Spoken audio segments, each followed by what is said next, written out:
What a steamy dream. Leading a group of female colleagues fighting zombies in the apocalypse. Wait, where did this land me? Lin Yu opened his eyes. He was astonished to find himself sitting inside a high-speed train carriage. Wasn't I in a meeting at the office? I dozed off and ended up on a train. Lin Yu pinched his thigh, confirming it was not a dream. He instinctively looked out the window. That one glance. What the FK? Outside, ruined walls and billowing smoke. Not far away, humanoid figures could be vaguely seen tearing at a corpse. Real apocalypse. Working like a beast in the office, now forced to survive the end of the world. Just then, Lin Yu, is that you? A tearful female voice came from beside him. Lin Yu turned to look. In the next seat sat a beautiful woman wearing a business suit and a pencil skirt. Her long, slender legs were pressed tightly together. Lin Yu's eyes lit up. He knew this woman. Su Qingqing, the recognized goddess of his department, always surrounded by admirers in the office. Su Qingqing, why aren't you moving? Lin Yu frowned and stood up to ask. I can't move. Su Qingqing's voice trembled. My body feels like it's not my own.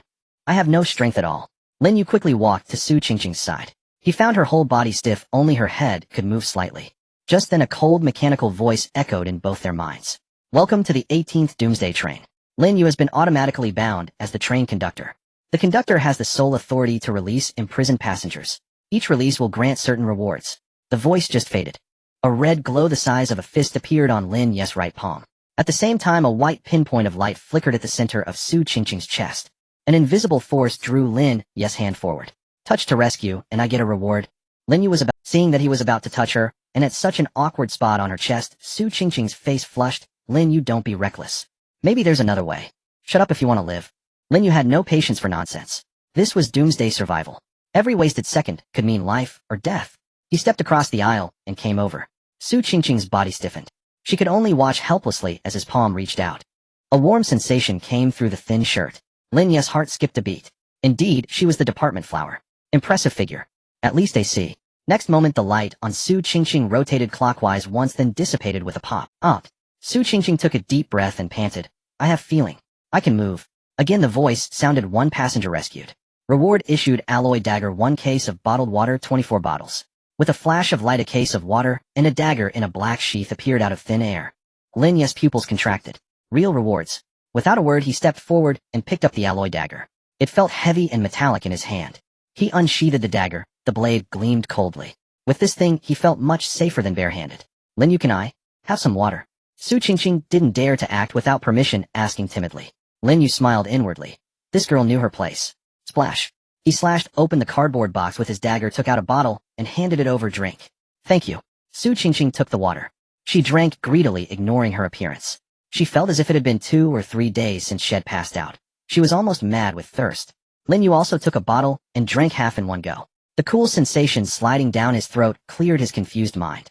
We need to figure out our situation. Lin Yu gripped the dagger, eyes sharp. First search the train for supplies, or Su Qingqing compliantly said. Okay, I'll follow you.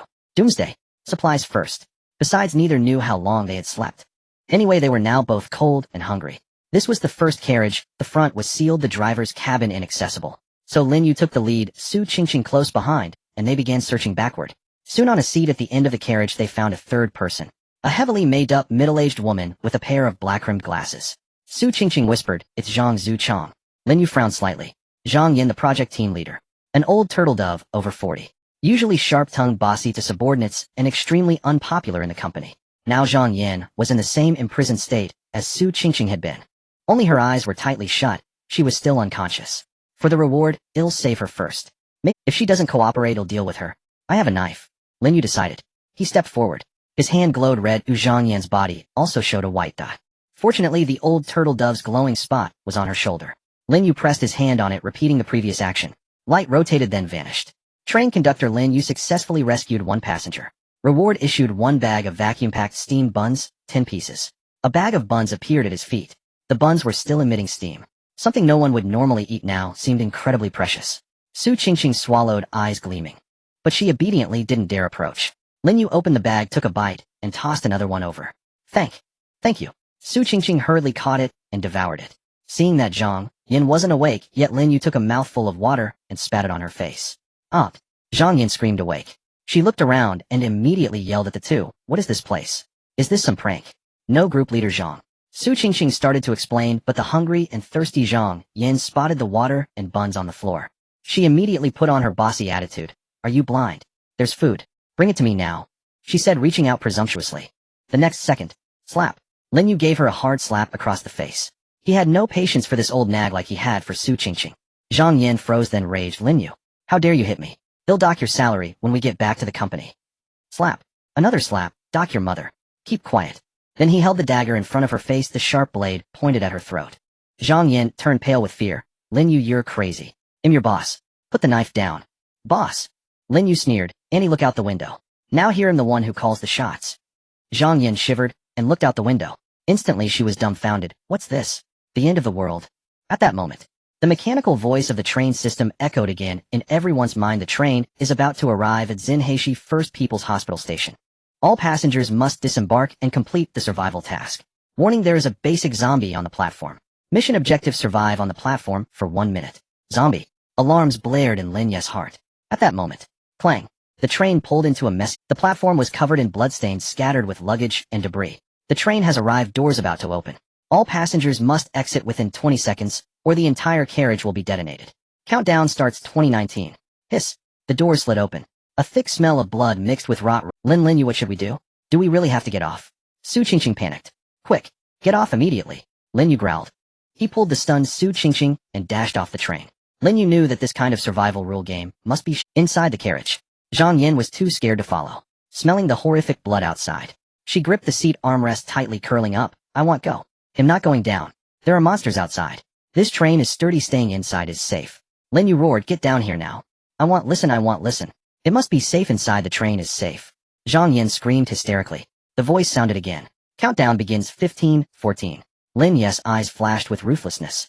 This stupid woman. If she doesn't get off, the carriage will explode. He and Su Qingqing would be killed too. Lin Yu sprinted back onto the train. He raised his foot. With all his strength, he kicked Zhang Yan on the butt. Out. Zhang Yan screamed, kicked, flying, landing on the platform. 5, 4, 3. Lin Yu jumped off. The door behind him slammed shut. Lin Yu, you bastard. How dare you kick me? Zhang Yan got up, pointed at Lin Yu, and cursed. Just wait. When I get back to the company, they'll definitely punish you. Watching old Banju spew filth, Lin Yu's face darkened. In his heart, a plan immediately formed. At that moment, Su Qingqing gasped. There really is a zombie. On the other side of the platform, a humanoid monster appeared. Tattered clothes, half its face missing, exposing white bone.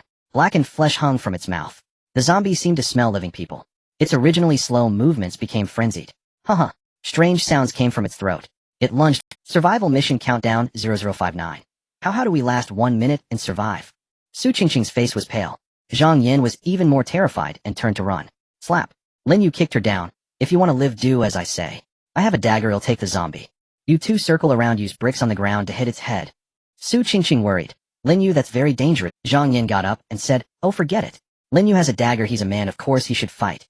Seeing the zombie less than 10 meters away, Lin Yu raised his knife, looking eager. But the next second, he spun around. 2. The dagger plunged deep into Zhang Yan's thigh. Out. Zhang Yan screamed, collapsing to her knees. Blood poured out instantly. She looked at Lin Yu in disbelief. You. Why did you stab me? Lin Yu didn't answer. Instead, he pulled the shocked Su Qingqing and retreated quickly. Roar. The zombie, smelling the strong blood, leaped forward. Its speed suddenly increased. Screaming, it pounced on the fallen Zhang Yan. You don't come. Crack. A mouth containing blackened flesh and fluid bit into Zhang Yan's shoulder. Out. Zhang Yan let out a pig-like scream. Help. Help me. I'm the team leader. I'm your boss. But the more she screamed, the more excited the zombie became. It ate more. Soon, old Banju was silent. Taking advantage of this time, Lin Yu quickly pulled Su Qingqing to the They pressed their backs against the door. As long as the 1 minute ended, the door would open and they could go back. Su Qingqing was too scared to look. Lin Yu gripped the dagger, watching every move of the zombie. If the zombie finished old Banju before time was up, they'd have to run immediately. That 1 minute felt like an eternity. Finally, survival mission time, remaining 5 seconds, 3 seconds, 1 second. Mission complete. Clang. The door behind them opened again. Just then the basic zombie had almost finished. Hearing the noise, it pounced. Quick, get in. Lin Yu pulled Su Qingqing, not looking back, and dove back into the carriage. Bang. The doors closed behind them. Bang bang. Outside, the zombie furiously banged its head against the door. Then the train began to accelerate. PSH. The zombie's head was crushed under the wheels, black blood splattering across the door. In the carriage, Su Qingqing curled up in a seat, shivering. Lin Yu, why did you stab Zhang Yan? She paused mid-sentence. Lin Yu shot a glare, her death or ours. Choose. Su Qingqing was so scared she swallowed the rest. Lin Yu tore a piece of cloth from the seat and carefully wiped the blood off the dagger. With her as a dead weight, all three of us would have died. Now we are alive. Lin Yu raised his head. His gaze was authoritative. Su Qingqing, remember this is not an office. To survive you must follow my orders. His words hit her like a bucket of ice water. It woke her up instantly. Yes. If Lin Yu hadn't stabbed Zhang Yin, they might be the ones being eaten now. Looking at Lin Yu's calm, almost frightening profile, Su Qingqing felt a strong fear. I'm sorry Lin Yu, I misspoke. Please. Before she finished, Lin Yu interrupted. From now on call me master. Since this game made him he had to establish absolute authority. The remaining carriages might have other people. He would set the rules starting with Su Qingqing. Yes master. Su Qingqing obeyed almost without hesitation. Lin Yu nodded. Give me another bottle of water. Su Qingqing complied. But when she handed the water over, Lin Yu did not take it. Instead he said, feed it to me. Su Qingqing blushed deep. In the office, she was the department beauty, courted by many male colleagues. Someone like Lin Yu, she wouldn't have looked, but now Lin Yu was the king of this train. She must follow his orders, even if her heart resisted. Yes master, please drink. Su Qingqing unscrewed the mineral water bottle cap. She tilted her slender neck upward, and took a generous sip of cool water. Then gathering her courage, she slowly leaned in. Lin Yu opened his mouth. In the next instant, splash. A clear stream flowed across. The sensation was 100-fold more refreshing than drinking directly, not merely quenching thirst, but delivering profound psychological fulfillment. Before him stood Su Qingqing, the department's unattainable bloom, now serving him like a docile kitten. A surge of indescribable triumph rose within Lin Yu's chest. No, master, is that enough? After feeding him one mouthful, Su Qingqing hastily retreated flustered. Truly Su Qingqing was extraordinary. Her figure and features alike could captivate any man's soul. That's enough. You drink too, Lin Yu said. Su Qingqing exhaled, as if granted amnesty. She clutched the bottle and drank several more gulps, then sat obediently beside him awaiting his next command. At that moment the carriage's mechanical voice chimed once more. Congratulations to all survivors. You have successfully returned to the train, and tests confirm no zombie virus infection. Reward distributed physical talent enhancement trait. Lin Yu's eyes lit up instantly. He said, was he about to receive a buff, a unique ability? Survival odds in this accursed place had just soared. In the air before them, two radiant traits materialized midair. White trait, light as a swallow, dramatically enhanced bodily flexibility, running and leaping now meet national-level athlete standards. Green trait, strength amplification, increased muscle density throughout the body, whose strength doubled beyond baseline. Trait tiers ascend from lowest to highest: white, green, blue, purple, gold. The system prompt continued. Train Captain Lin, you must select first. Only after the train captain selection may other passengers choose. Each passenger may select multiple traits. Lin Yu studied both options. If he claimed both, Su Qingqing would likely perish in the next round. And alone he could not endure. Distribution was essential, and this woman at least obeyed without question. I am the primary combatant. Zombies demand close quarters melee. Raw strength is paramount. As for speed and agility, Lin Yu glanced sideways at Su Qingqing. This woman possessed little physical strength and scant courage. Entrusting her with tanking monsters was unthinkable. Better to grant her light as a swallow, to lure enemies and conduct reconnaissance. With that thought, Lin Yu extended his hand and pressed firmly upon the strength amplification trait. A luminous current surged instantly into his body. In the next breath, creak. His bones emitted faint rapid cracks. His muscle fibers reweaved themselves denser and tauter than before. His previously loose shirt strained outward taut against newly sculpted contours. When the radiance faded, Lin Yu exhaled deeply and clenched his fist. Power roared through him. Moreover, Lin Yu noticed. He had grown taller from 178 centimeters to at least 185 centimeters. So this is what double strength enhancement feels like. He swung the alloy dagger in his hand. Once heavy, now feather-light. Go ahead. Claim the remaining trait, it's yours. Yes, thank you, master. Su Qingqing rose without hesitation.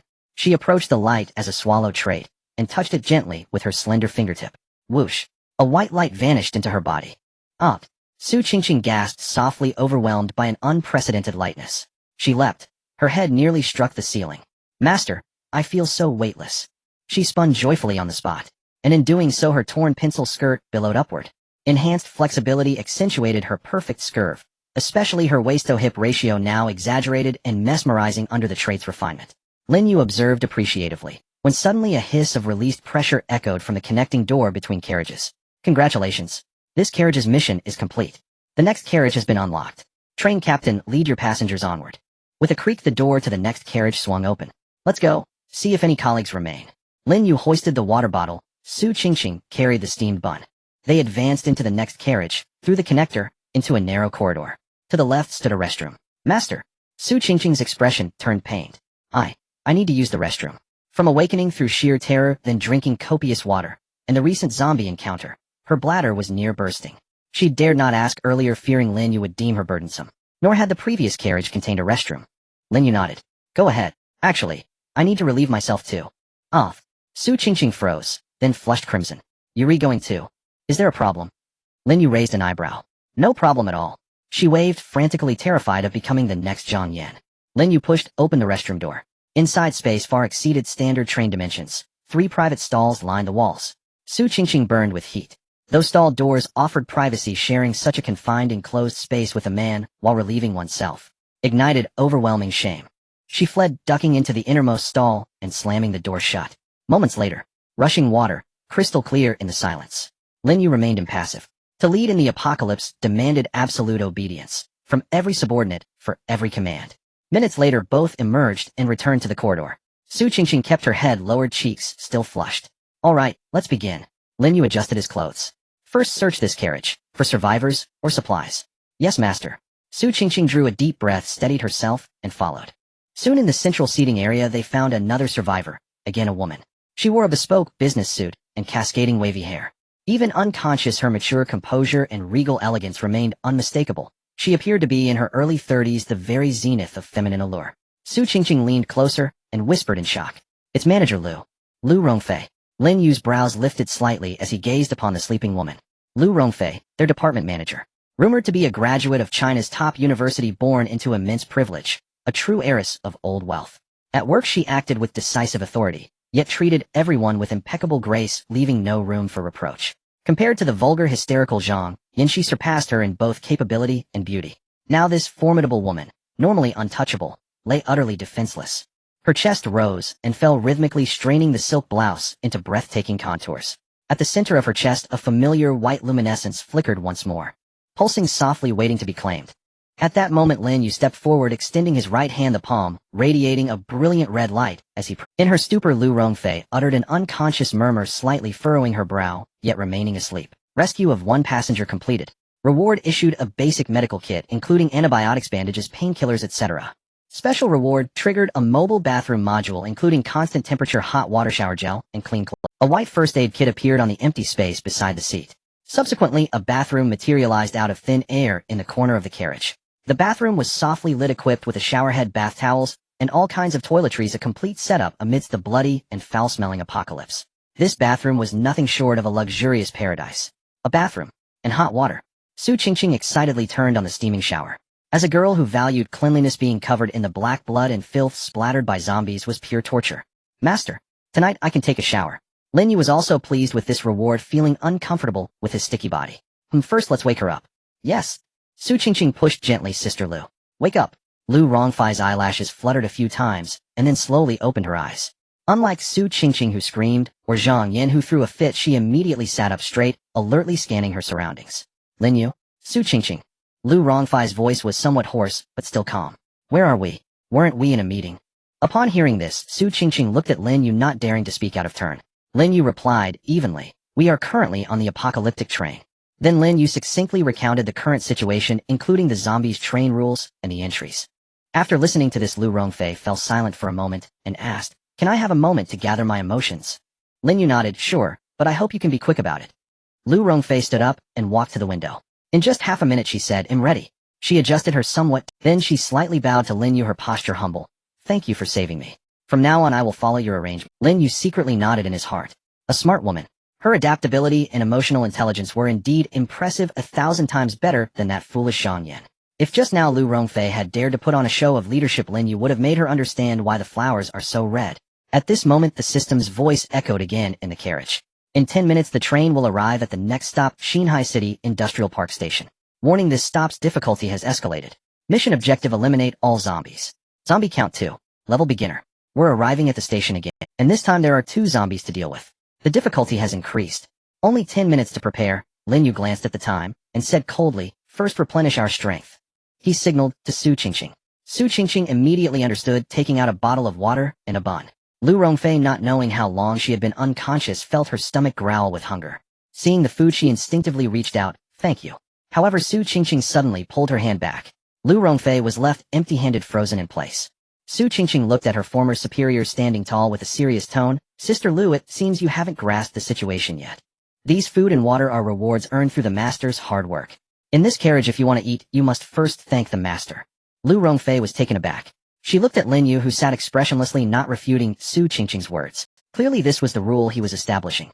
Lu Rongfei was a smart person. She quickly adjusted her expression and respectfully said to Lin Yu, "Thank you for granting me food." The so-called dignity was worthless in the face of survival. Lin Yu finally nodded with satisfaction, saying, "Eat up." Su Qingqing then handed over the water and bun. Lu Rongfei accepted it and devoured the food hungrily. After finishing, she curiously asked, "So far is it just the three of us?" Lin Yu took a sip of water and spoke. "Actually, before you, there was another Zhang Yan. Team leader Zhang." Lu Rongfei was taken aback. "Where is she?" "Dead," Lin Yu stated directly. "During the last stop, she screamed loudly and almost got us killed. So I stabbed her thigh and left her on the platform to feed the zombies." Hearing this, Lu Rongfei's face turned pale. Stabbing her thigh? To be torn apart by zombies? What? Do you think I'm cruel? Lin Yu sneered. "In this apocalypse, a useless burden who doesn't listen will only endanger everyone.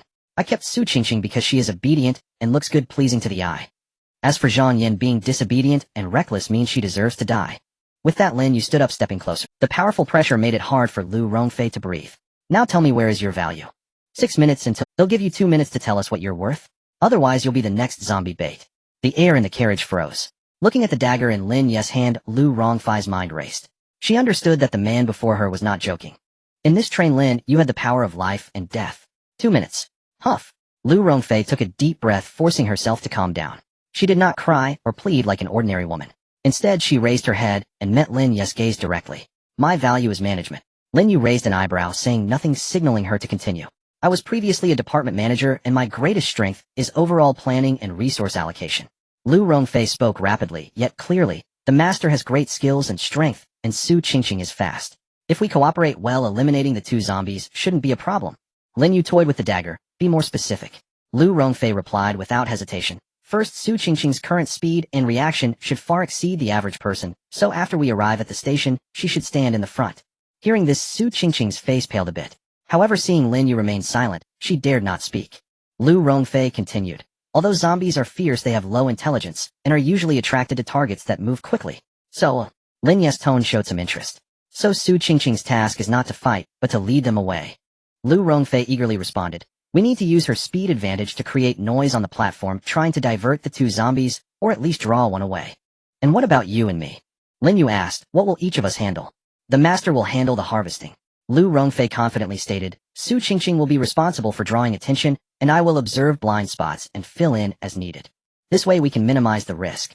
Lin Yu listened, his eyes narrowing slightly. Undeniably, this woman's mind worked with remarkable speed. Her proposal leveraged both Su Qingqing's and his newly acquired abilities, far more intelligent than brute force confrontation. "Well done." Lin Yu sheathed his dagger. The murderous aura that had hung in the air receded somewhat. "No wonder your manager, Lu. You slip into character swiftly." At that moment, Lu Rongfei's back was drenched in cold sweat, and her long legs trembled faintly with fatigue. She hastily bowed low. "Your praise honors me, master, but survival demands such readiness." In truth, Lin Yu had never intended to kill her outright. No one knew how much longer the train would run, relying solely on himself, and Su Qingqing would make survival unbearably arduous. An extra pair of hands meant an extra ally, but only if loyalty and deference were unquestionable. "Remember your words just now," Lin Yu said coldly. "This train sustains neither idlers nor the disobedient. You proposed the plan. What if it fails?" "I will bear full responsibility," Lu Rongfei replied, gritting her teeth. "Excellent." Seconds ticked away in silence. The 3 seized the fleeting opportunity to rest and recalibrate. Su Qingqing drank half a bottle of water, then performed deep squats and stretches, acclimating herself to the buoyant, effervescent energy surging through her limbs. Lu Rongfei retrieved a broken metal handrail pipe, limited in lethality, yet infinitely preferable to bare hands. Lin Yu sat motionless on a seat, eyes closed, absorbing the torrent of power swelling within him. Then, suddenly, it arrived. "Train has reached destination. Doors opening shortly. Station Xinhai Industrial Park. Prepare." Lin Yu snapped open his eyes and sprang upright. Hiss! The doors slid smoothly apart. Outside lay a dim, desolate platform littered with rusting shipping containers. Faint flickering emergency lights glowed in the distance, stretching their shadows into eerie, elongated silhouettes. All passengers must disembark within 20 seconds, or the entire carriage will detonate. Countdown initiated. 20, 19, 18, go. At Lin Yu's command, they moved without hesitation, streaming out in swift succession. As their feet struck the concrete, 2 guttural snarls erupted from behind the containers. "Roar!" Two zombies clad in tattered blue work uniforms lunged forward, faces grotesquely decayed, eyes clouded and milky white. Their speed far surpassed those encountered at the hospital station. Clearly they were former laborers, physically robust in life now mutated into something far deadlier. Execute the plan. Lu Rongfei shouted. The trio instantly scattered. Su Qingqing clenched her teeth, suppressing terror, as she climbed atop a stack of oil drums on the left. She slammed her palms against the metal surface, sharp ringing echoes piercing the stillness. Hey, ugly monster. Come get me. The crisp percussion reverberated across the empty platform. Both zombies froze mid-stride. Their dull glassy eyes swiveled towards Su Qingqing. It worked. A surge of triumph warmed her chest, and she spun away sprinting. They gave chase, one hot on her heels, the other close behind. Timing perfect, Lin Yu called out to the rear zombie, Hey, over here. But then, an unforeseen twist. Instead of splitting up as planned, the two zombies ignored Lin Yu and Lu Rongfei entirely. They remained fixated, charging relentlessly after Su Qingqing alone. Trouble. Lu Rongfei's face paled. Those zombies were swift, dangerously so.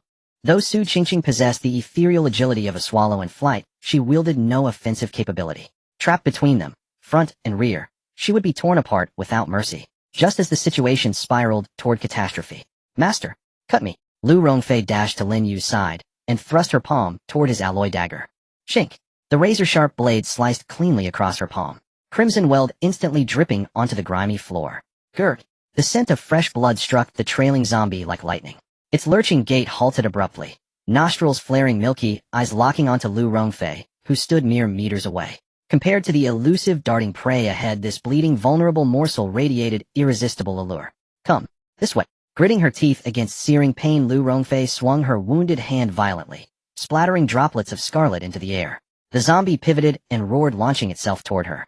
Lu Rongfei's face drained of color as she cried out, Master, I've drawn it over. A flicker of quiet admiration passed through Lin Yu's gaze. Ruthless, decisive, fall back. His voice dropped low, no further words wasted. Like a bolt of lightning, he surged forward, not away but straight into the zombie's path. Roar. The creature bared its fanged maw, aiming for Lin Yu's throat. He met its charge heat-in, grabbing its wrist before the jaws could close. Crack. The emaciated arm snapped under sheer force. A shrill, inhuman shriek tore from the zombie's throat, before it could even register the agony. Lin Yu drove his dagger upward. Thrust. Blade pierced beneath the jaw, punching straight through the brainstem. Black ichor spurted. With a sharp twist, he withdrew the blade. Then, a sweeping kick to the chest. Boom. The zombie hurtled 3 meters backward, crashing hard onto the concrete. It twitched twice, then lay still. Defeated level 1 zombie, 12. The entire sequence unfolded with flawless, breathless precision. Mere seconds elapsed. Lu Rongfei clutched her bleeding hand, utterly speechless. Was this the combat prowess granted by physical augmentation? It rivaled elite special forces depicted in cinematic thrillers. Meanwhile, across the platform, with only one zombie pursuing her, Su Qingqing's burden lifted dramatically. Harnessing her swallow-like agility trait, she darted like a living storm, gliding between containers and derelict machinery with uncanny grace. You'll never catch me. She sidestepped the lunge effortlessly, then pushed off an oil drum with her toes soaring skyward. Landing lightly atop a tumter-high metal rack, she watched the zombie below thrash helplessly, clawing at the iron frame, screaming its impotent fury. Su Qingqing, lure it back. I'll finish it. Lin Yu called out. Yes, master. She drew a deep breath. Deliberately slowing her pace, she led the zombie in a looping retreat. Thrilled by its quarry's sudden vulnerability, the creature pursued with renewed frenzy. Just as it rounded a shadowed corner, Lin Yu exploded from concealment. Silent, lethal, a panther unleashed. No flourish. No wasted motion. Thud. One clean strike, straight into the skull. Defeated level 1 zombie, 22. Objective completed. Phew, we won. Qingqing, you were brilliant. Lin Yu praised. Thank you, master. Su Qingqing paused, hands braced on her knees, breathing heavily.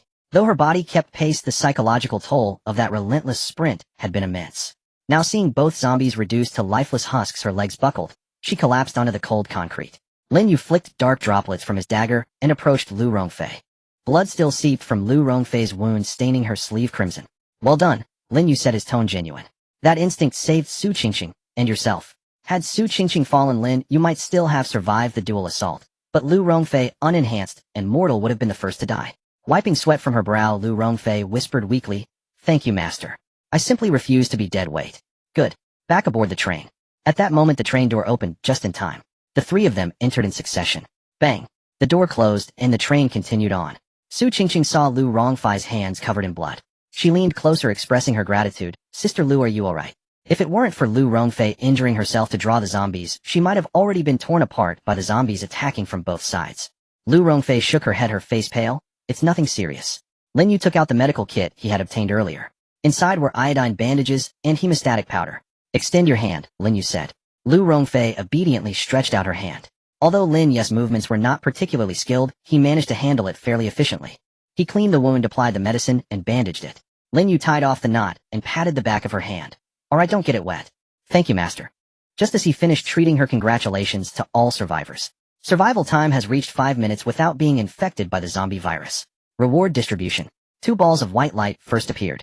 White trait high jump, enhanced leg explosiveness, can easily leap over obstacles 5 meters high.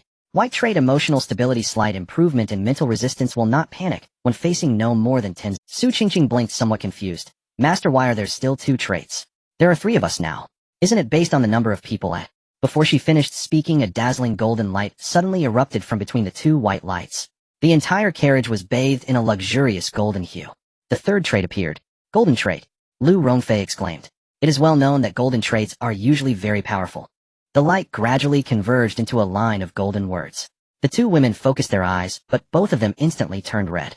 Golden trait, absolute loyalty. Effect 1. Any opposite gender who forms an intimate relationship with the trained conductor will develop an indelible bond from the depths of their being, showing absolute loyalty and never betraying.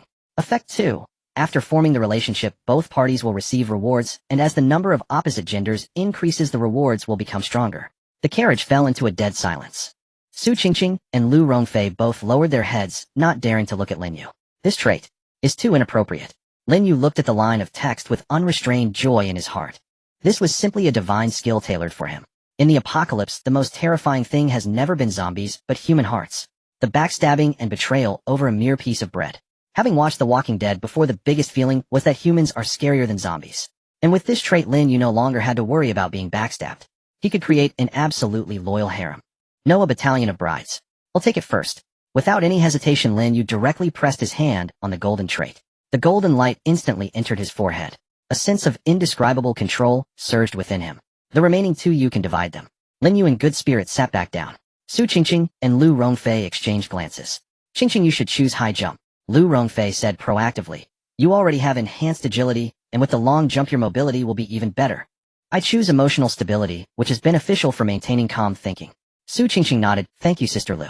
The 2 touched their respective traits. Su Qingqing felt her legs become lighter and more powerful. Lu Rongfei felt a cool stream of air rushing into her mind. The nerves that had been tense from pain and fear instantly relaxed. The suffocating feeling of facing death dissipated considerably. Dear passengers, there will be no more stops today. Tomorrow after 9 a.m., the next carriage will open. Hearing this announcement, the 3 of them let out a long sigh of relief. Is today over? Great, we can finally. Immediately afterward, today's survival reward: 10 sets of clean clothing, 1 serving of crispy roasted chicken. A package fell from midair. Inside were clean clothes that fit all 3 of them. Additionally, there was a plate covered with a silver lid. Crispy roast. Su Qingqing's eyes instantly lit up, saliva flowing wildly. Lin Yu walked over and lifted the silver lid. A rich and domineering aroma of meat exploded in the carriage. On the plate lay a whole chicken roasted to a golden crisp, still sizzling with oil. Beside it were several marinated eggs and a plate of peanuts. Gulp. The sound of swallowing saliva rose and fell. After eating 2 meals of cold steamed buns, this hot and oily food was simply more precious than gold. However, although the 2 women were eyeing it greedily, none dared to reach out. Lin Yu, on the other hand, was not polite and directly tore off a plump chicken leg. The crispy skin cracked open, revealing tender and juicy white meat steaming hot. He handed the chicken leg to Lu Rongfei. Here, take it. Lu Rongfei was taken aback, pleasantly surprised. Master, this. You were injured earlier. Consider it a reward to replenish your strength, Lin Yu said lightly. Lu Rongfei was not pretentious, taking it with both hands. Thank you for your generosity, master. She didn't care about the heat and took a big bite. Hiss. The aroma of the chicken skin mixed with the meat juice exploded in her mouth. The sense of satisfaction almost brought her to tears. Wow, this is the best chicken leg I've ever had in my life. Lin Yu tore off another chicken leg. Su Qingqing watched with eager eyes, her little tongue licking her lips like a begging puppy. To her surprise, Lin Yu directly held the chicken leg in his hand and took a bite. So delicious. Su Qingqing's expression dimmed instantly, her head lowered in grievance. Yet she didn't dare to speak. Lin Yu laughed. Just joking with you, alright, you can have it. Thanks to you for attracting the target earlier, he said, handing over the chicken leg. Thank you, master. Thank you. Su Qingqing respectfully accepted it and began to wolf it down. Lin Yu also tore off a fatty chicken wing and started chewing. The three of them devoured the meal like a whirlwind, leaving no bones behind. Full and satisfied, Lin Yu said, "I'm going to take a shower." He picked up a set of clean clothes sent by the system. It was a style similar to tactical training uniforms, sturdy and durable. The size was just right. He walked into the bathroom, closed the door, and turned on the shower. Hot water gushed out, washing away the sticky blood and dirt on his body. With his eyes closed, Lin Yu enjoyed it, but his mind was calculating the golden trait. Absolute loyalty. Although Su Qingqing is obedient, her character is weak, and in dire situations there's no guarantee she won't collapse. As for Lu Rongfei, she is smart and capable, but her thoughts are deep. Such people are the hardest to control, and once they turn against you, it's the most fatal. In this apocalyptic train, any hint of a trust crisis could lead to total annihilation. Only by completely turning them into one of their own can he truly feel at ease in trusting his back to them. Lin Yu looked at himself in the mirror, his muscles distinctly defined. He smiled faintly. Who should he target tonight? Moments later, the bathroom door opened. Lin Yu was wrapped only in a towel around his waist, his upper body displaying well-defined muscles still glistening with droplets of water. "The water temperature is just right," he said casually while drying his hair. Su Qingqing had long been waiting nearby, holding a brand new set of combat gear. Her eyes couldn't help but glance at Lin Yu's abs. Upon hearing this, she dove into the bathroom like a cheerful little sparrow. "I want to wash up too." Not long after, the bathroom door slid open again. Su Qingqing emerged, now dressed in the dark combat suit, which was slightly oversized. However, due to the tightening of the belt, it accentuated her slender waist. Her damp long hair cascaded over her shoulders, her skin pale with a hint of rosy glow. Su Qingqing looked at Lu Rongfei in the corner. "Sister Lu, aren't you going to wash up? It's really comfortable." "No thanks. I can't get my wound wet. It would be troublesome if it gets infected. Besides, I don't have the energy to mess around." After saying this, she turned to Lin Yu, her tone tentative. "Master, I'm a bit tired. May I go rest for a while?" Lin Yu raised his eyelids upon hearing this. Lu Rongfei's gaze flickered, avoiding direct eye contact. Lin Yu couldn't help but chuckle inwardly. This woman was quite clever. Perhaps she guessed what might happen tonight, or she was simply afraid of this man who held the power of life and death. She just wanted to hide away. "Go ahead," Lin Yu replied nonchalantly. "You all worked hard today, I'll rest well. We have to open the new carriage at 9 tomorrow." "Thank you, master." Lu Rongfei sighed in relief, and quickly walked to the farthest corner of the carriage, curling up with her back to the two. Lin Yu said no more, and walked towards the middle of the carriage, finding a row of seats to lie down on. "Tip the train conductor can control the lights." "Is that so?" "Turn off the lights." With Lin Yu's command, the ceiling lights in the carriage extinguished. Only a couple of faint emergency lights remained in the corner. About an hour later, a faint sound of rubbing came from beside Lin Yu. It was the sound of bare feet on the leather. Lin Yu didn't open his eyes. He already knew who it was. The sound drew closer, hesitant, stopping next to his seat. A waft of fragrance approached. "Master, are you asleep?" Su Qingqing's voice was soft and tender like a puddle of water. In the darkness, it seemed particularly alluring. Lin Yu opened his eyes, and with the faint light coming from outside, he saw a lovely silhouette standing beside him. "Qingqing, what's wrong?" "I am a bit scared." Su Qingqing squatted down, her fingers gently resting on. "I can't sleep with all those zombie faces in my mind. Can I lean against you for a while?" Lin Yu smiled and nodded. In the next moment, Su Qingqing, without any reserve, directly sat down. However, when Lin Yu's hand instinctively wrapped around her waist, the motion suddenly halted. Something felt off. There was no rough texture of clothing, only the smooth and delicate sensation. Lin Yu lowered his head. Just then, the moonlight outside shone in. In the dim light, Su Qingqing's outer combat suit was nowhere to be found. Even the clothing underneath had vanished. She sat there completely unclothed. Lin Yu felt a rush of blood flood to his head. In his previous company, Su Qingqing was the office flower. She was the goddess pursued by countless male colleagues. He had been one of those ordinary employees who secretly admired her.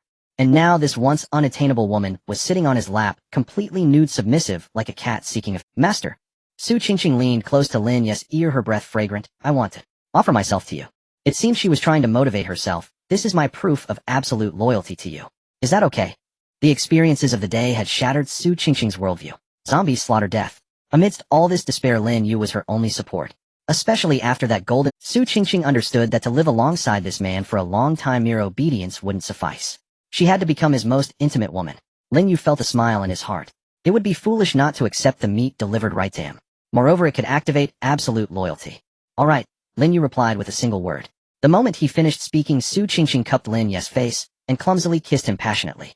After a long while, their lips parted.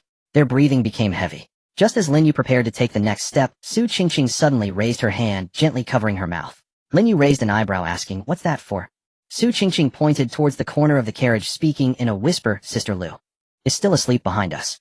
I'm afraid if we make too much noise, she'll hear us." Lin Yu chuckled lightly. "So what if she hears?" The carriage seats creaked under the strain. In the corner, Lu Rongfei had her back to them, her body stiff as a stone. She wasn't asleep at all, her thoughts, and there was panic anxiety. After tonight, Su Qingqing would no longer just be a teammate, but Lin Yu's concubine, a true confidant. And what about herself? In this carriage, her value was rapidly diminishing. Am I also supposed to? This thought flashed through Lu Rongfei's mind, followed by a wave of resistance. Just wait and see. The morning light spilled onto the carriage floor. Lin Yu opened his eyes, feeling refreshed. Master, are you awake? A pretty face leaned in closer. Su Qingqing had already woken up holding a plastic. Inside was half a basin of clear water, and the toothbrush was squeezed with toothpaste. The look in her eyes when she looked at Lin Yu was no longer just fear and servility, but a fervent attachment. Lin Yu sat up and took the toothbrush. Su Qingqing immediately squatted down to help him put on his shoes, her movements natural, as if she had served him for many years. Is the water temperature suitable? Su Qingqing looked up at him, her face full of expectation for praise. Not bad, very considerate, Lin Yu said, pinching her cheek. Su Qingqing instantly smiled, her eyes turning crescent-shaped, rubbing her cheek against Lin Yu's palm. Not far away, Lu Rongfei silently watched this scene, her heart filled with mixed emotions. Su Qingqing's transformation was too evident. This sense of submission emanating from the depths of her being left Lu Rongfei feeling a chill. Just then, voices echoed simultaneously in Lin Yu and Su Qingqing's minds. Detected that the train conductor has activated the golden title, Absolute Loyalty, ability, and formed a deep bond with the target. Issuing initial bond reward. Note, as the interactions with the train conductor increase, subsequent rewards will also enhance. Su Qingqing was both surprised and delighted. Wait. There are even rewards for doing that with the master. Lin Yu never expected such a delightful surprise. 2 orbs of white light floated in midair, transforming into text. White entry 2, stamina recovery during high-intensity physical activities such as combat or running. Stamina consumption is reduced by 15. After glancing at the 2 entries, Lin Yu said, I choose stamina recovery. His combat style was aggressive, pursuing decisive strikes. Destructive power was crucial for him. The light orb merged into Lin Yu's body. He clenched his fist, feeling his arm muscles tighten slightly. Master. Then I choose stamina recovery, Su Qingqing said obediently. I have the ability to be as light as a swallow. If stamina consumption decreases, I can run longer and draw away more zombies for master. Another orb of light merged into Su Qingqing's body. Lu Rongfei stood by, watching the faint glow around the 2, her throat dry. She instinctively glanced at her own panel. There was only a solitary entry, emotional stability. In this monster-infested world, how could such psychological resilience compare to real combat power? If I had gone last night. Sister Lu, Su Qingqing said after selecting her reward, walking over to Lu Rongfei. What is it? Su Qingqing glanced at Lin Yu, who was checking his equipment, and lowered her voice. Actually, master is really strong no matter in which aspect. The more rewards we have, the greater our chances of survival. Sister Lu, you're so clever, you should know how to make the Lu Rongfei's face flushed, her eyes flustered. He'll consider it. Alright, enough chatting. Lin Yu's voice interrupted their whispering. We have 10 minutes until the door opens. Let's eat first. Breakfast was quite meager. Cold buns left over from yesterday. The 3 sat around a small table, the atmosphere somewhat tense. We're running low on supplies. Lin Yu swallowed a mouthful of bun, his brow slightly furrowed. We have a few bottles of water left, but no food. We must procure supplies in this carriage, otherwise, even if we aren't bitten by zombies, we'll starve to death. Su Qingqing said there must be some. The game design shouldn't let us starve to death, right? Let's hope so. Lin Yu stood up, stretching his neck, and the joints cracked. Let's go, prepare to head to the next carriage. Time jumped to 900. Next carriage opening. Tip: the more carriages open, the higher the probability of high-level entries and rare supplies appearing. Lin Yu and the others peered inside. This carriage was completely different from the previous one. There were no dense rows of seats, making it appear unusually spacious. Only at the very back were there 2 rows of seats left. This space is so big. Su Qingqing pondered, if only we could move the bathroom and toilet here, it's so spacious. Little did she know, as soon as she finished her sentence, a voice echoed, the train conductor has carriage space reorganization authority. Beginner. Would you like to move the living facilities from the previous carriage, bathroom, module, toilet, module, supply stacks, to the current carriage and optimize the space layout? Yes, no. Lin Yu reached out, playfully tapping Su Qingqing on the nose. Did your mouth get blessed? You really made your wish come true. Su Qingqing stuck out her tongue. Yes. With Lin Yu's command, the next moment, whoosh. The bathroom and toilet from the previous carriage instantly disintegrated into blue light particles, penetrating the connection between the carriages. In this spacious carriage corner, they rapidly reorganized. In the blink of an eye, the bathroom and toilet were neatly arranged on the left side. The freed up space on the right automatically generated a shelf. Su Qingqing exclaimed excitedly, it looks so much better now, or it feels a bit like home. Let's go check what's on those last few rows of chairs, Lin Yu said, withdrawing his gaze, and striding towards the end of the he discovered 2 figures leaning against the seats. They were unexpectedly a pair of twins, appearing to be in their early 20s, dressed in identical white shirts and black skirts, with their long legs wrapped in flesh-colored stockings. Their faces were identical, exquisite, and charming, resembling two porcelain dolls. These two seemed familiar. Lin Yu squinted. He had seen these sisters in the company building. Lu Rongfei looked over, and said on the left is the elder sister by Loli, and on the right is the younger sister by Xian. They are interns in the administration department. I have dealt with their department before. Lin Yu did not waste time, and stepped forward. He first unbound the elder sister by Luoli. Rescue successful. Reward obtained 30 buckets whole box of braised beef noodles, shiitake mushroom, stewed chicken noodles, pickled cabbage noodles. Reward obtained 24 bottles 1 box of 500 milliliters mineral water. Reward obtained 1 large capacity household electric kettle. Immediately after Lin Yu placed his hand on the younger sister's shoulder. Rescue successful. Reward obtained 1 aluminum alloy tactical baseball bat. Reward obtained 4 standard alloy daggers. As the light flashed, a large pile of supplies appeared out of thin air on the adjacent ground. Instant noodles. And they're in buckets. Su Qingqing excitedly hugged a box of braised beef noodles. She took a deep breath. There's a kettle and water. We can have hot noodle soup now. Lin Yu looked at these supplies and let out a long sigh of relief. The issue of supplies had been temporarily resolved. At that moment, the twin sisters in their seats almost simultaneously let out a soft moan, their long eyelashes fluttering as they slowly opened their eyes. They sat up in confusion, rubbing their eyes. Where are we? Sister, why do I feel like I'm on a train? Weren't we working overtime? Lin Yu gave Su Qingqing and Lu Rongfei a glance, and the two girls understood. He stepped forward to explain. Luoli Xiaoshuan He raised the situation. Lin Yu then walked aside and picked up the newly rewarded aluminum alloy baseball bat. It felt heavy and substantial in his hands. He swung it a couple of times in the air, saying, with my entries of power amplification and sharp enhancement, this thing can smash a zombie's head like a watermelon with one hit. Using such a blunt weapon against zombies is more forgiving than a dagger, as long as you hit hard. Miracles happen. In less than 5 minutes. Under the introductions of Su Qingqing and Lu Rongfei, the twin sisters had already figured out where they were. When Lin Yu turned back around, the two hurriedly walked up to him, bowing in unison. Hello, master. I am the elder sister by Luoli. Hello, master. I am the younger sister by Xian. From now on, our lives belong to you, master. Please take good care of us. Two identical, beautiful faces lifted their bright eyes, sparkling with curiosity. Lin Yu was somewhat surprised. So far, he had freed a total of 5 women from their confinement.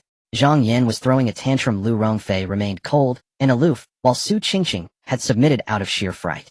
These two girls, are they adapting a bit too quickly? You all seem quite optimistic, aren't you scared? Lin Yu asked. Of course we are scared. Sister Bai Luoli said, but Sister Su said that as long as we listen to the master we can survive. Younger sister Bai Xian nodded vigorously. Since the world is like this, where else can we live? Following a strong person has its prospects. In the alliance and the mobile game, we always cling to the strong. It turned out they were two game-loving optimists. Lin Yu couldn't help but smile. Although you are the youngest, your mindset is the... Thank you for the compliment, master. The two sisters said in unison. The air was almost bursting with youthful energy. Watching this scene, Lu Rongfei, standing aside, furrowed her brows slightly. The current situation was very unfavorable for her. Su Qingqing was the first to be rescued. Moreover, she had already established a substantial relationship with Lin Yu last night. Her position was solidified, making her the leading lady. These two beautiful twins had appealing personalities that men typically liked, embodying the naive and sweet type. It was double the joy. But what about herself? Deep down, she still felt some resistance towards Lin Yu. If this continued, she would indeed become the bait that could be discarded anytime, just as Lin Yu said. Could it be that she really had to take the initiative to climb into his bed tonight? But that was hard to accept. The alert sound rang out again. Warning. The train is about to arrive at the hidden station, the cabin in the woods. Mission issued. The train will stop in 20 minutes, and everyone must disembark to proceed to the cabin in the woods. Mission objective: eliminate 4 enhanced zombies and 1 mutated zombie dog. Do not leave the base before the mission is complete. Zombie dog. Bai Luoli exclaimed in surprise. Could it be like those zombie dogs in Resident Evil? Bai Xian said they can be incredibly fast. Su Qingqing's expression turned serious. Dogs have keen senses of smell and hearing, and after mutation, they will be even more troublesome. Moreover, they are small targets, making them hard to defend against. Seeing the fear in the girls' faces, Lin Yu said, there's no use in being scared. In this vast world, food is the most important. No matter what dog it is, it needs to be fed well to have the strength to kill. Su Qingqing: boil water. Each person gets a bucket of instant noodles and a hot dog. Upon hearing the words instant noodles, the fear in the twins' eyes was immediately replaced by hunger. They cheered in unison. Long live the master. They had been starving since they woke up. Soon, with the sound of the kettle boil, the aroma of instant noodles permeated the entire carriage. 4 girls and 1 boy gathered around, each holding a steaming bucket of noodles. Lin Yu slurped a large mouthful of noodles. Feeling the warmth flow down his esophagus into his stomach, he felt rejuvenated. He looked at Lu Rongfei. So what are your plans this time? Upon hearing this, Lu Rongfei froze for a moment, biting her plastic fork. Master, I'm sorry. I haven't thought it through yet. Why don't you go ahead and tell me first? Upon hearing this, Lin Yu's expression remained unchanged, but his heart frowned. This woman appeared respectful, yet her words carried a hint of trying to control him. Lin Yu did not respond further, but directly said, "My plan is as follows. First, the twins do not have any combat abilities or experience. After disembarking, stay hidden in the middle of the group, and absolutely do not run around." Bai Luoli and Bai Xian stuffed their mouths full of noodles, nodding vigorously like two hamsters. Lin Yu then looked at Su Qingqing. "Qingqing, your task this time is to restrain the zombie dog. Once we finish off the zombies, we will kill it together. Can you do that?" Su Qingqing tightened her grip on the fork, taking a deep breath. "I can. Don't worry, master." "Very good." Lin Yu turned to Lu Rongfei. "As for the remaining zombies, Lu Rongfei and I will handle them. I will take the lead, and you will be responsible for the finishing blows and vigilance." "How about that?" Lu Rongfei set her bucket of noodles down. After a moment of silence, her gaze flickered. "Master, I want a request to protect the twin sisters." Lin Yu raised his eyes to look at her. "Reason?" Lu Rongfei whispered. "I don't have any combat abilities. It's better for me to stay with the twins at the back and wait for the right moment." She didn't finish her sentence.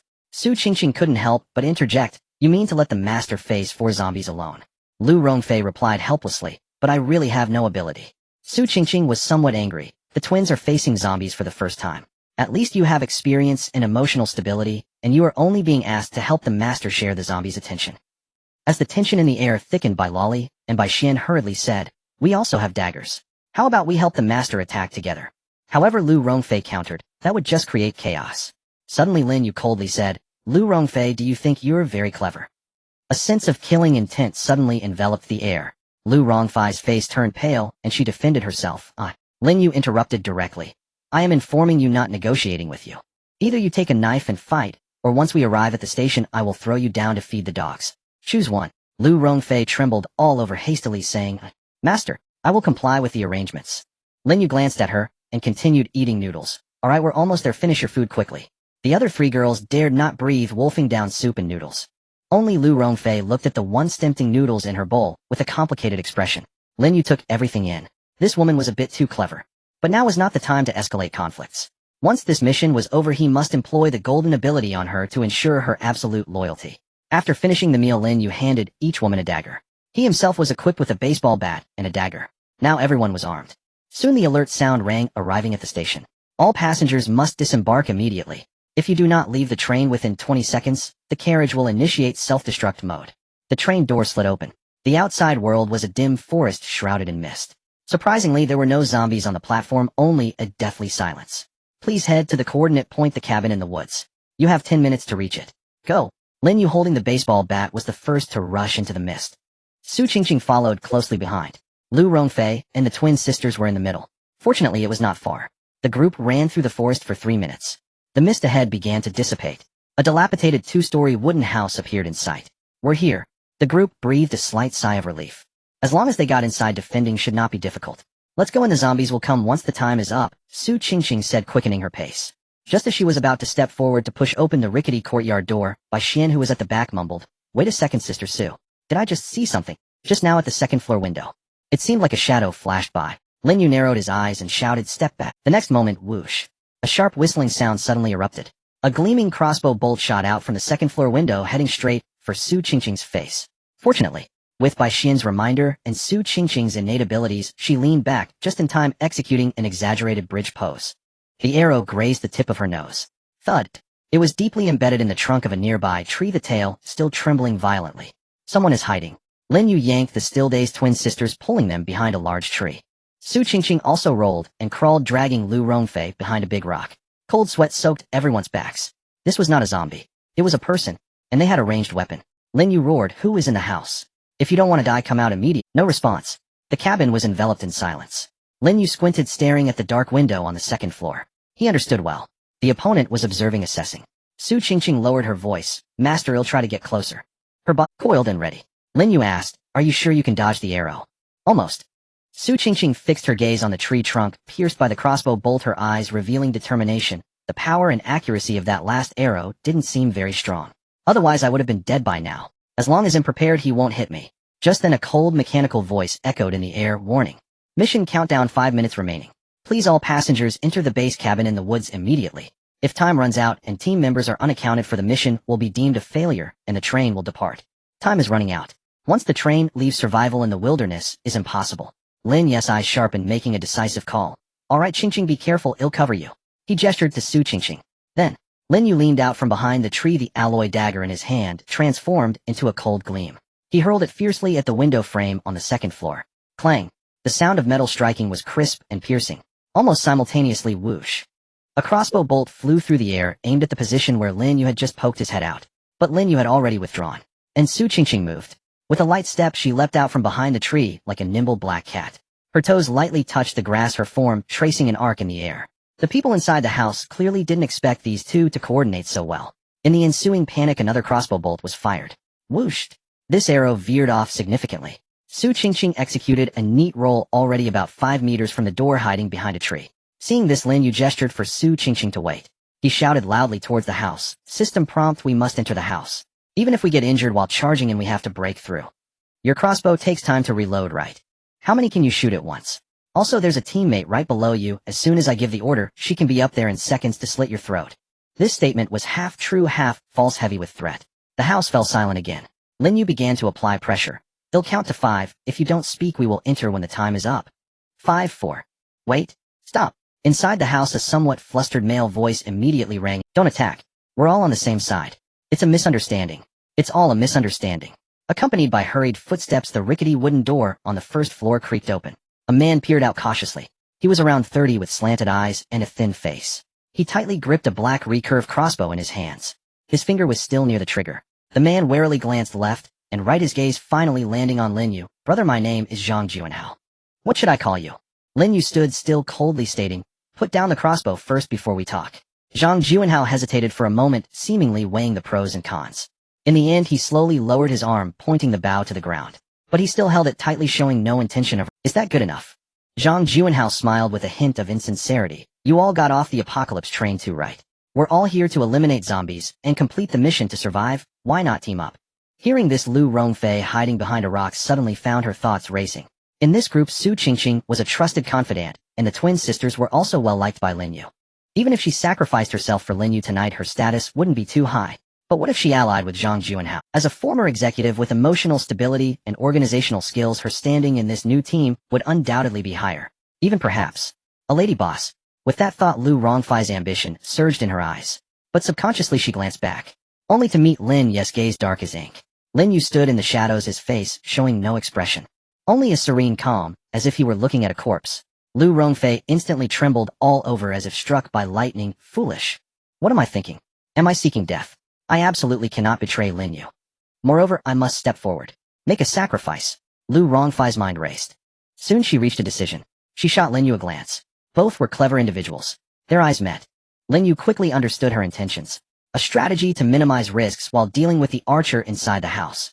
The next moment, Lu Rongfei took a deep breath. She boldly stepped out from behind cover. Yes, we are also passengers of the train. Teaming up is great. More people means more strength, making survival easier. Seeing this, Su Qingqing shouted in anger. Lu Rongfei, what are you doing? The master hasn't spoken yet. Lu Rongfei, however, defended herself. Don't be agitated, I'm thinking of everyone. Su Qingqing was about to say more, but Lin Yu gestured to stop her. Meanwhile, seeing the beauty who had come out, Zhang Junhao's eyes lit up. She was curvaceous and exuded a cold elegance. An exquisite beauty. In the apocalypse, women of this caliber are a rare resource. Beautiful lady, we see eye to eye. Zhang Junhao's smile spread across his face. What should I call you? Are those behind you your teammates? What weapons and abilities do they have? This question was an attempt to dig deeper.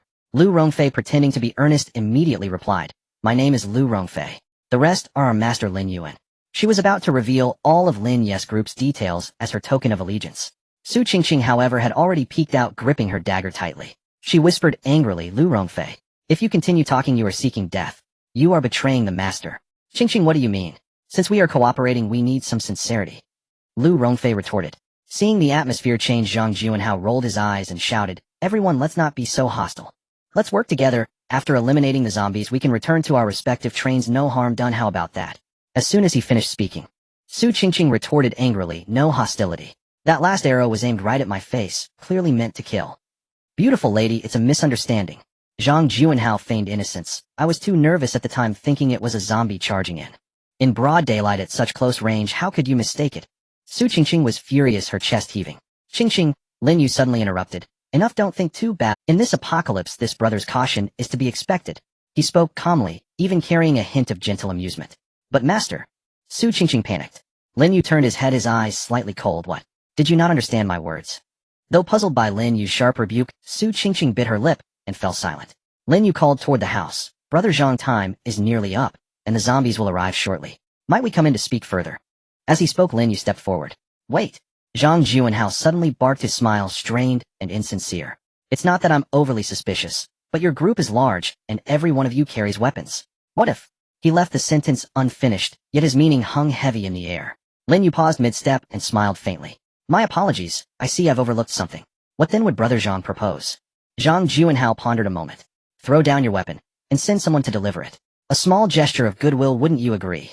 Hearing this, Lin Yu furrowed his brow, then nodded. Agreed. That's hardly unreasonable. With a metallic clatter, he tossed the alloy baseball bat onto the grass. At the sight, Su Qingqing and the twin sisters' hearts sank. Was cooperation truly underway? Lin Yu, however, remained unperturbed, and turned instead toward Lu Rongfei. Rongfei, retrieve my weapon and present it to Brother Zhang, to demonstrate our sincerity. Yes, I'll do so at once. Lu Rongfei hurriedly bent down and picked up the bat, then strode forward. It was undeniable, as a former corporate executive, her mature magnetic allure held lethal potency even in this apocalyptic world. Gazing upon her graceful undulating figure, Zhang Juanhao unconsciously swallowed hard, his eyes gleaming, his wary gaze drifting involuntarily over her form. Exquisite.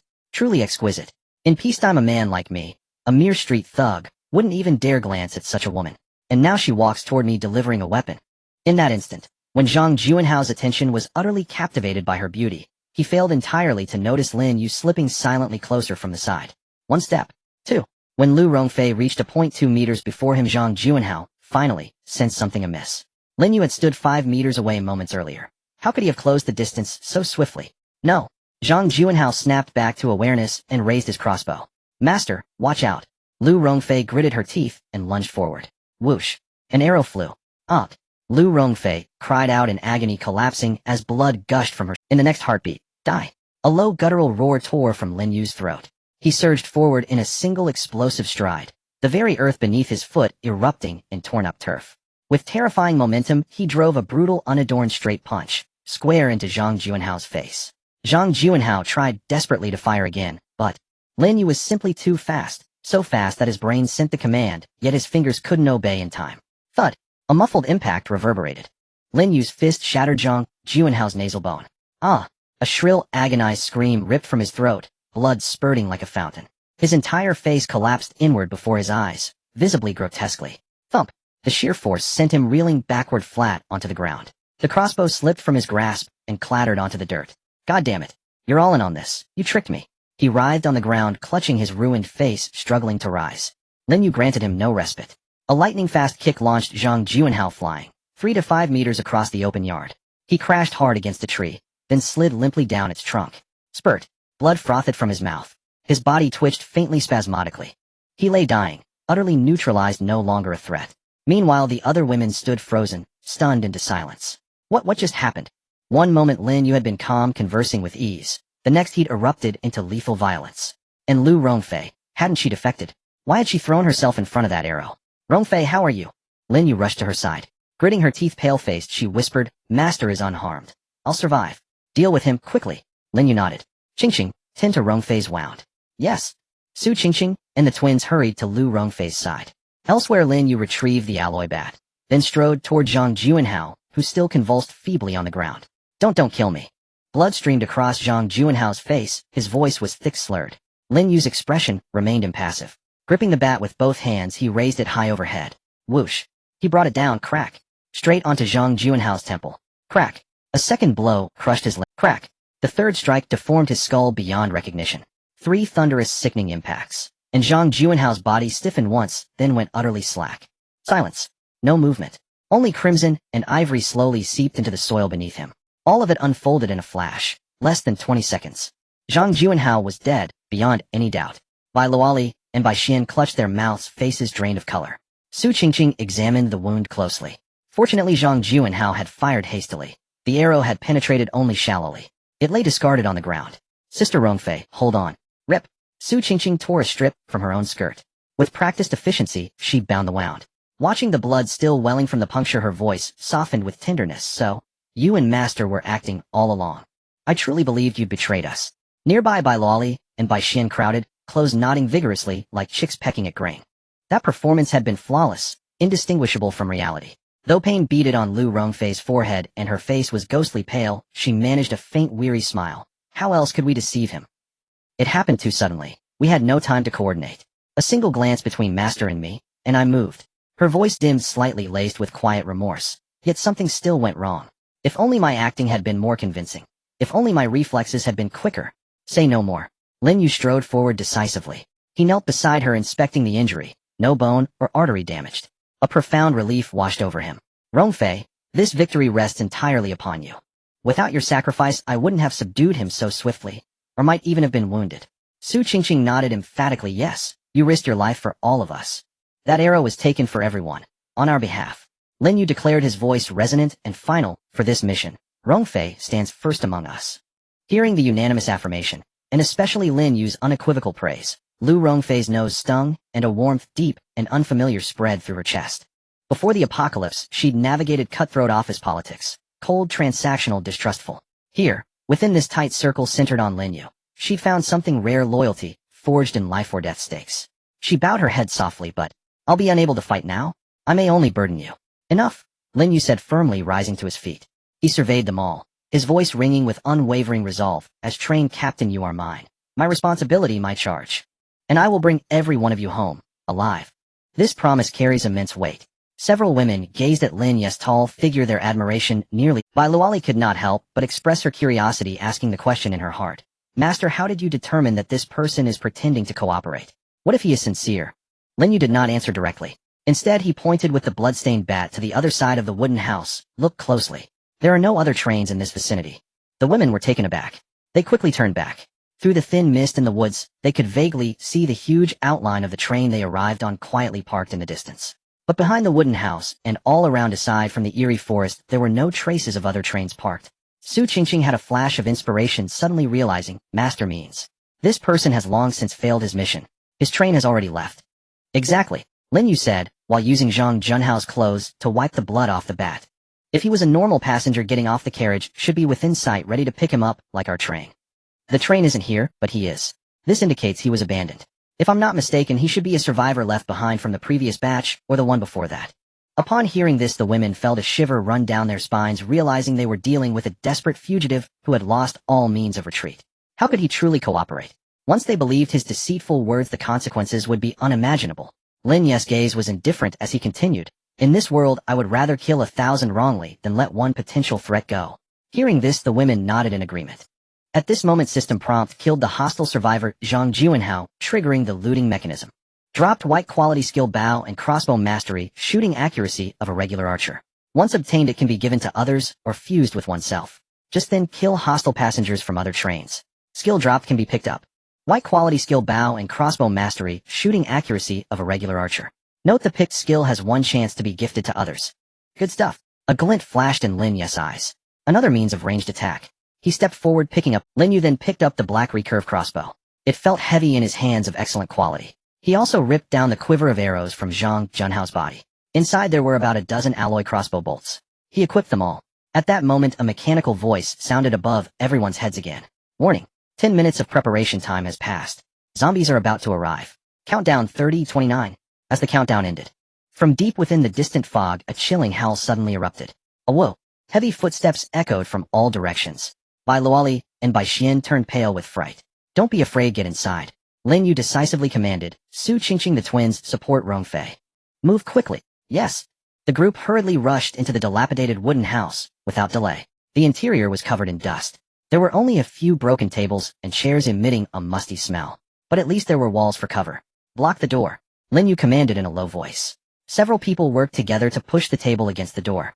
Lu Rongfei, weakened from blood loss, was placed in the safest corner of the room. At this moment, Su Qingqing stood by the window and shouted, Master! Look, that's a zombie dog. Lin Yu looked outside. Amidst the mist, a black shadow was rushing towards the wooden house at high speed. Behind it, 4 staggering zombies followed closely. Lin Yu picked up a crossbow bolt and asked, How does your speed compare to that zombie dog? Su Qingqing quickly assessed in her mind. If it's a straight run, I might not outrun it. That beast's explosive power is too strong, and it doesn't tire easily. However, she shifted her tone, scanning the room. If I use the terrain to maneuver in this room, I should be slightly faster than it. I'm not in danger. Good. Lin Yu nodded, not pausing in his actions. He fitted an alloy crossbow bolt into the bow. With a soft click, the bowstring was pulled to its limit. My plan is simple. Lin Yu raised the crossbow, speaking rapidly. Wait for that zombie dog to enter the optimal shooting range, and I will shoot an arrow first. If luck is on my side and I can kill or severely injure it, then the biggest threat will be gone. Su Qingqing remained silent, attentively listening. Lin Yu continued. If I don't kill it, you immediately attract its attention and lead it upstairs. Use the stairs and rooms to maneuver, don't try to fight it hidden. Once I deal with those 4 zombies behind, I will come up to help you immediately. Su Qingqing nodded in agreement. No, but Master Yu, can you handle 4 zombies alone? After all, though, those 4 zombies were slow, once they in such a confined space, it could be deadly. And the twin sisters, while armed with daggers, were not reliable at all. As for Lu Rongfei, tied up in the corner, she was merely a burden. Lin Yu replied succinctly, let's stick to the plan. No more talking. He wasn't blindly confident. He had dealt with these low-level zombies several times. As long as he was careful not to be surrounded, it wouldn't be a big problem. Sure, they're coming. Lin Yu suddenly snapped in a low voice. Everyone held their breath. The howls outside were already close at hand. Oh whoa! The zombie dog clearly sensed the scent of living humans inside the house. It let out an excited roar, saliva dripping from its mouth. With its limbs pushing off the ground, it sprinted furiously towards the wooden door. 50 meters. 30 meters. 20 meters. Lin Yu's breathing became faint. In his view, the world slowed down. The wind speed, distance, and trajectory of the target formed a clear ballistic path in his mind. Now as Lin Yu's fingers squeezed the trigger. Bang! The crossbow bolt shot forth like a streak of dark light, heading straight for the zombie dog's face. This shot was fast, accurate, and lethal. If it were an ordinary beast, this would undoubtedly pierce its skull, killing it instantly. However, the mutated zombie dog had an exceptionally keen instinct. Just as the arrow was about to hit, it abruptly twisted its neck midair. Thud! A dull sound of a blade entering flesh echoed. The crossbow bolt, originally aimed at its forehead, grazed its skull and pierced through its left front shoulder. The immense impact caused the zombie dog to stagger in midair, rolling over once. But soon it bared its teeth and lunged forward again. Fisk! Lin Yu frowned slightly. It didn't die. The zombie dog's vitality and reaction speed were indeed somewhat beyond expectation. However, this shot wasn't without effect. The injured zombie dog was clearly slower than before. I leave it to you, Lin Yu decisively shouted. Understood. Su Qingqing's eyes brimmed with confidence. With Lin Yu's arrow weakening it, the threat from this zombie dog had greatly diminished. Master, be careful. After saying this, Su Qingqing suddenly dashed forward. In the next moment, crash. The zombie dog burst in. With the loud crash of splintering wood, the zombie dog charged in, immediately filling the air with a nauseating. It spotted Su Qingqing, who stood in the center of the room. After several battles, her courage had grown. Hey, ugly. She provocatively whistled and grabbed a nearby glass, throwing it. Look over here. Wanna eat meat? Come chase your aunt. The zombie dog was enraged, completely ignoring the others in the corner as it lunged at Su Qingqing. That's right. Su Qingqing sneered, her long legs propelling her forward like a swift swallow, instantly darting up. The zombie dog hesitated not at all, its claws scraping deeply against the floor as it roared and chased after her, hearing the sounds of pursuit and laughter from the second floor. Lin Yu knew that Su Qingqing was safe. As long as she utilized the terrain, and with her current agility, evading the injured dog would be a piece of cake. The pressing issue now was the 4 zombies that were about to burst in. Lin Yu turned and glanced at the pale-faced twin sisters hiding behind the table. Set the table up for protection. If the zombies come near you, don't hesitate. Stab with the knives you have. As long as I don't die, you won't come to harm. But if I die, he paused, his eyes cold, your fate will be even worse. Bai Luoli and Bai Xian exchanged a glance. There was fear, but also a hint of determination. Don't worry, master. Bai Luoli bit her lip, gripping the alloy dagger tightly. We sisters will never hold back. Very good. Lin Yu said, no more, refocusing his attention on the outside. There the 4 zombies were gradually in. Ooh. Lin Yu took a deep breath, calming his racing heart. He drew a crossbow bolt from his quiver. Ready. Aiming. At this moment, the nearest zombie was less than 10 meters from the door. Lin Yu silently chanted, in his heart. Hit. The bolt was released. This time the junior zombie was clearly not as nimble as the dog. PFF. The bolt struck the zombie's chest, the powerful impact causing it to fall backward. It crashed heavily to the ground. However, as long as a zombie's head is intact, it generally won't die. It struggled on the floor, trying to rise. Lin Yu quickly reloaded. Died. He narrowed his eyes and released his grip. Whooshed. This arrow was like the scythe of death. It pierced directly through the zombie's eye socket and exited through the back of its head. The zombie didn't even groan, collapsing to the ground like a heap of mud. It lay completely still.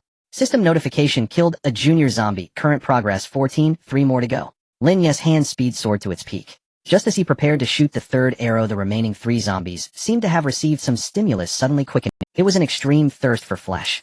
10 meters. 5 meters. Too close. Although the crossbow was powerful, its loading speed was a major drawback. At this distance, there was simply no time to shoot the third arrow. If he forced the loading, getting too close to the zombies with a ranged weapon would be suicidal. Clang. Without any hesitation, Lin Yu threw the expensive crossbow aside onto the floor. In the next moment, he swiftly drew out the alloy baseball bat from behind. Come on, you punks. Lin Yu hid behind the wall, gripping the bat tightly, his muscles tensed like iron. Crash. A zombie howled as it crashed through the remaining. Half of its body ventured inside. What awaited it was a powerful swing of the bat that had been building up. Bang. The sound was like a ripe watermelon being smashed by a hammer. Under the dual effects of power amplification and sharpness enhancement, Lin Yu's swing directly caved in. System notification: killed a junior zombie, current progress 24, another one down. Lin Yu's expression remained unchanged, not even wiping the blood from his face. He kicked the corpse hard, sending it flying to clear space for the upcoming battle. Just as Lin Yu retracted his leg, roar, roar, accompanied by 2 overlapping roars, the remaining 2 zombies simultaneously squeezed through the windows on either side. The one on the left wore a security uniform and was tall, clawing wildly. The one on the right was a female zombie with long hair and a mouth full of fangs. They closed in quickly. The narrow space within the room turned perilous. Die!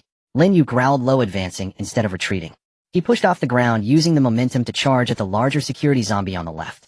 At such moments, the strong must be dealt with first. Who? Lin Yu aimed for the head with his swing. However, the security zombie's instincts kicked in, and it raised its arm to block at the last moment. Crack! The sound of shattering bones was clear. The blow broke the zombie's forearm, and with unrelenting force it crashed into its collarbone. However, an unexpected turn. The immense power caused the bat to become deeply embedded in the rotting flesh stuck between the shattered bones. Roar! The security zombie went berserk. Not only did it not retreat, but it also lunged at Lin Yu with its mouth wide open, ready to bite his neck. Lin Yu pulled hard, but did not budge. Stuck! Damn! Lin Yu cursed inwardly. This was the drawback of using a blunt weapon. If too much force was used, it was prone to getting stuck in bones. At that moment, roar! The female zombie on the right had already lunged at him, the stench hitting him directly. The sharp claws were mere centimeters from Lin Yu's cheek, with danger in front and behind. At this critical moment, Lin Yu demonstrated exceptional combat prowess. He decisively released his grip on the bat with his right hand and dropped his body down, evading the female zombie's lunge. Immediately after, he used his waist to deliver a powerful sweeping kick. Bang! The security zombie lost its balance and fell heavily to the ground. However, this did not alleviate the crisis, as the female zombie, having missed, quickly turned around with its mouth agape, ready to bite again. It was too close. At this moment, Lin Yu was unarmed, and there was no time to dodge. In a split second, he grabbed a piece of wood from the ground and forcefully stuffed it into the zombie's gaping mouth.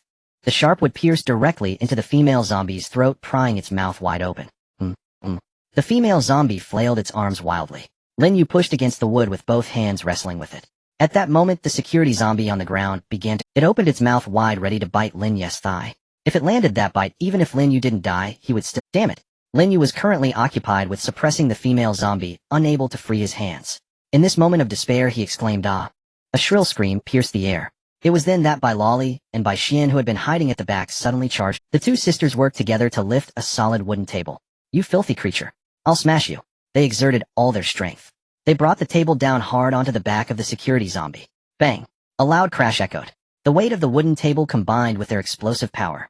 They pinned the security zombie firmly beneath it, even knocking the baseball bat off its shoulder. Roar! The security zombie was trapped and clawed helplessly at the ground in rage. "Good. Well done," Lin Yu shouted loudly. This momentary opportunity for a breather was more than enough for him. Bang! He kicked away the struggling female zombie, rolled backward, and seized the baseball bat. With the weapon in hand, the situation turned in an instant. Lin Yu stood up, aiming the baseball bat at the female zombie's head. Bang! One strike to the head. Kill a low-level zombie, current progress 34. Fearing that the security zombie might break free, the twin sisters pressed down hard on the table. "Get back!" Lin Yu barked quietly. The twins, feeling as if they had been granted amnesty, hurriedly released their grip and jumped back. Just as the table was flipped, exposing the zombie. The baseball bat in Lin Yu's hands had been waiting for this moment. He gripped it tightly, swinging it with all his might as if... Bang! The force of this strike was so immense that it slightly bent the bat. The security zombie's head exploded like a rotten egg. The remaining half of its body was sent flying. Kill a low-level zombie, current progress 44. All zombies eliminated. The world finally fell silent. Lin Yu leaned on the baseball bat, gasping for breath. This battle had truly been perilous. He turned to look at the twin sisters huddled nearby. The 2 were now slumped on the ground, their faces pale. "Well done." Lin Yu approached, and praised them that table saved my life. Upon hearing this, Bai Luoli wiped her tears and forced a smile, saying, if anything happened to you, we wouldn't survive. We just don't want to die. Lin Yu nodded. In this apocalypse, the desire to survive is the greatest motivation. You two stay here and watch over Lu Rongfei. I'll go check upstairs. Lin Yu lifted the baseball bat, preparing to head upstairs. At that moment, kill a mutated zombie dog, current progress 11. All tasks completed. Lin Yu paused, a glimmer of surprise flashing in his eyes. Su Qingqing is impressive. Did she really take down that mutated dog by herself? In the next moment, at the top of the stairs on the second floor, Su Qingqing's graceful figure appeared at the corner. Her clothes were somewhat disheveled, and a few strands of hair fell out. Yet on her face was an expression of excitement. Master, come quickly and see. Something dropped after that dog death. Lin Yu's heart stirred. Gear drop. Aside from attributes, can items also drop? When he rushed up to the second floor, he saw the corpse of the zombie dog lying at the end of the corridor. A dagger was embedded in its head. Beside the corpse, a golden coin floated silently. Su Qingqing pointed at the coin, saying, Master, I don't know what this is, so I didn't dare touch it. Just then a voice echoed again. Killing any type of zombie has a chance to randomly drop apocalypse coins. Coin usage can be exchanged for rare supplies and skills at the train station after it opens. Picking rules, anyone can pick it up, but only the train conductor has purchasing authority. Lin Yu's eyes brightened instantly. It sounds like it has great utility. He stepped forward and reached out to touch the buzz. The coin instantly transformed into a stream of light, drilling into his palm and disappearing. Acquired Apocalypse Coin 1. Uploaded to the conductor's account, can be checked at the control panel after returning. Lin Yu nodded slightly. Alright. This place is not safe for long, let's go back to the train first. He patted Su Qingqing on the shoulder. Thanks to you for taking on the heavy responsibility this time. Su Qingqing beamed, saying, thank you for the praise, Master. They descended to the first floor. Bai Luoli and Bai Xian immediately rushed over. Sister Su, you really are amazing for taking on the zombie dog alone. I heard Master say that it was thanks to you sisters that we could successfully complete such a tough first task. Haha. However, at this moment, Lu Rongfei in the corner had begun to look a bit drowsy. Lin Yu commanded return to the train. Luoli Xuan helped Lu Rongfei. Yes, Master. The twin sisters quickly stepped forward, one on each side, supporting Lu Rongfei. The group left the wooden house and ran toward the train shrouded in fog. Moments later, with a heavy clang, the thick train door slammed shut. With a slight jolt, the train started moving again. Finally safe. Bai Luoli and Bai Xian collapsed on the ground, panting heavily. It was their first time on a mission, and they were already exhausted. Sister Lu. Su Qingqing pushed Lu Rongfei, who was leaning on her shoulder. There was no response. Lu Rongfei's eyes were tightly closed, her breathing rapid. Her cheeks were unnaturally flushed. Su Qingqing reached out to check. Hiss.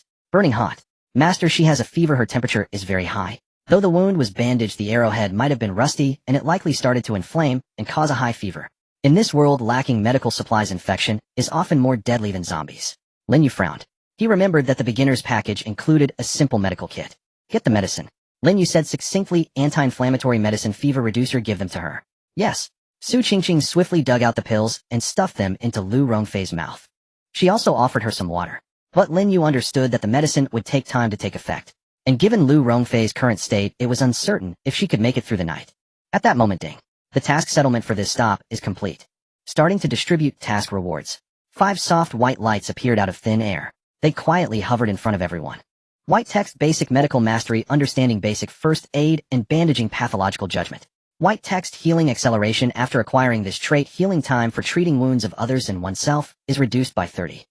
White text: acupoint massage, proficient in human acupoints, effectively alleviating fatigue, recovery of physical strength increased by 20. White text: swift movement, increases movement speed by 50, lasts for 2 minutes, cooldown time 20 minutes. Green text: death immunity, active skill. Immunity to all fatal damage within 3 seconds after activation. Cost after the skill ends: 95 of stamina is drained, entering a near-death weakened state. Looking at this row of trait descriptions, everyone's breathing quickened slightly, especially at the first 2 traits. Master. Su Qingqing pointed at the glowing orbs, exclaiming, if we have these 2 traits, Sister Lu's injury can definitely be saved. Lin Yu's gaze swept across 5 glowing orbs. His mind raced. Team configuration. This was the first term that sprang to his mind. The previous battle had been chaotic, with everyone fighting for themselves. It must be professionalized. Listen up. Lin Yu surveyed the surroundings and said in a deep voice, Luo Li Xian. At your service? The twin sisters immediately straightened their backs.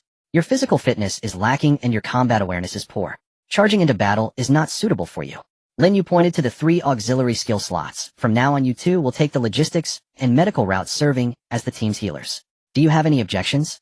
Bai Luo Li's eyes lit up. No problem.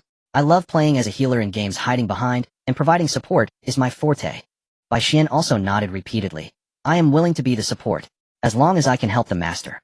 They did not possess the killing intent of Su Qingqing. Rather than wielding a knife to fight zombies, handling logistics was clearly safer and more suitable for them.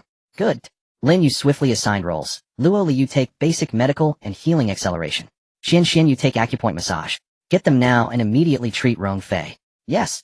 The two sisters did not dare to be slow, stepping forward to touch the glowing orbs. Buzz. The light merged into their bodies.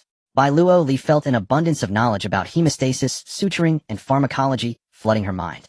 It was equivalent to 10 years of rigorous medical study. She immediately crouched down and began to unwrap Lu Rongfei's bandages. Her movements were extremely skilled. Xian pressed her higu and Tsuchi acupoints to bring down her fever. Bai Luo Li commanded casually. Understood. Bai Xian's fingers danced as she accurately pressed on Lu Rongfei's acupoints. The results were visible. Lu Rongfei's tightly furrowed brows relaxed, and her breathing became steady. Seeing this, Lin Yu let out a sigh of relief. It seemed that the effect of these skills was immediate. Ching. Lin Yu looked at the remaining 2 glowing orbs. Master, what do you say? I will take death immunity, and the remaining swift movement is yours. This is the optimal solution. As the captain and the strongest warrior, Lin, you must be able to withstand crucial moments. That death immunity is simply a divine skill. Although the side effects are significant, it can save lives in critical moments. As for Su Qingqing being agile by nature combined with swift movement, she would become a terrifying assassin. What about Sister Lu? Su Qingqing asked. After all, this would leave no skills for her. Lin Yu smiled slightly. Don't worry. I have another plan for her, and she will not be slighted. Saying this, Lin Yu reached out and grasped the green glowing. Su Qingqing also merged with swift movement. Just then, she's awake. Sister Lu is awake. Bai Xian exclaimed in delight. Lin Yu and Su Qingqing turned to look. They saw Lu Rongfei slowly opening her eyes. She supported herself on the floor and stood up directly. The previous weakness and lethargy vanished without a trace. At this moment, her complexion was normal and her eyes were bright. She hardly looked like someone who had just sustained severe injuries. It was as if she were a different person. Su Qingqing, astonished, walked over and touched her forehead. Heavens, Sister Lu, have you really gotten rid of your fever? It's only been a few minutes. Lu Rongfei moved her shoulders. Although there was still some dull pain, it no longer affected her movements. She looked gratefully at the twins. Yes. It's because they are so capable. Sister Luo Li's wound treatment technique is incredible, and Xian's massage made warmth flow throughout my body, restoring my energy in the blink of an eye. Lin Yu stepped forward. Let me take a look. He directly lifted the bandage on Lu Rongfei's shoulder. His pupils slightly contracted. The originally hideous wound had already formed a thick scab. The redness and swelling had completely subsided. Impressive.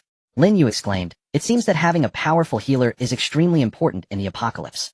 With these twins, the team's sustainability would be directly upgraded by several levels. It's all thanks to the master's allocation. Receiving affirmation proved their worth. The two sisters were also very excited. Su Qingqing smiled and said, from now on we won't have to worry about injuries going unattended. Just as everyone was immersed in joy, a prompt sound rang out again. Announcement: today's mission has ended and the train will no longer stop at this station. After 9:00 tomorrow morning, you can open the next carriage and arrange a new mission. Hearing that they no longer had to face zombies, all the girls cheered in unison. Lin Yu pondered. It seems that the number of missions is also random. Sometimes it's once a day, and other times it might be more. Today's luck is pretty good. Bai Xian wiped her sweat. What do we do next? Wait. Lin Yu looked up at the sky. There are still rewards to be accounted for. As soon as he finished speaking, today's survival mission is complete, and random material rewards are being distributed. Congratulations, you have received entertainment item, a deck of playing cards. With a flash of light, a brand new deck of playing cards landed on the table. Bai Luo Li picked it up and joked. Haha, we can play poker tonight if we get bored. Congratulations, you have received single bed for. Swish. Four neatly arranged single iron frame beds appeared at the tail of the previously empty carriage. Covered with clean white sheets, they were soft yet firm. Beds. Su Qingqing's eyes lit up and she pounced on the bed, rolling around. Finally, a bed to sleep on. For the past 2 days I've been sitting on hard chairs and on edge of my back is about to break. Bai Xian counted, but there are 5 of us, so why are there only 4 beds? She glanced at her sister. Shall we squeeze together then?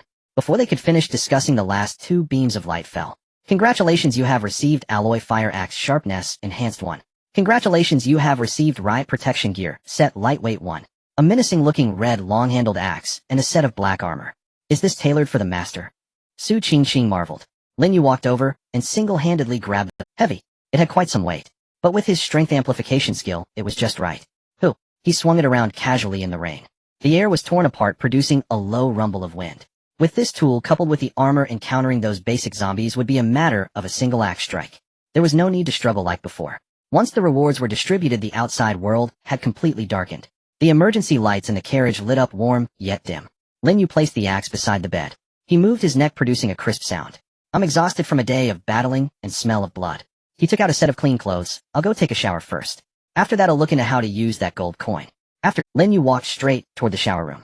After a short while the sound of running water could be heard from inside. The four women exchanged glances. Lu Rongfei sat on the bed, gently tracing the brand new sheets with her fingers. She lowered her head, her expression inscrutable. Today's battle. She had made the right bet.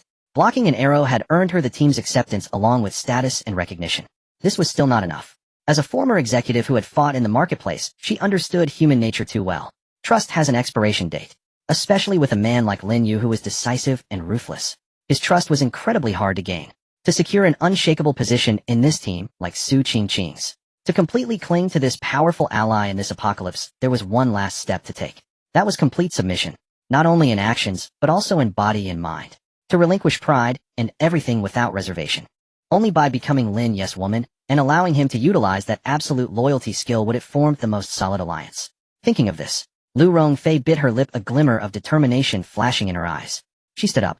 Her fingers trembled slightly as she unbuttoned her collar. One button, two buttons. Her outer coat slid off, revealing an undershirt soaked in sweat outlining a breath. Sister Lu. Bai Luoli was taken aback. What are you doing? Lu Rongfei took a deep breath, her face slightly flushed, but her tone was firm. I am going in to wash up too. I am covered in blood, but it's uncomfortable. After saying this, she walked toward the shower room door under the astonished gazes of the three women. Her hand rested on the doorknob. Gently twisting it, Lu Rongfei glanced back, once then pushed the door open. Click. The door closed again, and the sound of it locking echoed. Inside the carriage a profound silence enveloped the space. After several seconds a soft chuckle escaped Su Qingqing's lips. Indeed, Sister Lu is a wise woman, she acts decisively. Bai Luoli and Bai Xian finally regained their senses, their faces flushed. Sister Su. Bai Xian leaned closer to Su Qingqing and whispered curiously, did you and the master ever engage in that kind of activity before? Bai Luoli perked up her ears asking, what was it like? Looking at the master's physique, is he still not very strong?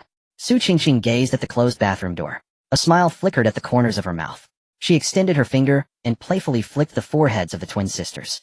You two little gluttons, are you already feeling infatuated? As for the taste, Su Qingqing squinted her eyes as if savoring an immensely delightful memory.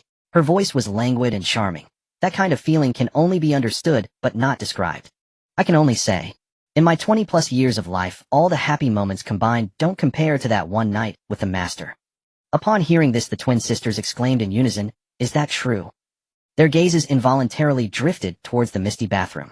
All the happy moments combined don't measure up to one night with Lin Yu. Instantly, countless thoughts raced through their minds. Inside the bathroom, mist hung heavily in the air. Lin Yu stood under the shower, allowing the hot water to wash away the blood and fatigue from his body. The door creaked open. He did not turn around until he felt a pair of somewhat icy hands tremblingly touch his back, gently helping him. Only then did Lin Yu turn around. Lu Rongfei lowered her head, not daring to meet his gaze. The water soaked her clothes, clinging tightly to her body. It outlined the proud curves that had once made countless subordinates dare not look directly. So proactive. Lin Yu's voice sounded somewhat muffled amidst the sound of water. Lu Rongfei bit her lip and nodded. Yes, I've come to terms with it. I want to express my loyalty to the master. From now on I will wholeheartedly follow the master. Lin Yu reached out, pinching Lu Rongfei's chin, and said lightly, very good. A wise woman who understands the balance of action and retreat. I like that.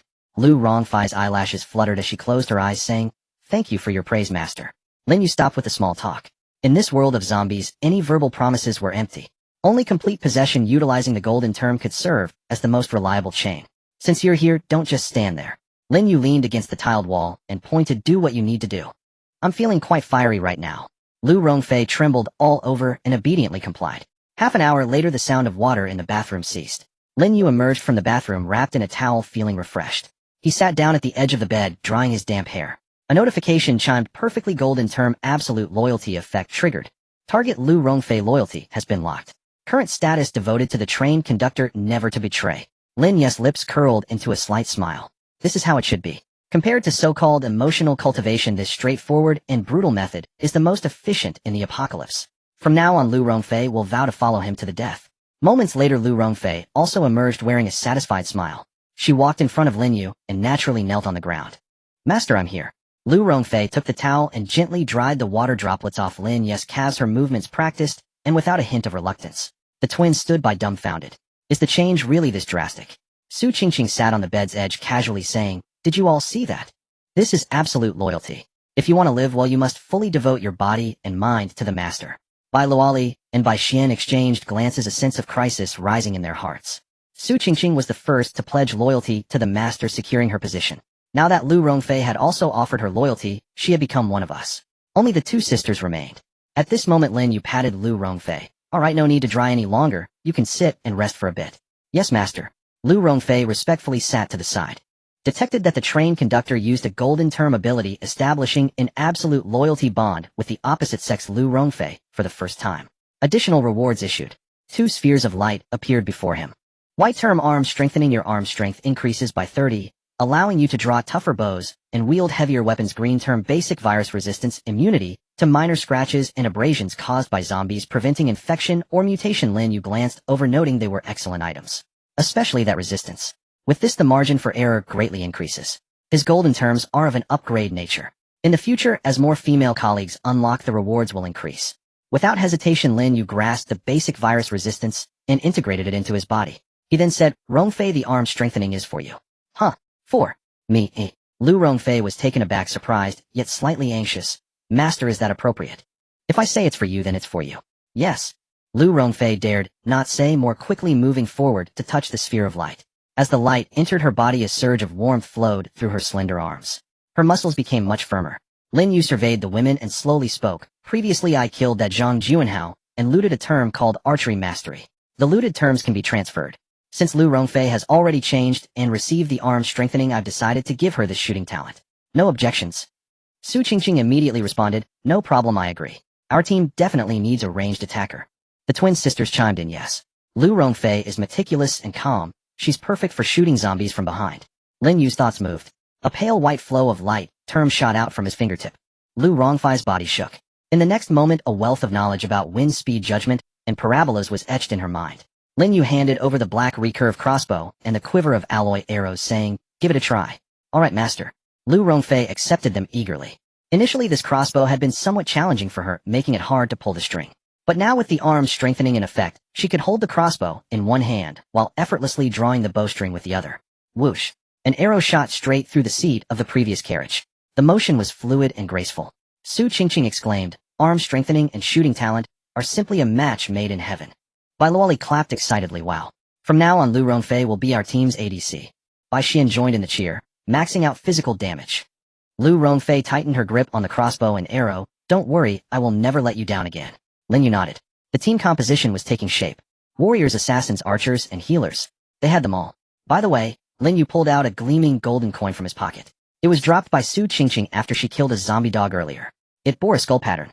"The system says this item can be exchanged for things. Where's this gold coin shop?" Upon hearing this, everyone began to look around. "Master, over here." Su Qingqing pointed at a metal panel at the junction of the carriages. "There's an extra red button here." Lin Yu walked over and pressed it. Buzz.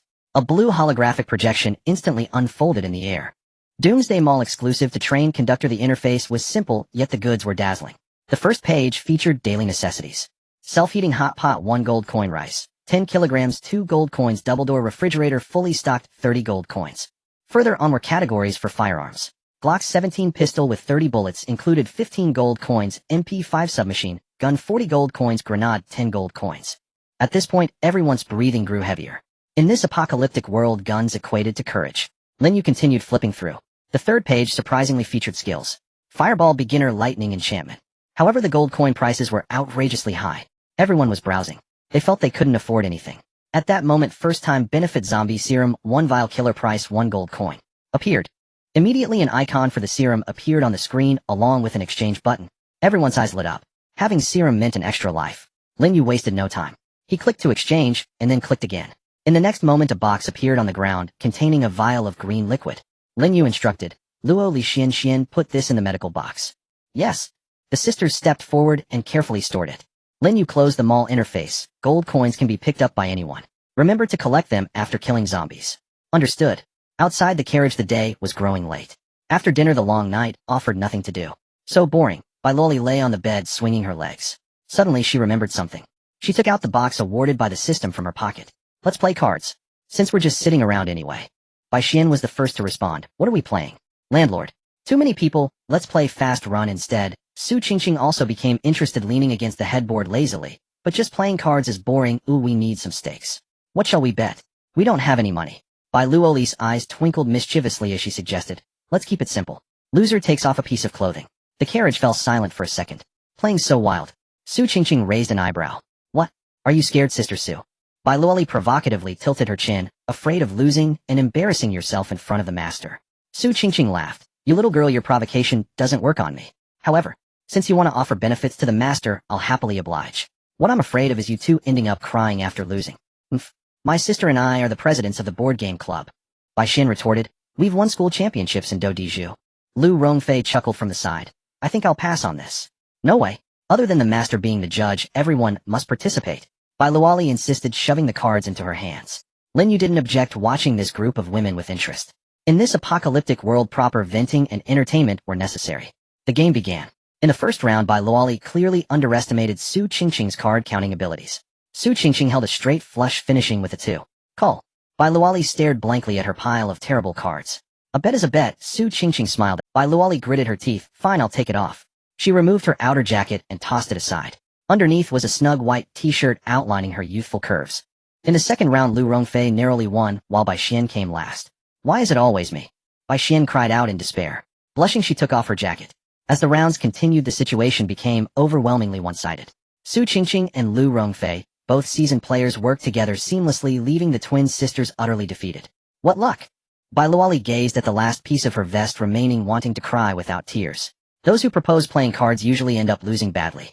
Lu Rongfei adjusted her non-existent glasses and summarized. Soon after, Bai Xian reached her limit of losses. She was left with only a pair of pink shorts and thin underwear. Her fair skin glowed ivory-like under the lights. The two sisters huddled together, shivering. Hurry up, Su Qingqing urged. You lost this round again. Decide which to take off, top or bottom. Lin Yu sat in his chair sipping water. His gaze wandered over the twins. I must say, despite their young age, these girls had great assets. Especially their identical faces combined with their current embarrassed expressions stirred one's desire. How about we make them absolutely loyal tonight? At that moment, seeing the delay in undressing, Su Qingqing urged, hurry up. Alright, I'll pick the bottom. After hesitating for a while, Bai Xian reached for her waist. Didn't see this side of you. Su Qingqing whistled. Bai Xian hurriedly waved her hand. Mainly, I only have an A. But my sister has a D. If I take off the top, I'd feel too inferior compared to her. PFF. Lin Yu almost spat out the water he had just taken. This reason was quite hardcore. Bai Xian was about to pull down. Everyone's eyes were focused. Suddenly her movements froze. Her face went from red to pale. What's wrong? Lu Rongfei noticed something was off. Bai Xian released her grip, clutching her stomach with a pained expression. I can't take it off. A bet is a bet, no backing out. Su Qingqing was displeased. Weren't you quite brave just now? It's not that. Bai Luoli, standing beside her sister, also clutched her abdomen, her expression grim. It's just that my sister and I, well, that time of the month has come. That time. Su Qingqing was taken aback. Your monthly cycle. The sisters nodded in unison. It happened simultaneously. Su Qingqing was surprised. Lu Rongfei explained. It seems twins often experience this. Their physiological cycles are highly synchronized, which is common in biology. Suddenly, thud. Bai Luoli pulled her sister and directly knelt on the mattress, looking alarmed. We're sorry, master. We actually wanted to express our absolute loyalty to you tonight. It truly wasn't an intentional excuse. Bai Xian was also frightened. Yes, we didn't expect it to come on suddenly. Master, please don't be angry, don't chase us away.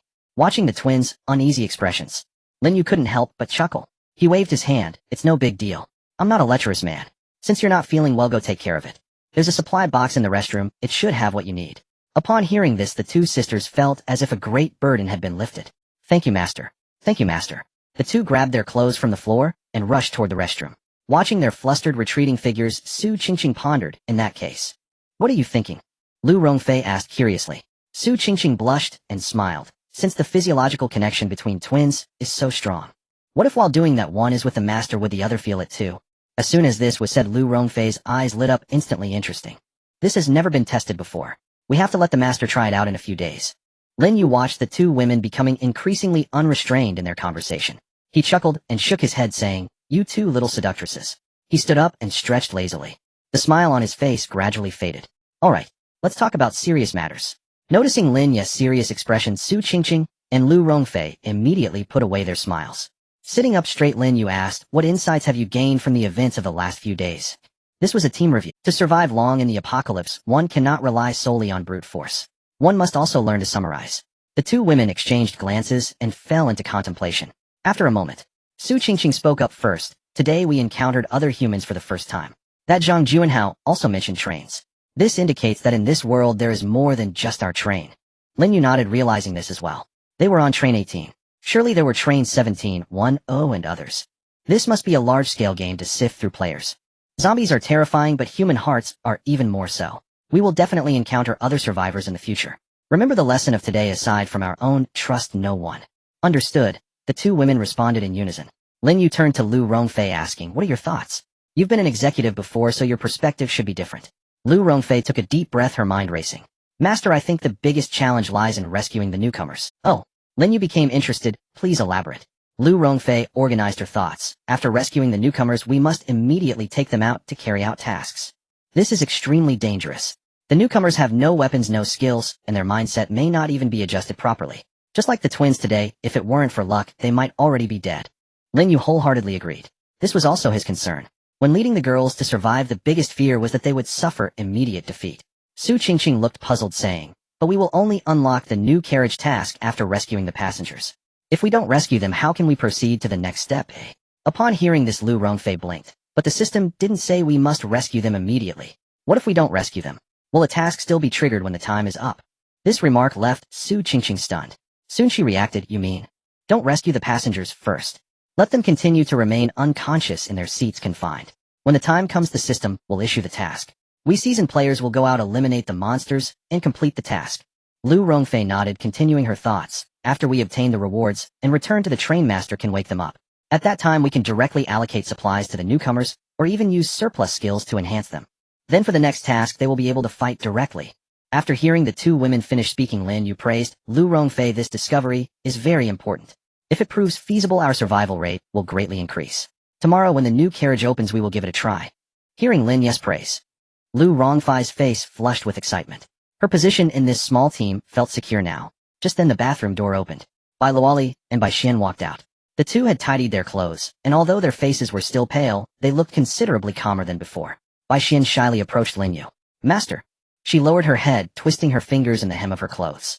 Although I can't express my loyalty to you, I just gained a massage skill. I would like to try it on you as an apology, if that's alright. A massage? Lin Yu raised an eyebrow. After a day of fighting zombies, he indeed felt some muscle soreness. Come on.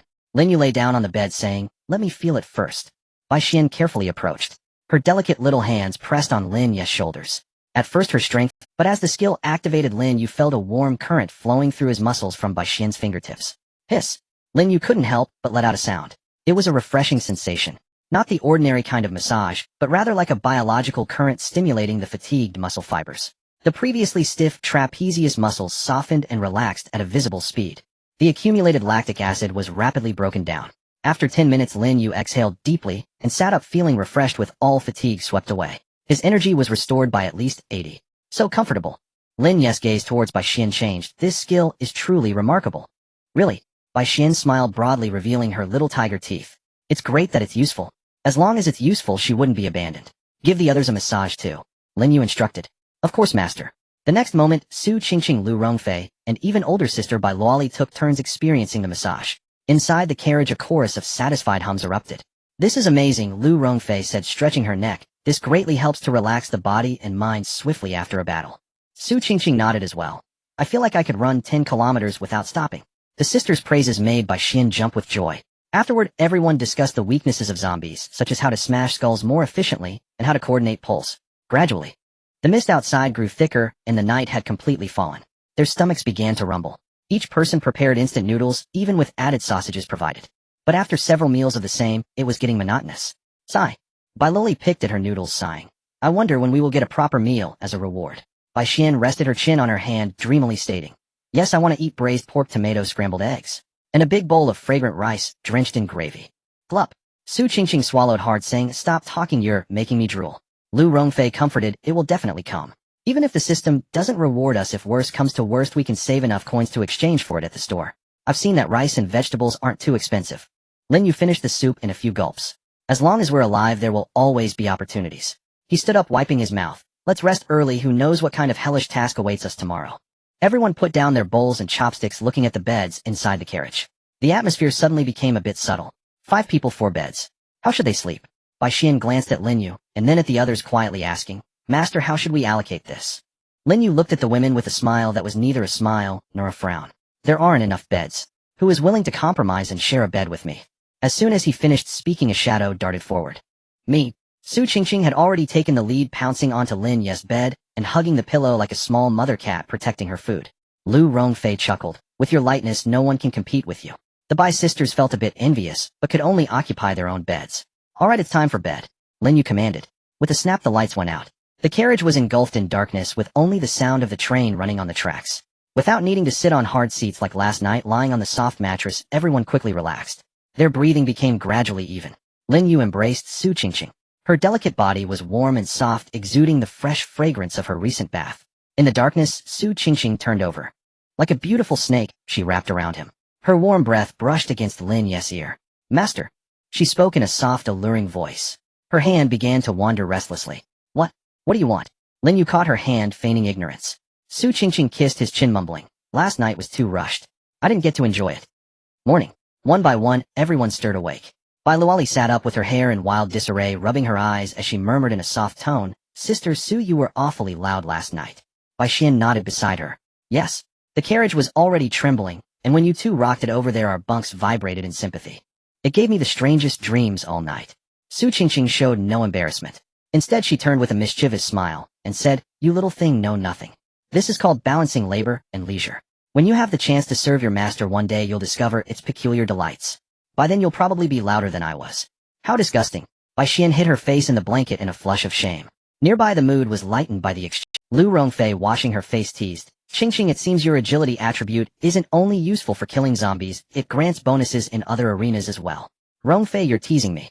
Su Qingqing threw a pillow at her. The carriage was unusually relaxed. Breakfast as ever was instant noodles.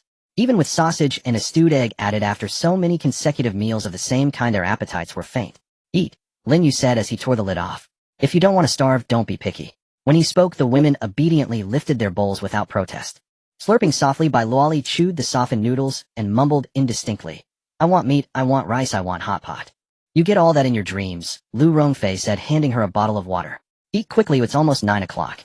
According to the pattern, 9 marked the opening of the next carriage. They finished breakfast swiftly. Lin Yu wiped his mouth and said, Su Qingqing, tell everyone about our study last night. At the words, the other women exchanged odd looks. Study? Must you two share that? Su Qingqing hurriedly explained, Don't be ridiculous. The master and I were studying hand signals. Hand signals? Yes. Simple gestures to convey meaning: retreat, run. That way we avoid making noise. The gestures were simple, and everyone learned them quickly as moments slipped by. Next carriage has opened.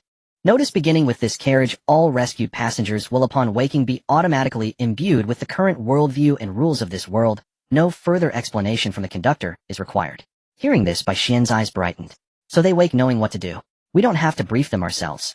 Lu Rongfei nodded and analyzed. It seems so. That will save us a great deal of time. Let's go see who is inside this time. Lin Yu wiped his mouth and picked up the alloy fire axe. This carriage was unusually empty, with only the last 2 rows occupied. Lin Yu led them closer. In the penultimate row, a woman was bound. She wore a one-piece swimsuit and had an extremely striking figure. Her sun-kissed skin and the smooth, taut lines of her thigh muscles betrayed years of dedicated training. There was a wild beauty about her. She's Han Na. Bai Luoli cried with excitement. She works in our company's publicity department and is even a fitness influencer. I see her on short videos all the time. She can do push-ups with one hand. Lin Yu nodded slightly as his gaze swept over Han Na's firm legs. Surely her physique suggested far greater resilience than an ordinary white-collar worker. Give her a weapon and a few attribute bonuses, and her combat power might rival Su Qingqing's. Bai Luoli stepped forward another pace to look at the row before them. Why is there a man? Everyone turned to see a youth of 25 or 6 with a lecherous look and pinched features. He bore the air of someone given over to indulgence. At the sight of him, Su Qingqing's brow tightened, and a flash of disgust crossed Lin Yu's eyes. Lu Rongfei sensed it quickly. Do you two know him? Yes. Su Qingqing curled her lip. He worked in the same department as the master and me, Qin Xiaoxiang. His reputation is awful, slick and oily. He used to harass female colleagues at the office, and even sent me revolting messages that I blocked. Bai Luoli, furious, spat, just slit his throat. At worst, we waste a little reward. Exactly. People like him will only cause harm if spared, Bai Xian agreed. Lu Rongfei suggested, no need to rush, he's bound anyway. Master, shall we finish our task, and then come back to kill that man and rescue Han Na? This was the plan they had discussed the night before. They were willing to postpone dealing with the loathsome man until later. No. Lin Yu shook his head. Lu Rongfei paused.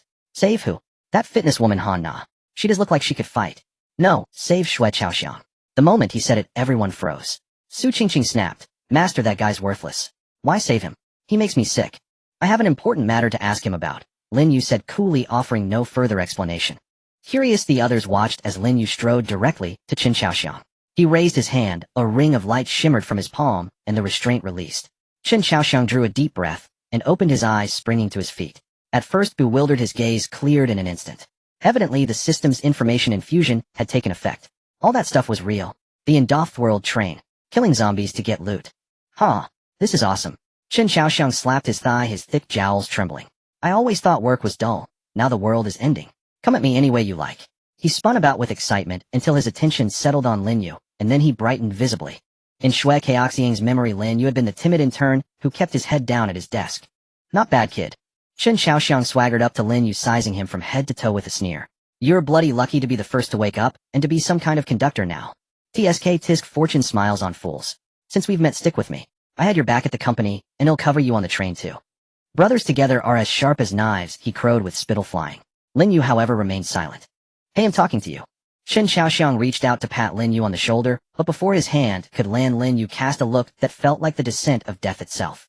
Qin Chaoxiang shivered, something about the young man felt altered. Then Lin Yu spoke. Qin Chaoxiang, when are you going to repay me the 3,000 yuan you owe me? The air froze. Qin Chaoxiang blinked, clearly not expecting Lin Yu's first words to be about money. He rolled his eyes and laughed it off. Ah, you remember that. Such a small thing, forgotten. They'll pay you back with interest when we return to the real world. Besides, Qin Chaoxiang spread his hands in a brazen shrug.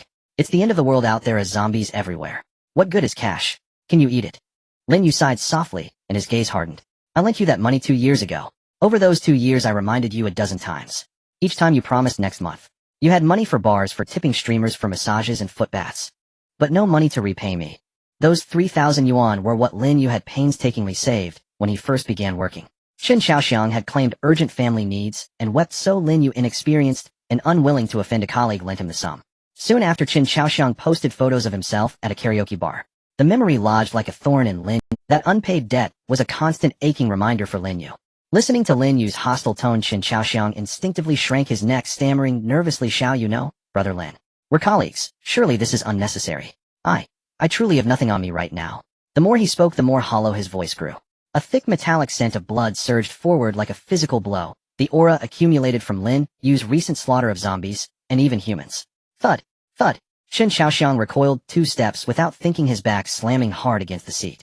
Before him stood Lin Yu, utterly unrecognizable from the timid, docile Xiao Yuzi etched in his memory.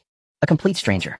His eyes held no emotion whatsoever, only the chilling, indifferent gaze reserved for the dead. Just as Qin Chaoxiang felt his lungs constrict, unable to draw breath. Suddenly, Lin Yu let out a dry, hollow chuckle. Stepping forward, he gently patted Qin Chaoxiang's shoulder. Enough. No need to tense up. This debt, consider it forgiven. At those words, Qin Chaoxiang's rigid body instantly slackened. He exhaled sharply, wiping cold sweat from his brow. Phew. You nearly scared me to death. That look just now. It was like you were about to murder someone. I knew you'd always be the most righteous one. With the crisis lifted, Qin Chaoxiang's lewd, sleazy demeanor re-emerged full force. His gaze slid past Lin Yu, brazenly sweeping over Su Qingqing, Lu Rongfei, and the twin sisters. Greedy, shameless, radiating raw, unfiltered lust. TSK. Absolute masterpieces, all of them. Qin Chaoxiang swallowed hard, leaning close to Lin Yu's ear and lowering his voice. By the way, you're the train conductor, right? These women all answer to you. Hook me up with 2 of them, bro. You know, I've coveted Su Qingqing for ages. Those legs, that waist. Let me have my fun, and I'll do anything you ask. Lin Yu's expression remained utterly blank. We'll discuss it later. Later? What's there to wait for? Qin Chaoxiang grew impatient. Just then a system notification chimed aloud. Passenger rescue reward distributed. Reward acquired Type 822 hand grenade 1. Survival supplies acquired smart rice cooker 1. Premium Wuchang rice, 10 kilograms, included. A flash of light shimmered, and there upon the floor appeared a matte olive green hand grenade, a gleaming new rice cooker, and a heavy sack of rice. Qin Chaoxiang's eyes widened, transfixed. Grinning ear to ear, he eagerly claimed credit. How's that, brother? I'm your lucky star. The moment I arrived, I brought you a grenade, and all this rice. Tonight we feast like kings. Lin Yu said. Silently, he bent down, picked up the grenade, and slipped it into his pocket. Then, he gestured to Qin Chaoxiang. Su Qingqing and Lu Rongfei exchanged a single glance. 2 exceptionally perceptive women who instantly grasped Lin Yu's intent. Without hesitation, they rushed forward, clearing the rice and rice cooker from the floor, then swiftly pulling the bewildered twin sisters behind them. They cleared a wide-open space. Meanwhile, Chen Xiaoxiang remained oblivious, scampering over with an oily, leering grin. So, did Brother Lin finally see reason? Ready to negotiate how we'll divide the women? Let me tell you, besides Su Qingqing, I'd also take that mature beauty. His sentence died midair. Thud. A muffled, brutal impact. Lin Yu struck without warning, his fist crashing into Chen Xiaoxiang's face with the force of a blacksmith's hammer amplified by strength enhancement. Arg! Chen Xiaoxiang screamed. A sickening crunch echoed as his nasal bone shattered, half his teeth torn loose, and spat forth in a gush of blood. He collapsed backward, dazed and disoriented, vision blurring into absolute blackness. Before he could even twitch to rise, thump! Lin Yu lunged forward, planting his boots squarely on Chen Xiaoxiang's chest. In his right hand, the alloy fire axe rose high, then fell. Shink! Blood erupted like a crimson fountain. Gulp gulp! Chen Xiaoxiang's severed head rolled sideways, cleanly decapitated. Life extinguished beyond recall. His lewd face froze in wide-eyed terror, still uncomprehending. Finally, the reward arrived. I'd been holding back, suffocating. Lin Yu's expression remained impassive as he sheathed the axe. He spat contemptuously at the headless corpse, spit. Next lifetime, remember to repay your debts. The carriage filled with iron-rich blood. The headless body lay motionless on the floor, crimson pulsing steadily from its ragged neck. Lin Yu strode back, axe in hand. Blood droplets sliding slowly down its polished metal grain, falling with quiet rhythmic taps. One strike. Instant death. Swift. Final. The twin sisters stood, frozen mouths slightly agape. Though they knew their master was ruthless, they hadn't imagined he'd execute a former colleague as casually as slaughtering poultry, not blinking once. After a long silence, Bai Luoli suddenly snapped her fingers, realization dawning. Ah, I see. That's why master moved the rice and rice cooker aside, and deliberately lured him onto the open floor. He was worried blood would splatter onto the rice. And, Bai Xian murmured, catching on, when he said wait, he meant waiting for the system reward. What if he'd killed him before the reward triggered? Would the system mark the mission failed, and forfeit both grenade and rice? Hearing the twins' quiet speculation, Lu Rongfei, still calmly polishing her arrows, didn't lift her gaze. Her voice cool and detached. And what else would you expect? She glanced coldly at the corpse. Would you keep scum like this alive till New Year? By now Lin Yu had wiped the blood from his blade onto Chen Xiaoxiang's clothes. Dragging the axe, he returned, calm, composed, unruffled. Master, that was so satisfying. Su Qingqing stepped forward, eyes sparkling. That man was revolting at the office, and dared leer at us like that. He deserved far worse than death. Absolutely stunning. Lin Yu smiled faintly, testing the weight of the alloy fire axe in his palm. Truth be told, it's remarkably sharp, perfectly balanced. Far superior to a baseball bat. Should serve well against zombies, once we start cutting them down. After that decisive stroke, he was thoroughly pleased with his new weapon. Its power was immense and unyielding. At that moment, Lu Rongfei pointed toward Han Na, the fitness enthusiast still unconscious. Master, shall we leave her unrevealed for now? Since the reward had already been secured, and the team required no further hands, awakening another carried unnecessary, unpredictable risk. Lin Yu nodded. Let her sleep, for now. We'll see what the system says. No sooner had he spoken than a mechanical voice boomed overhead. Warning: 10 minutes until arrival at next station, Qingshan University platform. Note: difficulty level upgraded for this stop. Mission objective: eliminate at least 15 level 1 zombies and 2 level 2 zombies. Upon hearing this piece of information, the atmosphere in the carriage became somewhat tense.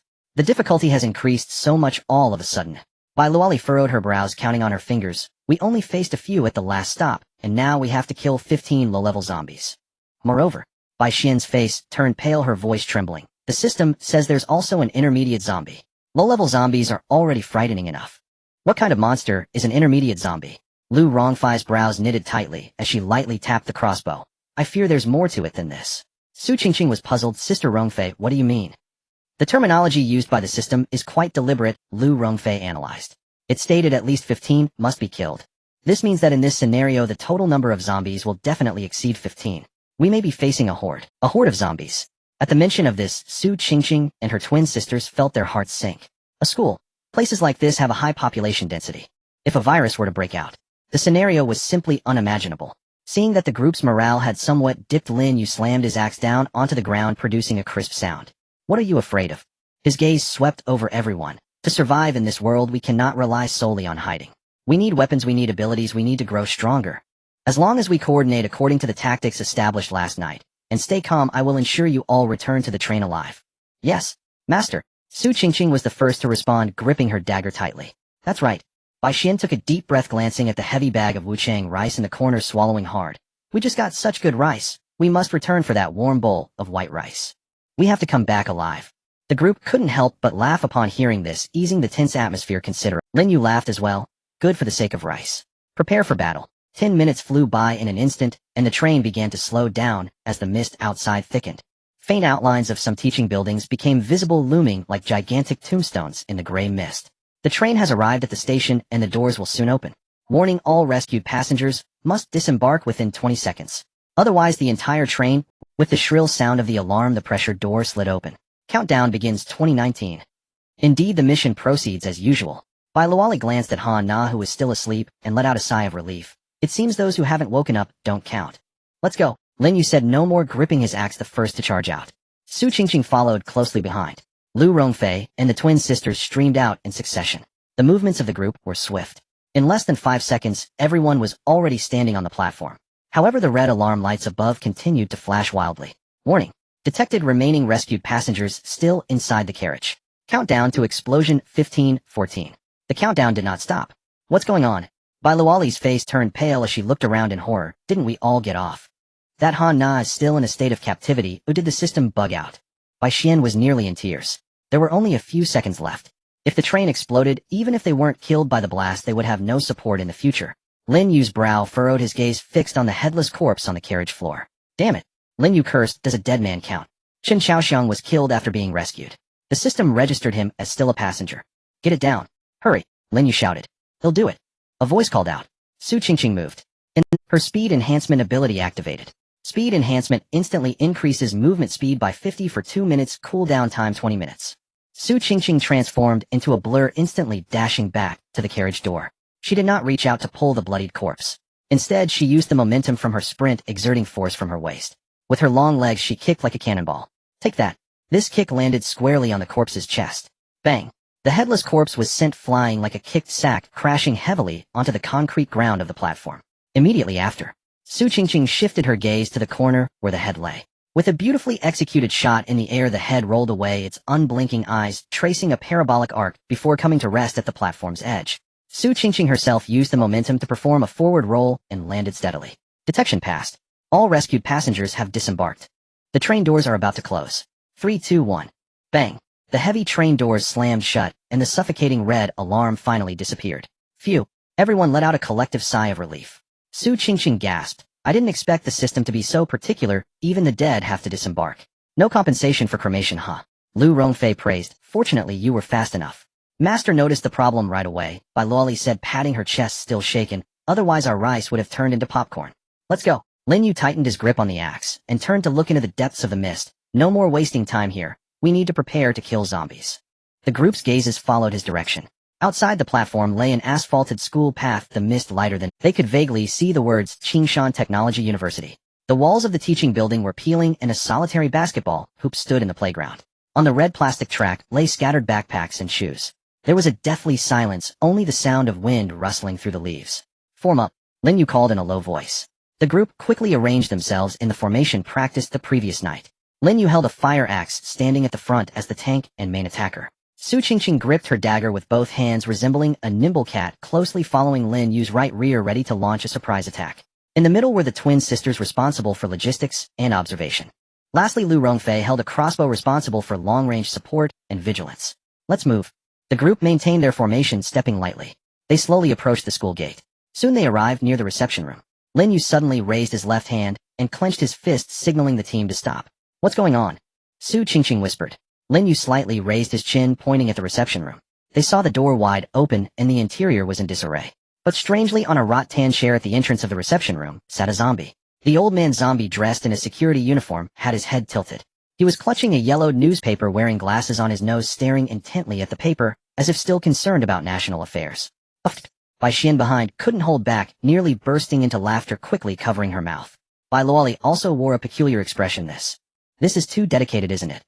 Even after becoming a zombie, he's still guarding the reception room. Lin Yu carefully observed the surroundings. Aside from this old man reading the newspaper, there were no other zombie traces nearby. Just right, Lin Yu turned back and said in a very low voice. Let's practice on this one to smooth out our team coordination. This is our first battle. We must build confidence and establish synergy. The group nodded, their expressions tense. Lin Yu didn't move, merely whispering, Rongfei, take the shot. Lu Rongfei took a deep breath. She raised the black recurve crossbow in her hand, squinting one eye. and aimed at the head of the security zombie. Although she had the proficiency bonus with the crossbow, this was her first time shooting at a living target. Her palms were slightly sweaty. Bang! The bowstring vibrated. A steel crossbow bolt shot out with a whistling sound. Whoosh! The arrow flew with great precision, heading straight for the zombie's forehead. Just at that moment, the zombie's body swayed to the side unconsciously. Clatter! The crossbow bolt knocked the newspaper out of its hand. Then it plunged fiercely into its chest. It penetrated 3 inches deep. Roar! The newspaper fell to the ground, revealing a terrifying face highly decayed, with only half a lip left. The security zombie was enraged. It lifted its head, its grayish-white eyeballs instantly locking onto the group at the door despite the arrow lodged in its chest. But for the zombie, this was hardly a fatal wound. With a roar, the old security zombie sprang up from the lounge chair, baring its bloody mouth, and charged like a rabid dog. Lu Rongfei's face turned pale. Sorry I missed. It's fine, stay steady. Lin Yu remained completely calm, his feet firmly planted on the ground as he watched the charging zombie. Not only did he not retreat, but he also charged forward. 10 meters. 5 meters. 3 meters. Just as the zombie lunged at him, Lin Yu sidestepped, swinging the fire axe in his hand, using the twist of his waist to carve out a crescent arc of cold light. Get down. Bang. The back of the axe crashed heavily into the zombie's shoulder, accompanied by the crunch of shattering bones. The security zombie was sent flying by the immense force. It slammed heavily onto the ground, half of its body collapsing. It struggled to get up, but its spine seemed damaged, leaving it to roar in impotent fury on the ground. Ching ching. Lin Yu called out. Coming. A graceful figure darted past like a ghost. At this moment, the effect of the quick movement bonus was still active. Su Qingqing moved astonishingly fast. She rushed behind the zombie, pressing her knee against its back, while the cold glint of the dagger flashed in her hand. Thud! The dagger pierced into the back of the zombie's skull, twisting forcefully. The roar abruptly stopped. The security zombie twitched twice, and fell completely still. Kill count 115 for low-level zombie, the system's prompt echoed in everyone's ears. Huff! Su Qingqing pulled out the dagger. She wiped the black blood on the zombie's uniform, and looked up at Lin Yu, excitement shining in her eyes. Master, we coordinated successfully.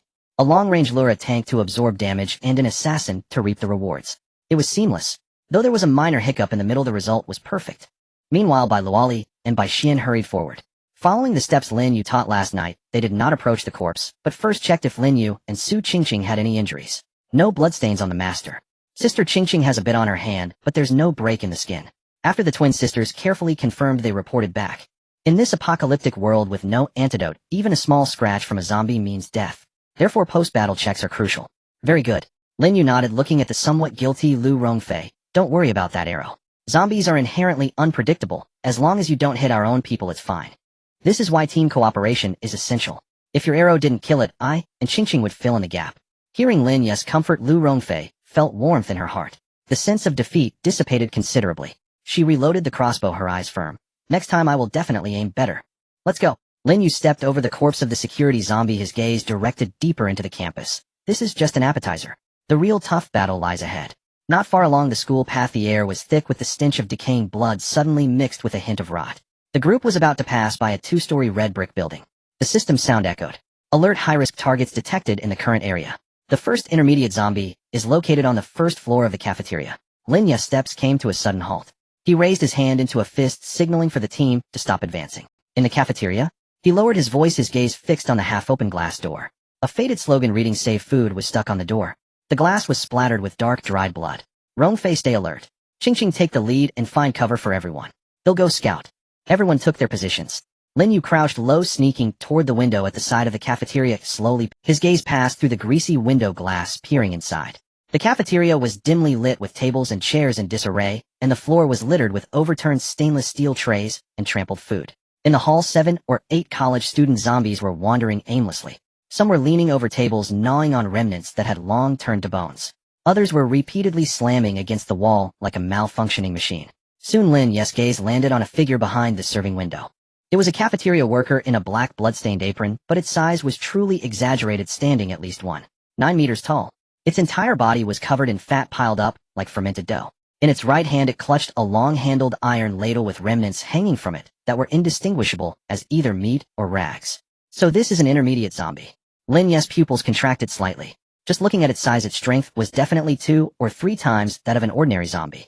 After assessing the situation, Lin Yu withdrew and retreated to the greenery where the team was hiding. Master, what's the situation inside? Su Qingqing asked in a low voice. Lin Yu briefly described. The intermediate zombie is behind the serving window with 8 smaller zombies scattered outside. The terrain is quite open, once the fighting starts the noise will easily attract that big guy out. Exactly. Lu Rongfei frowned. If they all rush in at once we will be blocked at this narrow entrance. It would be best to take them out one by one. That's right. Lin Yu nodded, rapidly constructing a combat plan in his mind. His gaze swept over the three women beside him. Su Qingqing was agile and fast. Lu Rongfei had ranged capabilities, and while the twins were weaker in combat, they could deliver finishing blows. A few seconds later he said, I have a tactic. Lin Yu pointed at the cafeteria's layout. I observed earlier that there's only one door connecting the kitchen and the dining area in front. That cafeteria worker is currently at the kitchen window. He'll rush and first lock that door or block it. For a while that intermediate zombie won't be able to come out. This will give you time to deal with the smaller zombies outside. Hearing this, Su Qingqing's eyes lit up. She immediately volunteered, leave the door locking task to me. Lin Yu expressed some concern. Qingqing, are you sure? Su Qingqing replied seriously, if the master goes to lock the door we might not be able to handle the zombies outside. I have the quick movement bonus. As long as you help me draw the attention of those smaller zombies outside it will definitely work. This was a high-risk mission. If trapped inside or caught by the cafeteria worker the consequences would be dire. But Su Qingqing showed no hesitation. She wanted to prove to Lin Yu that she was not just a plaything in bed, but an indispensable blade on the battlefield. Lu Rongfei also said, Qingqing's suggestion is more reasonable. Lin Yu finally made the decision. Then it's settled. Qingqing, remember safety first. If you can't lock it, retreat immediately. Understood. Lin Yu led everyone to the cafeteria entrance, waiting for the right moment. Su Qingqing's quick movement bonus cooldown ended. Prepare. At his command the eyes of the four instantly. Action. Bang. Lin Yu kicked the cafeteria door open. Clang. A tremendous sound reverberated through the empty cafeteria. The previously wandering zombies abruptly halted their movements. 8 pairs of gray-white eyeballs swiftly turned towards the living person at the door. Roar. Roar. The howls echoed one after another. The horde of zombies surged wildly towards the door. Rongfei, shoot. Lin Yu urged. Lu Rongfei was already poised and ready, lifting her recurve crossbow. She aimed at the zombie in the most tricky position that could obstruct Su Qingqing's path. Twang. The bowstring trembled. An arrow sliced through the air. Thud. The arrow pierced through a zombie's eye socket protruding from the back of its head. The zombie didn't even let out a grunt before toppling backwards. Killed a low-level zombie. Current progress, 215. Beautiful. Lin Yu praised. The remaining 7 low-level zombies had already rushed up close. The distance was too short, and they came too quickly. Lu Rongfei didn't have time to knock a second arrow. Leading the charge was a lean male zombie. It opened its wide mouth, revealing sharp fangs still dripping with dried. It lunged at Lin Yu's neck, seeking death. Lin Yu charged forward instead of retreating. The fire axe in his hand carved a brutal arc in the air. Crack. The axe blade swept across. The head of the lean zombie flew off. Black blood gushed from the severed neck like a fountain. Killed a low-level zombie. Current progress, 315. Bang. Lin Yu kicked the corpse away and stepped over, positioning himself at the front of the group. Qingqing, now. Go. At this moment Su Qingqing made her move. She exerted force in her legs, and her entire body transformed into a blurred afterimage. Skill swift movement activated. She darted past the others like a gust of wind before the zombies could even. She stepped on tables and chairs, leaping several times, charging deep into the cafeteria. In the blink of an eye, Su Qingqing stood before the door to the kitchen. At this moment the large canteen worker had also noticed the commotion outside. She turned around, her massive ladle striking down hard on the stainless steel countertop. Bang!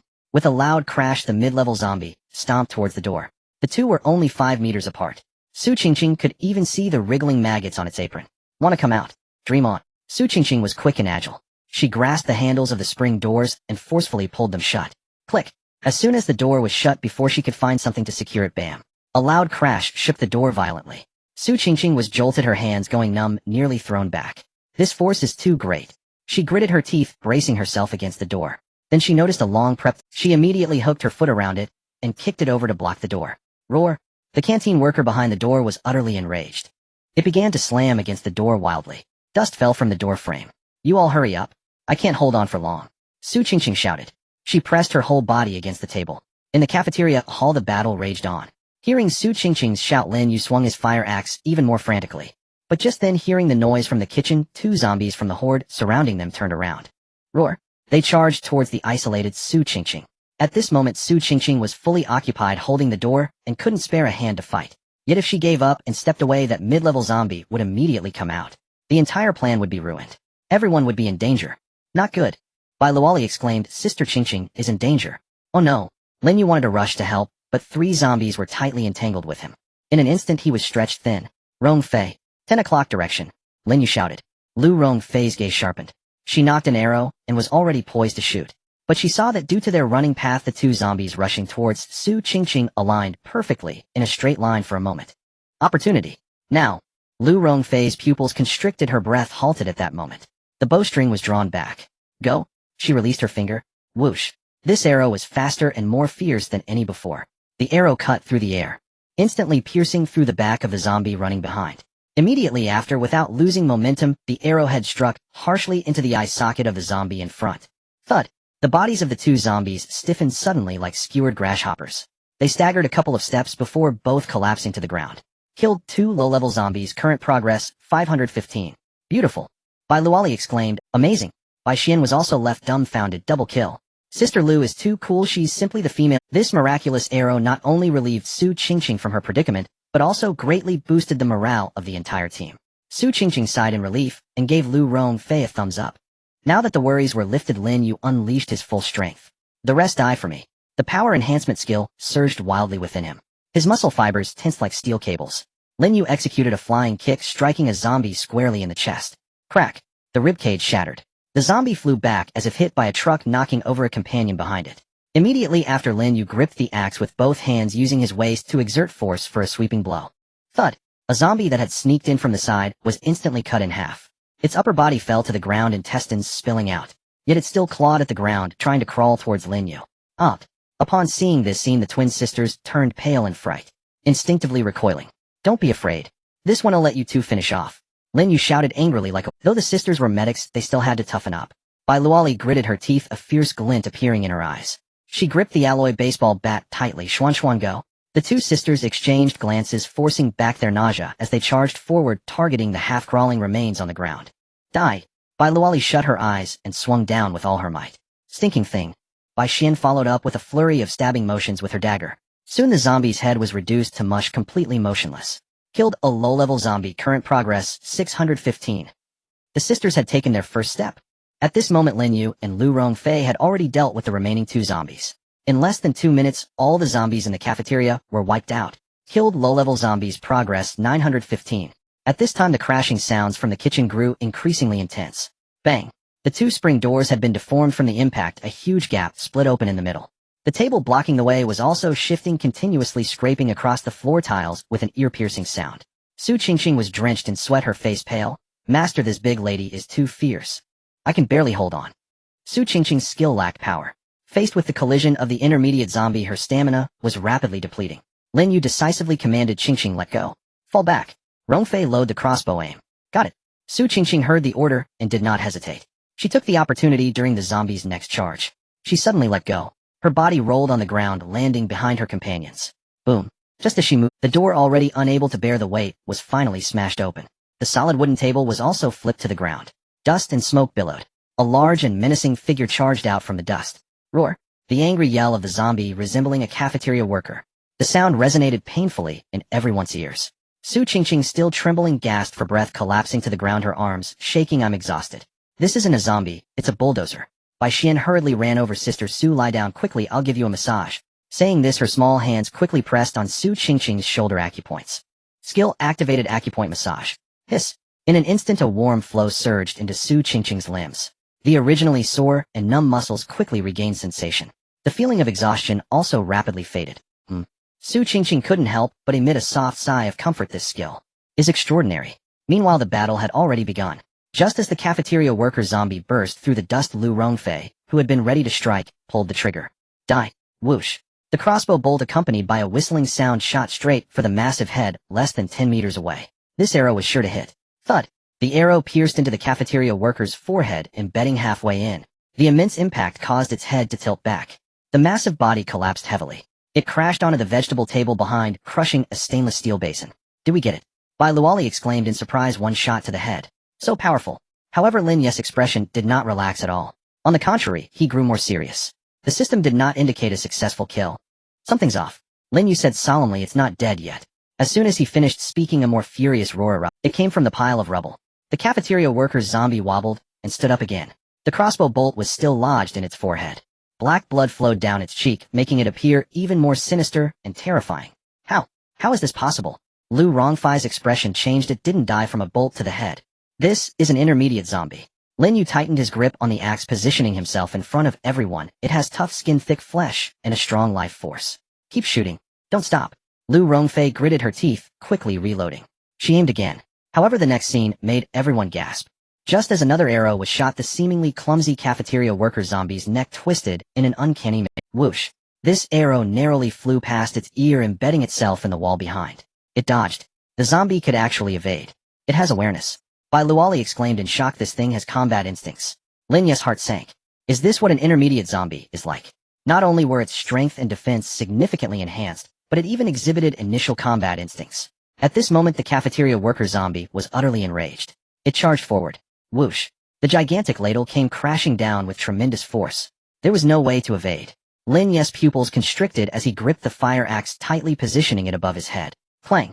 A sound that made one's teeth ache erupted in the cafeteria. Sparks flew. The ladle head was directly broken, spinning away. However, the thick iron ladle handle remained firmly in the zombie's hand. Its momentum undiminished. It struck heavily against the axe handle.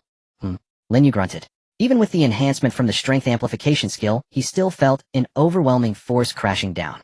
His palms went numb, and he was shaken back repeatedly. His feet left long trails on the greasy tiled floor. It wasn't until his back hit a dining table that he barely steadied himself. Such terrifying strength. This was simply not comparable to an ordinary zombie. However, the cafeteria worker zombie was also pushed back to the door. The two sides took a brief moment to catch their breath. Master, how are you? Bai Luoli exclaimed, rushing from the side to support Lin Yu. Fulfilling her duty as a medic. I'm fine. Lin Yu fixed his gaze ahead. This guy is indeed a bit tricky. He took a deep breath, his expression turning cold again. While he was not afraid of brute strength, it was easy to get hurt. He must outsmart it. Beside him, Lu Rongfei calmly analyzed the zombie's weakness. Is definitely still its head. It's just that this one has a very hard skull and is aware of its protection. We must restrict its movements or blow its whole head apart. Just then a light figure leaped from behind the group. I'm ready. Su Qingqing stretched her wrists, her face showing a hint of excitement. Bai Xin's massage technique is simply divine. I feel so energized now I could take on 10. The rapid massage from just a few minutes had completely restored her depleted stamina. Lin Yu's eyes sparkled. Great. Let's work together to take it down. No further words were necessary. After fighting their way here, the group had already established a basic rapport. The three exchanged glances. Lin Yu stomped his foot hard and charged again at the zombie, which resembled a mountain of flesh. Bow and crossbow, cover us. Got it. Lu Rongfei's gaze was icy as the recurved crossbow in her hands was swiftly raised. Whoosh. An arrow flew through the air, aiming directly for the zombie's right eye. Sensing danger, the intermediate zombie instinctively raised its stout right arm to shield its face. Thud. The crossbow bolt dug deeply into its forearm, embedding itself several inches. Though it failed to hit the head, this strike caused its movements to freeze for a brief moment. Now's the time. Lin Yu seized this rare opportunity. Using the momentum of his run, he leaped high into the air, swinging the fire axe in a wide arc, exuding the power to split mountains and shatter rocks. Open up for me. The cafeteria worker zombie clearly sensed the threat. In a panic, it grabbed a nearby wooden table to defend itself. Bang! The thin tabletop was like paper in front of the sharp axe blade, instantly cleaved in two. The axe blade continued its momentum. It struck heavily against the shoulder that had already been hit by an arrow. Sizzle! Black blood splattered. This blow went deep, wedged into the collarbone. But this creature was indeed tough-skinned and thick-fleshed. This strike surprisingly failed to dislocate its arm. Oh, following this momentum, Lin Yu shouted, exerting all his strength to push against the cafeteria worker zombie with the axe. With a thud, he pinned it firmly against the wall. Roar. This action drove the zombie completely mad. It roared in fury, its unharmed left hand opened wide, like a fan reaching for Lin Yu's head. The distance was too close. The axe was stuck and couldn't be pulled out. Lin Yu was about to be caught. You want to touch my master? In your dreams. From a distance, Lu Rongfei's eyes sharpened. The second arrow was already knocked. Whoosh. This arrow was terrifyingly precise. It pierced directly through the zombie's outstretched left hand. It pinned its entire palm firmly against the wall behind. Roar. The zombie howled in pain, but its body was restrained and could not move. Lu Rongfei shouted, Qingqing, hurry. Help. Here it comes. Su Qingqing, who had been poised to strike, shot forth like a bolt of black lightning. She used the chair beside her to gain momentum. High leap was activated. With a leap, she landed directly on the broad shoulder of the zombie. Her legs clamped tightly around its neck. In her hands, two sharp daggers glimmered with a cold light under the dim illumination. Take that. How dare you? Su Qingqing's daggers fell like a torrential downpour, stabbing frantically downward. Stab. Stab. In just 1 second, she had thrust at least 7 or 8 times. The zombie's eyes, nose, mouth, and temples. Black blood gushed forth like a fountain. Initially, the zombie struggled wildly, howling as it attempted to shake off the flea on its head. But soon its struggles grew weaker. The roaring turned into a wheezing like a deflating windbag. Finally, both daggers plunged deep into its eye sockets, shattering its brain. This terrifying intermediate zombie finally ceased its movements. Its massive body remained pinned to the wall, head drooping, occasionally twitching. Who? Su Qingqing exhaled deeply and jumped down from the corpse. It's done. Lin Yu stepped forward, placing a foot on the zombie's chest, and forcefully pulled out the stuck axe. Looking at the disfigured zombie, he sneered. Next time remember not to shake while serving food to the students. With his words falling, he swung the axe. Thud. A large head rolled to the ground. Concurrently kill 1 intermediate zombie, completion 12. Finally dealt with. That was tough. This guy was practically a blood cow. The tense nerves of everyone finally relaxed. The twin sisters plopped down on the ground. Su Qingqing wiped the sweat from her forehead. Lu Rongfei also breathed heavily, putting down her crossbow and rubbing her sore fingers. The continuous high-precision shooting had taken a toll on her arm strength. At that moment, a crisp and melodious sound attracted everyone's attention. They looked to the side of the headless cafeteria lattice corpse. Suddenly, a dazzling golden light flashed. Several shiny coins burst forth from thin air, scattering across the bloodstained tiles. Su Qingqing's eyes lit up in delight. It's gold coins. Just like when I killed the zombie dog last time. And there are 6 of them. We struck gold. Bai Luoli also remarked, looks like the drop rate for intermediate zombies is higher. Earlier we killed so many low-level zombies outside, and not a single copper coin dropped. Everyone rest, they'll go pick them up. Bai Luoli was closest, and the others were still recovering from the intense battle. As long as the coins went into the team's pocket, they would all be equally distributed for purchasing supplies later. Bai Luoli squatted down and picked up the coins one by one. 1, 2, 3, 6. They look so nice. She held the coins tightly in her palm, just as she was about to stand up. Suddenly, out of the corner of her eye, she caught a glimpse of something black wriggling in the shadow beneath the side dish cabinet. What is that? What is that? Bai Luoli mumbled instinctively. Before she could see clearly, a sharp, piercing shriek rang out. Immediately, the shadow surged forward with incredible speed, directly lunging at Bai Luoli's face. Bai Luoli shrieked in fright, and quickly turned to run. At this moment, the surrounding zombies had been cleared, and everyone was in a post-battle relaxation phase. No one expected an attack at such a moment. Watch out! Lin Yu reacted the fastest, almost moving the instant he heard the scream. Seeing the shadow pounce on Bai Luoli, he had no time to swing his axe, and instead kicked out forcefully. Bang! This kick was powerful. However, the shadow was exceptionally agile, twisting its body midair. Lin Yu's kick missed its mark. It merely grazed its edge, allowing the creature to springboard off and leap onto Lin Yu's calf. Squeaks! In that moment, everyone finally saw the creature's true form. It's a mutated rat. Bai Xian exclaimed in shock, covering her mouth. It was a rat the size of a domestic cat. Most of its fur had fallen off, revealing decayed, blackened flesh. Its long incisors were exposed, covered in filth. Its eyes, the size of red beans, glinted with a crazed, bloodthirsty red light. Zombie rat. Though this creature was not large, it was extremely fast and exceedingly cunning. At this moment, the zombie rat clung tightly to Lin Yu's pants leg. It opened its pitch-black mouth and was about to bite down on Lin Yu's calf. Get off! Lin Yu frowned and shook his leg with force. Thud! The immense centrifugal force sent the zombie rat flying. The creature hit the ground hard and rolled over twice. But it was incredibly resilient. As soon as it landed, it immediately flipped back onto its feet. This time it locked its sights on Bai Xian. With a push from its hind legs, it transformed back into a shadow and lunged once more. You're asking for it. Just then a clear voice rang out. Lu Rongfei made her move. At such a close distance, and with a ground target, it was practically a sitting duck for her. Thud! The bolt struck the zombie rat's hind leg, penetrating its body. It pinned the creature firmly to the wooden floor. Squeak, squeak. Squeak, squeak, squeak. The zombie rat stuck to the ground, thrashed its body wildly, emitting a piercing scream. It desperately tried to break free, but it was pinned too firmly, rendering its efforts futile. The crisis was averted. However, before everyone could breathe a sigh of relief, Su Qingqing suddenly pointed at Lin Yu's leg, her voice trembling. No. Master, your leg is bleeding. This statement was like a bolt from the blue. Instantly, the faces of everyone present turned pale. All gazes turned towards Lin Yu's calf, where his military green cargo pants showed several rips. A small patch of bright red blood was slowly seeping through, staining the fabric. Lin Yu looked down and lifted the torn pant leg to reveal 3 clear claw marks on his calf. Although the wounds were shallow, merely breaking the surface, they were indeed bleeding. It must have been from when the zombie rat was flung away earlier, its claws scraping him. In this zombie-infested apocalyptic world, what did it mean to be scratched by an infected creature? It meant infection. It meant death. It meant mutation. Lu Rongfei's face turned pale instantly, and she nearly shouted, "Quick! Get the serum for the master." Yes, the serum. We have the serum. Bai Luoli, who was responsible for carrying the medical box, finally She hurriedly opened the box and took out a tube of green serum. This was the beginner zombie virus serum obtained as a reward with coins earlier. Hurry, we still have time. We definitely have time. Bai Luoli tore open the packaging of a disposable syringe ready to extract the medication for Lin Yu's injection. Tears were already welling in her eyes. If Lin Yu died, this group of women would not be able to survive in this hellish apocalypse. Unexpectedly, just as the needle was about to pierce the vial, a voice suddenly echoed in Lin Yu's mind. Basic virus resistance. Entry-activated ordinary scratch virus has been cleared. Upon hearing this, Lin Yu quickly raised his hand to grab Bai Luoli's wrist and took the bottle of green serum. Master! Bai Luoli exclaimed in shock. Let go. If you don't inject it soon, it will be too late. Once the virus enters the body, it spreads throughout with the blood circulation. Even a deity would find it hard to save. It was crucial to stop the virus at the first opportunity.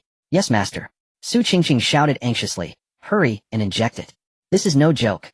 Even the usually calm Lu Rongfei lost her composure at this moment. She hurried forward, attempting to snatch the serum from Lin Yu's hands. Seeing this, Lin Yu quickly said, No need to inject it, it's fine. I have a notification that the virus has already been— All the women were taken aback. Lu Rongfei suddenly remembered, Master, didn't you have a basic virus resistance entry before? That's right. Lin Yu nodded. Fortunately, this zombie mouse only scratched me, so it's all good. Seeing he was indeed unharmed. Everyone breathed a sigh of relief. At this moment on the floor, the zombie mouse pinned by the crossbow bolt was still thrashing wildly. Squeak! Squeak! The sharp cries were painful to the ears. Su Qingqing furrowed her brows and raised her foot ready to stomp on it. Filthy creature. You almost harmed the master, who I'll crush you. Wait! Bai Luoli suddenly interjected, reaching out to stop her. Su Qingqing was taken aback. What's wrong? Are we keeping it alive? Bai Luoli shook her head, her eyes fixed on the zombie mouse, stating seriously, I now possess basic medical mastery. Since I've chosen the path of a medic, I must study the zombie virus in the future. This mouse, although mutated, is small and easy to control. It's a perfect living specimen. Upon hearing this, Lu Rongfei's eyes lit up. That makes sense. If someone gets injured, or we need to test the serum's effectiveness, this creature could be quite useful. Lin Yu nodded. Indeed, in this world, the deeper the understanding of the enemy, the greater the chance of survival. But how do we carry it? We can't just keep holding the arrow, right? Bai Luoli immediately opened her medical kit, clearing a space, and took out a thick glass jar with ventilation holes in the lid. Use this. Lin Yu stepped forward, placing a foot on the mouse's head while gripping the arrow shaft. With a swift motion, he pulled the bolt out. Seizing the moment while the mouse was still stunned, Bai Luoli quickly used tweezers to grab it and stuffed it into the jar, tightening the lid. Squeak, squeak. The zombie mouse thrashed wildly in the jar, but to no avail. Be quiet. Lin Yu smacked the jar. The blow caused the zombie mouse to faint instantly. After dealing with the mouse, the group began to clean up the battlefield, primarily helping Lu Rongfei retrieve the crossbow bolts. These specially made alloy crossbow bolts were precious, and losing even one was significant.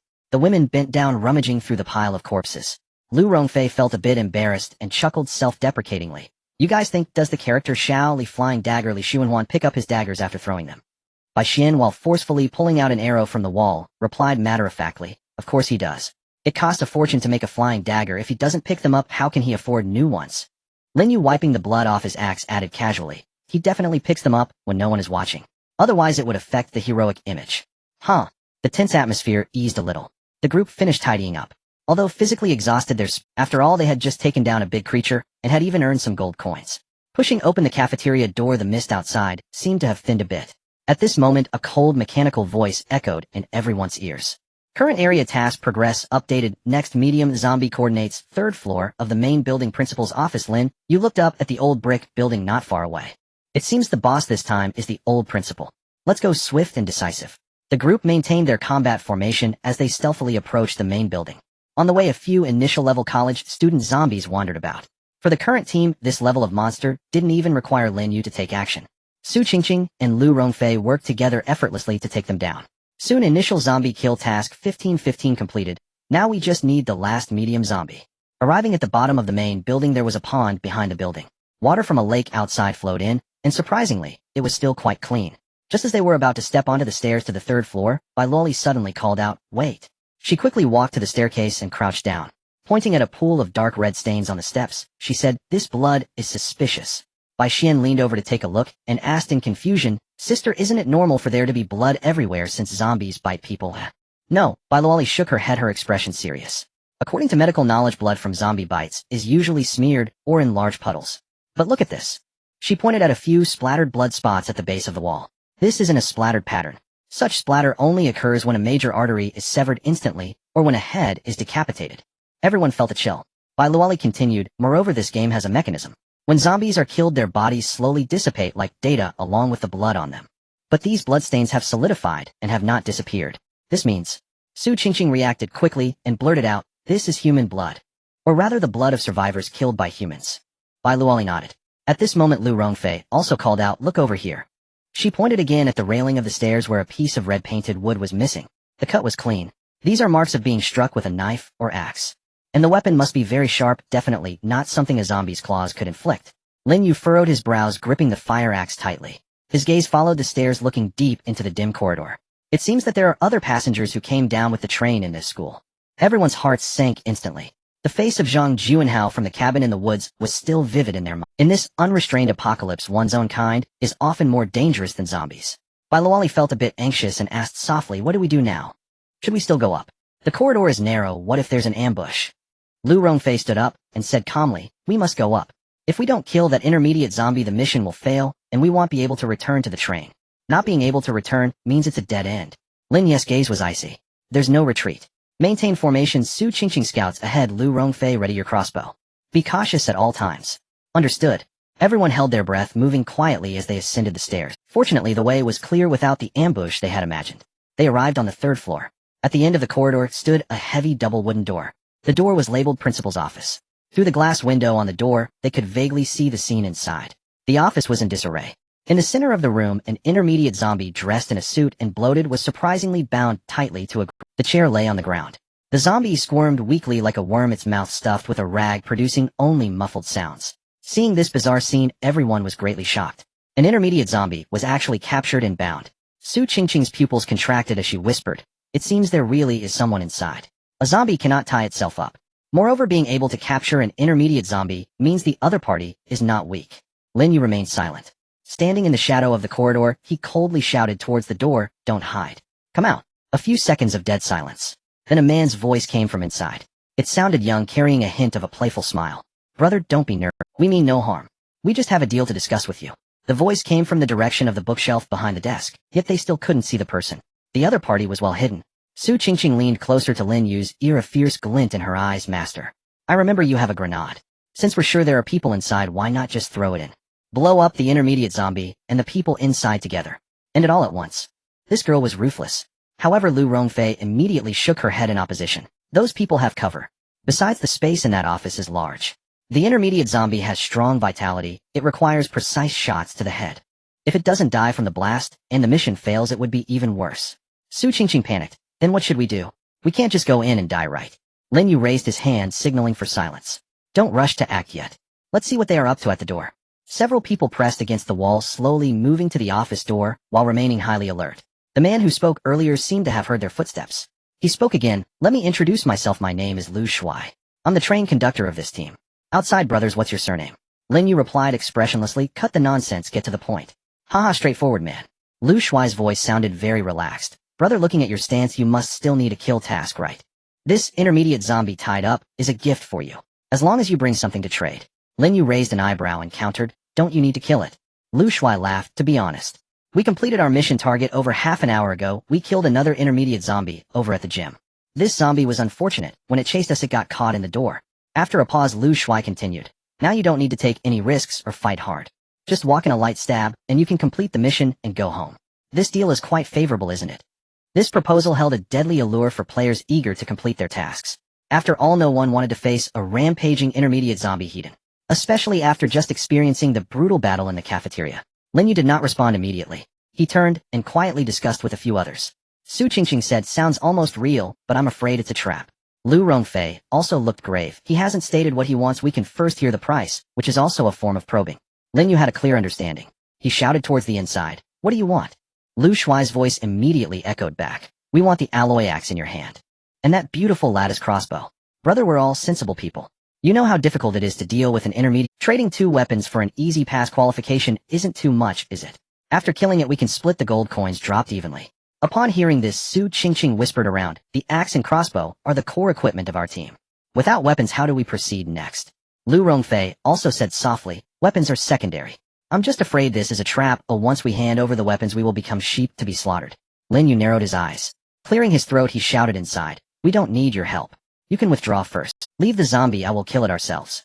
Or you take the zombie away, and we'll go find other monsters." As soon as he finished speaking, a light laugh came from inside. Brother, this isn't how business is done. Since we captured it, it's our trophy. It's impossible to just give it to you for nothing. Either we fight it out. If it really comes to blows, both sides will be hurt. No one will leave this school alive. In this apocalypse, there's no need for that, right? This statement was thick with threat. Either trade for the weapons. Lin Yu remained silent for a moment, weighing the pros and cons. Finally he spoke. I can give you one alloy axe at most. The crossbow cannot be given. Silence fell in the office for a while, as if they were deliberating. After a few seconds, Lu Shuai's voice rang out. One axe is fine, let's make a friend. Lin Yu asked, how do we trade? Lu Shuai provided a plan, very simple. You go in alone. Take the axe and kill the zombie. After the system prompts that the task is complete, you throw the axe on the ground, and we split the gold coins and leave. Then we're all square. As for safety, you have that beautiful archer covering the entrance. We won't dare to act recklessly, right? After listening to this plan, Lin Yu didn't respond again. He turned around to look at the few women beside him. Bai Luoli whispered, this plan seems to have no major flaws. It's a hand over money and goods situation. And it seems like the initiative is in our hands. It just feels. Something is off. Lin Yu snorted coldly, too perfect. Every detail seems to have been considered for us. Even our safety concerns have been addressed. Lu Rongfei chimed in, exactly. So perfect it's like a script that was planned long ago, waiting for us to jump in. Hearing Lu Rongfei's analysis, Su Qingqing's eyes flashed with cold ferocity. She lowered her voice, her fingers tightening around the hilt of her dagger. Master, don't waste words on them. Let's storm in right now. I refuse to believe my speed. And your axe can't finish them off. But Lin, his gaze pierced through the crack beneath the door, locked unblinkingly upon the chair, lying toppled on the floor. It's not that simple. Even if this zombie was captured by chance, the strength of this group is unquestionably no less than ours. Perhaps. Lin Yu paused, his eyes darkening with quiet gravity. Even greater. At those words a chill settled over the group. To advance risked certain death, to retreat meant mission failure, and death all the same. Lin Yu was still weighing the safest possible course. Just then a sharp chime echoed inside their minds. Ding. Alert, excessive waiting detected. All members of Train No. 18 must enter the office and eliminate the mid-tier zombie within 10 minutes. Failure to comply will result in mission termination. Hearing this, Lin Yu exhaled deeply, his gaze sharpening. We can't afford to stall any longer. He turned to Su Qingqing, you'll accompany me inside. Then to Lu Rongfei, take cover at the doorway, ready your crossbow. At the first sign of disturbance, or my signal, fire without hesitation. Kill on sight. Lu Rongfei nodded firmly. Understood. At that moment Lu Shuai's voice rang out again from within the office, have you reached a decision yet? My patience wears. Drag this out further, and the deal is off. Lin Yu called back, voice steady and loud, done. But I'll bring one teammate inside with me. Distrust is only prudent. Surely that's reasonable. A 2-second silence followed. Then a light chuckle, brother, you're truly cautious. Fine. One only. Bring more than one, and I won't hold back. Lin Yu and Su Qingqing exchanged a glance, then a subtle, resolute nod. Let's go. Side by side they pushed open the heavy wooden door and strode forward. Outside, Lu Rongfei swiftly sidestepped, vanishing into the blind spot beside the doorframe. She raised her crossbow, slowed her breath, and fixed her unwavering gaze on the room beyond. The office was vast, the curtains drawn tight, casting everything in deep, oppressive gloom. Lin Yu instantly assessed the layout. 3 figures stood within.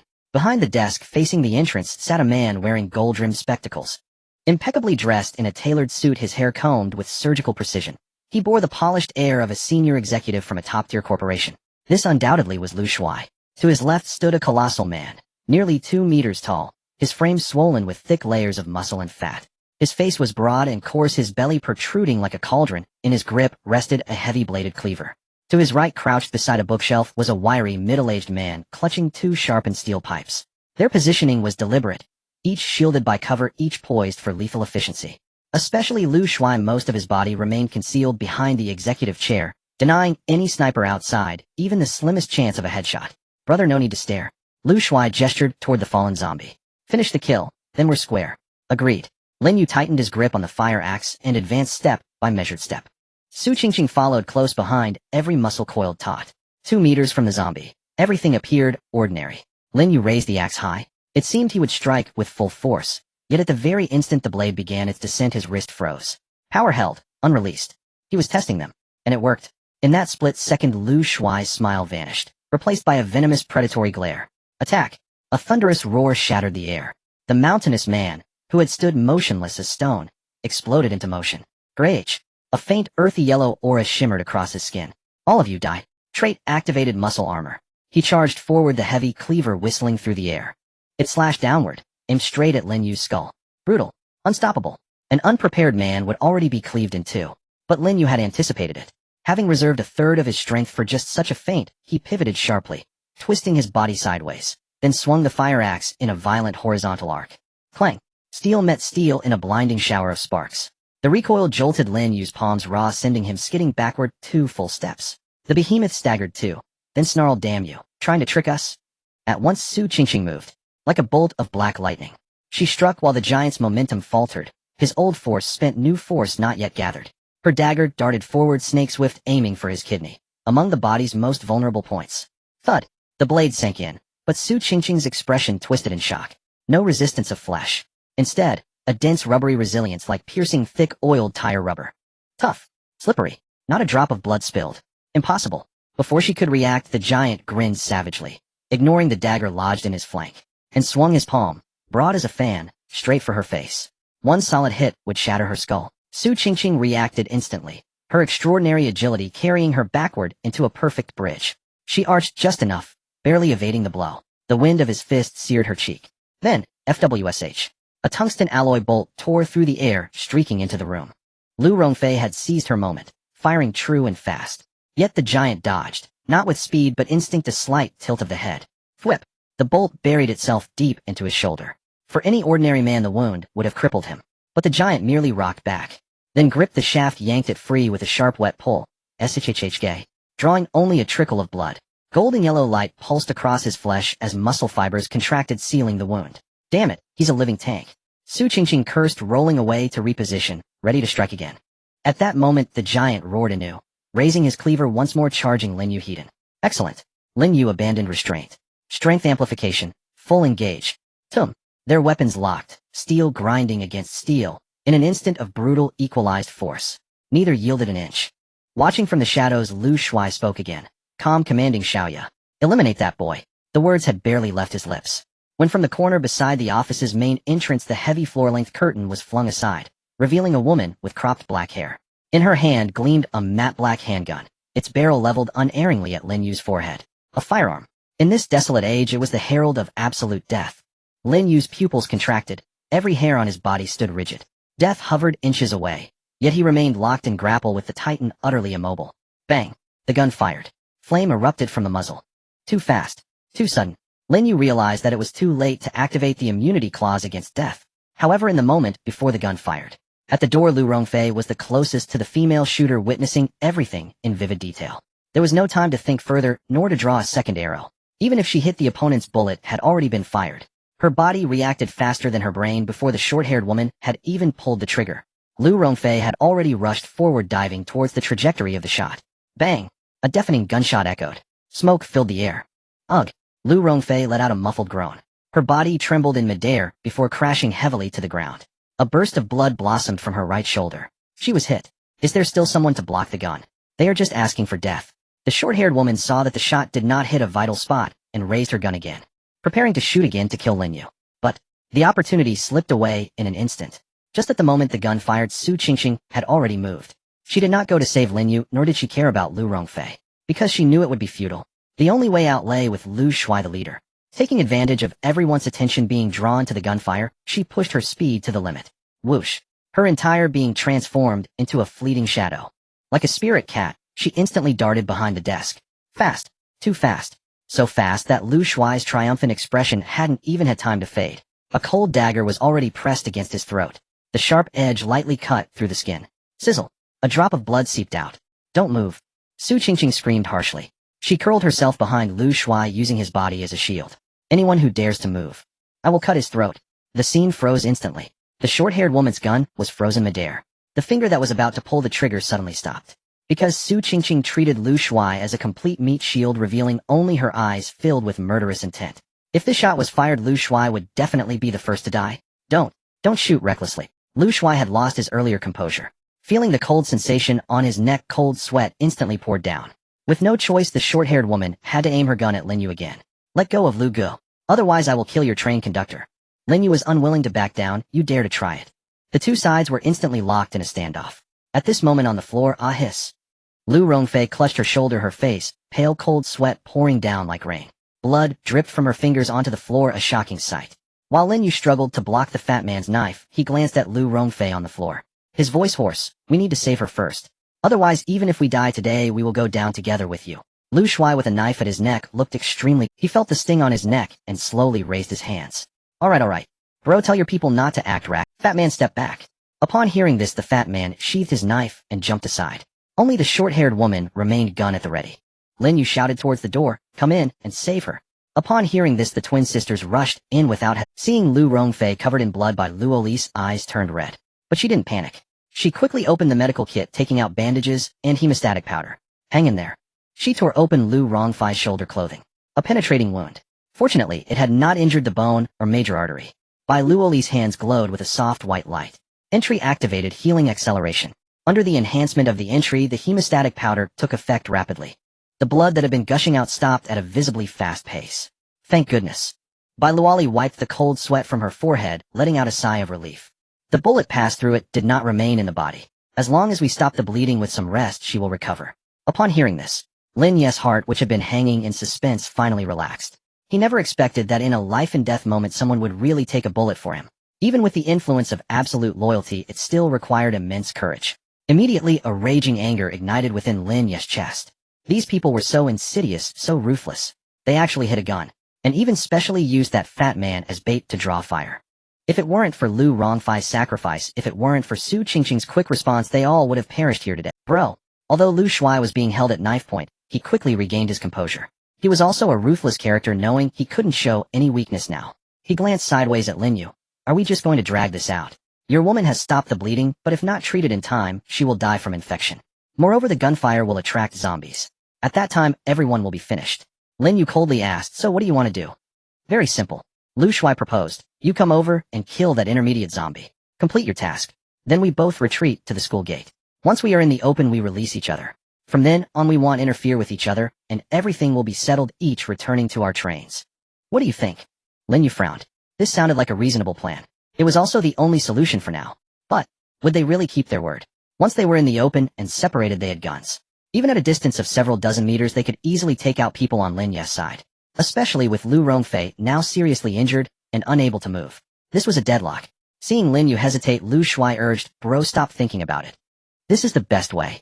I admit I had ulterior motives at the start, but now it doesn't have to end with us all dying together. Lin Yu took a deep breath. It seemed he was persuaded. He nodded slightly. Alright. Let's do it your way. After saying this, he turned to look at the twin sisters who were still tending to the wounds. In a calm tone, he said, help Rongfei up. Take her to the window, let her get some fresh air. As he spoke, Lin Yu had his back to Lu Shuai and the others. At the moment the twin sisters looked up at him, his left hand discreetly made a gesture. His index and middle fingers were together, pointing down slightly. This was the secret signal agreed upon earlier on the train, meaning jump. Bai Luoli and Bai Xian trembled in their hearts. Jump. This was the third floor. But soon they thought of something. They had deliberately observed the terrain when they came up the stairs. At the back of this building, it was right next to a pond. If they jumped into the water, their chances of survival would greatly increase. Though their hearts were tumultuous, the two sisters dared not show a hint of it on their faces. Yes, master. The two of them struggled to help Lu Rongfei. Step by step, they moved to the window. The short-haired woman with the gun merely looked on coldly, not stopping them. As long as the hostage was still in hand, these were all small moves. Lin Yu picked up the axe and walked toward the principal zombie that was still writhing on the ground. As he passed by Su Qingqing, their eyes met in the air. Lin Yu did not speak. He simply curled his right pinky. This was the signal they had set earlier. It meant, prepare to move. Su Qingqing's pupils contracted, and the fingers holding the dagger tightened again. In the next moment, Lin Yu stood before the zombie, raising the axe and bringing it down. Crack! A crisp sound echoed as the zombie's head rolled off like a watermelon. Black blood splattered everywhere. System notification: killed intermediate zombie. 22 mission objective achieved. Clatter. Suddenly several gold coins popped out. Seeing this, Lu Shuai let out a sigh of relief, a faint smile appearing on his face. Done. Bro is a straightforward man. As long as they created some distance, even if it was only 20 meters, Xiao Ya's marksmanship could definitely turn this kid into a sieve. As long as they created some distance, even if it was only 20 meters, Xiao Ya's marksmanship could definitely turn this kid into a sieve. Let him taste a bit of sweetness to let his guard down. Did he really think I would let the tiger return to the mountain? Dream on. Soon Lin Yu and the fat man split the gold coins evenly. Everything appeared harmonious. Then both sides slowly rose. According to their agreement, they prepared to leave. In that very moment, Lin Yu moved. He suddenly withdrew, blocking everyone's line of sight, and shouted, make your move. Having been poised to strike, Su Qingqing instantly sprang into action. She showed no hesitation. The dagger in her hand was as swift as a startled swan. Sizzle. A cutting sound that made one's teeth ache rang out. Lu Shuai's smile froze instantly. He instinctively raised his hand to cover his neck. But the scalding blood gushed out like a high-pressure water gun pouring out wildly from between his fingers. His airway was severed. He emitted a hissing sound like a broken windbag. Everything happened too quickly. By the time everyone regained their senses, they heard a thud. Lu Shuai's eyes had already bulged wide. The corpse fell to the ground. He was dead. Seeing their leader's throat slit, the short-haired woman revealed a fierce light in her eyes. Everyone died. She swung her gun and locked onto Lin Yu. Her finger tightened on the trigger. Bang! Bang! 2 gunshots echoed loudly in the cramped office. The distance was too close. There was simply no way to dodge. Lin Yu had no intention of dodging at all. He silently recited in his heart, "Entry death immunity has been activated. Duration 3 seconds. Side effect after immunity ends 95 of physical strength will be lost, putting him in a near-death state." In the next moment, bang! The bullet struck. The tremendous impact sent Lin Yu flying backwards. 2 sprays of blood erupted from his chest. He crashed heavily to the ground. The fire axe in his hand slipped away. But he was not dead. Lin Yu only felt a rapid breath and a swift decline in his physical strength. He could only lie on the ground gasping for breath. Not dead. The short-haired woman, seeing him still moving after being shot in the chest, showed a hint of astonishment. She immediately adjusted her aim, preparing to shoot him in the head. At this critical moment, a delicate voice shouted, "Hey, keep going." Bai Xian, who had been hiding behind cover, leaned out. She forcefully threw a glass bottle. It smashed at the short-haired. Smash! The glass shattered. A shadow sprang out from within. "What is this?" The woman instinctively looked down. Squeak! The mutated zombie rat, which had been imprisoned for so long, went into a frenzy at this moment. It bit down hard on the woman's ankle. Its sharp fangs pierced straight through her leather boot. The woman let out a piercing scream, losing her balance and falling. The gun in her hand went off, shooting into the ceiling. At the same time, the burly fat man and the lean middle-aged man had already rushed over. Damn! Killed him! The 2 eyes bloodshot swung their knives and steel spikes, charging towards everyone. Su Qingqing had just finished off Lu Shuai. Before she could defend herself, the fat man forced her back with a single blow.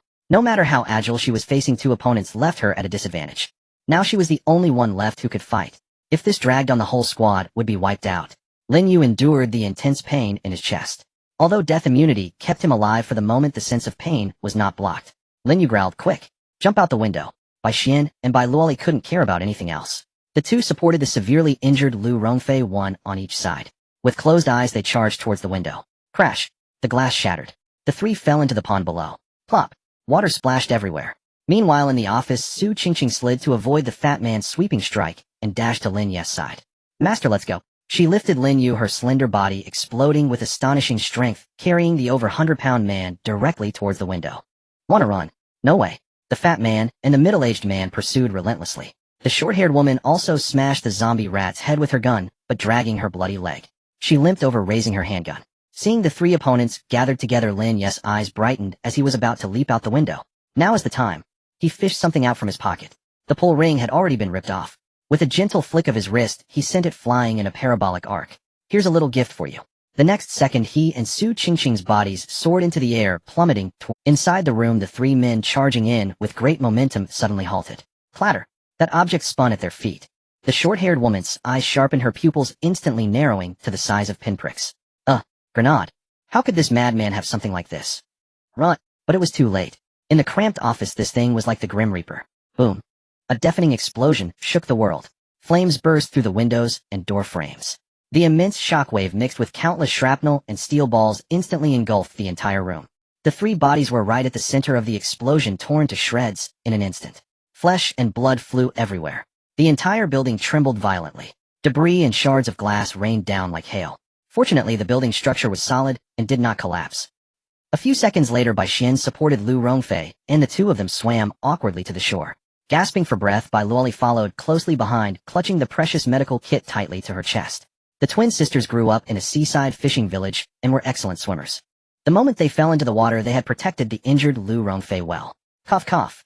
Lu Rongfei's face was pale, and she couldn't care less about the severe pain in her shoulder. She quickly looked around. "Where's the master? Where's Qingqing? Where are you?" The water surface rippled, yet no one could be seen. The hearts of the few rose to their throats. But just then, splash. 2 heads suddenly emerged from the water plants on the opposite shore. It was indeed Su Qingqing and Lin Yu. Su Qingqing's hair was soaked, clinging to her cheeks. She was almost dragging Lin Yu, desperately swimming towards the shore. "Quick! Come help!" Su Qingqing shouted with a choked voice. "Save the master. He won't last much longer." Hearing these words, the 3 women's hearts shivered. They hurried over, using all their strength to drag Lin Yu onto the shore. At this moment Lin Yu was in a pitiful state. His eyes were tightly closed, his face pale as paper, and his lips terrifyingly white. On his chest 2 bloody holes were shockingly visible, still oozing blood. His breathing was faint, nearly imperceptible. Don't panic. Everyone don't panic. Bai Luoli forced herself to calm down. She quickly opened the medical kit. Her hands glowed with a soft white light as she pressed them on Lin Yu's wounds. Entry activated basic healing mastery. Entry activated healing acceleration. Bandages. Hemostatic clamp. She shouted while skillfully working. Bai Xian was also busy beside her, kneeling by Lin Yu's side, quickly pressing several acupuncture points on his body. Entry activated acupoint massage. Waves of warm currents flowed through her fingertips into Lin Yu's body, maintaining his fading heartbeat and physical strength. Although Lu Rongfei was injured, she also held on, keeping watch with Su Qingqing to prevent any zombies from approaching. Time passed second by second. Every second felt like torture. After a full half hour, Bai Luoli's forehead was covered in sweat, and her face had turned somewhat pale. This was a sign of overextending her abilities. Finally, the blood from Lin Yu's chest stopped. Although the wound was ghastly, it had begun to scab. Cough. A faint cough escaped him. Lin Yu slowly opened his eyes. Lin Yu's vision was somewhat blurred. What came into view were 4 delicate faces like pear blossoms drenched in rain. Especially Bai Xian and Bai Luoli, their eyes were red, clearly having just cried. Ouch! Lin Yu tugged at the corner of his mouth, his voice weak, but tinged with a hint of mockery. Am I in heaven? How come there are 4 fairies surrounding me? Upon hearing this irreverent remark, the girls were taken aback, then broke into laughter. You bad master. You scared us to death. Bai Xian wiped her tears and gently punched his leg. Su Qingqing directly threw herself onto Lin Yu, burying her face in his embrace. She sobbed, her shoulders shaking. At that moment, she had truly been frightened. Fearing that the man she relied on in this apocalypse would die, just like that, she said, "Alright, it's okay now." Lin Yu patted Su Qingqing's hair, feeling the power within him slowly recovering. I must say the auxiliary abilities of the twin sisters are simply divine skills. Without them, even if I had not been blown to pieces, I would have bled to death. After resting for another 10 minutes, Bai Xian's massage had a significant effect. Lin Yu felt the weakness that had drained him dissipating considerably. Although his chest still hurt, he could barely stand. Lu Rongfei could also draw her bow. Let's go. A glint of cold determination flashed in Lin Yu's eyes. Let's go see what loot we have. This explosion should have yielded quite a bit of good stuff. The group supported each other and returned to the complex. Carefully making their way up the stairs to the 3rd floor, they found the office door had been blown off. The scene inside resembled a battlefield. Everywhere were charred marks. Severed limbs and dismembered bodies lay scattered across the floor. That arrogant fat man had lost half his body. The short-haired woman was in a pitiful state, reduced to mere fragments. Ugh. Bai Xian covered her mouth, nearly vomiting. Bai Luoli was tougher, spitting and saying deserved it. Good riddance. These people were insidious and vile. If they didn't die, it would be them who would. Lin Yu walked over first, bending down to pick up his fire axe. Fortunately, he was far from the explosion center, and it was almost undamaged and could still be used. Holding the weapon, he felt considerably more secure. Su Qingqing, with her sharp eyes, pointed at several glimmers in the ruins. Master, there are gold coins. And that's a loot orb. Beside Lu Shuai's headless corpse, besides the scattered gold, some white and green orbs were quietly floating. After players die, the loot they earned will also drop. Loot can only be picked up by the train conductor. Lin Yu decisively said, the smell of blood here is too strong, it will attract zombies. This is not a place to linger. Rongfei, you and the twins are responsible for collecting weapons. Qingqing, you go get the gold coins. I will take the loot. Move quickly. Understood. The girls immediately divided tasks and quickly searched through the ruins. 5 minutes later, they finished scavenging. The sounds of zombies roaring had already come from downstairs. They were the horde attracted by the smell of blood. Retreat. Lin Yu did not linger over the remaining debris. He led everyone swiftly downstairs, avoiding the zombies gathered at the main entrance, and climbed over the side wall to escape the school. They ran frantically until that familiar silver-white train appeared in their sight. Only then did everyone feel relieved. They rushed onto the train. Bang! With the heavy train doors shutting closed, they completely isolated the outside world. Everyone let out a sigh of relief, including Lin Yu. They all collapsed onto the floor, gasping heavily. We are finally safe. This trip was truly a brush with death. Life and death hung by a thread. So thrilling. So dangerous. This time, truly lucky. Lu Rongfei leaned against the train wall, covering her injured shoulder, and said with a wry smile, no matter how we calculated, we didn't expect the other side to have guns. If it weren't for the grenade from the master, we might have all been doomed today. Lin Yu nodded. In the apocalypse, never underestimate anyone. This is a bloody lesson. This time, if he hadn't kept a grenade in reserve, and if it weren't for the loot of death immunity, the outcome is truly hard to say. Once everyone's emotions had calmed down a bit, Lin Yu flicked off the ash. Let's report on the results of our battle.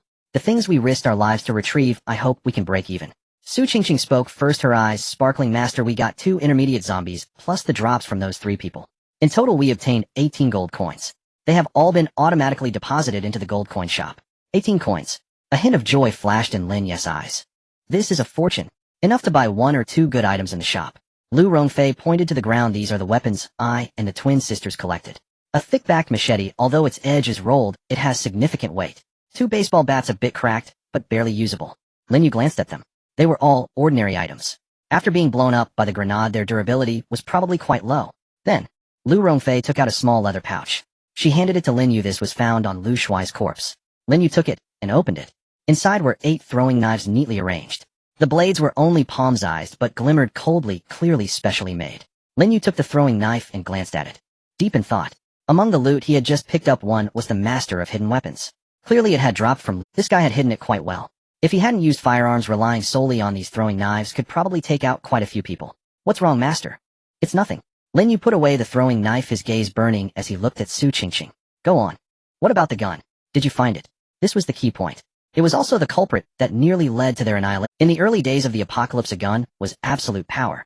It was the scythe of death. We found it, but... Lu Rongfei paused. Inside you all can see for yourselves. Saying this, she pulled out a black object from her pocket. She placed it on the table. Everyone leaned in for a closer look. The hopeful expressions instantly dimmed. They saw that the position of the gun barrel had clearly been hit by shrapnel from the grenade. A chunk was blown off and the gun body was severely deformed. Even the chamber was jammed. What a pity. Su Qingqing shook her head, her face filled with regret. It's already a piece of scrap metal. Indeed, Lu Rongfei explained, the magazine inside is still full, but I was afraid of an accidental discharge, so I didn't dare to touch it. Saying this, she reached for the broken gun.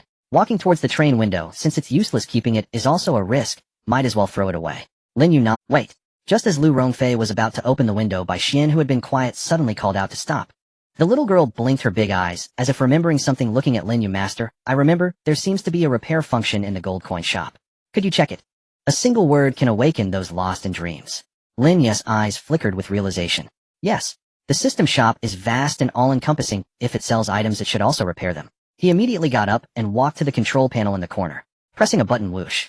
The holographic projection interface instantly unfolded, displaying a dazzling array of products. Where is it? Lin Yu quickly scanned through. Bai Xian leaned over and pointed to the lower right corner. I remember seeing it in the other categories while I was bored earlier. Lin Yu followed her suggestion and clicked on the others category, scrolling down. Sure enough, among a pile of miscellaneous options there was a prominent option for item repair. Su Qingqing exclaimed in delight, there really is one. Lin Yu clicked on the details. Item repair service can repair items with damage not exceeding 80. Cold weapons armor 1 gold coin, hot weapons precision instruments 2 gold coin. The prices are quite acceptable. For Lin Yu at this moment, it was completely affordable. Just to note, if he were to buy a brand new handgun directly from the shop, it would cost at least 15 gold. But for repairs it only costs 2. A blood profit. Good job, Xiaoxian. Lin Yu turned around, ruffled Bai Xian's hair, and generously praised her. Bai Xian's little face flushed, and she happily urged, Master, quickly try to repair it. Lin Yu no longer hesitated, placing the damaged handgun on the scanning platform. Choosing hot weapon repair, he paid 2 gold coins. Ding. 2 gold coins deducted, repairing in progress. In the next moment, a soft white light projected down from above the control panel, enveloping the scrap iron. In the glow, countless tiny particles were reorganizing. In just 3 seconds the light dissipated. The originally twisted and deformed barrel became straight and transparent. The mottled scratches vanished, replaced by a matte black metallic texture. Even the bullets in the magazine were automatically replenished and maintained by the system. A brand new killing weapon lay quietly on the platform. Radiating a chilling aura of death, Su Qingqing's eyes widened in astonishment. Is this it? She curiously leaned in. What model is this? Everyone fell silent. Who knew beside them by Luali, who was organizing the medicine box, glanced at it and exclaimed, Glock 17. Everyone was taken aback, turning in unison to look at the gentle sister. Lin Yu raised his eyebrows, somewhat surprised. You a girl understand guns. Bai Luali smiled, tucking a strand of hair behind her ear. My sister and I were both heavy gamers in our college dorm, especially in shooting survival games we've played for thousands of hours. So I have a good understanding of gun models. Bai Xian nodded in agreement, educating everyone. That's right, what my sister said is correct. The Glock 17 is known as the safest handgun in the world. Its reliability is extraordinarily high, even in freezing conditions, or if it falls in the mud you can pick it up and fire it immediately without jamming. Very practical. Su Qingqing was taken aback. She asked, do you all know how to shoot? Bai Xian smiled wryly and shrugged. Only played in games in real practice. I might miss the target. Theoretical experts, practical novices. At this moment Lu Rongfei seemed to think of something and looked at Lin Yu. Master, did you gain anything from killing that short-haired woman who was a gun expert? According to the rules, killing a player drops their attributes. Lin Yu smiled slightly, not hiding anything. That's right. He extended his hand. He grabbed the Glock 17 on the platform. Whoosh. His movements were fluid.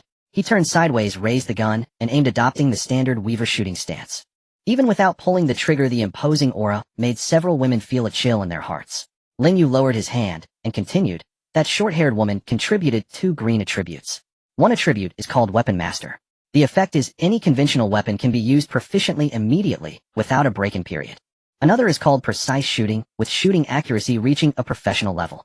Although it's only amateur, combined with this Glock 17 in the early days of the apocalypse, it's more than enough. After saying that, Lin Yu tucked the gun back into his waistband, his tone leaving no room for argument. I will keep these 2 attributes for myself. The women nodded in agreement, showing no dissent. Su Qingqing cheerfully said yes. This way our team will have both the Master and Sister Lu as ranged shooters. Although this time was perilous, the rewards were indeed substantial. Besides this gun, there were also many looted attributes. Lin Yu's mind stirred. In his palm, a white light ball reappeared, inscribed with 4 characters, throwing mastery.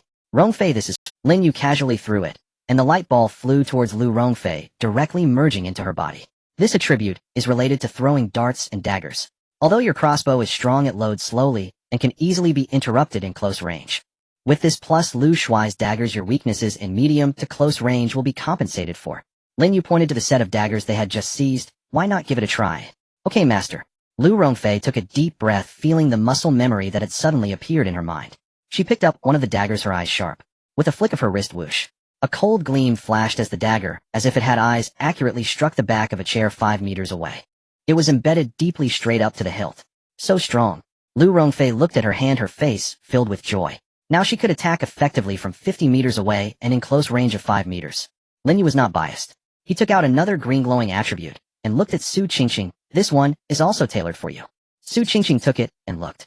Green attribute, piercing attack effect in melee attacks, ignores 30 of the target's defense. For enemies with defense attributes, damage is increased by an additional 50. After reading it, Su Qingqing's beautiful eyes widened in delight. She exclaimed, armor piercing? That's great. If I encounter that fat guy again with this knife, I can directly pierce through his blubber. Thank you, Master. She cherished the dagger in her hands, eager to find a zombie to stab a few times right away. Lu Rongfei couldn't help but ask upon hearing the word fat guy, by the way, what attribute did that fat guy have? Why was he so meaty? Su Qingqing's dagger could barely cut his skin. Lin Yu explained that fat guy's attribute is called muscle armor. Green quality. Once activated, within 3 minutes the hardness of his skin increases to that of rhino skin, making it difficult for ordinary knives and swords to injure him. He'll keep this life-saving item as a trump card. Lin Yu also reserved this attribute for himself. As the close combat core of the team, he needed to be at the forefront. With this he would be like a humanoid tank, capable of taking hits and dealing damage. Finally, Lin Yu looked towards the twin sisters in the corner. With a flick of his palm, 2 identical white light balls flew over. White attribute, stamina enhancement effect, physical ability increased by 50, a recovery speed increased by 30. Although it's just a white attribute and lacks any flashy attack effects, it is the most practical for these 2 healers. Healing requires a large amount of stamina. Stamina is their blue bar.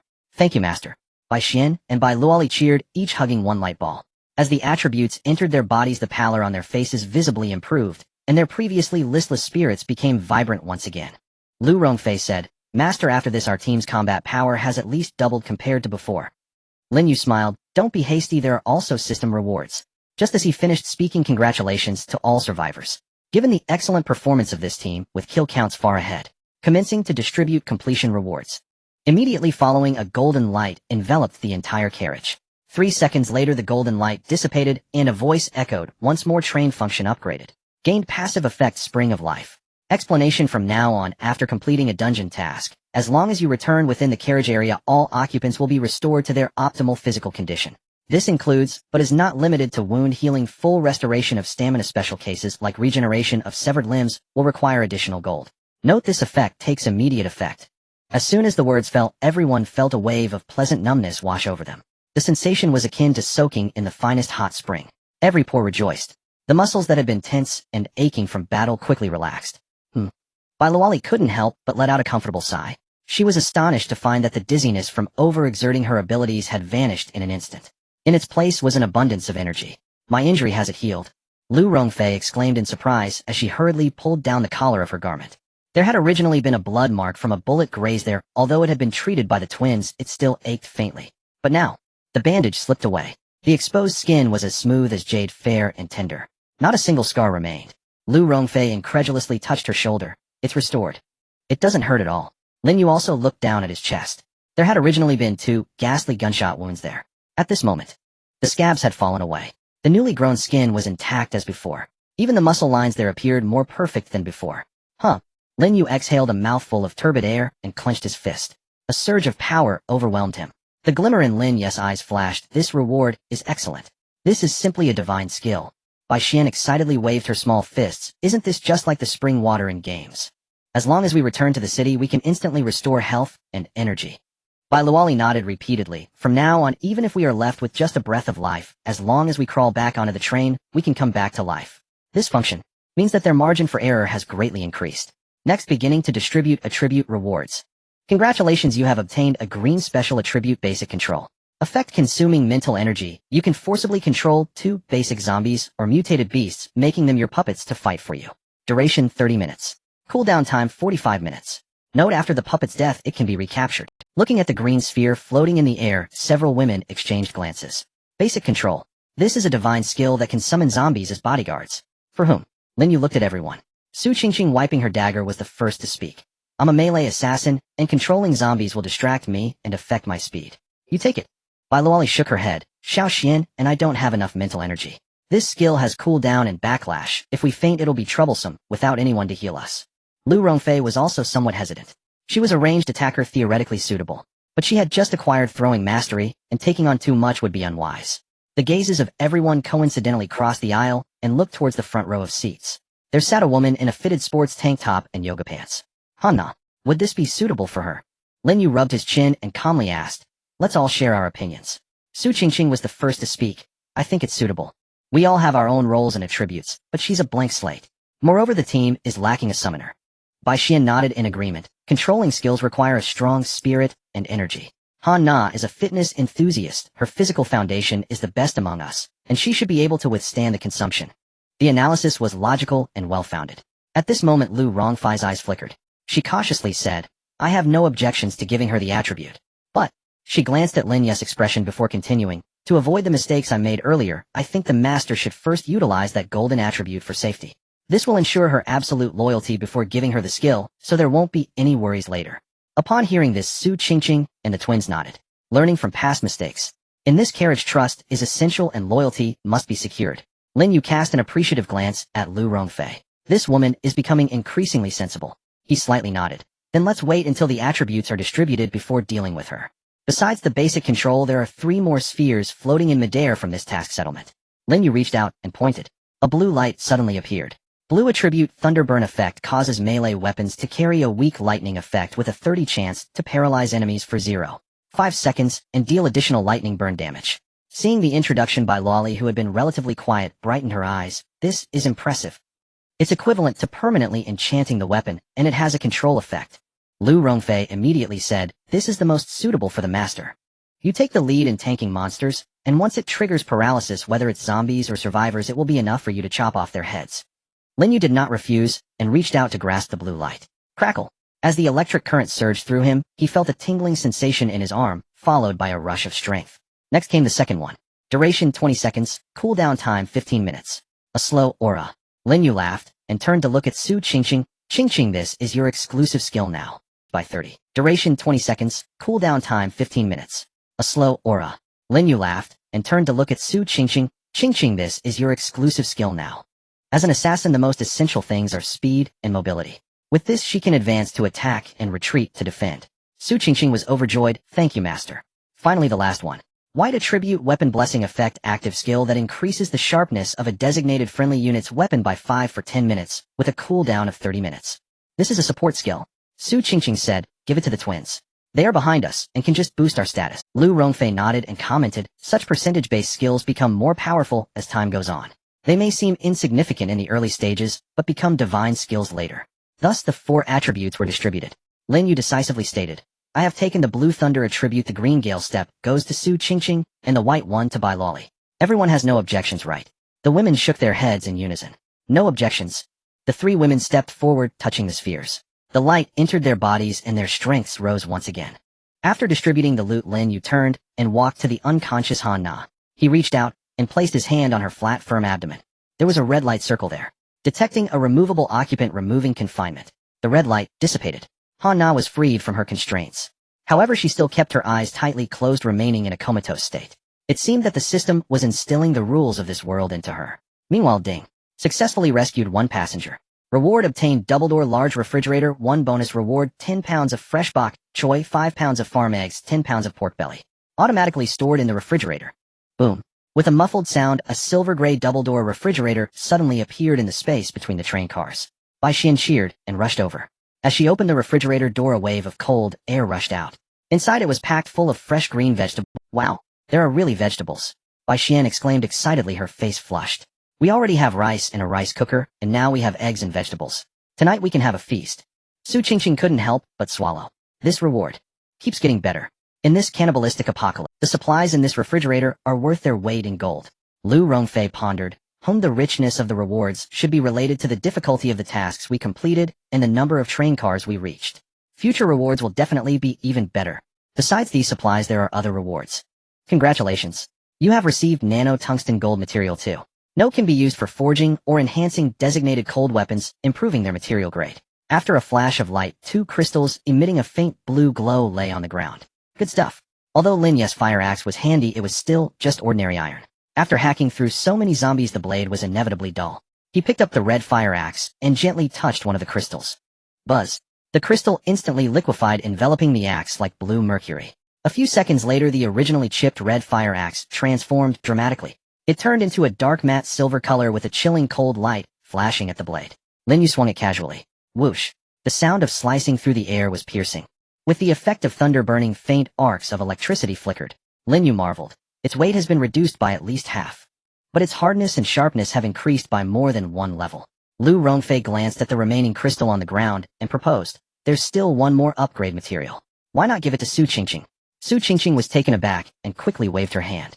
Sister Lu, your bow and crossbow need strengthening too. Your arrows are too easy to wear out.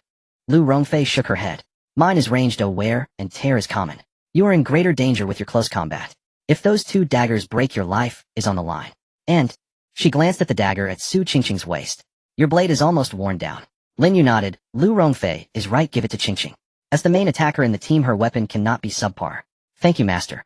Thank you, Sister Lu. Su Qingqing no longer declined, her face full of gratitude. She drew out her dagger and touched the crystal. A flash of blue light passed. The ordinary dagger, which had a bit of a dull blade, instantly transformed into 2 glistening sharp blades. Su Qingqing twirled the blades, unable to put them down. Just then, a soft moan came from the seat. Bai Xian's ears perked up, and she immediately turned around. She seems to be waking up. Everyone immediately stopped talking and turned to look at the seat. They saw Han Na slowly opening her eyes. Her gaze shifted from confusion to clarity, followed by a deep fear. Clearly, during her unconsciousness, the system had brutally shoved all the worldviews and rules into her mind. Zombies, apocalypse, train survival. She took a deep breath, forcibly suppressing the fear in her heart. Her gaze swept across everyone in the carriage, finally landing on Lin Yu, who stood in the center, holding a massive silver axe. The only man here. He was also the king of this train. Han Na was a smart person and one who knew the situation. She didn't scream. Instead, she immediately unbuckled her seatbelt and stood up. She quickly walked up to Lin Yu and deeply bowed. The tight-fitting sports tank top accentuated a stunningly deep "Hello, master." Her voice was clear with a slight tremor. Then she turned to Su Qingqing and Lu Rongfei, bowing again. Hello, sisters. I am Han Na. I hope to be under your care in the future. She lowered her posture greatly, completely devoid of the aloof demeanor of the fitness queen in her short videos. Seeing this scene, Bai Xian was a bit excited. She couldn't help but step forward. Na, it's really you. I'm your biggest fan. I follow your videos every day after work to do Pamela workouts. I've practiced your peach, but workout for a long time. Bai Xian was like a little fangirl meeting her idol, chattering nonstop and completely forgetting the current situation. Han Na was taken aback, awkwardly smiling without knowing how to respond. Just then a hand suddenly reached out and grabbed Bai Xian's arm, the strength so great it made her wince in pain. Sister, what are you doing? Bai Xian turned around to meet her sister Bai Luoli's stern gaze. Shut up. Bai Luoli glared fiercely at her sister and lowered her voice to reprimand. The master hasn't spoken yet. What are you making noise for? Do you understand the rules? This low shout was like a basin of cold water. Bai Xian glanced at the impassive Lin Yu and then at the tense atmosphere around. Instantly realizing this was not a fan meeting. This was an apocalyptic train. Lin Yu was the absolute ruler. If he hadn't spoken to define the newcomer who would dare to casually speak, that would be crossing the line. I am sorry. Bai Xian was so frightened her face turned pale, quickly lowering her head and retreating behind her sister. She dared not say another word. The atmosphere in the carriage also became somewhat heavy and oppressive. Han Na didn't even dare to breathe, maintaining her bowing posture, not daring to straighten her waist. Cold sweat trickled down her forehead. Is this the rule of the apocalypse? Lin Yu's calm gaze swept across everyone, finally landing on Han Na.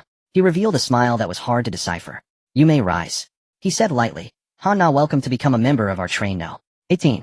Since the system sent you here, it means you have the value to survive. Our team is growing and is just in need of people. Upon hearing this, Han Na felt as if she had been granted amnesty. She hurriedly straightened up. Thank you, master, for taking me in. I'm very hardworking, I can do any dirty or tiring work. She was eager to prove her worth, fearing being tossed off the train like garbage. Lin Yu waved his hand, pointing at the green basic control light orb. No need for pleasantries. This green attribute is for you. Upon seeing that light orb, Han Na's a surge of joy flooded her eyes. She was getting an attribute so soon after joining. This master is so generous. Thank you, master. She was so excited she became incoherent, instinctively reaching out to take it. Only with a talent attribute could she survive in this apocalypse. However, just as her fingertips were about to touch the light orb, Lin Yu suddenly spoke, reaching out to block her. Han Na's hand froze in midair, her smile also stiffening. She looked a bit confused and helpless. Master, is there something else you require? Lin Yu stepped forward. The pressure from his tall figure made Han Na take half a step back, leaning against the train window. Lin Yu's gaze was fixed, sweeping over her wild beauty. His voice was deep. To gain power, one must first pay a price. My team does not need uncontrollable factors. Those who master skills must completely belong to me, both body and mind. Therefore, I will use a golden attribute on you. As soon as the words were spoken, the carriage fell into a deathly silence, the air thick with tension. Han Na leaned against the cold window, her heart pounding like thunder. To activate the golden entry. Han Na's throat felt dry. The memories instilled by the system churned in her mind. She understood perfectly what this meant: absolute loyalty. The method of establishing a connection was the most primitive one: intimacy between man and woman. Her face flushed, instantly turning red all the way to her neck. As a fitness influencer, she usually dressed boldly for the sake of views and business. But under such scrutinizing eyes, being so openly demanded by a man she had just met made her feel uneasy.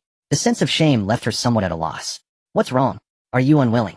Lin Yu's voice betrayed no emotions. Beside him, Su Qingqing toyed with a dagger, the blade glinting at her fingertips. She replied coldly, loyalty cannot be merely spoken. In this carriage, if you want to survive and gain skills, you must surrender both your body and mind. This is an equal exchange, Lu Rongfei added. Sister Han, this is for your own good. Only by uniting as one and understanding each other can we survive in the apocalypse. You wouldn't want to be stabbed in the back one day, would you? Han Na bit her lip, glancing at the glowing orb of enticing green light in Lin Yu's hand. That was power, the capital for survival. Nevertheless, she was unwilling to simply hand herself over. She needed to think of a strategy. Han Na lowered her head, feigning nervousness. I understand. But after all, we've only known each other for less than— She looked up, her peach blossom eyes misty, appearing pitiful. Can we postpone this for 2 or 3 days? I need some time to prepare mentally. I promise during this time I will absolutely obey and will never betray. This was a delaying tactic she often employed in the world of fame and fortune. Men tend to be more agitated by what they cannot have. When something comes too easily, they often do not cherish it. Perhaps she might encounter a better trained conductor. Her looks and figure were quite marketable. Hearing this, Lin Yu frowned. Was she really negotiating at such a time? Did she think to use the same tactics as Lu Rongfei before? How could this woman have such thoughts? Han Na, can't you understand human language? Su Qingqing was infuriated and was about to reprimand her, but Lin Yu raised a hand to stop her. He looked at Han Na, nodded and sighed. I can understand your feelings. After all, such matters require mutual consent. Lin Yu have never liked to force others. Han Na's eyes brightened, her heart filled with joy. Indeed, this man, though fierce in appearance, was still susceptible to gentler persuasion. He was rather nice. Thank you, master. You are so kind, I will definitely. Lin Yu interrupted her gratitude. He casually pointed to the door at the junction of the carriage. In that case, at the next stop you will go to the front and attract the zombies. Han Na's smile froze on her face, her blood draining away. What does that mean? Did you not understand? Lin Yu said plainly, we do not keep idle people in the team. Su Qingqing is responsible for assassination, Lu Rongfei for long-range attacks, and the twins for logistics. Since you are unwilling to establish a loyalty connection, you can only serve as bait. Don't worry, you won't need to kill monsters, you just run fast enough to draw the zombies away. Draw the zombies away. Those creatures outside were incredibly fast and terrifyingly strong. How could she with no entries at all walk at the front? That would be a death sentence. No, I can't. Han Na's voice changed pitch with fear as she retreated repeatedly. Master, I have no entries, no weapons, going to the front will get me killed. Su Qingqing scoffed. Since you know you will die, are you still unwilling to accept the master's favor? You want the benefits, but do not want to pay the price. Do you think this is a charity organization? Han Na was anxious. She was truly afraid of dying.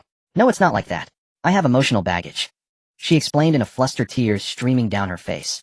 I have been in a relationship with my boyfriend for 3 years. We have a great bond, and we are already at the stage of discussing marriage. Even though I am here, I still can't let him go. I feel it would be unfair to him to do this. Han Na glanced over. She hoped to move Lin Yu with morality and emotions, wishing to evoke a spark of compassion in this man. Stop. Lin Yu waved his hand impatiently, a look of disdain on his face. What does it have to do with me?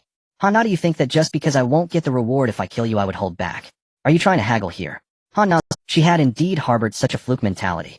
After all, if she died, Lin Yu would not receive the entry reward either. However, Han Na maintained an innocent facade. No, absolutely not.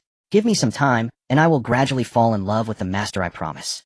Love? Lin Yu scoffed. Suddenly, he stepped forward and roughly grabbed Han Na by the hair. Up! Han Na let out a piercing scream as she was dragged to the window. Lin Yu held her head, forcing her to look at the gray, deathly world outside. Look clearly. This is the apocalypse. It's a matter of life and death, of blood and flesh flying everywhere. This is not a stage for idols to engage in romantic dramas. The voice thundered in Han Na's ears like a clap of thunder. On this train I have a rule. If you play tricks or scheme against me, no matter how you agree, afterward, you must pay a price. With that, Lin Yu turned to Su Qingqing and extended his hand. Without hesitation, Su Qingqing immediately offered her dagger, the hilt facing forward. Lin Yu grasped the dagger, its cold gleam fierce and sharp. Han Na looked at the blade, her pupils contracting violently as she trembled. Master, what are you going to do? I was wrong, I was really wrong. Lin Yu ignored her pleas for mercy, simply asking, earlier when we went to the school to kill zombies, everyone was injured and barely survived. As the new member of the team, what do you think? Han Na stammered, her mind blank. She instinctively replied, I felt ashamed for not being able to participate. Very good, Lin Yu nodded. Since you have this awareness, let you experience it for yourself. Consider it a punishment for trying to scheme against me. Before his voice fell, a piercing sound echoed through the air as the blade plunged into Han Na's abdomen. Blood instantly soaked through her tight sports top. Up! A chilling scream pierced the entire carriage. Han Na's eyes widened in disbelief as she stared at the dagger handle protruding from her abdomen. Intense pain surged like a tide. She clutched her wound, curled up, and fell to the ground. Help!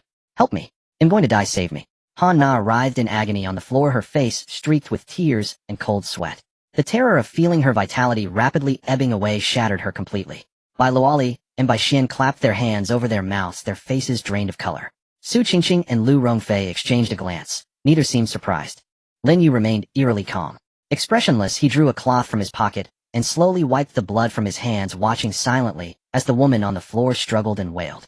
1 second, 2 seconds, 10 seconds.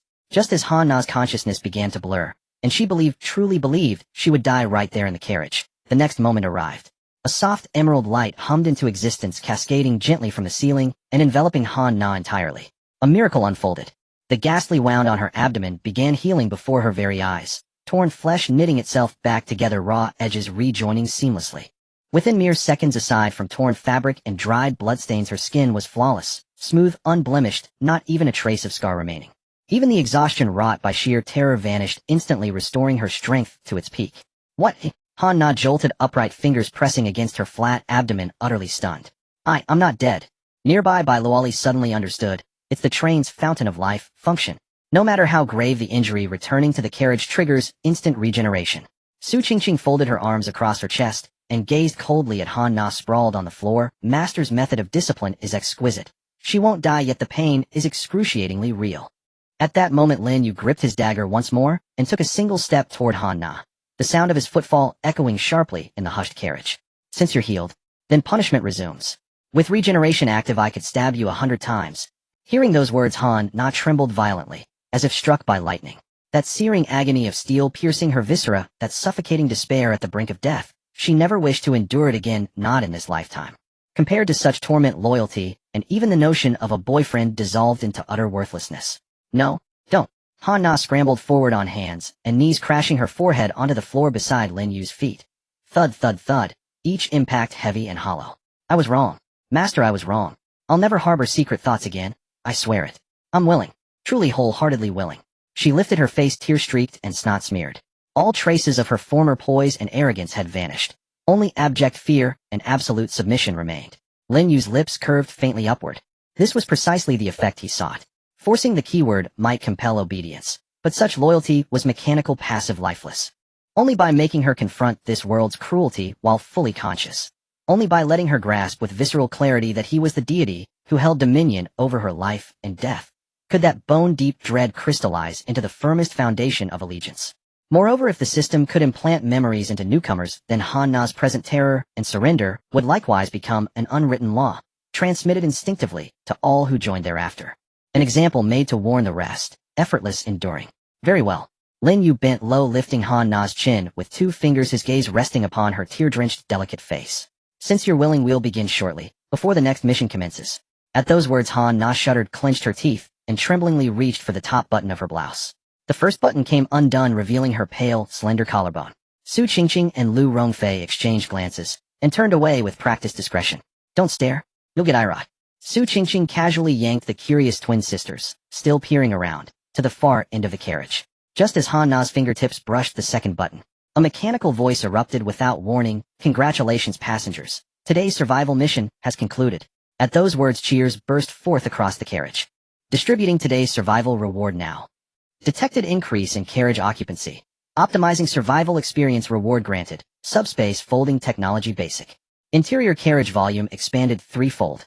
A low hum resonated, and the entire carriage shuddered. Then the impossible unfolded. The narrow metallic walls pulsed outward like living tissue. The floor stretched, the ceiling soared, both breathing, expanding, reshaping. The cramped aisle bloomed into vast openness. In the blink of an eye, the carriage, once merely dozens of square meters, transformed internally into a spacious 1,200 square meter open-plan residence. Most astonishingly, viewed through the windows, the exterior silhouette remained unchanged, pure internal spatial folding, seamless and absolute. Oh my God! Bai Xian's eyes widened as she dashed to the newly formed wall and pressed her palm against it. Is this real brick? Or solid wood? Bai Luoli stared awestruck. It's like Harry Potter's enchanted tent, utterly unbelievable. The previously monotonous space, 2 rows of seats and little else, had been intelligently partitioned. 5 private bedrooms, 1 generous living room. Even an open-concept kitchen and 2 bathrooms appeared. The furniture was simple, but compared to the prior indignity of sleeping curled up on rigid seats, it felt like paradise contrasted with purgatory. Will we get villas next? Swimming pools. Bai Xian spun gleefully through the living room, breathless with delight. Su Qingqing strode to the kitchen and twisted the faucet. A clear, steady stream gushed forth. Water. Electricity. Stovetop. A flicker of genuine pleasure lit her eyes. Finally, no more dry bread. Each woman now possessed her own private sanctuary. In this apocalyptic world where death loomed unpredictably, they had, finally, claimed a true home. Lin Yu surveyed the transformed space, nodding in quiet satisfaction. A product of the system, flawless, masterful. Such a quantum leap in living standards would profoundly uplift morale. He turned, glancing at Han Na, frozen mid-motion, blouse half unfastened, her expression dazed and uncomprehending, still reeling from the shock. Enough. Lin Yu extended the bloody dagger handle first towards Su Qingqing. Prepare dinner. I'll shower. With the day's mission concluded, there was no need to rush. Sweat and blood clung to his skin. He'd cleanse him. Here, take this keyword. Hearing Lin Yu's words, Han Na blinked, then lunged forward eagerly to accept it. A shimmer of light flared. Her heart raced. At last she possessed the skill to ensure her survival. Lin Yu smiled faintly and disappeared into the bathroom. The women remained electrified with exhilaration. Bai Xian flopped onto the brand-new sofa, sighing, "This is the most comfortable sofa I've ever sat on, though it is a bit stiff." "Stop lounging." Lu Rongfei clapped her hands, reverting instantly to her sharp, commanding demeanor. "Master is hungry. Prepare food immediately. That is our paramount priority." With that, she strode purposefully to the double-door refrigerator and swung it open. Inside lay only 3 categories of provisions: vegetables, meat, eggs. Yet in this apocalypse, that single refrigerator's contents were worth rivers of blood. Lu Rongfei assessed swiftly: steamed eggs, braised pork belly, stir-fried bok choy. Balanced, protein, and greens. Master will surely approve. Bai Xian's eyes sparkled, saliva nearly dripping. Braised pork belly. Lu Jia, you're my goddess. I'd almost forgotten what meat tastes like. Bai Loli flushed slightly. Lu Jia, my sister and I usually just order takeout. We're really not skilled cooks. Su Qingqing leaned against the doorway, cradling her dagger, her tone detached. Don't look at me. I kill people. Cooking. I can boil rice. Whether it burns or not. No guarantees. Lu Rongfei smiled, rolling up her sleeves to reveal smooth, pale forearms. Then I'll take charge of the stove. She assigned tasks crisply. Twins, you'll rinse rice, wash vegetables, peel garlic. Su Qingqing, you have excellent knife skills. Slice the pork into 2-centimeter cubes. Understood. Su Qingqing flicked her wrist. The dagger spun once elegantly atop her fingertip. Instantly, the women sprang into motion. The kitchen filled once more with the warm, fragrant symphony of human life. Sizzling oil, chopping rhythms, simmering steam. Han Na, left standing alone, watched the harmonious bustle, and panic, cold and sharp, seized her anew. Hastily smoothing her clothes, she forced a servile smile and edged closer. May I help you?" Tentatively, she reached for the eggs on the counter. "I'm excellent at cracking them." Slap. Her hand hadn't even grazed the shell when an icy grip seized her wrist. Hard. Su Qingqing tilted her head, her gaze glacial, like a wolf assessing a hapless husky attempting to infiltrate the pack. "Do we need you?" She released Han Na's wrist with a dismissive flick. "Until you've forged intimacy with Master, you're not part of our circle. Don't touch anything. What if you poison the food?" Han Na froze on the spot. Her face paled then flushed. She had not expected such a curt, unambiguous refusal. No courtesy, no escape route offered. "I wouldn't dare. I don't even have poison," Han Na stammered. Lu Rongfei, slicing ginger without looking up, said coolly. Han's sister Qingqing's words were coarse, but the reasoning stands. In this carriage, trust is the most extravagant thing. Some matters must be attended to sooner or later. We are all adults, you know this in your heart. With a heavy thud, the cleaver fell. A large slab of pork belly was severed. Lu Rongfei lifted the meat, her tone laden with meaning. "Moreover, being with a master will certainly be a marvelous experience. You'll know once you try," she added, then returned to directing the twins without another glance at Han Na. Han Na stood where she was, biting her lip. She looked at the sliced meat, then at the shut bathroom door, and a realization struck. In this small circle, without offering a pledge of loyalty, she would remain a fringe figure, disposable at any moment. She was not even entitled to help with menial tasks like cooking. To survive, to live well, there was only one path. Han Na inhaled deeply and turned toward the other bathroom. Steam swirled. Lin Yu stood beneath the shower, letting the hot water sluice over him. The warm flow carried away fatigue and washed off the clinging metallic tang of blood. As he wiped droplets from his face and reached for soap, a soft sound came from next door. The two bathrooms were adjacent. A frosted glass partition separated them. Though details were obscured, he could make out a silhouette. Lin Yu turned instinctively to look. On the other side, a graceful figure stepped in. It was Han Na. As a fitness influencer, her proportions were exemplary. Years of training left her with no excess flesh, only taut, flowing lines. Now through the blurred glass, Lin Yu saw her slowly shed her garments. Each movement was unusually fluid. When the last covering slipped away, a perfect-shaped silhouette was traced upon the glass. She bent as if testing the water, and the pane outlined a breathtaking curve. Then Han Na lifted a leg as if to rub her calf. Her suppleness was astonishing. The limb rose straight, nearly touching her head. Lin Yu's mouth curved with amused appreciation. No wonder she was a fitness expert. Her physical prowess was indeed nimble. But why always with her back turned? Amused, Lin Yu stepped to the glass between the bathrooms. He raised his hand and slapped the glass. A short cry came from next door. Han Na, having just opened her shower and preoccupied with her thoughts, was startled. She had not realized the glass was semi-transparent. The sudden noise made her whirl around. She nearly pressed against the pane. Through the fogged frosting, she glimpsed the outline of a tall, sturdy man. He stood only inches away, facing her. Though features were indistinct, who else could it be but Lin Yu? He was watching her. Han Na's face flushed scarlet to her ears. A shame made her instinctively want to cover herself. Then she thought, "I'm about to offer myself anyway." To shy away now would be pretentious. Besides, his gaze showed interest. That was a good sign. Stifling her embarrassment, Han Na did not retreat. Instead, she straightened, deliberately accentuating her curves before the glass. Lin Yu watched the silhouette, suddenly stiff, yet striving to display itself, and gave a soft chuckle, choosing not to tease further. He turned and resumed his shower. Water began again next door. Han Na exhaled and slumped against the wall. Her heart still hammered. She gazed at the blossom-like face in the mirror, and her expression hardened. "Since there is no escaping this, I will do it well. I will please him as much as I can." Hastily, she finished washing, wrapped a towel around herself, and slipped out. The kitchen buzzed with activity. The hood's roar masked her footsteps, so no one noticed. Han Na aimed for the largest central door. It was Lin Yu's room. She gritted her teeth, pushed the door, and slipped inside. 10 minutes later, Lin Yu, hair still damp, emerged from his bathroom. In the kitchen, Lu Rongfei and the others bustled about. Lin Yu scanned the room and noticed one person missing. Where was Han Na? He asked casually. Lu Rongfei, stirring the wok, pursed her lips. She vanished after her bath, likely back to her room to reflect. Su Qingqing giggled. "Master, go take a look."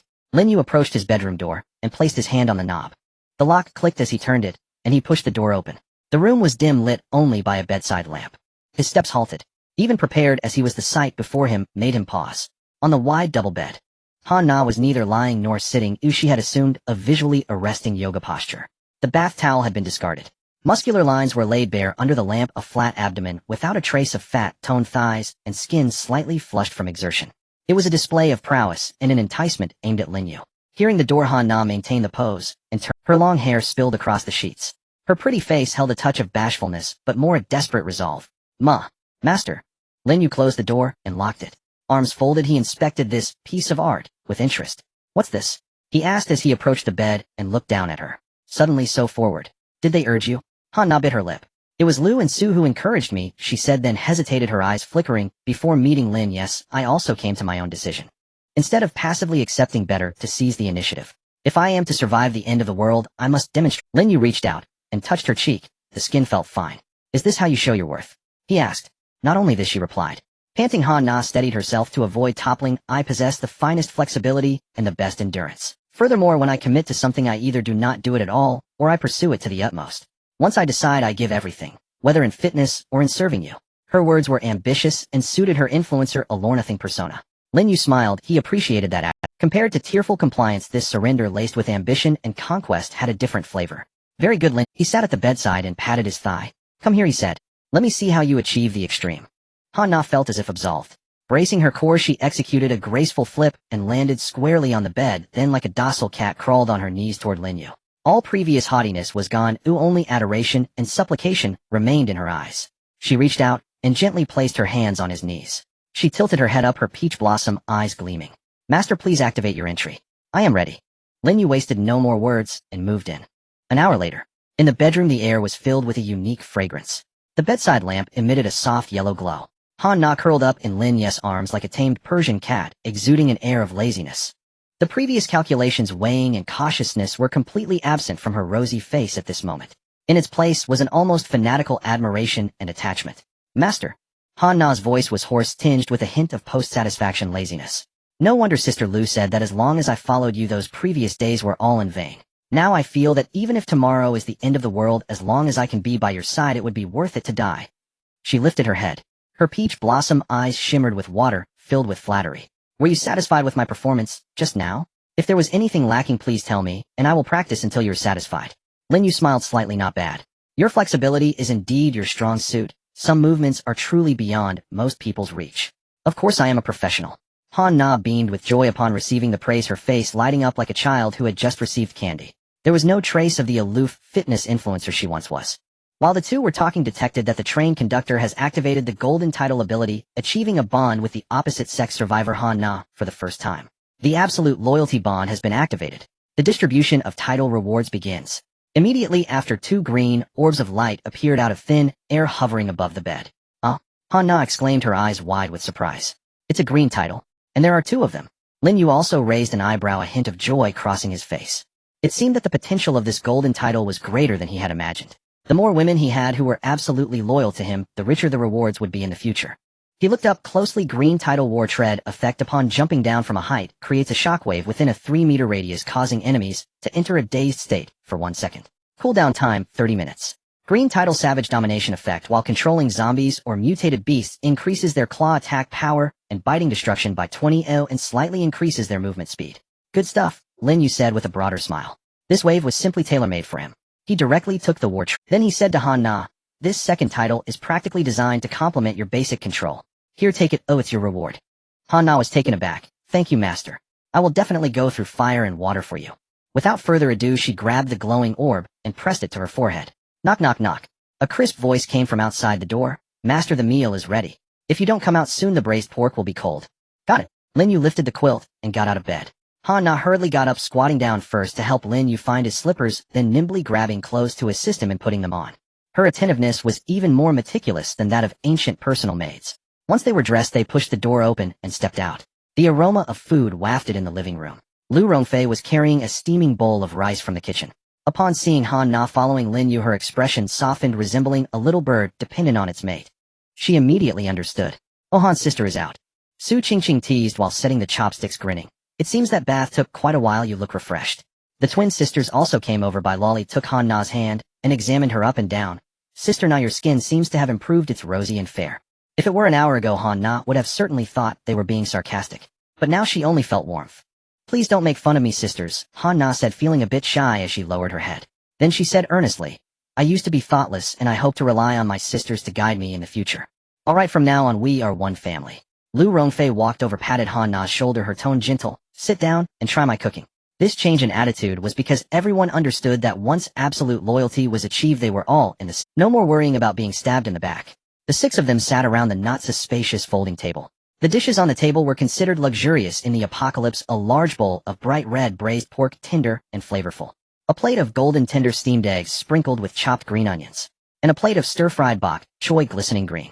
These 3 simple dishes if placed outside would be enough to make any survivor risk their life for. Let's eat. Lin Yu picked up chopsticks and placed a piece of braised pork in his mouth. It was fatty but not greasy, melting in his mouth. Delicious. Bai Xian's mouth was stuffed full, mumbling indistinctly, Sister Lu's cooking is too good, sob sob sob. If it's good, eat more. Oh, we still have work to do tomorrow. Lin Yu laughed as he served each of the women a helping of vegetables. During this meal they ate heartily. Outside the carriage was a hell of zombies rampaging, but inside the carriage was a brightly lit paradise filled with laughter. This stark contrast made everyone feel a strong thought rise within: we must protect all of this.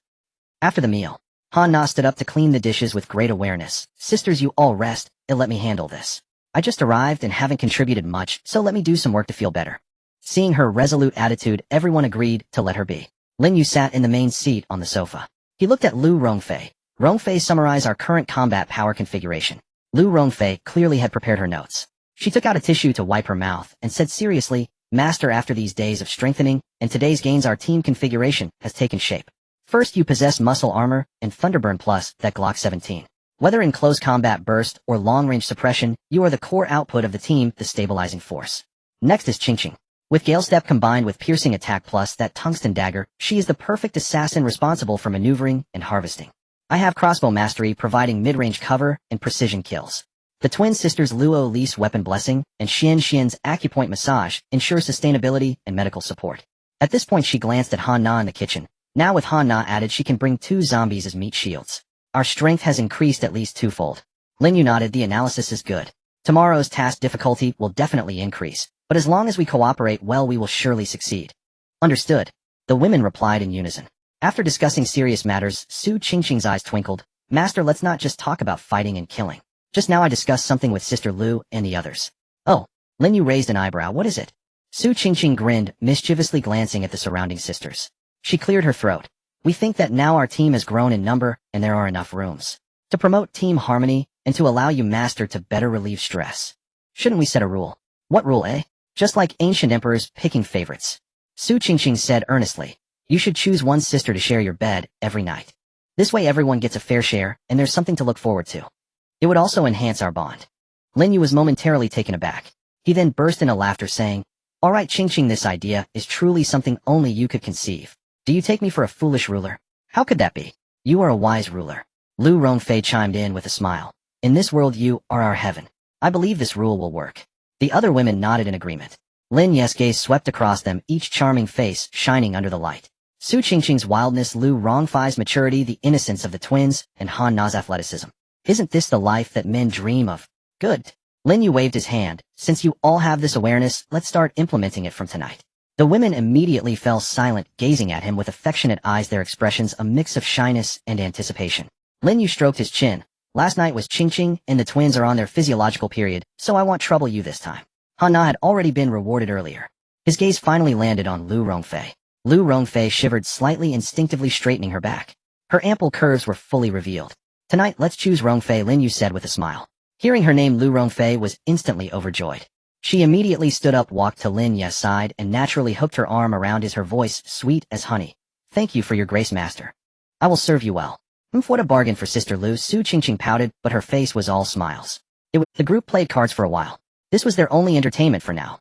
Ah, how boring. Su Qingqing slumped on the sofa. If only we had a game console, or could watch television. Qingqing, your desires are growing more and more, Lu Rongfei teased with a smile. At first you just wanted to survive, but now you want to eat meat, and have entertainment too.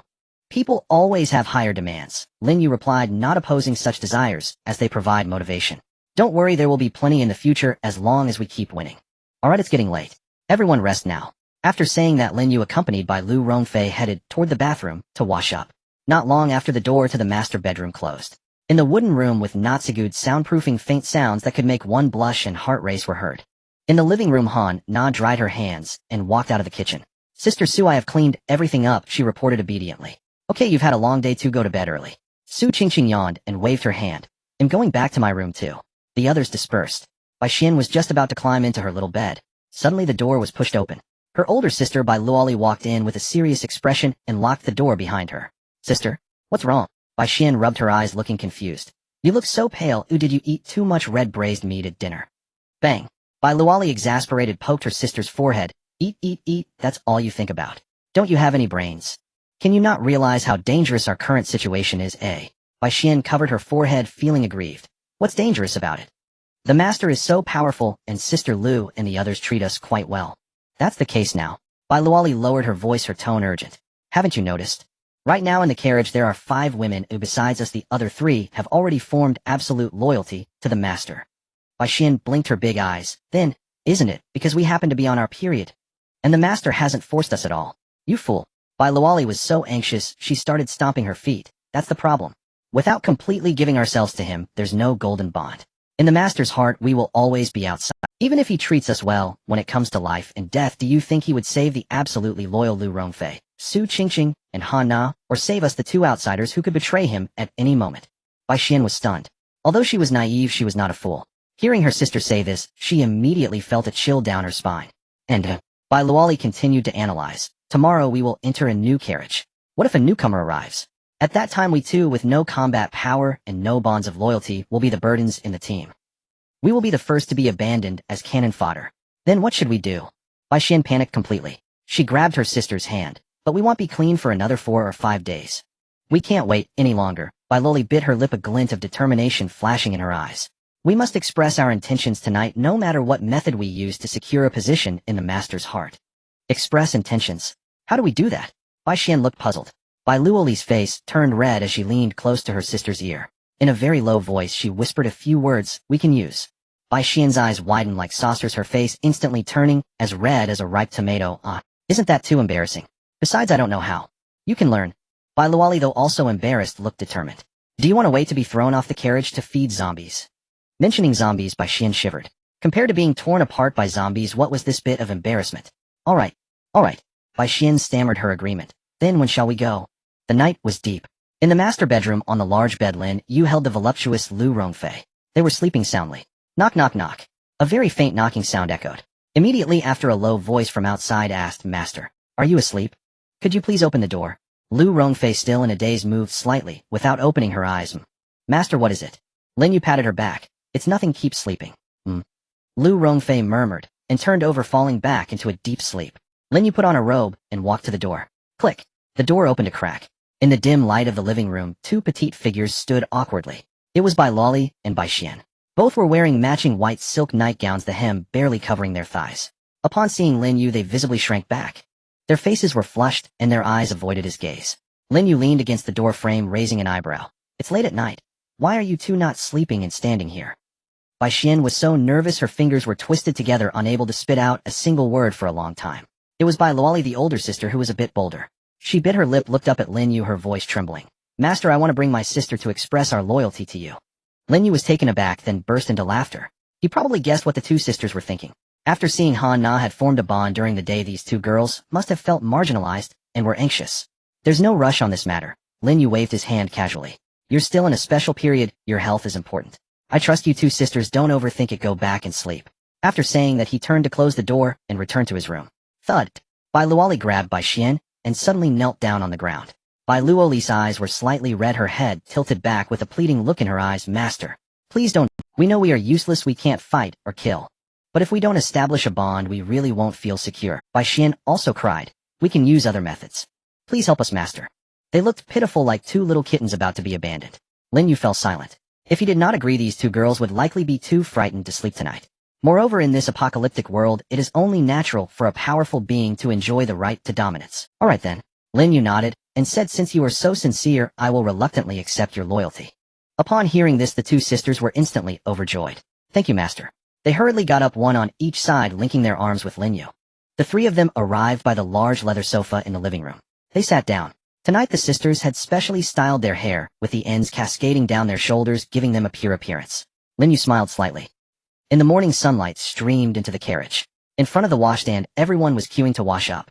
Su Qingqing wiped her face with a towel, while looking at Bai Xian, who was brushing her teeth. Xian, did you not sleep well last night? Su Qingqing leaned in closer, a look of suspicion on her face. Your room is closest to the living room. Did you hear any strange noises last night? Cough, cough, cough. Bai Xian choked on some toothpaste. Her small face instantly flushed red, her eyes panicking. With a toothbrush in her mouth, she desperately shook her head. That's strange. Su Qingqing scratched her messy hair and murmured, I got up for water in the middle of the night and vaguely heard some noises in the living room like something was eating, making smacking sounds. Could it be that a mouse got in the car? Nearby Han Na, who was washing her face, glanced at the blushing twins through the mirror. She suddenly understood a bit and laughed. That mouse is really strange. Not only does it steal food, but it also makes sounds and quite melodious ones at that. Oh. Su Qingqing was stunned and didn't quite grasp it. Just then, the door to the master bedroom opened. Lin Yu walked out looking refreshed, followed by the radiant Lu Rongfei. Good. The women immediately ceased their idle chatter and greeted in unison. Lin Yu nodded and sat down at the dining table. What are you all talking about? It's so lively. Sister Su said a mouse got into the car and even makes strange calls. Han Na reported with a smile. Lin Yu cast a glance at the twin sisters, suppressing a laugh. With a serious expression, he said, Qingqing, you must have misheard in a dream. This car is so well sealed, where would a mouse? He tapped the table. All right, enough nonsense, hurry up and eat breakfast.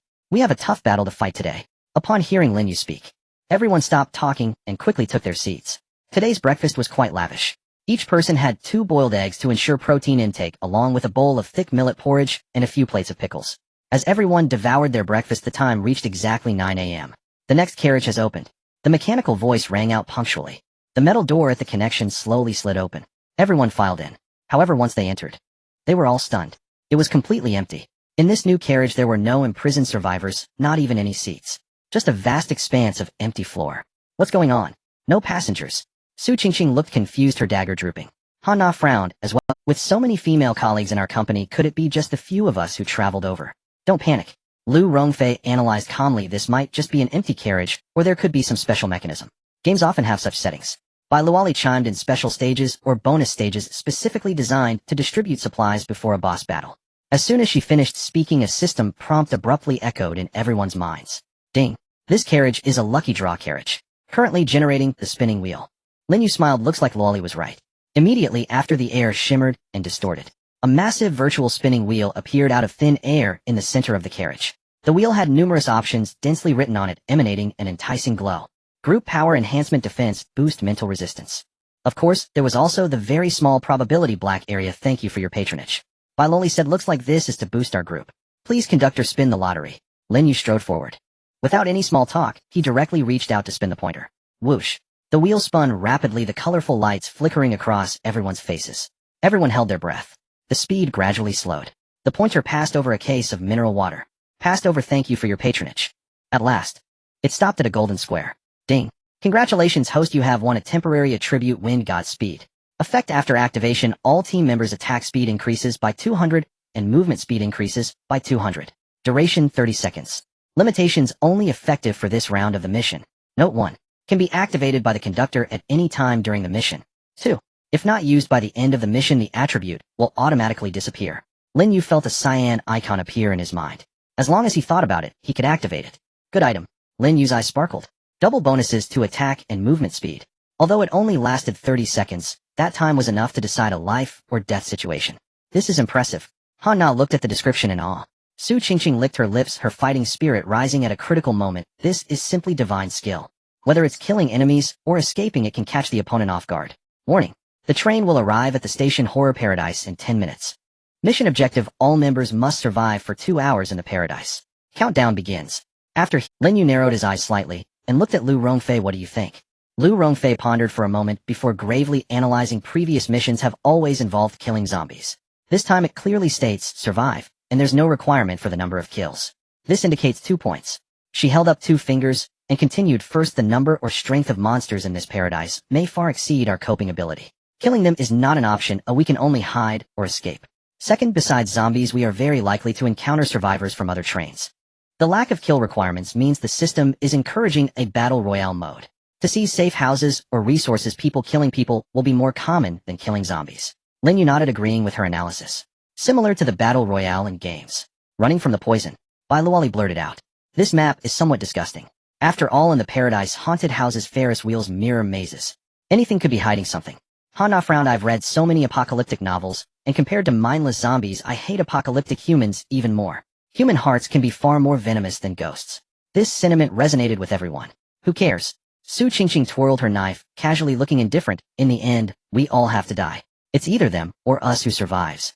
Exactly. Lin Yu's voice was low as he scanned the group of women. No matter what we encounter, those who block our path will be killed without mercy. Everyone get ready, and check your gear. Yes. The group quickly sprang into action. 10 minutes flew by. The train gradually slowed down, and finally came to a halt. The station has arrived. All passengers please disembark within 20 seconds. Otherwise the train will be detonated. The doors of the train burst open. Everyone rushed out. Standing on the platform looking far ahead, they saw a huge amusement park gate standing in the depths of the fog. The rusty Ferris wheel creaked eerily in the wind. Everyone took their positions carefully as they stepped inside. Just after entering the main gate, they passed by an abandoned. Suddenly a light flirtatious whistle pierced the air and 4 figures leisurely emerged from the shadows behind the carousel and the lamppost. Leading them was a middle-aged man, his face marked by excess flesh. He wore a filthy tank top and held a machete in his hand with beady eyes greedily scanning the women behind Lin Yu. His gaze traveled from Su Qingqing's waist to the faces of the twins, eventually resting on the mature and voluptuous curves of Lu Rongfei. The lecherous man licked his lips, a look of arrogance in his eyes. Buddy, you must have quite the luck with the ladies. In this world, how can one person enjoy so many beauties without fear of losing their life? His 3 lackeys also moved in closer, one wielding a sharpened steel pipe, and the other 2 brandishing kitchen knives, forming a fan shape and subtly surrounding Lin Yu and his group. In their eyes, there was only one man in the group, and they decided he was an easy target. The bald man chuckled and looked at Lin Yu. Brother, let's negotiate something. Leave these girls behind, and he'll let you go. Before he could finish his words, Lin Yu moved. There were no idle words, no empty pleasantries. One moment he stood still, and the next he shot forward like a cannonball. You. The lecherous man's pupils dilated as he instinctively raised the machete. But it was too late. The axe in Lin Yu's hand swept through the air with a violent gust. This strike was devoid of any embellishment, only power and speed. Crack. Accompanied by a chilling sound of bones breaking, the finely crafted machete was shattered directly by the axe's momentum did not diminish as it cleaved through the lecherous man's skull, slicing down along his nose. Splatter. Blood sprayed all over Lin Yu. The lecherous man didn't even have time to scream as he was cleaved in 2 by that single axe blow. Red and white gushed out, pooling on the ground. The 2 halves of his body fell to the sides, intestines spilling out and still twitching. Silence reigned, a deathly stillness enveloped the area, and the 3 remaining lackeys were utterly stunned. Brother, he's dead. What kind of power is this? One strike and both man and blade were severed. Kill. Lin Yu didn't even glance at the corpse on the ground. He shook the blood off his axe and issued a command. Su Qingqing let out a cold snort. Like a ghost, she darted out 2 daggers, plunging into the sides of her opponent's neck. A twist, a pull. Amidst the fountain of blood, the man clutched his throat as he fell to the ground, gasping. Meanwhile, Lu Rongfei raised her crossbow. She pulled the trigger. Bam! A lackey trying to flee was shot in the back of the head by the crossbow bolt, and his body fell forward, tumbling into the nearby bushes. The last remaining man was already crumpled on the ground. Spare me. 2M willing to join you. Join. Do you even deserve it? Lin Yu approached, casually swinging his axe. A head rolled onto the ground. A bunch of trash. Su Qingqing spat, wiping her dagger on the corpse's clothing. Lin Yu walked over and scooped up a glowing orb next to the bald man's corpse. Acquired white attribute Eagle Eye. Acquired white attribute Basic Endurance. Acquired white attribute Basic Strength Increase. Other than the first one, the rest were all trash. After all, attributes of the same type cannot stack. Rongfei catch. Lin Yu tossed the Eagle Eye orb to Lu Rongfei. This can enhance distance vision and dynamic capturing, perfect for you. Lu Rongfei caught the orb. After merging, a glimmer of surprise flashed in her eyes. I can see so much clearer now. I can even see the patterns on leaves 100 meters away. The remaining attributes are useless, we'll discuss them later. Lin Yu absorbed the rest into his body. Attributes of the same type and effect cannot stack. At that moment, a loud creaking sound erupted from a nearby loudspeaker, followed by a cheerful yet eerie la la la. Welcome to the horror park. Children, come play. However, the volume was shockingly loud. It was deafening. Su Qingqing's expression changed. Damn. This blasted loudspeaker. With the volume so high, it will attract the zombies. Sure enough. As the words left her mouth, roars echoed from the misty distance. Roar. The sound of countless footsteps rapidly approached. Lu Rongfei looked into the distance. With the Eagle Eye passive, she immediately assessed the situation. 20 on the left, at least 30 on the right. They're forming a circle. More than 50 zombies. This was an open area. Once surrounded, it would be extremely dangerous. Lin Yu surveyed his surroundings, his gaze quickly locking onto a giant children's play structure. It was a 3-story high castle-shaped slide. There was only one narrow staircase leading to the top platform, an excellent defensive position. Up the slide, Lin Yu shouted. Without hesitation, everyone rushed towards the slide castle. Just as they reached the base of the slide, the first wave of zombies had already lunged out from the greenbelt. These zombies wore the clothes of visitors, some even sported Mickey Mouse headbands, their faces decomposing horrifically. Get out of the way. Lin Yu smashed the head of a zombie blocking their path with his axe, then ordered Qingqing Rongfei, cover the others, and get up immediately. He'll cover the rear. Lin Yu fought while retreating. Soon. Master, hurry up. The women had all made it up. With a powerful swing, Lin Yu cleared the surrounding zombies. He leaped up as well. As everyone steadied themselves on the platform, the horde of zombies below surged like a tide, madly clawing at the columns at the bottom of the slide. Roar! The first few zombies began to push up the stairs. Whoosh! Lu Rongfei fired a few arrows, and the fallen zombies momentarily slowed the advance. However, the zombies behind them continued to surge forward. Watch this. Han Na took a deep breath, her eyes glowing faintly red. She activated the attribute basic control in her mind. In the next moment, among the horde of zombies, two of the largest male zombies suddenly stopped moving. Their previously murky eyes became vacant. Turn around.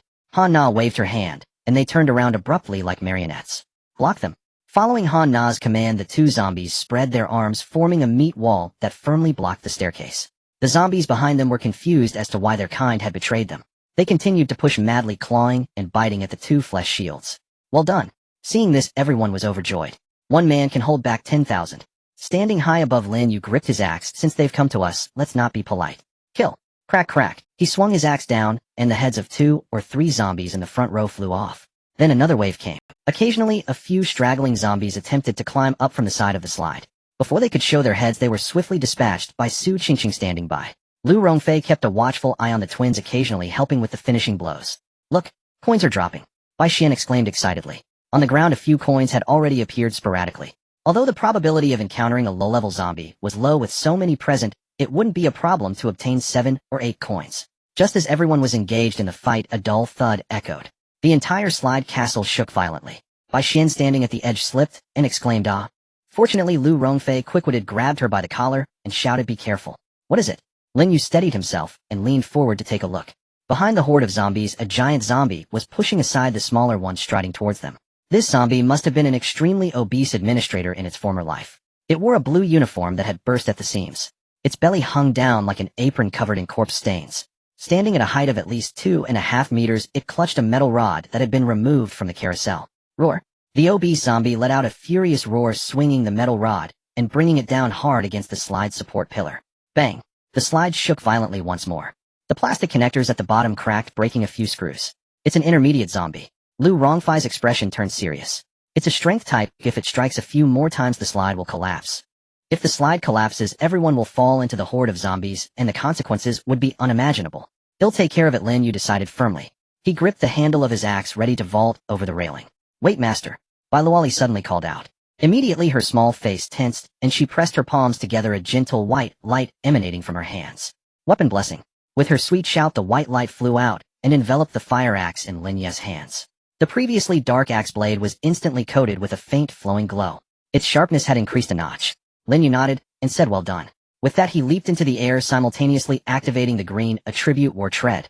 His descent accelerated suddenly, his body plummeting like a meteor. Boom.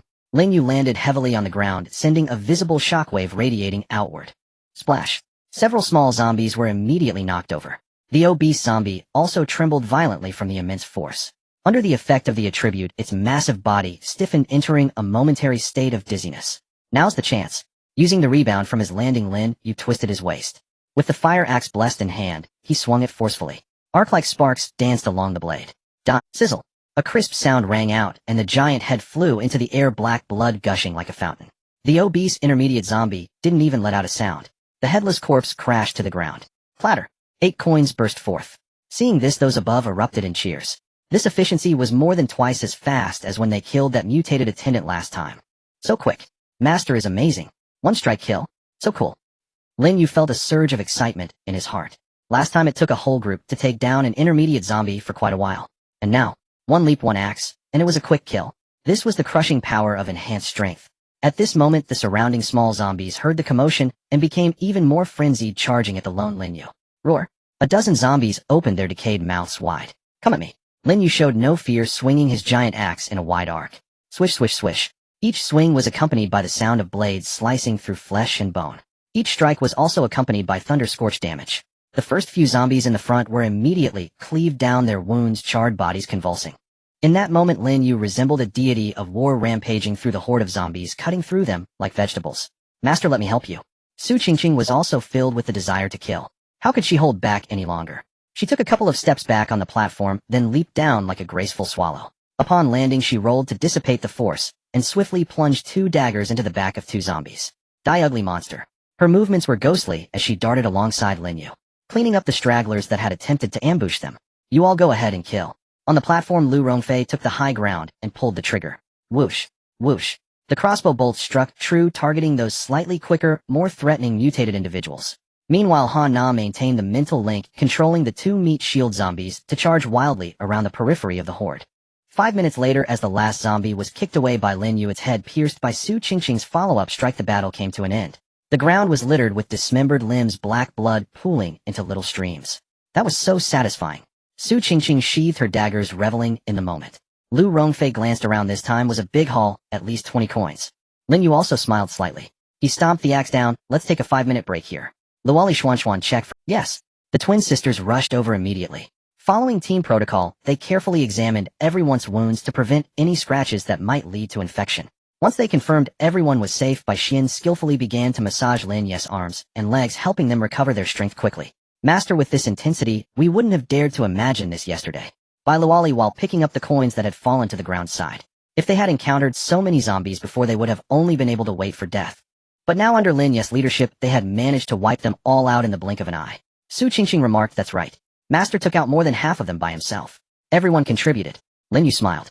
Lu Rongfei turned to Han Na. Hey, those two zombies you controlled earlier were quite effective. Why did they suddenly disappear? Han Na forced a smile. The control duration expired, and they die automatically. I need to wait another 15 minutes before I can summon again. This skill is great, but the cooldown is a bit long. Lu Rongfei stored her arrows into the quiver. Don't worry, there will definitely be attributes to reduce cooldowns or enhance control in the future. After a brief rest, everyone had fully recovered their stamina under Bai Xian's massage. Lin Yu stood up, scanning the vast amusement park. It's too open here, it's not suitable to stay too long.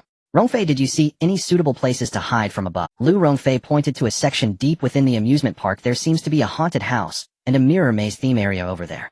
The buildings are quite dense with a lot of obstacles. Moreover, there are small groups of zombies wandering around, not too many, just enough to reap some more coins on the way. Lin Yu nodded, picking up the axe from the ground. Alright, let's move in that direction. Stay alert, don't let your guard down. Yes, master. Everyone began to pack their gear and reform their formation. Lin Yu led the way with Su Qingqing on the flank.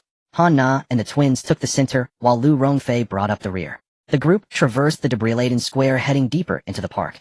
Just as they were passing an abandoned ice cream stand and preparing to turn into a tree-leaned path, a clown-costumed zombie suddenly jumped out from the blind spot. Damn it! Lin Yu reacted swiftly, swinging his axe down onto the ground. Just as he breathed a sigh of relief without any warning. Whoosh!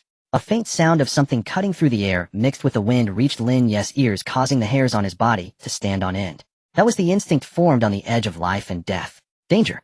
Watch out! Lin Yu roared, snatching up the mangled corpse of a clown zombie beside him without hesitation and thrusting it forward as a shield. An icy chill surged through him instantly. His entire left cheek went numb. Thunk! An arrow embedded itself deep into the tree trunk behind Lin Yu. In the next instant, crack, crack, crack. From the point of impact, thick white frost rapidly spread across the bark in a dense crystalline patch. Leaves withered and fell, turning brittle and yellow.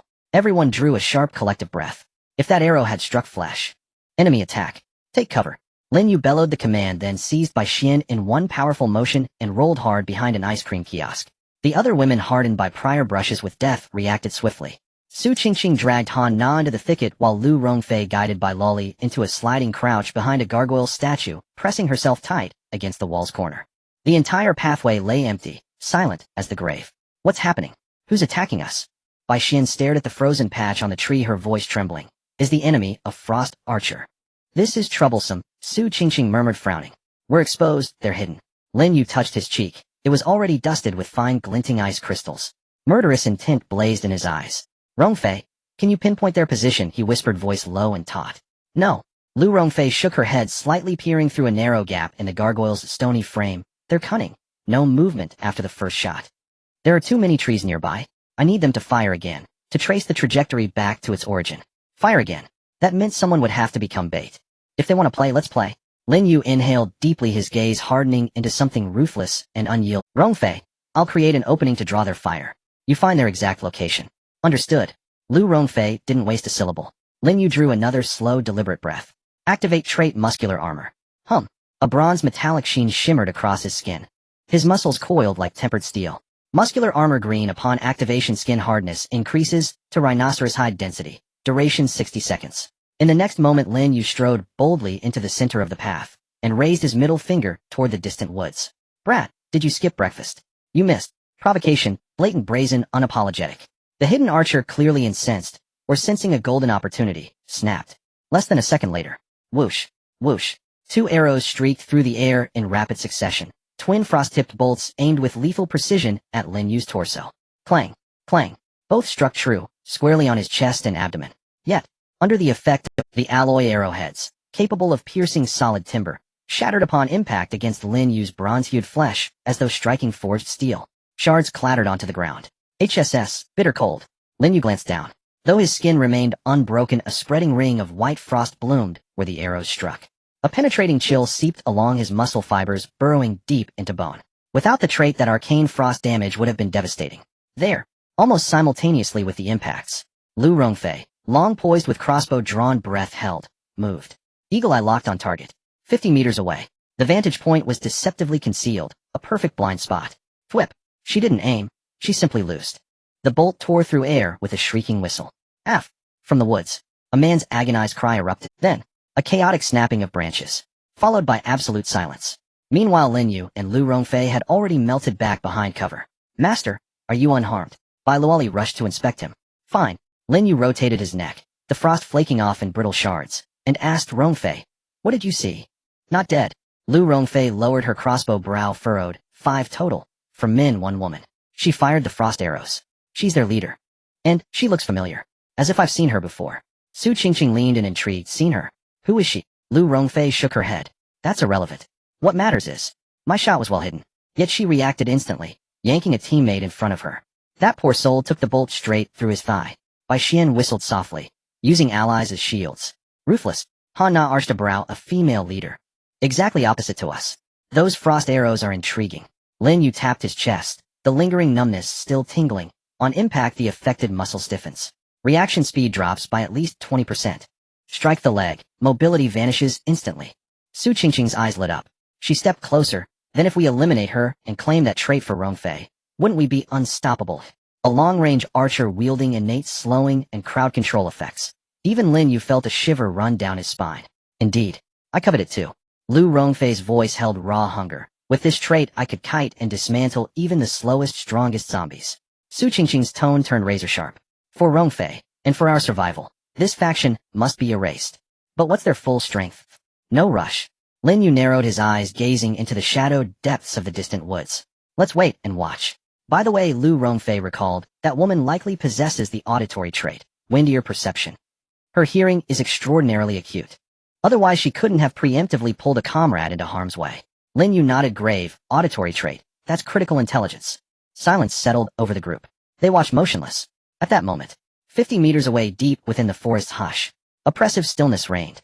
A woman stood there, long wavy hair cascading over tight black leather, strikingly beautiful face dark with fury. Chu Shuang, the trained conductor of this squad. At her feet, the man she'd yanked forward lay writhing, clutching his thigh, blood gushing from a clean, deep puncture wound where the crossbow bolt had pierced muscle. Ah, pain. So much pain. Silence. Chu Shuang's voice cut like ice. Scream again, and I'll slice your tongue off and feed it to the zombies. The man, Lei, jolted violently, biting his lip until it bled, muffling his cries to ragged guttural groans. Nearby, Your Majesty. A nervous subordinate tending wounds ventured timidly. The bleeding stopped, but Lei's wound is a full-thickness penetration. Mobility will be severely impaired for now. My healing art requires at least 1 hour for complete restoration. In this squad, all addressed Chu Shuang as Your Majesty. Any deviation meant death. Chu Shuang ignored the wounded man entirely. Instead, she turned toward a tall, slender man beside her, narrow, triangular eyes gleaming with calculation. Yuan Hua, your assessment. Your Majesty. Yuan Hua's triangular eyes glittered with cold appraisal. The man who stepped forward endured 2 of your frost arrows, unscathed. Only 2 possibilities exist. First, he wears elite-tier defensive gear. Second, he possesses a defensive enhancement trait. Either way, he is formidable, no ordinary opponent. He paused, brow creasing. Moreover, their archer's accuracy is unnerving. Our position is compromised. We cannot linger. We must withdraw immediately. Chu Shuang bit her teeth, her face filled with unwillingness. In the previous missions, she had relied on her icy arrows and her beauty to dominate. She had already taken out 2 or 3 small teams. Unexpectedly, she encountered a formidable opponent in this amusement park. Then let's retreat. Chu Shuang decisively declared. But where can we hide? There's still time. Their mission this time was the same as Lin Yu and the others. They had to survive for 2 hours in this amusement park. Yuan Hua pointed to a nearby building. Let's go to the mirror maze. There the terrain is narrow and visibility is obstructed. With my skills combined with your icy arrows, your majesty, we can succeed. As long as we eliminate that leading man first, won't the remaining women be at our mercy? Hearing this, Chu Shuang's eyes flashed with a ruthless glint. Alright, let's go to the mirror maze. Upon hearing this, a Lei who was on the ground immediately panicked. He grabbed Chu Shuang's calf, pleading, "Your Majesty, don't leave me behind. I can still walk. Even if my legs are useless, I can still serve you at night. I have good skills, you know." Chu Shuang paused. She revealed an extremely alluring smile and reached out to caress Lei's cheek. "Fool, what are you thinking? No matter where we go, I will take you with me." Lei was stunned for a moment, then suddenly overjoyed, tears streaming down his face. "Thank you, your majesty." "No need to thank me." Chu Shuang interrupted softly. "You go first." "What do you mean?" Lei didn't grasp the situation yet. Chu Shuang suddenly reached out, grabbing the back of his collar, as if lifting a chick, and lifted him up. "Everyone protect Lei on the left side of my body, line up and retreat to the mirror maze at full speed." As soon as she finished speaking, the 3 men behind Chu Shuang immediately sprang into action. They skillfully formed a line hiding behind Chu Shuang, while she held Lei with one hand, using him as a shield in front of her. "Your Majesty." "No, don't." Lei finally understood what "taking you with me" meant. She intended to use him as a moving human shield. Up. The shrill scream hadn't traveled far when a puff. An arrow shot from afar, piercing Lei's red and white, splattered across Chu Shuang's face, yet she didn't even blink. Using the cover of this corpse, the group swiftly crossed the open ground and rushed into the nearby mirror maze. Tisk. Looking at the scene in the distance, Lu Rongfei lowered her crossbow with a somewhat grim expression. This woman is ruthless. Using a corpse as cover throughout her positioning is tight. I can't find an angle to shoot from. Lin Yu stroked his chin. If she were merely bad, it would be easier to deal with. But this woman is not only wicked, but also calm. She is even somewhat twisted, willing to sacrifice her teammates without hesitation to survive. Such a person is a disaster if left alive. "Master," Han Na said with concern, "what should we do now? The mirror maze is a place easy to defend, but hard to attack. Should we still follow them? If we don't follow, it's like letting a tiger return to the mountain. But this is obviously a trap." "Of course we go," Lin Yu said without hesitation. "What does it mean when that woman uses her teammates as shields?" "It means their team has no tank that can withstand damage." Lu Rongfei quickly reacted with a twinkle in her eyes. "Exactly. They have no meat shield for defense. That woman shooting from afar is formidable, but she's still a fragile one. The rest are a ragtag bunch. If we engage, our odds of winning are quite high. This is also a rare opportunity for training. In the future, we will encounter more and more teams on trains." "You're right, Master."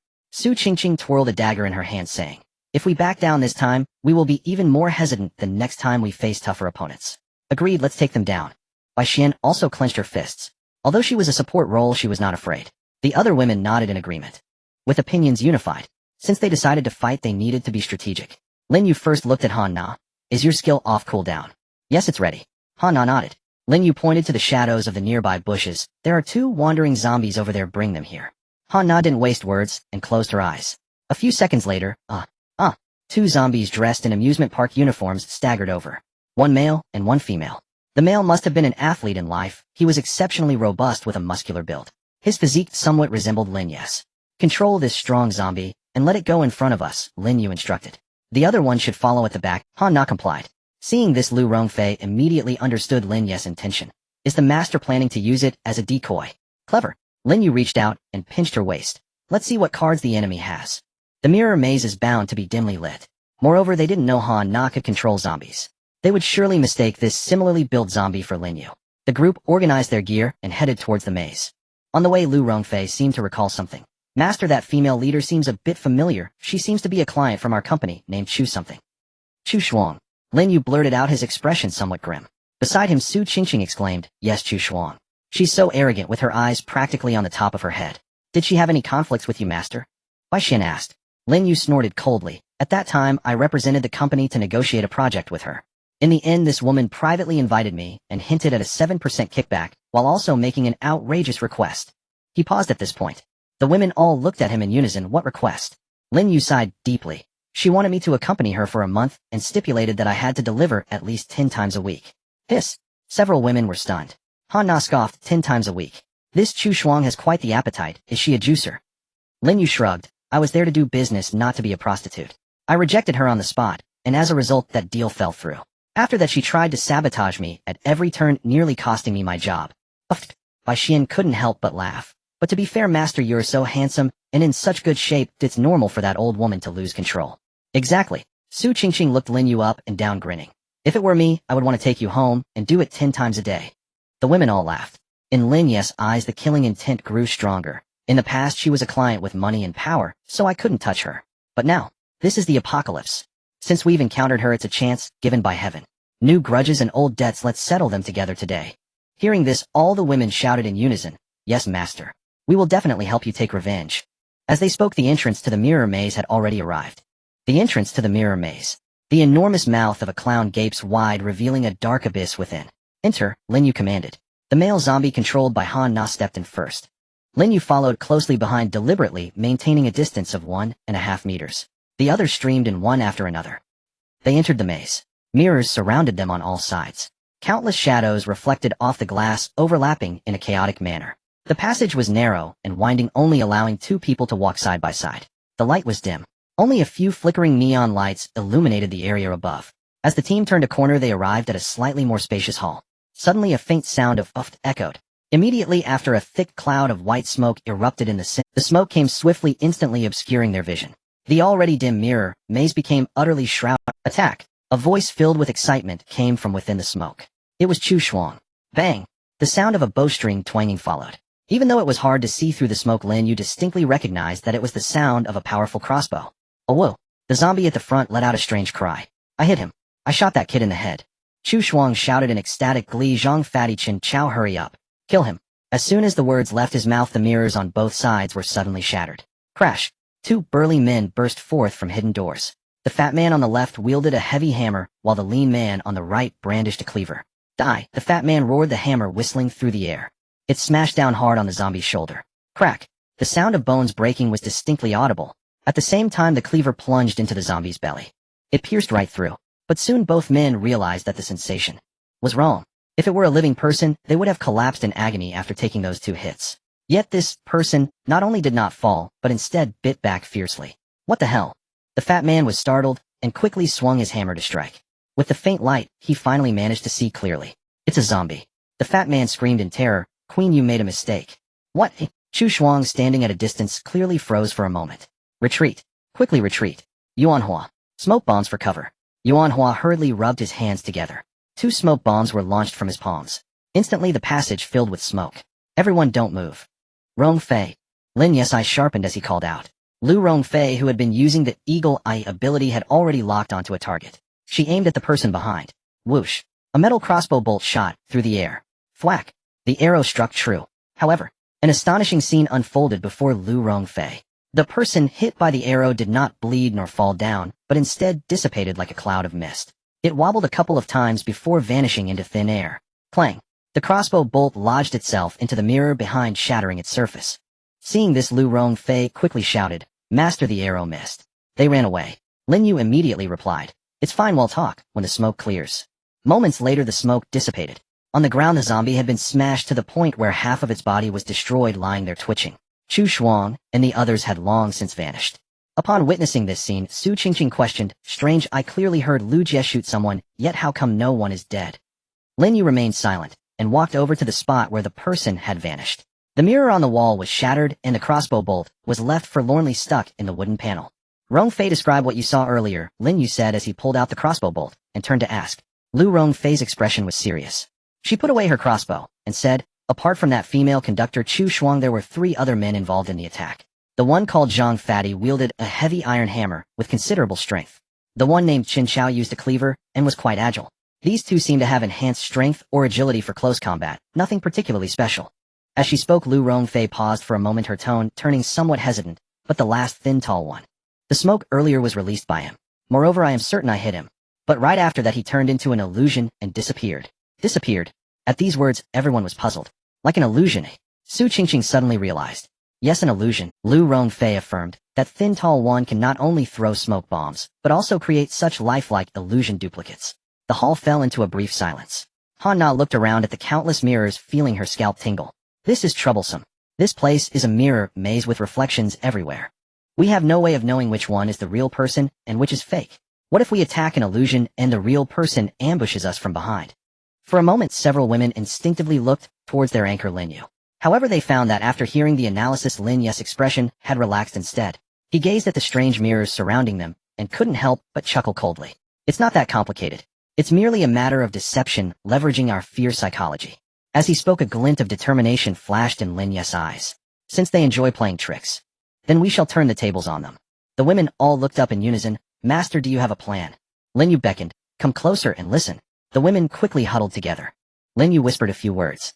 A moment later, the expressions of the women changed to something peculiar, a mix of surprise and concern. Lu Rongfei couldn't help but speak up. Master, this plan is good. It can indeed draw them out. But won't this be too risky for you?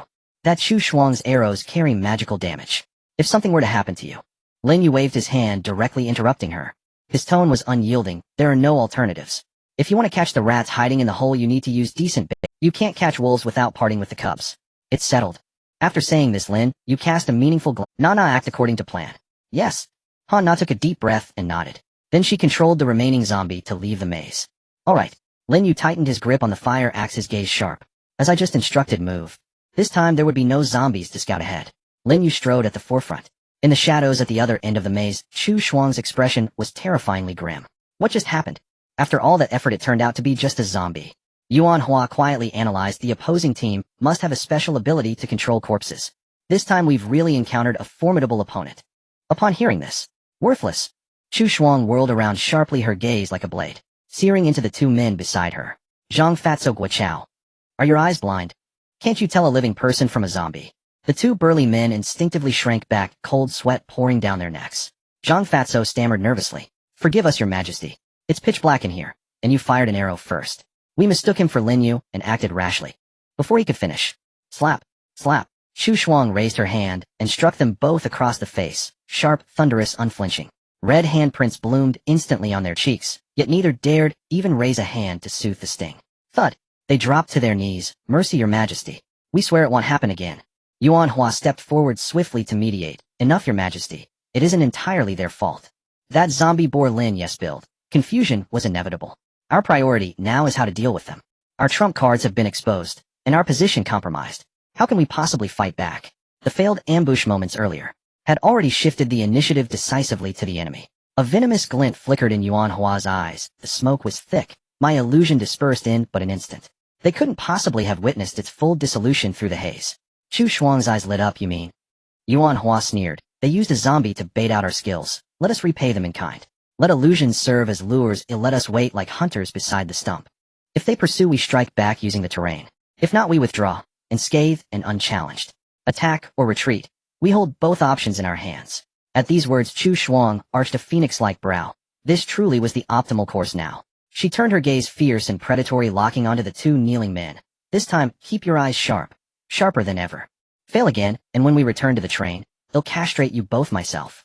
Zhang Fatso and Guochao felt a sudden icy chill deep in their groins. They bowed their heads frantically. Yes.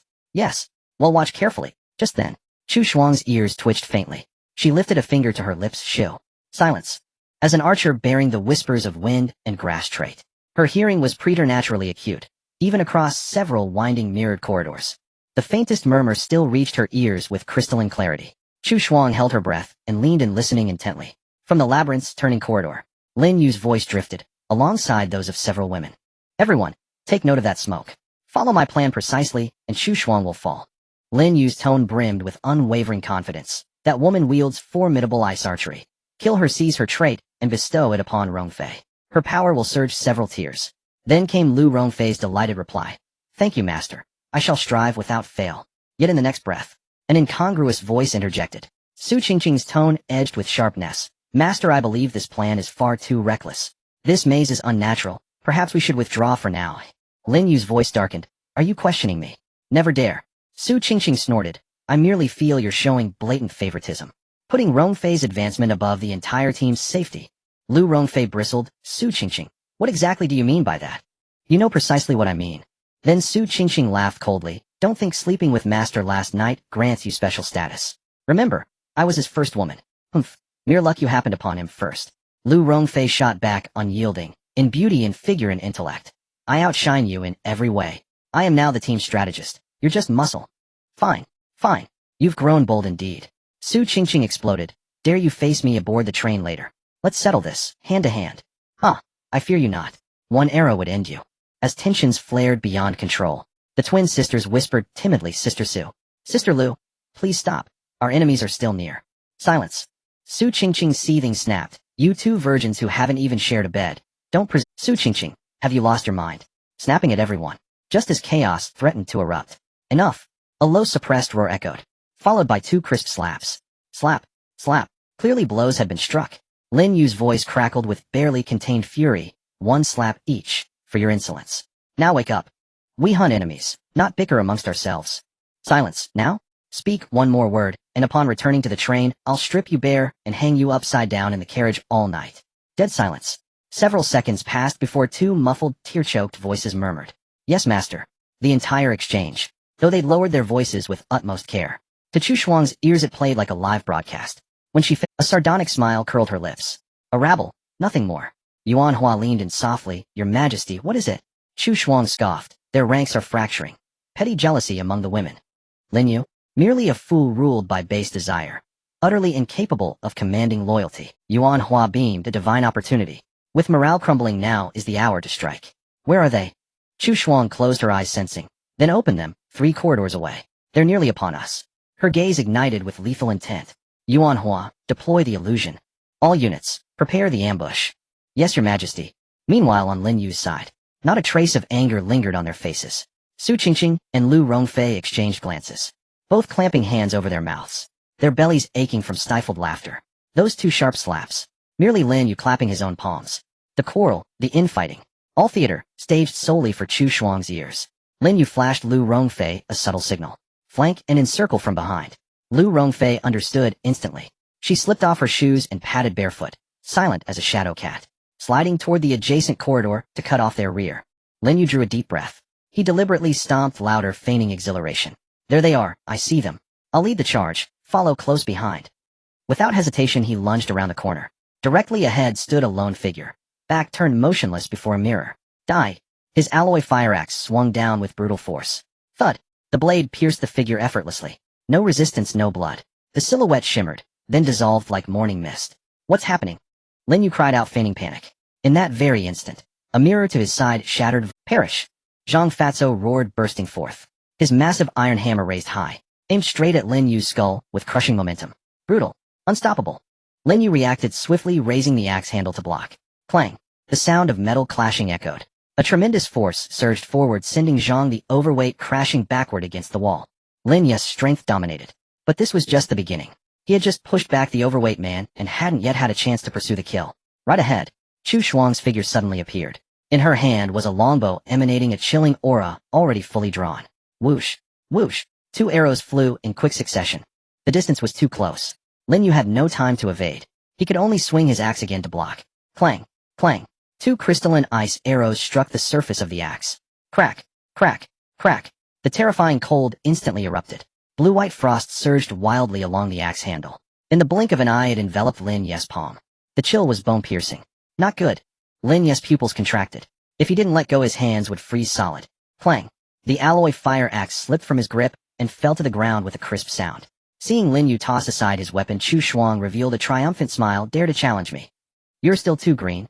Now that you're unarmed, let's see what you can block with. Even if you have armor, can it protect your eyes? Die!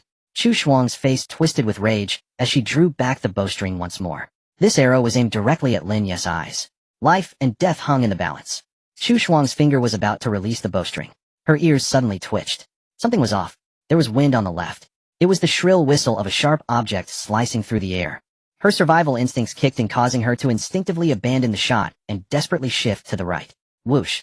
A cold, gleaming alloy crossbow bolt flew past, nearly grazing her nose. Thud! The crossbow bolt struck hard against the mirror behind her. Spiderweb-like cracks exploded across its surface. Chu Shuang broke into a cold sweat and looked up to the left. In the depths of the shattered mirror labyrinth, Lu Rongfei held a crossbow. A cold smile adorned her mature and beautiful face. It's you. Chu Shuang stared fixedly at the suddenly appearing Lu Rongfei, her eyes filled with disbelief. This woman. Hadn't she just been feuding with someone named Su Qingqing? How could she be here? Could it be? Was that argument just an act? Chu Shuang instantly realized a rush of humiliation surged in her mind. Her prideful hearing had become the other party's leverage. You're right, but too bad there's no prize. Lu Rongfei sneered as her hand moved without hesitation. She loaded the bow, aimed, and pulled the trigger in one fluid motion. Whoosh. The second crossbow bolt shot through the air. Damn! Chu Shuang shouted in anger, forced to abandon her attack on Lin Yu. She fired back with an arrow. Clang! The two arrows collided in midair. Seizing the opportunity, Chu Shuang rolled to the corner, shouting, "Immediately take down that Lin guy. He doesn't have an axe. That muscle armor can't withstand blunt force from heavy weapons." Zhang smashed his head. Upon hearing the queen's command, Zhang's eyes gleamed with ferocity. He wiped the blood from the corner of his mouth and picked up the heavy iron hammer. At that moment, several urgent shouts suddenly rang out from the passage behind. "Master!" Su Qingqing, wielding twin daggers, rushed in with Bai Luoli and Bai Xian, their expressions filled with fear, as if they were genuinely eager to save their master. Yuan Hua sneered, "You're late. It's too late now." He waved his hands, and a thick cloud of smoke instantly blocking Su Qingqing and the others. Yuan Hua turned and shouted, "Zhang, hurry up and make your move." Zhang dragged the iron hammer and took a few steps closer. He looked at Lin Yu and sneered, "Kid, next time be more alert. If I swing this hammer down, all that top-tier gear of yours will belong to me." Die! He raised the iron hammer. Before it could come down, his gaze suddenly froze. Wait. Whoa! He saw Lin Yu's right hand had somehow acquired a cold black metallic object. The gun's barrel was dark and ominous like the eye of death. It was aimed directly at his forehead. Zhang's pupils shrank to the size of a needle tip. That was impossible. The apocalypse had only descended for a few days. Where did this guy get it? Bang! The deafening explosion reverberated through the narrow maze of mirrors, making everyone feel a sharp pain in their eardrums. The gun's barrel spat out a dazzling tongue of fire. Zhang, holding the iron hammer high, froze in place. A bloody black hole appeared in the center of his forehead. The back of his head was blown off entirely, red and white matter splattering everywhere. Zhang's throat emitted a gurgling sound. His fat face was filled with disbelief and confusion. This kid doesn't play by the rules. How could he? Thud. The corpse, weighing over 200 pounds, toppled backward, crashing to the ground, sending dust flying. Dropped white item, basic strength. Dropped green item, instant assault. Can instantly dash to a target within 5 meters, cooldown of 10 minutes. Just as I thought. The gun is fast beyond 7 steps. Within 7 steps, the gun is both accurate and quick. Lin Yu raised the gun, a slight smile at the corner of his mouth. He had kept the repaired Glock 17 on him. As a killing move. Pretending to be alone, tossing away the axe, and then pulling the gun, all this was within his expectations. At this moment, the entire maze was dead silent. Standing beside him, Guo Chao, who was ready to deliver a finishing blow, was so frightened that the watermelon knife in his hand nearly fell to the ground. Not far away, Yuan Hua looked equally terrified. A gun? What the hell is this? Everyone else was using cold weapons to slash, and he pulls out a hot weapon. This is simply a dimensional strike. It's your turn. Lin Yu turned his head, smiling as he looked at Yuan Hua. He raised his hand without hesitation and fired a shot. Bang! Yuan Hua reacted extremely quickly. At the critical moment, he activated his ability. The air beside him twisted, and an identical Yuan Hua instantly appeared in front of him. Puff! The bullet pierced through the clone's chest. The illusion shattered into points of light and dissipated. But this moment also gave Yuan Hua a chance to escape. Run? I have to run now? Smoke ball. Yuan Hua was terrified, no longer caring about teamwork or allies. He rubbed his hands together. Bang! A smoke ball dropped to the ground. Dense smoke erupted, instantly obscuring everyone's vision. He used the smoke as cover to escape. Rolling and crawling, he fled deep into the maze. Lin Yu stood in place, not pursuing. He turned to his side. Qingqing, it's up to you now. Su Qingqing was already poised for action. With 2 daggers in hand, she twirled them beautifully. Don't worry, master. Give him 5 more minutes, and he won't escape from my grasp. As her words fell, a gust of wind surged beneath her feet. Fleeting step activated. Whoosh. She transformed into a shadow and dashed straight into the mist. Su Qingqing went after Yuan Hua. At the scene, only Guo Chao, holding a watermelon knife, remained. He was now huddled in a corner, trapped with nowhere to go. His legs trembled like a sieve. Run. Could his 2 legs outrun a bullet? Fight. Didn't he see Zhang's brain matter splattered everywhere? In the few seconds of his hesitation, Lin Yu had already walked over at a leisurely pace, the dark barrel of the gun swaying casually. What chaos! Mental defenses crumbled completely. With a clang, the watermelon knife fell to the ground. Thud! Guo Chao knelt down, tears and snot streaming down his face as he frantically bowed. Big brother. Big boss Lin. Don't kill me. I'm being forced. It's all that madwoman Chu Shuang's fault. I'm strong, I can do hard work, I can even be a dog. Lin Yu smiled. The smile was warm like that of the boy next door. Don't be nervous, he said, tucking the handgun back into his waist. Then he bent down and picked up the alloy fire axe he had thrown away earlier. The frost on the axe handle had melted. Seeing the other party put away the gun, Guo Chao felt a slight relief in his heart. As long as they didn't shoot, there might still be a way out. Little did he know. Lin Yu casually said, to kill someone like you, I really don't need to waste bullets. Guo Chao was stunned, still unable to grasp the meaning of this sentence. A flash of cold light passed by. It was the shadow of the axe blade slicing through the air. Fast. Too fast. So fast that Gua Chaos' pleading expression on his face hadn't even had time to retract. With a puff, a perfect head flew into the sky. The headless corpse gushed a fountain of blood. It shook a couple of times and fell to the ground. System prompt killed a hostile player. Dropped white item basic sword technique. Trash. Lin Yu scoffed, too lazy to even look at the item, and directly collected it. Although it wasn't very useful, even a mosquito leg is meat. Then he walked over to Zhang Pengzi's corpse and collected the previously dropped basic strength and instant assault. Especially that green item instant assault. Instantly advance within 5 meters. With my alloy axe and muscle armor, it's simply a close combat divine skill. This wave is a huge profit. Lin Yu was in a great mood. Everything that had just happened took only a few seconds. In the distance, Chu Shuang, who was hiding, became more and more alarmed. She was being watched by Lu Rongfei, and couldn't go out, only anxiously asking, "What happened? Was that gunfire just now?" Zhang Pengzi, Yuanhua, speak up. At this moment, Bai Luoli and Bai Xian had already stepped forward to check Lin Yu for injuries and to help him recover. They heard her words. The two laughed and teased. "Oh, isn't this the queen herself? Your subordinates are all dead. Now you're—" Each word felt like a slap to Chu Shuang's face, harshly striking her. She had thought she was in control of everything, but it turned out she had been played the whole time. Damn it. Damn it. Chu Shuang was both shocked and angry, trembling all over. Just as she was thinking about what to do, Lin Yu looked at the ground beside Gua Chaos' head. He kicked up a foot like kicking a soccer ball. "Hey Queen Chu, catch your teammate." Thud. The head flew in a parabolic. It landed right at Chu Shuang's feet, its unblinking eyes staring straight at her. Chu Shuang, damn bastards. I'll kill you all. She gritted her silver teeth, instinctively wanting to raise her bow and shoot at Lin Yu and the others. But as her arm lifted, whoosh, a cold arrow from Lu Rongfei instantly flew by, grazing her scalp and nailing itself into the wall behind her. Chu Shuang calmed down. Forget it. These useless people are dead, so be it. As long as I can return to the train with my looks and skills, I can unlock a few backup men anytime and rise again. As long as the Green Mountains remain, I need not fear the lack of firewood. With this thought in the next second, Chu Shuang's figure swayed, and she suddenly dashed out from her hiding spot. Thinking of running, Lu Rongfei had been waiting for this opportunity. She pulled the trigger. Whooshed. The crossbow bolt shot out. At the same time, Chu Shuang, while moving at high speed, managed to turn around and shoot back. Ding! The two arrows collided accurately in midair, sparks flying as they both fell. This was the duel between top archers. But this brief clash was enough for Chu Shuang to buy time. While Lu Rongfei reloaded her crossbow. As she aimed, Chu Shuang's figure had already rolled into another passage, rushing towards the exit. You run fast. Lu Rongfei set down her crossbow and did not blindly pursue. Do not chase a desperate enemy, especially when the opponent is a highly mobile archer. In this complicated terrain, it was easy to be counter-killed. Has she escaped? Lin Yu walked over with the twin sisters. He glanced at the direction where Chu Shuang had disappeared, not too surprised. Lu Rongfei nodded, feeling somewhat guilty. I'm sorry, master, I couldn't stop her. It's all right. Lin Yu patted her shoulder and smiled. If it were that easy to die, she wouldn't have lived to today. He turned to look at the exit and couldn't help but snort, saying, and besides, she won't get away. Don't forget Han Na is still waiting outside. Let's go. Lin Yu put away the axe, his expression relaxed. We'll regroup. And wait for Qingqing Yi, she should be finishing up soon on her end. Today none of them will leave alive. In another part of the maze, Yuan Hua was running wildly. At this moment he was in a state of utter disarray. His face was covered in cold sweat, and his clothes had been torn in several places. Damn it. Damn it.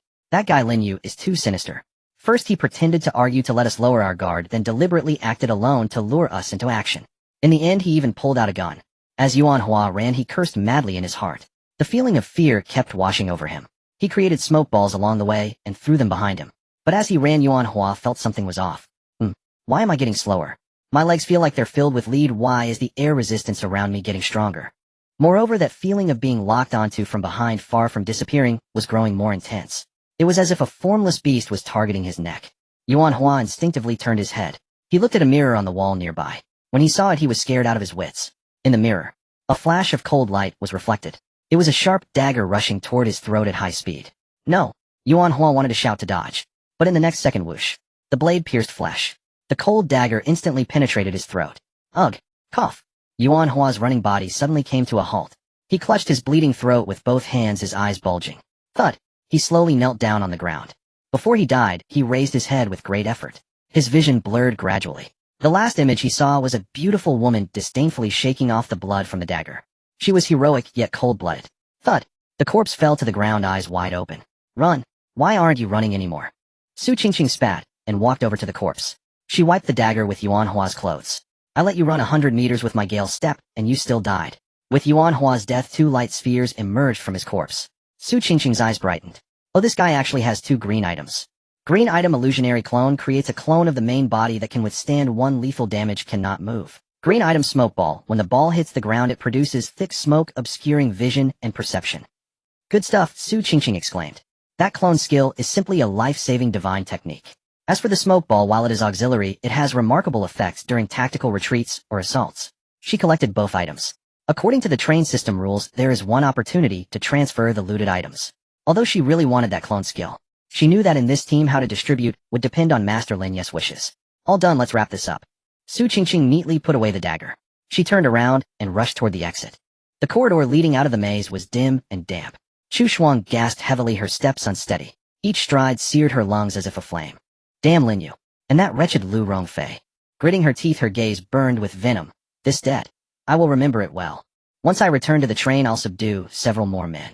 Next mission, I'll tear you both limb from limb. Ahead, faint light shimmered through the gloom. There, the exit. A surge of elation rose in Chu Shuang's chest.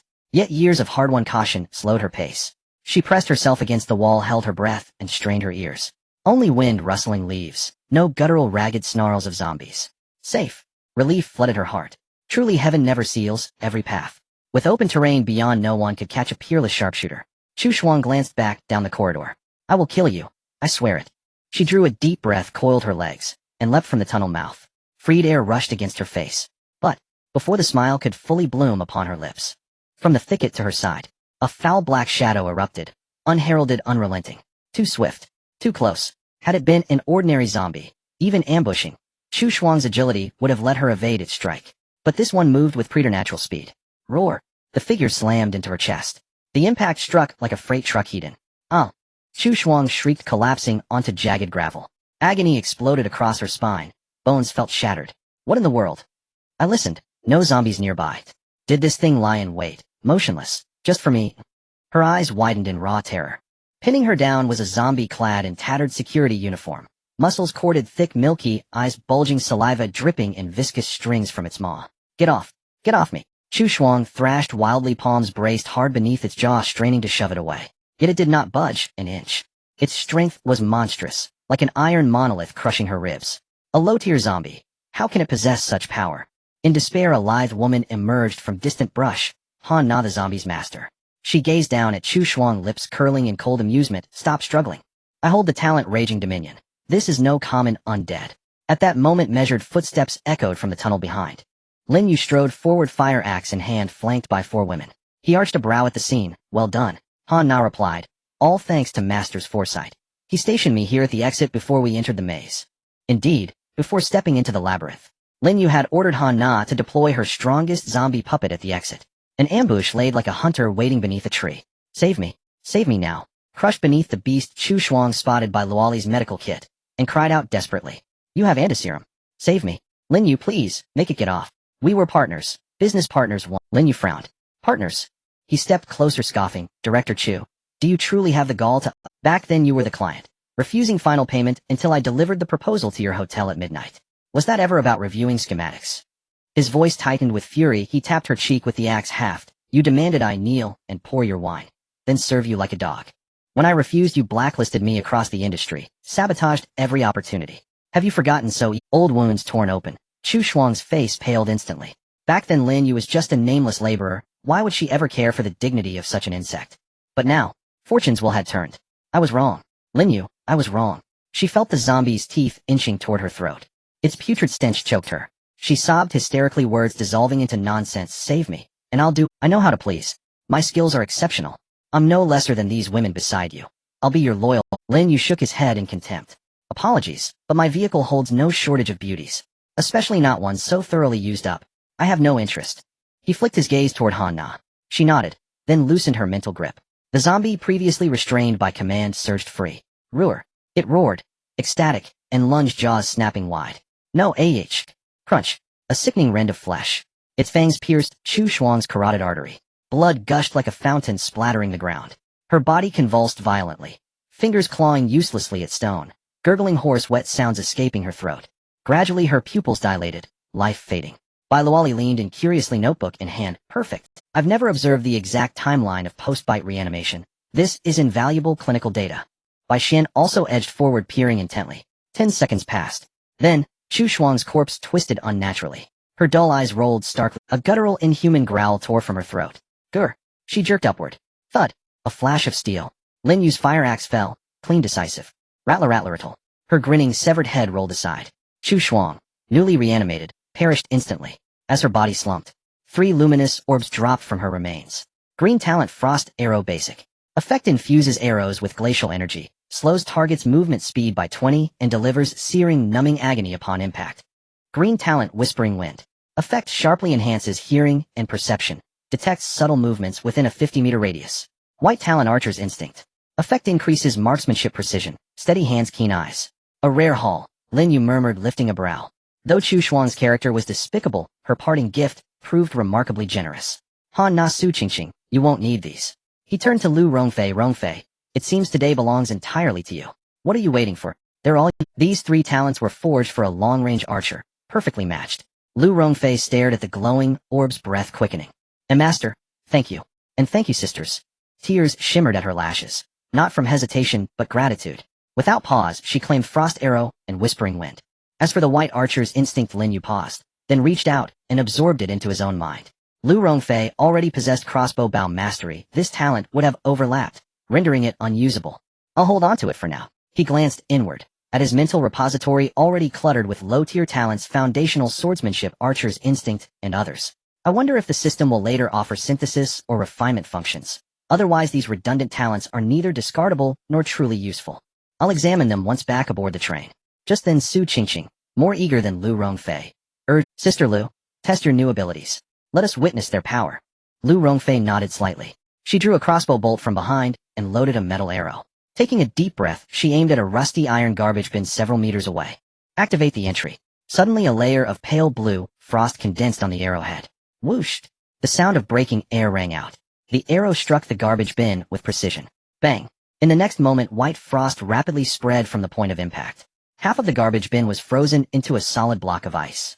Impressive, Su Qingqing exclaimed, with control and deceleration. Who would dare to chase us now? Bai Luoli and Bai Xian also applauded and cheered. Sister Lu is mighty. Lu Rongfei looked at the crossbow in her hands, her excitement palpable. With these 2 entries, her combat power had more than doubled. At that moment, the cold mechanical voice erupted in everyone's ears once more. Ding. Congratulations to all survivors. You have survived for 2 hours in the perilous amusement park. Survival task completed. Please return to the train to claim your rewards.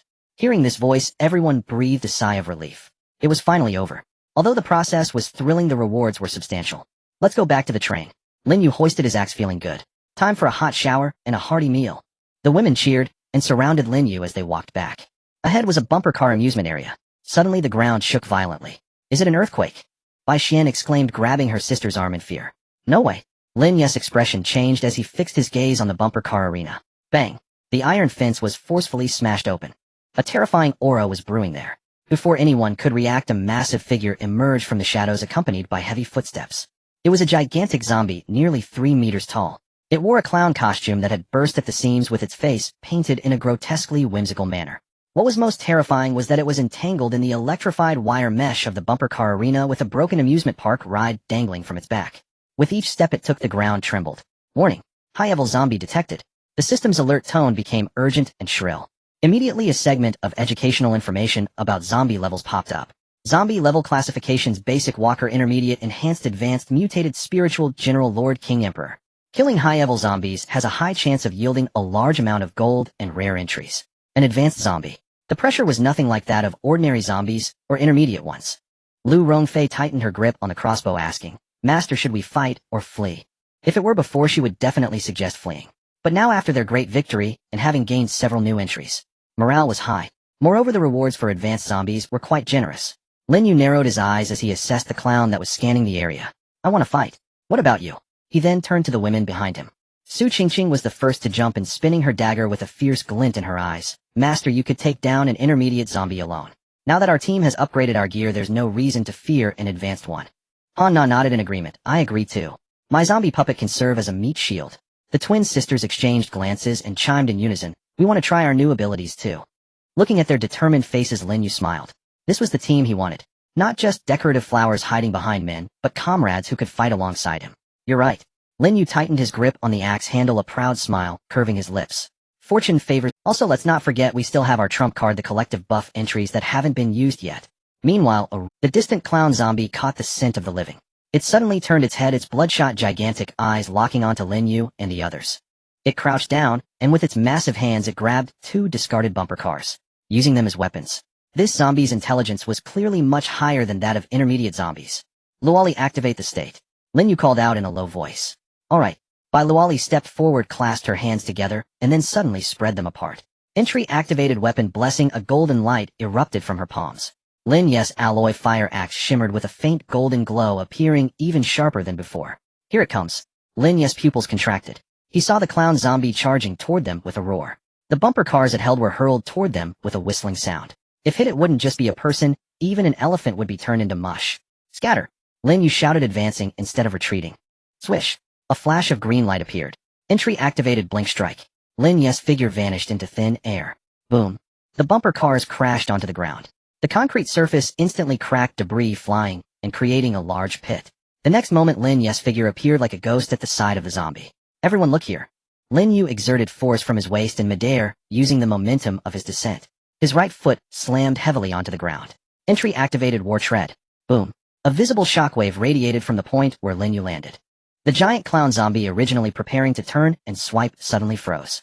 Its massive body exhibited a brief moment of dizziness and swaying. Dizziness successful. Now's the time.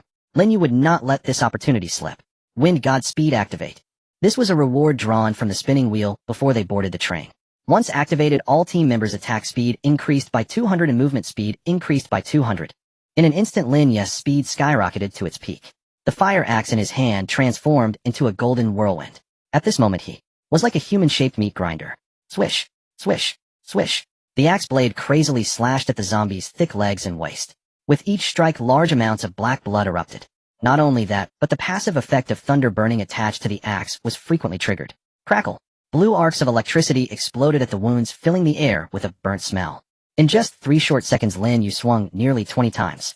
This was the terrifying explosive power brought by Wind God speed. A whoa! The clown zombie recovered from its dizziness and let out a painful roar. One of the clown zombie's legs had been chopped down to the bone, nearly severed.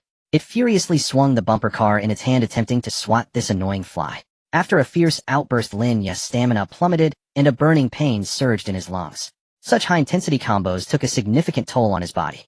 As a massive shadow loomed over Master Retreat, Su Qingqing shouted, her figure darting like lightning. She dashed forward and slashed her dagger across the zombie's wrist, drawing its attention. Taking the opportunity, Lin Yu jumped back, creating distance.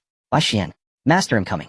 Bai Xian, who had been waiting nearby, rushed forward. She wasted no time with idle chatter, her hands like fluttering butterflies pressing on Lin Yu's acupoints, such as the shoulder, solar plexus, and wind pool. A warm current surged into Lin Yu's limbs.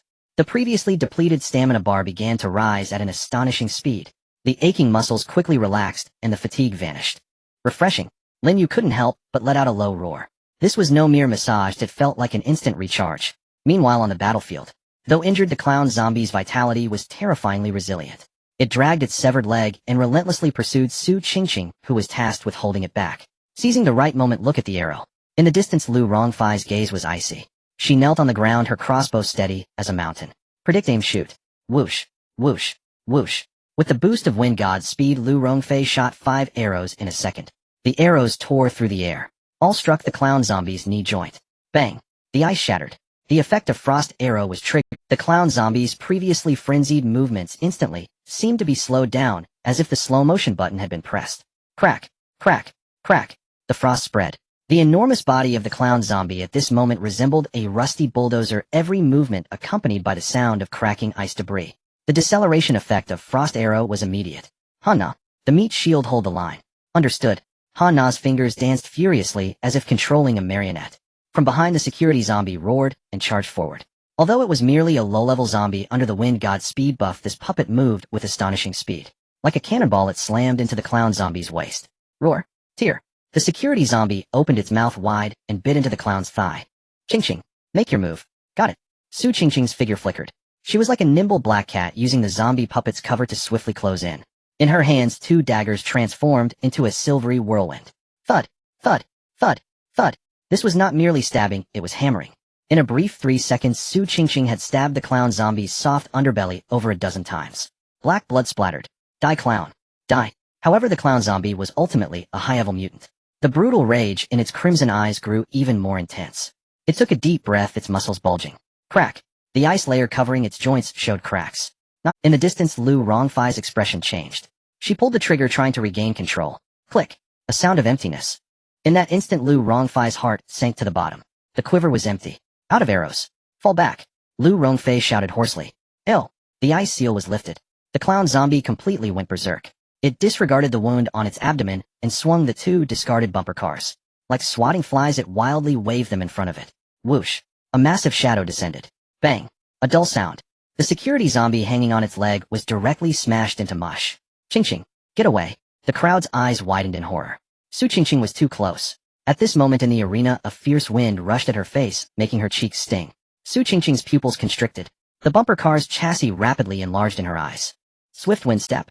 Su Ching-ching's waist bent back at an impossible angle. She slid along the ground. Boom. The bumper car crashed down on the spot where she had just stood. The ground cracked and debris flew like bullets. If she had been just a second slower, she would have been a puddle of mud. Roar. Missing its target, the clown zombie became even more frenzied. It discarded the deformed bumper car. With its limbs on the ground, it lunged at the direction where Su Ching-ching had landed, moving at lightning speed. Su Ching-ching had just stabilized herself, her old strength had been exhausted, and her new strength had yet to surface.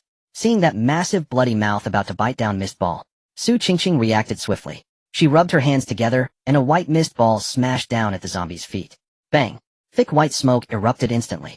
Within a 5-meter radius, visibility dropped to 0. The clown zombie lost its sight, and its movements abruptly halted. It angrily waved its arms, blindly scratching in the smoke. This way. Lin Yu stepped forward and grabbed Su Ching-ching's wrist. He pulled her out of the fog. At this moment, Lin Yu, having regained his stamina thanks to Bai Xian's acupoint massage, was at his peak. The 2 quickly circled behind the zombie. Chop its heel. Lin Yu whispered, his fire axe crashing down with the force of thunder. Su Ching-ching was equally unyielding, her dagger stabbing directly at the knee pit. Thud. The sharp blade pierced the flesh. Roar. The clown zombie howled in pain, turning around. Its massive bloodshot eyes locked onto the 2 before it. It raised both arms and smashed down with the force of thunder. There was no way to evade this strike. Illusion. Lin Yu bellowed. Su Ching-ching's eyes sharpened. Her illusion clone activated. The air twisted. The Su Ching-ching that had initially stood still suddenly split into an identical figure blocking the front. Even if the clown zombie had high intelligence, it couldn't comprehend the truth for a moment. Its massive fist came crashing down. Bang! The illusion was struck. With a pop, it dissipated into the air. The clown zombie froze. It could not understand why its prey vanished. In that deadly moment of distraction now, not far away, although Lu Rongfei had run out of arrows, she was not. She leaped forward. At the right moment, she suddenly hurled 2 beams of cold light. Master of hidden weapons. These were weapons obtained in the previous round. She had yet to use them. Thud! Thud! The 2 flying knives embedded themselves into the clown zombie's enormous eyeballs. Roar!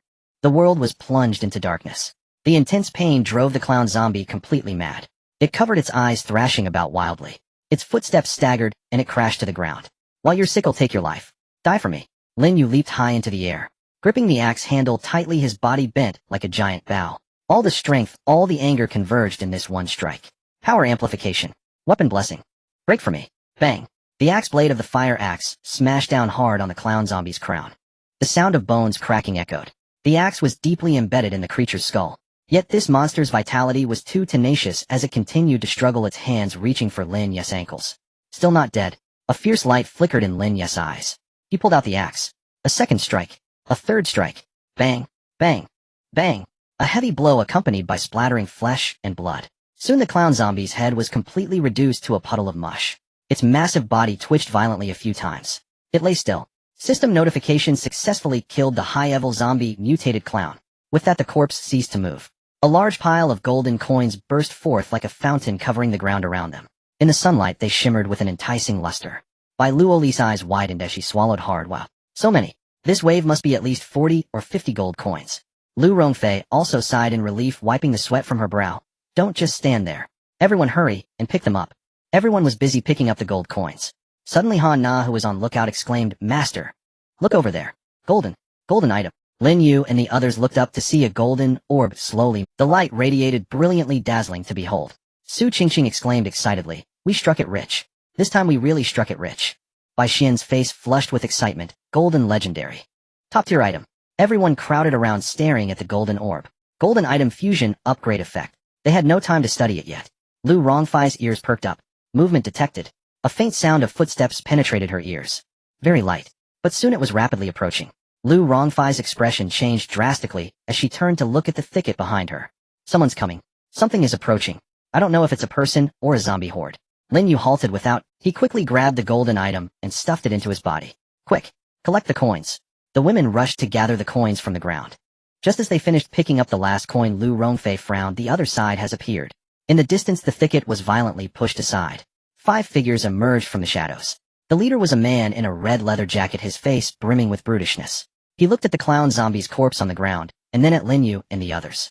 A glimmer of shock flashed in his eyes, which was quickly replaced by intense greed. Oh, you guys took down this big guy. The man in the red jacket licked his lips, raising his submachine gun. Brother's impressive skill. But there's a share for— leave everything that just dropped behind. Otherwise— He pulled back the gun's bolt, grinning savagely. They'll take— The atmosphere instantly froze with a gunpowder scent lingering in the air. Lin Yu narrowed his eyes at the submachine gun in the man's hand. These people were not weak in firepower. Moreover, their scattered positioning clearly indicated they were a well-trained team. On their side, they had just endured a fierce battle. Skills were nearly all on cooldown. Su Qingqing had used Gale Step Illusory Clone, was also on cooldown. Lu Rongfei had exhausted her arrows. Han Na's puppets were all destroyed. Only he had the strength to fight again. Protecting all 4 women behind him was going to be challenging. Qin Changfeng whispered beside him. Gently, is the smoke bomb ready? The distance between both sides was about 50 meters. Running away was enough. Su Qingqing nodded slightly. At this moment, the man in the red jacket, seeing Lin Yu not respond, impatiently urged, I'm counting to 3. If you don't hand over the items, all the men will be killed, and the women will be taken. Damn it. Lin Yu growled. Qingqing, smoke. Su Qingqing was already prepared. She had long since prepared a smoke bomb in her hand. She forcefully smashed it onto the ground. Puff. Dense white smoke immediately obscured their view. Withdraw. Don't linger. Lin Yu shouted lowly, turning to run behind a school bus. The women reacted quickly, following Lin Yu, and they sprinted toward the amusement park exit. Damn it. How come there's still a smoke bomb? The man in the red jacket roared in anger. Da-da-da-da. The gun spit fire. Bullets whizzed through the smoke, hitting the school bus with iron shrapnel flying everywhere. Given the distance of several dozen meters between both sides, none of the shots hit. Chase. They just killed a high-level zombie. Their skills are on cooldown. They can't run far. The man in the red jacket led his men through the smoke. At the same time, he turned to the old man beside him, quickly cast a spell to block them. The thin old man nodded, and began to gather fireballs with his hands. Fireball. Let's see how you dodge. At that moment, as Lu Rongfei was running, her ears perked up again. A wave of scorching airflow was gathering overhead. What was that sound? Watch out above, she shouted. They saw that in the sky 5 or 6 fireballs, each the size of a fist, appeared out of nowhere, trailing black smoke as they came crashing down. What the hell? A magician? Bai Xian's face turned pale with fear. This was their first encounter with such magical attacks. The fireballs moved at incredible speed. They were about to hit Han Na and the twin sisters who were running at the back. Be careful. Lu Rongfei had run out of arrows, and in a moment of desperation, she grabbed a branch from the ground. Ice arrows effect activated. Whoosh. The branch, imbued with cold air, struck 2 of the fireballs. Ice and fire collided. White smoke billowed up. Those 2 fireballs were extinguished in an instant. However, there were still 3 left. They were too close. Han Na and the twins couldn't dodge in time. At this critical moment, whoosh. Lin Yu's figure vanished into thin air. In the next second, he appeared right beneath the fireballs. Teleport assault cooldown completed. Open up. Lin Yu shouted loudly. Muscle armor hardened instantly, his skin taking on a bronzed sheen. He swung the alloy fire axe in his hand. Bang. The axe struck one of the fireballs. Sparks flew everywhere as the fireball was cleaved in 2. Immediately afterward, he braced himself against the remaining 2 with his back. Boom. Boom. The flames exploded on his back, instantly turning his clothes to ash. Ugh. Lin Yu grunted. Even though he activated the muscle armor, the excruciating pain from the burns was still— his back was charred black with faint traces of blood seeping through. Master! Su Qingqing and the twins exclaimed. No time for chatter. Run. Lin Yu gritted his teeth, using the force of the explosion to push the women forward. Seeing this, the skinny old man began to gather fireballs again. The man in the red jacket also pursued, raising his gun to fire. Da-da-da. Bullets nipped at the heels of the group. Hold on a bit longer. The exit is just ahead. Lin Yu couldn't afford to look back. The previous exchange made him realize that this team was very well equipped. They had ranged firearms and magical output. Now that the mission was complete and all skills were on cooldown, there was no need to take risks. Fortunately, the amusement park had a complex terrain with many turns. Plus, Su Qingqing was continuously creating small smoke barriers along the way. A few minutes later, everyone escaped unscathed through the gate. Hurry, get in the car. In the distance, that familiar silver high-speed train No. 18 was quietly parked on the tracks. Lin Yu took the lead, rushing to the door of the train. The door sensed the biological signal of the train conductor and slid open instantly. Get in. Hurry up. Everyone quickly entered the carriage.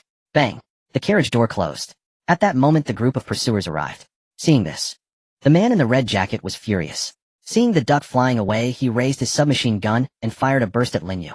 Die, you bastard. Tat tat tat tat. The dense bullets poured down like a torrential rain. Ding ding ding. An eerie scene unfolded.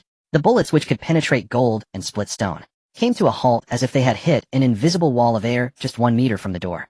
They froze in place. They transformed into a pile of metallic powder gently falling, without even scratching the paint of the train. Damn it. All trains have a protective shield. The man in the red jacket cursed angrily. The mage, undeterred, conjured another fireball and hurled it. The result was the same. The fireball extinguished against the wall of air, not even producing a spark. Inside the carriage, Lin Yu observed the frantic pursuers. His previously tense nerves finally relaxed. He adjusted his tattered collar. Standing at the door, a smirk of extreme mockery appeared on his lips. Then he slowly raised his right hand and extended a long middle finger towards the man in the red jacket. You idiot. Next time remember to run faster. Inside the window, Su Qingqing, Lu Rongfei, Han Na, and the twin sisters were all squeezed in front of the glass. They mimicked Lin Yu, collectively raising 5 delicate middle fingers. The scene was not very harmful, but extremely insulting. I can't believe this. The man in the red jacket was seething with rage, jumping up and down in impotent fury. But he could only watch helplessly as the train accelerated and started up, transforming into a silver streak of light and disappearing into the wilderness. Inside the carriage, the lighting was soft and the temperature comfortable. Compared to the bloodshed and slaughter outside, this place was simply paradise. System notification: the life spring of the carriage has been activated, repairing injuries and restoring stamina for all members. A faint green mist descended from the ceiling sprayers. Everyone greedily inhaled the mist. Lin Yu felt a tingling sensation on his back. The charred skin from the fireball explosion peeled away at a visible speed, revealing new tender flesh. In less than half a minute, the excruciating pain completely disappeared, replaced by a sensation of power filling his entire body. Phew, I'm alive again. Su Qingqing slumped on the sofa, without grace, her long legs resting on the coffee table, rubbing her sore thigh. That was way too close. Bai Xian was still in shock, patting her chest. Was that fireball thrown by a mage? And that guy with the MP5 submachine gun was terrifying. Lin Yu took the cup of water that Lu Rongfei handed him and drank it in one gulp, his expression serious. In the apocalypse, there are many extraordinary individuals. That mage must have awakened a rare trait like elemental affinity or fireball. However, his eyes narrowed. If we encounter them again, it won't just be us escaping. I want them all dead. All the traits will be taken. Upon hearing this, a glint of ruthlessness flashed in Su Qingqing's eyes. What the master said is right. This time we were ambushed, plus we were in a skill vacuum phase. If we were at our peak, it wouldn't necessarily be easy to say who would win. Lin Yu set down the cup and a smile returned to his face. Let's not talk about them for now. This time our gains are tremendous. With the spoils of war and new rewards, our strength will definitely rise several levels. Mentioning the spoils of war, the eyes of the women lit up instantly, especially the golden traits obtained from the high-level zombies. Master, let us see them quickly. Golden trait: fusion of all things quality, legendary, unique effect, allows 5 traits of the same level to be With a thought, the golden sphere extracted from the system's backpack floated before everyone. Its radiance flowed holy and mysterious. Golden trait: fusion of all things quality, legendary, unique effect, allows 5 traits of the same level to be placed in the fusion furnace, guaranteed to synthesize a trait of 1 level higher. Note 1. This is a shared trait. Once the train conductor possesses it, all team members can use this function. Note 2. During fusion, the main attribute trait can be selected. After reading the introduction, a wave of exclamations erupted in the carriage. Holy crap! Su Qingqing couldn't help but curse. This is a divine trait. 5 for 1 high level. Does that mean that in the future, if we have a bunch of garbage white traits, we can combine them into green ones? Even blue and purple ones? Lu Rongfei's eyes widened in excitement, her breaths quickening. As a former executive, she instantly grasped the strategic value of this item. A divine skill that turns waste into treasure. In the future, even if we collect garbage outside, as long as we gather enough, we can still assemble a set of divine gear. Moreover, the most crucial thing was the shared attribute. As long as they followed Lin Yu, each of them could use it. This undoubtedly strengthened the resolve of the women to follow Lin Yu. This is indeed a good thing. Bai Luali stroked her chin, also excited, but couldn't help but make a quip about the game lot. But the ratio is a bit unfair. In general games, it's usually 3 for 1, but this system actually requires 5 for 1, which is too greedy. Everyone was amused by her. Lin Yu shook his head with a smile. Be content. This has a 100 success rate with no risk of failure, which is already quite generous. Han Na, feeling a bit impatient, asked, Master, should we use it now? We have quite a few white traits on hand, like those duplicate basic sword techniques and sharpshooter talent. Lin Yu thought for a moment and waved his hand. No rush. Let's first look at the rewards for this mission settlement. Once we have all the traits, we can plan how to maximize the synthesis benefits. At that moment, just as they were discussing, the familiar notification sound rang in their ears. Ding. Congratulations, survivors, for successfully completing the amusement park horror survival mission. Now starting to distribute rewards. Special rewards are being distributed. The train's functional module upgrade is complete. New feature: tactical vision sharing. From now on, team members can see each other's equipped attribute properties. In combat status, the cooldown time of teammate skills will be displayed in real time. Note this feature is only visible to team members and cannot be accessed by outsiders. This feature is practical. Bai Xian was the first to jump up. As an old gaming enthusiast, she instantly understood the value of this feature. In the past, we had to rely on shouting, and now I can just take a glance and know whether Su Jie's illusion is ready or how much longer the Master's War Stomp will take to recharge. Upon hearing this, everyone curiously looked at their nearby teammates. Sure enough, under focused observation, a semi-transparent light blue panel appeared over each person's chest. The data was clear at a glance. Previously, cooperation relied solely on tacit understanding and shouting. Now with this, the margin for error in battles has been maximized. Especially in urgent encounters like just now, if you are unaware of your teammates' skill cooldowns, it is easy to make coordination mistakes.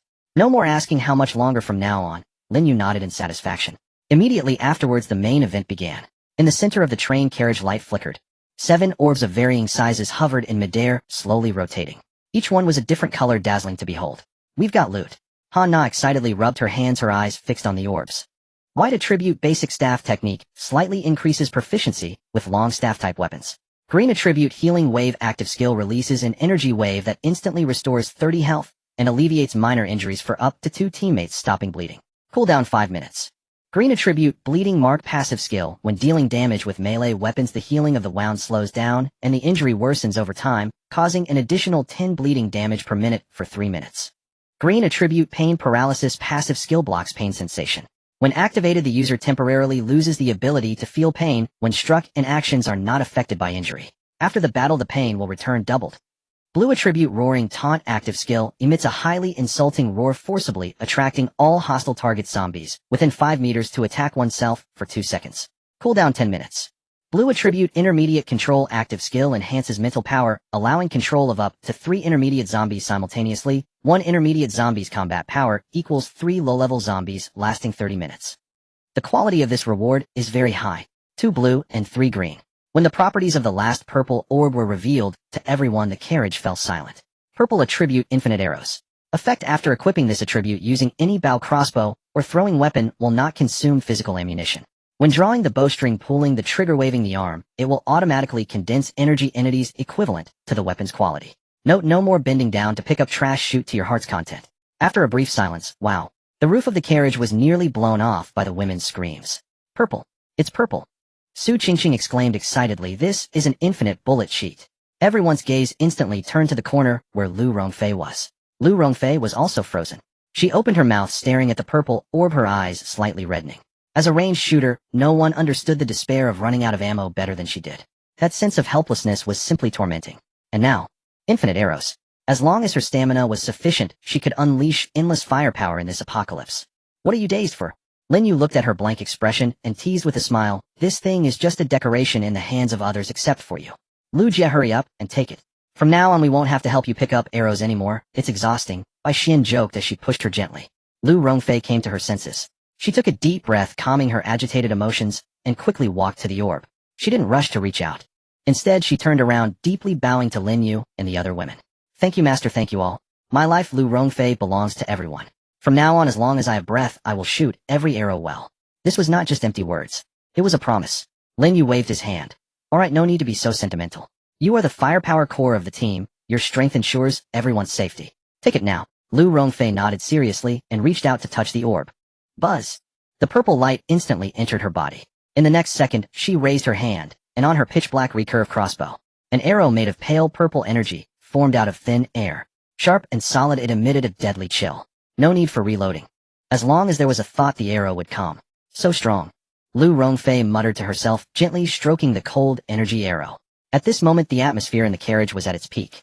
This is the power of teamwork. This is the benefit of... If it were another team, upon obtaining such a premium purple attribute, they would have likely fought fiercely over ownership, even backstabbing each other. But on Lin Yu's train, the distribution was always the most reasonable. Watching everyone's excited expressions, Lin Yu clapped his hands. Okay, don't celebrate too early. The good stuff isn't all distributed yet. He pointed to the remaining orbs. The basic staff technique can be ignored. None of us use staffs, so let's set it aside for now. This healing wave will be yours by Xian. Lin Yu looked at his twin sister. You have acupoint massage to regain stamina, and with this instant healing skill, you'll be our dedicated healer from now on. You can restore health and mana. Understood. Bai Xian happily stepped forward to take the green attribute into her embrace. Who wouldn't want to be a beloved little healer? Next, the bleeding mark. Lin Yu shifted his gaze. Ching, as an assassin, you're all about one-hit kills or kiting enemies.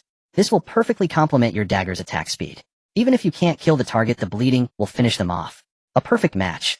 Thank you for the reward, master. Su Qingqing shot him a flirtatious glance. She flickered and swiftly collected the attribute. With this, when encountering tough monsters in the future, she could stab them a couple of times and run, letting the bleeding do the work.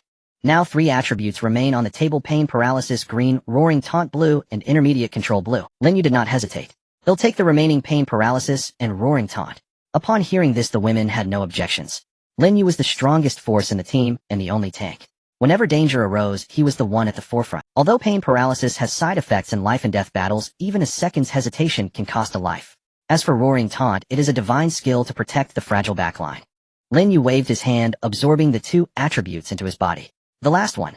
Lin Yu looked at Han Na and pointed at the floating blue orb. Intermediate control, no need for me to elaborate, right?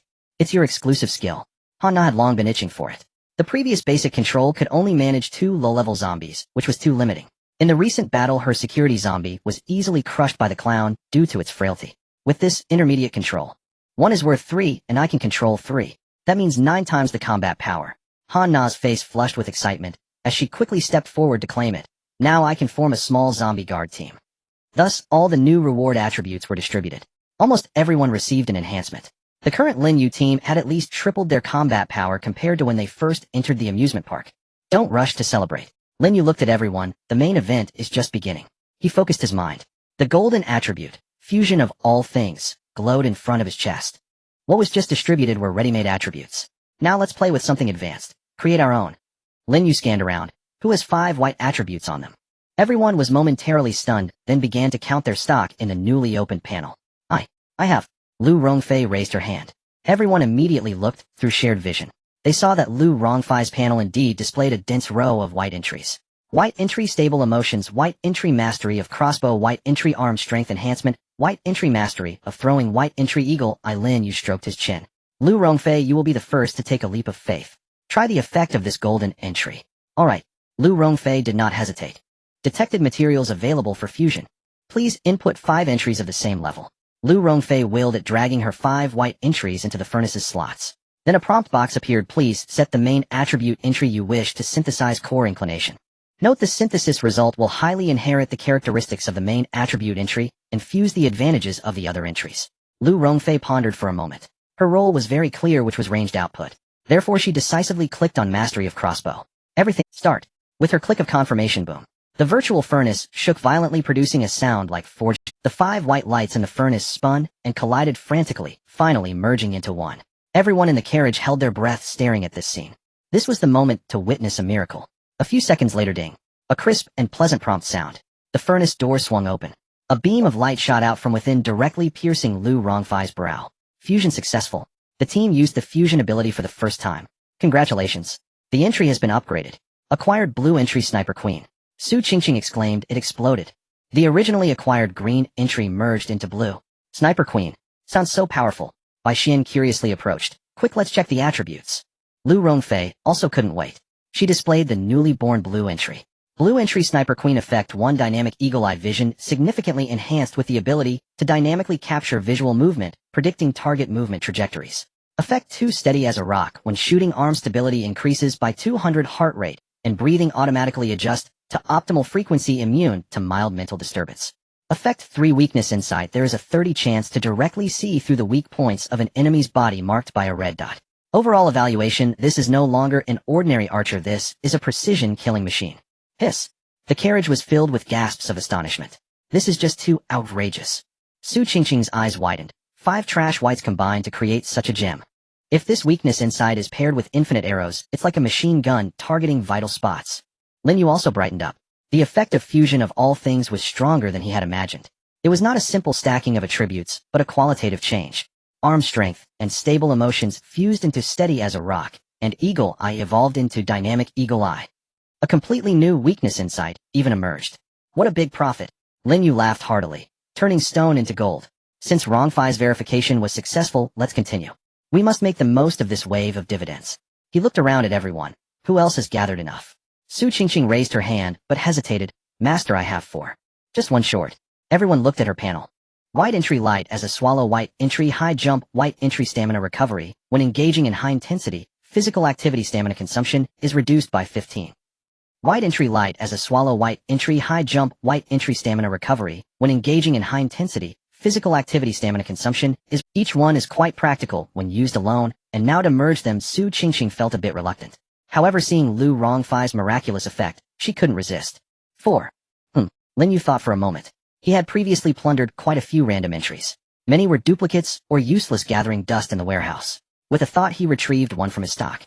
White entry primary strength enhancement slightly increases muscle. Take this. Use it as a supplement, and then you'll have 5 white entries. Thank you, master. Su Qingqing immediately imitated Lu Rongfei. Taking a deep breath, she invested all 5 entries. Choosing the main attribute, light as a swallow. Su Qingqing's idea was simple. As an assassin, not being agile meant death. She wanted extreme speed, extreme lightness.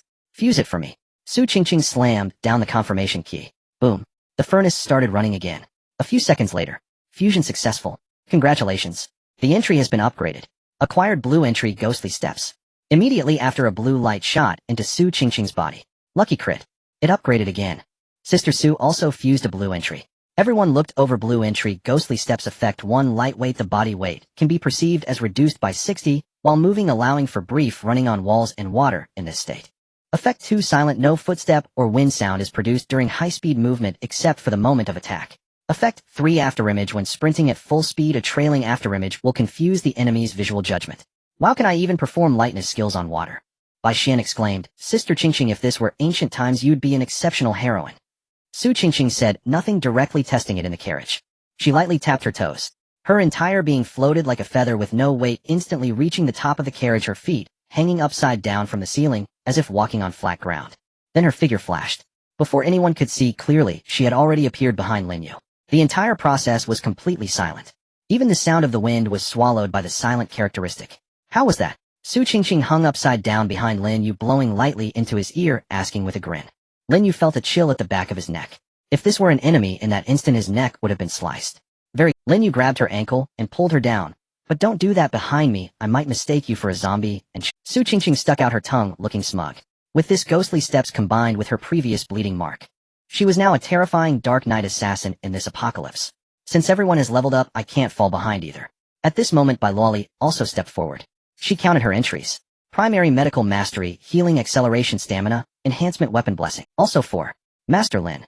Bai Luoli extended her delicate little hand, blinking her big eyes. Please support me, please sponsor me. Lin Yu smiled helplessly. These women were now all so good at being coy. Here. Lin Yu retrieved 2 useless waste entries from the warehouse. Primary sword technique and basic strength. Weapon blessing is a good skill, keep it, and don't fuse it. Lin Yu advised. You should combine stamina enhancement and healing acceleration medical mastery with these 2 waste entries. Select healing acceleration as the main attribute. Understood. Bai Luoli eagerly took the entries and activated the furnace. A flash of light passed. However, this time, she did not achieve an upgrade. Bai Luoli's chest now displayed a new green entry. Green entry, breath of life effect. Your very existence is a moving magnetic field.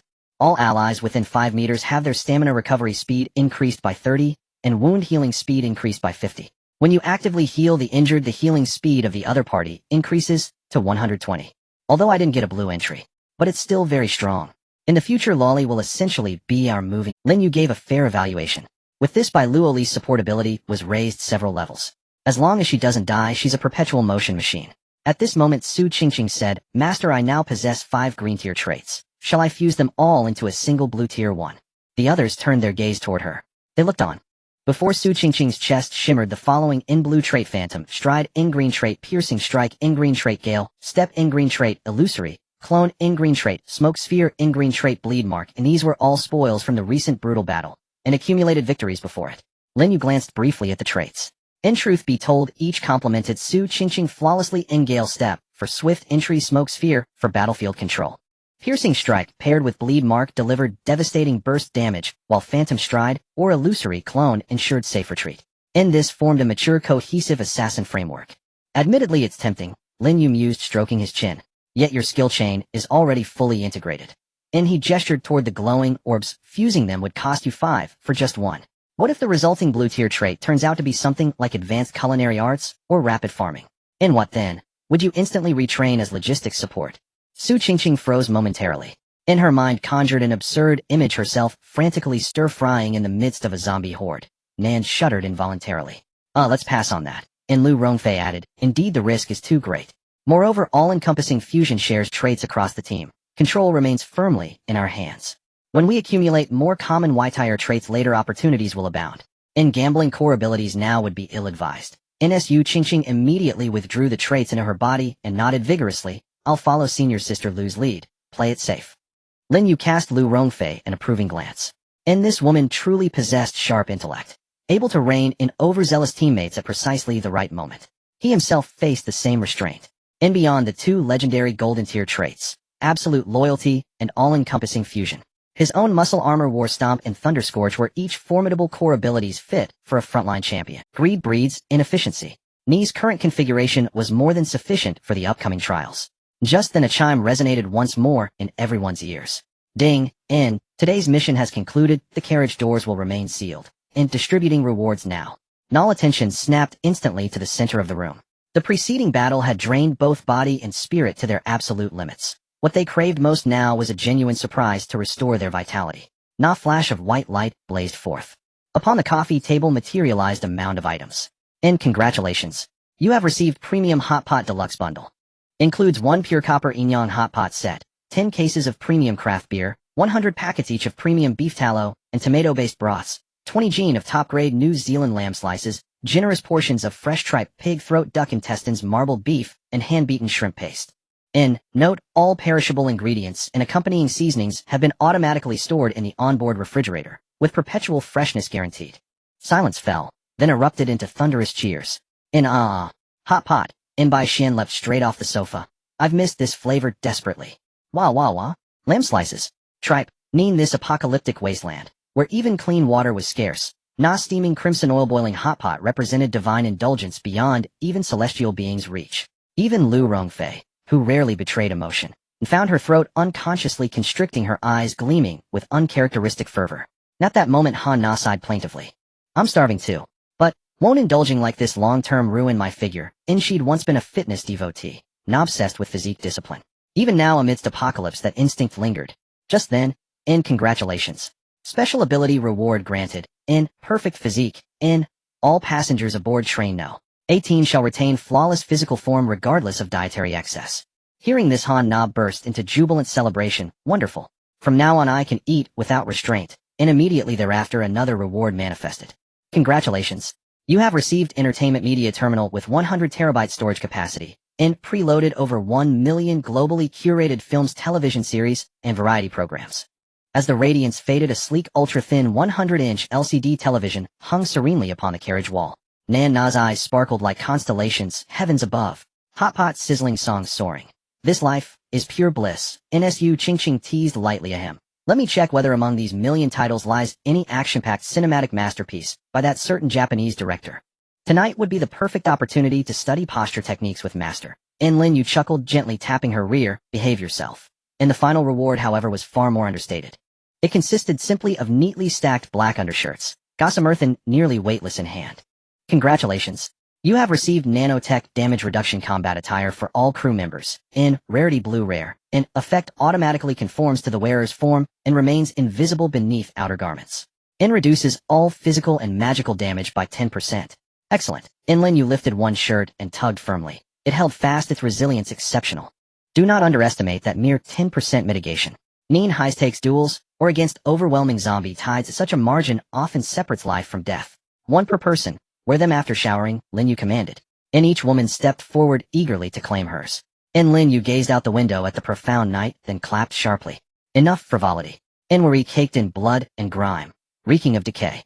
First cleanse yourselves thoroughly. Wash away this ill omen. Then, we feast.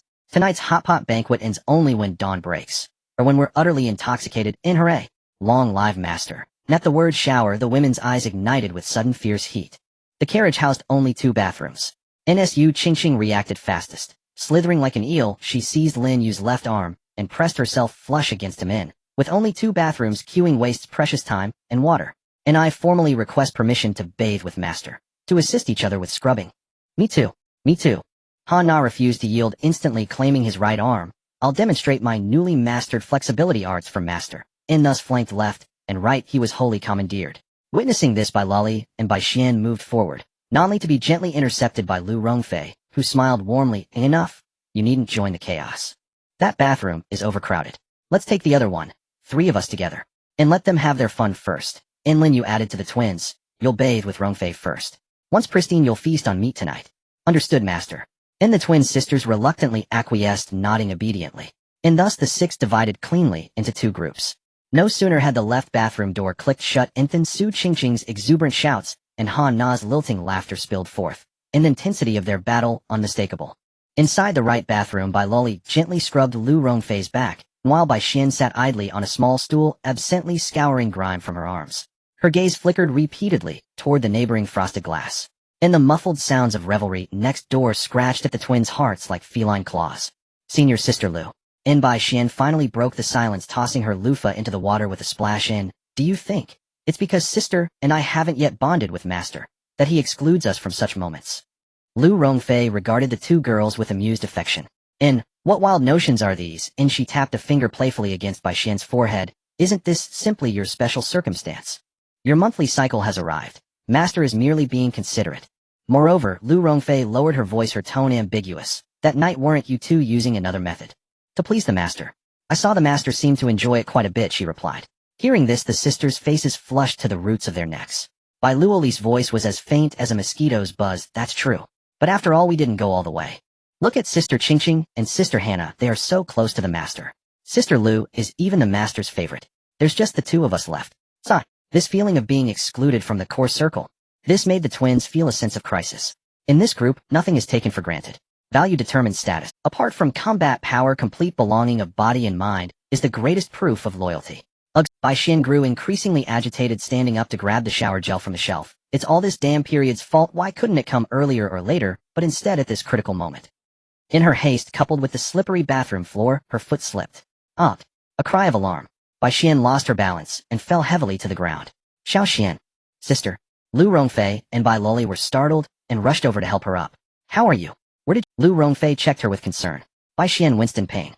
Her knee had scraped a large patch of skin on the non-slip tiles, and bright red blood was seeping out. Ouch! It hurt so much. Bai Xian's tears were welling up in her eyes. Don't move, don't move. Bai Luoli looked at her sister's bleeding knee and instinctively raised her hand. Let me treat you. A gentle green light emanated from her palm. Healing wave. This was her newly acquired professional skill, which she had yet to use in actual combat. The warm glow enveloped Bai Xian's body. In just a few seconds, the abrasion on her knee healed at a visibly rapid pace, scabbing over and peeling off. In the end, not even a scar was left, her skin smooth as before. Wow, sis, you are amazing, Bai Xian exclaimed as she touched her knee. It doesn't hurt at all. It seems this healing wave is quite impressive. Bai Loli felt pleased as well. In the next moment, Bai Xian suddenly froze. She touched her lower abdomen, her expression turning a bit strange. What's wrong? Lu Rongfei thought she might have internal injuries. Is there anywhere else that hurts? No. It's not that. Bai Xian blinked her big eyes, looking bewildered. That seems to be gone. What's the period? It's gone. Bai Xian stood up, bouncing in place a couple of times, then twisted her waist. It really is gone. Just now I felt a bit of pressure in my abdomen, but now it's completely disappeared. I feel completely free. What's going on? How did it suddenly disappear? Wait. Bai Luoli seemed to have thought of something, and checked the skill description for Healing Wave. Skill: Healing Wave effect consumes mental energy to quickly repair the target's physical injuries, restore stamina, and immediately remove negative states, such as bleeding, fracture, and poisoning. Bleeding state. The 3 women exclaimed in unison, then suddenly understood. In the system's judgment, whether it is bleeding from an injury or from a menstrual cycle, as long as it is continuous blood loss, it is all classified as a debuff negative state. Then it can be purified. Lu Rongfei couldn't help but facepalmed. This works too. Wait, I want to try it too. Finally, the cooldown time was ready. Bai Luoli couldn't wait and cast Healing Wave on herself. A flash of green light. That sticky discomfort disappeared in an instant. What replaced it was an unprecedented sense of refreshment and ease. It really works. Bai Luoli looked at the 2 in surprise. I feel better too. The bathroom fell silent for 2 seconds. Then muffled laughter erupted uncontrollably. This can be considered a blessing in disguise. Lu Rongfei looked at the pair of twins who were instantly revitalized, smiling meaningfully. Since you're better than the worries you had earlier, will also be resolved. Now you can express your loyalty to the master. Sister Lu. Bai Xian rushed over and hugged Lu Rongfei, acting spoiled. Don't tell the master yet. We want to give him a big surprise. Yes, keep it a secret. Bai Luoli also raised her finger. After we finish the hot pot, we will make a night raid. Watching this pair of energetic sisters, Lu Rongfei affectionately pinched their noses. Alright, I won't say any. But you two hurry and wash up, get yourselves smelling nice. Come on, let me help you scrub your backs. I guarantee to make you all clean and tender, so the master won't be able to resist looking at you. Oh dear Sister Lu, you're so lewd. Stop it, don't touch there, haha. The atmosphere in the bathroom shifted from the earlier low pressure to a bubbly preparation state. Soon the bathing came to an end. One by one the women emerged. They changed into clean loose loungewear, their damp hair draped over their shoulders, their faces flushed from the steam. They washed away the blood and smoke of battle. At this moment they looked like peeled eggs, tender enough to squeeze out water. Let's get to work. Lu Rongfei, while drying her hair, energetically directed. Tonight is a celebration banquet, so don't just stand there. Ching, you're good with a knife, you handle the lamb and the side dishes. Nana, go stir-fry the pot base, add more beef fat, the master loves spicy food. Alright. The women responded in unison. The car compartment became busy. Lin Yu comfortably leaned against the genuine leather sofa, holding the remote control, testing out the newly acquired 100-inch television. The picture quality was extremely high and the colors were vibrant. One must admit products from the system are always top-notch. In this zombie-infested wasteland, being able to lie in a temperature-controlled compartment and watch high-definition TV. The thrill brought by such a contrast was simply indescribable. At this moment, Su Qingqing glanced at the twins, still standing nearby. Luoli Xiao Xian, you don't need to get involved in the kitchen anymore. You two go give the master a leg massage, rub his shoulders, and keep him company while he watches TV. Bai Luoli felt a bit embarrassed and said, aren't we just being lazy? Everyone else is busy. With me and Sister Lu Nana here, that's enough. Lu Rongfei simply pushed them towards the living room, meaningfully stating, serving the master well is far more important than slicing a couple of dishes. Hurry up. After the two sisters left, Lu Rongfei lowered her voice. Qingqing Xiaona, tonight, let's recommend Lolly and Xian for the sleeping shifts together. Didn't they come for that? You don't know? A healing wave can be used like this, good. On the other side, the sisters walked obediently to the sofa. Master, we're here to give you a massage. Their voices were soft and sweet, tinged with a hint of sweetness. Hurry up. After the two sisters left, Lu Rongfei lowered her voice. Qingqing Xiaona, tonight, let's recommend Lolly and Xian. Lin Yu closed his eyes, nodding slightly in enjoyment. This is what life is about. He tilted his head slightly and caught a glimpse of Bai Xian's charming face so close. The little girl had a smile in her eyes, sparkling with light.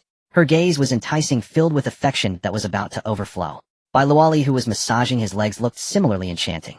Lin Yu felt somewhat puzzled. What's up with you two today? You're laughing so happily. Usually these two sisters had a hint of shyness typical of young girls. Today's demeanor. Clearly they were hiding something. Bai Luoli continued her movements, leaning towards Lin Yu's ear and whispering, master is fine, just thinking of something happy for tonight, so we're excited. Bai Xian also lifted her head, smiling mysteriously. Hee, that's right. You'll know then, we can't say now. Hearing what the two, Lin Yu was even more confused. What in the world were these two girls up to? But he was too lazy to think too much about it. Not long after, a rich and domineering aroma of hot pot filled the entire car. The mixture of beef tallow with Sichuan pepper and chili was enough to awaken anyone's appetite. Dinner is served. Su Qingqing shouted loudly, while holding a plate of lamb slices as thin as cicada wings. Everyone gathered around the tea table. The red oil in the copper pot was bubbling vigorously, steaming hot. The table was filled with an array of exquisite ingredients. Bright red lamb slices, crunchy and tender yellow throat, icy goose intestines, and freshly washed, glistening vegetables. This scene would have been considered a feast even before the apocalypse. Lin Yu took the main seat without hesitation. He picked up his chopsticks and grabbed a large bunch of lamb. He swirled it in the red oil for a few seconds. The meat instantly changed color, curling up. Dipped in a generous amount of sesame sauce and fermented tofu, he stuffed it into his mouth. Delicious. The tender lamb burst with rich sauce and a hint of spiciness in his mouth. Lin Yu couldn't help but exclaim.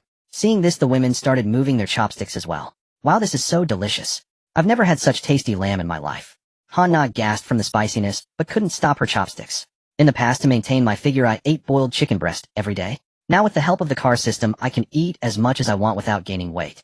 Lu Rongfei elegantly cooked tripe, saying being able to eat fresh vegetables at a time like this is truly a luxury. Cheers. Su Qingqing raised her chilled beer. The clinking of glass echoed crisply. Beer foam overflowed, trickling down the sides of the glass.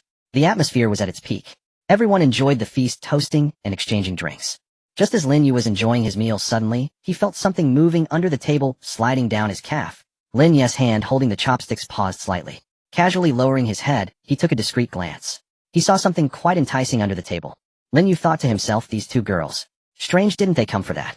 However, on the surface Lin Yu remained calm and collected. He looked at Bai Luoli and changed the subject. Luoli, how many gold coins do we have now? Bai Luoli was lost in thoughts about the evening's plans. Hearing the question, she shuddered slightly, and promptly replied seriously, we just finished settling up, and with the leftovers from before we now have a total of 85 coins. 85 coins, that's quite a bit. Lin Yu nodded, and looked at Lu Rongfei. Rongfei, you're the strategist. What do you think we need to buy to enhance our strength? Lu Rongfei put down her chopsticks and pondered for a moment. After returning from this mission, everyone's skills and equipment have received a significant upgrade. For now, we don't need to rush to improve our hard strength. She analyzed, however, considering the enemy squad we encountered today, I think we should buy some powerful disposable consumables. Whether for self-defense or offense, it's better to be prepared. Lin Yu nodded in approval. Great minds think alike. Then let's buy some grenades. If we encounter those guys again, they have fireball spells, and we have grenades. When it comes to firepower, let's see who blows up who. Han Na nodded repeatedly. Yes. Blow those bastards to bits. Daring to ambush us, and trying to reap the rewards the next time we meet, we'll send them straight to heaven. Lu Rongfei also agreed. A high explosive grenade costs 10 gold coins in the shop. Although it's expensive, the cost-performance ratio is extremely high. It can turn the tide in critical moments. Lin Yu decided, then it's settled. I'll exchange them after dinner. Let's eat first. The following meal was even more relaxed and enjoyable. Everyone watched a variety show on TV while finishing off the ingredients on the table until the last leaf of vegetable. Only then did everyone lazily collapse on the sofa, not wanting to move. After resting for a while, the few women quickly tidied up the leftovers and washed the dishes. Lin Yu opened the virtual shop, spending 40 gold coins to exchange for 4 2 Malawian kwacha's grenades, keeping one for himself. Lu Rongfei, Su Qingqing, and Han Na, the three main outputters, each received one. Be careful, don't set them off accidentally, Lin Yu cautioned. Yes, master. After distributing the supplies, Lin Yu stretched. Alright, let's digest our food. Let's watch a movie together, you all choose. Su Qingqing mischievously suggested, how about watching World War Z? It fits the mood. Lu Rongfei laughed, watching a zombie movie among zombies, I can't believe you thought of that. However, I like this movie. The others unanimously agreed, sharing a morbid fun of laughing at the monsters outside from the safety of their shelter. Lin Yu readily complied, and started playing the movie. The lights dimmed. Everyone gathered around Lin Yu, sitting on the sofa, or on the carpet leaning against him. On the screen, the zombie horde was swarming over high walls like ants. Yet inside the car, time felt peaceful. Bai Xian curled up among the others. She looked at the screen, murmuring, I feel so warm. So comfortable. Having eaten to her heart's content, surrounded by the people she trusted most. This sense of security was intoxicating. If I fall asleep, don't wake me up. Bai Xian's voice grew softer, I want to rest while he. A few minutes later, she actually let out steady breathing sounds and fell asleep. By the time the movie ended, it was already past 9 in the evening. According to the previous rules, every night one person had to be chosen for servicing. Except for Bai Xian, who was still sound asleep, the other 4 women lined up neatly. Usually at this time the women would already be competing fiercely for this spot, exchanging flirtatious glances. The situation was unexpectedly unusual. Who would have thought? Tonight none of the girls spoke. They hesitated, and in the end they all suggested Bai Luoli. Lin Yu raised an eyebrow, and said, what script have you all conspired on? This is too modest. Lu Rongfei stepped forward, adjusted Lin Yu's collar, and said softly, don't think too much, master. Once we enter the room you'll understand. After saying that, she directly pulled Bai Luoli over. Bai Luoli leaned against her, her face as red as a ripe apple. Lin Yu was filled with suspicion. However, he did not ask further. Alright, then it will be Luoli. Lin Yu took Bai Luoli's hand. As they passed the sofa, he glanced at the still soundly sleeping Bai Xian, smiled, and couldn't bear to wake her. Bang! The door closed gently. As soon as they entered the room, the lights were not turned on, and Bai Luoli had already leaned in closer, exuding the unique sweetness of a young girl. Her enthusiasm was like fire. She was completely different from her usual obedient and silly demeanor. Lin Yu was taken aback. He pressed down on Bai Luoli's arm, slightly pulling back. Wait, Luoli, didn't you just come over for that? He remembered clearly. Just a few hours ago this girl was frustrated that she couldn't express her loyalty due to her period. How long had it been? I said before, you and your sister are both part of the team. Even if you want to express loyalty, you can't joke about your body. Upon hearing this, Bai Luoli burst into laughter. In the darkness, she blinked her bright eyes, mischievous and proud, saying, Master, I used the healing wave. That has completely gone. Lin Yu's eyes widened in disbelief. Healing wave. It can be used like that. To determine the period as a negative state, and remove it. The system's judgment mechanism was simply too humane. Yes, Bai Luoli said. Master, look at this beautiful night. How can we waste it? I want to express my absolute loyalty to you. With that, since the words had already been said, to hold back would not be manly. Good. Lin Yu chuckled softly, flames igniting in his eyes. Since you're so eager, then I will fulfill you. An hour later the room returned to calm. With the effect of the absolute loyalty entry by Luoli's gaze at Lin Yu was no longer merely affectionate. It was now a deep-seated attachment and admiration. Master, Bai Luoli said, tonight I finally understand that what Sister Lu and Sister Qingqing said was true. What did they say? Lin Yu asked, curiously stroking her cheek. Bai Luoli buried her face in the blanket, mumbling. They said, "No, that's a secret between us girlfriends." Bai Luoli giggled a couple of times, her eyelids beginning to droop. After all, she had not experienced such things before. Sleep now. Lin Yu helped tuck her in. Good night, master. Bai Luoli obediently nodded, and within a few seconds, she slowly fell asleep. Lin Yu lay down for a while. Feeling a bit thirsty, he opened the door and walked out of the room. The living room was quiet. The television was off, leaving only a dim floor lamp. Lin Yu poured himself a large glass of cold water and gulped it down. It felt refreshing. Just as he was about to return to his room, his gaze swept over the sofa, and his footsteps suddenly halted. There, curled up on the large leather sofa, was a small figure. It was Bai Xian. Was she still sleeping? At this moment, Bai Xian was sleeping with no guard. She was curled up like a shrimp, the collar of her loungewear slightly open. What a sight! Her mouth was slightly open, and a glistening droplet of saliva hung at the corner of her lips, making her look both amusing and endearing. This silly girl. Lin Yu shook his head, set down the glass, and walked over. He bent down, intending to carry her back to the room to sleep. Just as his hand touched her, Bai Xian seemed to sense something. Her eyelashes fluttered. Then she opened her eyes. Their gazes met. Master, Bai Xian rubbed her eyes, her voice soft and sticky. Are you done with your business? Lin Yu chuckled at her. Awake. Why have you been sleeping here? No one called for you. I told them not to wake you. Bai Xian stretched, completely unconcerned about her current appearance. She grabbed Lin Yu's wrist and asked, Master, what time is it? It can't be morning yet, right? Lin Yu was taken aback and glanced at the wall clock. Of course not, it's only 11:30 at night. Phew. Bai Xian let out a long breath and patted her chest. That's great. You scared me. Ooh, I thought I would sleep until dawn and miss my chance. Lin Yu raised an eyebrow. Miss what chance? Is there still time to do anything? Bai Xian suddenly sat up straight. She knelt on the sofa, aligning her gaze with Lin Yu's. Of course. To do what my sister just did. Bai Xian wrapped her arms around Lin Yu's neck, hanging onto him. I took a nap and now I feel great. Full of energy. Master, surely my sister didn't serve you well, right? Was this girl provoking him? Interesting. Compared to Bai Luoli's gentleness, this younger sister was clearly bolder. Lin Yu's inner flames were reignited. Who could withstand this? He grinned wickedly, lifting her chin. Are you sure? It's late at night, and if you cry, don't beg for mercy. Master, you underestimate me. Bai Xian defiantly puffed out her chest, gently biting Lin Yu's shoulder and mumbling indistinctly, whoever begs for mercy is a little dog. All right, this is what you asked for. With that, the sofa became a chaotic scene. Another hour passed. As the two of them got dressed and prepared to rise, suddenly a light chuckle came from behind. It was Bai Luoli. However, there was no trace of anger on her face. Instead, she wore a smile that hinted at mischief and affection. Bai Xian's little face flushed, and she stuck out her tongue, saying, Sister, what brings you here? Just then a voice echoed in the minds of the three of them. Ding. The absolute loyalty bond has been double activated. Special reward entries are being distributed. In the next moment, a dazzling purple light appeared out of nowhere in the dim living room. It slowly floated above Bai Luoli and Bai Xian's heads. Purple. Bai Luoli covered her mouth and gasped. It is known that at this stage green is already considered rare. Purple is simply a divine artifact-level existence. Bai Xian's eyes widened in excitement as she exclaimed, this reward is just too generous. Lin Yu also had a glint of excitement in his eyes. He hadn't expected that this time the reward entry would actually be purple. The potential for absolute loyalty far exceeded expectations. Focusing intently, he saw obtained purple entry Twin Lotus. Effect description: if one sister obtains a skill entry, the other will automatically and seamlessly copy it without any loss, ignoring class restrictions. After reading the introduction, Lin Yu gasped. Astonishing. It was simply a divine skill. This meant that in the future, as long as one person was trained, it would be equivalent to training two. Not only would it save resources, but tactical combinations could also be developed to great effect. We struck gold this time, Lin Yu sighed. If you both follow a violent output route, the scene is simply unimaginable. Two identical spellcasting turrets. Or two elusive assassins. However, Bai Luoli shook her head softly and said, my sister, and I do not possess the decisiveness of Sister Su Qingqing, nor do we have Sister Lu's ability to coordinate. Fighting and killing are not suitable for us. Bai Xian nodded like a chick pecking at rice, saying, yes, we should be the loyal support and medical team for our master. To keep the master in peak condition. Master, please don't despise us. Upon hearing this, Lin Yu smiled and said, no worries, in this team, there are no useless members.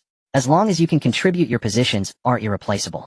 If it weren't for your timely healing before, I and Su Qingqing would have probably fallen to the zombie horde long ago. After comforting the two, the system's notification sound chimed again, starting to distribute exclusive rewards for the train conductor. Reward opportunity to upgrade entries X2 only for green quality to blue and only for host's personal use. Lin Yu's breath caught. Nice. His current entry configuration was actually quite reasonable. However, facing increasingly powerful monsters, the shortcomings in his base attributes began to show, especially in close combat. A slight misstep could lead to severe injury. Without any hesitation, Lin Yu directly locked onto the two most basic and practical combat entries. Strength amplification green. Muscle armor green. System upgrade these two for me. Command confirmed. Upgrading begins. Two brilliant blue lights instantly merged into Lin Yu's body. He felt every bone in his body crack. His blood surged like a raging river roaring through his veins. Every muscle fiber was being torn apart, then reassembled, becoming more resilient and dense. A few seconds later, the light subsided. The new entry attributes appeared before his eyes. Congratulations, you have obtained a blue entry super strength effect. Passively increases the host's base strength by 10 times. Every strike you deliver possesses the terrifying power to shatter mountains and split rocks. Congratulations, you have obtained a blue entry iron body effect. Upon activation, maintains an absolute defense state for 10 minutes. Your skin's hardness is comparable to alloy, immune to small caliber firearms, completely ignoring bites and scratches from low and mid-level zombies. Strong. Too strong. 10 times the strength. This means that with one punch he could directly crush a small car. And the iron body offers defense that is off the charts. As long as he is not hit by a large caliber sniper rifle or explosives, he would be an invincible war god amidst ordinary zombie hordes. Lin Yu clenched his fists. Feeling the explosive power within him, he was quite satisfied. Alright, tonight's harvest was not bad. Let's go back to sleep, we have tough battles to fight tomorrow. The next morning the air in the carriage was filled with the aroma of food. Lu Rongfei had gotten up early to cook a pot of thick century egg and lean meat porridge. At the dining table, Bai Luoli was earnestly peeling an egg for Lin Yu. Bai Xian carefully handed over warm water. The scene was as if the word virtuous was etched on their foreheads. Su Qingqing, sitting opposite, teased while biting her spoon. Tisk, look at this radiant face. It seems last night was quite satisfying. Lu Rongfei also brought a plate of pickles to the table, smiling, expressing loyalty to the master. Are you feeling secure now? From now on we are family. The twin sisters couldn't say a word, just lowering their heads to drink porridge. Lin Yu, in a good mood, took a sip of porridge. He scanned the room. Where's Han Na? Isn't she usually the first to get up? Just as he finished speaking, the door of the guest room, next to the master bedroom, opened. Han Na, with two large dark circles under her eyes, walked out with a look of grievance. Yawning, she weakly waved her hand, saying, "Good morning, master." "And sisters?" Bai Luoli was taken aback. "Sister Han Na, what happened to you? Are you sick?" Han Na rolled her eyes and laughed. "How can you even ask? The noise last night was like demolishing a house, wave after wave. I have always been a light sleeper and listened to the live broadcast all night. Who can withstand that and still sleep?" As soon as she said this, the atmosphere at the dining table turned awkward. "I am sorry." Bai Luoli bit her lip, looking apologetic. As she spoke, she unconsciously raised her hand, a soft green light gathering at her fingertips. Gently she pointed at Han Na. Healing wave. The green light entered Han Na's body. In an instant, her previously listless spirit jolted, and the dark circles disappeared. The fatigue was swept away. She looked revitalized. Han Na, surprised, touched her face, and said, "I feel fully recharged." "Wait a minute." She suddenly reacted, her eyes widening as she looked at Bai Luoli. "The healing wave is your sister, but how come you can use this move too?" As soon as she said this, Lu Rongfei and Su Qingqing also stopped eating. Lu Rongfei, with keen eyes, said, "Look, their entries. They were exactly the same." Everyone looked over to see that the twin sisters had identical entries. Bai Luoli had healing wave and breath of life. Bai Luoli had the same. Su Qingqing exclaimed in surprise, "It really is like this. What on earth happened? What new entries did you get?" Lin Yu smiled as he swallowed the last bite of the egg. "You can see the effects from the description yourself. Dual Lotus. Effect description: between twin sisters, there is a telepathic connection. Whenever one acquires a skill, the other will automatically and flawlessly replicate it, disregarding any job restrictions." After reading the explanation, the other three women were left in awe. "This is just too outrageous." Han Na exclaimed, her eyes sparkling with envy. "Does that mean whatever they learn will be buy one get one free? Double the joy." Lin Yu wiped his mouth and stood up. "Alright, enough envy. It's time to work." Everyone's expressions grew serious, immediately setting aside their playful thoughts. They quickly organized their gear. At exactly 9 o'clock in the morning, ding. The access to the next train compartment has been unlocked. "All survivors, please prepare." Lin Yu gripped the heavy alloy fire axe and led the way. The women behind him also tightened their grips on their weapons. The alloy door slowly slid open. Stepping into the new train compartment, there was only a row of seats in the middle. Lying quietly on one of the seats was a person. Lin Yu leaned in for a closer look and couldn't help but raise an eyebrow. A foreign girl. The others curiously. Lying on the chair was a young woman with blonde hair and blue eyes. She was dressed in a well-tailored professional outfit, her white shirt nearly bursting at the seams due to her ample bosom. Her legs were incredibly long, wrapped in black translucent stockings. Even in her sleep, her elongated figure would catch any man's eye. She appeared to be at least 175 meters tall with deep and defined features, her skin glowing pale. She looked just like a delicate doll. So beautiful. Su Qingqing couldn't help but exclaim, she looks a bit like a young Sophie Marceau, but with a more voluptuous figure. As a fitness enthusiast, I noticed the details, Han Na remarked. Those muscle lines suggest she must work out regularly. Her core strength must be impressive. Bai Xian blinked and turned to Lu Rongfei. Sister Lu, this foreign girl looks familiar. Is she from our company? Lu Rongfei carefully examined her. Nodding, she replied, that's right, she's from the Foreign Trade Department. Her name is Leah from Gaul. She just turned 22 this year, and came to the headquarters for an internship. I've heard she's a noble descendant. Upon hearing this, Bai Xian chuckled, so, in the future the master will have a foreign girl to attend to him. Lin Yu also smirked. A Gaulish girl. A royal noble. Head, they will all have to submit obediently. Alright, let's wake her up after the mission is over.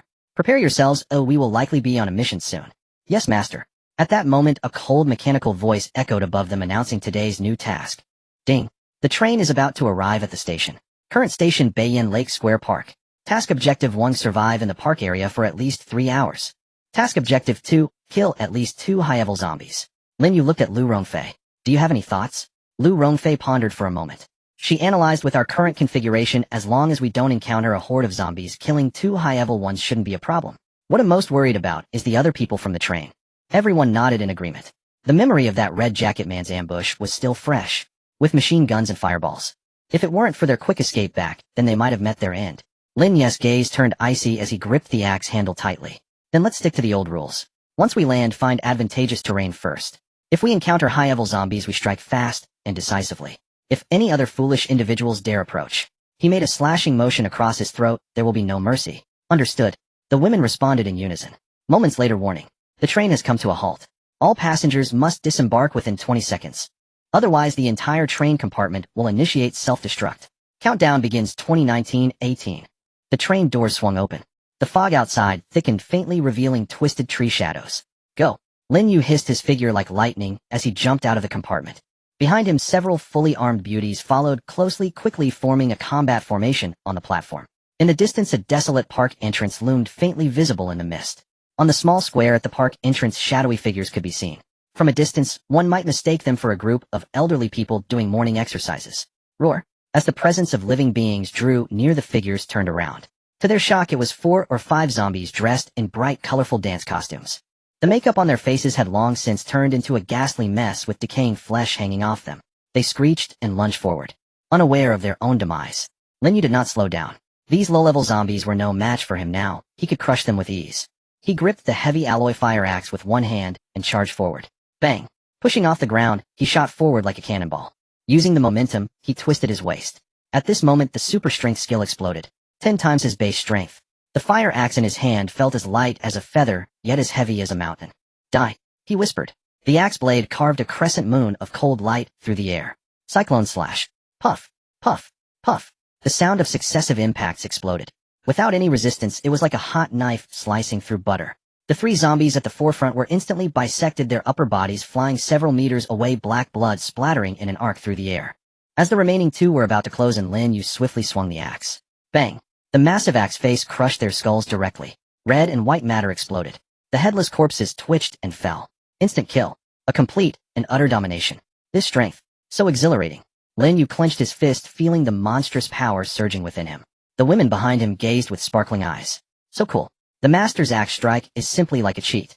Aesthetic violence. So reassuring. Let's go deeper into the park. Lin Yu shook off the blood from the axe blade and stepped over the corpses. Passing through the square, they entered a rocky area filled with bizarre stones. The terrain was complex, with jagged rocks protruding everywhere. The surrounding fog seemed to thicken even more. Suddenly, Lu Rongfei, who had been walking to Lin Yu's side, her pupils constricted. Be careful. There's an ambush. Before the voice fell, a faint sound of slicing through the air shot from the crevice of the rockery, heading straight for Lin Yu's. Footsteps paused slightly, and before he could take action, Lu Rongfei beside him had already released the bowstring. Boom. The attack came first. A composite crossbow bolt transformed into a black flash, intercepting that cold light midair. Clang. Sparks flew as both items fell to the ground simultaneously. Everyone focused their eyes, and that ambushing object turned out to be a poison-throwing dart. Find cover. Lin Yu shouted in a low voice.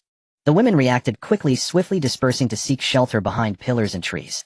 At that moment, from behind the rockery came a voice belonging to a middle-aged man, sounding quite amiable. Oh dear. It's a misunderstanding. All a misunderstanding. Brothers on the other side, don't be impulsive. We are all survivors. It's not easy to live in this ghastly place. I see that you all possess remarkable skills. Why don't we sit down and discuss cooperation? My team is in need of talents like you, and the benefits are negotiable. Hearing this voice, Lin Yu, hidden behind cover, raised an eyebrow slightly. This voice, why does it sound so familiar? It carried an oily hypocrisy that made one feel nauseated. Beside him, Su Qingqing lowered her voice and said, Master, this voice seems to belong to our company's operations director Tang Jianfeng. Han Na also reacted, her face filled with disgust. That balding Mediterranean guy. The one who always promises us stock options once the company goes public. Yes, that bald bastard. Su Qingqing tightened her grip on the dagger. Last time I asked for leave due to an emergency, he refused to approve it, and even docked my salary for half a month. Lu Rongfei narrowed her eyes. At that moment she was in the eagle eye state, and through the layered crevices of the rockery, she had already seen the figure behind. Master, it really is him. A balding Mediterranean man with a beer belly hiding behind a Taihu stone. Lin Yu's mind conjured the image of a greasy middle-aged man, Tang Jianfeng, a notorious schemer in the company. He would curry favor with superiors while being harsh and sarcastic to subordinates. The most profound impression Lin Yu had was when a female colleague's mother suddenly passed away from a heart attack, and she wanted to take bereavement leave. Tang Jianfeng not only refused to approve it, but also mocked her in the office. People can't be brought back to life. Oh, can you make her live again by going back? The company is thriving. Leaving now is irresponsible to the team. In the end, not only did he refuse to grant leave, but he also found a reason to fire that female colleague. How could such a scum still be alive now? What a narrow path for enemies to cross. Lin Yu's eyes flashed with a hint of cold light. Lu Rongfei slowly raised her composite bow, the arrow resting on the string, her voice icy. Master, should I shoot him dead directly? With her archery skills at this level, hitting a target at 100 paces would be as easy as Lu Bu shooting a spear. It would be no problem at all. Lin Yu, however, waved his hand. Not yet. How many people are on the opposite side? Lu Rongfei observed intently. 5. Besides Tang Jianfeng, there are 2 men and 2 women. That skinny guy who threw the dart is hiding in the leftmost bush, still holding 2 poison darts. The other 3 are spread around Tang Jianfeng, all armed with weapons. However, they all appear weak and do not pose a significant threat. After hearing the report, Lin Yu stroked his chin and glanced into the depths of the park, not far away. The mission required the elimination of 2 high-level zombies. Monsters of this level generally have a strong sense of territory, making them hard to find unless there is sufficiently enticing fresh meat. Capture one alive. Lin Yu immediately decided this director Tang with a fat head and big ears is full of oil. He's just right to be used as bait to lure out the advanced zombies. Upon hearing this, everyone instantly understood Lin Yu's intention. Su Qingqing licked her lips excitedly. This idea is great. It's a waste to let someone like Tang Jianfeng die. His death is the greatest value. Lin Yu quickly arranged the task. Since he's an old acquaintance, he'll go out and catch up with him to draw fire. Rongfei, you take a high position and control. Qingqing, you go around to the back. Show off your new skills and clear out those 4 minor players first. Su Qingqing's eyes flashed with brilliance. No problem. Watch how I play with them until they died.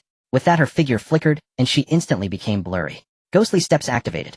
Like a wisp of smoke, she silently merged into the surrounding mist. Lin Yu adjusted his collar, a harmless smile appearing on his face. He called out loudly, Director Tang. Long time no see. It's me, Lin Yu. Do you remember? Behind the rockery, Tang Jianfeng was crouched behind a stone, nervously monitoring the movements on the opposite side. Upon hearing someone call out his name and title, he was clearly taken aback. Lin Yu. That little staff member. How could he be here? Moreover, judging by his earlier actions, it seemed he was doing quite well. Countless calculations flashed in Tang Jianfeng's small green bean-like eyes. No matter who it is, as long as they can be utilized, they are a resource. He immediately switched to a surprised tone. Oh, so it's little Lin. I knew it. With those skills, only our company's young talents could manage that. That's great. This is simply... Since we are acquaintances, there's no need to hide. Come over, let's chat. You have no idea how difficult my journey has been. I'm in need of someone like you to help me manage the team. Though he spoke sweetly, in reality Tang Jianfeng crouched behind the stone, glaring with malice at the nearby bushes, asking, Skinny monkey, are you confident you can kill this kid? Director Tang, there's an archer on the opposite side, but as long as this kid comes within 20 meters, my dart will surely pierce his throat. Good, make sure to deliver a fatal blow. Tang Jianfeng's killing intent was unabashed. No matter who you are in this world, everyone is just fat sheep. On the opposite side, Lin Yu responded, Alright, since Director Tang invites me, I shall comply. He then activated Steel Body. A layer of metallic sheen barely perceptible to the naked eye flickered across his skin. Following this, Lin Yu boldly stepped out from behind cover. Only he appeared alone with the axe in his hand, hanging carelessly by his side, looking completely unguarded. Seeing this, Tang Jianfeng's heart soared with joy. Fool. He was still that inexperienced rookie, who just graduated. A few flattering words had him fooled. He watched Lin Yu approaching closer. 5 meters. 10 meters. 20 meters. He had crossed into the killing zone. Tang Jianfeng hid his hands behind him, frantically signaling to the skinny monkey beside him. The gesture meant attack. Shoot Lin Yu dead. But 1 second passed. 2 seconds passed. Behind the bushes there was a deathly silence. The expected dart did not appear. Damn it. What is that skinny monkey doing? Tang Jianfeng cursed inwardly. Usually this skinny monkey was quite clever. Why was he dropping the ball at this critical moment? Could it be that he didn't see the signal? He waved his hand vigorously twice. Still no response. At this moment, in the thicket, the small agile man responsible for the ambush widened his eyes in terror, staring ahead. On his neck, a fine line of blood had appeared, unknown when. Gurgle, gurgle. He tried to speak, but could only produce the sound of escaping air bubbles. Until death, the skinny monkey never saw who killed him. He only felt a fragrant breeze, a chill on his neck. Then the world went dark. Whoosh! Su Qingqing's figure flickered in the mist. She didn't even glance back. With a gentle flick of her finger. Looting successful. Obtained white trait, throwing mastery. Immediately after, her figure flashed again. Like a ghost, she darted to several other locations. The henchmen hiding in the dark were entirely focused on Lin Yu. They hadn't noticed that the Grim Reaper was already standing behind them. Puff! Crack! The extremely subtle sounds were scattered by the wind. In just a few breaths, Tang Jianfeng's 4 elites whom he was so proud of were all clutching their throats, collapsing into the grass. Su Qingqing stood in the shadows. She made an okay gesture towards Lin Yu in the distance.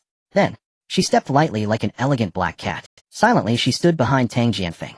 At this moment Tang Jianfeng, while forcing a hypocritical smile towards Lin Yu, he was wildly waving his arms, the flesh on his face trembling.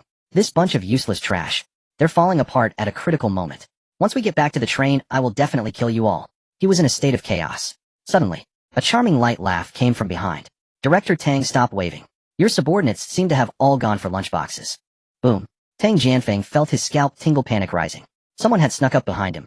He turned around. To his shock, a stunningly beautiful face was smiling at him. Less than 2 meters away, a woman dressed in tight leather with a voluptuous figure was standing behind him, looking at him mockingly. In her hands were 2 daggers dripping with blood. Su Qingqing. Tang Jianfeng recognized his former subordinate. But the current Su Qingqing. In his eyes, where was the slightest trace of the former workplace beauty? She was clearly a female Azura who had crawled out of hell. Sorry, Director Tang. Su Qingqing pointed to the grass surrounding them, and said nonchalantly, your subordinates. Following her finger, Tang Jianfeng's pupils shook violently. In the bushes behind a pile of rocks, each one had a fine line of blood on their throats. Silent, and without a sound. You all. Tang Jianfeng finally understood. This was no innocent little rabbit entering a wolf's den. This was clearly a group of Tyrannosaurus Rexes wearing human skin. Damn. In a desperate situation, Tang Jianfeng's expression turned ferocious. His right hand reached into his clothes, trying to pull out the hidden handgun. Since he had been discovered, he would fight to the death. But his hand had not yet touched the grip. Swish! A sharp sound of wind cutting through the air rang out.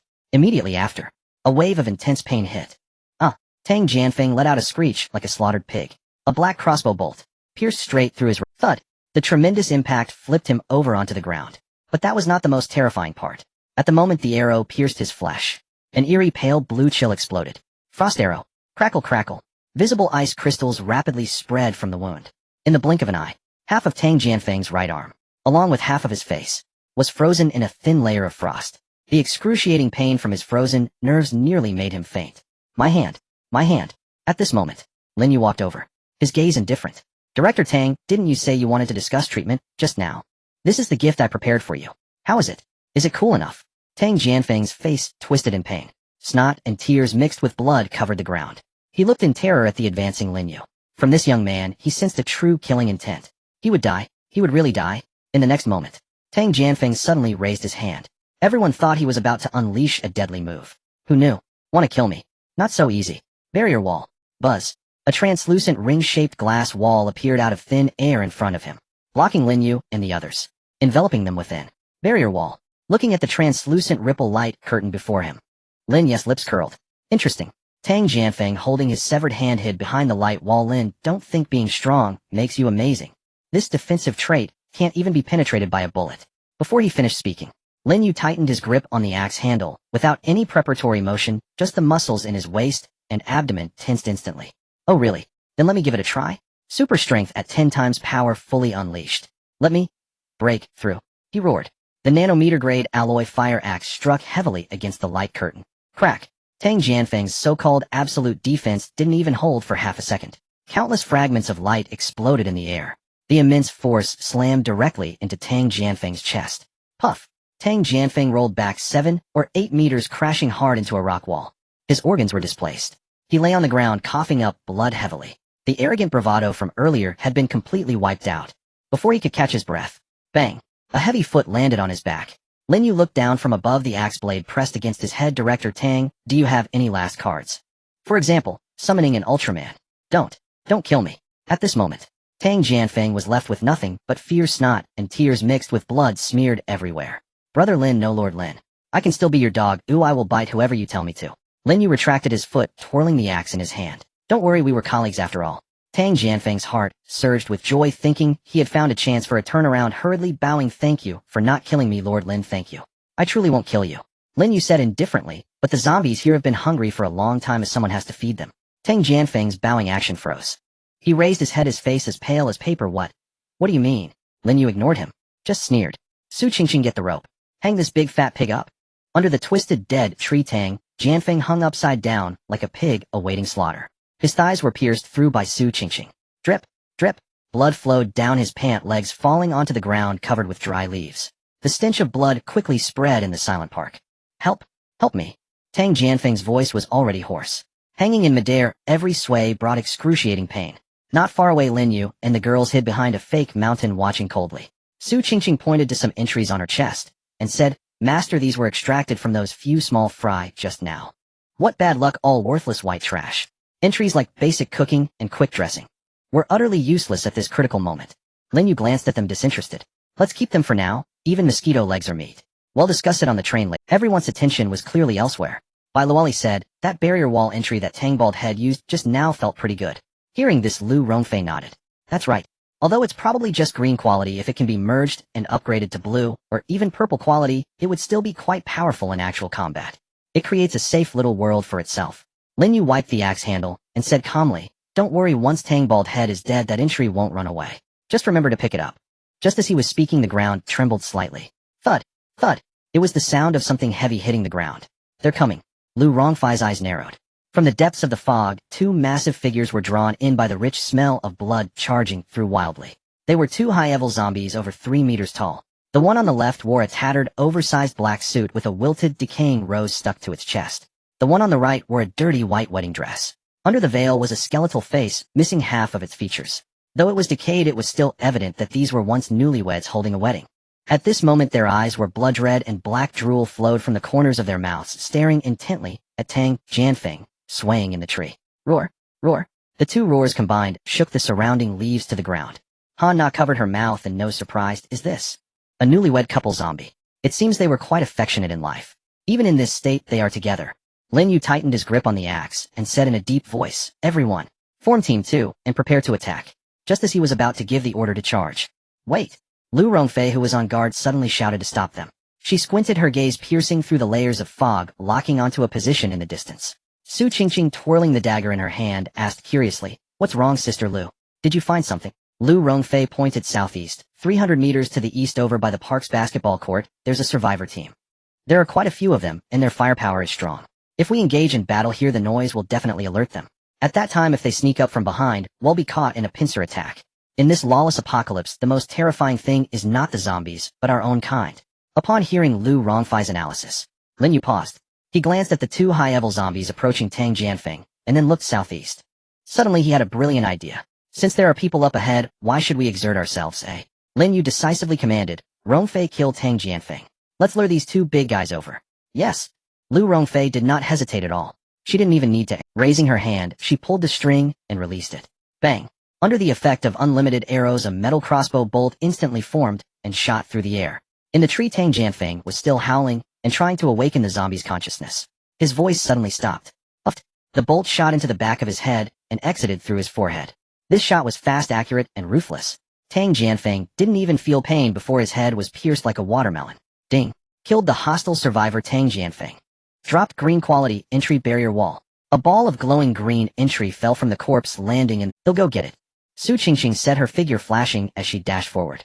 But at that moment, the zombie groom in the suit had already rushed to the base of the tree. Seeing the fresh blood meal they were about to devour being snatched away, it was instantly enraged. Roar! It wrapped its arms around itself and uprooted a nearby decorative tree the size of a bowl. With dirt flying everywhere, it hurled the tree towards the woman who snatched its prize. Whoosh. The sound of wind whistled as the giant tree came crashing down. The watching girls shouted in unison, "Ching-Ching, watch out." In a critical moment, Su Ching-Ching remained unflustered. She grabbed the entry on the ground, and its light instantly merged into her body. Immediately after facing the falling giant tree, she slightly bent her legs. Bang! Dirt splashed everywhere. Instead of retreating, she advanced. With a leap, she jumped directly onto the groom zombie's thick arm. Step! Su Ching-Ching lightly stepped on the bloodstain. Using the force, she soared into the air again. The entire set of movements was fluid and graceful, like dancing on the edge of a blade. By the time the groom zombie reacted to grab her, Su Ching-Ching had already landed back in the line behind Lin Yu. "That was close. I almost became a meat pie," she said, though her face was flushed with excitement. Between life and death, she had an exhilarating escape. Lin Yu looked at her approvingly. "Well done. But don't take such risks in the future." Then he turned to look southeast. "Let's go. Don't let those two big guys fall behind." The group no longer hid their... While creating appropriate noise to attract the two zombies' hatred, they sprinted towards the basketball court on the east. The two high-level zombies, having lost their snack, were completely enraged. Thud thud. With heavy steps they crazily chased after them. The fog flowed in the forest. Lin Yu's group maintained a precise speed, always keeping a safe distance from the two zombies behind. They neither let them catch up, nor allowed them to fall behind.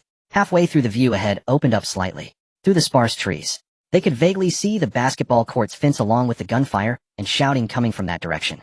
Lu Rongfei activated Sniper Queen Dynamic Eagle Eye. She confirmed the enemy's configuration again.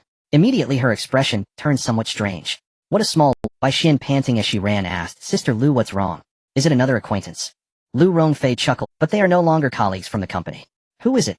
Do you remember the guy in the red jacket who tried to snatch our loot outside the amusement park last time?" Hearing Lu Rongfei's words, everyone's expression stiffened. How could they possibly forget? The man who had sprayed bullets with a submachine gun, and that insidious old man with fire powers. If it weren't for everyone evacuating in time last time, they might have fallen into a deadly trap. "They are here too, what a coincidence." Bai Xian exclaimed in surprise. "That's right," Lu Rongfei nodded. "They are surrounded by a horde of ordinary zombies, but this group has fierce firepower, armed with several submachine guns, and those zombies are almost wiped out." Su Ching-Ching twirled her dagger, saying, "Great. The heavens have served the meal right to our mouths. If we don't eat now, wouldn't that be disrespectful? This is what they call not avenging, is due to the timing not being right. It's time for us to seek revenge." Lin Yu's voice was cold. "Last time they tried to take what belongs to us, this time we shall return the favor in kind." With that he turned to Su Ching-Ching, asking, "Ching-Ching, how many smoke bombs have we accumulated?" Su Ching-Ching patted the bulging bag at her waist. With a sly smile she replied, "Don't worry, master. I've been busy making 7 or 8 enhanced versions along the way.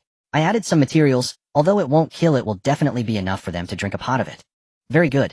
Let's deliver a grand gift to them later." At this time, near the basketball court in the park on the ground. The ground was littered with the bodies of zombies, black blood flowing everywhere. Within a defensive circle centered around a basketball hoop stood a dozen fully armed men. They coordinated seamlessly, methodically eliminating the sporadic, crazed zombies that charged in. In the center, surrounded by everyone, was a folding table laden with exquisite snacks. A young man around 25 years old was clad in a flashy red leather jacket with a streak of unconventional. He was lounging back, casually savoring a cup of steaming top-grade Dahong Pao. This man was none other than the leader of this Prince Party squad, Luo Weiyuan. Luo Weiyuan set down his teacup, looking disdainfully at the corpses covering the ground, and remarked, "Lu Lao, is this the dangerous place you mentioned? I thought there would be something substantial in this park, but it turns out to be nothing but low-level trash zombies. After killing for so long, only 7 or 8 gold coins dropped. It's simply a waste of my bullets." Standing beside him was an old man dressed in a gray tang suit. At this moment the old man's palms were reddening, faintly clenching 2 fiery orbs. He remained vigilant of his surroundings. Upon hearing this, Lu Lao quickly bowed and respectfully said, "Young Master Luo, please do not be angry. With our team's current strength, ordinary zombies indeed pose no challenge. As long as we don't encounter 2 or more high-level mutated creatures attacking simultaneously, they essentially do not pose a threat in this outer area. The main aim is to let you practice and familiarize yourself with the new attributes you've obtained." Luo Weiyuan snorted, playing with a diamond-studded MP5 submachine gun in his hand, a flicker of resentment crossing his eyes. "Speaking of attributes, it makes me angry. Unfortunately, the golden attribute dropped by that mutated clown in the amusement park last time was taken away by the group from Train No. 18. Golden attributes. Just like that, it slipped away right before my eyes, a cooked duck flying away." Thinking of this, Luo Weiyuan grew even more irritated and kicked over the tea table before him. Tea splashed everywhere. A hint of helplessness flickered in Lu Lao's eyes, yet he still softly consoled, "Young Master Luo, as long as they don't die, they will definitely continue to take on missions. This city may be large, but there are only a few high-resource points. There will always be a day for revenge." Luo Weiyuan stroked his chin, his gaze turning lewd. Actually, the attributes are secondary. Mainly in that group, those few women. He licked his lips, images of Su Qingqing Lu Rongfei, and others with fiery figures flashing in his mind. And those twins with pure faces. TSK Tisk, they are all top-notch. They are 100 times better than those internet celebrities I used to play with. If I could capture them onto my train and have them serve me every day, that would be bliss. Before the apocalypse, Luo Huayuan's father was the CEO of a publicly listed real estate company. Worth billions, his biggest hobbies were feasting, drinking, and partying with bikini beauties on yachts. When the apocalypse struck, order collapsed. This instead unleashed all the malice within Luo Huayuan. Throughout this journey, he had captured numerous female survivors as slaves. When he grew tired of them, he would toss them directly into the corpse pile to feed the zombies. But he had never seen quality like that in Lin Yu's squad. The more he thought about it, the angrier and more restless he became. Luo Huayuan had lost his mood for tea. He shouted loudly at his subordinates, "Haven't you all eaten? Hurry up and clear out these trash. We still need to find high-level zombies." "Yes, young Master Luo." His subordinates did not dare to slack off, and the gunfire grew denser. Soon, only an intermediate zombie, missing an arm, remained on the field along with 2 low-level zombies still crawling on the ground. Luo Huayuan stood up, pulling back the gun's bolt. "All right, everyone stay still. Leave the last 3 to me. I want to test the power of the new attribute." He raised the submachine gun. Swaggering through the crowd, he reached the front, aiming the gun at the head of the intermediate zombie. "Die for me." Just as he was about to pull the trigger and enjoy the thrill of a headshot, a bizarre scene unfolded. In the next second, the 3 zombies that were still howling and charging forward suddenly stopped dead in their tracks. Then, they turned around abruptly and bolted. They ran faster than rabbits, disappearing into the nearby thicket in the blink of an eye. Luo Huayuan was frozen in place, maintaining the posture of raising his gun, bewildered by the wind. What the hell is going on? He looked dumbfounded. Do I look that terrifying? Chase them down. Don't let them escape. Their mission targets had not been completed yet. If they ran away just like that, it would be a hassle to find more. What are you all dawdling for? Chase. With Luo Huayuan's command, a group of subordinates moved forward. It was strange, those 3 zombies seemed to be doing it on purpose. They always maintained a certain distance, neither too far nor too close. In fact, when Luo Huayuan and the others failed to catch up, they would even slow down and stop. Finally, when they reached an open area with outdoor fitness equipment, Lu Lao, who had not spoken all along, suddenly changed his expression, his nose twitching a couple of times. "Young Master Luo, something's not right." "What's wrong?" "The smell in the air. Danger." Also, those zombies from earlier seemed to be controlled by someone. Besides controlling fire, Lu Lao also had the attribute of dangerous aura. Luo Huayuan, however, looked down on him. "Lu Lao, are you getting old and confused? How could zombies possibly be?" His words were cut off as a loud rumbling shook the ground violently, as if an earthquake had struck. Following that, amidst the swirling dust, 2 terrifyingly large figures, one black and one white, emerged before it. They were none other than the newlywed couple, high-level zombies. Their eyes shimmered with a brutal red light, staring intently at Luo Huayuan and all the living people present. Roar! The sound was thunderous, and a foul wind rushed towards them. Damn!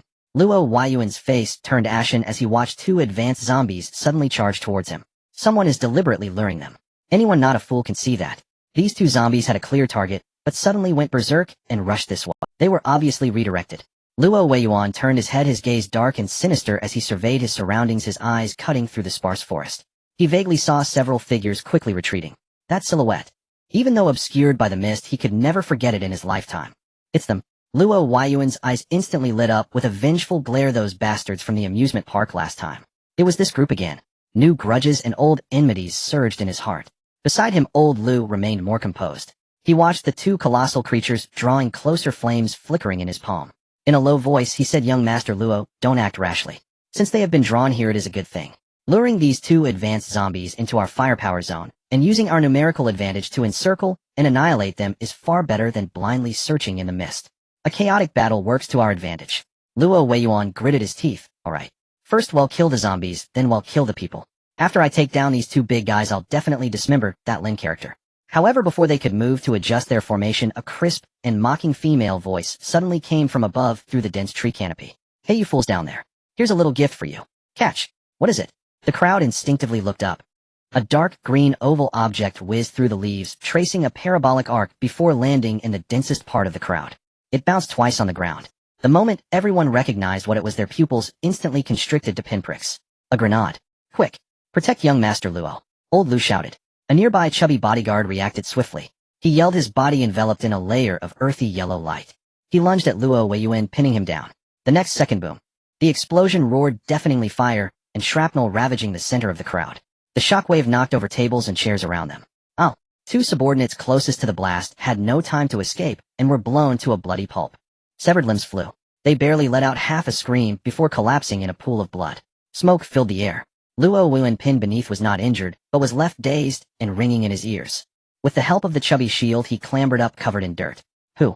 Kill her for me. The crowd was a mix of shock and fury as they looked up. There perched on a thick branch above was a lithe and graceful figure. The woman wore a tight black combat suit that accentuated her breathtaking curves. She held a gleaming dagger in each hand, a mocking smile on her face. It was Su Qingqing. Oh, you're quite right. Su Qingqing licked her lips, her gaze disdainful. You're still alive. Luo Weiyuan exploded in anger. Damn woman, I'll kill you. He raised his MP5 submachine gun. Bang bang bang. A hail of bullets poured out. The tree bark splintered and leaves were shredded. But Su Qingqing was already prepared. Like a nimble black cat, she twisted her body and effortlessly dodged behind the trunk. All the bullets missed. Before Luo Weiyuan could aim again, a voice that grated on the nerves came from behind the tree. Your shooting skills are terrible. You might as well go home and drink milk. In the next moment, Su Qingqing raised her hand. I have more good stuff for you to try. Whoosh whoosh whoosh. 7 or 8 round canisters fell like rain. They struck the ground with a crisp clattering sound. The crowd was startled, thinking they were grenades, and all crouched down. Little did they know. Hiss. White smoke billowed out. This was not an ordinary smoke bomb. It was Su Qingqing's specially made enhanced version mixed with onions she had brought from the train's fridge. The pungent and irritating smell quickly spread. In the blink of an eye, the entire small area was enveloped in a thick white fog. Cough cough cough. What the hell is this? It's blinding. I can't open my eyes. The previously orderly defense circle was thrown into chaos. With visibility obstructed and breathing difficult, they turned into headless flies. Don't panic. Don't mess around. Luo Weiyuan shouted hysterically, covering his mouth and nose formation 4. Back to back. Old Lu, clear the smoke. Without his command, Old Lu was already on the move. He gestured with his hands, pushing outward. Whoosh. 2 small fire whirlwinds spiraled up from the ground, waves of heat, rising as they forced the surrounding smoke away. After several seconds, the smoke finally cleared a bit. Luo Weiyuan's eyes were red, and he scanned the area with his gun. Where's that woman? Capture her alive for me. I want to make her suffer. I'll chop off her arms and legs to make specimens. However, the treetops were empty. Su Qingqing had long since vanished. Just as Luo Weiyuan was fuming and preparing to pursue, his words suddenly caught in his throat. Because as the smoke dissipated, what was revealed was not just the empty forest but pairs of blood-red savages. The earlier explosion of the grenade sounded like a dinner bell. In addition to the 2 terrifying advanced zombies, the surrounding bushes and deep woods had unknowingly attracted over 100 low-level zombies. There were even 7 or 8 agile intermediates. They formed a small encirclement of zombies, blocking Luo Weiyuan and the others. Roar. Among the horde, a zombie dressed in a tattered wedding gown, the bride, let out a piercing shriek. Black blood dripped from the corners of its mouth, and it was the first to charge. Its explosive power was astounding. Every step covered 3 to 4 meters. Almost in the blink of an eye, it reached the front of the defensive circle. Its gaunt claws lunged at Luo Weiyuan's throat. Seeking death, Old Lu was quick to react. He shouted loudly, and the fireball he had been charging in his palm was suddenly hurled. The fireball exploded against the bride zombie's chest. The rotten wedding gown ignited instantly, filling the air with a charred odor. The immense force sent it staggering backward. Everyone fire at will. Focus on the advanced ones first. Luo Weiyuan also reacted quickly, his submachine gun spewing flames. Tat tat tat tat. The dense bullets rained down on the bride zombie, causing blood and flesh to splatter, black smoke to rise. However, being an evolved advanced zombie, it astonishingly did not die from this round of damage. Roar. At that moment, an even more violent and furious roar erupted. The groomed zombie, larger in size, moved. On its face, which was half skeleton and half rotten flesh, a semblance of human rage emerged. Seeing its beloved being attacked, it grabbed hold of the iron frame of the park's parallel bars. Creak. That iron structure, weighing several hundred pounds and cemented into the ground, was actually wrenched out forcefully. It still had chunks of concrete clinging to it. Roar. The groomed zombie swung this terrifying weapon. Charging forward, it used its momentum to smash the iron frame into the crowd. Whoosh. The wind howled ominously like a mountain crashing down. Young Master Luo, watch out. Lu Lao's expression changed dramatically. He disregarded everyone else and grabbed Luo Weiyuan by the collar, leaping to the side. A loud explosion shook the earth. The spot where Luo Weiyuan had been standing was smashed into a large pit, with concrete debris scattered everywhere. 2 subordinates armed with rifles were instantly reduced to mush by the massive iron frame and concrete pillars, blood and entrails exploding everywhere. Meanwhile, over 100 ordinary zombies nearby caught the scent of blood surging forward like a swarm of flies drawn to rotten flesh. Oh, help! My leg! Don't bite me! The cries, gunshots, and the roars of zombies mixed together. The scene instantly spiraled out of control, plunging both sides into a bloody melee. A few agile leaps brought Su Qingqing back to the group. She shook off a leaf that had stuck to her dagger, expressing, "That Luo is incredibly lucky a grenade didn't kill him, and that old man playing with fire is protecting him," Lin Yu said, while standing at the railing. He coldly watched the brutal battlefield below. "No rush. Let them fight it out. If those two advanced zombies were so easy to kill, they wouldn't be called elite monsters. We'll wait for them to exhaust each other, then we can reap the benefits. This time we will take advantage of the chaos and pick the fruits of their labor." Bai Luoli expressed concern. "Master, what if those two advanced zombies are killed by them? After all, they are one of our mission targets. If the monsters are taken away, wouldn't this trip be a waste?" "Don't worry," Lu Rongfei reassured her, pointing to the nearby bushes. Han Na has already controlled 3 zombies, blending in with the outer perimeter of the horde.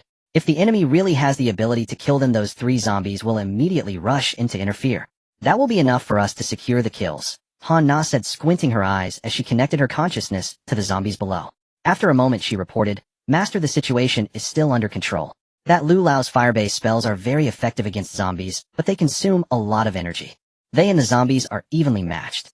"Very good," Lin Yu nodded, feeling satisfied with this sense of control over the situation. At this moment, Bai Xian, who had been looking around, suddenly tugged at Lin Yu's sleeve. "Master, where do we wait?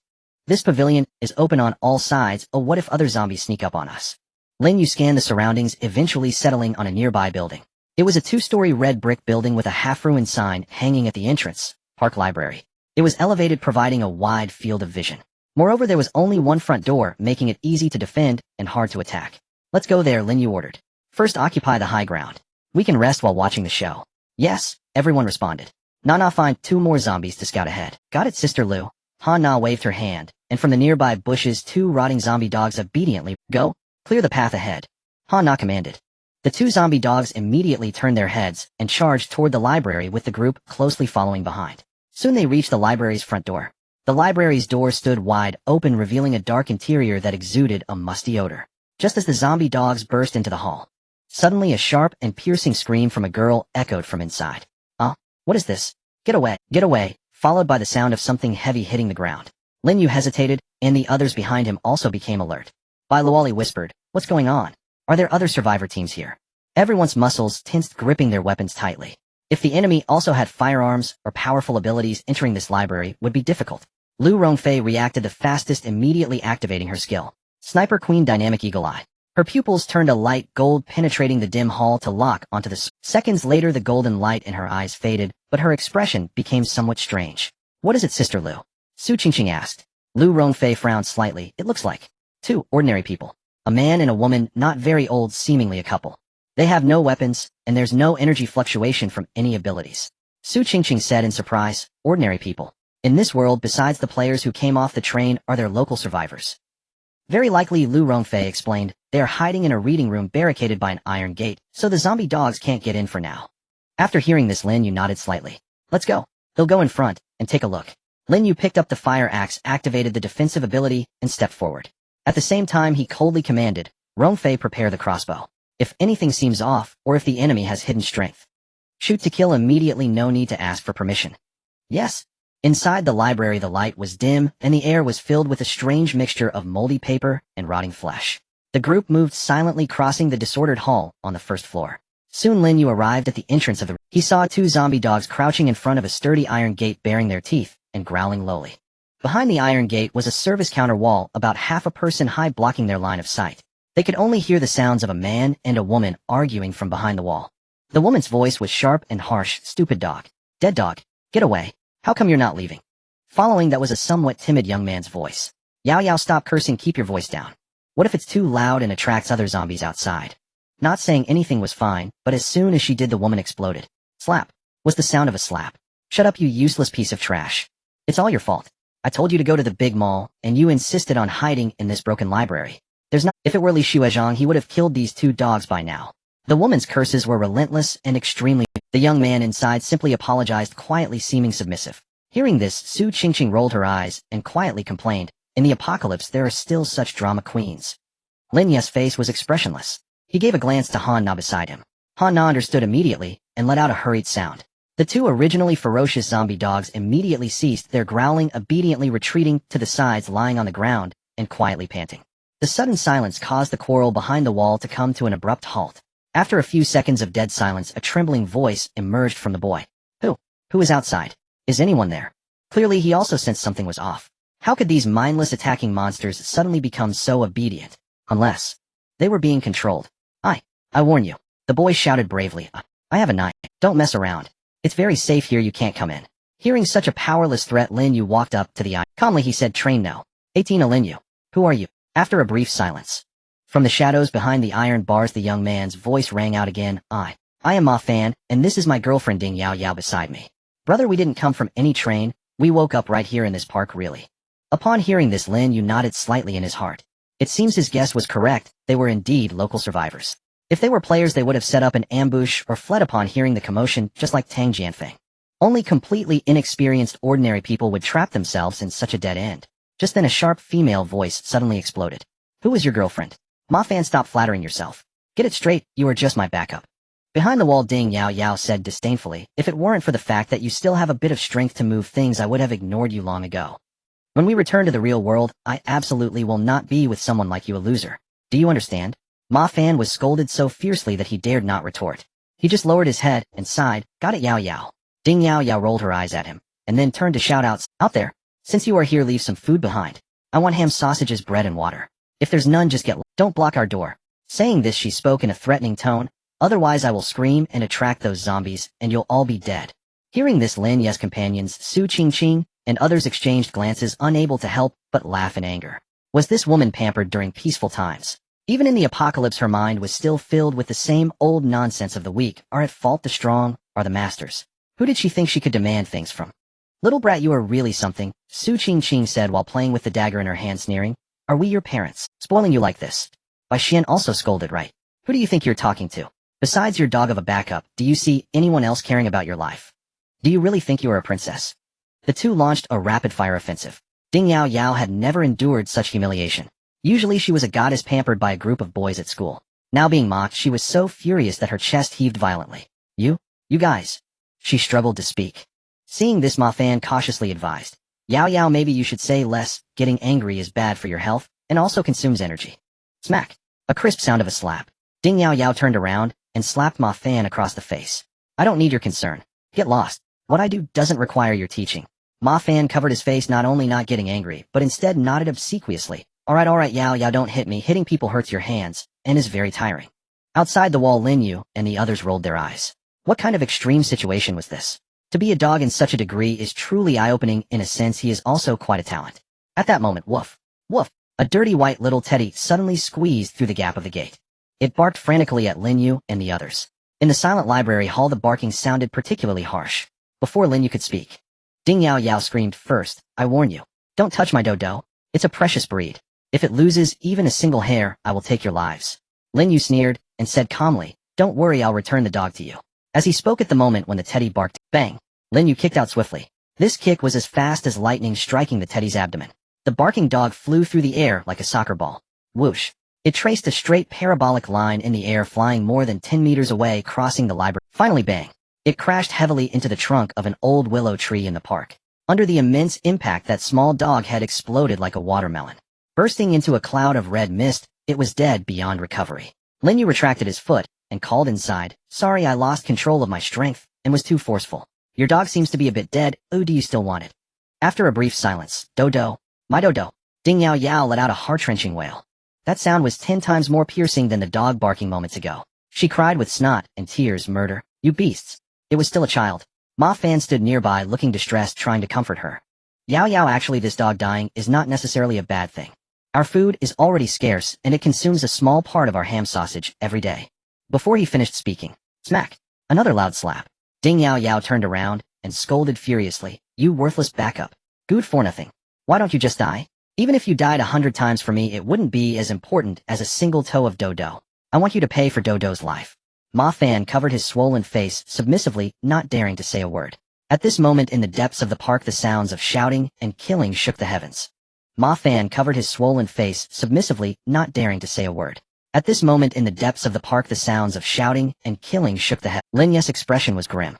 Rong Fei Nana. Don't just watch the show, keep a close eye. Once the battle over there ends, or they both suffer heavy losses, we will move immediately. Understood.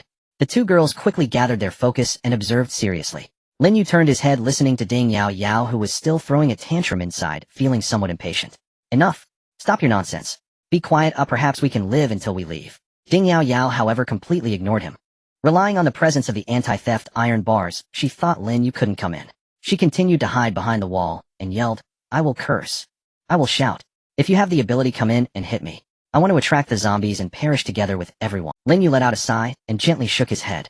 Since you are so eager to die, I shall oblige you. The moment the words left his lips, the alloy fire axe in his hand surged upward. Superhuman strength activated. His arm muscles swelled dense and unyielding as granite. Thud! A deafening crash echoed. With tenfold force behind it, the iron-barred door crumpled like paper, warped beyond recognition, its hinges snapping apart. Clatter! The entire metal door collapsed inward, sending up a plume of dust. Lin Yu strode forward, axe in hand. Inside, the two men who had been shouting moments earlier stood frozen in utter disbelief. Ding Yao's tirade cut off abruptly, like a duck strangled mid-quack. He's already inside. Is he even human? That was a reinforced security door. Gazing upon Lin Yu, tall, cold-faced, and incarnate god of slaughter, a bone-deep terror finally rose within her. Up! Ding Yao shrieked in panic. Instinctively, she seized Ma Fan beside her and hurled him forward with all her strength. Stop him, quickly! You said you'd protect me. Then act. Ma Fan staggered forward several steps, unbalanced by the shove. He stumbled to a halt just 2 or 3 meters before Lin Yu. Facing this man radiating raw, visceral bloodlust, Ma Fan's legs trembled violently, his teeth chattered uncontrollably. Yet he summoned the greatest courage of his life, pulling from his pocket a fruit knife pilfered from the cafeteria, and trembling pointed it at Lin Yu. I forbid you to harm Yao. Hawk. With a desperate cry, he lunged forward, stabbing the blade toward Lin Yu. Lin Yu remained motionless, didn't even bother dodging. Crack! A sharp brittle snap. The flimsy fruit knife struck Lin Yu's chest, not piercing skin but instead, crack, shattering cleanly into 2 pieces. Thanks to the steel-clad physique enhancement, Lin Yu's dermal density rendered such crude steel utterly incapable of breaching his flesh. Ma Fan stared wide-eyed and horrified, gripping the broken hilt. What just happened? In the next instant, Lin Yu, expressionless and weaponless, simply raised his leg and delivered a brutal kick, direct and merciless. All present heard it crack. A sickening visceral impact. Ugh! Ma Fan emitted a guttural inhuman wail, curling into a fetal knot like a boiled shrimp. His face flushed crimson, then purplish, then drained deathly pale. Agony robbed him of voice entirely. Lin Yu gazed down and shook his head. What's the point of having that thing if you won't use it? You're still playing lapdog, devotedly, even in the apocalypse. By then Ma Fan heard nothing. His mind blanked under excruciating pain, writhing on the floor like a maggot. Ding Yao, utterly shattered, slumped against the wall, shivering violently. Su Qingqing stepped forward, twirling a dagger in her fingers, and sneered, Hey, apologize to my master. Now. Only then did Ding Yao snap back to reality. Thump! She dropped to her knees, bowing her head until it thudded against the floor. Big brother, I beg your mercy. I was wrong. I spoke recklessly. I failed to recognize a true sovereign when I saw one. Spare my life and I'll do anything. Anything you ask. Trembling, she reached toward her collar, fumbling to undo her buttons, striking what she imagined to be a seductive pose. Lin Yu glanced once, then frowned deeper. Stop. Don't insult my eyes. Do you really think I'd take you just because I'm male, Someone like you. He took half a step back, disdain etched into every line of his posture. I'd consider it a loss, not a gain. Nearby, Luoli couldn't suppress a quiet mutter. Master speaks truth. This woman's face bears the sharp, acrid lines of a petty schemer. Only Ma Fan, blinded by folly, could worship such trash as a goddess. Su Qingqing added, cutting deep, it's the classic case of a turtle spotting a mung bean. Fated attraction, they call it. Though deeply humiliated, Ding Yao felt immense relief. Lin Yu wouldn't kill her, nor claim her body. She sprang upright, frantic with hope. Survival, any price. Yet Lin Yu continued, voice icy. Why are you still here? This library is now our territory. Leave, immediately. Ding Yao flinched, lifting her gaze in disbelief. Leave? But outside, zombies roam everywhere. To go out is certain death. Seeing her hesitate, Su Qingqing smiled faintly. Master has already shown extraordinary mercy. Or would you prefer to join your dog? Kicked flying through the air. Ding Yao screamed. I'm going. I'm leaving right now. Frantically, she snatched up the backpack lying on the floor, their sole accumulated supplies hoarded by both her. Wait! Lin Yu's voice rang again. Leave the backpack. Ding Yao froze mid-step and turned back, forcing a smile more grotesque than tears. Brother, it only holds a few stale bread rolls and half a bottle of water. Your group is strong. You surely don't need these scraps. Without food, she couldn't survive beyond the threshold. Lin Yu scoffed coldly, his gaze barren of pity. I have one habit. I abhor waste. Every grain of rice in my bowl must be consumed. Drop it. And leave. A palpable aura of lethal intent emanated from him. Ding Yao broke down completely. She knew. If she refused, that axe would cleave her skull in the next heartbeat. Hands shaking, she lowered the backpack onto the floor. Then stepping backward 3 times before each forward stride, she wept her way out of the library's main entrance.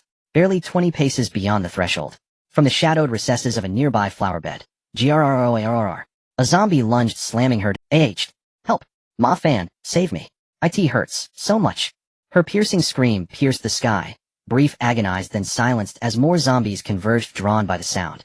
Inside the library, Ma Fan, still sprawled on the floor, watched, eyes wide and unblinking, as the woman he idolized was torn limb from limb. Yao. A final despairing wail tore from his throat. Spurt. Overwhelmed by fury and compounded by Lin Yu's devastating blow, blood erupted from his mouth.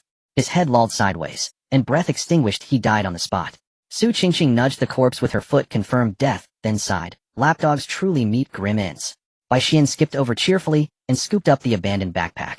Let's see what delicacies these two hoarded. She yanked open the zipper and dumped the contents onto the floor. Aside from several moldy bread packets and bottled water, there lay a nondescript black box. The instant Bai Xian lifted the lid, a blinding violet radiance flooded the reading room. Eyes wide with astonishment, Bai Xian gasped, Master, look! A violet tier attribute. The library was enveloped in a deathly silence. Only the purple light slowly flowed in the dimness, exuding an air of enchantment and nobility. Lin Yu stepped forward and took the black box from Bai Xian's hands. His gaze fell upon it, and a line of small system text appeared on his retina. Rare purple attribute, Eye of Insight. Effect once activated, it allows the user to view the attribute panel and detailed information of any target within the line of sight. Consumption, a small amount of mental energy. Eye of Insight. Lin Yu's lips curled into a slight smile. What a good item. In this apocalyptic world where trust is scarce, being able to see through the opponent's hidden cards meant possessing absolute initiative. Knowing oneself and knowing the enemy ensures victory in every battle. This is the so-called information gap. Master. Bai Luoli leaned closer, looking at the purple light with some confusion. If this thing is so precious, why didn't those two use it themselves?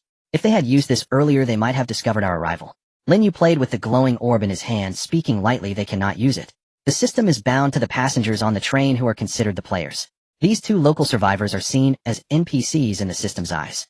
Even if they found a treasure chest, they would only see it as an ordinary box and would not be able to integrate it into their bodies. So that's how it is. The other women understood. It was akin to the best gear in a game lying on the ground, with NPCs only recognizing a pile of scrap metal. Only players could see that soaring beam of light. That works in our favor. Su Qingqing played with the dagger, pondering. Master, while this attribute is purple, it does not provide direct attack power. Using it on you seems a bit of a waste of your damage output. How about giving it to Sister Lu? She analyzed. Sister Lu has the Sniper Queen attribute, with an extremely long range. If paired with this Eye of Insight, she would be the most terrifying radar on the battlefield. She could see through the enemy's defenses from hundreds of meters away, and then take them out with a single shot. Lin Yu looked at Su Qingqing with appreciation. This woman was quick-witted, and had aligned her thoughts with his. Without any hesitation, Lin Yu picked up the glowing orb, and walked over to the window. Lu Rongfei. Lu Rongfei, who was on guard outside, turned back quickly upon hearing her name.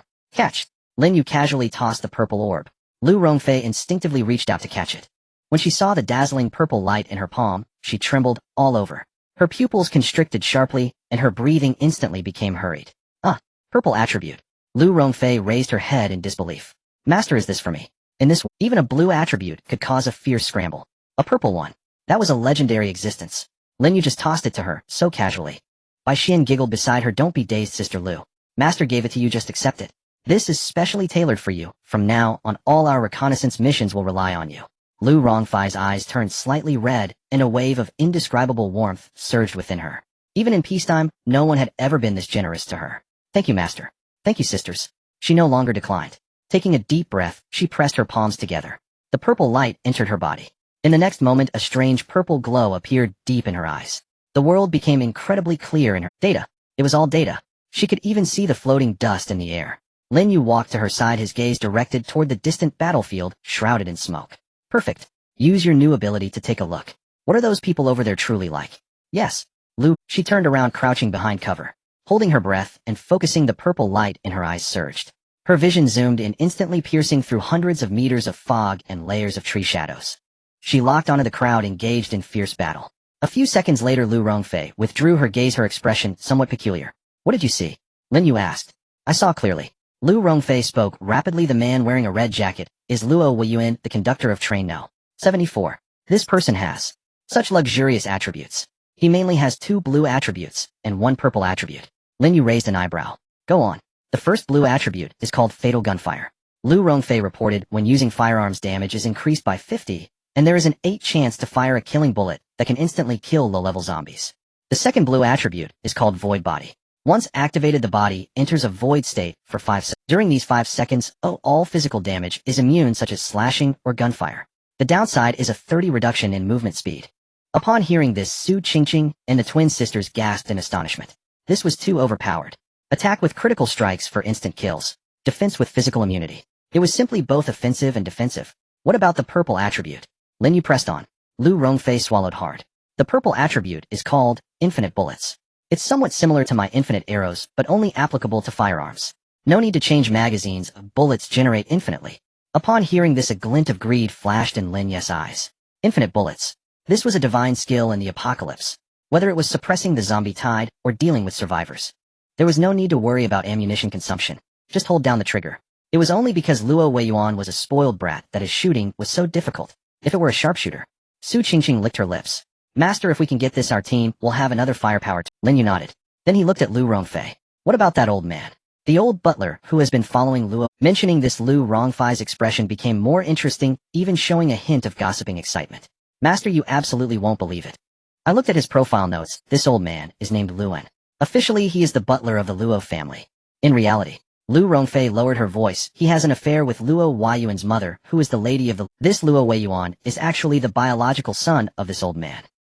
Bai Xian couldn't help but laugh. Lin Yu also chuckled. That's interesting. Family feuds, and the butler rising to power. No wonder this old man is so devoted to Luo Weiyuan, risking everything to protect him. So it turns out he's just a protective parent. Su Qingqing urged Sister Lu, don't just gossip. What skills does... Lu Rongfei said seriously, he is of the magical system. 2 blue attributes. One called Fireball, capable of conjuring fireballs to smash at enemies. The other is called Wind Manipulation, which can control the airflow. Lin Yu stroked his chin, rapidly calculating in his mind. A gunslinger with infinite bullets, and a mage who controls wind and fire. The attributes of these 2 individuals are of extremely high quality. They must be secured. In his own team, there is himself for close combat, Lu Rongfei for sniping, Su Qingqing for assassination, and twins for support.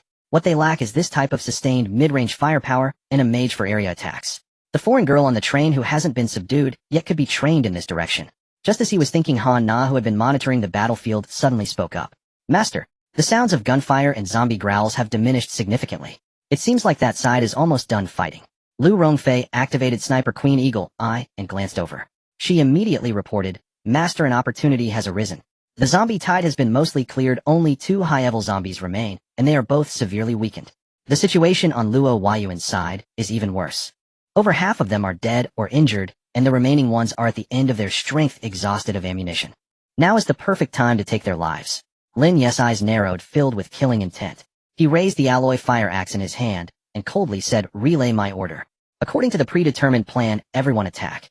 Let's repay the humiliation of being chased by that bastard last time with interest. Yes. The women responded in unison. A group of people moved like a pack of wolves hunting in the night, silently approaching the battlefield below. The air was thick with the strong smell of blood and gunpowder. The ground was littered with severed limbs. Damn, this group of monsters. The casualties are severe.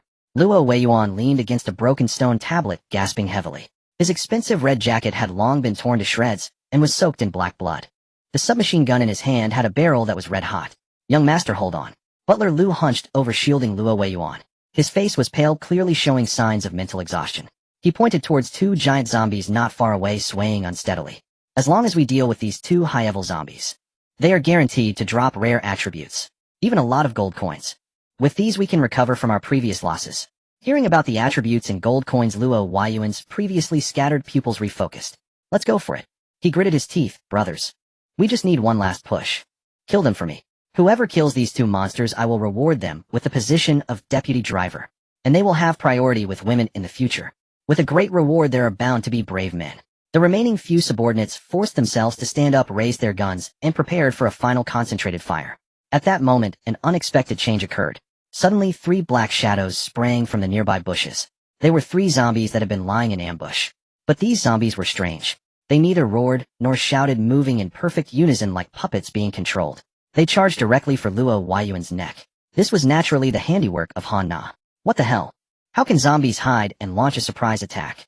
Luo Weiyuan was taken aback, unable to adjust his gun in time. Young master, be careful. In a critical moment, a fierce glint flashed in Butler Liu's eyes. He suddenly waved his withered hand. Wind manipulation. A violent wind swirled up from the ground. But he was not blowing at the zombies, but at the two subordinates beside him. What are you doing, Liu? Up. The two subordinates hadn't reacted, yet when their bodies were uncontrollably swept up by the wind crashing directly in front of Luo Weiyuan. Just in time, they blocked the bloody maws of the three zombies. With a squelch, the sharp teeth sank into flesh. Alt. Help me. Young master, save me. Their screams were heart-wrenching. The two subordinates were knocked down by the zombies frantically being torn apart. Blood sprayed all over Luo Weiyuan's face. Yet he didn't even blink. Seizing this moment, bang bang bang. Luo Weiyuan pulled the trigger. Deadly gunfire activated. A few bullets blew off the zombies' heads, sending those two subordinates who were still howling to their demise as well. Huff. Huff. Luo Weiyuan wiped the blood from his face, still shaken. Just as he was about to curse, a rumbling sound emanated from the ground beneath his feet. Booyaloo. 7 or 8 black balls rolled out from the surrounding grass, stopping at their feet. Luo Weiyuan looked down. His eyes nearly bulged out. Damn. Smoke bombs. Hand grenades. Why does this scene look so familiar? Retreat. Quick retreat. Boom. Boom. Boom. Just as his words fell, the sound of violent explosions rang out. The smoke bombs and high-explosive grenades detonated simultaneously. The thick white smoke instantly engulfed the entire battlefield. Shrapnel flew everywhere, flames soared into the sky, and screams echoed. Amid this chaos, Lin Yu along with Su Qingqing and others had already ghosted their way behind the two severely weakened high-level zombies. These two monsters were already battered. Moreover, with their vision obscured by smoke, they stumbled around like headless flies. Move in. Lin Yu shouted softly. Not far away on the treetops, Lu Rongfei's eyes were icy. With her longbow drawn to its limit, she loosed several ice arrows that emanated a chill. They struck the knees, necks, and heads of the two zombies. Crack! The frost spread. The two zombies collapsed to the ground, unable to move. In the next second, Lin Yu's figure shot out from the smoke, the alloy axe in his hand, cutting through the air with a chilling gleam. Super strength. Sharp enhancement. Pooh! Pooh! Two massive heads soared into the sky, black blood gushing out like a fountain. From the ambush to the decapitation, the entire process flowed like water in just a few seconds. The boss that had just forced Luo Weiyuan into a corner was effortlessly harvested by Lin Yu. Congratulations on completing the mission. Kill high-level mutated zombies, 22. The two large high-level zombies fell to the ground with a thud. Black blood flowed, pooling into puddles. Su Qingqing sheathed her dagger, shaking off the blood droplets. She looked at the corpses on the ground and sighed. That was so easy. If only future missions were like today. I have to say, the feeling of picking peaches and getting kills is just delightful. Master, look quickly. Bailoli pointed excitedly at the bodies and jumped up. So much gold dropped. And purple attributes. Seeing the two corpses, two dazzling purple lights floated above. Nearby, a large pile of golden game coins shone brightly in the mist. Roughly counting, there were at least 200 or 300 coins. We struck gold. Lin Yu strode over, grasping the air with his hand. System prompt pickup successful. The two clusters of purple light instantly merged into his brow. At the same time, 2 lines of fresh data streams appeared on his chest. Acquired purple rare attribute transformation sorcery effect, force a specified target to transform into an utterly defenseless sheep for 2 seconds. Acquired purple rare attribute explosive flame bullet effect. When shooting with firearms, there is a 30 chance to trigger explosive flames, causing area burn damage. Force control and enchantment. A subtle ripple stirred in Lin Yu's heart, especially that polymorph spell, an unparalleled solo combat technique. In a duel between masters, 2 seconds were more than enough for 10,000 deaths. Yet now was not the time to study new abilities. Across the battlefield, smoke and thick fog were rapidly dissipating under the fierce gusts of wind. Dozens of meters away, the silhouettes of Luo Weiyuan and his companions had already emerged faintly, caught precisely at their most vulnerable moment when old strength had ebbed and new power had yet to rise. Su Qingqing. Lin Yu uttered her name in a low, commanding voice. Here. Su Qingqing instantly understood. With effortless grace, she leapt into Lin Yu's arms. Her legs coiled smoothly around his waist, her arms locked firmly around his neck, like a living pendant. With one hand supporting her hips, Lin Yu gripped his alloy great axe in the other. His gaze swept over the remaining women. Proceed as planned. Remember, leave no one alive. Yes. They answered in unison, their voices sharp with lethal intent. In the next instant, Lin Yu bent his knees slightly. His thigh muscles swelled explosively, straining the fabric of his trousers. Boom. 2 craters erupted from the ground beneath him. Clutching Su Qingqing tightly, he launched himself skyward like a human artillery shell, soaring across dozens of meters before crashing down toward Luo Weiyuan's position. Meanwhile, on the opposite side, Luo Weiyuan was frantically barking orders at his men. Quick! Form ranks. Check ammunition. Prepare to eliminate those 2 high-tier zombies. Suddenly, a violent, malevolent wind descended from above. Instinctively, he looked up. only to see two overlapping figures blotting out the sun. An overwhelming, suffocating pressure descended from the heavens. What the hell? What is that? Luo Weiyuan's pupils contracted sharply, his scalp prickled with dread. An instinctive premonition of death surged through him. Without hesitation, he let out a guttural shriek and bolted backward, abandoning his still-stunned subordinates directly in the line of fire. The next second, crockum, Lin Yu landed hard, still holding Su Qingqing aloft. War stomp. From the impact point, a shockwave radiated outward in perfect concentric rings. The ground fractured violently, shards of stone exploded outward. For gunmen standing closest to the epicenter, their heads suddenly rang with a deafening, disorienting buzz. Were instantly plunged into stun, frozen motionless where they stood. Die. Lin Yu paused for no breath. His axe rose and fell. Thwack. A hapless victim nearest to him didn't even have time to scream. The top of his skull shattered like a rotten watermelon sent flying in a crimson arc. At that very moment, Su Qingqing, still clinging to him, sprang into action. She slipped free of his grip and slithered into the crowd like a sleek, venomous serpent. Twin poison-dipped daggers flashed in her hands, up-down slicing through air. Schlick, schlick. Cold steel gleamed. Two dazed gunmen clutched their throats simultaneously. Blood gushed between their fingers. Their eyes bulged wide. Then their bodies collapsed limp and lifeless. Goodbye? Su Qingqing trilled with a playful laugh. Ghost walk activated.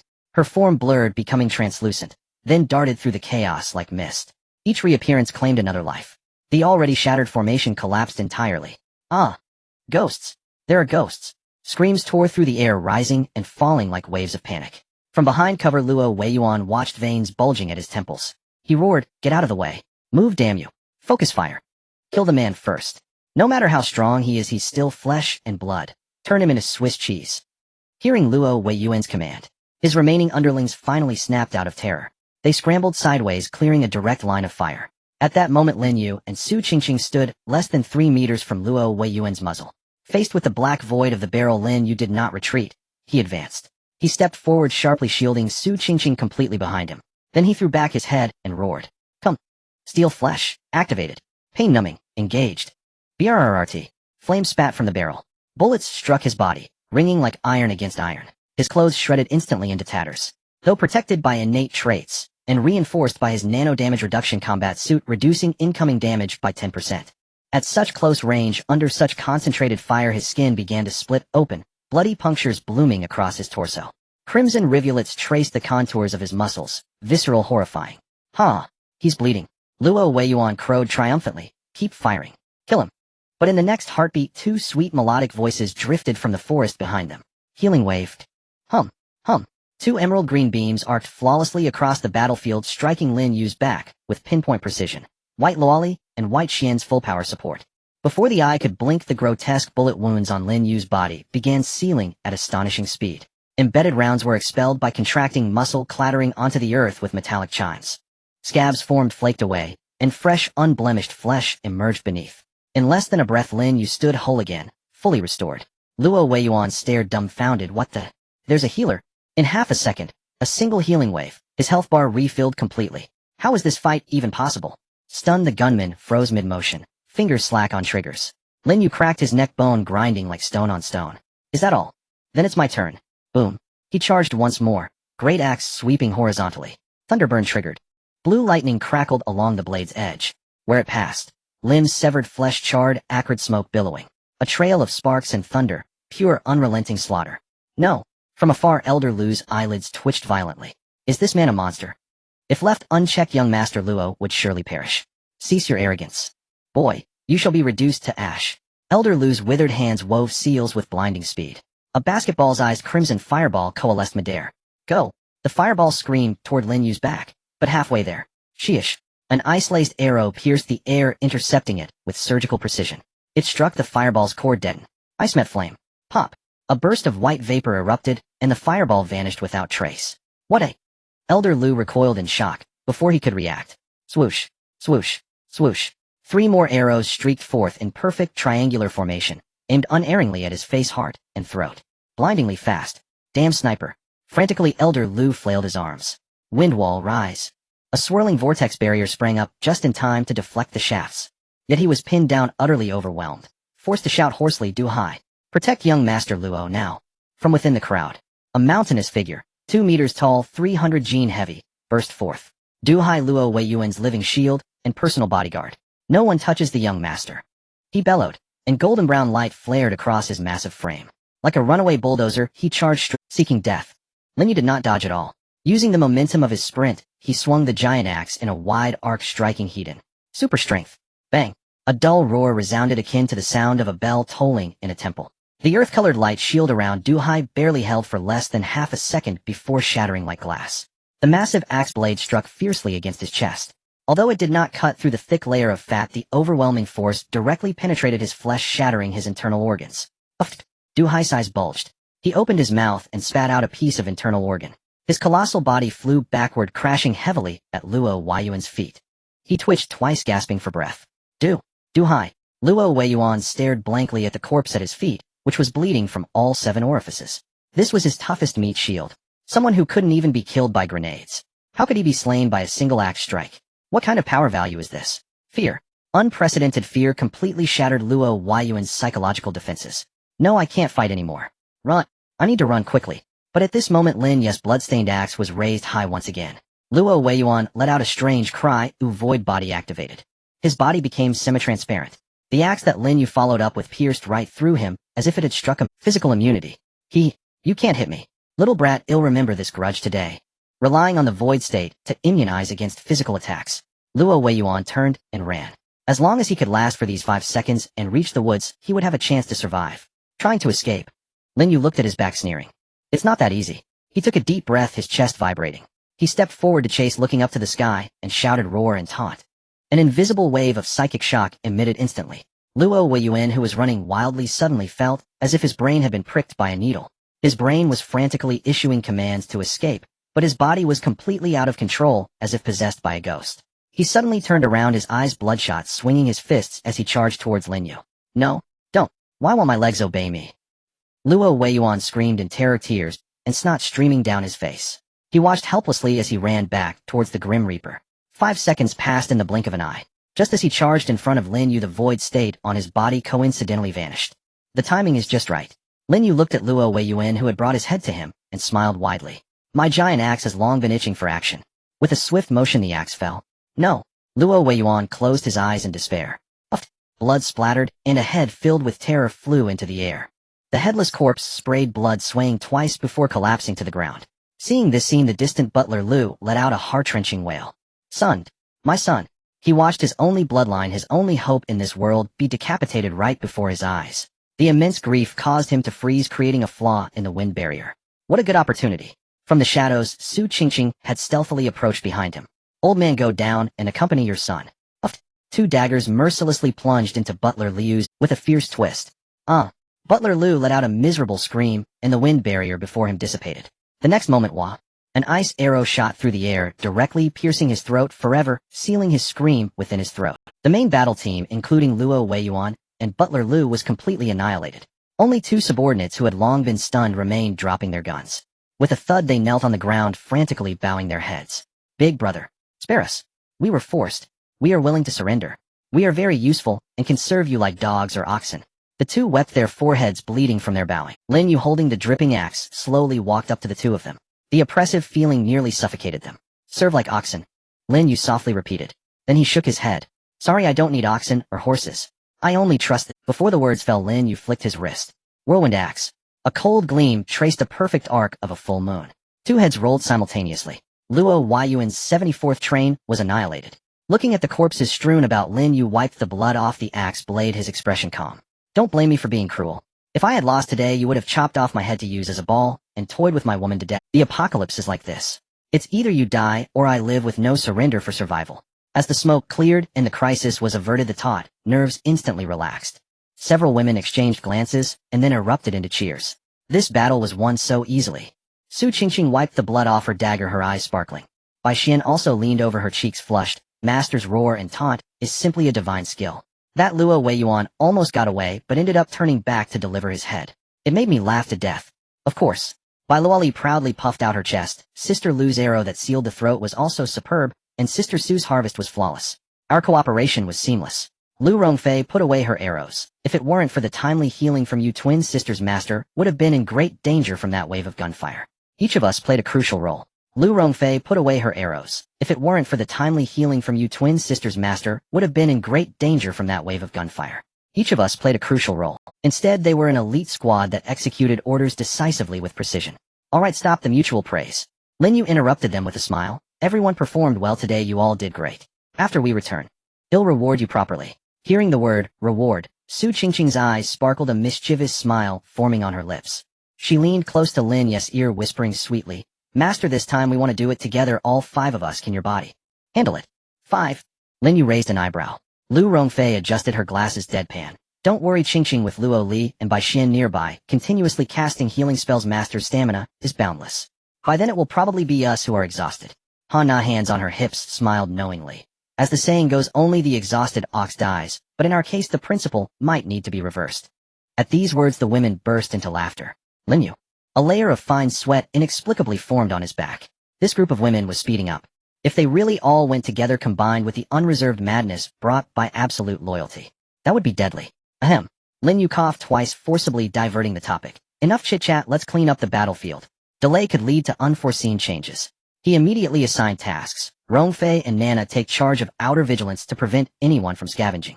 They'll collect the loot. Qingqing and the twins should gather up all the gold coins and equipment. Yes. The women immediately put away their joking expressions and swiftly dispersed. A few minutes later, the battlefield was cleared. Bai Luoli ran over with a heavy bag in her hands, her eyes shining with excitement. Report, master. This time we hit the jackpot. We found 231 gold coins just from the loot. Additionally, there are 4 MP5 submachine guns, 10 handguns, and quite a few machetes and crossbow bolts. Looking at the pile of supplies before him, Lin Yu frowned slightly. There was too much to carry. Taking everything would significantly slow their movement and draw too much attention. Lin Yu decisively said, let's streamline this. Take all the firearms and magazines. Only pick the intact cold weapons and leave behind the damaged ones. Su Qingqing brought over 2 sturdy backpacks from nearby. After some packing and sorting, they ended up with 2. Lin Yu hoisted the largest bag with one hand onto his shoulder. This is really inconvenient, he remarked. Bai Luoli looked at him, struggling with the bag, feeling a bit sorry. Every time we clear the battlefield, you end up being the pack mule. And the enemies we encounter will only get stronger, leading to more loot. Han Na chimed in. We can't just throw away half of it every time. That would be too wasteful. Lu Rongfei contemplated for a moment before proposing, this is indeed a problem that severely affects our mobility. When we get back, we should check the gold coin shop to see if we can exchange for a spatial backpack or similar items. That makes sense. Lin Yu nodded and waved his hand to order. Let's go. We can talk more in the vehicle. The group carried their spoils. They quickly evacuated the troublesome area. On the way back in the park, the fog thickened. Lin Yu walked at the front, followed by 5 stunningly beautiful women of different styles. This combination was incredibly eye-catching in the apocalypse. They had not walked far when the nearby bushes began to rustle. Stop! 4 or 5 men dressed in mismatched camouflage rushed out, waving rusty machetes and iron rods blocking. The leader was a bald man with a face full of flesh. His greedy gaze swept over Su Qingqing's thighs and Han Na's chest, saliva nearly dripping from his mouth. Yo, what a lucky guy you are, the bald man chuckled sinisterly. Leave the bags and the women, you can go. Lin Yu did not stop his steps, not even lifting his eyelids. Lu Rongfei. Here. Lu Rongfei behind him adjusted her glasses, and the eye of insight activated instantly. She glanced once. She lost interest immediately. All low-quality white items, not even a green one. There's even a negative item, malnutrition. Upon hearing this, Bai Xian couldn't help but laugh. Is this all? Who gave you the courage? Damn it, which bitch do you think you're looking down on? The bald man, humiliated and angry, charged forward with his machete. Brothers, attack. Chop the men into pieces. Lin Yu's expression remained indifferent. Just right. It was time to test out the newly acquired weapon. He swiftly drew a gun from the side pocket of his backpack. This was the MP5 submachine gun belonging to Luo Weiyuan. Without aiming, he simply raised his hand. Da-da. The crisp gunfire erupted in the woods. Lin Yu already possessed the green attribute of precise shooting, making close-range shots nearly perfect. The fire tongue spat forth. The bald man in the lead instantly had a blood hole appear in his forehead. He didn't even have time to show a look of horror before his body fell straight back. Following that, da-da-da, a few more short bursts. The remaining 4 thugs, still charging forward, fell to the ground in unison, as if they were being harvested like wheat. All headshots. Not a single bullet wasted. It took no more than 3 seconds. The battle was over. Lin Yu casually put the gun back in the backpack and said to Su Qingqing, collect the items, and let's go. Su Qingqing shrugged and stepped forward to collect them skillfully. The group stepped over the corpses and continued forward. At this moment, several small teams were actually lurking in the shadows of the surrounding woods. They had initially wanted to join in and grab some loot. But upon witnessing this scene, everyone felt their scalps go numb, cold sweat soaking their backs. Holy crap. Someone whispered in the grass, shocked. That shooting skill is too accurate. He shot headshots without even looking. This squad feels so strong even though there's only one man. The killing intent is too intense. Should we still go up and rob them? What nonsense. Do you want to die? Another survivor trembled and said, did you not see the blood on their backpacks?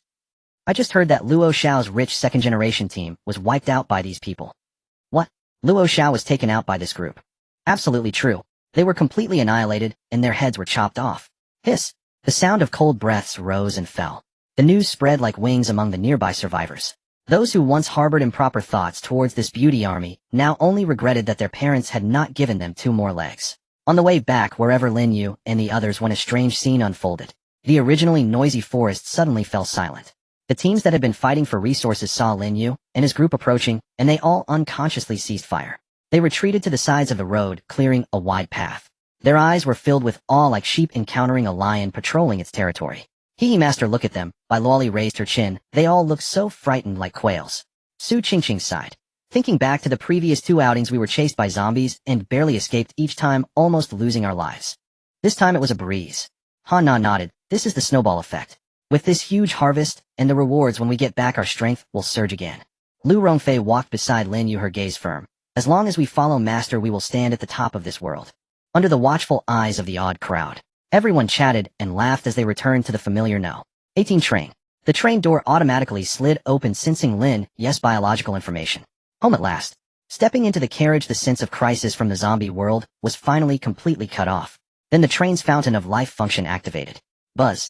5 soft green light beams descended, enveloping each person. It felt warm and comfortable, like soaking in a hot spring. The minor scratches, muscle soreness, and mental fatigue left by the battle rapidly dissipated under the green light. In just a few seconds, everyone's condition had already returned to peak form. Lin Yu glanced at the corner of the seat. The blonde foreign girl Lilia was still in a coma. This foreign girl hasn't woken up yet. Han Na asked curiously, what do you plan to do with her master? No rush, Lin Yu waved his hand. The priority now is to take stock of our gains. As soon as he finished speaking, a prompt sounded in the carriage. Congratulations to everyone for completing the mission. Calculating rewards. Taking advantage of this pause, Lin Yu pointed to the large bag of firearms lying on the floor. Su Qingqing, open your gold coin shop panel and see if there's an exchange function for recycling. Alright. Su Qingqing tapped the virtual screen, her fingers sliding with quick precision. Moments later, her eyes brightened. There really is one. It's in the lower right corner. I never noticed it before. Lin Yu leaned in to look. Sure enough, there was an unassuming material recovery button. A small line of text explained system can recycle surplus equipment and materials and convert them into gold coins according to item value. That makes things simple. Lin Yu turned to the women. We have limited hands. Firearms matter in quality, not quantity. He paused he made his decision. Keep 1 MP5 for suppressive fire and give each of you a Glock for self-defense. I'll melt down the rest of the junk and exchange it for money. Agreed. No objections. The others are awkward to carry.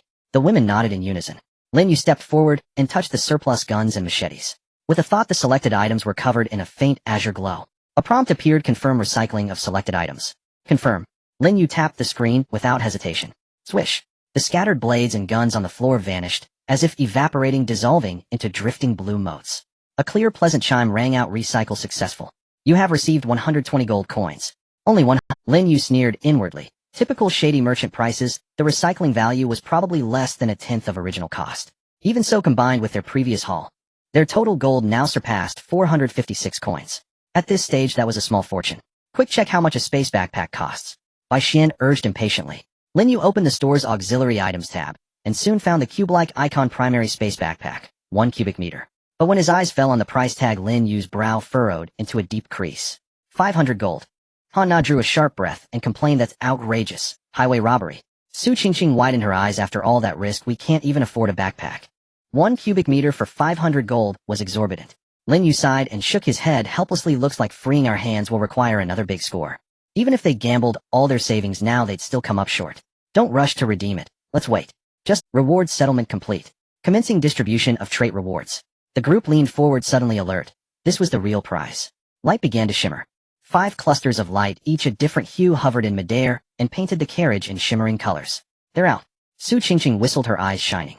Everyone crowded around. Gale Step Green passively increases movement speed by 10. Armor of Thorns Blue when attacked, 30 chance to reflect 50 of the damage to the attacker. Viral Antibody Blue special constitution. Zombie bites will no longer cause viral infection or mutation, physical damage aside. Arcane Meditation Blue reduces cooldowns of all skills and spells by 15. Phantom Wolf King Purple summoned 2 Wolf Kings with iron-like bodies to aid in battle. In non-combat states, they can enter stealth visible only to their controller. Aura effect increases allies' attack by 20 within a 10-meter radius. After reading the descriptions by Xian pointed at a blue glow that damage reflect trait is practically made for a frontline. Su Qingqing nodded, and the viral antibody is divine. With it, when facing a horde you wouldn't have to hesitate. So long as your neck isn't bitten through you won't mutate. The purple trait is extremely useful.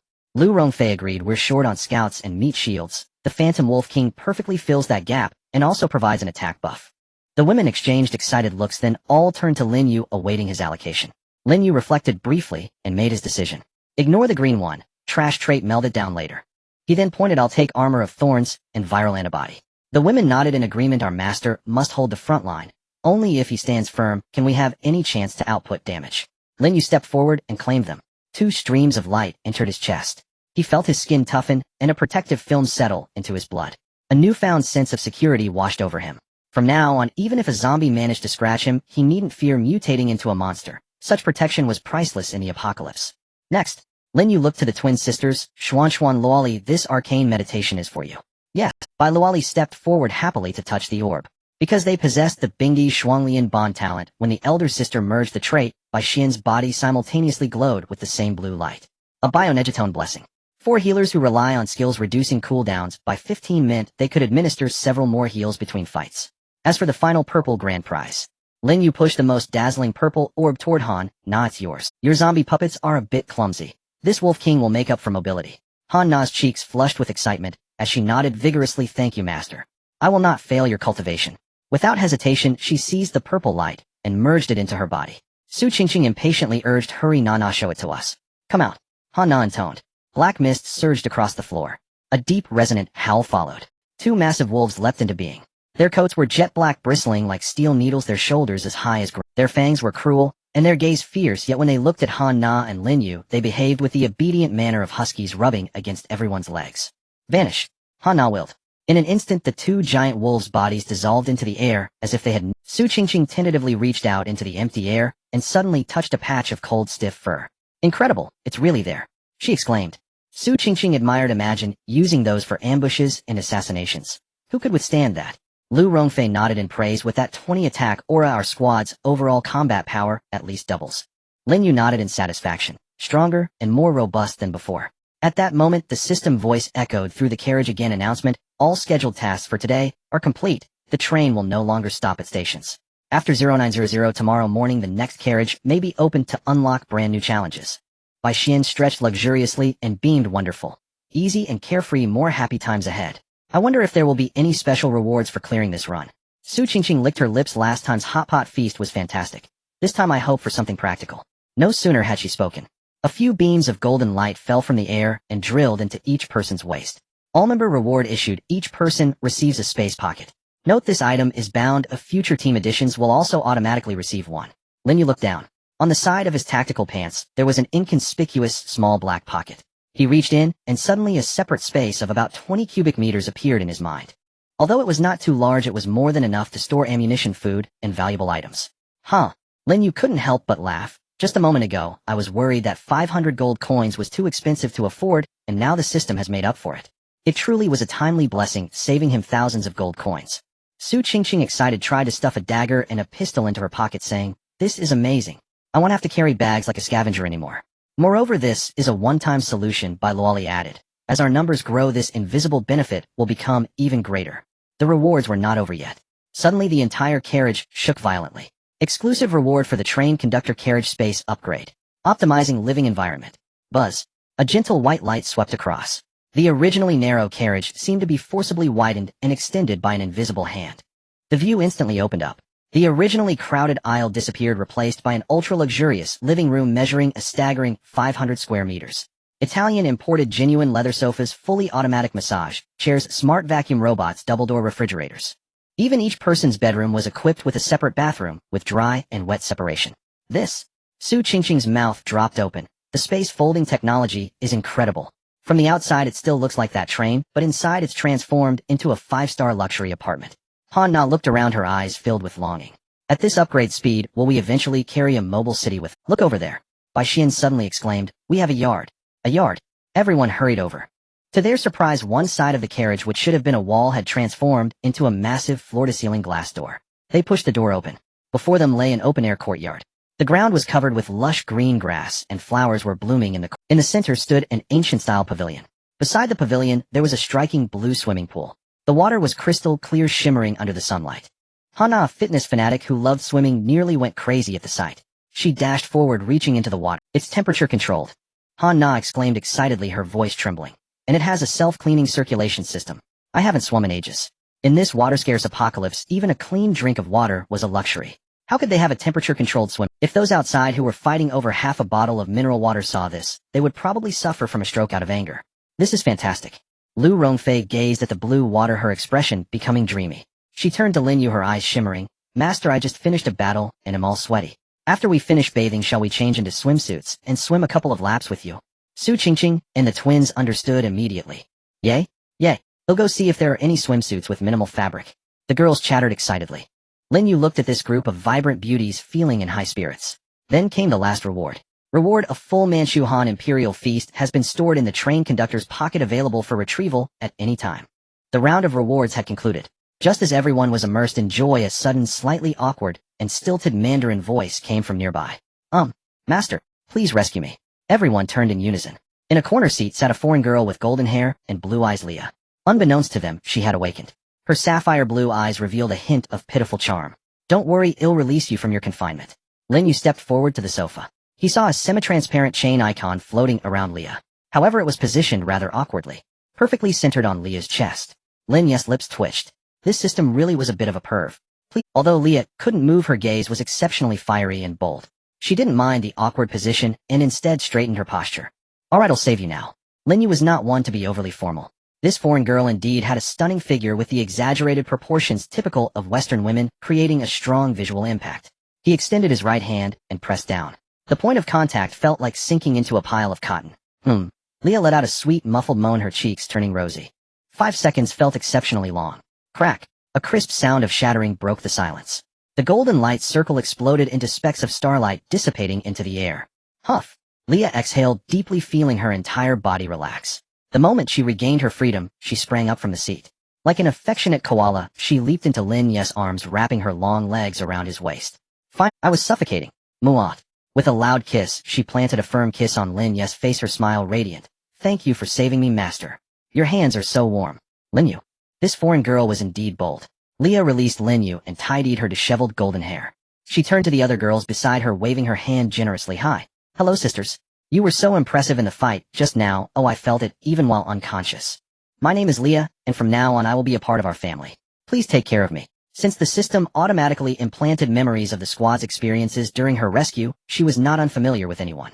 There was no sense of barrier at all. Su Qingqing sized her up and couldn't help but laugh. "I like this foreign girl. She's straightforward and not shy." Lu Rongfei nodded. "It's a good thing to integrate into the team so quickly, but saves us from having to do psychological adjustments."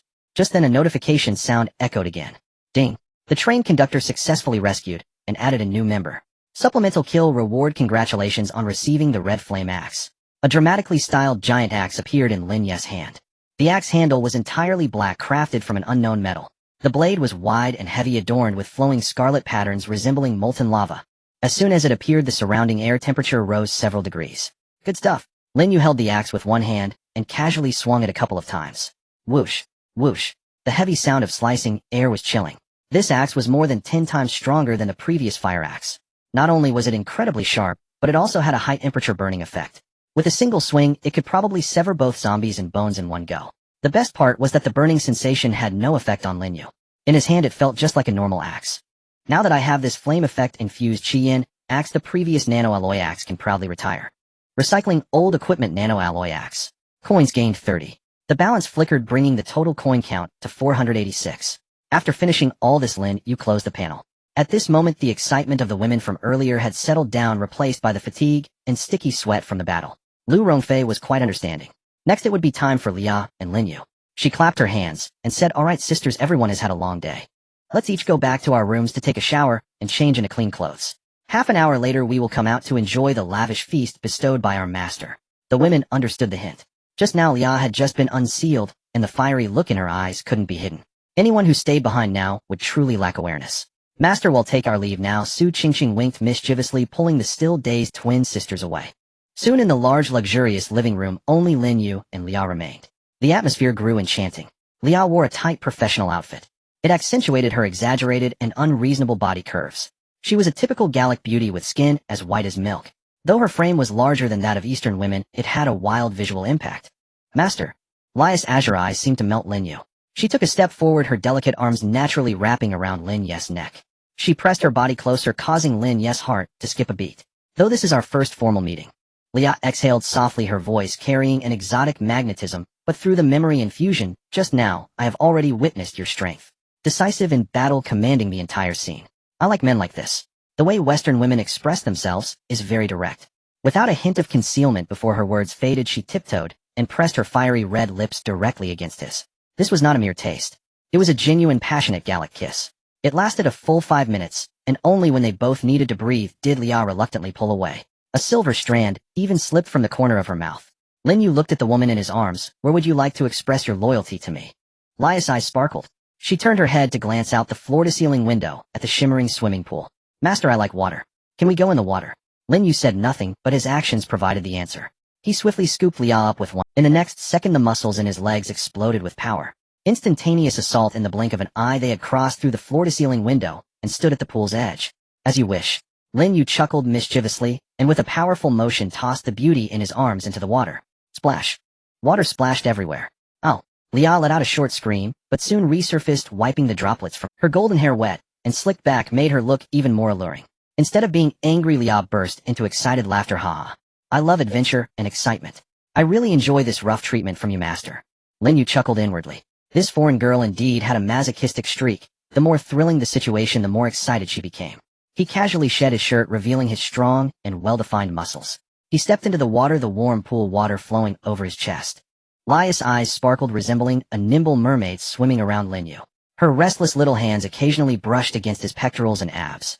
Praise be to God. Master, your muscles are simply a work of art. Even in a world bodybuilding championship, you'd definitely be a champion. The feeling is fantastic. Lin Yu let her indulge, raising an eyebrow and asking, with your swimming skills, have you trained? Of course. Lia executed a graceful turn, floating on her back in the water, proudly stating, thank you for the compliment, Master. I've loved water sports since I was little. I once represented Gallic in the Olympic swimming events. Unfortunately, there were too many experts that year, and I only placed 4th. An Olympic athlete. Lin Yu was somewhat surprised. No wonder her body proportions were so exaggerated. It turns out she was a professional athlete. He had heard that Lia was also a noble lady from an extraordinary background, likely receiving elite training in swimming and equestrian skills from a young age. Just then, Lia seemed to think of something fun. She swam up to Lin Yu, her eyes sparkling with mischief. Master, just floating around is so boring. How about we have a swimming race? Let's see who can swim 10 laps first. Sure. Lin Yu agreed readily, but since it's a competition, there has to be a stake involved. What do you propose for prizes and penalties? Lia tilted her head in thought, seeming somewhat conflicted. Lin Yu smiled and scanned her from head to toe. How about this? If you lose, you can't wear clothes until tomorrow morning. Upon hearing this, Lia's face flushed. Then her eyes burst with even more fervent light. Deal. But if Master loses, I get to be the only one to serve you for the next week. What a big appetite. She wants to monopolize him. Lin Yu smiled confidently. Deal. Ready, go? As Lin Yu gave the command, both of them leaped into the water. I must say the strength of a professional athlete is indeed terrifying. Lia's posture in the water was breathtakingly beautiful. With a standard butterfly stroke, each of her strokes was filled with explosive power. She faced almost no resistance in the water, like a shark cutting through the waves. In the blink of an eye, they had completed 9 laps. Only 1 lap remained. Lia turned her head to glance back, and saw Lin Yu still slowly trailing behind. Master may have great strength, but his skills in the water are still a bit lacking. Lia felt a hint of pride in her heart, but it was quickly followed by a wave of disappointment. Oh, if I had known, I wouldn't have chosen this. What if I win and embarrass Master? Would he not like me anymore? Should I slow down a bit? As these thoughts flashed through her mind, her speed involuntarily decreased as she saw the finish line just 10 meters away. At that moment, a teasing voice suddenly came from behind her. Why are you swimming slowly? I'm about to start chasing. Lia was taken aback. He was talking from behind. So close. Feeling the overwhelming water pressure from behind, her competitive spirit as an athlete was ignited. She couldn't care less about slowing down. She gritted her teeth and began to stroke furiously, unleashing the fastest sprint speed of her life. However, just as she was about to touch the wall, a shadow flashed past her like a water mine. Too fast. Bang. Before Lia's hand could touch the pool wall, she crashed into a strong chest. She burst out of the water, gasping for breath. She stared in astonishment at Lin Yu, who had been waiting there all along. Master. You. Leah wiped the water from her face, realizing, so you were just playing with me all along. That last burst of speed definitely exceeded the current world record. Even if Phelps came, he'd be left in the dust. Lin Yu maintained a calm demeanor, not even out of breath. Not bad, right? My body has attribute bonuses. He pinched her delicate nose and said, from the very beginning you were destined to lose. Leah tilted her head and thought for a moment. Using a saying from your huaxiao, this would be overestimating my abilities. Sort of. Lin Yu smiled and nodded. A bet is a bet. Leah, being a straightforward person, knew she could not back out after losing. From now on I will fulfill the punishment. As she spoke, she deftly unbuttoned her already soaked shirt in front of Lin Yu. One button, two buttons. The clothing slipped into the water. Soon after, a perfect figure that could make any man's blood race was revealed without reservation in the air. Leah's skin glowed white, half of her body floating on the water's surface. The scenery beneath the water flickered with the ripples, adding an element of hazy allure. Splashing, Leah swam to Lin Yu, resting her hands on his shoulders, her eyes filled with affectionate longing. Master, please allow me to express my loyalty to you. She intended to lean in and start the usual process, but unexpectedly Lin Yu reached out and gently grasped her delicate chin, stopping her next move. Isn't it a waste to just do this in this heated swimming pool? Besides, it's not fun enough. Leah looked a bit confused and expectant. So what does Master want? Lin Yu leaned down and whispered something in her ear. What a... Leah's eyes widened, her pupils sparkling. Wow. What she heard sounded utterly insane and unbelievable. But in the apocalypse, this kind of unconventional thrill had a deadly allure. Come on, Lin Yu said with a slight smile, stepping forward and wrapping his arms around the slippery beauty. Facing the courtyard pool was Lu Rongfei's bedroom. At that moment the room was surprisingly crowded. Besides Lu Rongfei herself, there were Su Qingqing, Han Na, and the pair of twin sisters. All of them were huddled together, peeking out the window. Lu Jie, how is it, how is it? Su Qingqing anxiously scratched her head and whispered, with the glass door curtains drawn so tightly, there's only a small gap left, can you see anything? Don't you know who I am? Lu Rongfei replied without looking back. Even if a mosquito flies by I can tell it. Beside her by Lu Li's face turned red, unable to help, but asked, so, what about the master and that foreign girl? They're racing and swimming. Lu Rongfei reported the situation truthfully. That foreign girl swims quite fast, but still can't compare to the master. TCH, Bai Xian pouted in disappointment. In the middle of the night with a man and a woman alone, instead of getting to the point, what's with this swimming? Han Na with her arms crossed laughed, as if she were an experienced person. Young ones, you don't understand this, do you? This is called romance, called flirting. If they just got straight to the point, how boring would that be? The psychological stimulation from such foreplay is the most exciting. Just then, Lu Rongfei suddenly stiffened. Then she gasped. Damn, this usually dignified and composed former executive couldn't help but let out a curse. What happened, what happened? The women erupted in confusion. Su Qingqing anxiously exclaimed, Lu Jie, don't just focus on watching. What's going on? Exactly, it's killing me. Bai Luoli urged.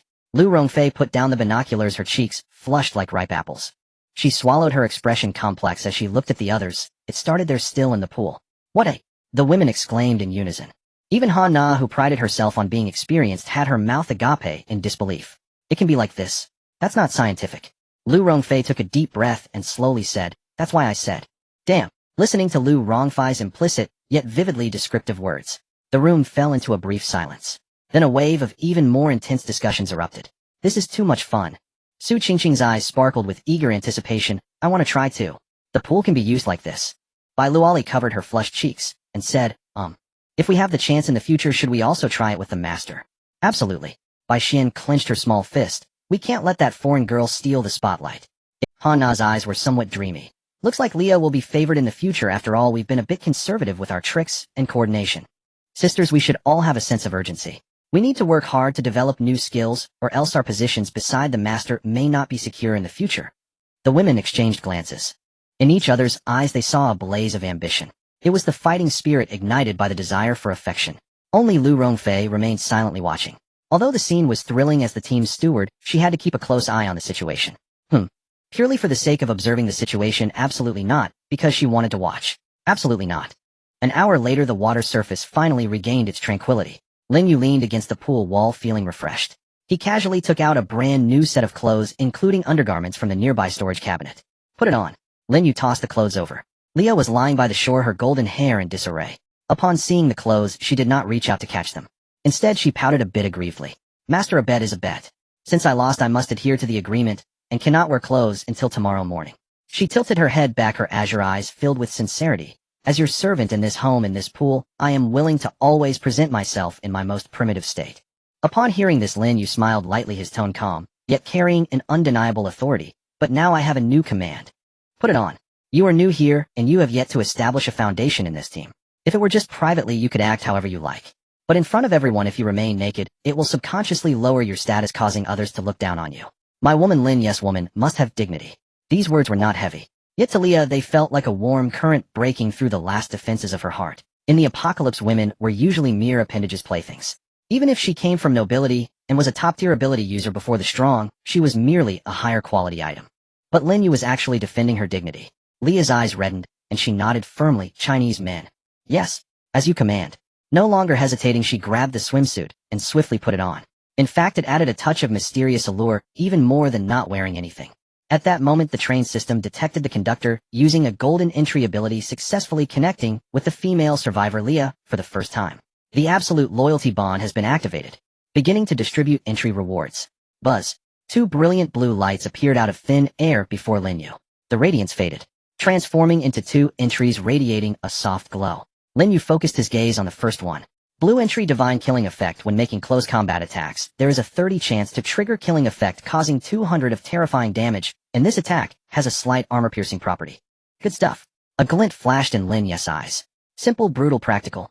Unlike those flashy skills, this is an entry born purely for slaughter. Combined with his current strength and the Crimson Flame Axe, once triggered, even a high-level zombie would probably be dealt with in just a few strikes.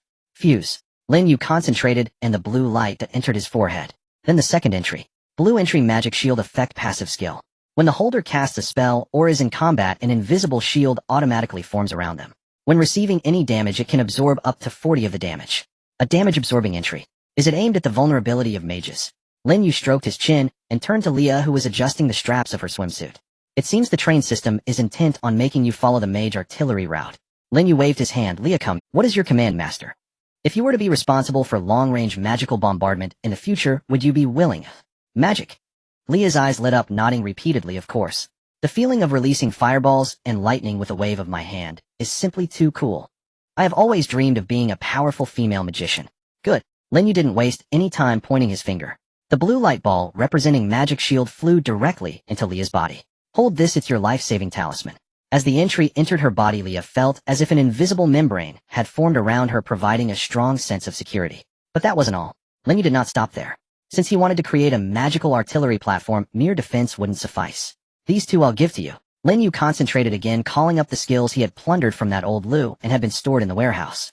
Blue entry, fireball. Blue entry, wind manipulation. Two streams of light, one red and one green, like two swimming fish, dove into Leah's forehead. Boom. Leah's delicate body shook. She instinctively raised her right hand. Whooshed.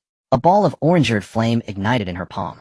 Immediately afterward, with the boost of wind, the fireball danced joyfully around her fingertips. The intense heat evaporated much of the surrounding moisture. Oh my gosh.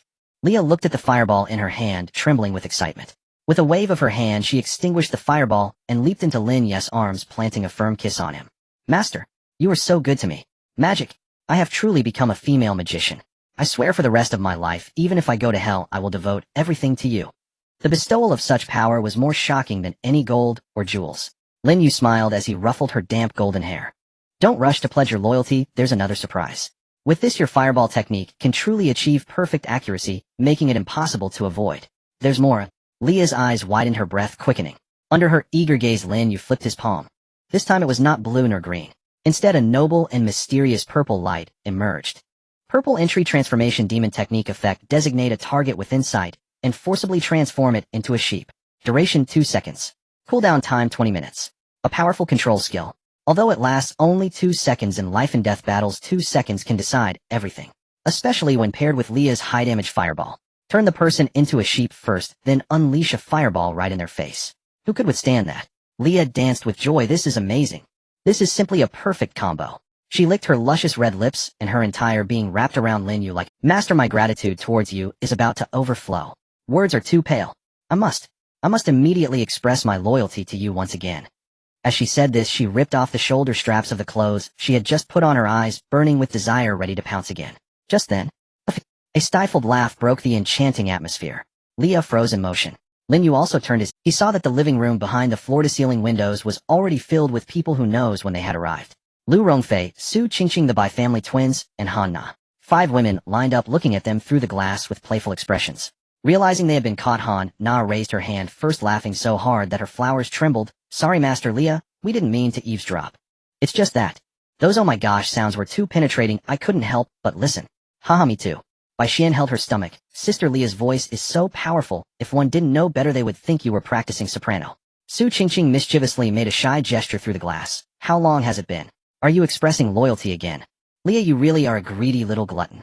Even if Leah is usually passionate and bold like a Westerner, at this moment being stared at by so many eyes made her blush deeply. She flustered, pulling her shoulder strap back into place, standing to the side. Alright, stop teasing her, Lu Rongfei the head steward said with a smile to ease the atmosphere. She pushed open the glass door and walked in saying, everyone knows the charm of the master. Who can resist? Lu Rongfei took the initiative to hold Lia's hand, her gaze gentle. From now on we are all sisters. There will be plenty of opportunities to serve the master in the days to come. Lia finally breathed a sigh of relief, lowering her head and whispering, yes, Sister Lu, I understand. The atmosphere had eased. Lin Yu waved his hand and walked out of the water. Alright, everyone stop standing around. After all this time we are all hungry. Let's get ready to eat. He arrived at the dining table in the center of the living room. With a thought, the spatial pocket opened. The previously rewarded banquet, the Manchu Han Imperial Feast, was spread across the entire table. In an instant a fragrant aroma filled the air. All of it was exquisite delicacies freshly prepared by top chefs. Buddha jumps over the wall, braised bear paw, steamed deer, tail longing shrimp, and the golden roasted suckling pig. Hot and steaming, it was a feast for the senses. In the apocalypse, ordinary people would fight over even a moldy piece of bread. Yet here it was an imperial level enjoyment. Wow. This is way too lavish. It's a Manchu Han Imperial Feast. All delicious dishes, we can feast tonight. They had the passive benefit from the train. No matter how much they ate, they wouldn't worry about gaining weight. Bai Luali pointed at a box of white porcelain bottles at the edge of the table. Master, look, there's Mao Tai. Bai Xian jumped up excitedly. My sister and I will pour wine for everyone. The crowd took their seats. Lin Yu sat at the head of the table, with Lu Rongfei on his left, and the newly joined Lia on his right. Eat up, don't be shy. As Lin Yu started to eat, the women could no longer hold back, and began to feast heartily. Lia picked up a piece of dompa pork, and put it in her mouth. It was rich yet not greasy, melting in her mouth. In that moment her taste buds exploded like fireworks. Oh my god.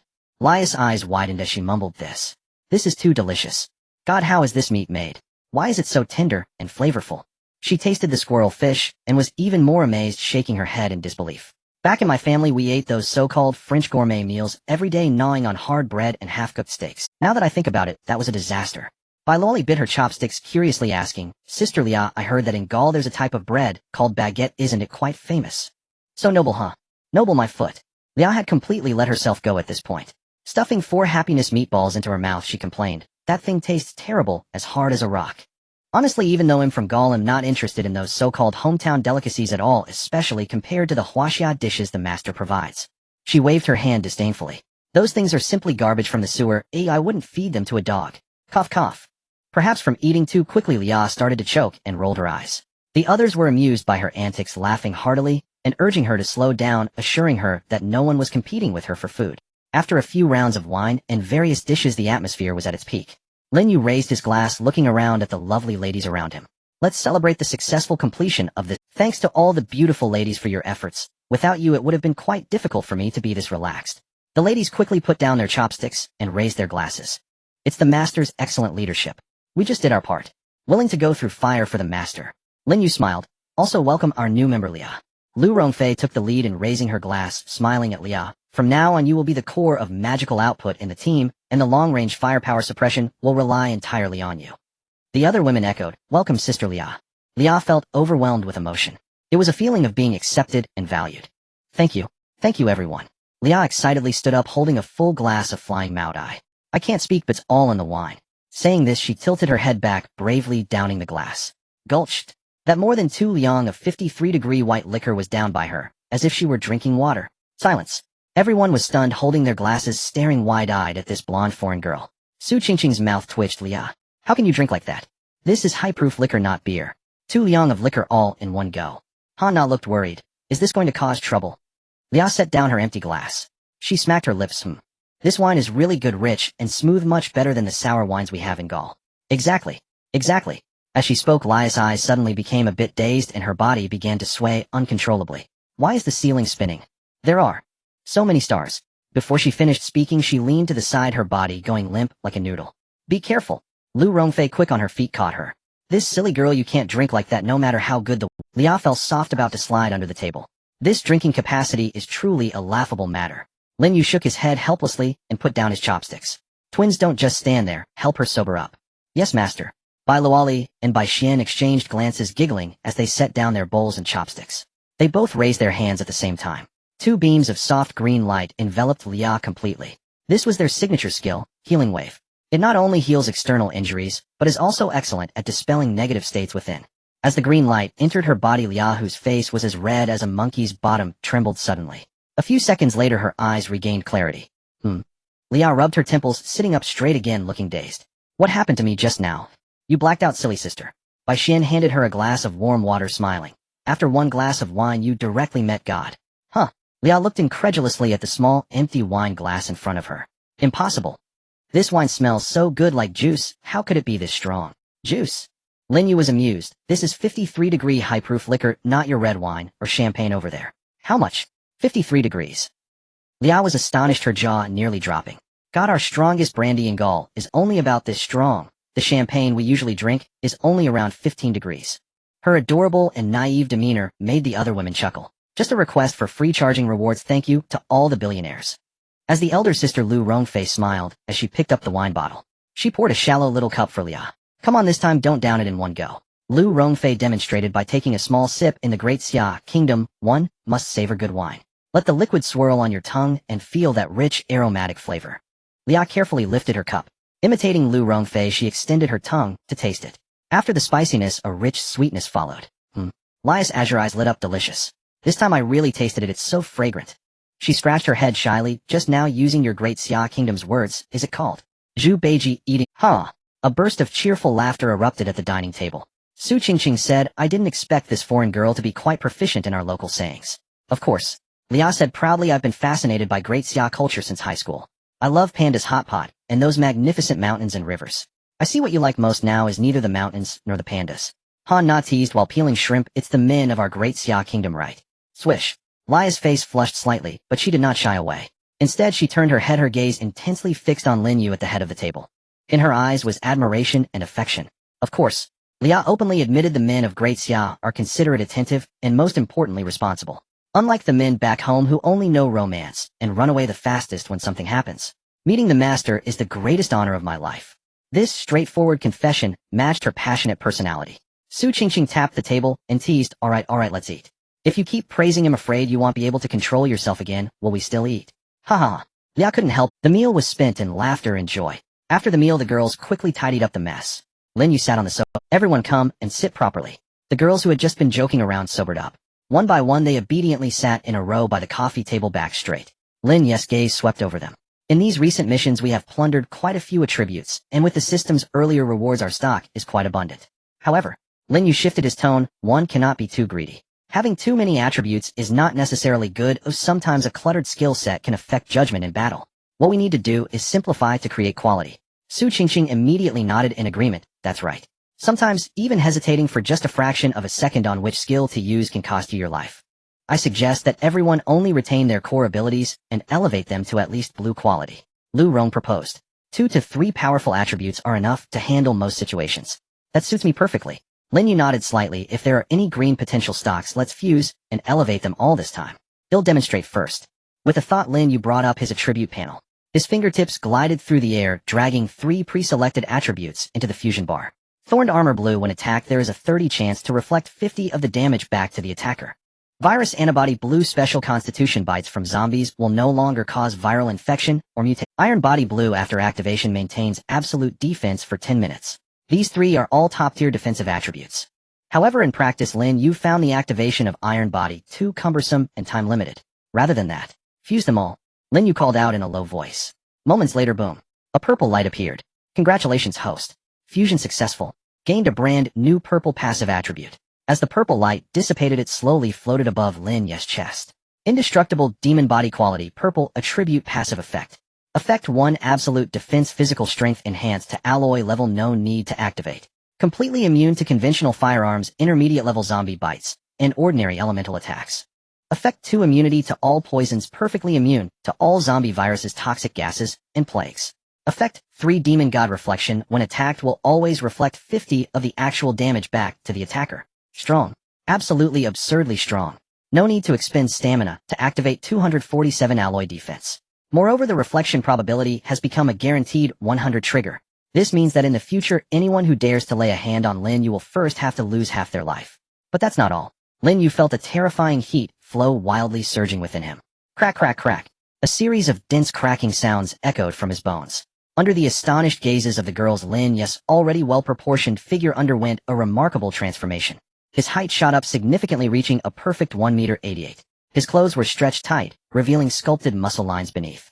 Not the kind of bulky bodybuilder, but rather a streamlined physique filled with explosive power and fluidity. A faint metallic sheen flowed over his skin.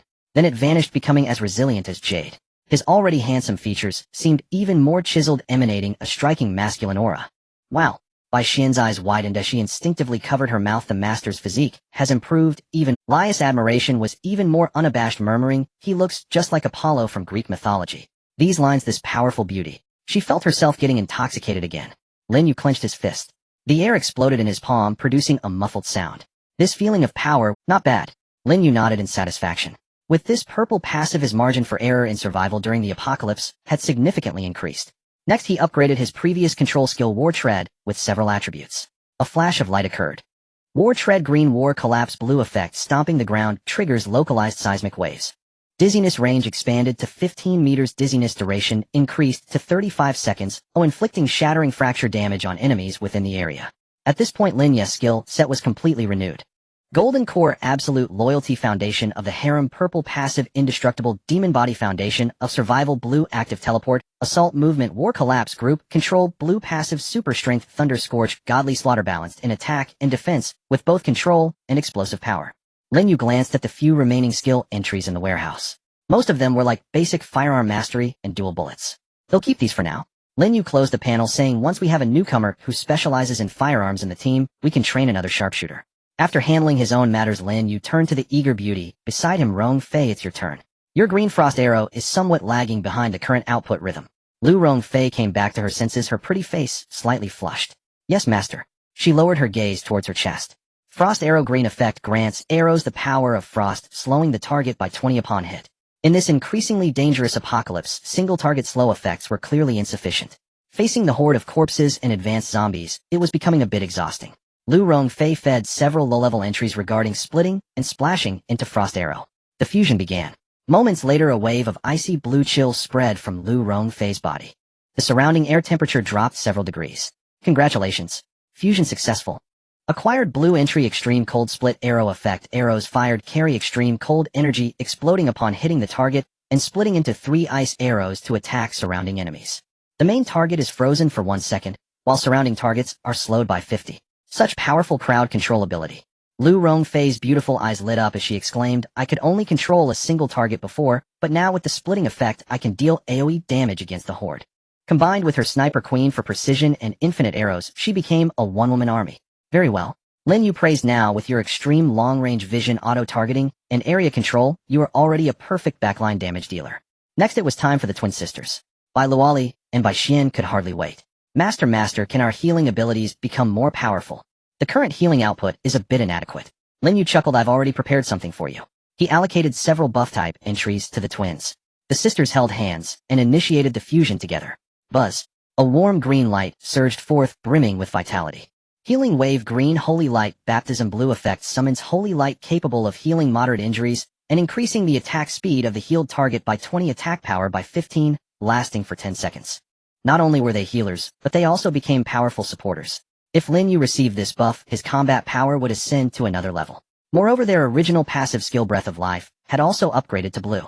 Breath of Life Blue Effect. Your presence is a moving spring. Within a radius of 20 meters, allies' stamina recovery speed increases by 80, and wound healing speed increases by 100. As long as they are not dead, saving a life is not a problem. The two sisters looked at their new skill panel, excitedly high-fiving and cheering. "This is great. From now on, if Master is tired, we just need to stand by him, and he can instantly recover all his stamina." Su Qingqing mischievously said, "Then Master won't be able to leave you two at night." "Oh, Sister Qingqing." The twins finally realized, their faces turning bright red. As for Han Na, she already had the purple entry Phantom Wolf King, which was a top-tier summoning skill, so there was no need for change at this time. The blue entry intermediate zombie control was sufficient as well. Lia had just joined equipped with all the high-level items Lin Yu had just given her, and was in peak condition. Finally Lin Yu's gaze fell on Su Qingqing. She was the assassin in the team, and one of the first to follow Lin Yu. However, at this moment most of the skill entries in Lin Yu's inventory had been consumed. The remaining scraps were not suitable for the assassin route. Lin Yu felt a bit apologetic, saying, Qingqing, I couldn't take care of you this time. Hey master, what are you talking about? Su Qingqing casually waved her dagger, displaying her elegance. My phantom clone and smoke ball are green, but combined with my blue entry phantom walk, it's simply unbeatable. The skill to kill lies in precision, not quantity. She added, moreover, if my sisters become stronger, the team becomes stronger, and I couldn't be happier. She was a sensible woman, knowing when to fight and when to yield. Lin Yu felt a warmth in his heart and reached out to ruffle her short hair. Don't worry. The next skill entries that drop will be prioritized for you. In my team, no one will be treated unfairly. Hee, I'll remember that. Su Qingqing smiled brightly. Lin Yu stood up, looking at this group of stunning beauties, each with their own strengths and enhanced abilities. A surge of pride welled up within him. His own defense was invincible, output maximized. The explosive output of the mage Lia and the crowd control sniper Lu Rongfei. The powerful support twin sisters, the summoning meat shield Han Na, and the stealth assassin Su Qingqing. With this configuration, as long as they maintained stability and develop, they would surely sweep through the entire apocalypse. Moreover, there were more beautiful colleagues waiting to be rescued. The meeting ended, and the room was filled with warmth. Now that the serious matters are discussed, Lu Rongfei adjusted her skirt, her gaze sweeping across the other women. Finally resting on Lin Yu, her alluring eyes sparkled. Master, which sister will attend to your needs tonight? We can't just wait here idly. Upon hearing this, the several women who had been joking around fell silent. Bai Luali fiddled with the hem of her clothes. Su Qingqing pretended to clean her dagger, but her ears perked up high. Lia was even more straightforward, puffing out her chest, her azure eyes filled with pick me. Lin Yu leaned back on the sofa, rubbing his temples. This was indeed a dilemma. Saying that everyone should share equally was easy, but it was inevitable that some would feel a pinch. How about? Su Qingqing suggested playfully, let's play something exciting. Master can close his eyes, and we can form a circle and mix up the order. Whoever Master touches tonight will be his choice. That's a good idea. Lu Rongfei nodded in agreement, leaving it to fate is the fairest. I'll go grab a towel from the room. Bai Xian was just about to get up. No need to be so troublesome. Lia chuckled lightly. This Gallic girl was unreserved, reaching into her neckline. With a soft thud, a piece of black lace underwear, still warm and lightly scented with perfume, was pulled out by her slender fingers. Here, use this. Lia walked a few steps to Lin Yu's back, without further ado, directly covering the lace fabric over Lin Yu's eyes. Han Na smiled and said, Master, this is Lia, round and flavorful. Isn't it time for a top-notch experience? Su Qingqing teased, Lia, you're really going all out. Lu Rongfei raised her index finger to her lips and whispered, show. It's starting. The sound of rustling footsteps echoed. Moments later the noise ceased. The surroundings fell into utter silence. Only a few slightly hurried breaths could be heard. Though Lin Yu could not see every person's aura height, and even the subtle rhythm of their heartbeat were exposed before him, a strengthened human. He casually reached out. Is it Han Na? While the master guessed it just by catching her.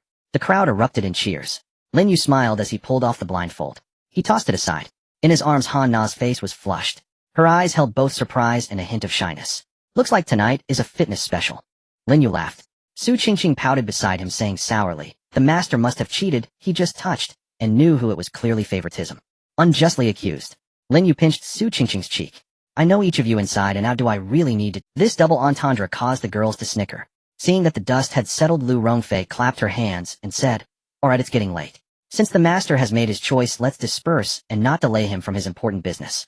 As she passed by Han Na, Lu Rongfei paused slightly. She leaned in close to Han Na's ear and whispered quickly, think of some ideas to make the master happier. After saying that, she gave her shoulder a meaningful pat and turned back to her room. Han Na stood there in a daze, pondering. What did Rongfei say to you? Lin Yu asked. Nothing. Han Na came back to her senses and hurriedly fixed her hair. Master, come inside. I'll prepare foot bath water for you. Half an hour later in the bedroom. Under the soft warm light, Lin Yu half reclined on the sofa, enjoying Han Na's foot bath. One must say the strength from years of fitness is indeed different. Each press targeted the acupoints on his soles. Han Na lowered her head. However, her thoughts drifted far away. Sister Lu was right. The competition in the current team was too fierce. Su Qingqing was a veteran, Lu Rongfei was the strategist, the twins were rare healers, and the new Lia was as enthusiastic as a blazing fire. As for herself, other than summoning a few zombies and wolves, she seemed to lack any standout qualities. Without some uniqueness, she would eventually be marginalized. New tricks. Han Na's gaze inadvertently swept over her skill panel. Purple attribute, Ghost Wolf, what are you thinking? Lin Yu noticed her frowning, and then smiling to herself. He couldn't help but poke her nose. Han Na looked up. Master, do you want something special? Oh. Lin Yu raised an eyebrow intrigued. Han Na said nothing, just gave a She took 2 steps back, flipped her palm. A ghostly blue light flashed. Lin Yu was taken aback. Are you suggesting the Wolf King keep watch? Where did the master's thoughts wander? Han Na chuckled, and then turned around, her gaze filled with meaning. Lin Yu's pupils dilated slightly. This gameplay is a bit beyond the standard. The next morning, the morning sunlight streamed through the car window onto the dining table. The aroma of rice porridge wafted through the air. The girls sat together for breakfast, but the atmosphere was oddly lively. Hey, did you hear anything last night? Su Qingqing casually said while peeling an egg. It seems there were wolves. Han Na, who was drinking porridge, suddenly choked and began coughing violently. Liao blinked her big eyes, looking confused. I thought something happened to Han Na and was about to go rescue her, but Sister Lu stopped me. Ha ha ha. Laughter erupted at the dining table. Lin Yu shook his head with a helpless smile. These women, when they got going, their speed was at least 200. Han Na's face was so red it seemed like it would bleed, wishing she could bury her head in the bowl. Alright, stop teasing her. Lu Rongfei laughed and played peacemaker, handing Han Na a tissue. Hurry and eat, it's almost 9. The next train compartment is about to open. Mentioning serious matters, everyone stopped the banter. After breakfast, they quickly tidied their gear. Lin Yu led the girls to the connection between the 2 train cars. On the tightly shut metal door, the red light flashed. The next train compartment is about to open. With the mechanical voice, the pressure valve emitted a hiss, and the metal door slowly slid open. Everyone focused their gaze. On the seat lay a woman who was fast asleep. Even in her unconscious state, she maintained a dignified posture. Her long wavy hair hung loosely, and she wore a well-tailored professional suit that showcased her stunning curves, especially her long legs wrapped in black stockings. They crossed over each other, exuding a unique charm of a mature woman. Bai Luoli couldn't help but exclaim, what a stunning woman. This person. Lu Rongfei squinted her eyes, examining her. She looks somewhat familiar. I think I saw her at a business dinner for the company. I think she looks familiar too. Han Na leaned in for a closer look. She is beautiful and has an impressive aura, quite memorable. But I wonder which department she's from. Lin Yu gazed at the woman on the sofa, a smile creeping onto his lips. Her name is Gu Jin, 32 years old, the marketing director of Huadu Group. Then he continued, as if reciting from memory. 3 years ago she divorced her husband, has no children, and is a complete workaholic and strong woman. Oh! The girls exclaimed in unison, their gazes fixed on Lin Yu. Su Qingqing raised an eyebrow. Master, you even know her measurements. You seem to understand her quite well. Could it be that she was a crush of yours? Not really a crush. Lin Yu shook his head, his gaze lingering on Gu Xian's delicate face. She lives next neighbor. Yeah, after her divorce, whenever something was wrong in her house, like a broken light bulb or water pipe, she would ask me to fix it. Lin Yu shrugged. After a few interactions we became familiar. Suddenly the air turned silent for a moment. Han Na blinked innocently and asked, Master, is this fixing water pipes? Is it serious? Su Qingqing and the twins immediately understood, bursting into laughter. Only Liao looked confused, tugging at Lu Rongfei's sleeve. Sister Lu, why isn't fixing water pipes serious? In our Gaul country, plumbers are quite expensive. Lu Rongfei helplessly leaned in and quietly explained a few things to her. The great Xia language is truly vast and profound. After hearing this, Lia's eyes lit up in realization. She then looked at Lin Yu with even more admiration, giving him a thumbs up. Impressive. Master is really capable. Lin Yu shot her a disgruntled look and said, what are you thinking? At that time I was truly fixing the water pipes. Although Gu Jin did look at him in a rather enticing way back then. Every time after fixing it she would invite him for tea and a meal, and there were many hints in their conversations. But Lin Yu was just a naive young man back then. He merely enjoyed the view and didn't dare to make a move. Now well. So master, should we wake her up now? Bai Xian asked. Since she is someone you know, it would be good to have her. Lin Yu fell silent for a moment. He looked at Gu Xian's defenseless sleeping face, his smile gradually fading, replaced by a calm demeanor. No. Lin Yu shook his head. Let's not move her for now. Why, oi? The girls were confused.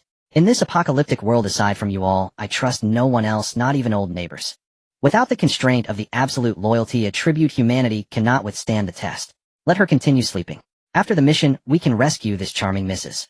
Gu. It's not too late. Just then, ding. The train is about to arrive at the station. This stop Mirror Lake Mansion community. Mission issued, all members must disembark and survive in the community for 3 days. Special restriction, this mission prohibits carrying any food supplies. Survivors must search for food and water sources within the community. The girls immediately began to discuss. This mission is a bit special. We have to live outside for 3 days, and we can't bring food. Are we supposed to rummage through garbage for crumbs? Not necessarily. Since the system doesn't allow us to bring anything, it means there must be supplies in that community. We have hands and feet. Are we afraid of starving to death? Alright, everyone quiet down. Lin Yu raised his hand, and the girls immediately fell silent. He sat at the head of the table, lightly tapping his fingers on the surface. Since the rules are set, Rongfei, what do you think? He pondered for a moment. Lu Rongfei said, given our team's current capabilities, this mission isn't difficult. The challenge is how to live comfortably over these 3 days. She extended 3 fingers, clearly outlining her points. First, search for supplies. In such a high-end community, residents are either wealthy or noble, and they must have food reserves at home. Especially the wine cellar and basement, which should be our focus for searching. Second, establish a stronghold. We need a house that is easy to defend and hard to attack. It cannot be on the first floor nor too high. There must be an escape route. Third, just like before. Lu Rongfei's gaze became slightly colder. Beware of others. Humans are scarier than zombies. This is an old truth. Lin Yu nodded. His gaze swept over the girls. After disembarking, don't rush around. First confirm a landing point, then proceed in groups. Yes. The girls replied in unison. At this moment, Lia, who had been silent, raised her hand. This foreign girl blinked her big blue eyes and said, since we have to stay in that mansion for 3 days, sleeping at night is a big problem. We can't have someone keep watch all the time, right? She pointed at the system panel. Is there anything in the gold coin store that can provide automatic defense? Lin Yu's heart stirred. Indeed. On the train there were iron doors blocking the way, but in this open community the sense of security was greatly diminished. If they had to take turns keeping watch at night, not getting enough rest would greatly affect their combat effectiveness. Let me take a look. Lin Yu opened the gold coin store. A dazzling array of products unfolded before him. Lin Yu directly skipped over the ordinary firearms and ammunition. The filtering conditions were set to defense type and consumables. After searching for a while, Lin Yu paused his fingers. Item name: Micro Force Field Barrier Capsule. Type 1. Price 300 gold coins. Effect description: after use activates a hemispherical transparent energy protective shield centered on the placement point with a radius of 50 meters.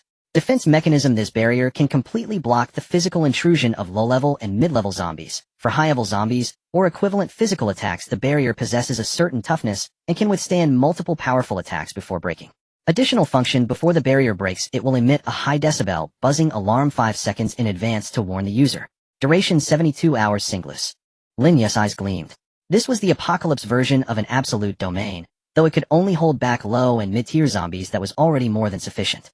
After all, the bulk of the horde consisted of ordinary zombies. High-tier mutants were scarce. With this device, at least he would not wake up to a common zombie perched on his face. Moreover, the broken alarm feature would buy them precious reaction time. I want this, Lin Yu decided without hesitation and tapped to purchase. 300 gold coins was no small sum, but compared to everyone's safety, it was a worthy expense. A crisp chime confirmed the transaction. A flash of light, and a silver metallic capsule appeared in his palm. Lin Yu felt its weight, then casually slipped it into his space pouch. With this we can finally sleep soundly, Li Yu exclaimed, clapping with excitement. Lu Rongfei nodded approvingly, remarking that 3 days of peace for 300 gold coins was a high return on investment. Master Wise, someone intoned. At that moment the train shuddered slightly. A system prompt announced that the train had arrived, and the doors were about to open. With a hiss of released air pressure, the heavy metal doors slid aside. A breath hit them, smelling of lake water, and they filed out in single file. The Mirror Lake Manor truly lived up to its reputation as a wealthy enclave, sprawling and lush with greenery. The layout was tasteful and varied. Up front rose broad high-rise residences, while the rear of the compound housed a cluster of detached villas. A lake lay at the center. Lin Yu instructed, check it out, Rongfei. Lu Rongfei stepped forward, narrowing her eyes as a faint bluish light flickered deep in her pupils.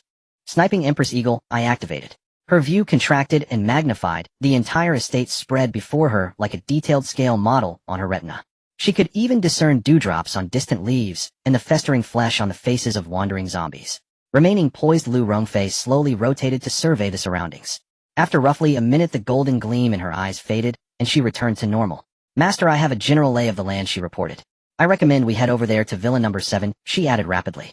That villa occupies the highest ground backs onto the artificial lake and can be reached by only one road. The vantage is broad, and the courtyard walls are high. Very well, Lin Yu decided at once. Move out, target Villa 7. The group reached the community gate. A sour, teeth-grinding roar erupted. From the security booth and the surrounding greenery, a pack of black shapes lunged forth.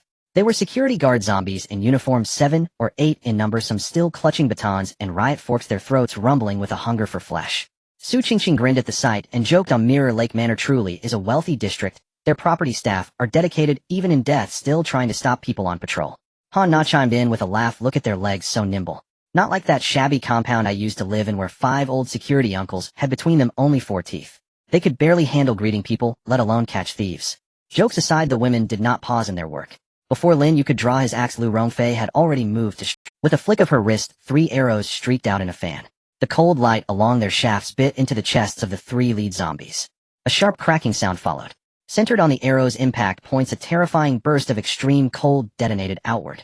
Blue-white frost raced like frenzied vines, freezing the zombies into crystalline statues in the blink of an eye. The ice sculptures shattered. Shards of ice exploded outward, piercing the heads and throats of the trailing zombies. In an instant, the security squad lay annihilated. Only glittering fragments of ice and scattered limbs remained. Su Qingqing marveled. Rongfei's extreme cold rupture arrow is formidable, a true area effect killer. Bai Luoli's eyes sparkled as she added its splashes and freezes on impact. The efficiency at clearing monsters is unrivaled. I agree. Lia gushed. The ice blue effect suits Rongfei's bearing perfectly. It's stunning. Her praise was unabashed. Lu Rongfei smiled demurely. Thank you for the compliment, sisters. Stepping over the glittering ice shards, they entered the interior of Mirror Lake Manor. One could not deny that the environment here was exceptional.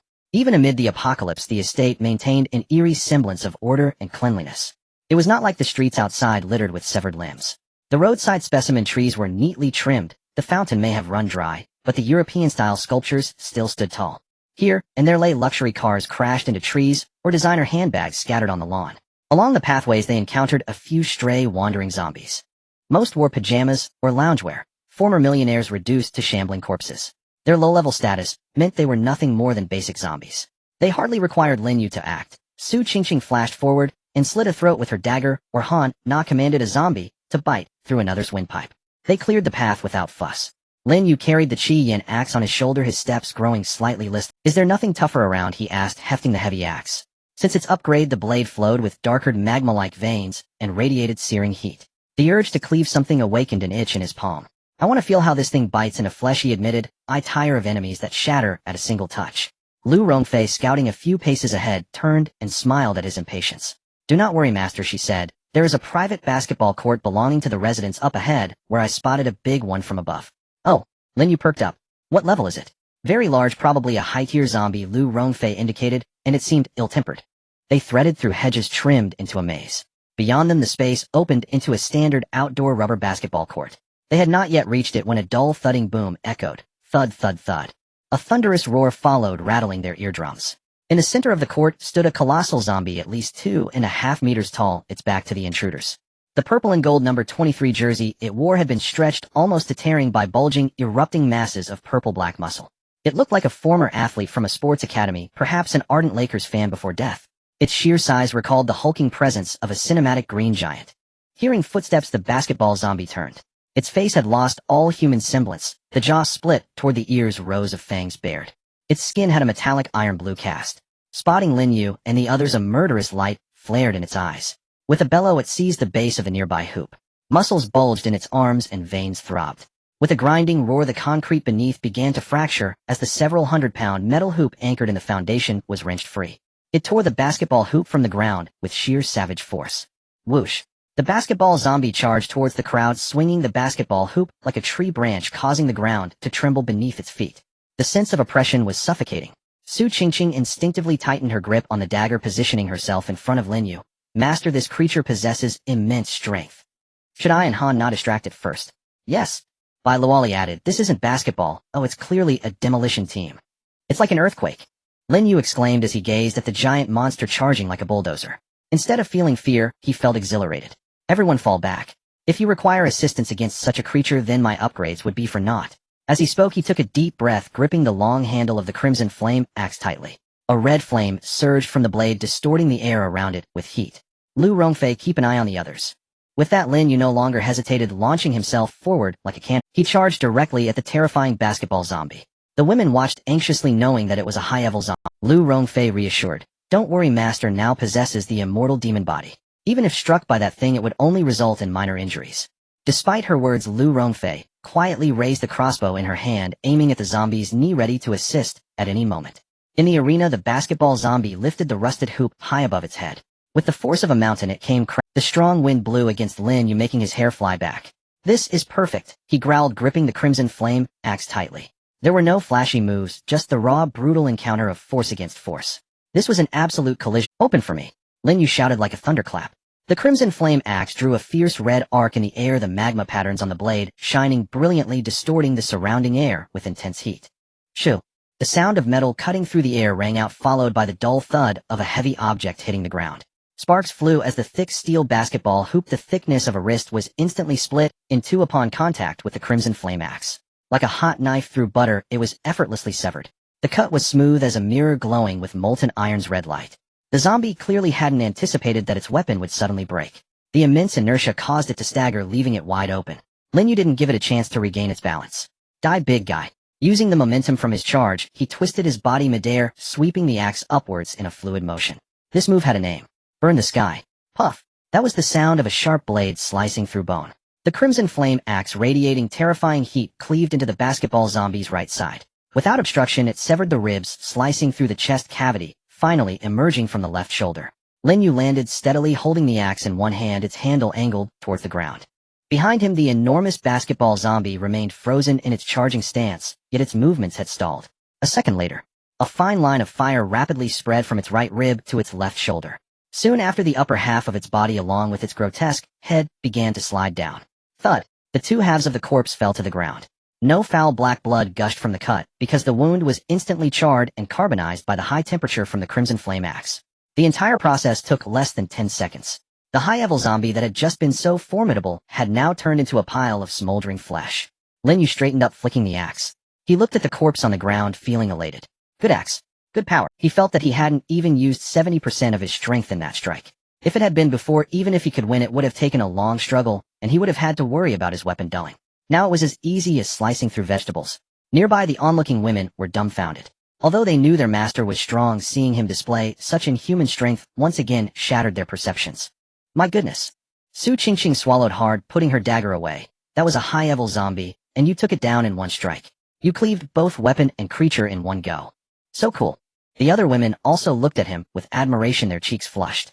That jumping motion earlier, that silhouette, it's simply overflowing with hormones. Now that's a real man.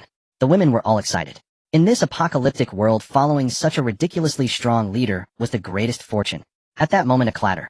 The basketball zombie burst forth, dropping a pile of gold coins and a glowing orb of blue light containing a skill. Blue skill, giant force crush effect, passive increase of 30 muscle density. When activated, the next physical attack will carry gravitational suppression, causing double destructive power. Even if it's not useful, at least it's blue. Lin Yu waved, collecting the skill orb. Thud.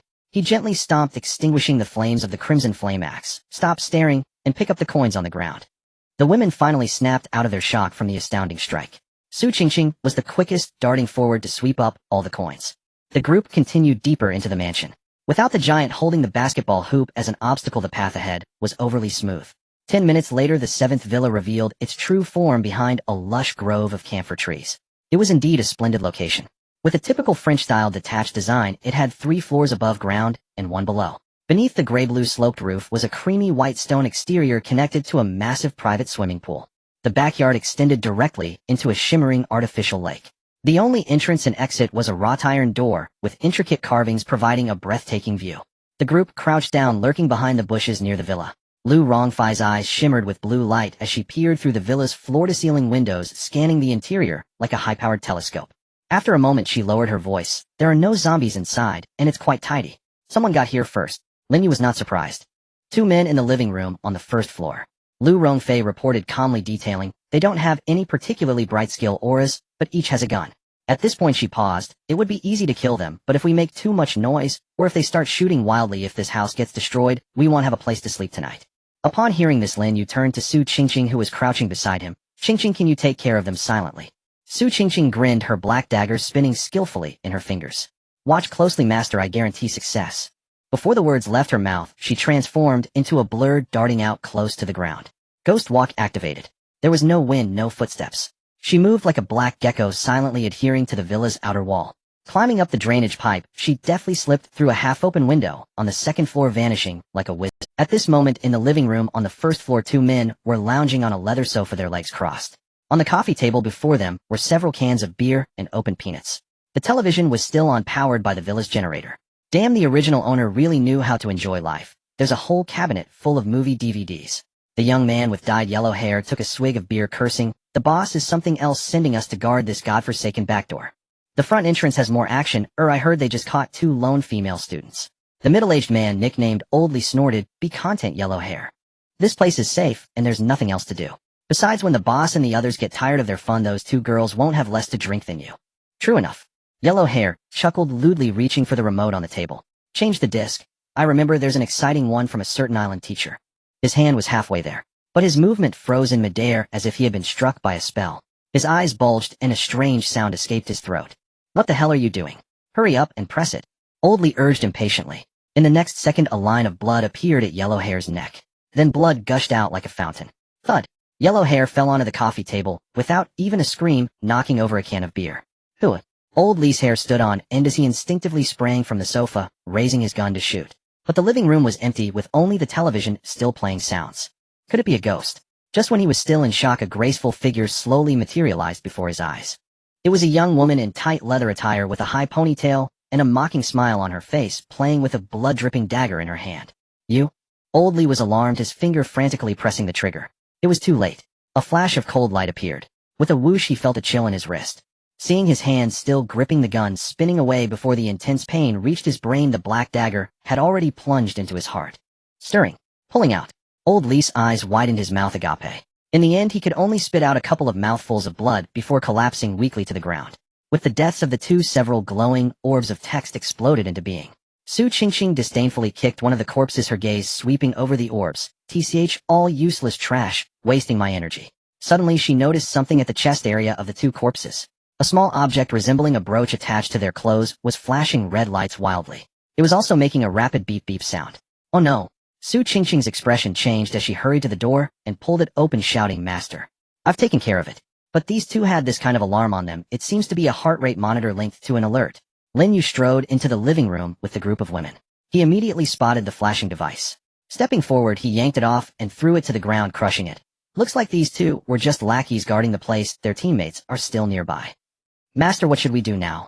Lu Rongfei's expression was grave. Once this alarm goes off, the other side will definitely send reinforcements immediately. If there are too many of them, should we avoid confrontation for now? Before she could finish, bang, bang. Two crisp gunshots rang out from a distance of several hundred meters. Ha Na, who had been silent, looked pale. Master, the two zombies I set up for perimeter security just lost contact and had their heads blown off.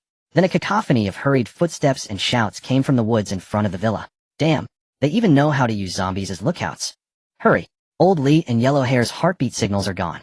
Damn it, who dares to touch us at Jinghu Mansion? I want to see who's tired of living. Lu Rongfei quickly pressed against the window, observing outside through the gap. A few seconds later her tense shoulders relaxed as she turned back. Fortunately, they're not any formidable characters. There are a total of 8 of them. The leader is a bald man with a blue text label quick movement, and the rest are just some low-level thugs wielding melee weapons and crude firearms. Upon hearing this, the atmosphere in the room lightened considerably. Lin Yu surveyed the group of women around him. Since they've come to us, let's not let them leave. I didn't even exert myself against that zombie earlier. Consider this a moving target practice for everyone. But remember, don't wreck our new home. Yes. The women responded in unison, their voices tinged with excitement. On the gravel path outside the villa, 8 fierce-looking men charged over. Leading them was a tall, thin, bald man, exceptionally distinct in appearance, with a head shaped like an olive and cruel green light shining from his triangular eyes. Around his neck hung a necklace made of unknown animal bones. Where are the people? Come out. Who dares to kill Peng?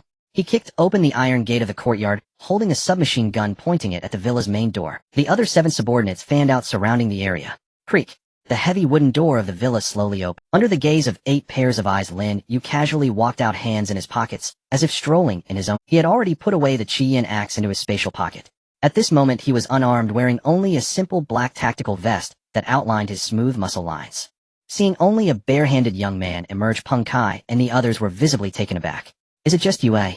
Peng Kai suspiciously peered inside the house. Beside him a burly subordinate raised his hunting rifle ready to pull the trigger. Kai, why waste words with him? Old Lee must have been played by this kid. Just kill him. Slap. A crisp sound rang out as Peng Kai backhanded him, sending the subordinate spinning in place. Are you new here? The others quickly pulled him away, whispering, don't you know? Kai likes men.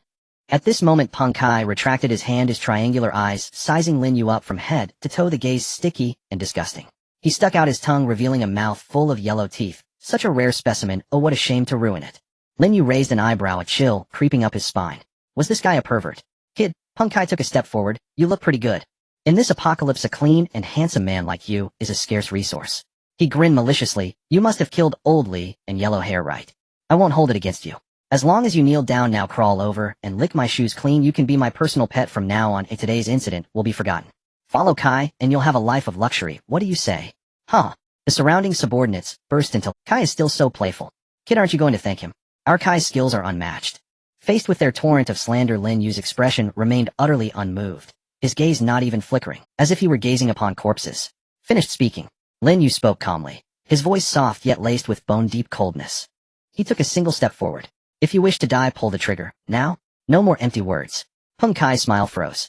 No one in this stronghold had ever dared address him so. That crushing sense of contempt and dismissal ignited fury in his chest. And, if you wish to die, pull the trigger. What utter nonsense. Ungrateful wretch. Savage light blazed in Peng Kai's eyes. Since you beg for death, I'll grant it. Break his limbs, leave him breathing. I'll savor his suffering slowly. Yes, sir. At the order, 2 henchmen on the left raised their rifles with cruel grins.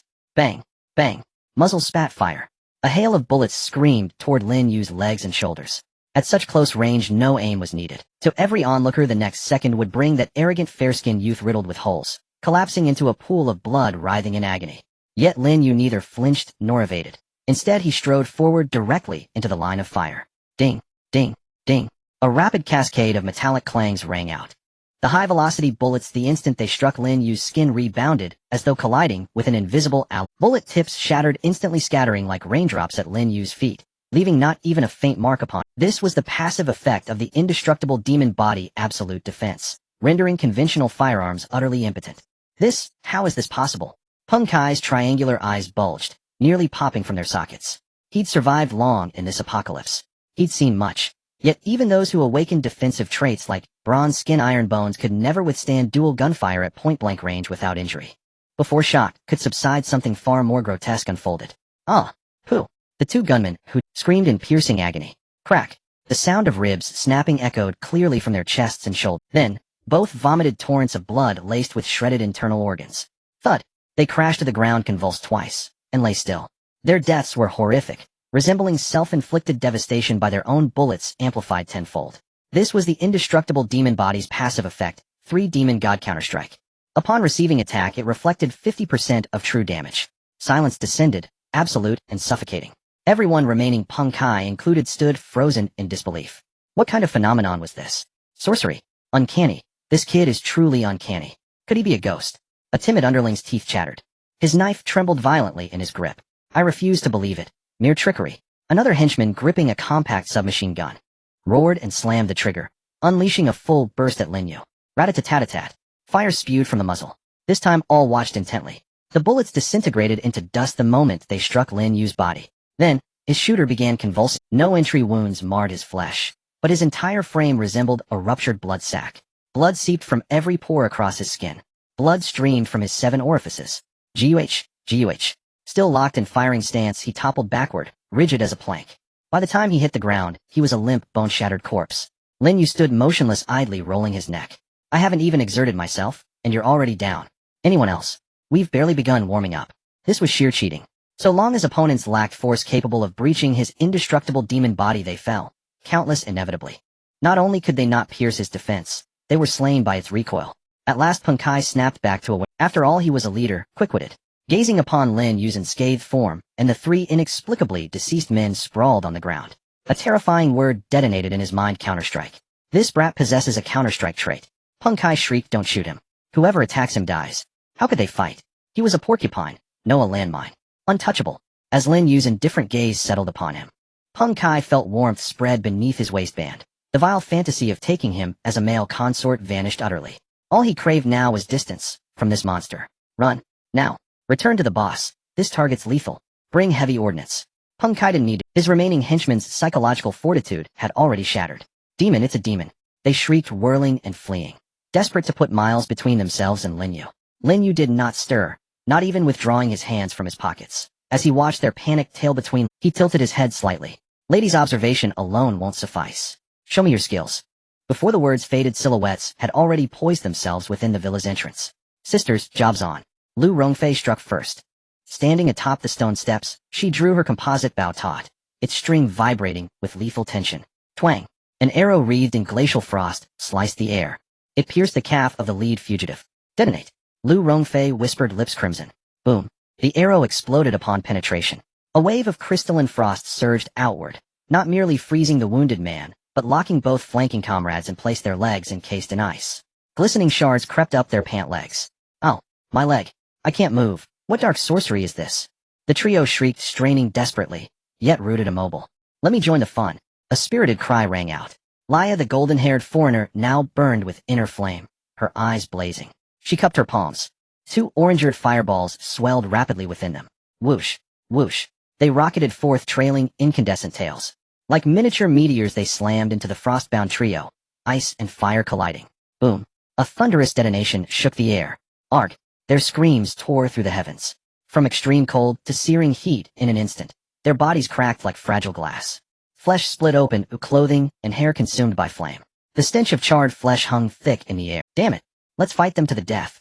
Realizing they had been driven to a dead and one blood-smeared man raised his hunting rifle. He fired point-blank at Lin Yu.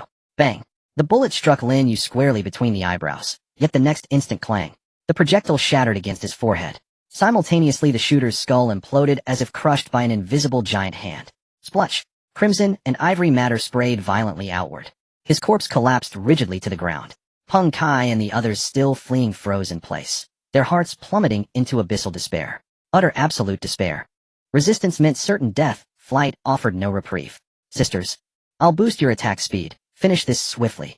At that moment the twin sisters, standing silently at the rear, stepped forward. Bai Luoli and Bai Xin clasped hands.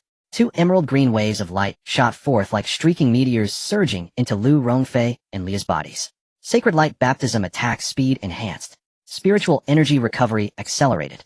Instantly both women felt weightless, invigorated, and fiercely alert. Whoosh, whoosh, whoosh, boom, boom, boom.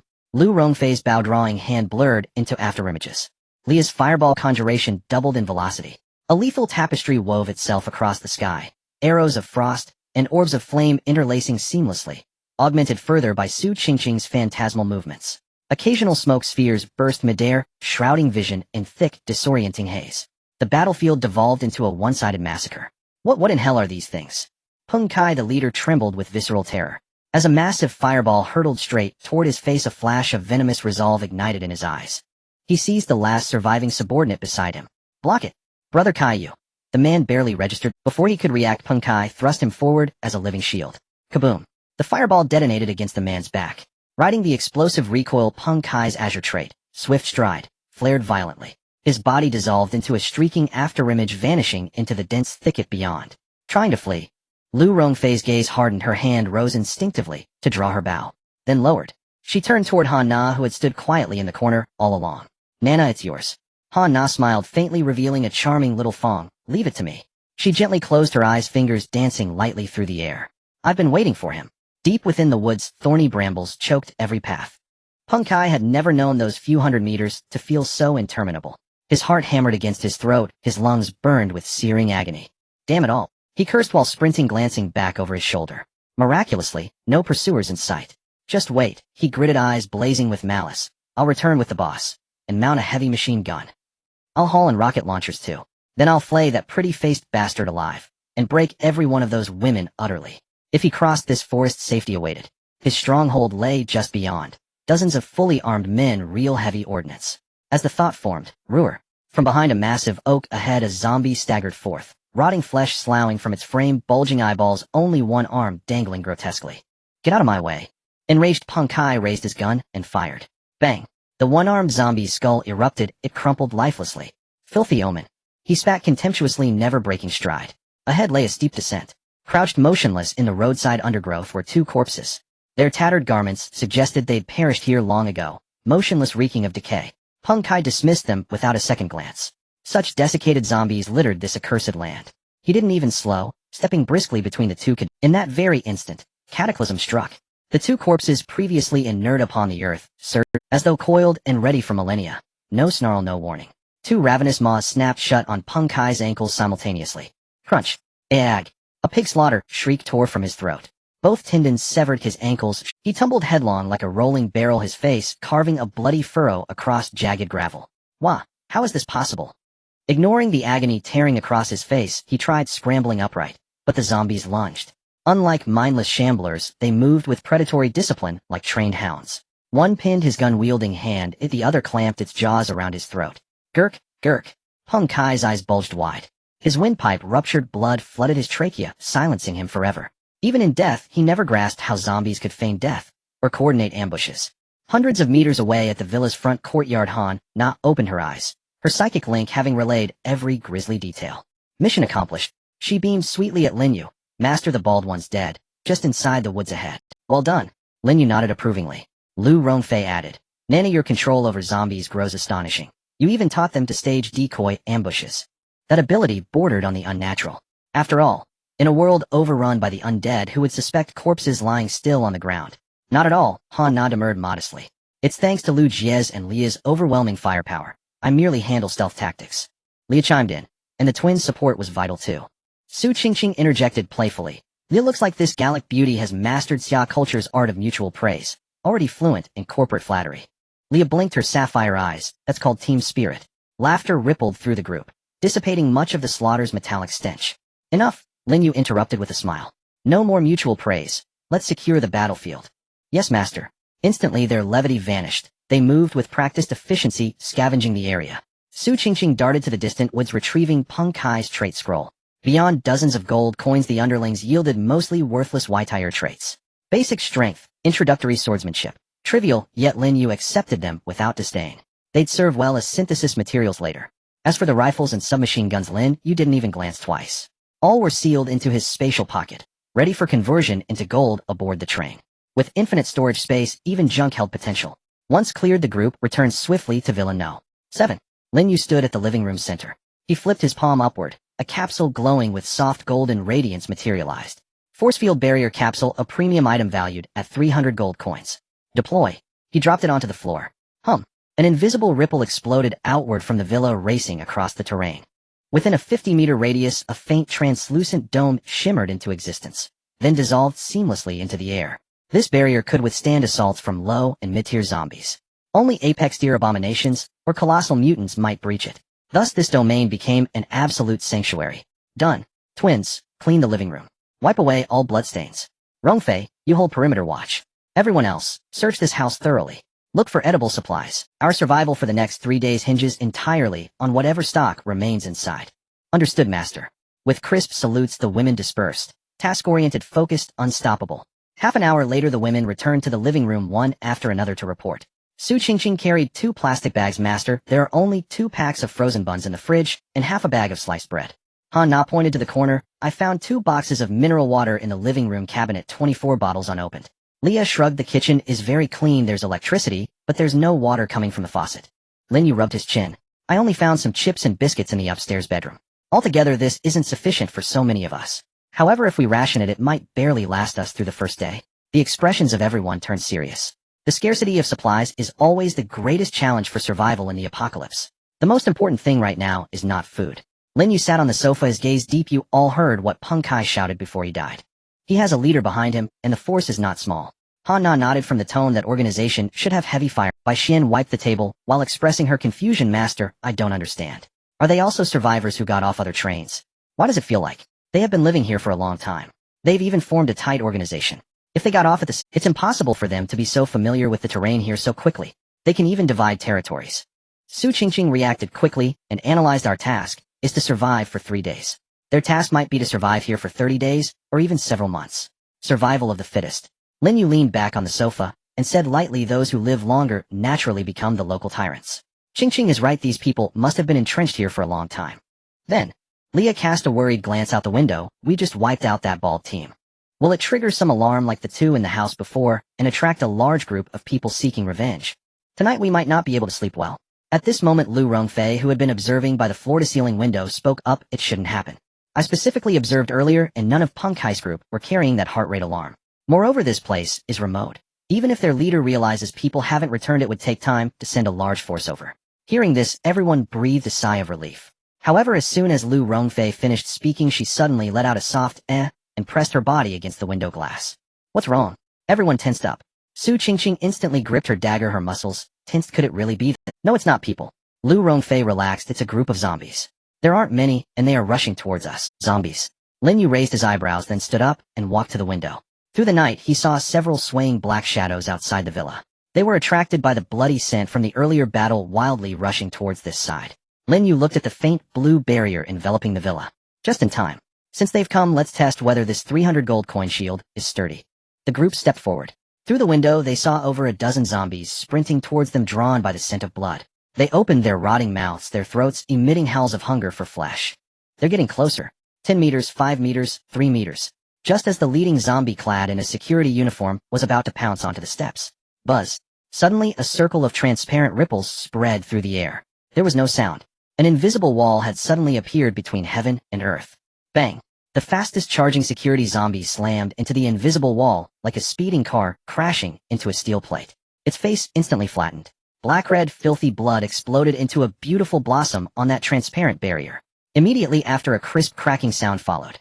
The tremendous recoil shattered its cervical vertebrae. The zombie fell limply like a puddle of mud piled outside the light curtain. Roar! The zombies behind could not stop crashing into each other one after another. Bang bang bang. A series of muffled sounds. Some broke their arms while others had their eyeballs burst. They clawed and gnawed frantically at that thin light curtain, yet could not advance an inch. Inside the house, several women watched in astonishment. This is amazing. Su Qingqing's beautiful eyes widened, unable to hold back her admiration. Is this the high-grade product worth 300 gold coins? It's simply an impregnable fortress. Leah patted her chest, letting out a long sigh of relief. This money was well spent. Otherwise we would have to hide in the basement tonight, trembling at the scratching sounds outside. Yes. Bai Xian smiled. With this we can finally sleep soundly. Lin Yu looked at the faint glow flowing across the light curtain.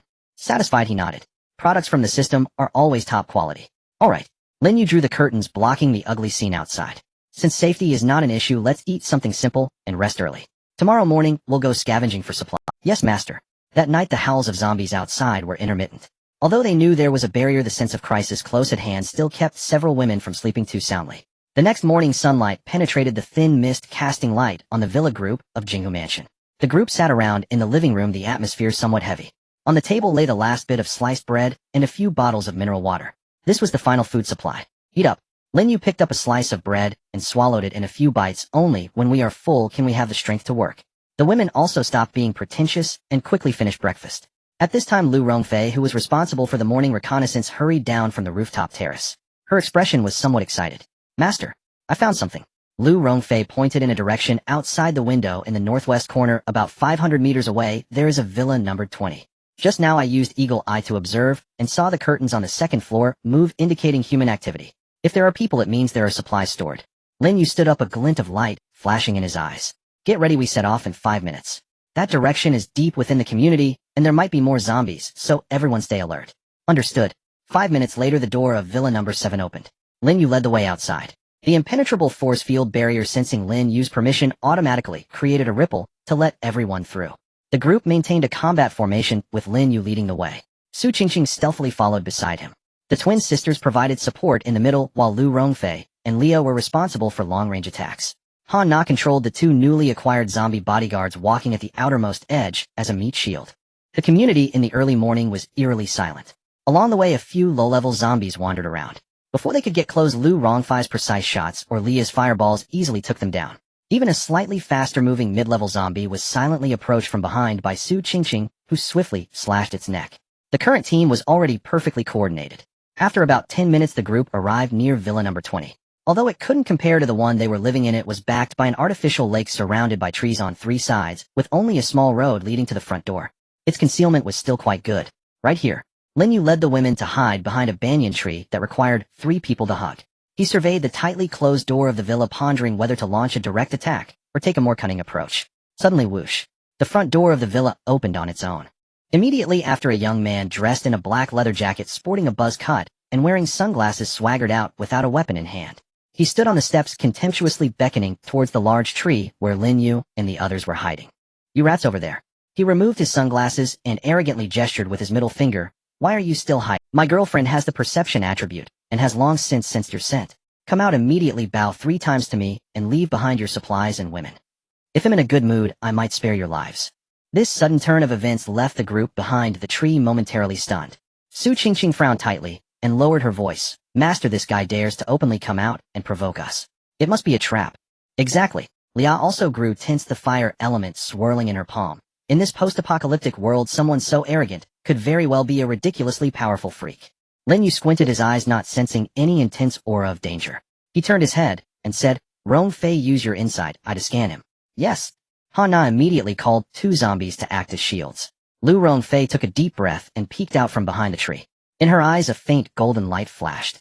The next second she withdrew her expression, turning extremely peculiar. It was as if she had seen something incomprehensible. Han Na asked curiously, "What's wrong, Sister Lu? Is this leather jacket guy really some hidden boss?"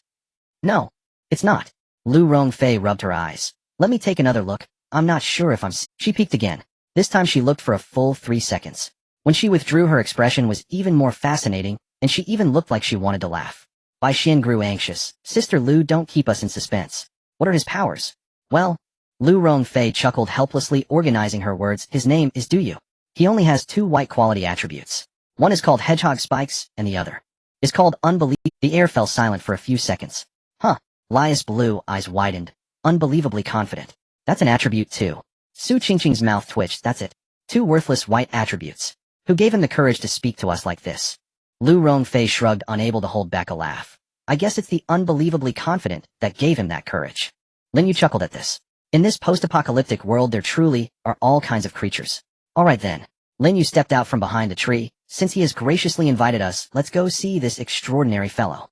The group streamed out, standing in the open space in front of the villa, and saw the several beautiful women behind Lin Yu. The leather jacket man Du Yu's eyes erupted with greed as he raised his chin, his nostrils flaring. Did you hear what I said earlier? Men, cut off your arms and scram, a women stay behind." Lin Yu looked at his ignorant demeanor. It was as if he were watching a clown. "Are you out of your mind?" As he spoke, Lin Yu flipped his wrist, and the heavy scarlet flame axe appeared out of nowhere, crashing heavily onto the ground. The concrete floor was smashed into a shallow pit. On the axe blade, orange-eared flames surged, emitting a terrifying heat. Any ordinary survivor would have probably wet their pants at the sight of this demonic giant axe. But Dee was not afraid at all. Instead, he scoffed disdainfully and adjusted the collar of his leather jacket. "Is that all? Who are you trying to scare with a flaming axe? Did you come from a circus? Since you're looking for death, don't blame me for being merciless." As he spoke, Dee let out a loud roar and struck an extremely embarrassing pose. "Transform." Swish, swish, swish. A tearing sound echoed as several gray-white spikes suddenly burst out from under his skin. He looked like a humanoid hedgehog. But the problem was, these spikes were brutally forced out from his flesh. Dee was riddled with wounds, blood gushing out from the roots of the spikes. Hiss.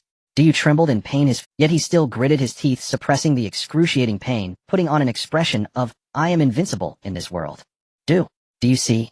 This is my ultimate form. Do you? This scene left everyone in Lin Yu's group in silence. Su Qingqing looked utterly speechless. Really, if he could shoot those spikes out, I'd give him some credit.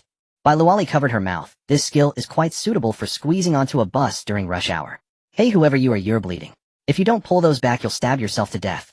Seeing that these people not only refused to kneel and beg for mercy, but instead were mocking him, Du Yu's brain, under the influence of unbelievably confident, was filled with rage. "Shut up, ignorant mortals. Die." He let out a loud roar, his body covered in blood and spikes, charging towards Lin Yu like a madman, moving as slowly as a grandmother crossing the street. Lin Yu stood in place, too lazy to even lift his axe. It was not until Du Yu closed in to within a meter of him that Lin Yu sighed helplessly. He raised his hand. Smack! A crisp slap echoed throughout the entire villa area. The immense force directly struck Du Yu's spiked face. Without any doubt, Du Yu flew out like a baseball hit by a home run, spinning in the air. Bang! His body crashed heavily against a large tree over 10 meters away. Then, like a puddle of mud, he slowly slid down. The spikes that had been raised were brutally knocked down by this slap, embedding themselves into his own flesh. His cervical vertebrae were directly broken by this slap, and his head twisted grotesquely at a 180-degree angle facing backward. His eyes still retained a strong disbelief. It was as if he could not understand until his last breath why he was so strong, yet could not withstand a single slap from his opponent. This is the price of ignorant confidence. Lin Yu shook his hand, an expression of disdain on his face. Lin Yu bent down, picking up 2 glowing orbs from the twitching corpse of Du Yu. He glanced at their attributes. Self-confidence, white, slightly increases mental resistance, significantly lowers IQ, and easily leads to self-indulgence. Lin Yu's lips twitched. Trash. Pure garbage. Such self-harm and intelligence-reducing items are not even worth a dog's attention. He'll keep this for synthesis materials. Lin Yu casually tossed it into his spatial pocket, turned around, and faced the tightly shut villa door. Bang! He kicked it open. The heavy carved wooden door along with the frame flew inward. Dust and smoke rose up, exposing the situation inside to everyone's eyes. In the hall there were only 2 women. In the corner on the left, a woman in a floral dress was crouching, trembling, and not daring to lift her head. In the center of the sofa sat a woman heavily made up, wearing a low-cut outfit, crossing her legs, and holding half. Seeing the door kicked open, the smoking woman not only showed no fear, but rolled her eyes in annoyance. Lin Yu tilted his head. Rongfei. Lu Rongfei immediately stepped forward, her golden eyes scanning the 2. Then she pointed to the woman in the corner. That one is Ding Min. She has a green attribute danger perception and a white combat attribute venom spray. A bit useful. Lin Yu nodded. Lu Rongfei then looked at the smoking woman on the sofa, her expression becoming extremely interesting. As if she had seen something filthy. This one is called Lu Xiaoya. She is Diyu's girlfriend. She only has one. What attribute? Is it strong? Su Qingqing asked curiously. Lu Rongfei took a deep breath, her tone strange, secret techniques in the room. Huh. Everyone was taken aback. Lu Rongfei braced herself to explain. The effect description is proficient in 108 postures and techniques for interactions between men and women, which can greatly enhance the pleasure between partners. Upon hearing this, the entire room fell silent. Except for Lin Yu, the faces of several women turned extremely strange. In this apocalypse, there really are all sorts of bizarre attributes. At this moment, Lu Xiaoya on the sofa flicked off the ash from her cigarette, surveying Lin Yu and the others with a condescending gaze. Since that waste, Yu is dead. Then from now on I'll stick with you guys. She exhaled a puff of smoke and said arrogantly, but let me make it clear, I don't care how many people your team has. Since I joined, I am the lady of this place. I want the best food, drinks, and supply. Also, don't make me do any heavy work. My hands have been manicured. If they break, you won't be able to afford it. Her words left everyone in silence. Han Na couldn't help but comment, is her brain full of holes? Bai Xian rolled her eyes as expected of Duyu's girlfriend. This confidence is truly cut from the same cloth. A perfect match. These two are indeed a pair of neurotics made in heaven. Lin Yu couldn't help but laugh in anger as he sized up this self-satisfied woman. Where does your confidence come from? Open your eyes and take a look. Lin Yu pointed at the several women behind him. Any one of them, whether it's looks, figure, or strength, could wipe the floor with you. Do you expect me to treat you like an ancestor? Do you even qualify?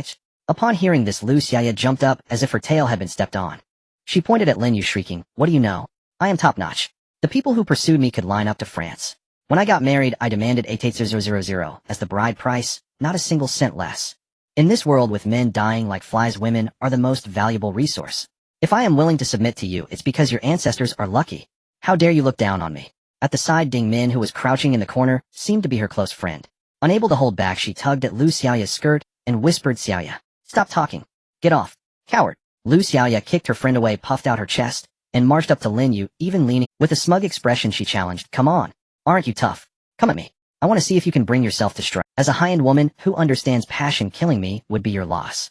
Before she finished speaking, a flash of red light from an axe appeared. I truly can't bear to let such garbage disgust my stomach, Lin Yu said calmly. A head painted with heavy makeup flew up into the air. Blood gushed out like a fountain from the severed neck. Lu Xiaoya's body shook a couple of times before crashing onto the expensive carpet. Her eyes remained wide open, seemingly in disbelief until her death. This man really dared to kill a high-quality... Phew. Leah sighed in relief. Well done. The world is finally peaceful. Su Qingqing also looked disgusted. Hearing even a word from such a person is torture. At this moment, Ding Min in the corner cried out, Wah, don't kill me. Don't kill me. I'm not like her. I will be obedient. I will be a slave if necessary. She cried while crawling towards Lin Yu, banging her forehead. Please. Big brother, spare my life. She crawled to Lin Yu's feet, looking up with tear-streaked cheeks. Lin Yu looked down at her, the red flame axe still dripping blood. She does look quite pitiful. Lin Yu's voice was calm.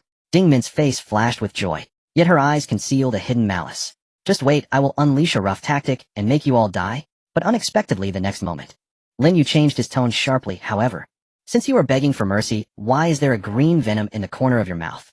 Are you trying to offer me a meal? Ding Min's expression instantly stiffened.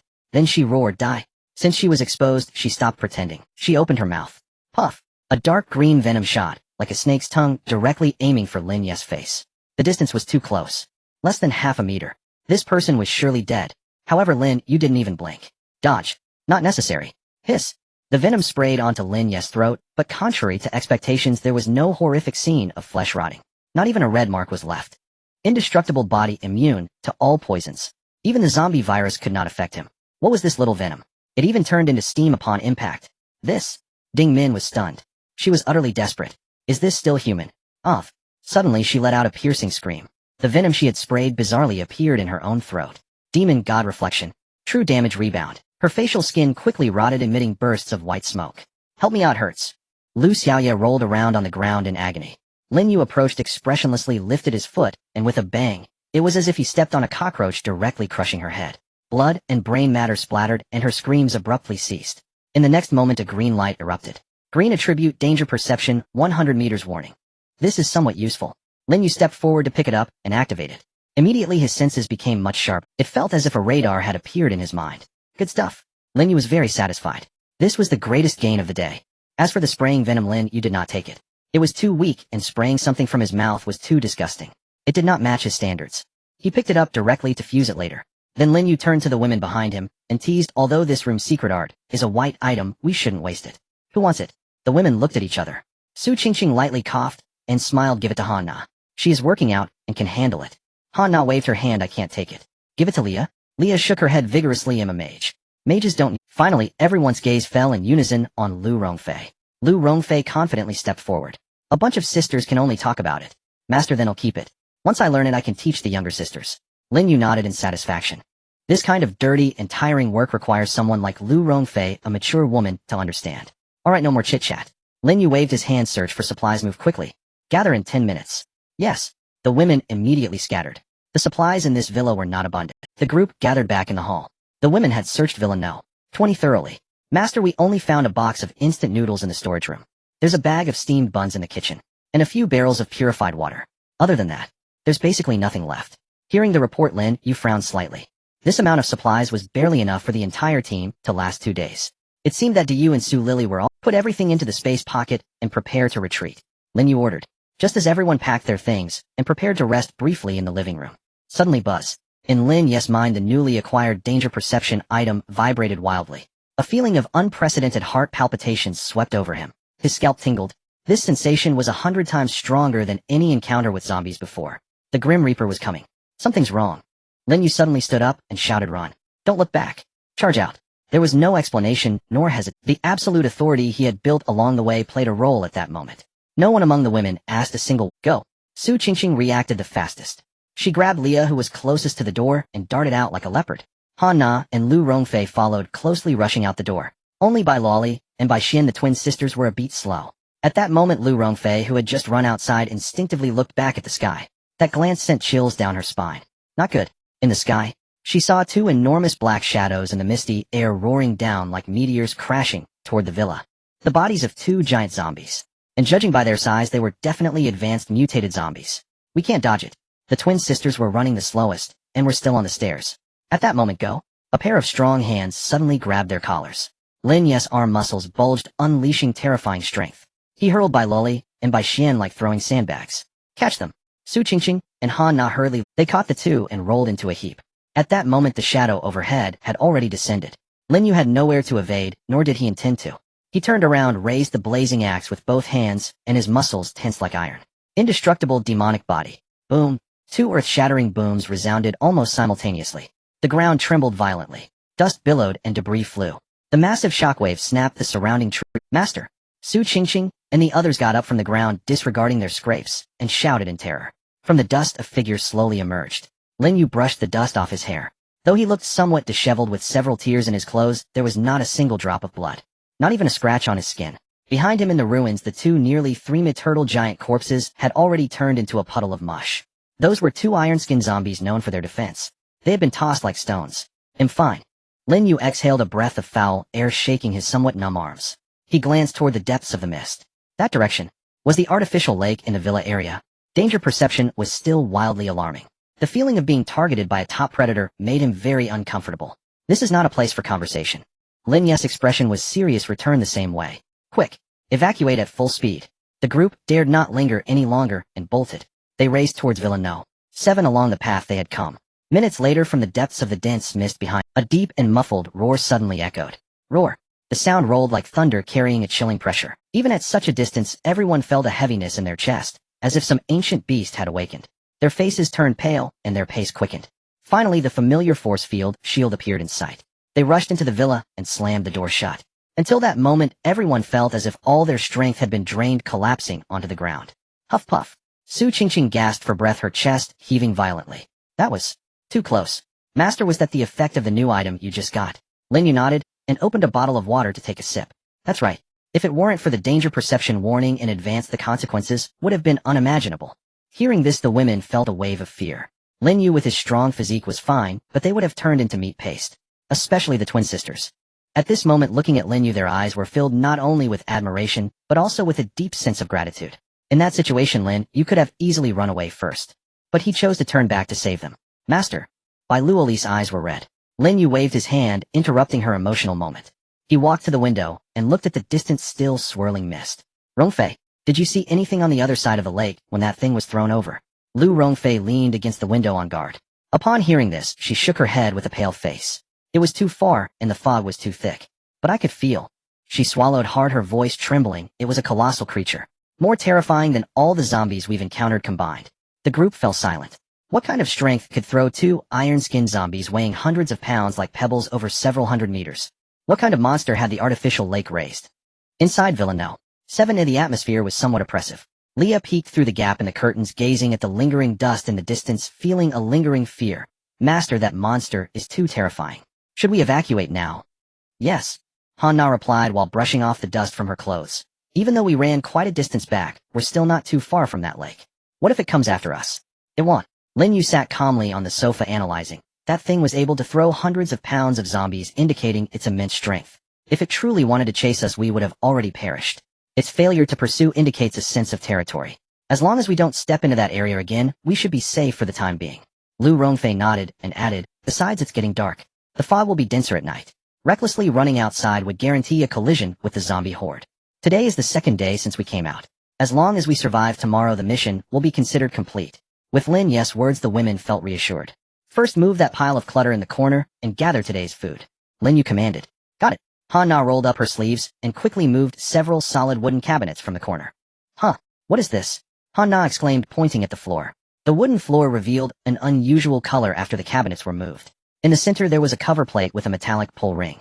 A secret passage. Su Qingqing's eyes lit up as she rushed over. Lin Yu signaled for her to be cautious. Su Qingqing activated her ghostly step, her body becoming light, as she gently lifted the cover plate. Below was a cement staircase, dark and unknown. They'll go take a look, you all keep watch. Su Qingqing's figure flickered and vanished into the darkness. About 10 minutes later, a hushed voice came from the bushes outside the yard. Master, this leads to outside the back mountain's wall. Soon Su Qingqing excitedly emerged. It's an escape route. The exit is well hidden, covered by wild grass. It seems the previous owner prepared it to evade enemies or disasters, Lu Rongfei pondered. If the main entrance is blocked by zombies or enemies, this would be an excellent retreat. Lin Yu nodded. Keep it as a backup. Let's take turns keeping watch tonight. Oh, everyone rest now. That night, due to the unknown terror in the lake, the women couldn't sleep soundly. Fortunately, nothing happened throughout the night. The next morning, the fog remained thick. Lu Rongfei habitually stood on the second-floor balcony, observing the surroundings through the window. Suddenly, a zombified dog with rotting fur poked its head out from the fog. Unlike ordinary zombies that charge mindlessly, it sniffed the ground and turned to run back. Trying to escape. Lu Rongfei's gaze was sharp. Her crossbow instantly raised. Bang! With a soft sound, the bolt turned into a streak of light, piercing the zombie dog's head, nailing it to the ground. Su Qingqing heard the noise and walked over, asking, "What's wrong, Rongfei?" "Something feels off." Lu Rongfei frowned and said, "That dog doesn't seem to be foraging what feels more like it's scouting." The way it turned just now was too human-like. At that moment, Lin Yu suddenly opened his eyes. In his mind, the entry for danger sense vibrated wildly again. Though not as intense as when he encountered the giant monster yesterday, it carried a strong sense of murderous intent. "Someone is coming," Lin Yu said in a deep voice. "There are quite a few, and their malice is strong." Upon hearing this, Lu Rongfei immediately activated her eagle skill, her vision piercing through the fog. Strange. She puzzled. I see nothing in my sight. There must be some special entry that conceals presence or vision. Lin Yu sneered. They arrived quite quickly. There's no escaping now. Lin Yu's gaze turned cold. Prepare for battle. Yes. The women quickly entered combat mode. Just 2 minutes later, a strange distortion appeared in the fog 100 meters in front of the villa. It was as if a curtain had been pulled back. More than 20 figures gradually came into view. This group was well-equipped, each person wielding modified weapons, wearing stab-resistant clothing or leather armor. Most notably, at the back of the team, 2 military green man-portable rocket launchers were being carried. Lu Rongfei activated her inside eye again. This time red data streams jumped wildly in her vision. Her expression changed slightly. Master, this group is indeed formidable. The leaders could control fiery arrows, enhance zombies, and one even amplify combat strength for the group. This setup is aimed at exterminating us. Bai Luoli looked at the dark cannon, her face turning pale. Can our force field shield withstand the rocket launcher? Lu Rongfei shook her head. Unlikely. That is a breaching weapon. Su Qingqing tightened her grip on her dagger. How much chance do we have in a heating clash? We still have a good chance of winning. Lu Rongfei analyzed calmly. But the enemy's firepower is too fierce. If they focus their fire aside from the master, we may all sustain injuries. The atmosphere grew heavy. Everyone's gaze turned to Lin Yu. Heating clash. Only a fool would do that. He turned around and pointed to the corner. Do you remember that tunnel from last night? The women nodded. Lin Yu waved his hand. Come close and listen. After hearing Lin Yu's plan, several women's expressions turned exciting, filled with tension and a hint of excitement. Move quickly and don't let them see any flaws. Lin Yu clapped his hands. Understood. The women stopped wasting words, quickly gathered necessary weapons and equipment, and one by one crawled into the tunnel leading outside the wall. Once the last person went down, Lin Yu covered the wooden board and dragged the heavy dining table back into place, sealing. After doing all this, he adjusted his collar. Gripping the Qian axe, he boldly pushed open the front door of the wooden cabin and stepped out. At this moment, outside the wooden cabin, the 30-odd people had spread out in a fan shape, completely surrounding the cabin. Leading them was a middle-aged man in a black trench coat with a square face and a sinister gaze, named Zhao Shizhou. Behind him stood two core members, one old and one young. The elder Yan Lai held a dark red longbow with sparks dancing on the arrowhead. The young man Fong Mu had his hair dyed a grandma gray with a manic expression. He held several iron chains, the other ends tethered to four stout zombies. Old three, are you sure your dog died here? Zhao Shizhou paused, scanning the villa before him. No mistake about it. Fong Mu yanked on the iron chains, pulling back a restless zombie. I have a mental link with my zombie dog. Moreover, this place was a target we've been watching for a long time. We sent two brothers to scout, but they went missing. Later, that fool Peng Kai brought people to besiege, and there was no news from them either. Looks like there's a tough nut hiding in this house. Yan Lai chuckled coldly, his fingers gently stroking the bowstring. But even if he's made of iron, he'll turn to water today. At that moment, the wooden door creaked open. Lin Yu, shouldering the axe, leaned against the doorframe, looking at the fully armed thugs as if they were fools. Early in the morning, bringing dogs and cannons, what's the rush? Are you eager to reincarnate? His voice was not loud, but carried a sense of uncomfortable mockery. Zhao Shizhou frowned. Was there only one person? Kid, did you kill Peng Kai? Zhao Shizhou did not act immediately, but instead asked cautiously. Peng Kai? Oh, you mean that useless guy who runs faster than a rabbit? Lin Yu dug at his ear and said, killed him. By the way, he died pretty badly, his brains chewed to bits by zombies. Looking for death. Fong Mu was furious. He had the most violent temperament and could not stand such provocation. With a flick of his wrist, the iron chain loosened. Tear him apart. Roar. Two exceptionally strong zombies, like wild horses released from their restraints, charged at Lin Yu by the door. Lin Yu stood still, not even blinking. The next moment, a faint blue translucent barrier appeared out of thin. The two zombies collided with the barrier like eggs hitting a high-speed rotating, grinding wheel. Screech. The sound of painful friction echoed. Blood and flesh flew everywhere. The two zombies were torn into minced meat by the high-frequency shockwave from the barrier. A protective shield. Zhao Ziz's pupils contracted slightly. To obtain such high-tech gadgets at this stage, it seems that this kid has more resources than I imagined. Interesting. Yan Lai let out a cold laugh and raised his hand to shoot an arrow. The arrow transformed into a fire dragon midair. Boom. The fire arrow struck the barrier, exploding into a splendid shower of sparks. The barrier shook but remained as steady as a mountain. Don't waste your effort, Lin Yu yawned. With this toothpick, it wouldn't even tickle me. Toothpick. Zhao Shizhou snorted coldly and waved his hand behind him. Bring him some real firepower. A burly man in the back grinned as he hoisted a rocket launcher. Kneeling on one knee, he aimed at the wooden house's door. Let's see how tough your shell is. Whoosh. The rocket soared with a long tail of flame. Boom. The huge explosion shook the ground, dust rising everywhere. However, when the dust settled, the faint blue barrier, although dimmed considerably, even showed some cracks on its surface. But surprisingly, it was still intact. Wow, that startled me. Lin Yu patted the dust off his chest, still wearing that annoying smirk. This firecracker makes a sound, but its power is somewhat lacking. Alright, you can take your time with the explosions. I'm going back to catch some sleep. After saying that, he actually turned around and slammed the door shut. This extremely humiliating act completely enraged the crowd outside. Damn it. So arrogant. Fong Mu was hopping mad. Zhao Ziz's face was also dark enough to drip water. He strode over, snatched the rocket launcher from his subordinate's hands, and reloaded it with a new warhead. Everyone fall back. Zhao Shizhou shouted in a low voice. Suddenly, a blinding white light erupted from his right hand. His entire arm turned metallic. Entry kinetic overload effect grants a 200 kinetic boost to thrown or fired objects. Break it for me.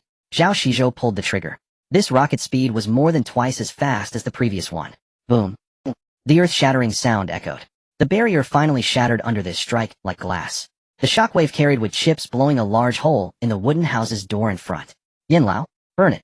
Zhao Shizhou tossed aside the hot rocket launcher and shouted sternly. Yin Lai was already prepared. He drew the bowstring and shot 3 fire arrows at once. The arrowheads embedded themselves in the walls and the whole of the wooden house. The fire spread instantly, turning the entire villa into a towering torch. Huh. Let's see where you can hide. Fong Mu laughed maniacally. Become a roasted pig. A group of people surrounded the area, guns in hand, staring intently at the sea of flames.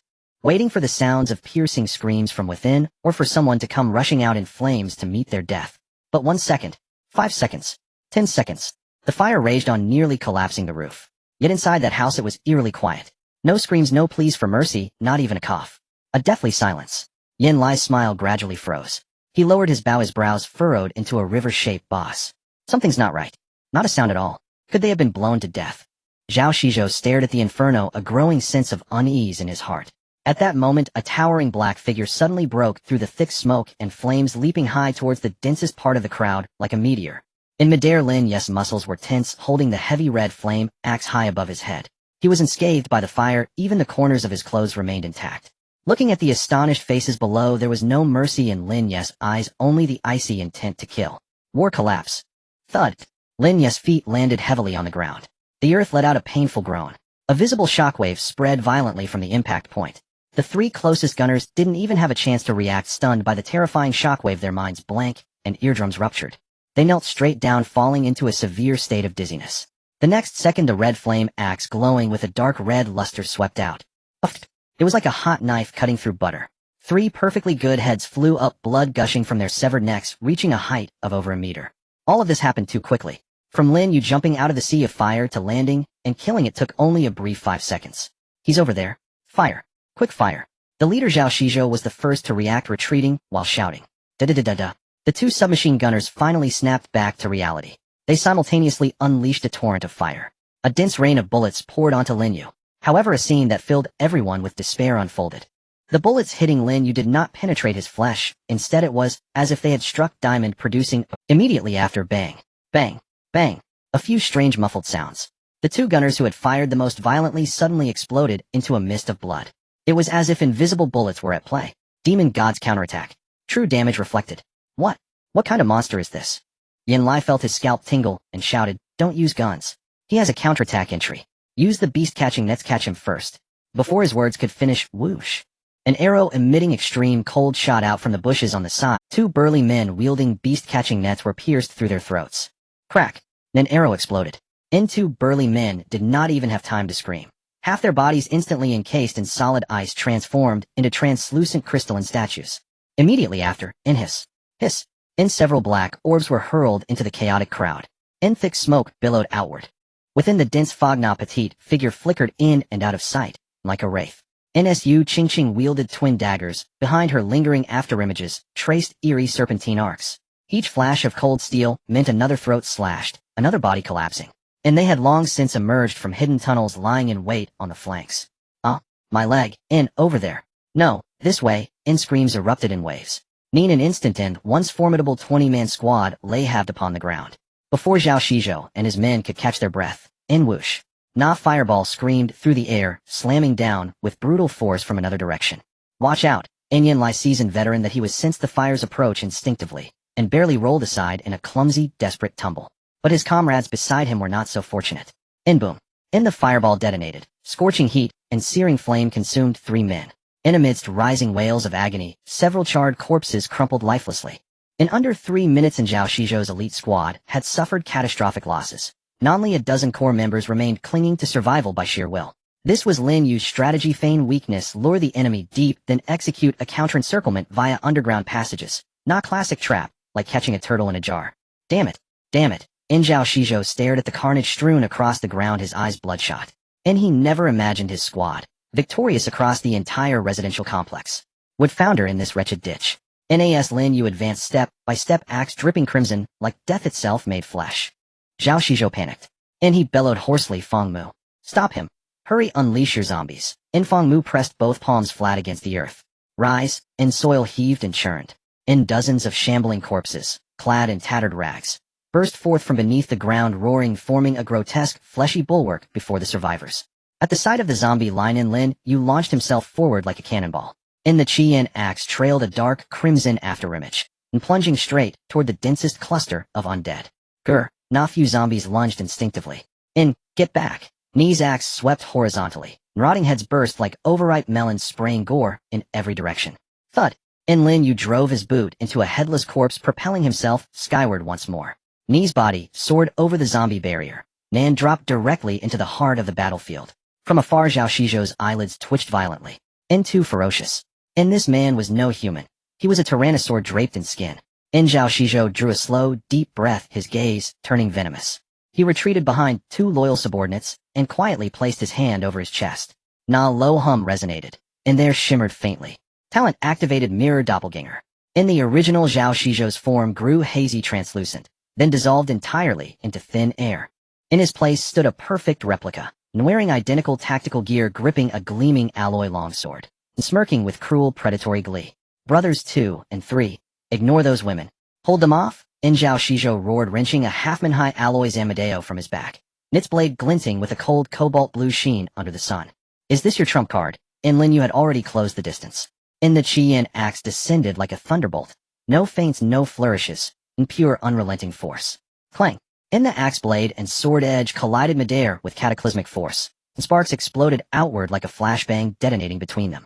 The violent recoil surged up the axe haft into Lin Yu's arm, but his brow didn't furrow, only his torso leaned back slightly. Zhao Shizhou, however, paled, his boots gouging 2 deep furrows into the earth. He staggered backward 3 full steps before regaining his footing. Not bad strength. Zhao Shizhou shook his numb wrist, not faint amber aura shimmering across his skin. Talent resilient bastion damage reduction.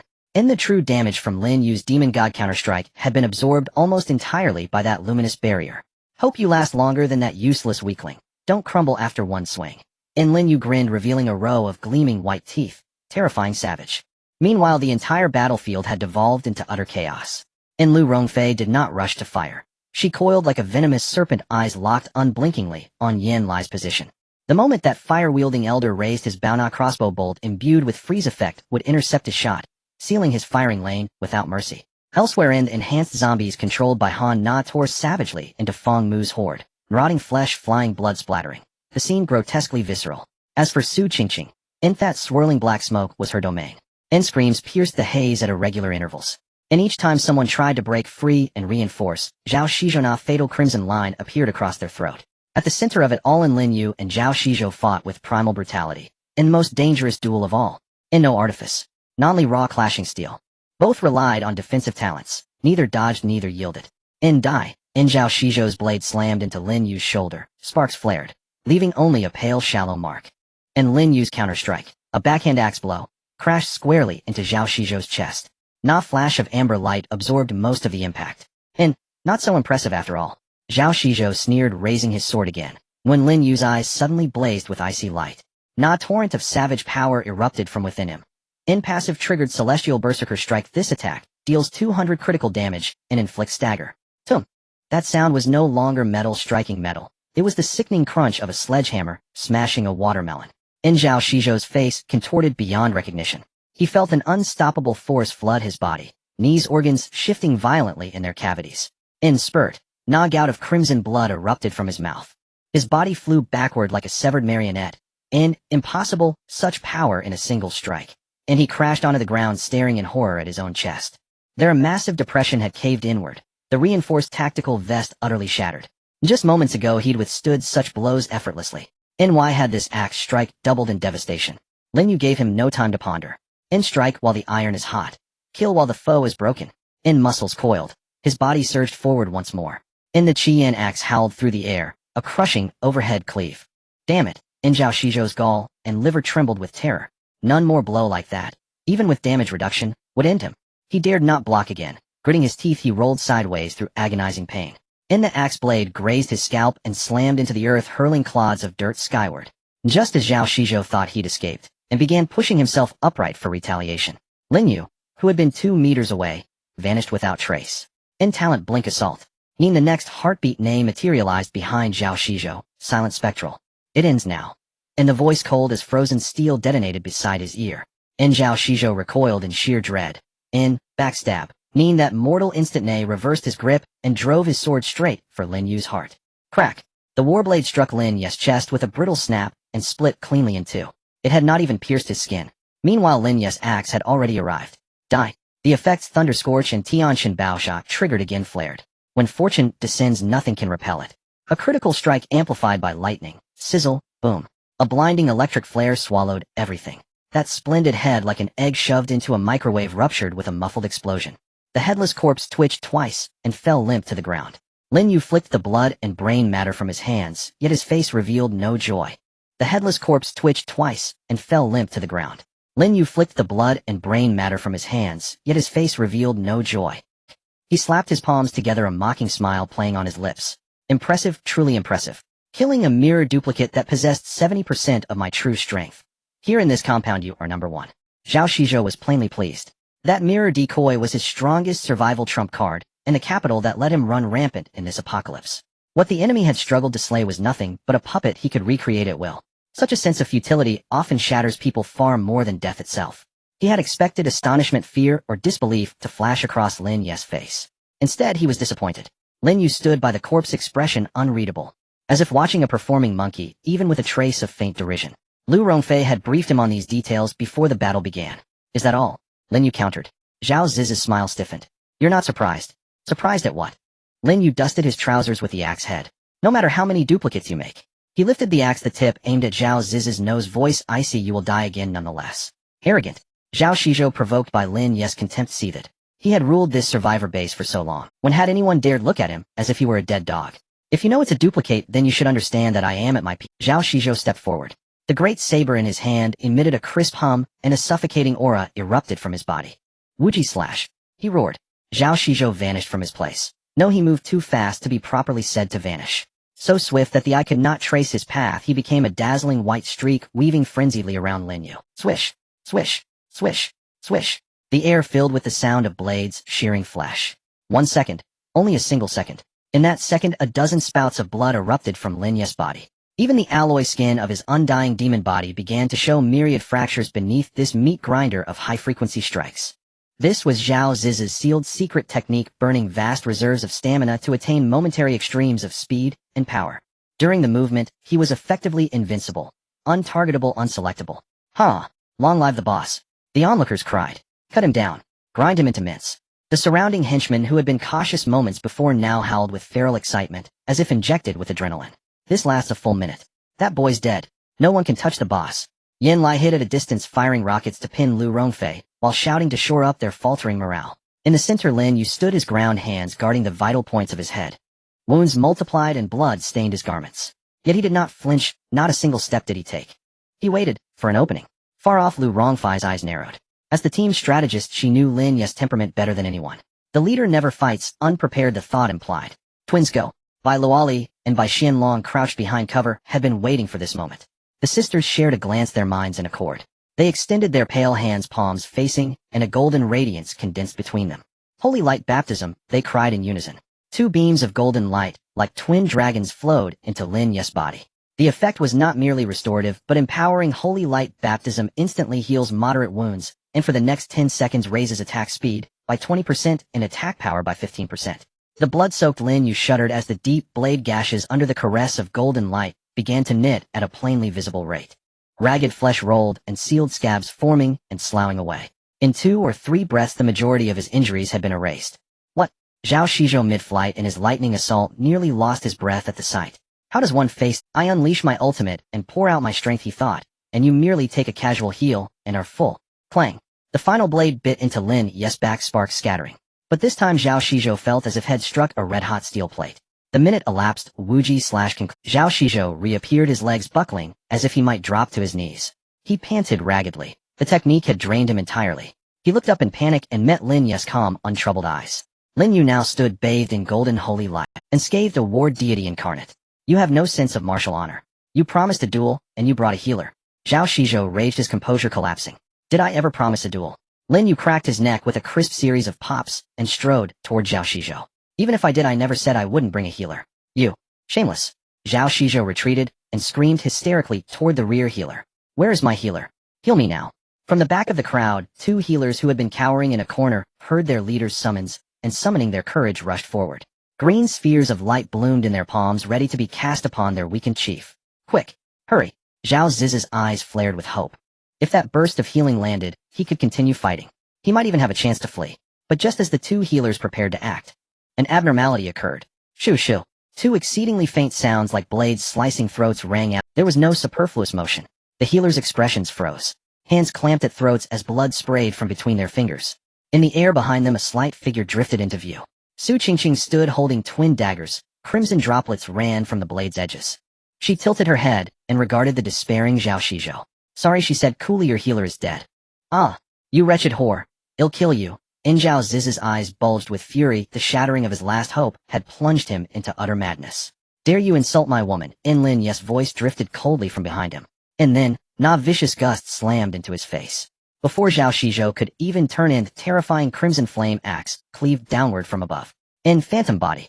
At the precipice of death, he drained the very last drop of energy from his body. He activated that life-saving ability once more. Puffed. The axe struck with crushing force, splitting the figure before him cleanly in two. But it was only an illusion. The true Zhao Shizhou now stood 20 meters away, rolling, scrambling, and sprinting desperately into the depths of the jungle. Fall back. All of you, fall back now. These people are monsters. Every single one of them is a monster. As he fled, Zhao Shizhou let out a shrill, guttural scream. He was terrified. Truly terrified. This was no mere survivor squad. It was a pack of demons wearing human skin. The man wielding the axe was an indestructible tank. The woman loosing arrows from the shadows, a precision artillery platform. The twin sisters, mobile fountains of blood. And that elusive female assassin appearing and vanishing like mist. This battle was unwinnable. Think you can escape? Lin Yu watched Zhao Shizhou's ragged, fleeing silhouette, yet made no move to pursue. Deep within the jungle, ndry twigs and rotting leaves crunched beneath frantic, stumbling feet. Zhao Shizhou felt his lungs would burst. Yet he dared not stop. Lin Yu, damn you, I'll torture you alive. Then take your women one by one and break them utterly. Just then a faint breeze brushed past, and cold unervingly, so piercing to the bone. The hairs on Zhao Shizhou's nape stood rigid. Primal chilling sense, the unmistakable dread of being stalked by a supreme predator, made his scalp crawl. What is that? He whirled around. Nothing but shifting, dappled shadows among the trees.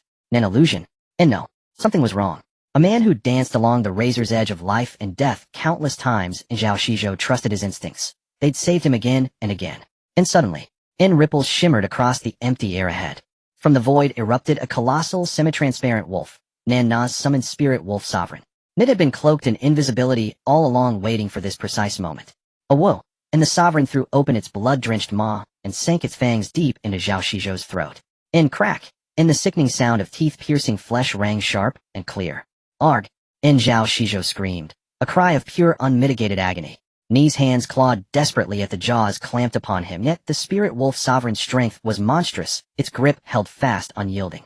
Then, roar, another sovereign materialized, seizing Zhao Shizhou's flank with brutal force. Ni's eyes widened, not with defiance but with disbelief, with absolute, soul-crushing despair. He'd never dreamed, never in his wildest nightmares, that his life would end between the jaws of a beast. Thud, Ni's corpse collapsed to the earth. The spirit wolf sovereign released its grip and languidly licked crimson droplets from its muzzle. Then it dissolved back into invisibility, and settling beside the corpse like a vigilant, silent sentinel. Seconds later, Lin Yu strode forward, axe resting easily in his hand. He glanced down at Zhao Shizhou's corpse, eyes wide open in frozen horror, and his expression remained utterly impassive. Ni's arm rose. The axe fell. Squelch. Na head tumbled free, rolling across the grass. Acquired blue trait, kinetic overload. Acquired blue trait, true, phantasm. Acquired purple trait, limitless severance. An acquired trait. A massive haul. Lin Yu claimed the spoils without hesitation, and especially the limitless severance. Paired with his devastating attack power and critical strike rate, it would become a weapon of annihilation. Having finished, Lin Yu lifted his foot. Thump. Like kicking a deflated ball, Zhao Shizhou's still expressing head flew through the air. It struck a tree trunk and splattered into a grotesque pulp. So, you're truly dead now, Lin Yu said, his voice glacial. Far away, Yen Lai and Feng Mu, retreating while fighting, witnessed the entire scene. A wave of icy dread surged up from their skulls straight to the crown of their heads. Zhao Shizhou was dead. The invincible master of phantom duplication, uncontested across this entire region, had just been slaughtered like poultry. Not even a whole corpse remained. Run, run, Yen Lai shrieked, a raw animal cry. All notions of honor, vengeance, every shred of pride, vanished into oblivion. He spun and loosed a volley of explosive chain arrows, firing directly at the ground. Boom, boom, thunderous detonations erupted, hurling thick plumes of dust and smoke skyward, obscuring Lu Rongfei's line of sight. Seizing the chaos, Ne and the few surviving soldiers bolted, and panicked, breathless, desperate. Feng Mu dared not linger either. He hurled his remaining low-health zombies as roadblocks, then sprinted after them. Pursue them. Leave none alive. Lin Yu's gaze turned frigid. And to cut the grass but leave the roots is to invite spring's relentless return. And having drawn blood, he would eradicate every trace. Those stragglers who lagged behind met swift ends. NSU Chingching slit throats with surgical grace, while Lu Rongfei's ice-laced arrows pinned others to tree trunks. Those stragglers who lagged behind met swift ends. NSU Chingching slit throats with surgical grace, while Lu Rongfei's ice-laced arrows pinned others to tree trunks. N8 corpses littered the path. Yen Lai and Fong Mu fled blindly, racing forward with manic desperation. In how long they ran they could not tell, until the dense forest ahead suddenly thinned. A heavy, nauseating stench wafted on the wind. Lu Rongfei halted instantly. Her face paled. She cried out urgently toward the front and, "Wait. Master, stop." Lin Yu paused mid-stride and turned. "What is it?" Lu Rongfei pointed a trembling finger toward the ruined estate ahead. "That is Villa 20. At the name, all the women froze in place. They raised their eyes, and saw it, and just ahead lay the shattered remains of the villa demolished yesterday by 2 elite zombies. And beyond the villa's rear, they crossed the vast artificial lake, and thick mist hung motionless over the water. Its surface was unnervingly still, yet every one of them remembered clearly. Beneath those placid waters lurked a terror from the abyss, not creature of unimaginable horror. None more step forward meant certain death. NSU Chingching spat bitterly in shame. "We let those vermin escape." Zhao Shizhou dropped rare loot. These 2 were his right hands, they must carry riches of their own. Han Natu wore a look of unsatisfied hunger. But this place reeks of ill omen. If battle erupts here, the commotion may awaken that thing beneath the lake, and we'd be doomed. Lin Yu fell silent, thoughtful. He turned, his gaze meeting Lu Rongfei's. Their eyes locked. And understanding passed between them, wordless and instant. "You wish to wield another's blade." Precisely. Lin Yu snapped his fingers, then turned to the blonde foreigner in the group. "Leah, how far can your fireball travel?" Leah blinked, then puffed her chest with pride. "If accuracy isn't required, and I unleash full power. 200 meters, no problem. Do you want me to incinerate them? But there are crumbling walls blocking direct line of sight." Who said anything about them?" Lin Yu pointed toward the broad expanse of water and, "Aim for the lake. Make as much noise as possible. Boil the surface if you can." Leah was taken aback. Then her azure eyes lit up. The other sisters also reacted, revealing a wicked smirk. "This move is brilliant. Let the monster hidden in the lake take care of it." "Understood. Leave it to me." Leah raised her hands, murmuring incantations. The fire elements in the air began to stir wildly.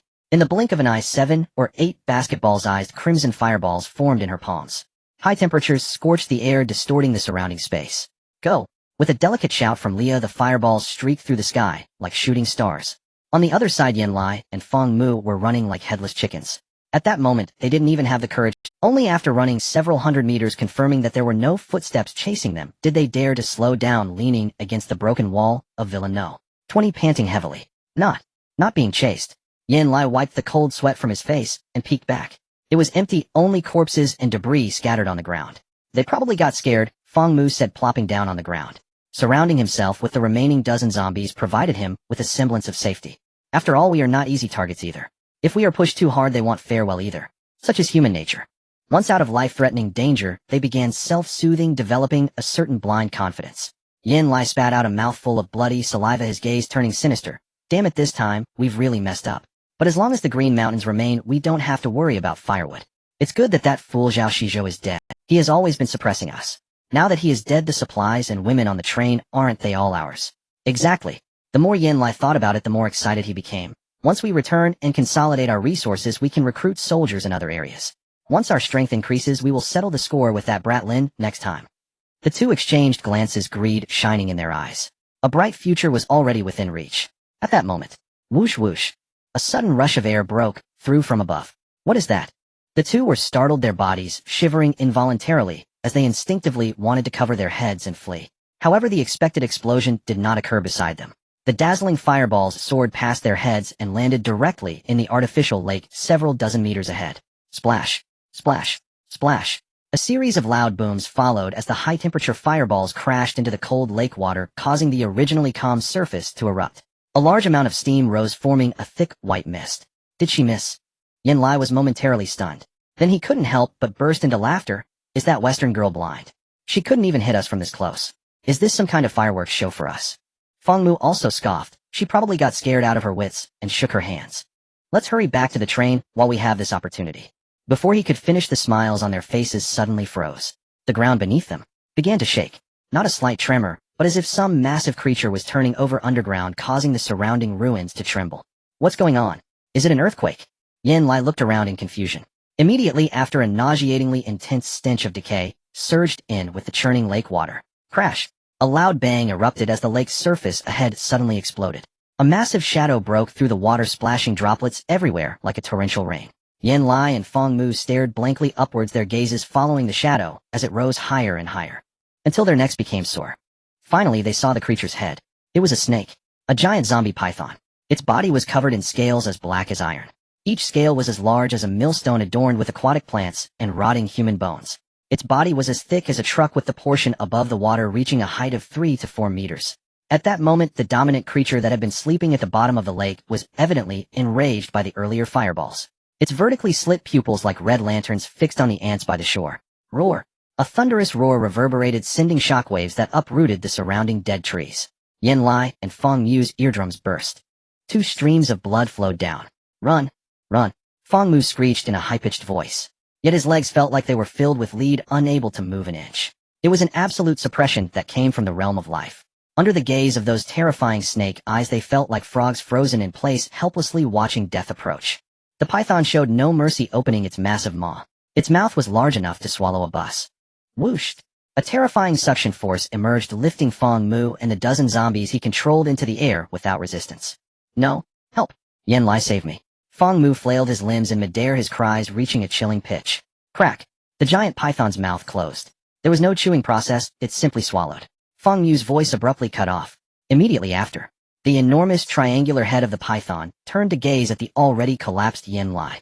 Yin Lai's pants instantly soaked through his whole body, curling up as he trembled. Don't eat me, I'm not tasty. A glimmer of brutality flashed in the python's eyes.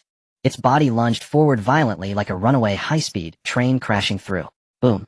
The wall where Yin Lai was standing shattered along with him, disappearing into the python's mouth. It was swift and decisive. There was no hesitation whatsoever. After devouring 2 snacks, the python seemed unsatisfied. It spewed forth a wave of dark green poisonous mist towards the shore, corroding the vegetation within 100 meters to nothing. It let out a satisfied belch. Its massive body slowly coiled on the shallow bank of the lake, half closing its eyes, ready to digest its earlier meal. Under the sunlight, its black scales glistened with an unsettling cold light. In the distance, on the second floor of a half-collapsed villa, Lin Yu and the women hid behind the curtains, witnessing the one-sided massacre. Even from hundreds of meters away, the overwhelming sense of terror still made everyone feel breathless. A deathly silence fell. After a long while, goodness. Su Qingqing wiped the cold sweat off her forehead, her voice barely above a whisper. Isn't that thing too big? If we had rushed over earlier, we would probably be nothing more than a snack for it now. Bai Luoli and Bai Xian's faces turned pale with fear. A giant python over 100 meters long. Such a creature, existing only in mythological films, was now alive and basking in the sun. The visual impact was overwhelming. Eye of Insight activate. Lu Rongfei took a deep breath, her eyes flashing with a barely perceptible blue light. A few seconds later, Lu Rongfei withdrew her gaze, her expression grave to the extreme. Master, that is a spirit-level zombie. It's called the Abyss Serpent Zombie. Spirit level, eh? Lin Yu raised an eyebrow. In this apocalyptic setting, zombies are categorized as beginner, intermediate, advanced, spirit level, general, lord, king, and emperor. Advanced zombies are already quite formidable. Spirit level zombies not only possess immense strength, but as the name suggests, also have intelligence. They are exceptionally difficult to deal with. This beast is sure to be loaded with treasures. If we can kill the spirit level zombie, the quality of the loot it drops will at least be purple, and it might even be gold. Moreover, its snake skin, venomous fangs, and snake gallbladder are all top-quality materials. Hearing this, the atmosphere in the room shifted. In the apocalypse, risk is often accompanied by high rewards. Lin Yu narrowed his eyes, tapping his fingers lightly on the windowsill. Killing Zhao Shizhou would significantly boost their team's strength. But if they could capture this creature, they would be able to swagger through the next 2 or 3 missions. Fight or flee. Lin Yu turned and posed the question to everyone. The mission is nearly complete. We can just hide and wait for the time to run out without any issues. However, Lin Yu's tone shifted as a glimmer of sharpness flashed in his eyes. Fortune favors the bold, while famine preys on the timid. A solitary boss of this level is a rare opportunity. Let's do it. Lu Rongfei was the first to express her stance. She analyzed calmly. The Abyss Serpent Zombie, although massive and terrifyingly strong, is currently in a relaxed state. This is our only chance. As long as we can break its defenses with so many of us and so many control skills, we can wear it down and take it down. I agree. Su Qingqing immediately chimed in. Those 2 scoundrels fed it to the snake, and if we sneak away, it would be quite embarrassing for us. Han Na and Leah also nodded in agreement. Having followed Lin Yu through battles, their spirits had been bolstered. Lin Yu decisively declared, "Then let's figure out how to kill it." Once the decision was made to act, the next step was to devise a strategy. A heating confrontation was definitely not an option. That giant serpent could easily sweep its tail. Aside from Lin Yu, anyone else would face certain death. Even brushing against it would lead to injury. Its scales are too thick. Lu Rongfei furrowed her brow, recalling the scene she had just witnessed. Even a rocket launcher might not penetrate its defenses. Our attacks would likely feel like mere tickles to it. External defenses are impenetrable. Then we can only. Internal detonation. Everyone echoed in unison, sharing a smile. Everyone, great minds think alike. Lin Yu nodded in approval. As long as we can deliver high explosives into its belly, no matter how high its defenses, its insides will still be soft. The question is, how do we deliver it? Who will go? Who would dare to send it into that gaping maw? The girls exchanged glances. Master, didn't you just plunder a mirror avatar from Zhao Shizhou? Lu Rongfei's eyes lit up. Can that avatar be used? Of course. Lin Yu concentrated his thoughts. The air distorted as two identical avatars of Lin Yu appeared out of thin air, albeit with slightly dull expressions, though they possessed only 70 of the original's attributes. But for this plan, that was sufficient. Great idea. Bai Xian clapped her hands in excitement. Let the avatar carry the explosive pack and charge in for a suicide attack. As soon as the giant serpent opens its mouth, we jump right in. Boom. Without delay, they immediately began to get busy. Among Zhao Ziz's inheritance, there was no shortage of firearms. Grenade C4 explosives, specially made high-intensity landmines. The girls stuffed these explosives enough to flatten half a neighborhood into their spatial pockets. This mirror avatar is quite a miraculous skill. Everything on the main body will be replicated. Moments later, they had packed in dozens of kilograms. Even so, there was still a large portion of explosives left. This is too ruthless. Han Na gasped. One pack of this would not only tear apart the snake, but could obliterate a dinosaur. Preparation complete. Lin Yu took a deep breath, his mental energy highly focused as he began to control the puppet. Go! The command was issued. The first avatar, without any hesitation, hugged the explosive pack and shot out of the villa like a sharp arrow. The speed was astonishing. 200 meters. 150 meters. 100 meters. As the avatar got closer, the giant serpent coiled on the lakeshore, slightly fluttered its eyelids. Though it was sleeping as a spirit-level creature, its perception was incredibly keen. The moment the avatar entered a 70-meter range, swish, the giant serpent opened its eyes. In those crimson vertical pupils, there was no confusion of just waking up, only a cold, murderous intent. Its tail, as thick as a steel whip, abruptly lashed out. A piercing sonic boom erupted in the air. The speed was too fast. So fast that Lin Yu couldn't control the avatar to evade in time.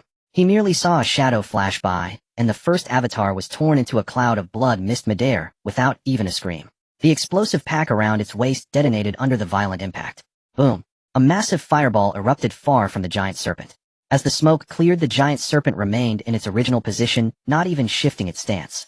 Only a layer of faint black ash had accumulated on its scales. It even displayed a hint of a mocking expression, almost human-like. Inside the villa, a deathly silence reigned. This? Su Qingqing gaped. This is just too abnormal. 70 meters. With such a large body, its reaction speed is this fast. The hearts of the girls sank further. They all witnessed the power of that tail strike. If the main body had gone in, even with defensive attributes, it would likely have had several bones broken from that hit. This beast has high intelligence. Lu Rongfei's expression darkened. It can sense the threat of the explosives and won't allow them to get close to its body. There's no way it would swallow them. Even getting within 30 meters is difficult. Try again. Han Na asked reluctantly. It's useless. Lin Yu shook his head, his expression grim. The same trick won't work on creatures of this level. Going in again would only waste more explosives. The atmosphere became somewhat oppressive. They had found a weakness and had a method, yet they couldn't breach that final 100-meter distance. It was like a mountain of gold laid before them, yet separated by an insurmountable chasm. How about we give up? Bai Xian said softly. We've already gained enough. The others remained silent, but they all shared the same thought. They had tried their best, but it was futile. Lin Yu stared at the distant abyss serpent zombie. His mind raced. Physical attacks couldn't get close. No matter how fast they were, they couldn't outrun that tail. Unless they could avoid being hit. Suddenly, a flash of inspiration struck Lin Yu's mind. He looked down at the inconspicuous line of blue text on his chest. That had been from a couple of days ago. After casually taking down a rich second generation in the park, he had obtained that entry. At the time, he thought it was useless beyond running away and had left it to gather dust in the corner. But now it seemed. Who said we must face it, Hedon? Lin Yu's lips curled into a confident smile. If brute force doesn't work, let's try a softer approach. The girls were taken aback and gathered around. Lin Yu pointed to that entry. Blue entry, ethereal body effect. Upon activation, the body enters an ethereal spirit state, lasting for 5 seconds. During this time, no attacks can be made, but all physical damage and collisions are immune. A real man in 5 seconds. Su Qingqing blurted out. Lu Rongfei reacted, slapping her thigh. Brilliant. Since physical attacks are ineffective, its tail, no matter how fast or powerful, can only strike at the air. As long as we make good use of this 5 seconds of invincibility, we can personally feed that poison into its... The plan was crazy, but only madness could seize this glimmer of hope. This time there could be no mistakes. Because of the remaining high-explosive C4 explosives, there was only enough for this last attempt. If it didn't die this time, everyone would have to retreat in shame. Listen carefully, this is a coordinated attack. Lin Yu stood at the center of the living room, his expression serious, detailing every aspect. Relying solely on a clone running over is definitely not going to work. That beast is too alert. We must create distractions for it, even if it's just a 1-second opening. Su Qingqing, how many smoke bombs do you have left?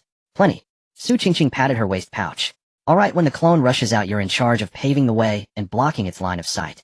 Twins put all the buffs on the clone. Oh, I want its speed to break through the limits. Leah, Lin Yu looked at the blonde girl. Can you use your transformation technique?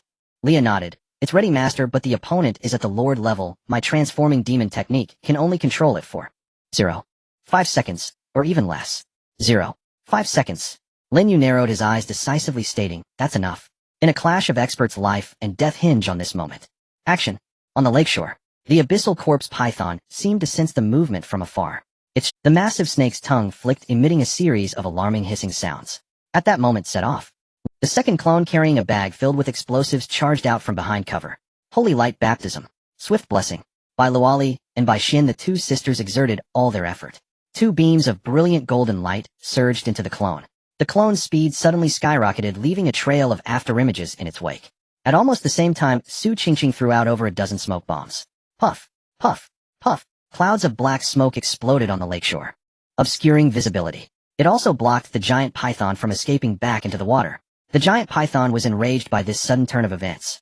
Although it couldn't see the specifics in the smoke, its keen biological instincts told it that dangerous little bugs were coming for it again.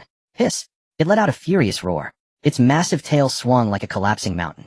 It swept across the area shrouded in smoke indiscriminately. Boom! The ground was plowed into a deep gash several meters wide. The smoke was blown away by the fierce wind. The clone's figure was exposed. It was still 30 meters away from the giant python. A hint of human-like mockery flashed in the giant python's eyes. Its tail swung with unrelenting force, accelerating again as it lashed fiercely at the clone. There was no way to evade this strike. Just as that lethal blow was about to land. Leah, Lin Yu shouted. Leah, hiding at a distance, moved her finger. Meh. A strange pink light struck the giant python's massive body. The next second, a jaw-dropping scene unfolded. The originally imposing godlike 100-meter python suddenly transformed into a little sheep. Although this sheep was somewhat large, about the size of an elephant. There was a moment of dead silence in the entire area. But this comical scene lasted less than half a blink. Bang! The pink light shattered. The giant python's massive body reappeared. It was evidently infuriated by this humiliating magic. Its eyes reddened to the point of nearly bleeding. It once again swung its tail, attempting to swat Lin Yu's clone away. Simultaneously, the clone was only 10 meters away from the giant python. Facing this devastating blow, Lin Yu not only did not control the clone to evade, but instead charged forward to meet the tail. Void body activate. Buzz. The clone became transparent and ethereal. Whoosh. The terrifying snake tail, capable of shattering tanks, passed through the clone's body without any hindrance. It was as if it passed through a mass of air. No collision, no damage. The giant python's strike was too forceful. Its body even staggered due to inertia. In its crimson slit pupils, extreme shock and confusion were revealed. It couldn't hit. Why couldn't it hit? Just as the tail passed through the body. The 5 seconds of void time was still counting down. The clone did not stop, but instead used this momentum to push off the ground. Flickering assault. Swish. The space warped. The clone's figure vanished into thin air. When it reappeared, it was already within the giant python's gaping maw. A nauseating stench assaulted the senses. Without any hesitation, Lin Yu controlled the clone to pull the fuse of the bag containing over 100 kilograms of C4 explosives. Mutual destruction. Goodbye, big guy. Lin Yu's real body stood at a distance, his lips moving slightly. The next second, boom. A massive explosion. The giant python's enormous body swelled like an inflated balloon, suddenly expanded. At its 7-inch mark, a blinding flash of fire tore through its indestructible black scales. Flesh and blood flew everywhere. Internal organs mixed with flames, bursting out from its mouth, nostrils, and the exploded wounds. Ow! The giant python let out an extremely mournful wail. Below its neck, it was blasted off entirely. The massive triangular head with half a remaining body was thrown high into the air. Then it crashed heavily onto the surface of the lake. Splash! It sent up a spray of water over 10 meters high. The remaining half of its body twisted and battered the ground wildly. smashing everything around into ruins. It took a full 5 to 6 minutes for the terrifying commotion to gradually subside. All that remained was a ground covered in fragments of flesh. The air was filled with a burnt odor. We won. In the villa, Lu Rongfei's voice trembled slightly. Su Qingqing swallowed. If it doesn't die from this, then it must be a god. Lin Yu let out a sigh of relief. Lin Yu waved his hand, leading the way to the lakeshore. Let's take a look at our spoils. We hit the jackpot this time. Everyone approached cautiously. As the smoke cleared, the lakeshore lay in disarray. The lower half of the abyssal corpse python twitched nervously, thrashing in the mud, while the upper half of its head had long since disappeared.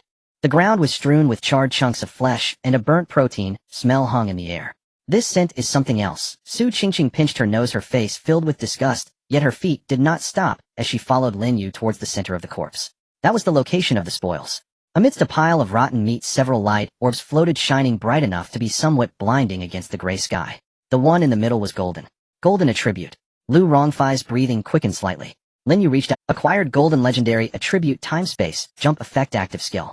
Instantly jump a distance in any direction, maximum 100 meters, and upon landing forcibly revert the caster's physical state to that of 10 seconds prior.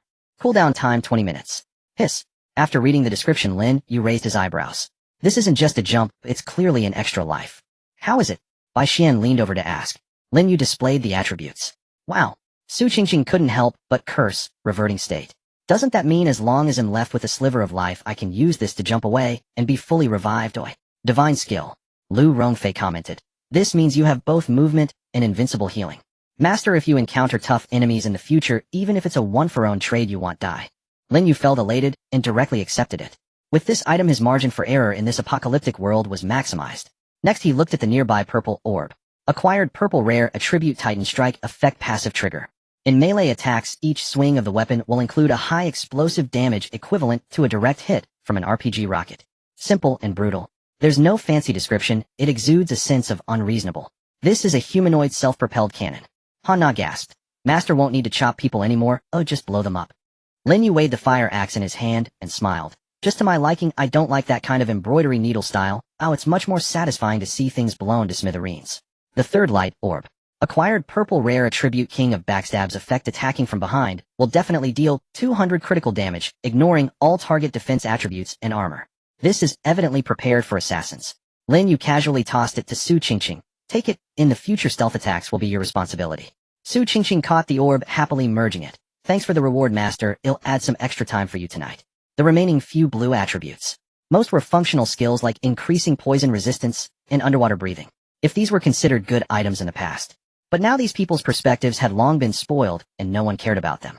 Lin Yu simply tossed them all into the system warehouse for future synthesis materials. As for the piles of gold coins on the ground, he didn't even need to count them, he simply swept them away. Let's go. Lin Yu glanced at the sky. There's one day left for the mission, we need to find a more comfortable place to spend the night. This lakeshore is filled with the smell of rotten meat, it's unbearable. Lu Rongfei turned around, pointing to a cluster of European-style buildings halfway up the mountain. I observed it earlier. Over there is the property management center of Mirror Lake Mansion. It's elevated, has a good view, and is independently powered, so it should still have water. Lead the way. The group left the lakeshore, heading towards the mountainside. After all, they all had enhanced bodies, and the mountain path was as easy as walking on flat ground. Just as they reached the entrance of the property management center, an unexpected incident occurred. The large iron gate was tightly closed, and inside the yard stood 7 or 8 men. They were armed with watermelon knives, steel pipes, and even 2 homemade shotguns. It seemed these people were also survivors here, having taken this place as their stronghold. Upon seeing Lin Yu leading a group of women over, the men in the yard were momentarily stunned, their eyes widening in disbelief. Su Qingqing's wildness, Lu Rongfei's mature aura, the twins' innocence, and Leah, the foreign girl. This lineup was rare, even in prosperous times, let alone in the apocalypse. Oh. The leader, a bald fat man, whistled from behind the iron gate, his gaze brazenly roaming over the— Brother, you're quite lucky, huh? The bald fat man chuckled, revealing a mouthful of yellow teeth. One person brings so many girls, aren't you afraid of straining your back? This world is all about mutual help, why not share a few with us for some fun? Several nearby lackeys joined in the teasing. Exactly, look at that foreign girl, ooh, she's really hot. I want those twins who have never played with sisters before. Hey, that pretty boy with the axe, smarten up, and quickly leave the women behind, and leave your bag too. If Grandpa is in a good mood, he'll let you go. Lin Yu stopped in his tracks. He looked at these foolish idiots, still lost in a dream, his face showing little expression, not even anger. It was like an elephant watching a few ants waving their antennae in defiance. Master, should I take them out? Su Qingqing flipped her dagger, exuding killing intent. No need. Lin Yu stopped her, slowly drawing out the axe that still bore traces of blood. I just got a new attribute, my hands are itching, and it's perfect to test it out on these pieces of rotten meat. After saying that, Lin Yu stepped forward. The bald, fat man on the opposite side saw this, his expression darkening as he raised the homemade shotgun in his hand. You're asking for it, aren't you? Before he could finish his sentence, Lin Yu's axe had already swung out. Across the 5 or 6 meters of iron gate, the axe did not strike the door, but cleave through the air. With no flashy movements, it was purely a release of power. Titan strike activated. Boom. A tremendous sound erupted, creating a thunderous shockwave. A visible wave of terrifying energy erupted along the path of the axe blade. The several 100-pound heavy iron door twisted and deformed as if made of paper being torn apart. And the 7 or 8 people standing behind the door didn't even have time to scream before they were caught in that energy shock comparable to an RPG explosion. The bald, fat man and his subordinates were obliterated. Not in the way of severed limbs, but utterly smashed to pieces. The sky was filled with a mist of blood mixed with shattered bones, showering the entire yard like a fountain. Apart from the pools of red stains on the ground, there wasn't even a complete corpse to be found. One axe strike. Annihilated, leaving no bones behind. The yard fell into a deathly silence. A few seconds later, Leah's mouth dropped open. Oh my god. Bai Xin swallowed hard. Is this the power of an RPG? Lu Rongfei looked at the gruesome scene on the ground, calmly commenting, indeed, it saves trouble. There's no need to dig a grave to bury the bodies. They can simply be used as fertilizer. Lin Yu sheathed his axe and stepped into the yard, the soles of his shoes squelching in the thick blood, making a sloshing sound. Alright, Han, I'll call your pet out to clean this up. Tonight this place belongs to us. The conditions of the property management center were even better than expected. This group of thugs reduced to rubble had evidently scavenged a considerable amount of supplies. The warehouse was filled with premium tobacco, wine, vacuum-packed beef, and even boxes of mineral water. Lin Yu sat on the leather sofa and casually opened a bottle of red wine. Outside the window, a dozen zombies summoned by Han Na formed a defensive circle like an iron barrel. 2 ghostly wolf kings flickered in and out of the shadows, acting as roaming sentinels. The room was brightly lit. The generator hummed, and the long-lost warmth made everyone relax. Master, come quickly. Leah's excited voice came from the second-floor bedroom. Lin Yu walked upstairs with his wine glass. When he pushed the door open, he couldn't help but smile. This was no property lounge, it was clearly a den of indulgence. The room was absurdly large, with floor-to-ceiling windows facing the beautiful scenery of Mirror Lake. In the center of the room stood a massive red, electric round bed. On the bedside table were several unopened small umbrellas and strange props. It seems the property manager had quite a playful side in life, Su Qingqing remarked, feeling the texture of the bed. Tisk, such elasticity, quite improper. Improper or not, that's a matter for people. The bed is innocent. Lin Yu walked over with a smile, tried sitting on it, and said, not bad, it's spacious enough, we can all lie down without crowding. As soon as these words were spoken, the atmosphere in the room became somewhat subtle. The ambiguous factor fermented in the air. Alright, stop dawdling. Lu Rongfei was the first to break the silence. She tied up her long hair, exposing her slender neck. There's a water heater, the water is ready. Everyone has been exhausted these past 3 days, especially the master dealing with snakes and breaking down doors. Go take a shower first. An hour later, the steam from the bathroom had yet to dissipate. Lin Yu, dressed in a bathrobe, leaned against the massive round bed, swirling his wine glass. The women had also finished washing up, changing into silk pajamas found in the wardrobe. Some were red, some black, as thin as cicada wings. The scent of freshly bathed skin mixed with the rich aroma of red wine made one slightly tipsy. Lu Rongfei sat at the edge of the bed, helping Lin Yu dry his hair, while softly saying, although this mission was perilous, the rewards were also the greatest. That spirit-level snake monster was essentially killed beyond our level. Indeed, Lin Yu closed his eyes in enjoyment. But let's try to avoid such risks in the future. This time was lucky, I had a clone. If my real body had to bear it, I wouldn't have been so confident.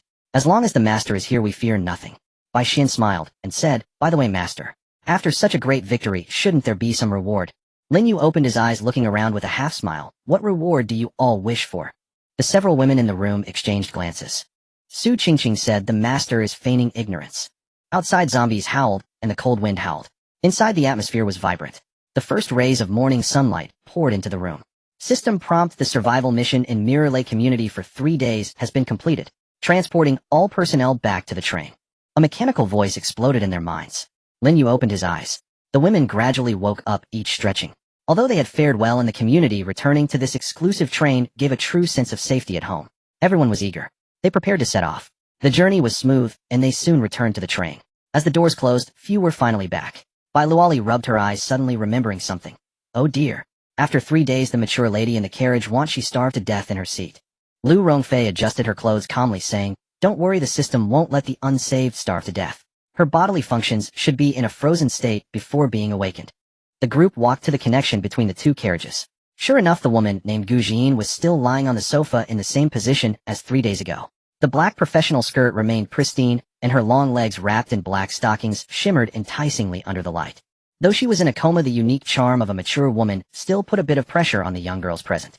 Lin Yu stepped forward, reached out, and pressed on her floating light circle. Unlock successful. The light circle shattered. Gu Xian's long eyelashes fluttered a few times before slowly opening her eyes. Her pair of beautiful peach blossom eyes initially appeared a bit confused, but soon regained clarity. Clearly the system had forcefully implanted the information from these past few days into her mind while she was asleep. She was aware that this was the apocalypse. She also knew that the boy next door who had once helped her fix a pipe now held her fate in his hands. Gu Jin stood up, somewhat unaccustomed to high heels, her body swaying. Lin Yu reached out to steady her waist. Gu Xian's face flushed slightly, and she quickly took a step back, deeply bowing to Lin Yu. Lin, no master. She corrected herself promptly. Her voice carried a unique softness and respect inherent to mature women. Master, I caused you trouble. Since you saved my life, I shall be yours from now on, at your disposal. After all, she was a female executive accustomed to the workplace.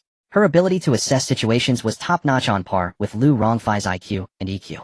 Just then, a prompt sounded again from above. Congratulations to all for surviving.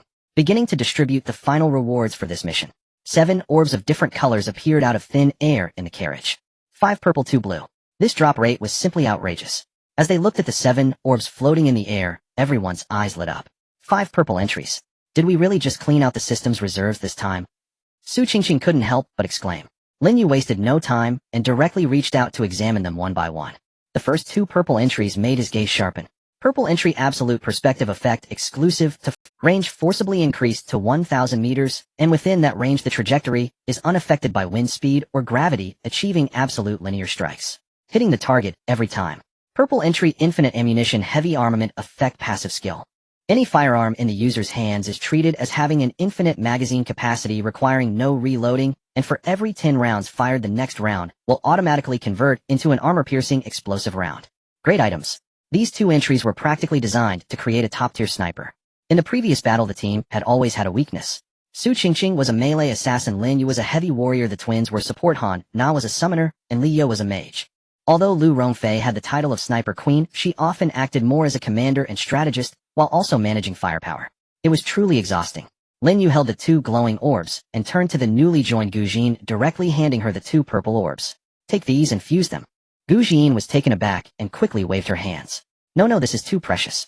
I just arrived and haven't contributed anything. How can I accept such valuable items? Give them to the younger sisters then. She understood the rules.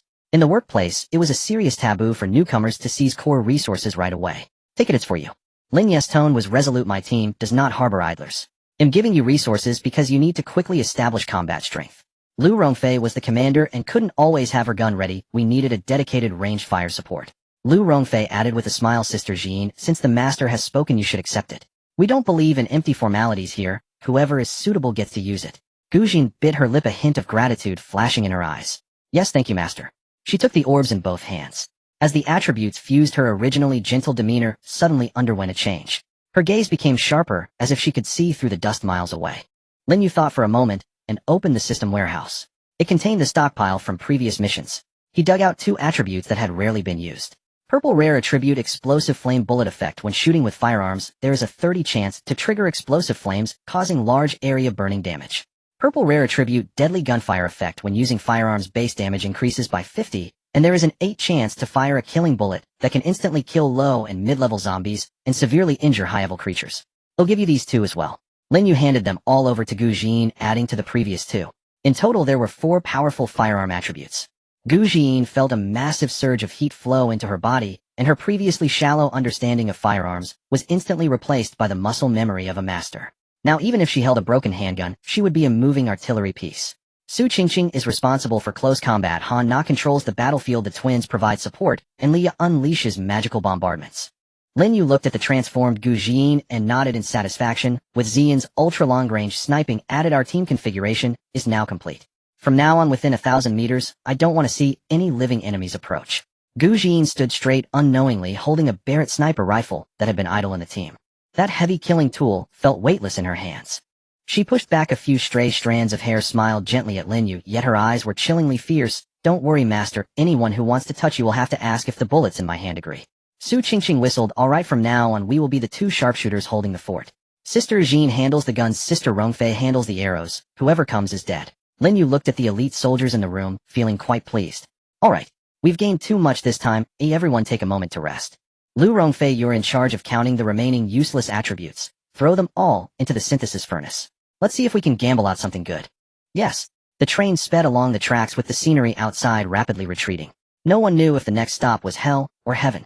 But looking at the armed women in the carriage, Lin Yu felt that even if it were hell, these ladies would likely tear it apart.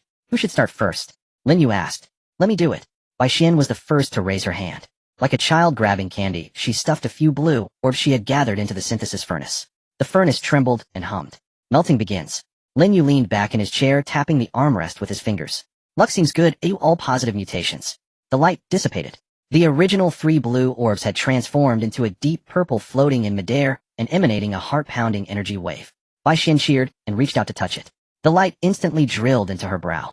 Purple attribute, void meditation effect. All skills and spells cooldowns are reduced by 40. The mental recovery speed is increased by 200. Additionally, during the casting process, a 20 damage reduction is granted. Purple attribute, blessing of angels effect, an advanced version of holy light baptism. Summons high-level holy light to heal severe injuries, excluding severed limbs, and dispels all negative statuses. Meanwhile, the healed party receives a 25 boost to all attributes and a 30 increase in attack speed, lasting 15 seconds. Purple attribute, fountain of life effect, aura skill. With oneself as the center within a radius of 50 meters, allies' health recovery speed increases by 150 and wound healing speed increases by 300. As long as the brain and heart are unharmed, even on the brink of death, one can be forcibly pulled back. Damn. Su Qingqing's eyes widened, unable to restrain herself from cursing. This isn't just a healer. This is like having an invincible buff with you. Previously, the blue attributes could only be said to barely keep someone alive. Now with the purple attributes, as long as they didn't die instantly, Bai Xian could literally snatch people back from the hands of the King of Hell. Especially that fountain of life. The moment Bai Xian activated it, the air in the entire carriage changed. It was a refreshing, invigorating aura. Even just breathing it in made one feel their lungs clear, sweeping away the fatigue from last night's battle. How is it? Bai Xian twirled in delight, her skirt fluttering. From now on, with my sister and me around, it will be hard for you to die. Lin Yu felt the rapid recovery of his physical strength and nodded. Not bad, now I have no worries behind me. Compared to mere slaughter, this strategic level of support capability is the cornerstone of the team's survival in the apocalypse. The key is also the Twin Lotus. With such support, the team has two. Next, Qingqing. Lin Yu looked at Su Qingqing. Su Qingqing was playing with the dagger in her hand. She is the assassin of the team, the purest killer. She threw away all the miscellaneous defensive and control attributes. I don't want those flashy ones. Su Qingqing stared at the synthesis furnace with fervor in her eyes. I just want speed. Ultimate speed. She threw in her core skill, Phantom Steps. She also added several discarded attributes for acceleration as fuel. Upgrade for me. Boom. A purple light exploded. A dark orb as dark as a black hole shot out. Purple attribute, Phantom Step. Effect 1, phasing while moving, body density is reduced by 90, allowing one to ignore terrain, moving on walls, ceilings, and water, as if on solid ground. It also has a certain chance to penetrate thin walls. Effect 2, silence, entering an absolute state of silence. Even the sound of heartbeat and blood flow is blocked, making it undetectable by thermal imaging devices. Effect 3, multiple afterimages. When bursting at full speed, it creates 3 solidified afterimages. The afterimages possess 30 of the main body's attack power and last for 3 seconds. Su Qingqing grabbed the orb. In the next second, she disappeared. It wasn't invisibility, but speed. So fast that her figure could not be captured by the retina. Is she here? Lu Rongfei suddenly turned around. No one. No, she's above. Liao looked up at the ceiling. Still no one. Suddenly Lin Yu felt a chill at the back of his neck. A cold dagger's spine gently pressed against him. Got you, Matt? Su Qingqing's voice rang in his ear, laced with a hint of cunning. And on both sides of Lin Yu, 2 more Su Qingqing appeared, maintaining the same assassination posture. 3 Su Qingqings, indistinguishable. Good footwork. Lin Yu reached out but grasped at nothing. That was an afterimage. The real Su Qingqing had already flashed back to her seat, looking unflustered. With your backstab King's crit attributes, Lin Yu commented. Now even if that abyss serpent resurrects, you can slice its vitals within a second. Previously, Su Qingqing was an assassin. Now she is a specter. As long as she doesn't want you to see her when you die, you won't even know what your killer looks like. Who else is there? Lin Yu scanned the crowd. Let me go. Lu Rongfei stood up, adjusting her collar. As a former executive and now the vice captain, she always maintained restraint. But at this moment, watching her sisters one by one upgrade, flames ignited in her eyes. Lu Rongfei's enhancement direction was very clear. Control and precise strikes.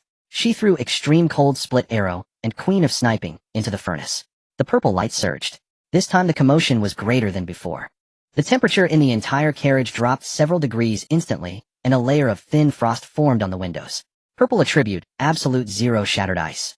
Effect: once the arrow is shot, it freezes a radius of 10 meters around it. Upon hitting the target, a liquid nitrogen-like extreme cold explosion occurs. The main target will be frozen for 3 seconds, unable to move, attack, or be dispelled, after which the ice will shatter, causing real damage. The splatter range expands to 30 meters, slowing everyone by 80. Purple attribute, God's Eye. Effect: 1. All-knowing vision is no longer obstructed by light or obstacles. One can activate the X-ray mode, penetrating concrete or steel plates up to 50 centimeters thick. Effect: 2. Absolute Lock. Any targeted subject remains within shooting range regardless of how they move. And as long as the crosshairs align, the correction rate is 100. Effect: 3. Deadline. There is a 50 chance to directly see through weak points. Red dot, and damage to weak points is doubled. Lu Rongfei closed her eyes. When she opened them again, it seemed as if blue flowing light was swirling in the depths of her pupils. She gazed at the scenery rushing by outside the window. Those originally blurry trees and distant ruins became instantly clear to her, even allowing her to see the heartbeat of a mutant rat hiding in the grass hundreds of meters away. So strong. Lu Rongfei took a deep breath. This sense of control is simply addictive. Previously she relied on experience to make predictions. Now, she has opened the map hack. Lia, it's your turn. The blonde girl had long been unable to wait, rubbing her hands excitedly. Oh la la. Let the flames purify everything. She is a violent individual. Fireball and wind manipulation were thrown in. The outcome was simple and brutal. Purple attribute, Purgatory Flame. Effect: summons a gigantic fireball with a diameter of 3 meters, creating a mushroom cloud upon impact with a temperature of up to 3,000 degrees, burning for 10 seconds, accompanied by unquenchable bone fire. Purple attribute, Storm Lord. Effect: no longer just simple wind, but creates small tornadoes. Can lift cars and zombies, shredding them to pieces. Combined with fire spells, it can form a firestorm. Art is about explosion. Lia snapped her fingers. A blue-purple flame leaped from her fingertips, scaring Bai Luoli next to her to quickly hide behind her sister. Finally, it was Han Na's turn. This fitness coach and necromancer followed the most peculiar path. Her Phantom Wolf King was already purple, needing no upgrade. The focus was on the intermediate control. After upgrading, it became Purple Attribute, Undead Catastrophe. Effect: can control a maximum of 100 junior zombies and 10 senior zombies. The controlled zombies gain Berserk enhancement, increasing movement and attack speed by 50. 100 zombies. Everyone gasped. Previously Han Na was just a beast tamer bringing a few dogs and bodyguards. Now, she alone is a strengthened squad. If she encounters a horde of zombies, she doesn't even need to fight. She can reverse control, pulling up a team to confront them hidden. This is a one-person army. Lin Yu nodded in satisfaction. Finally, it was his turn. As the captain, his enhancement was the main event. Lin Yu opened a panel. Super Strength, Blue Thunder, Burning Blue, God of Thunder's Fury Blue. These 3 attack-type passives took up too many slots. Fusion. Lin Yu focused his mind. The 3 blue attributes violently collided in his consciousness, see intertwining lightning and brute force. Finally transforming into a golden-purple lightning bolt that struck down fiercely. New purple passive generated Rage of the Thunder God effect, summarized in 4 words, massive power. Each attack carries a 500 power bonus and must trigger Thunder Strike, causing widespread paralysis and shard effects. Attacks ignore 50 of armor. Simple. Brutal. Without any fancy descriptions, it's pure numerical domination. Immediately after, Lin Yu turned his attention to Mirror Clone. This is his life-saving skill, as well as his output skill. After investing ample resources to upgrade, Purple Attribute, Shadow Legion. Effect: the maximum number of clones is increased to 10. Clones possess 80 of the main body's strength and can exist for 1 hour. Moreover, the main body can switch positions with any clone at any time with no cooldown. Lin Yu clenched his fist. The air exploded in his palm. Combined with the high dual resistance provided by the previously acquired immortal body, the newly acquired Titan Strike serves as the ultimate move, plus the Golden Time Jump as a trump card. Now he can attack with the Might of Thunder, defend with unbreakable strength, escape at lightning speed, and lead. Oh, perfect. Lin Yu exhaled a breath of turbid air. His bones crackled, reminiscent of an ancient ferocious beast awakening. Just then, Gu Jin quietly stood in the corner, watching this group of people evolve madly. In her hands was a barret, her expression shifting from initial surprise to deep reverence. This team is terrifying. Each individual, when singled out, could reign as a king or lord in the apocalypse. And now they gathered together, venerating that man as their leader. Ding! The mechanical voice above rang out at the perfect moment, interrupting the revelry. Special distribution of daily supplies reward. A flash of light. A silver metallic box appeared on the floor of the vehicle, along with a small mountain of supplies. This is... Lin Yu stepped forward to open the metallic box. Inside lay a robot dressed in a black and white maid outfit. Whether it was the texture of the skin or the intricacy of the features, it was indistinguishable from a real person. Silver short hair covered one eye while a black eye mask added an air of mystery. Her figure was exceptionally reward item all-purpose combat doll codename, Xiao Jie function proficient, in all household chores cleaning and massage. Equipped with internal combat programming possessing the close combat abilities of a special forces soldier. Absolute obedience tireless. Note for your health please refrain from overly peculiar operations, although her structure fully supports it. Lin Yu raised an eyebrow. Activate. The maid robot's eyes instantly lit up with blue light, which then she fluidly stood up from the box bowing at a 90-degree angle to Lin Yu, her voice cool and submissive. Master Xiao Jie is at your service. Please give your orders. Sort these supplies, put what needs to go in the refrigerator there, and clean what needs cleaning. Lin Yu pointed to the pile of food beside him. Yes. Xiao Jie turned, her movements so swift they dazzled the onlookers. Only then did everyone clearly see the pile of supplies. Fresh frost-top beef, freshly picked green vegetables, boxes of seasonal fruits, and even 2 processed. Beside it was a large double-door refrigerator as a bonus. Clearly it also employed spatial folding technology, bottomless inside, so there was no worry about not fitting everything. Heavens! Cherries! Bai Luali screamed, grabbing one and stuffing it into her mouth. So sweet. Whoa, I've almost forgotten what fruit tastes like. Although food hasn't been lacking these past few days, that was in terms of the apocalypse. Eating canned goods and compressed biscuits every day had long dulled her taste. Let's have a feast tonight. Lin Yu was in high spirits. Jin, can you cook? Gu Jin, who had been somewhat unnoticed, paused for a moment. Then she rolled up her sleeves, revealing her fair wrists, and smiled gently a bit. I used to take care of the family and practiced my skills for a few years. If you don't mind, let me handle tonight's dinner. Half an hour later, the aroma filled the entire car. This was not the scent of pre-prepared meals, but rather the warmth of home. Gu Jin tied an apron, bustling in the makeshift kitchen. The deadly Barrett was set aside. At this moment, she held a kitchen knife, her rhythm of chopping vegetables exceptionally good, the sound reassuring. Spicy crab, boiled beef, stir-fried, seasonal vegetables, fruit salad. As dish after dish, rich in color and flavor, was served on the table, everyone swallowed hard. Dig in. There was no table etiquette. The food was devoured in a whirlwind. Even the usually elegant Lu Rongfei couldn't help but pick up extra beef. So delicious. Su Qingqing, with grease on her lips, gave Gu Jin a thumbs up, mumbling, Sister Jin, the kitchen is yours from now on. Whoever tries to take it from me, I'll fight them. Gu Jin sat to the side, watching everyone eat happily, a satisfied smile on her face. It was a long-lost sense of belonging. In this cold steel train, in this brutal apocalypse, this meal finally allowed her restless heart to settle. After the feast, Xiao Jie robot quietly approached, starting to clean up the mess, washing the dishes. The feeling of not having to wash dishes was simply delightful. Alright, everyone get some rest early. Lin Yu stood up, stretching. Tomorrow there will probably be new tasks, so recharge your spirit. The women all returned to their rooms. Lin Yu also went back to his exclusive master bedroom. After taking a shower and changing into a robe, he leaned against the headboard, not rushing to sleep, but reviewing the system panel, planning the upcoming route. Suddenly, knock knock. A gentle knocking sound came from outside the door. It was rhythmic, soft, as if afraid of disturbing him, yet with a hint of hesitation. Come in. Lin Yu turned off the panel. The door lock clicked softly. Gu Jin walked in. She clearly had just taken a shower, her wet hair draped over her shoulders, wearing a black silk camisole nightgown. The nightgown was short, barely covering the upper thighs. As she moved, her voluptuous figure became partially visible. The long legs wrapped in black stockings were particularly eye-catching, which she had specifically changed into. She was clever. She understood the rules of this team. She also knew why those young and beautiful girls were so devoted to that man. It was not just about strength, but also a special bond. Master. Gu Jin closed the door behind her, leaning against the door panel, her cheeks flushed, her voice trembling slightly. I wanted to report today's supply consumption, and also. She bit her lip, not finishing her sentence. Her peach blossom eyes were glistening with moisture. There was both shyness and a hint of a unique determination, an allure characteristic of mature women. Lin Yu looked at her. Under the light she appeared even more beautiful. Come here. Lin Yu patted the bed beside him. Gu Jin took a deep breath, stepping in her high heels, walking step by step to the bedside. Then she obediently knelt down. She looked up at Lin Yu, her gaze dreamy. Master, thank you for saving me and giving me such a precious entry. Jin has no way to repay you only. Lin Yu reached out, lifting her chin. His fingertips grazed her long neck, causing her to shudder slightly. On this train there's no need for those superficial reasons. Lin Yu leaned down, whispering in her ear, if you want to stay, if you want to grow stronger, if you want to become one of us. You know what to do. Gu Xian's body softened. She no longer spoke, but trembled as she reached out, untying the belt of Lin Yu's robe. Then, she became like a docile kitten. The night was still long. The train whistled through the dark wasteland.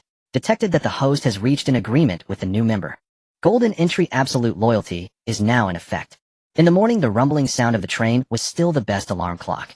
Gu Jin gently turned the handle of her tightly closed master bedroom door. The door opened. Several women who had been waiting in the corridor surrounded her, like cats sensing blood. Su Qingqing led the way, her eyes wide open, like copper bells, scrutinizing Gu Jin from head to toe. That gaze seemed to undress her completely. Gu Jin leaned against the doorframe, her legs still feeling a bit weak. Usually she presented herself as a capable career woman. But now her face was like a peach blossom, with an alluring charm radiating from her eyes and brows. Her normally meticulous black hair was casually draped, revealing a few faint red marks on her neck. Jin Jie, don't hide it. Su Qingqing teased, nudging her shoulder. Last night's commotion was quite something thanks to the soundproofing of this carriage. Come on, spill it. What kind of abilities? Gu Jin adjusted her slightly messy collar, her cheeks flushed, and whispered, I got lucky, it's a purple combat. She pointed to her heart, revealing a line of light purple text. Corrosive bullet grants the fired bullets a strong acidic corrosion effect, reducing the target's armor by 15 per second for 5 seconds, a stackable. It inflicts additional agony and tissue necrosis on organic beings. Hiss. Su Qingqing gasped, rubbing her goosebumps. That's brutal. Even if it doesn't hit a vital spot, just a scratch could be agonizing due to the corrosion. With your Barrett, who would dare to... Lu Rongfei crossed her arms, standing on the periphery, and added, the armor-piercing attribute is exactly what we lack. In the future, when facing high-defense mutants, Jin can initiate the breach, while Qingqing and I follow up, doubling our efficiency. Just then Lin Yu walked out from the room. He was only wearing a pair of loose sports pants, his bare upper body displaying smooth sculpted muscles, with several scratches still visible on his chest. Despite the physical exertion from last night, he showed no signs of fatigue, instead radiating an overwhelming sense of pressure. Master. The women saluted in unison. Everyone's here. Lin Yu casually grabbed a towel to dry his wet hair, feeling quite pleased. Gu Jin was not only a stunning beauty, but also provided feedback that met his expectations. Master, what about you? Su Qingqing asked eagerly. Jin Jie has already gotten a purple armor-piercing ability. Yours must be even more impressive, right? Lin Yu smiled, but didn't reply. He simply lifted his right foot and casually stepped down onto the floor. Boom. A low thunderous explosion echoed. His right leg was enveloped by a dark red flame. The flames were not still, they twisted and flowed like molten lava around his calf and ankle. The air around him distorted, and the temperature spiked. Flame Walker Purple, while running or moving, flames will continuously accumulate on both legs. Movement speed is increased by 40. The path left behind will burn continuously, inflicting burn damage on pursuers. Kicking actions will have an explosive effect. Lin Yu tapped his toes, and his entire figure vanished from sight. When he reappeared, he was already at the other, where he had stood. 2 charred trails of flame were left on the floor, flames flickering up, half a meter high. However, this system carriage has a repair function. The flames were quickly extinguished, and everything returned to normal. Han Na whistled, her eyes sparkling. If you combine that with your Titan strike, would one kick bring down the whole building? Lu Rongfei nodded in approval. Not only for offense, but this can also create a natural barrier during retreat, blocking the enemy's pursuit routes. A practical ability that combines both attack and defense. Just as everyone was marveling at the new abilities, a sound chimed, ding. The next carriage has been unlocked.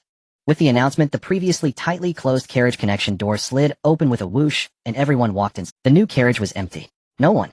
Bai Luoli peered in, somewhat disappointed. I thought we would have new sisters joining. But Su Qingqing's eyes lit up as she sheathed her dagger back at her waist, excitedly saying, silly. This is a good thing. It seems like it's a special reward level, just like last time, a lottery carriage designed to give us temporary buffs. As soon as she finished speaking, the mechanical voice confirmed her guess. This section is a special supply carriage lucky roulette. Generating reward pool. The bald circular platform in the center of the carriage began to vibrate. A holographic projection appeared in midair, forming a huge colorful spinning wheel. The wheel was densely divided into countless wedge-shaped areas, each filled with dazzling descriptions of abilities: unlimited ammo, 1 hour, all-party berserk, 30 minutes, low-level zombie, invisibility potion, random attribute doubling. Of course, there were also some seemingly ridiculous black areas, such as everyone turns into frogs, 10 minutes, or all weapons turn into bananas. It's time to rely on luck again.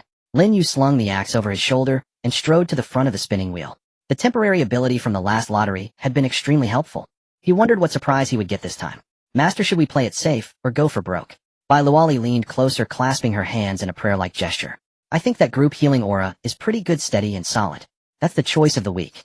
Leah flicked her golden hair, pointing at a very narrow golden area on the wheel. In my opinion, go for the meteor summon. As long as I don't die, the enemy will be wiped out. Lin Yu ignored their argument. He stretched out his hand, grasping the handle at the edge of the wheel, and suddenly exerted force with his wrist.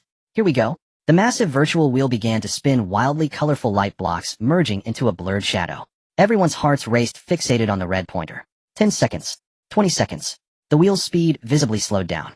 As the pointer passed over the black area labeled "turn into a frog," everyone instinctively shrank back. Go. Go. Go past. Su Qingqing gritted her teeth, murmuring. The pointer trembled as it passed the black area, sliding past unlimited ammo. Ultimately, the speed continued to decrease, stopping at a flashing purple square with lightning. Ding. Congratulations, the conductor has drawn a temporary powerful ability. Thundercloud Storm Purple effect upon activation. Designate an area with a diameter of 500 meters, summoning a storm cloud filled with destructive energy. Within the cloud, lightning will continuously strike all hostile targets, each strike causing significant paralysis and electric damage. Duration 20 minutes. Limitations: for use only in this docking mission.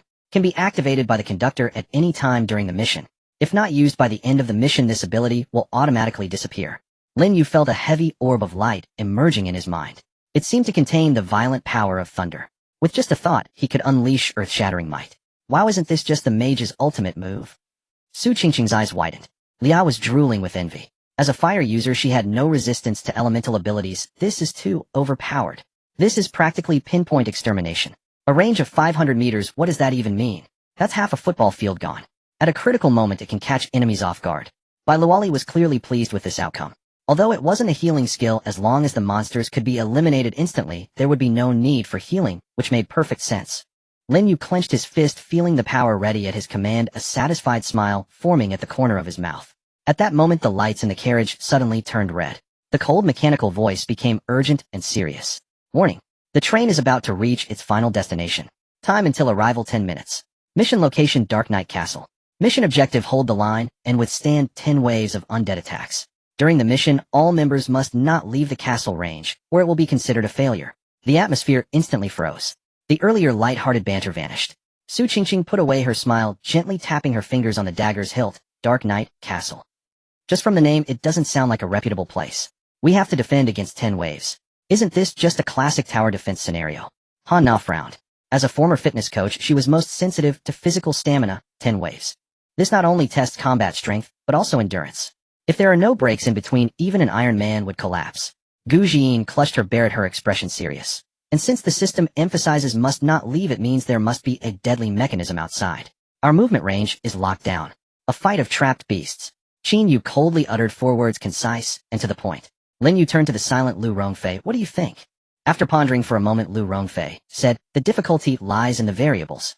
Since it's a castle, the terrain is bound to be complex. And although we have 2 top-tier healers to ensure our health, what if we encounter monsters with extremely high burst damage that can kill us instantly? Or those that ignore defenses with mental attacks?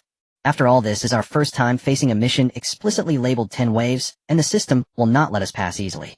Liao interjected, why don't we buy a protective shield scroll, like last time? Just place it on the ground, and no one can enter. Bai Luoli nodded frantically, yes. Safety first. Lin Yu shook his head. While the shield is good, the last one had a range limitation. Once a monster breaks through a certain point or attacks from below or above, we will be like fish in a barrel. That kind of rigid defense is not suitable for such a complex terrain. We need more flexible means of survival. After saying this, Lin Yu directly opened the system mall interface. His gaze rapidly scanned through the dazzling array of products. Attack potions. Not needed, the team's firepower was already overflowing. Traps. Setting them up would take too much time. Suddenly his eyes landed on an item in the equipment section, and he was momentarily excited. Got it. Lin Yu pointed at the icon. Everyone gathered to take a look. Holy Light Guardian Light Armor description: an invisible armor woven from high-density light elements. Effect: upon wearing it forms an invisible energy membrane around the body. It can withstand physical damage equivalent to 150 of one's life value, and is immune to 3 fatal mental shocks. When the armor shatters, it will emit a repulsion halo that knocks nearby enemies back 5 meters. Effective duration 10 days. Price 500 gold coins per set. 500 gold coins for a set. That's robbery. Su Qingqing winced in pain. How much have we earned from killing zombies with so much effort? Lin Yu glanced at the balance in the upper right corner, 5,600 gold coins. This was all they had accumulated from their journey, and the supplies scavenged from the previous property center. Money can be earned again once spent. Life is only one. Without any hesitation, Lin Yu waved his hand. Buy 1 set for each person. Ding. 4,000 gold coins deducted. Purchase successful. The balance shrank to 1,600. Watching the wallet deflate in an instant, several women accustomed to hard times felt a pang of regret. But the next second, when 8 soft golden orbs floated in the air, all the regret turned into awe. Lin Yu was the first to grab a light orb and slapped it against his chest. The orb instantly liquefied, flowing over his body like mercury, and then vanished into his skin. Immediately after, a dazzling golden light erupted from Lin Yu's body, as if a celestial being had descended. The brilliance lasted for 2 seconds before receding. but he could clearly feel that a layer of tough membrane had formed on the surface of his skin, as if he were wearing an invisible bulletproof vest. A surge of security enveloped him. Seeing this, everyone followed suit. In an instant the carriage was filled with flashing golden light. Lu Rongfei, feeling the changes in her body, exclaimed in delight, "So light. I can't feel any weight at all, it doesn't affect my agility." Moreover, the effect of that repulsion halo is simply a life-saving charm tailored for our fragile bodies. Even if I'm cornered, I can still push the monsters away. With this, the margin for error is much higher.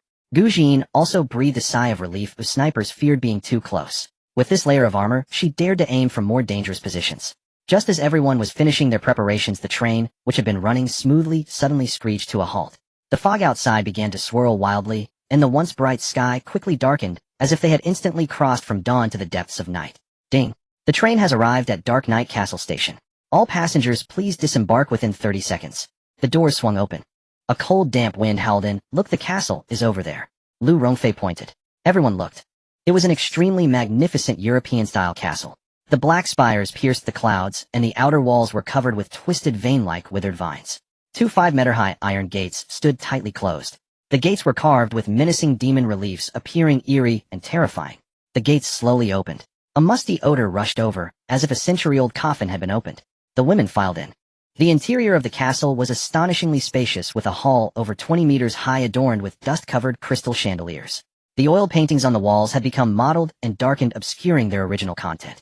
The floor was covered with a thick red carpet, but it was now unrecognizable, littered with mouse droppings, and with spider webs had formed curtains in the corners. Cough, cough. Su Qingqing waved her hand to fan away the dust in front of her, scrunching her nose in disgust. "Isn't this too dirty? Is this the legendary vampire castle? It looks dirtier than my neighborhood's basement." She kicked a rotten piece of wood on the ground. "How can anyone live here? There's not even a place to step." Liao pinched her nose, looking distressed. "If I had known, I would have brought Xiaojia along. Without her here, who will clean up this mess? I don't want to sleep on a pile of bug corpses." "Who said I didn't bring her?" A light chuckle rang out. Everyone turned around. They saw Lu Rongfei leisurely adjusting her cuffs, her expression calm. "As the team steward, how could I make such a low-level mistake?" With a flip of her wrist, the silver metal box containing Xiaojia fell with a thud onto the dust-covered floor. Lu Rongfei pressed a finger on the box, saying, "Come out and get to work." The lid of the box popped open. Xiaojia, dressed in a black and white maid outfit, slowly opened her eyes. A blue light flickered and vanished. She smoothly stepped out of the box and bowed slightly to Lin Yu and the other ladies, saying, "Master, esteemed Lady Xiaojia is at your service." Seeing this scene, Su Qingqing's eyes widened, and she rushed over to hug Lu Rongfei, kissing her fiercely. "Sister Fei, you're amazing. I love you to death." Lu Rongfei pushed her away in disdain. "Enough with the slobber." Lin Yu watched this scene and nodded slightly. Lu Rongfei's thoughts were indeed meticulous. This kind of logistical support may seem insignificant. However, in such a high-pressure environment, it greatly alleviates the psychological stress of the team members. "Xiaojia," Lin Yu commanded, "clean up the first-floor hall and the master bedroom on the second floor. This wave of corpses may last for a while, and we need a clean resting area." "Yes, master." A stream of data flashed in Xiaojia's eyes as she turned around. Her arms morphed, extending out high-powered vacuum cleaners and cleaning tools that had already been prepared. She began to clean the area with an inhuman efficiency. Just then a harsh alarm blared without warning. "Warning! The first wave of corpses is gathering. 10 minutes until the attack begins. All survivors please head to the castle walls for defense immediately." "They're coming." Lin Yu's expression tightened, and a giant axe appeared in his hand. "Stop watching onto the walls." The crowd did not dare to delay. They hurried up the moss-covered spiral stone steps, racing to the defense platform at the top of the castle. The castle's geographical position was excellent, providing a commanding view. Though surrounded by thick fog, the oppressive howls were getting closer, like the hungry roars of countless beasts rolling in their throats. Su Qingqing leaned over the parapet to look down and pouted. "Is this it?" Shadows began to emerge. They were zombies. However, most were ragged, lacking limbs, and were of the most basic kind. Some couldn't even walk, steadily crawling on the ground with half their intestines trailing behind. Although there were many of them, in the eyes of the well-equipped group, they were no different from a delivery of groceries. "Don't be Lin Yu stood at the forefront, his clothes rustling in the wind. "The first wave is usually a test. The system wants us to adapt to the rhythm. This is simply pathetic." Su Qingqing toyed with the dagger in her hand, somewhat disinterested. "Just right." Lin Yu looked back. "Use them to practice, get familiar with your new skills." "Understood." Hana could no longer hold back. She stepped forward, standing at the edge of the castle wall. Her black leather outfit perfectly accentuated her fit physique from years of training. At this moment, the horde of zombies below had entered a 100-meter range. The first wave of attacks has started. Enemy scale, 200 basic zombies. Roar. The originally slow-moving zombie horde received some kind of command. Suddenly, they accelerated like mad, surging towards the castle gate like a tide of gray-black. Nobody take this from me. Han Na's eyes flashed with a bloodthirsty excitement. She spread her arms. Rise. A purple title appeared, Undead Catastrophe. An invisible gray wave emanated from Han Na, fanning out in a cone shape. This wave had no lethal power, but as soon as it touched the first batch of zombies rushing forward, a bizarre scene occurred. The zombies, which had been howling to shred the living on the wall, suddenly froze in their movements. In their murky yellow eyes, a layer of ghostly green flame emerged. Immediately after, this group of zombies turned around, no longer glancing at the living on the wall. Instead, they bared their fangs at their fellow zombies behind them. This feeling is incredible. Han Na closed her eyes, her fingers dancing in the air like playing piano. In her perception, there were 100 invisible threads connecting her to the 100 decaying bodies below. Every command received the most immediate feedback. Kill for me. With Han Na's low shout, the 100 controlled, lackey, zombies roared and charged at their Due to the title characteristics of Undead Catastrophe, the controlled undead units gained a berserk buff, causing their movement and attack speeds to surge by 50.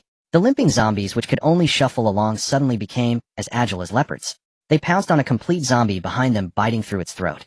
The battlefield turned chaotic. The area below the castle wall became a meat grinder. The 100 rampaging zombies plunged like a sharp knife into the following wave of corpses. Limbs flew, black blood splattered. There was no need for Lin Yu and the others to intervene. The zombies below fought fiercely on their own. This skill is a bit unfair. Su Qingqing watched the show from the castle wall, amazed. Isn't this just using someone else's knife to kill, eh? Sister Han Na, if you ever open a zombie arena, the tickets will definitely sell well.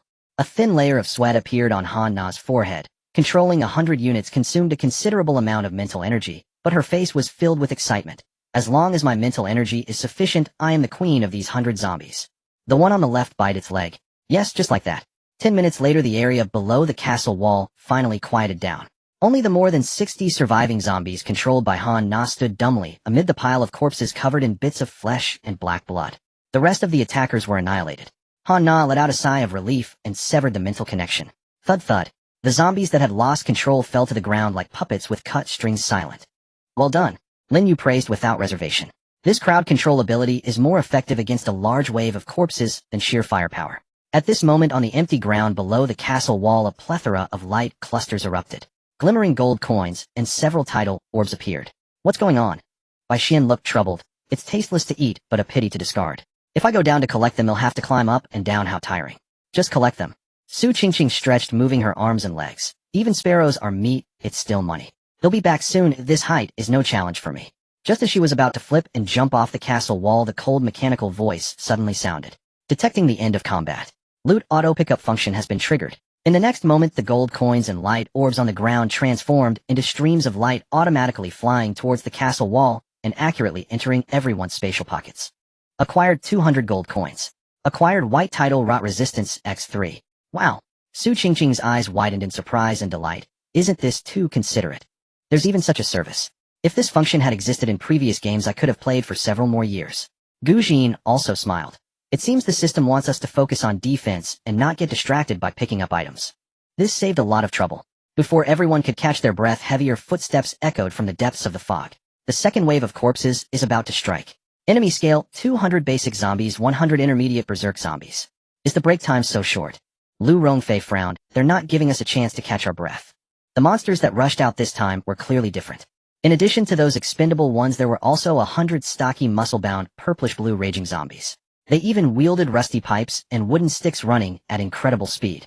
Like a group of crazed football players. I'm coming. Leah could no longer hold back. She shook her dazzling. Since it's a tower defense, these mindless creatures should experience what elemental bombardment feels like. Purple entry Storm Lord, activate. Whoosh. The originally gloomy sky suddenly changed color. A fierce wind rose from the ground. The fierce wind quickly converged beneath the city wall, lifting the corpses and debris from the ground, forming a small tornado with a diameter of over 10 meters. But this was not the end. Fire come. Leah snapped her fingers with her other hand.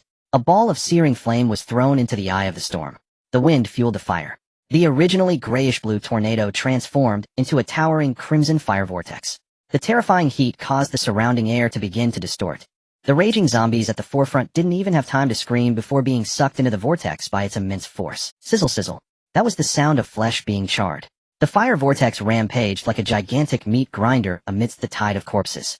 Wherever it passed, not a blade of grass remained, leaving only a ground covered in blackened ashes. Meanwhile, Leah stood atop the city wall. Though her face was somewhat pale, her eyes shone with a frightening brightness. Behind her, the twin sisters Bai Luoli and Bai Xin stood hand in hand, radiating a soft green light that completely enveloped Leah. Purple entry fountain of life effect within a radius of 50 meters, centered on oneself. Allies stamina recovery, speed 150, wound healing speed 300. This is a perpetual motion machine. Originally, casting such a large-scale spell would only allow Leah to sustain it for a maximum of 2 minutes. But with the terrifying endurance boost from the twins, she felt an inexhaustible strength. Burn you all. Ha. Leah even had the leisure to control the fire vortex in an S shape, sucking in all the fish that tried to slip away. Lin Yu stood aside watching this artistic slaughter scene, feeling reassured. The synergy of this team was even greater than he had imagined. They had crowd control, area damage, and endurance. This was a perfect army. The fire vortex rampaged for a full 15 minutes before gradually dissipating. The ground beneath the city wall had turned into a scorched earth. The nauseating stench of decay was replaced by the smell of burning, making it less unpleasant. All the zombies, whether low-level or mid-level, had turned to dust. Not a single intact bone could be found. A shower of light flew in again. This time the rewards were evidently much richer than the last wave. Acquired gold x 500. Acquired green entry hardened skin x 2. Acquired green entry strength enhancement x 1. This is so much more thrilling than playing games. With Xiao Bai and Xiao Xian here, I feel like I could burn for a day and night. Bai Luoli stuck out her tongue. Sister Leah, you were just too fierce. The temperature back here was unbearable for us. Just average third in the world. Leah chuckled, about to say something more. The mechanical voice above her head sounded at the right moment. Today's defense mission is complete. The next wave of zombies will arrive tomorrow morning. All survivors, please return to the castle to rest. Is that it? Su Qingqing reluctantly put away her dagger. I haven't even had a chance to make a move yet. That was too short, right? Don't take advantage and act coy. Lu Rongfei put away her sniper rifle. Although she hadn't fired a shot, she had maintained her aiming posture, always alert for any possible mutations. This was just the appetizer. According to the system's nature, the difficulty of such tasks increases exponentially. The easier the first 2 waves, the more monstrous the later ones will be. Fei Jie is right. Lin Yu nodded. Today's ease was due to our configuration, which just happened to counter this type of densely charging monster group. If the later waves feature dispersed or ranged attackers, or even aerial units, it won't be this comfortable anymore. Alright, since the mission is over, let's not linger in this cold wind. Let's go back and recharge. The group descended the stone steps back to the castle hall. As soon as they entered, everyone froze. The originally dirty, chaotic ghost house, which was filled with dust and cobwebs, had now transformed completely. The red carpet had been cleaned spotless, restoring its original vibrant color. The oil paintings on the walls had been wiped clean of grime, revealing exquisite portraits underneath. The crystal chandeliers, though lacking electricity, were filled with candles. The soft candlelight illuminated the entire hall in a splendid golden hue, exuding a sense of medieval retro luxury. The rotten, moldy smell in the air had disappeared. Instead, an enticing aroma of food filled the air. A long dining table in the center of the hall was covered with a snow-white tablecloth. It was laden with steaming hot dishes. After meticulous cooking and plating, it bore a resemblance to a Michelin star meal. Master, ladies, welcome home. Xiao Jie stood beside the dining table, her hands folded in front of her, giving a slight bow. Her maid outfit was spotless, not even a speck of dust from her earlier cleaning could be found. Su Qingqing covered her mouth, looking deeply moved. This is too blissful, right? We were just outside slaying zombies, and now we have hot food and such a clean house. Xiao Jie, I want to marry you. Gu Jin couldn't help but exclaim, this efficiency is simply divine. Even the top housekeeping teams of old couldn't achieve this level in such a short time. Sit down and eat. Lin Yu walked to the head of the table and picked up a knife and fork. The atmosphere around the table was lively to the point of being surreal. On the snow-white porcelain plate, the thick-cut steak was perfectly seared with a brown crust on the surface and tender pink inside. The moment the knife and fork cut through, rich juices spilled out, glistening enticingly in the candlelight. The side dishes were butter-fried asparagus and creamy mashed potatoes. They even thoughtfully paired it with a glass of aerated red wine. Whoa, this is too delicious. Su Qingqing stuffed her mouth full of meat, her cheeks swollen like a hamster, and mumbled, this is authentic Wellington. The flaky crust outside is simply exquisite. Xiao Jie, are you really a robot? You must have incarnated as a Michelin 3-star chef. Leah elegantly wiped her mouth, her eyes sparkling. Indeed, this control over the cooking is even more authentic than what I've had abroad. In this apocalypse, to be able to eat something like this is simply sinful. If it's sinful, can you give me what's left on your... Su Qingqing immediately reached out with her fork. Dream on. Leah protectively blocked her. This is to replenish magic power, understand? Watching the girls bicker, Lin Yu cut a piece of beef and put it in his mouth, nodding slightly. The flavor was indeed impeccable. Xiao Jie's database evidently included top-tier cooking programs, and her movements were precise to the milligram, leaving no room for error. Everyone eat more. Lin Yu raised his wine glass, the red wine swaying against the glass wall. The upcoming battles will only become more difficult. health is our capital. A meal was enjoyed by both hosts and guests alike. After dinner, everyone went to the second floor. Considering safety and the castle's vast eerie expanse, everyone unanimously decided not to disperse. The master bedroom on the second floor exceeded 100 square meters. Originally, the huge European-style four-poster bed was luxurious, but it couldn't accommodate so many people. Xiao Jie skillfully brought over several spare velvet couches and mattresses, arranging them around the big bed to form a temporary, common sleeping area. Although it was a bit cramped, the feeling of being huddled together in this cold castle oddly provided comfort. Wow, there's something good in this drawer. Bai Xian was tidying up a corner of the room when she suddenly exclaimed. An old-fashioned mahogany vanity. Everyone gathered around. In the open drawer, various clutter was haphazardly piled. There were yellowed parchment letters and pressed rose specimens. At the very bottom surprisingly lay a handful of gleaming gems and dozens of heavy silver coins. These silver coins were obviously quite old. They bore the likeness of an unknown king, and although the edges had oxidized and darkened, their high purity was still evident. Rubies, sapphires. This one seems to be an emerald. Lu Rongfei picked up a green gem the size of a pigeon egg. She held it up to the candlelight and remarked, its quality is exceptional without any inclusions. In a prosperous era, the items in this drawer would be worth billions. What a pity. Gu Jin shook her head, her fingers fiddling with the silver coins, producing a crisp sound. Right now these are worth less than a pack of instant noodles. These silver coins, aside from being used as marbles, I can't think of any other use for them. Let's keep them, they are at least precious metals. Lin Yu grabbed a handful of coins, feeling their cool, heavy texture, and then tossed them back into the drawer. As night deepened, the fog outside seemed denser than during the day, enveloping the entire castle in a suffocating shroud. Aside from the occasional hoot of an owl, the world was eerily silent. All the women had fallen into a deep sleep. With Xiao Jie keeping watch and the day's battles having exhausted them, their breathing was steady. Lin Yu lay on the outer side of the big bed, closing his eyes to rest. Suddenly, an extreme chill pierced through the castle's thick stone walls. It was not the wind. It was a pure instinctive killing intent directed at living beings. Lin Yu abruptly opened his eyes, his pupils constricting. Be careful. At the very second he warned, the originally closed window exploded with a loud bang. Glass shards flew like a torrential rain. A shadow moved so quickly that its outline was hardly discernible, carrying a strong scent of blood. Like a giant bat, it swooped past Lin Yu. It pounced towards Han Na, who as the controller was most sensitive to the aura of death. She opened her eyes in terror, but her body remained stiff from sleep, leaving her no time to react. The sharp claws, as pointed as knives, were only a fraction of a second from her throat. Seeking death. Lin Yu shouted fiercely, his body springing off the bed, pivoting on his back like a bowstring pulled taut. He stood in front of Han Na. With a sharp sound, the claws effortlessly tore through Lin Yu's nightgown, digging deep into his chest. Lin Yu, master! The awakened women screamed. However, the anticipated scene of blood gushing did not occur. Those claws, capable of slicing gold and jade, merely grazed Lin Yu's skin, producing a sound of metal scraping. Although the wound was deep enough to see bone, the blood that flowed sparkled with a faint golden hue. That was Lin Yu's hidden trait, the indestructible demon body. The shadow seemed momentarily stunned, evidently not expecting this human body to be as tough as steel. Get lost.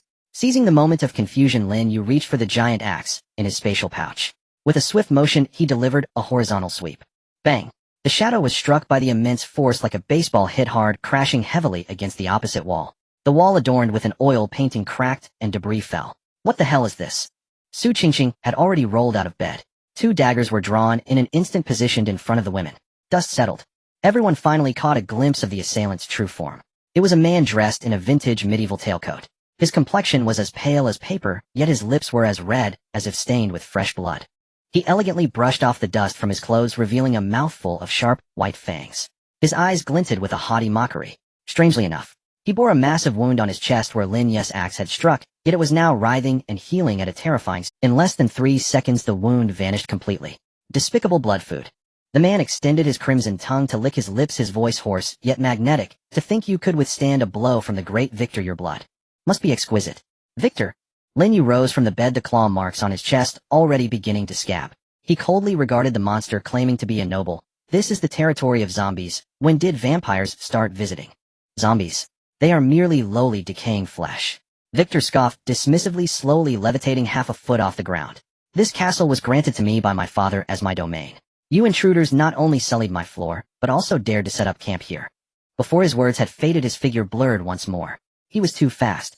This time he did not sneak attack, but charged directly at Lin Yu. His fingernails elongated by 3 inches, transforming into 10 sharp surgical blades that sliced through the air with a shrill sound. Attack! Lin Yu advanced instead of retreating, swinging the giant axe down with the force of thunder and wind. Lu Rongfei reacted swiftly, the bowstring in her hands vibrating. Absolute zero shattered ice. An arrow infused with extreme cold was shot, predicting Victor's landing point. Boom. The ice exploded. Half of Victor's body was frozen, his movement slowed. Immediately after, Lin Yu's giant axe struck his shoulder, cleaving through half of his body. Blood gushed forth. Is he dead? Bai Luoli gripped her staff nervously. Not so easily. Lin Yu frowned. He watched as the two halves of the corpse on the ground transformed into countless tiny bats. They squeaked and scattered. Then in midair they reformed into Victor's human shape. Although his complexion was a shade paler than before, he remained unscathed. I am immortal. Victor laughed maniacally, his eyes filled with mockery. How could mere mortal weapons harm the noble bloodline?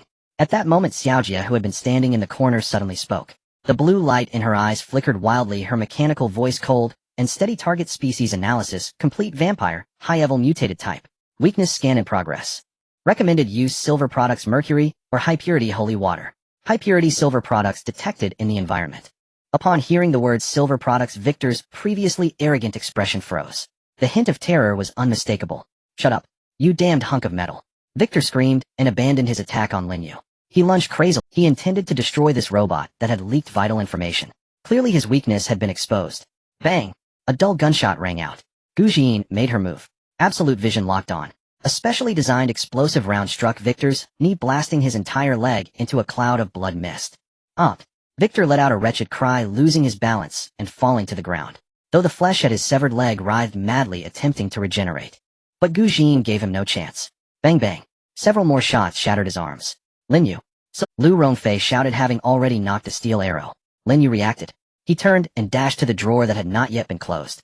He grabbed the heavy ancient silver coins. Break for me. With a low growl, the veins on Lin Yu's arms bulged. Under the pressure of terrifying strength, those hard silver coins emitted a sickening twisting sound as he forcibly crushed them into shattered silver powder and debris. Catched. Lin Yu waved his hand. The silver dust scattered towards Lu Rongfei like a galaxy. Lu Rongfei's gaze sharpened as the arrowhead sliced through the cloud of silver powder. Under the effect of clever force, the surface of the arrowhead was coated with a layer of sharp silver flakes. Die. Boom. The bowstring reverberated. This arrow had no flashy magical effects, only pure physical kinetic energy and a deadly silver gleam. At this moment, Victor, who had just regained his legs and wanted to flee, turned back in terror. Pff. The arrow wrapped in silver powder pierced through his brow. It emerged from the back of his head, nailing him firmly to the floor behind him. This time Victor let out an unprecedentedly shrill scream. The wound did not heal. On the contrary, the skin that came into contact with the silver powder began to emit large amounts of black smoke and foul-smelling bubbles, as if splashed with concentrated sulfuric acid. That burning sensation spread throughout his body with the blood. No, it's impossible. Victor writhed in agony on the ground. His body began to disintegrate from within, turning into a puddle of black pus. My father, Count Dracula, will not spare you. He will drain you dry, hanging you in the castle. His voice grew fainter until only a pile of black ash and an empty tailcoat remained. The hall was silent. Is this it? Su Qingqing, still shaken, kicked the pile of clothes. That regeneration ability scared me to death. I thought we were done for. Creatures like vampires have very obvious weaknesses. Lin Yu sighed in relief, wiping the silver powder from his hands. As long as you find the right method, they're easier to kill than zombies. However, what he said about Count Dracula, Bai Xian expressed concern. That sounds like a major boss. Indeed, it is a hidden danger. Lin Yu nodded. We don't know how many of these things are lurking around the castle. If a few more show up while we're sleeping, that would be troublesome. Master, should I initiate a full area biological radar scan? Xiaojia stepped forward, clearing the ashes from the ground as she asked. How far can you scan? A radius of 500 meters. I can also record the genetic characteristics of the creature we just encountered for targeted tracking. Scan, Lin Yu ordered. The next moment, a shocking scene unfolded, leaving everyone dumbfounded. They heard 2 crisp snaps. Xiaojia's arms suddenly detached from her elbows. But this was not damage. The ends of the detached arms shot out blue flames. Like 2 miniature tracking missiles, they flew directly out of the broken window. What the hell? Rocket fists. Su Qingqing's eyes widened. Is this a Gundam? The 2 mechanical fists darted rapidly through the fog outside the castle, creating 2 trails of light and weaving a tight search net in the night sky. Minutes later, the arms flew back, reattaching to Xiaojia's shoulders with a click, flexing her fingers. Report, Master. No high-energy biological reactions of the same kind detected within a 500-meter radius. Surroundings are safe. Now we can sleep peacefully. Liao patted her chest. I really didn't dare to close my eyes just now. I felt a chill on my neck. Xiaojia continued. I have already recorded the biological wave frequency of the vampire into the alert system. As long as any similar creatures approach the warning line, the alarm will sound 30 seconds in advance. With these words, the tense nerves of the group finally relaxed. Although the window was broken, Xiaojia quickly found some boards to seal it. In this apocalypse, being able to sleep soundly was already the greatest luxury. The first ray of morning sunlight penetrated the fog, casting light on the castle's mottled walls. In the dining room, everyone was having breakfast. Xiaojia made simple sandwiches and hot milk from the leftover ingredients from last night. That guy named Victor last night said his father was Dracula. Su Qingqing mumbled while drinking her milk. Do you think that old vampire will come to kill us tonight? Aren't major bosses usually only introduced at the end of movies? No matter when he comes, as long as he dares to reveal his health bar, he has to die. Han Na stretched her neck. The shock from last night left her still holding back a surge of anger. At worst, we'll melt down all the silverware in the castle and coat each of us in silver armor. Lin Yu was about to speak when a piercing red alarm suddenly exploded in everyone's minds. Warning. The third wave of zombies is gathering. 10 minutes until arrival. Enemy scale 300 high-level zombies. Special reminder: this batch of zombies possesses preliminary tactical awareness and has extremely thick skin armor. Ordinary firearms are difficult to penetrate. 300 high-level. Lin Yu's cup froze in midair, his eyes sharpening. The first two waves were mixed with low-level and mid-level zombies. This third wave directly escalated to all high-level, and it even had the term armor. The system clearly did not intend to let anyone survive. Hurry up and eat, don't leave any food. After finishing, get to the walls. Lin Yu swallowed the sandwich in a few large bites and grabbed the giant axe, heading outside. The women also did not dare to delay, quickly entering battle mode. As everyone rushed to the defensive platform at the top of the castle, heavy thunderous footsteps echoed from the fog below. Boom, boom. The earth trembled. No longer was it the chaotic dragging sounds, but rather the sound of well-trained heavy infantry marching. The mist dissipated. Everyone gasped in shock. Below, 300 zombies loomed, each towering over two. No longer were they clad in tattered rags, but instead covered in a black chitinous layer resembling a suit of natural heavy armor. Some zombies even dragged massive concrete pillars or discarded car doors as shields. The sense of oppression was 10 times more terrifying than the 1,000 low-level zombies from last night. A figure leaped directly onto the battlements of the city wall. Master, what are you going to do? Su Qingqing exclaimed. Lin Yu stood high, his trench coat fluttering. He glanced back at the women. You all don't need to intervene in this wave. This group of tough nuts is perfect for With that, amidst the horrified gazes of the women, Lin Yu leaped. That was a wall over 20 meters high. Boom. Lin Yu crashed down like a meteor, smashing into the front of the zombie horde. The ground was dented, creating a deep pit several meters in diameter, with spiderweb-like cracks spreading outward. The massive shockwave sent a dozen high-level zombies tumbling. Roar! They were astonished that a living person dared to jump down to their death. The armored zombies were enraged, roaring as they swung heavy objects at Lin Yu. Come on! A golden light flashed in Lin Yu's eyes. Rare purple trait Titan's Heavy Strike, activated. Effect: each swing of the weapon inflicts high kinetic explosion damage equivalent to a direct hit from an RPG rocket. Facing a discarded car door hurtling towards him, Lin Yu did not flinch. The giant axe in his hand swung out without a hint of flourish. A clash of titans. Boom. A deafening explosion echoed. The heavy car door, along with the armored zombie behind it, was struck by an invisible missile at the moment it met the axe blade. There was no cutting, no penetrating. It was pure destruction. The 2-meter-tall monster had no time to scream, as its upper body exploded into a cloud of blood and gore. Pieces of the black chitinous layer scattered like shrapnel, turning the surrounding zombies into a sieve. Holy crap! Su Qingqing on the city wall gaped, her jaw nearly dropping to the ground. What kind of violent aesthetic is this? Below, Lin Yu was blinded by rage. He needed no technique, no dodging. Each swing of his axe was a small-scale, directed explosion. Boom, boom, boom. The battlefield was filled with the sounds of explosions. Lin Yu charged through the zombie horde like a human bulldozer. The tough armor that had stumped the women was as fragile as potato chips in the face of the terrifying kinetic energy of Titan's Heavy Strike. A zombie attempted a sneak attack from behind. Lin Yu swung the axe handle back, smashing it onto its head. Bang! That massive head exploded like a watermelon, the headless corpse flying several meters away. 10 minutes. Just 10 minutes. The originally formidable 300 heavy armored legion had completely vanished. All that remained were severed limbs and glimmering spoils scattered across the ground. Lin Yu stood amidst the sea of corpses drenched in blood, the giant axe in his hand still dripping with black blood. He slowly raised his head to look at the people on the city wall.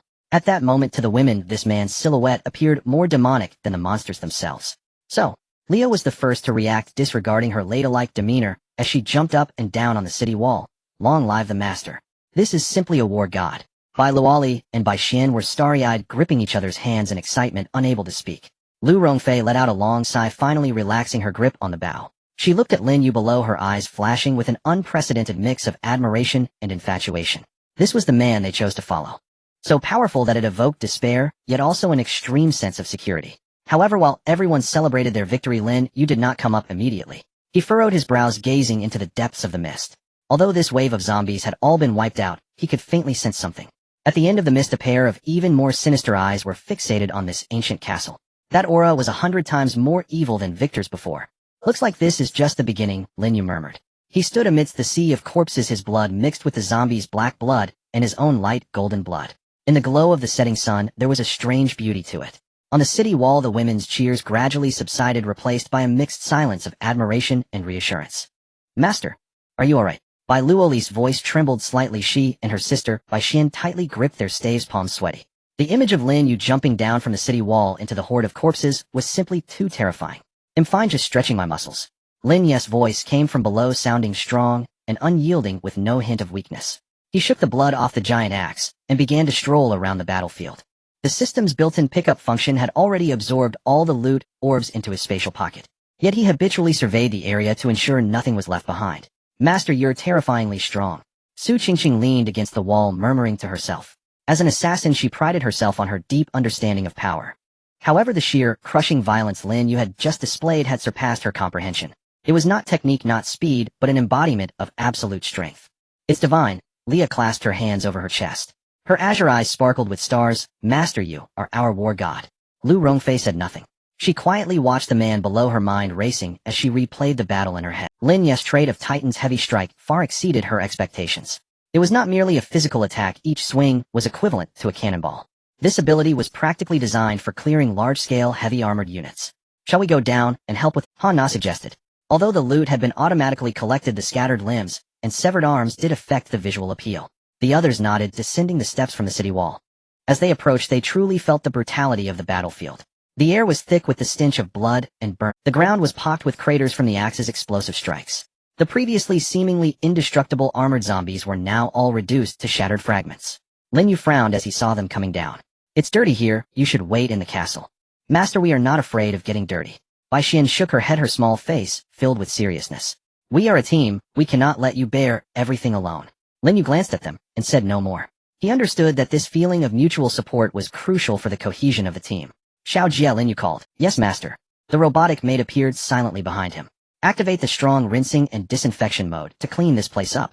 Command received. Xiao Jie's electronic eyes flickered as she turned and walked toward the castle. Soon a high-pressure water hose was dragged out from her storage space and connected to the castle's water supply system. Zizi. A powerful stream of water gushed out, starting to wash the battlefield. Everyone returned to the castle hall. Xiao Jie had already prepared clean towels and hot water. Lin Yu took off his blood-soaked coat, revealing his bronze torso. The wound on his chest inflicted by Victor last night had completely healed, leaving only a few faint white scars. His recovery ability, thanks to his indestructible body, was equally astonishing. Let's take a shower and change clothes. A dinner will be ready soon, Lin Yu said to the women, and then walked toward the bathroom on the second floor. Watching Lin Yu leave, Su Qingqing nudged Leah beside her. Hey, what do you think Master's body is made of? Just now I saw clearly on the city wall that several zombies' bone spikes pierced into him, yet it felt like a mere tickle. The bone spikes broke on their own. It's the body of a deity, Leah said with certainty. How can mortal weapons harm a divine being? Lu Rongfei nodded in agreement, thinking deeper. It's not just about defense, the recovery speed is also ridiculously fast. Moreover, with that Titan Strike, Master is now a heavily armored fortress capable of withstanding blows, dealing damage, and moving at high speed. The only downside might be the lack of ranged attack methods. Who says he has no ranged attacks? Gu Jiyin said while cleaning her beloved gun. He has us. Her words left everyone in silence. Indeed, he has them. Each of them is a fang, an arm extended from Lin Yu. Lu Rongfei's long-range sniping, Gu Ziyin's absolute targeting, Leah's wide area spells, Han Na's control over the zombie horde, Su Qingqing's lethal ambushes, and the Bai sisters' strong endurance. Together they formed a truly flawless war machine. And Lin Yu is the core of this machine. Half an hour later, everyone had changed into clean clothes and sat around the long table in the dining room. Xiao Jie's cooking was impeccable, was sumptuous dinner steamed with heat, and the aroma of roasted meat dispelled the castle's chill and bloodiness. The third wave of the zombie tide was dealt with by Lin Yu in a devastating manner. This eased the tension that everyone had been feeling. The atmosphere at the dining table also became lively. Honestly, I still haven't quite recovered from it. Su Qingqing gulped down a large sip of juice. 300 advanced armored zombies, just like that. Gone. I was still thinking about how to pry them open with my dagger. You should save your dagger for those agile ones. Lin Yu cut a piece of steak and put it in his mouth, saying, "Against those tin cans a heating clash is the most efficient way. Master, that skill of yours is just too fierce." Bai Xian looked at him with admiration. "Each swing feels like a bomb. We felt the ground shaking beneath us on the city wall. It's just more suitable for dealing with such clustered targets," Lin Yu said modestly. By the way, Lu Rongfei put down her knife and fork, her expression turning serious. "That vampire Victor said before he died that his father is Count Dracula. Today there hasn't been any sign of a fourth wave of zombies, which is a bit unusual. I have a feeling that there might be a connection between these two events." "Do you mean that Count Dracula might be related to the zombie tide?" Han Na frowned. "It's possible," Lu Rongfei analyzed. "This castle is the territory of vampires, yet we triggered a defensive mission against zombies. This is inherently contradictory. Perhaps Count Dracula is the true mastermind behind this instance, capable of controlling zombies. A vampire big boss who can control zombies." Leah shuddered. "That's just too unfair. No matter what he is, if he dares to come, we will eliminate him." Lin Yu's tone was calm. "Victor's recovery ability is strong, but his weaknesses are also apparent. That Dracula likely fears silver. The silver coins we found earlier have already been melted down by Xiao Jie to prepare special arrowheads and bullets. Silver can only be used once, it must be a guaranteed kill." Gu Jin added, "Moreover, we don't know how strong Count Dracula is. A Victor might just be a minor character," and everyone fell silent again. The unknown enemy is the most terrifying. At that moment, Xiao Jie's blue eyes suddenly turned a glaring red. "Alarm! High-level undead creatures detected approaching at high speed. Estimated time to contact 1 minute." Xiao Jie's cold mechanical voice rang like a warning bell in everyone's hearts. "Vampires!" Lin Yu stood up abruptly. Almost simultaneously, the cold and emotionless prompt from the system echoed in everyone's minds. "Warning! The fourth wave of the zombie tide has been generated. Boss-level unit Abyss Crocodile 11 has locked onto the castle. Boss-level unit Diamond Violent Ape 11 has locked onto the castle. Advanced zombies 300,300 are gathering. Warning! The fifth wave of assault has been activated ahead of time. Final boss Count Dracula and his bloodline guardians 1212 have descended onto the battlefield. Mission objective updated: eliminate all enemies before dawn or defend the castle from being breached. Good luck to you all." The moment the system's notification sound vanished from his mind, the entire restaurant fell into a deathly silence. Every face was etched with 2 words: stunned. I didn't miss here, did I, eh?" Su Qingqing's voice was dry. The fourth and fifth waves came at the same time. No one answered her, as everyone was shocked by the news. What does this mean? Is it a system bug? Or is this simply a test of certain death? 2 Lord-level zombies and 300 high-level zombies. Not to mention a seemingly formidable boss, Count Dracula, and his 12 subordinates. With this lineup, it was impossible to defend for even 1 night. Whether they could hold out for an hour was uncertain.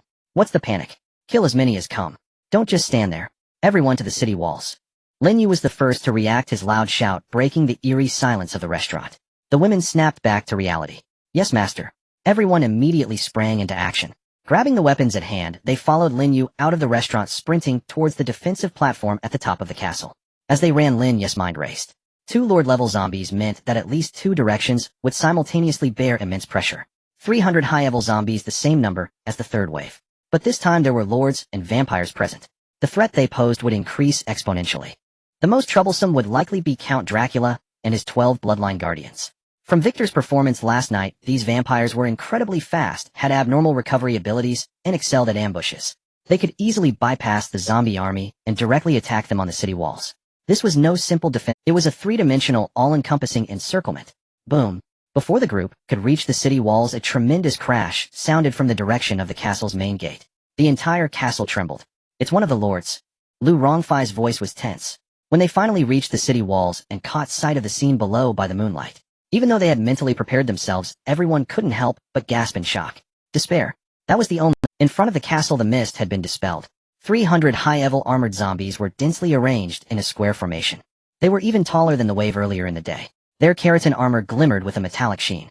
They did not attack immediately, but stood quietly like an army awaiting their general's command. At the forefront of this zombie army were 2 colossal creatures.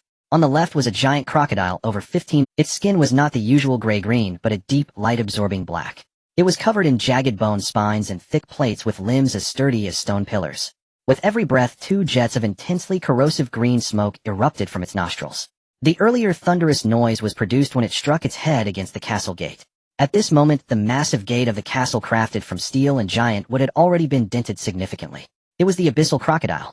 On the right was a giant gorilla nearly 10 meters tall. Its fur was a bizarre dark red as if soaked in blood. Its muscles bulged with explosive power. The most terrifying aspect was its disproportionately thick arms, which hung low enough to nearly touch the ground with claws like black, curved blades. It was using its enormous fists to pound its own chest, repeatedly producing a thunderous sound. Each strike created visible ripples in the surrounding air. It was the diamond ape. The pressure emanating from these two Lord-level units was enough to drive an ordinary person to the brink of insanity. However, this was not the entirety of it. Behind the zombie army, in a shroud of shadows, 13 figures hovered silently in midair. Leading them was a middle-aged man dressed in a luxurious black tailcoat, draped in a scarlet-lined cape. He had meticulously arranged silver-white long hair and a handsome yet pale face. His blood-red eyes were keenly observing the people on the city walls, as if admiring a group of lambs awaiting. He was Count Dracula. Behind him, 12 others, equally clad in vintage attire, stood to either side. Their expressions were haughty, their gazes icy. They were the so-called bloodline guardians. Every one of them exuded an aura far more powerful than Victor from the previous night. "Welcome to my castle, you wretched intruders. Last night my youngest son Victor met his demise at your hands, did he not?" Count Dracula's voice carried a chilling coldness that penetrated to the bone. He smiled, revealing a set of pearly white teeth, yet there was no warmth in that smile. "As reparation, your blood will become my feast this evening. Especially yours." His gaze fell upon Lin Yu. "It seems your blood contains a rather intriguing power. I will save you for last to savor you slowly."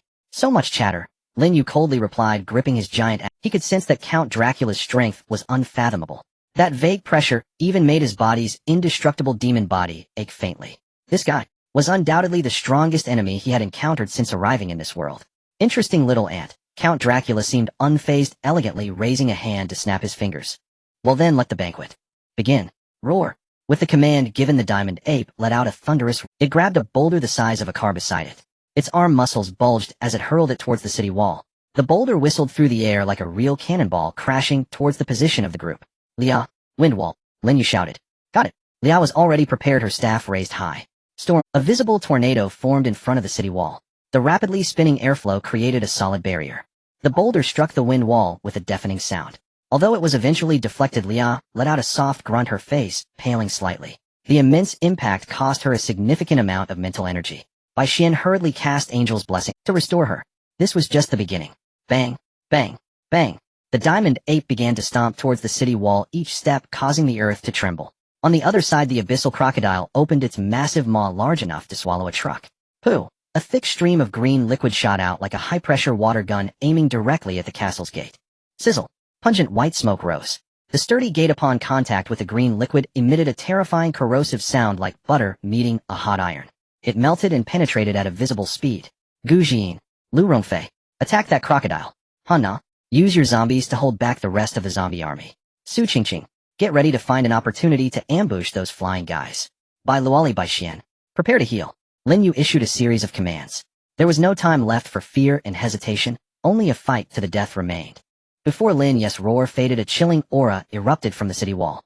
Gu Jin did not respond. She silently set her heavy anti-material sniper rifle on the battlements. The gun was cold, its black metallic sheen reflecting a lifeless glimmer under the moonlight. In the depths of her right eye, a purple glow suddenly ignited. The absolute vision was activated. The previously dim and chaotic battlefield was unraveled into countless streams of data in her sight. Wind speed, humidity, air resistance, all interfering factors were reduced to zero. Within 1,000 meters, a straight-line strike. Her vision rapidly zoomed in. The bloodshot eyes of the King Kong violent ape appeared as clear as if they were right in front of her. The massive beast roared ferociously as it charged toward the city wall, each step leaving deep cracks in the ground. Its swinging arms were powerful enough to crush a tank into a disc. Die. Gu Xian's lips moved slightly as her finger pressed the trigger. There was no warming up, no probing. This shot was thunderous. Boom. The muzzle did not spit fire. Instead, it unleashed a blinding explosive flame. The specially made armor-piercing explosive round, enhanced by endless ammunition, heavy armor, shot forth. The air was torn apart, creating a straight vacuum channel. The King Kong violent ape seemed to sense the deadly threat and instinctively raised its exaggeratedly thick arm to shield its face. If it were an ordinary shell, this layer of muscle harder than steel might have deflected it. However, this bullet was imbued with a 50 basic damage bonus from deadly gunfire, along with an 8 kill probability akin to gambling with one's life. Puff! There was no obstruction. That arm, capable of withstanding a rocket strike, was pierced as easily as tofu the moment it made contact with the bullet. The bullet's kinetic energy remained unchanged, plunging into the ape's eye socket.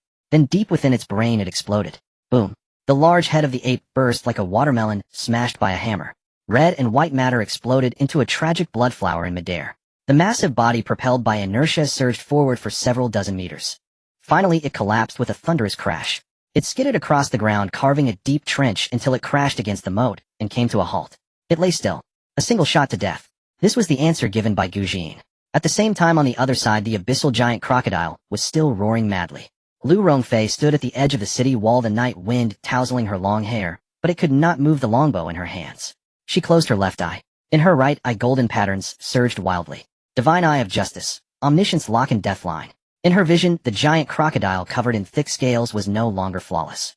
A red dot flickered just beneath the hardest bony plate on the crocodile's neck. That was where its carotid artery lay, and it was its only weakness. Hit! Lu Rongfei let out a soft command, loosening her grip on the bowstring.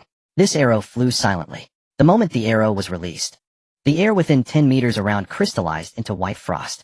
That was the power of absolute zero shattered ice. The arrow transformed into a streak of blue light.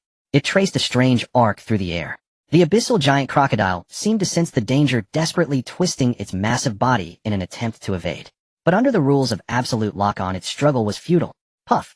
The arrow struck precisely into the... There was no blood splattering. Only a crisp sound, crack. An extreme coldness erupted from the point of impact. The 15-meter-long behemoth froze in place. A thick layer of ice crystals quickly covered its black scales, while the dark green poison fog in its throat turned into ice shards. In just 2 seconds, the abyssal giant crocodile transformed into a translucent ice sculpture, maintaining the pose of spitting out its mouth, appearing lifelike. Then shatter. Lu Rongfei uttered softly. Boom. The massive ice sculpture exploded from within. Countless shards of ice mixed with frozen flesh scattered everywhere. That once arrogant lord-level creature was reduced to mere debris. The entire battlefield fell into a brief... The women on the city wall heaved heavily. Looking at the results below, their eyes were filled with incredulous joy. They actually did it. In just 2 encounters, 2 lord-level zombies fell dead on the spot. Even Lin Yu, gripping the huge axe, couldn't help but loosen his hold a bit. His team was growing faster than he had imagined. This was the capital for survival in the apocalypse. However, this joy lasted less than 3 seconds. Clap, clap, clap. A crisp, slow applause suddenly echoed from midair. In this bloody and smoky battle, the applause seemed out of place, elegant to the point of nausea. Everyone looked up suddenly, only to see Count Dracula hovering in midair. With an unchanging aristocratic smile on his face, he gently clapped his hands. There was no hint of anger in his eyes, not even a trace of surprise. All that was present was a deep mockery, like an audience member in a box enjoying the comical performance of clown. Wonderful. Dracula smiled, and said, truly remarkable. The weapons of humanity combined with that peculiar power can actually cause such destruction. He leaned forward slightly. His blood-red eyes swept over Gu Jin and Lu Rongfei. However, Dracula's tone shifted, and the smile at the corner of his mouth turned sinister. If this is all your trump cards, then this banquet is rather disappointing. As soon as he finished speaking, his cloak behind him suddenly trembled. A visibly bloody energy wave spread out from him. Since you enjoy killing so much, let this slaughter be even more enjoyable. Dracula raised his right hand, his slender fingers pointing at the 2 corpses below, specifically at a headless corpse and a pile of ice debris, grasping at the void. Blood feast, resurrection of the dead. Buzz. The ground began to tremble. A spine-chilling scene unfolded. The King Kong violent ape, which had originally fallen by the moat. That headless massive body suddenly convulsed violently. The dirty blood flowing on the ground seemed to come alive, frantically flowing back into its body. Not only that, the ordinary zombie corpses that had just been killed around also exploded at this moment, turning into jets of blood, gathering toward the neck of the violent ape. Gurgle, gurgle. In that severed neck, the flesh and blood writhed and intertwined madly. Seconds later, a brand new head grew out. No, it was no longer the head of an ape. Instead, it was a grotesque tumor completely made of stripped muscle and bone. There were no facial features, only a vertically elongated mouth occupying half of its face, filled with barbed teeth. And on the other side, the remnants of the abyssal giant crocodile lay scattered on the ground, also began to melt and reconstruct under the enveloping blood-colored energy. The ice fragments shed and flesh and blood were reborn. But this time it no longer retained the form of a crocodile. Its limbs elongated, and its body, which had been crawling on the ground, stood upright. The bone spikes on its back surged to 3 meters long, resembling rows of black spears. Its claws transformed into massive bone sides, glistening with a ghostly green glow. Roar! The 2 resurrected monsters roared simultaneously, their voices no longer beastly howls, but rather a shriek from the depths of hell. The sound waves visibly spread out, causing the ears of those on the city wall to ache. Even the layer of holy light, guardian light, armor rippled. Even more terrifying was the aura emanating from them. It was at least twice as powerful as before. The once hard keratin armor, now covered in a layer of flowing blood-colored membrane. That membrane radiated a suffocatingly evil way. What is this thing? Su Qingqing's hand that gripped the dagger trembled faintly, even she normally so thick-skinned could not keep steady. The sight of the two creatures returned from death, and made yet more horrifying made stomachs churn. That perverse distortion contrary to all reason assaulted everyone's sanity. I have bestowed upon them the traits of the bloodline. Degula hovered high above his finger flicking like a conductor's baton. Now they are stronger and ravenous for blood. He adjusted his cravat with an elegant motion, his gaze finally settling on Lin Yu. Come show me more of your only bloodshed and utter despair tastes sweetest. At Degula's light touch of his finger the upright Xinyuan abyss crocodile vanished where it stood. Too fast. So fast that not even an afterimage remained. The next moment, boom. A thunderous sound rang from beneath the city wall. The croc had launched itself by sheer leap. It soared 30 meters into the air. Two enormous bone sides screamed through the air, tearing toward the wind wall Leah sustained. The next instant came a creak, as if in protest. The once unbreakable wind wall emitted a grievous moan under that blow, its surface webbed with cracks. Damn! Lin Yu's pupils shrank. This was no simple resurrection, this was a metamorphosis. Degula was doing more than watching. He was toying with the rules. In this way he told everyone. Within his realm death was not an ending but a play. Don't stand there gawking. Keep attacking. Lin Yu planted a foot on the battlement as his great axe burst into roaring flame.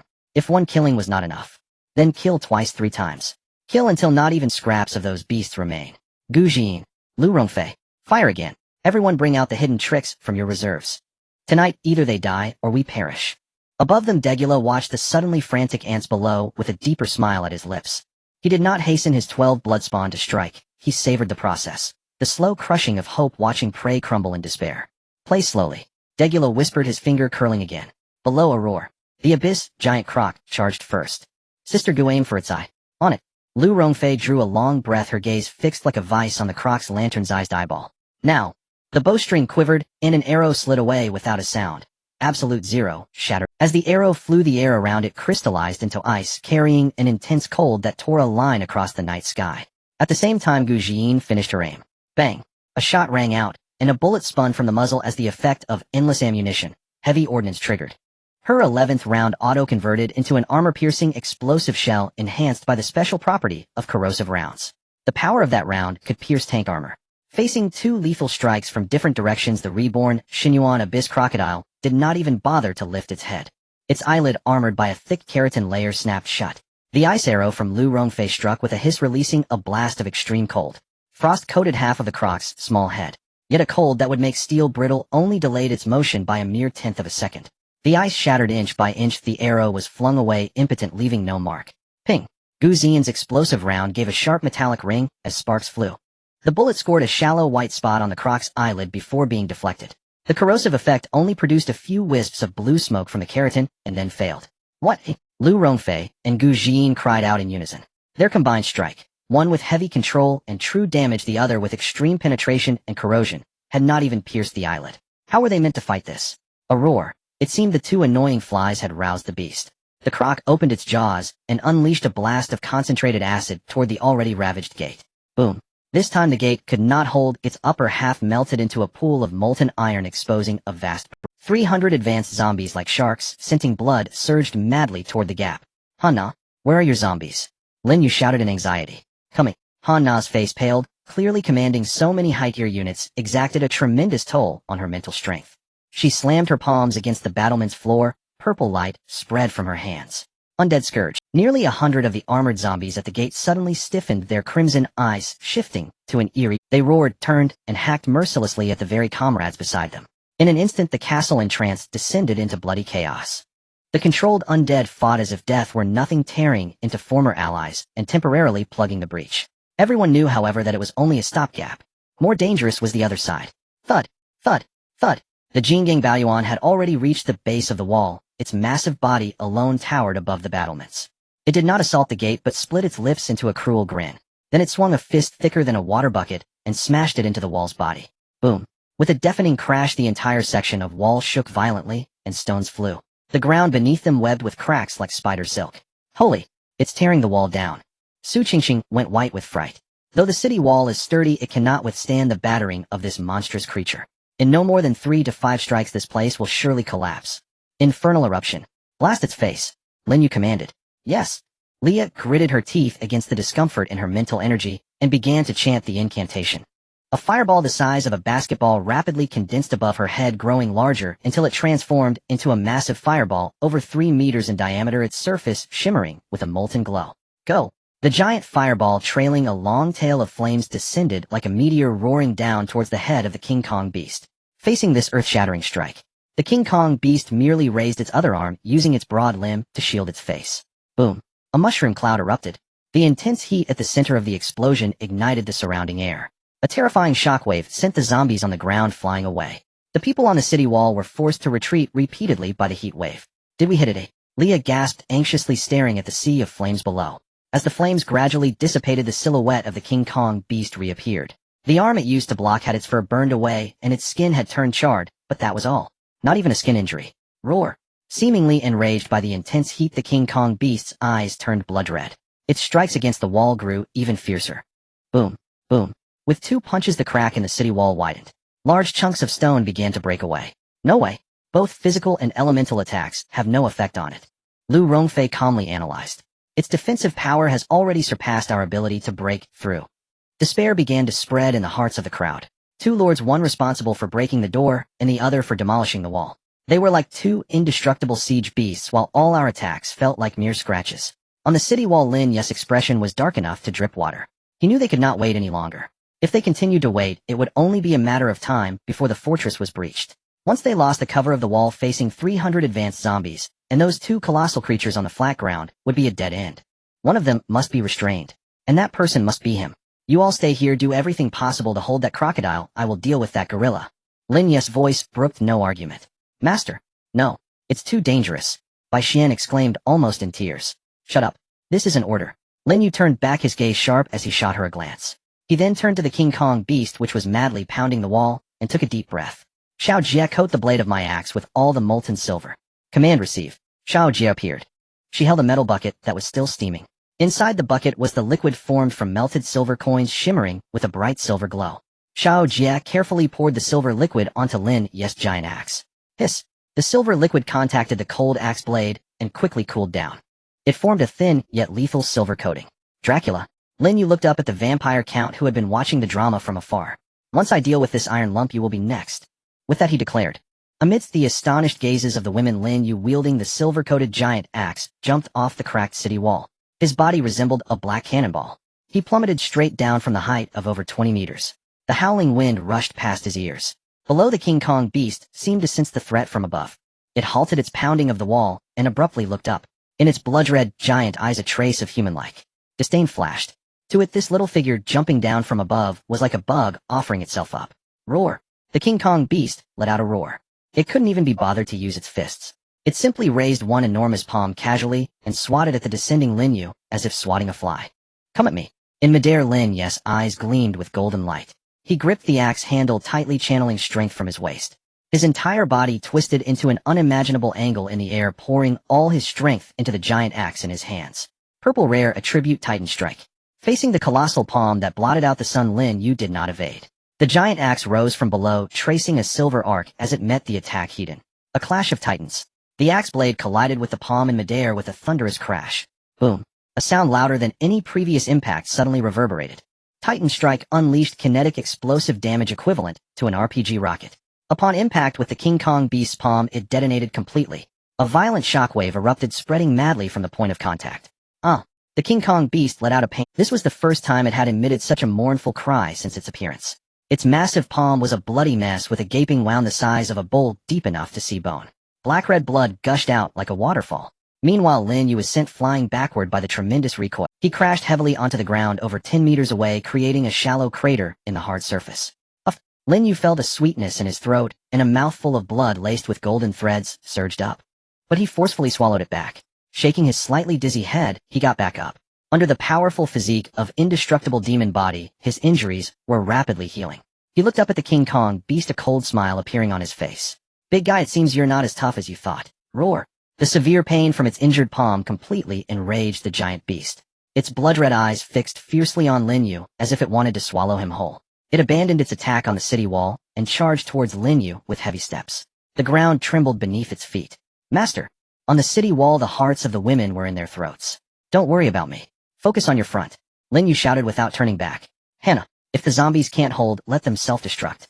Hold it for me. Yes. Hannah gritted her teeth, urging the few controlled zombies to launch a final assault. Boom boom boom. Several explosions rang out at the entrance of the fortress. The controlled zombies detonated their cores under Hannah's command. They temporarily stalled the advance of the zombie horde. But everyone knew it was only a matter of time before the entrance was breached. Their only hope now was for Lin Yu to quickly deal with the King Kong beast, and then come back to support them. Below, the King Kong beast had already charged in front of Lin Yu. Its fist the size of a fan brought with it a fierce wind that tore through the air. Coming down from above, it smashed fiercely towards Lin Yu's head. If this punch landed, even a tank would be reduced to scrap metal. Lin Yu's gaze sharpened as he exerted force through his legs. Purple skill Flame Walker, activate. Flames erupted on his legs, boosting his speed by 40. At the moment before the fist descended, Lin Yu transformed into a streak of fire, narrowly dodging the attack. Boom. The fist struck the ground. The earth cracked open. A deep pit over 3 meters in diameter suddenly appeared. A missed strike. The King Kong violent ape showed no signs of stopping. Another fist followed swiftly. Flames erupted beneath Lin Yu's feet as he leaned back, gliding close to the ground to evade the attack once more. He now resembled a nimble matador constantly dodging in front of the raging bull. He understood clearly that confronting this colossal beast heated with his own strength would be suicide. His only chance lay in utilizing the speed advantage of Flame Walker to maneuver around his opponent, looking for an opportunity to strike its weakness with Titanic Strike. Eyes, knees, and the back of the neck. Lin Yu shouted while dodging rapidly, observing. Rongfei, he suddenly called out. I'm on it. Lu Rongfei immediately responded from the city wall. Mark its weak points for me. Understood. Lu Rongfei promptly crouched on the parapet. With her eyes slightly closed, when she opened them again her pupils seemed to swirl with countless strange runes. Master. Each time it swings its fist, there is a brief defensive gap in its left armpit. And there is an old injury behind its right knee. Lu Rongfei's voice came through clearly. Got it. Lin Yu calculated in his mind. No longer did he merely evade. Instead, as the King Kong violent ape swung its fist for another horizontal strike, he advanced rather than retreating. He stepped onto the path of flames. Like a wraith, he circled around to the side of the King Kong violent ape. Now's the chance. The massive body of the ape made its turning speed very slow. The defensive gap in the armpit loomed large in Lin Yu's eyes. Break for me, he roared. The crimson flame axe in his hand infused with the might of thunder struck fiercely. Boom. Another violent explosion. This time the axe blade hit its target solidly. Alo. The King Kong violent ape howled in agony once more. A massive wound deep enough to see bone was torn open on its sturdy arm from the armpit to the shoulder. The tendons and muscles connecting to its arm were destroyed by the explosive force of Titanic Strike. More than half of its right arm was rendered useless. It hung limply, temporarily losing its combat ability. Well done. On the city wall, Leah shouted excitedly. However, before the crowd could celebrate, a sudden change occurred.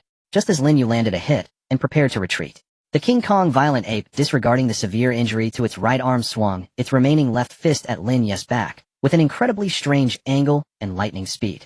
This was an exchange of injuries, or rather a life-for-life tactic. It would rather sacrifice an arm than let this annoying insect before it escape. The speed was too fast. Lin Yu, having just exhausted his old strength with no new strength yet to build, could hardly dodge in time. Master, be careful. The cries of the women echoed through the night.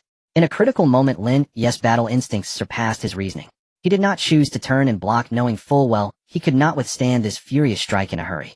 He made an unexpected move that stunned everyone. Instead of retreating, he lunged forward, using his own back to meet the incoming colossal fist. Indestructible demon body, demon god counterattack. Bang! A dull thud reverberated like a drum. The King Kong violent ape's fist struck solidly against Lin Yu's back.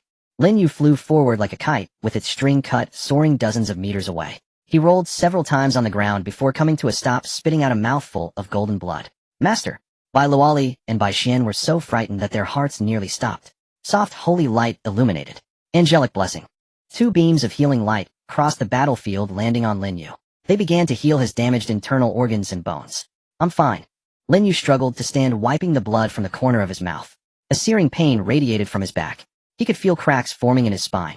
If not for the alloy-grade physique of indestructible demon body and the dual defenses of holy light guardian light armor, this punch would have been enough to turn him into a pulp. However, a smile appeared on his face. Because behind him, the King Kong violent ape let out a wail more tragic than ever before. Alo, alo. Its left fist, still intact, was now twisted at an unnatural angle. The surface of its fist was covered with a strange black energy, continually eroding its flesh and blood. Its finger bones were breaking inch by inch, and even the bones in its wrist pierced through the skin, exposing themselves. 50 of true damage was reflected. The strength it used to strike Lin Yu would now be countered with half of that damage, ignoring defenses. This punch nearly ruined its remaining left hand. Beasts now were even. Lin Yu grinned, revealing bloodstained teeth. The King Kong violent ape with both arms rendered useless fell into a frenzied rage. It opened its blood-soaked mouth, using its primitive weapon, its teeth, to charge at Lin Yu. Useless thing. Lin Yu's eyes flashed with killing intent as he dragged his injured body forward, charging into that foul-smelling gaping maw. Just as they were about to collide, Lin Yu suddenly hurled the giant axe in his hand forward like a javelin. The target was the King Kong violent ape's wide-open mouth. Swoosh. The flame-coated giant axe traced a perfect parabolic arc in the air, plunging straight into the throat of the King Kong violent ape. It pierced through the back of its neck, deeply embedding itself in the ground. Huh. The King Kong violent ape's roar abruptly ceased. Its massive body froze in place, eyes filled with disbelief. It lowered its head to see the half-exposed axe handle in front of its chest. Its colossal form began to tremble violently. Boom. In the end, it toppled like a mountain, with its foundation. A cloud of dust erupted. Dead. The Lord-level unit King Kong violent ape was forcefully replaced by Lin Yu in a brutal manner. We won. On the city wall, Su Qingqing stammered. Master won. Leah jumped up excitedly. Yet there were no signs of joy on Lu Rongfei's and Gu Xian's faces. Don't celebrate too early. Lu Rongfei's voice was icy at the entrance. Upon hearing the words, everyone immediately turned their gaze towards the direction of the ancient castle's gate. Their hearts sank to the depths of despair in those few minutes when Lin Yu was entangled in battle with the diamond violent ape. The zombies controlled by Han Na had all been defeated. The remaining 200 advanced armored zombies under the leadership of the Lord Abyssal Crocodile had completely broken through the ancient castle's gate. At this moment, the first batch of zombies had already stepped into the front courtyard of the castle. The Abyssal Crocodile was slowly making its way in with heavy steps. Its cold, slitted eyes scanned the people on the city wall, filled with a desire for slaughter. This is trouble. Lin Yu leaned on his knee, panting heavily. He had just forcefully defeated the diamond violent ape, which appeared fierce, but it actually cost him a great deal. Not only was he severely injured, but his stamina was also nearly exhausted. Every full-force eruption of the Titan heavy strike put immense strain on his body. He was in urgent need of treatment and rest. Yet the current situation left him no chance to catch his breath. Bai Luoli, Bai Xian, continue to treat me. Lin Yu commanded while walking towards the giant axe still embedded in the corpse of the violent ape. Everyone else fire at will. Pour all firepower onto that crocodile. We cannot let it approach the inner castle. Understood. The battle on the city wall reignited. Leah's mental energy had recovered somewhat, and she began to chant incantations. Massive fireballs rained down, bombarding the horde of zombies flooding into the front courtyard. Inferno blast. Boom. Boom. The explosive flames temporarily slowed the advance of the zombie horde. Gu Xian and Lu Rongfei concentrated all their attacks on the abyssal crocodile. Bang. Bang. Gu Xian's firearms spat flames, and armor-piercing rounds continuously slammed into the crocodile's head and back. Although they still could not cause fatal injury. The powerful impact, however, made its movements sluggish. Lu Rongfei's ice arrows fell like rain upon sizzle.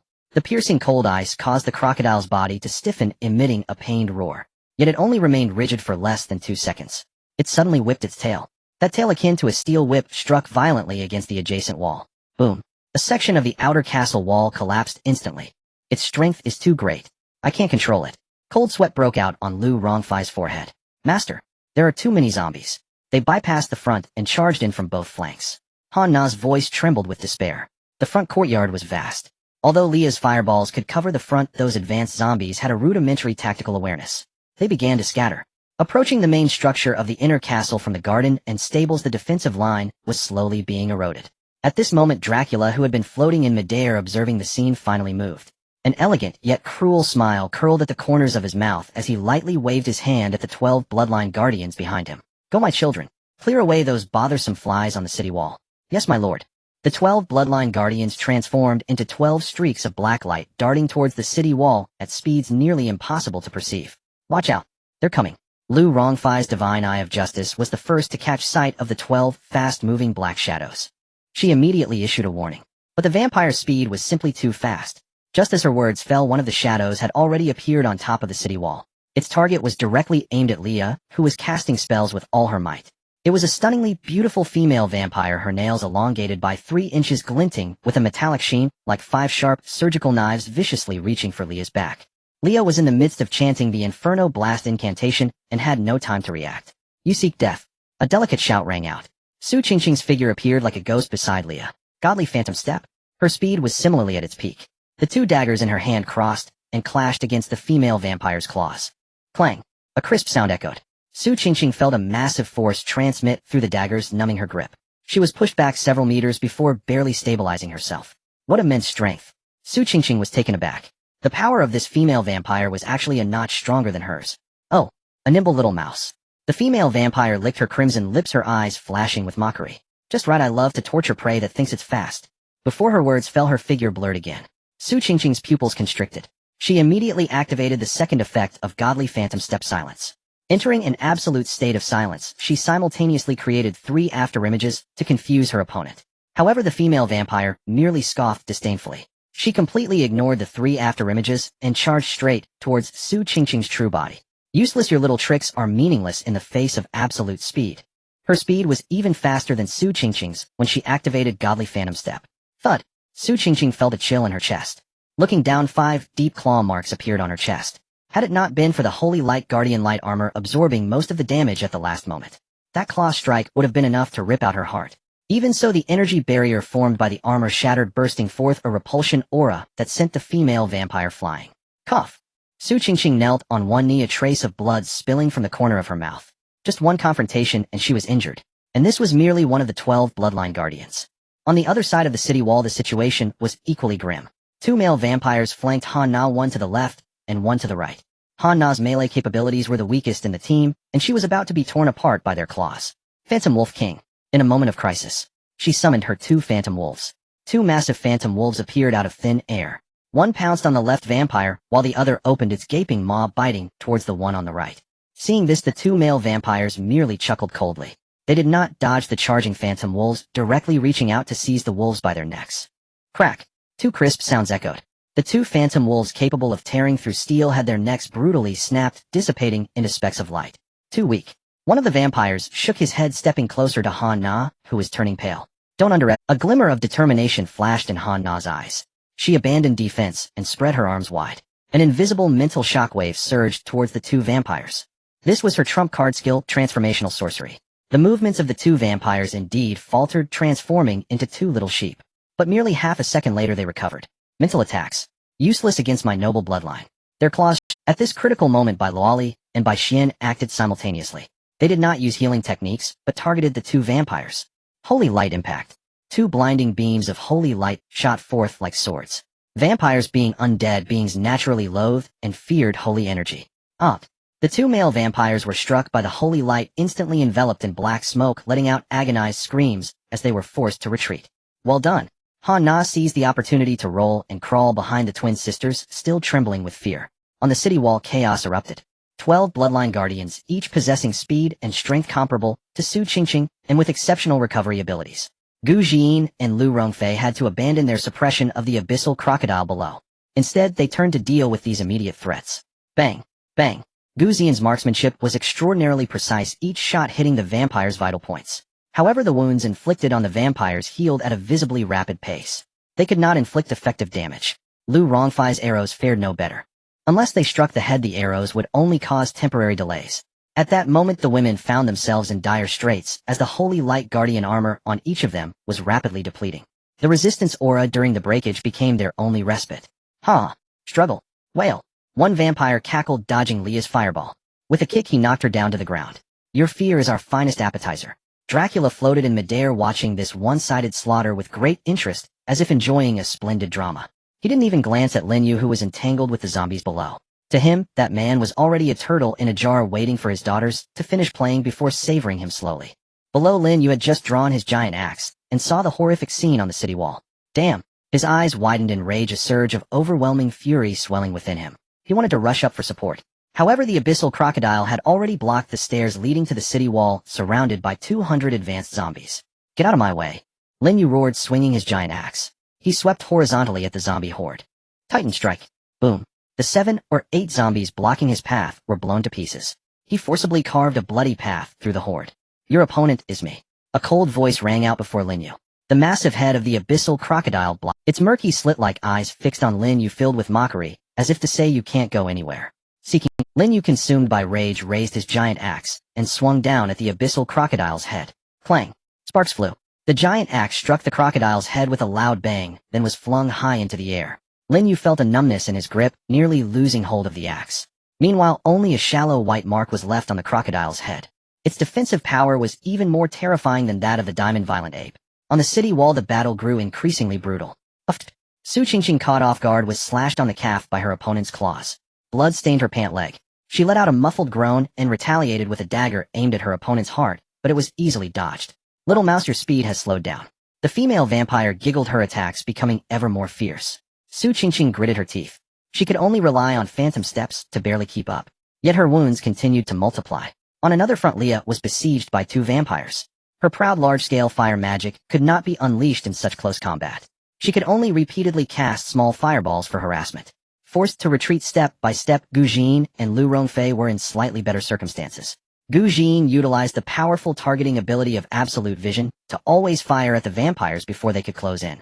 Lu Rongfei used the terrain to leap and move around the city wall, maintaining distance for shooting. However, they could only protect themselves and were powerless to support others. The entire team's defense was on the verge of collapse. We can't go on like this. We will be worn out. Lu Rongfei shot, while anxiously contemplating a strategy. These bloodline guardians, individually perhaps not as strong as Lord-level units, were numerous, incredibly fast, and extremely difficult to deal with. Most critically, they seemed tireless while the stamina and mental energy of the team were rapidly depleting. I can't go on. My mental energy is running low. Leah gasped, her face as pale as paper. The continuous use of powerful magic had nearly drained her mental sea. In her moment of distraction, a male vampire seized the opportunity. In a flash, he appeared before her, his claws aiming straight for her throat. Leah! Han Na exclaimed, just when everyone thought Leah would be struck down in one blow.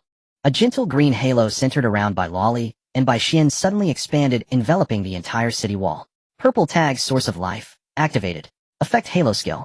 Centered on oneself within a radius of 50 meters, allied forces stamina recovery, speed 150, wound healing speed 300. As the halo enveloped them, everyone felt a warm life energy surging into their bodies. Leah's previously exhausted mental energy miraculously recovered a little. She forcefully conjured a flame shield blocking in front of her. PFF.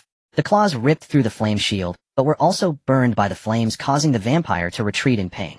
Leah seized the chance to create distance. The wound on Su Qingqing's leg began to heal and scab over at a visible rate under the green light. Even Lin Yu, who was being besieged by zombies below, felt a recovery in stamina, and the sharp pain in his back lessened significantly. What is this? Dracula gazed at the two girls exuding life energy on the city wall, a hint of surprise appearing in his blood-red eyes for the first time. An interesting healing ability that can achieve group instant recovery, he murmured. It seems my children have encountered a little trouble. No worries, just tire them out. Dracula still showed no intention of making a move, having absolute confidence in the strength of his children. Moreover, this was a rare opportunity for training. And indeed it was true. Although Source of Life was powerful, it was at this moment Bai Lali and Bai Xian were under tremendous pressure. Maintaining such a large-scale, powerful halo consumed a massive amount of their mental energy. Sweat streamed down their foreheads, their faces pale. Sister, I can't hold on much longer. Bai Xian's voice trembled with tears. Just hold on a little longer. Bai Luali gritted her teeth. Our master is still fighting below, we cannot fall. The two sisters exchanged a glance, both seeing the determination in each other's eyes. They simultaneously planted their staffs into the ground, their hands clasped together, and began to chant. Purple inscription, Void Meditation. Effect reduces cooldown time of all skills and spells by 40. Increases mental energy recovery speed by 200. This was their ultimate sustained skill. Under the enhancement of Void Meditation, their mental energy recovery speed skyrocketed.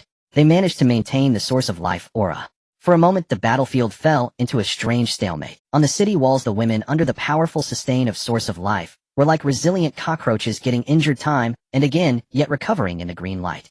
Though the bloodline guards had the upper hand, they were still unable to deliver a fatal blow. Below the city walls, Lin Yu fought his way through the sea of corpses.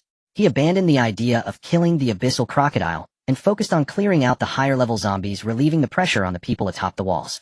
With each swing of his axe, several zombies were shattered by titanic strike. But there were simply too many zombies to kill them all at once. Meanwhile, the abyssal crocodile followed him at a leap, occasionally spraying a mouthful of acid or sweeping its tail, forcing Lin Yu into a flurry of action. It was like a cat playing with a mouse, enjoying the process of its prey, struggling in despair. This can't go on, Lin Yu thought anxiously. He was well aware that the Bai sisters' void meditation could not last forever. Once their mental energy was exhausted, the Source of Life aura would vanish and the defenses atop the walls would collapse in an instant. At that point, it would all be over. He had to come up with a way to break the stalemate. His gaze crossed the mountain of corpses before him, locking onto the figure hovering in the distance. Count Dracula, who had yet to make a move. Capture the leader to catch the thieves. As long as he killed him, there might still be a glimmer of hope in this battle. After all these little vampires and crocodile zombies were all drawing energy from this guy behind the scenes. But how to kill him? He was currently entangled by 200 zombies and a massive crocodile unable to approach. The others on the city walls were struggling to protect themselves, let alone assassinate the final boss. The only long-range crowd control available was Lu Rongfei's Absolute Zero Shatter Ice. Against an enemy of Dracula's caliber, its effectiveness was entirely uncertain. Moreover, there were those 12 bloodline guards protecting him nearby. This seemed like an insurmountable deadlock. Give up, intruder, Dracula's voice echoed again leisurely. Your resistance is to me nothing more than a farcical performance. Kneel down now and offer your neck, and I can grant you a swift death. His words were filled with a high-handed arrogance and undeniable authority. I kneel to your mother. Lin Yu roared, cleaving a zombie that lunged at him in half with his axe. He looked up, his crimson eyes locked fiercely on Dracula. Old vampire, how about coming down and fighting me unknown? Unknown. Dracula seemed to have heard the greatest joke, you are not worthy. He raised his hand toward Lin Yu and gently grasped. Blood binding. Instantly, the black blood flowing from the corpses at Lin Yu's feet seemed to come alive. Transforming into crimson chains, they shot toward Lin Yu's limbs with lightning speed. Lin Yu was caught off guard and was bound tightly, unable to move. The crimson chains were incredibly resilient. No matter how Lin Yu struggled, he could not break free. He felt all the strength in his body being suppressed by these strange chains. Do you see? This is the gap between us. Dracula's voice carried a hint of mockery. I don't even need to lift a finger to easily decide your life or death. After saying this, he issued a command to the abyssal crocodile beside him. Go tear him apart. Roar. The abyssal crocodile let out a low growl. It took heavy steps towards the bound Lin Yu, slowly approaching. It opened its massive gaping maw capable of devouring everything. The strong smell of blood and decay assaulted the senses. Master. On the city walls, the women were distraught upon witnessing this scene. Let go of my master. Leah frantically hurled fireballs at Dracula, but they were all blocked by an invisible barrier in front of him. Gu Jin even aimed her gun at Dracula, frantically unleashing bullets. However, neither ordinary bullets nor armor-piercing explosive rounds could shake that barrier in the slightest. Useless. Dracula shook his head. In the face of absolute power, your attacks are merely like tickling me. As they watched, the massive jaws of the abyssal crocodile were less than 3 meters away from Lin Yu. Everyone's heart sank to the bottom. Could it be that they were really going to be completely annihilated here? In this moment of despair, a glint of mad determination flashed in Lin Yu's eyes. He gave up struggling, allowing the blood-red chains to bind him tighter. Then he took a deep breath and silently chanted, Golden Legend inscription, timespace leap, activate. Effect active skill. Instantly leap a distance in any direction, maximum 100 meters, and upon landing forcibly revert the caster's physical state to 10 seconds prior. Buzz. Lin Yu's figure vanished from the spot. The blood-red chains lost their target and fell helplessly to the ground. The deadly bite of the abyssal crocodile also missed. The upper and lower jaws collided, producing a loud sound. The smile on Dracula's face froze for the first time. A hint of astonishment flashed in his blood-red eyes. Where did he go? In the next second, Lin Yu's figure appeared 100 meters away at another corner of the city wall. The injuries on his body and the fatigue of being bound had all vanished. His physical state had reverted to 10 seconds prior. The moment he had just drawn his giant axe filled with fighting spirit. What kind of ability is this? Dracula was completely stunned. Space movement. No, that's not right. Even if it were space movement, it shouldn't be able to restore his state as well. In that moment of distraction, Lin Yu moved. He did not attack Dracula, nor did he pay attention to the zombies and the giant crocodile. His target was the women atop the city wall. Lu Rongfei. Gu Jin. Lin Yu's figure shot up like an arrow, following the trail of Flame Walker, dashing up the steps of the city wall. Give me all your silver items. His voice carried an undeniable command. Although Lu Rongfei and Gu Jin did not know what Lin Yu intended to do, they immediately handed over the specially crafted silver arrows and silver bullets they had on them out of absolute. These had been urgently crafted from silver coins found by Xiao Jie before the battle began.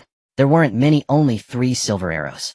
And 1 specially crafted silver armor-piercing explosive round. This was their only trump card against vampires. Not enough. Far from enough. Lin Yu frowned as he looked at the pitifully few silver items in his hand. The strength of Dracula far exceeds that of Victor. Even this dose of silver, if it hits him, may not cause a lethal injury. The dosage must be increased. It must be a one-hit kill, because the cooldown time for time jump is 20 minutes.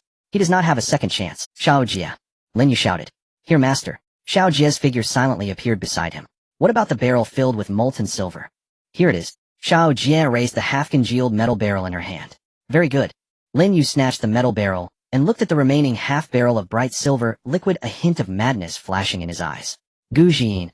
He looked at Gu Jin. Is your endless ammunition next shot a demolition round? Gu Jin was momentarily stunned, but quickly reacted and nodded immediately yes. I have already fired 9 shots. Good. Lin Yu took a deep breath. He made a decision that left He took the specially made silver armor-piercing demolition round in his hand and directly tossed it into the boiling silver liquid. Then he looked at Gu Jin and said word by word, "Aim your gun at this barrel of silver liquid. Follow my command and shoot when I shout. I want you to fire this entire barrel of silver liquid out." Gu Jin was completely stunned. Shooting at a barrel of liquid metal. The kinetic energy of the bullet would only cause the liquid to explode and splash everywhere, making it impossible to form an effective attack. This is simply absurd. Master this. No more nonsense. Execute the command. Lin Yu's tone was more severe than ever. Yes. Gu Jin no longer hesitated, immediately raising her gun and aiming the dark barrel at the metal barrel. Lu Rongfei. Lin Yu turned to Lu Rongfei. Use your divine eye to lock on a Dracula. I need you to tell me where he is Understood. Lu Rongfei immediately activated her X-ray vision, her gaze firmly locking onto Dracula in the distance. Su Qingqing. Here.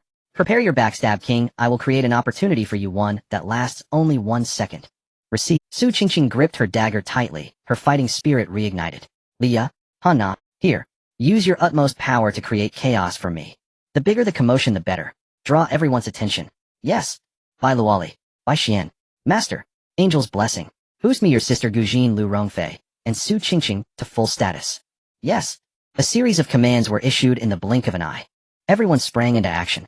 In the distance, Dracula finally snapped back to reality from Lin Yu's bizarre disappearance. He looked at the suddenly busy ants on the city wall. A sneer of disdain once again curled at the corner of his mouth. What tricks do you plan to play? In the face of absolute power, all schemes and tricks are meaningless. He slowly raised his hand, preparing to cast blood binding again. However, at that moment, an unexpected change occurred. Lord of the Storm. Purgatory explosion. Leah exhausted all her recently recovered spiritual energy, without reservation, in the courtyard of the ancient castle. At the same time, she summoned a fire tornado connecting heaven and earth. The immense tornado lifted the zombie corpses and debris from the ground.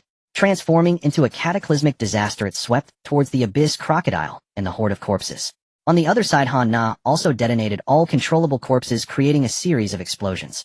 For a moment, the entire battlefield was filled with dust flames soaring, and chaos reached its peak. Dracula's gaze was drawn to this sudden turmoil. Now, Lu Rongfei. Lin Yu growled. The heart. There is a hidden injury at the location of his heart. Lu Rongfei's voice came through. Gu Jin. Fire. Fire. Lin Yu's command was like a clap of thunder. Gu Jin did not hesitate at all, and pulled the trigger. Bang. A bullet carrying explosive energy accurately shot into the bubbling silver liquid. However, the anticipated scene of silver liquid splashing everywhere did not occur. At the same moment the bullet was fired, Lin Yu moved. He poured all of his remaining strength into his arms. Veins bulged.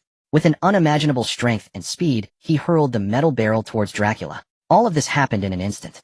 The speed of the bullet was fast. Lin Yu's throwing speed was even faster. The explosive bullet detonated inside the metal barrel. It did not explode the silver liquid. Instead, it transformed all kinetic energy into thrust, propelling the entire barrel of silver liquid. It became a silver torrent, like a shell fired from a cannon, screaming towards Dracula in the distance. This was Lin Yu's true plan. Using Gu Xian's explosive bullet as the primer for launching, using his own immense strength as the barrel for throwing, turning this entire barrel of deadly silver liquid into a unique silver bullet that could slay a god. What is that? Dracula's attention was drawn to the silver streak cutting through the night sky. He could feel it. That streak contained a deadly aura for his soul. He wanted to dodge, but it was already too late. You can't escape. Lu Rongfei's eyes flashed with a frenzied stream of data. Divine Eye Absolute Lock. Her gaze had already completely locked onto Dracula. Absolute Zero Shattered Ice. A dozen extremely cold arrows arrived first.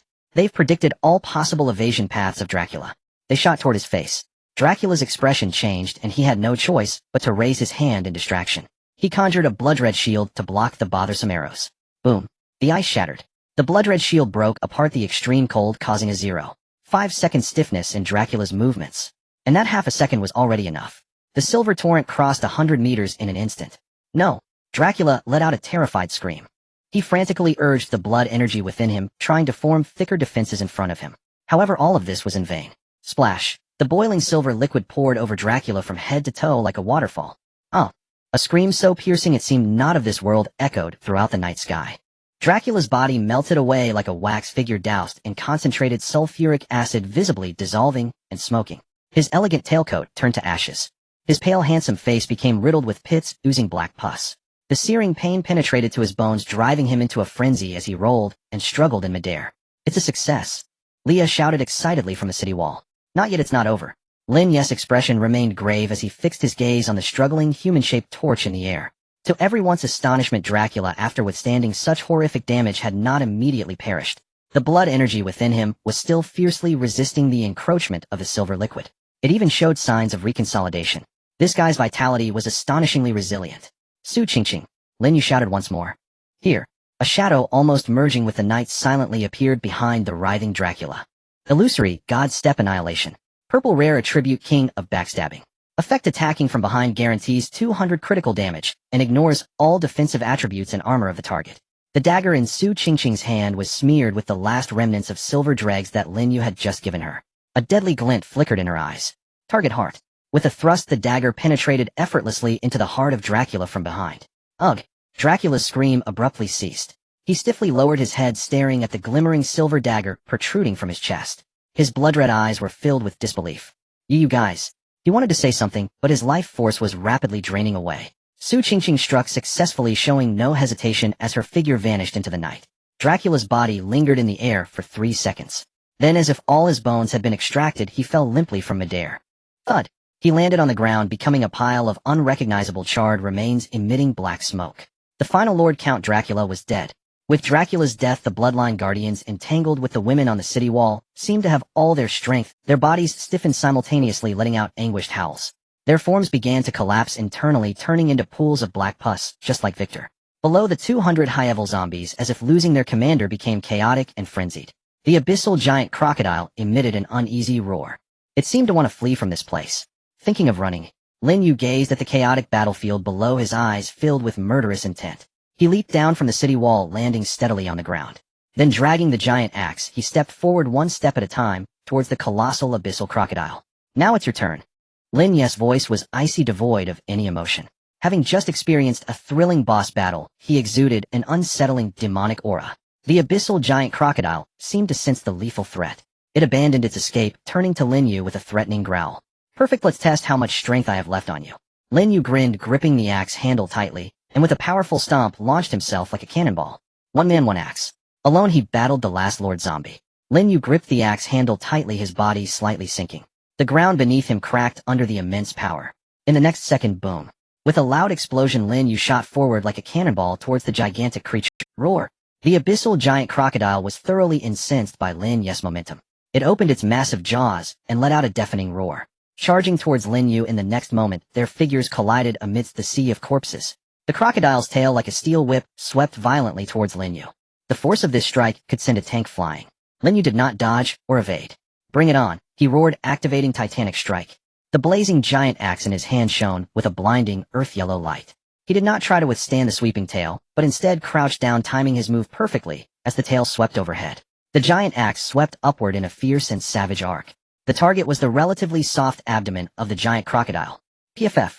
A dull sound echoed like leather being cut. The blade of the giant axe sliced through the crocodile's skin, which had lost Dracula's energy enhancement, with ease. A massive wound deep enough to see bone extended from the crocodile's abdomen to its chest. Black blood gushed forth like a fountain. Roar! The abyssal giant crocodile let out a soul-piercing scream of agony. Its massive body twisted madly in response to the excruciating pain. It could not comprehend why the defense that was once impenetrable had suddenly become so fragile. It did not realize that Dracula's death had not only severed its energy supply, but also caused the layer of defensive enhancement on its body to completely vanish. Though still formidable, it was no longer the indestructible iron lump it once was. With a successful strike, Lin Yu did not linger. He pushed off the ground and leaped high onto the giant crocodile's wall. His feet dug into the seams of the crocodile's skin like nails, unable to be shaken off no matter how the giant crocodile thrashed. Die for me. Lin Yu raised the giant axe high. He poured all his remaining strength into it. Titanic boom. The giant axe struck down with immense force onto the back of the abyssal giant crocodile's neck. Crack. A crisp sound of bone breaking echoed. That was the sound of vertebrae fracturing. The massive body of the abyssal giant crocodile stiffened suddenly. Its wild struggles came to an abrupt halt, and the light of life quickly faded from its enormous eyes. Lin Yu was not yet satisfied. He pulled out the giant axe and struck the same spot with another powerful blow. PFF. This time the axe nearly cleaved its entire head off. Black blood and brain matter splattered everywhere. The massive body of the abyssal giant crocodile finally collapsed helplessly to the ground, convulsing a few times before falling completely still. The last Lord-level zombie was dead. Lin Yu stood atop the crocodile's corpse, panting. The aftereffects of Flame Walker and the repeated use of Titanic Strike hit him all at once. His muscles ached terribly and his stamina was nearly exhausted. Yet he stood straight, like an invincible war god. Silence fell upon the city wall. Everyone was stunned by Lin Yu's violent and decisive fighting style. The abyssal giant crocodile which had them at a standstill just moments ago could not withstand even 3 blows from Lin Yu. Was this the true strength of the master?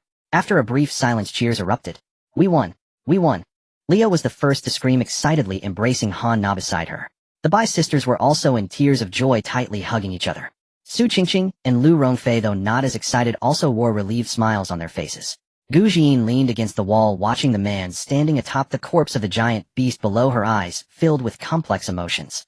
There was admiration, shock, and a hint of affection that she herself had not noticed. This battle had been too arduous. Since the 4th wave of corpses began, the system had not given them any respite. With Lord-level zombies, the final BOSS, and the 12 Bloodline Guardians, the pressure came wave after wave, nearly forcing them into a corner. Yet they had ultimately endured. Master! Xiao Jie appeared beside Lin Yu, supporting his slightly swaying body. Well done! Lin Yu patted her shoulder and jumped down from the giant crocodile's corpse. He looked up at the women on the city wall, a faint smile appearing on his face. You've all worked hard. At this moment, all the fatigue seemed to vanish. The joy of victory filled everyone's heart. The battle was over, but the battlefield still needed to be cleared. Leave the rest to us. Han Na snapped back to reality from the joy of victory. Puffing out her chest, she volunteered. She looked at the ordinary zombies below, still attacking each other in chaos, her eyes sparkling with excitement. In the earlier battle, she mainly focused on controlling the zombies' self-detonations and guarding the city gate. She had not participated much in direct combat, and now was the time for her to shine. Control. Han Na spread her arms. An invisible wave of mental energy radiated from her center. Below, dozens of high-level zombies trembled. A strange red light flickered in their hollow eyes. They stopped their chaotic attacks, turning around to face their former companions bearing their sharp fangs. Go, my darlings. Let them feel the fear. Han Na excitedly waved her hand like a general commanding. The dozens of controlled zombies immediately charged into the horde, unleashing a brutal internal battle. Claws tore, teeth bit through throats. The entire battlefield became a gigantic meat grinder. I'm here to help too. Leah was unwilling to be. She had just recovered some mental energy through the Bai sisters' source of life, aura, and releasing a few large spells was still sufficient. She began to chant a spell. Infernal explosion. Massive fireballs fell from the sky like meteors, crashing into the densest areas of the zombies. Boom, boom, boom. The violent explosions rang out one after another. Each fireball that detonated turned several zombies around it into charred remains. Flames spread through the horde, transforming the entire battlefield into a sea of fire. Wind, assist me. Leah roared again. The howling wind rose, fueling the flames. The fire borrowed the power of the wind, forming a massive fire tornado that rampaged through the horde. The zombies let out shrill cries in the flames. With no place to escape, they could only be burned to ashes. With Han Na and Leah joining in, the efficiency of the cleanup work greatly increased. In less than 10 minutes, the remaining 200 high-level zombies were completely cleared. In the entire courtyard of the ancient castle, apart from the piles of corpses and charred remains, there was not a single moving monster left. Phew, it's finally all over. Bai Xin sat down heavily on the ground, letting out a long breath. The void meditation and source of life had greatly drained the mental energy of the two sisters. At this moment, their faces were somewhat pale, feeling a void in their heads. Yet it really wasn't easy. Bai Luoli leaned against her sister, her voice carrying a hint of fatigue. Who says it wasn't? I feel like my bones are about to fall apart. Su Qingqing rubbed her sore shoulders. The intense combat with the Bloodline Guardians had drained her significantly. Lu Rongfei and Gu Jin were also silently recovering their stamina, checking their weapons and equipment. This battle was a severe test for everyone. Lin Yu walked up to the city wall, watching the tired yet excited expressions on the women, feeling relieved. You've all worked hard, let's rest well when we return. Master, we're not tired. Leah immediately replied, fighting alongside you feels amazing. Exactly. Master, did you see how impressive I was just now? Those zombies were completely under my control. Han Na chimed in. Lin Yu smiled, gently patting each of their heads. You're all amazing, each and every one of you did well. Without you I couldn't have won alone. His words warmed the hearts of the women. Just then the cold system notification finally echoed in everyone's ding. 4th and 5th waves of corpse tides have been completely cleared. The final boss, Count Dracula, has been mission evaluation SSS level perfect. Rewards are being distributed based on mission evaluation. Everyone perked up their faces, revealing anticipation. SSS level evaluation. This was the highest rating. The rewards would surely be very generous. Rewards being distributed. Lin Yu received the purple rare entry Body of the Demon God. Gu Jin received the purple rare entry Deadly Marksman. Lu Rongfei received the purple rare entry Whisper of the Wind. Su Qingqing received the purple rare entry Shadow Step. Leah received the purple rare entry Elemental Affinity. Han Na received the purple rare entry Undead Frenzy. Bai Luoli and Bai Xian received the purple rare entry Lifelink. A series of system notifications left everyone stunned. Wow, it's a purple entry. We all got one. Bai Xian was the first to exclaim in surprise. Purple rare entries are a level higher than blue excellent entries, with incredibly powerful effects. Previously they had consumed many resources to obtain just one. Now everyone had received one for free. Quick, see what abilities you've all gained. Han Na eagerly asked. Everyone immediately checked the information on their newly acquired entries. Body of the Demon God, purple rare passive entry. Your body has been tempered by the blood of the Demon God, permanently increasing strength, physique, and agility attributes by 50. All damage taken is reduced by 20. Lin Yu's eyes brightened at this entry. Wow, this is straightforward. Directly increases three-dimensional attributes by 50, and it includes a 20 damage reduction. This entry was tailor-made for a melee powerhouse like him. Combined with the indestructible demon body for rebound and recovery, he was now a true humanoid beast. My entry allows my bullets to inflict severe injury effects, reducing the target's recovery ability, and it has a chance to cause instant death when hitting weak points. Gu Xian's voice carried a hint of excitement. Deadly Marksman, this entry elevated her sniping ability to a whole new level. My Whisper of the Wind allows the arrows I shoot to accelerate, adding wind element damage, and even enables me to glide briefly on the wind. Lu Rongfei also shared her new ability. This skill greatly enhanced her mobility and offensive power. Su Qingqing's Shadow Step is a powerful displacement skill that allows her to traverse short distances within the shadows, making her assassinations even more elusive. Leah's Elemental Affinity reduces the cost of casting all elemental spells while increasing their power, truly a divine skill for mages. Han Na's Undead Fury made her beam with joy. This skill turns her into a master of the undead, significantly enhancing her attack speed and movement speed. As long as she finds a suitable corpse, she can create her own undead army. What surprised everyone the most was the new skill of the Bai sisters. Lifelink. It allows up to 5 teammates to be linked together, sharing health points and damage taken. As long as one of them is alive, the others cannot die. This is a team-saving skill that can be considered a bug level. This is amazing. With these new skills, our team's strength has more than doubled. Leah exclaimed excitedly. Everyone was immersed in the joy of gaining powerful new abilities. At that moment, the system notification sounded again. Battlefield loot has been automatically collected. Congratulations, you have obtained a total of 10856 gold coins. More than 10000 gold coins. This number caused everyone to gasp in surprise. This was definitely the most gold coins they had ever obtained. We struck gold. Bai Xian danced with joy. We can buy so many good things at the gold coin mall. Before she could finish, Lu Rongfei poured cold water on her. Chuan, you forgot the gold coin mall is on the train, and we are now in the ancient castle. We can't exchange anything. Off. Bai Xian's smile froze on her face. The joy on everyone's faces faded a bit. Indeed, no matter how much gold they had, it couldn't be spent. It was just a pile of useless numbers. It felt like guarding a mountain of gold without anywhere to spend it. It was true. Sigh, what a pity, Han Na sighed. If only we could exchange it now, we could buy some delicious food to celebrate proper. Everyone nodded in agreement, showing expressions of regret. At this moment, a mechanical and steady voice rang out. If you masters need to exchange items, Xiao Jie can also provide corresponding services. Everyone was taken aback. They all turned their eyes to the robot, made Xiao Jie. Xiao Jie, what did you just say? Bai Xian asked in She blinked and looked at Xiao Jie to confirm if she had heard incorrectly. I said if you masters need to exchange items, Xiao Jie can also provide services. Xiao Jie repeated calmly. Her electronic eyes flickered with blue light, revealing no emotions. Do you also have a gold coin mall? Han Na's eyes lit up instantly. She dashed to Xiao Jie, grabbing her arm and excitedly asking. To be precise, I possess an independent exchange system that functions similarly to the gold coin mall on the train, though some items may differ. Xiao Jie explained. Wow, really? Show us quickly. Leah came over excitedly. This news was even more thrilling than just obtaining a purple skill. Money that can be spent is real money. Lin Yu was also somewhat surprised, looking Xiao Jie up and down. This robot made seem to have more secrets than he had imagined. Sure. Xiao Jie nodded, then extended her right hand and gently tapped the air in front of her. Buzz. A light blue virtual screen instantly unfolded in front of everyone. At the top of the screen, there was a clear line of text. Xiao Jie's exclusive exchange mall. Below it was a dazzling array of product listings. Categorized and clear. Food and drink, weapons and equipment, skills, special items, building blueprints. The variety was no less than that of the gold coin mall on the train. Heavens. There really is. Look, there's my favorite strawberry cake. Only 5 gold. And my favorite soda? 10 gold coins a bottle. I want to buy 10 bottles. The Bai sisters were immediately drawn to the food and drink section, gazing at the snacks and drinks that had become luxuries now. Han Na and Leah were more interested in skills, and special items.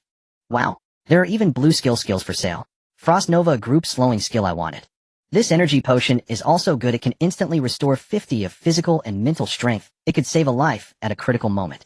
But it's a bit pricey. Su Qingqing, Lu Rongfei, and Gu Jian were carefully studying the weapons and equipment. There are special enchanted arrows and bullets for sale here that can deal damage to ghost-type units. Lu Rongfei pointed to one of the items. This shadow dagger is nice purple quality, comes with a stealth effect priced at 3,000 gold coins. Su Qingqing's gaze locked onto a uniquely designed dagger. Gu Jian was eyeing a high-magnification sniper scope accessory. It could greatly enhance her range and accuracy. Each person found something they desired, and the air was filled with chattering discussions. Lin Yu did not rush to check those items, but looked at Xiao Jie and asked, "What is the difference between your mall and the one on the train?" Xiao Jie turned to Lin Yu and answered, "Master, essentially there is no difference. Both allow item exchanges through the consumption of gold coins. Some items are not available in the train mall, such as building blueprints and some special castle upgrade options." Building blueprints. Lin Yu's gaze fell on the last section of the screen. He reached out and clicked it. The items inside made his eyes widen. Auto Defense Arrow Tower normal level requires materials wood x 100, stone x 50, iron ingot x 20. Exchange price 500 gold coins. Magic Watchtower rare level requires materials magic crystal x 5, starlight, wood x 20, arcane, dust x 10. Exchange price 2,000 gold coins. Wall reinforcement blueprint fine level can increase the defense of existing walls by 100. Exchange price 1,500 gold coins. Energy shield generator epic level can generate a powerful energy shield around the castle to resist attacks. Requires materials. Exchange price 10,000 gold coins. Looking at these blueprints, Lin Yu's heart skipped a beat. These things were exactly what they needed most right now. Although they won this city defense battle, it revealed many issues. The fortress defenses were still too weak. The city walls showed multiple cracks under the attacks of the abyssal crocodile and the diamond ape, with even the risk of collapse. Their manpower was far too insufficient. Once the monsters charged the city walls, they would immediately fall into a bitter struggle. If only they had those automatic defense arrow towers and magical watchtowers. Then their defensive pressure would be greatly alleviated. Not to mention that epic energy shield generator, which was practically a mobile turtle shell. With it, the safety of the fortress would reach a whole new height. Master, look at this. Lu Rongfei also discovered the section on building blueprints, her voice filled with excitement. I see it. Lin Yu nodded, feeling somewhat exhilarated. He was well aware that as the waves of corpses increased, the monster's strength would only grow. Next time, who could say what kind of monsters would emerge in the sixth wave of the corpse tide?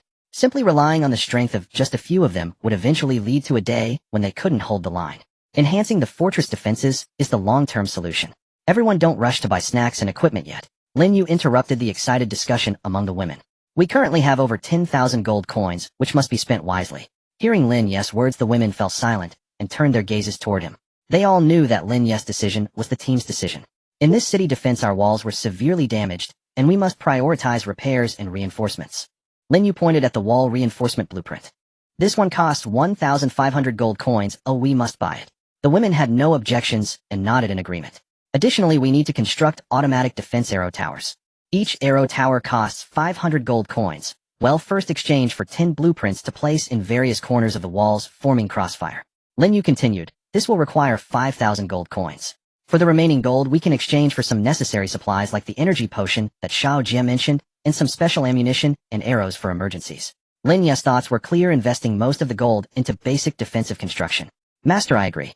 Lu Rongfei was the first to express support. We can't just focus on the present. We must prepare for future battles. I agree, safety comes first. Han Na added. We will listen to the master, the Bai sisters chimed in unison. Although Leah really wanted to buy the Frost Nova skill, she also knew Lin Yu was right, and had to give it up for now. Then, Master, can we buy a little something to eat? Bai Xian looked at the strawberry cake on the food list, asking pitifully. Seeing her expression, Lin Yu couldn't help but smile. Of course, after winning the battle, we must celebrate. He looked at Xiao Jie and said, let's exchange for 1 wall reinforcement blueprint, and 10 automatic defense arrow tower blueprints. Additionally, let's exchange for 10 bottles of energy potion. The remaining gold can be for them to buy some of their favorite foods. Yes, Master. Xiao Jie immediately began to operate. Ding. Consumed 1,500 gold coins exchanged for wall reinforcement blueprint X1. Ding. Consumed 5,000 gold coins exchanged for automatic defense arrow tower blueprint X10. Ding. Consumed 2,000 gold coins exchanged for energy potion X10. In an instant, 8,500 gold coins were spent. 11 glowing blueprints and 10 bottles of blue liquid potions appeared before everyone. There were still 2,356 gold coins left in the account. Wow. We can buy something delicious now. Bai Xian cheered, and immediately dragged her sister to the light screen. They began to frantically shop. strawberry cake, chocolate mousse, fried chicken, and cola. Soon the remaining 2,000 gold coins were entirely spent by a group of excited women. Looking at their happy expressions, Lin Yu felt that the money was well spent. In this apocalyptic world, such pure joy was truly precious. The blueprints are in hand, but what about the materials? Lin Yu picked up an automatic defense arrow tower blueprint and glanced at the material requirements noted on it. Woodstone iron ingots. These were the most basic construction materials. In response to the master, there is a large stockpile of construction materials in the fortress underground warehouse, enough to build these defensive facilities. Xiao Jie replied. Oh, take me to see. Lin Yu was somewhat surprised. Under Xiao Jie's guidance, everyone arrived at the fortress basement.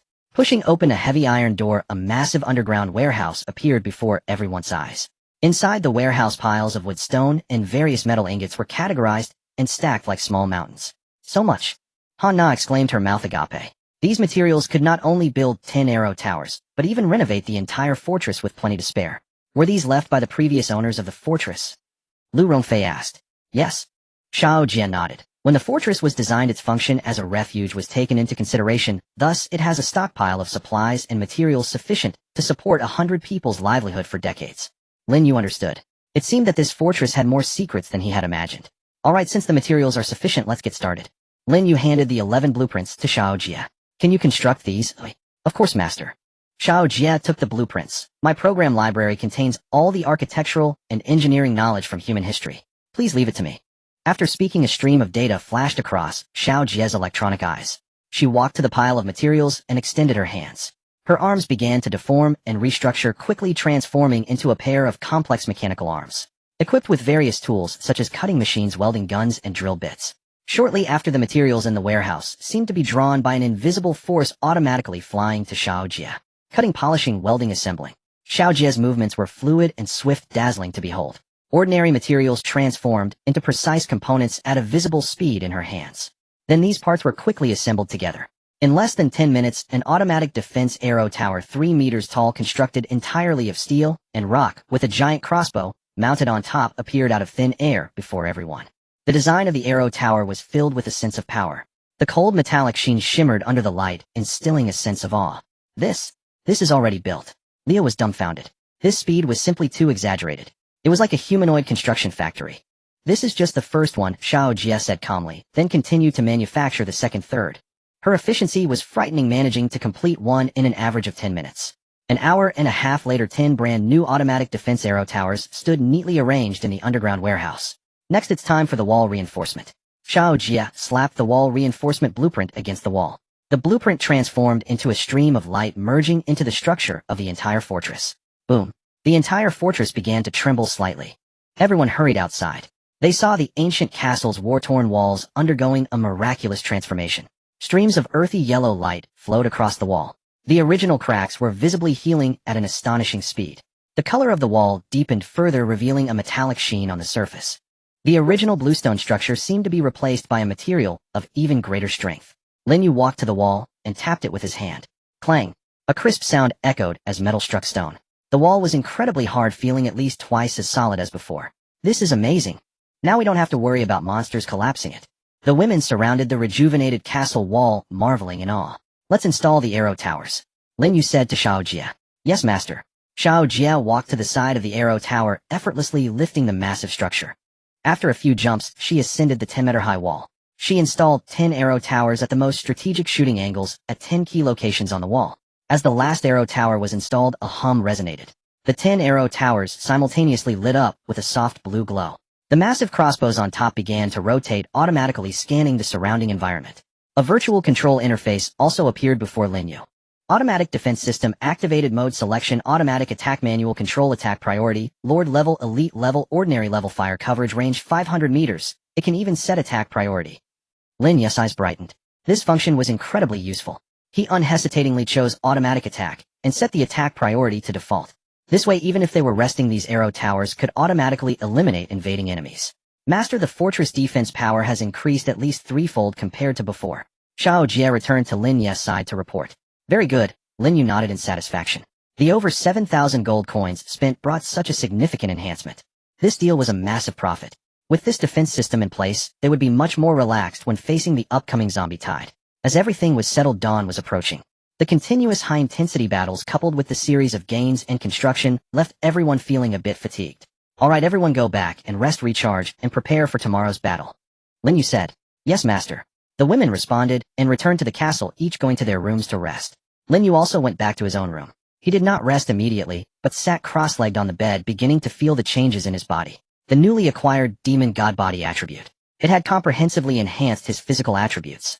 He could clearly feel that his muscles, bones, and meridians had become more resilient, filled with explosive power. With just a slight clench of his fist, the air emitted a faint explosive sound. This feeling. Lin Yu took a deep breath, feeling an unprecedented strength. If he were to face the golden ape, now he was confident that he could slay it with just 3 strikes. Besides the physical, he discovered that some fragments of memories about combat seemed to have appeared in his mind. These fragments did not belong to him. They seemed to be innate instincts imprinted deep within his bloodline. Is this brought about by the demon god body? Lin Yu closed his eyes, carefully contemplating these memory fragments. They contained various weapon usage techniques and how to kill enemies in the most effective manner during life and death battles. These combat instincts were even more precious to him than attribute enhancements. That night, everyone slept except... In the morning, as Lin Yu just got out of bed, a sudden voice of Shao Jie echoed in his mind. Warning, master. An unidentified human presence has been detected approaching the castle perimeter. Number 17 people. Huh. Lin Yu's eyes instantly sharpened. Humans. In this place, apart from them, are there actually other survivors? He immediately walked to the window and looked outside. Sure enough, at the edge of the distant forest, a group of figures appeared. They were ragged, emaciated, resembling refugees fleeing. At the forefront was a tall man with a beard. He held a fire axe in his hand, warily surveying Lin Yu's castle. Behind him followed a dozen people, both men and women, young and old, most of whom carried crude weapons such as steel pipes and kitchen knives. This group of people should be the uninvited guests Shao Jie mentioned. How did they find this place? Lin Yu furrowed. This ancient castle was located in a very remote area, surrounded by dense forests. Logically speaking, it should be difficult to discover. According to the analysis of last night's battle traces and sounds, they were likely attracted by the commotion of the fight. Shao Jie explained. Lin Yu understood. Last night, with the zombie tide, the final boss fire, whirlwinds, and explosions, the commotion was indeed considerable. It was only normal that it would attract nearby survivors. Do they pose a threat? Lin Yu asked, more concerned about whether this group was friend or foe. Conducting individual strength scan. Scan complete. 7 individuals with attributes detected in all attribute levels are white, ordinary, or green, excellent, posing no threat to you and your team. Hearing Shao Jie's analysis, Lin Yu felt reassured. Just a group of rabble. However, the necessary vigilance should not be overlooked. In the apocalypse, the most terrifying things are often not zombies, but human hearts. Wake everyone up and prepare. Lin Yu instructed. Yes, master. Soon the girls in the castle were all awakened. In front of the castle gate, the bearded man, named Wang, who was the leader of this small survivor team. He looked in shock at the magnificent castle before him. Brother, who what? What is this place? It's too extravagant, right? A small man following Wang, who looked in... Yes, brother, who look at this wall, so high and thick, it's countless times stronger than the wall of our previous small base. With such a commotion last night, it must have been these people who caused it. How powerful must they be? The survivors behind them discussed among themselves. Their eyes were filled with awe and envy as they gazed at the castle. Their team had escaped from a nearby small town. Last night, they were chased by the zombie tide, nearly wiped out. Just when they were in despair, they heard the distant sounds of massive explosions and battle. Clinging to a glimmer of hope, they followed the sounds, and unexpectedly discovered such a sturdy sanctuary. Everyone shut up. Wang, who shouted sharply, stopping his subordinates' chatter. He too felt unsettled inside, thinking more than his subordinates. To be able to hold such a castle and create such a commotion, their strength was definitely not to be underestimated. Whether such a person was friend or foe was still uncertain. He licked his chapped lips, a glint of greed and determination flashing in his eyes. Wealth comes with danger. They had no way out. Their food and water were nearly exhausted. This castle before him was their only hope. No matter who the people inside were, he had to find a way to stay, even if it meant resorting to desperate measures. He took a deep breath, adjusted his tattered clothes, and shouted loudly at the castle gate. Is anyone inside? We are passing survivors, and we mean no harm. Our food and water have run out, and we hope to get some help here. His voice echoed in the empty courtyard, but there was no response from inside the castle.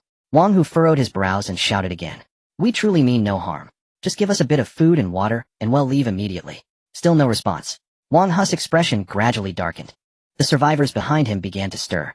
Brother, who do you think they don't welcome us? Of course. In such a good place, who would want to share with others? So what do we do? Are we just going to leave? Wang Hu's expression, he gave a signal to the small man beside him. The man understood, immediately stepped forward and pointed at the castle, cursing loudly. Hey, people inside. We are all human fellow countrymen. Now that the apocalypse has come, everyone should help each other. You are hiding in such a good place, enjoying your food and drink, while we starve to death and die of thirst. How can you keep your conscience? Exactly. Open the door. Share half of the food with us. Otherwise we won't leave. This is murder. This is murder. Someone took the lead and the others followed suit, creating a ruckus. They began to use morality to coerce those inside, believing that as long as they acted pitiful enough and justified, the people inside would feel embarrassed not to help them. However, just as they were yelling the loudest, the heavy iron door of the ancient castle slowly creaked open. As the heavy iron door opened, the creaking sound echoed sharply in the empty courtyard.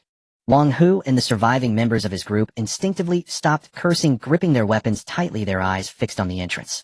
Behind the door, a tall figure slowly emerged. It was Lin Yu. He was alone, dressed in clean casual clothes without any weapons in hand. With his hands in his pockets, he strolled out leisurely, followed by a group of charming young girls. These girls were all stunningly beautiful with slender figures, and their attire was in stark contrast to that of the refugees. Dressed in clean clothes with rosy complexions, they showed no signs of the desperate struggle for survival in the apocalypse. Wang Hu and his men were captivated by the sight. Seeing this group of girls, their eyes widened, filled with unabashed greed and desire. In the apocalypse, women, especially beautiful ones, were a more precious resource than food and water. Wang Hu licked his lips, his greed swelling to its peak. Initially, he merely wanted some food and water replaced, but now he wanted more. He wanted this castle, he wanted these women, he wanted everything here. Are you the boss here? Wang Hu suppressed his excitement and sized up Lin Yu with an air of self-importance. Lin Yu ignored him, instead scanning the group of survivors behind him. He calmly asked, was it you who was shouting here earlier? The people behind Wang Hu shrank back instinctively under Lin Yu's gaze, no longer daring to speak. Wang Hu's expression stiffened. He did not expect the other party to be so direct, showing him no courtesy at all. Brother, you can't say that. Wang Hu adjusted his emotions and put on a seemingly friendly smile.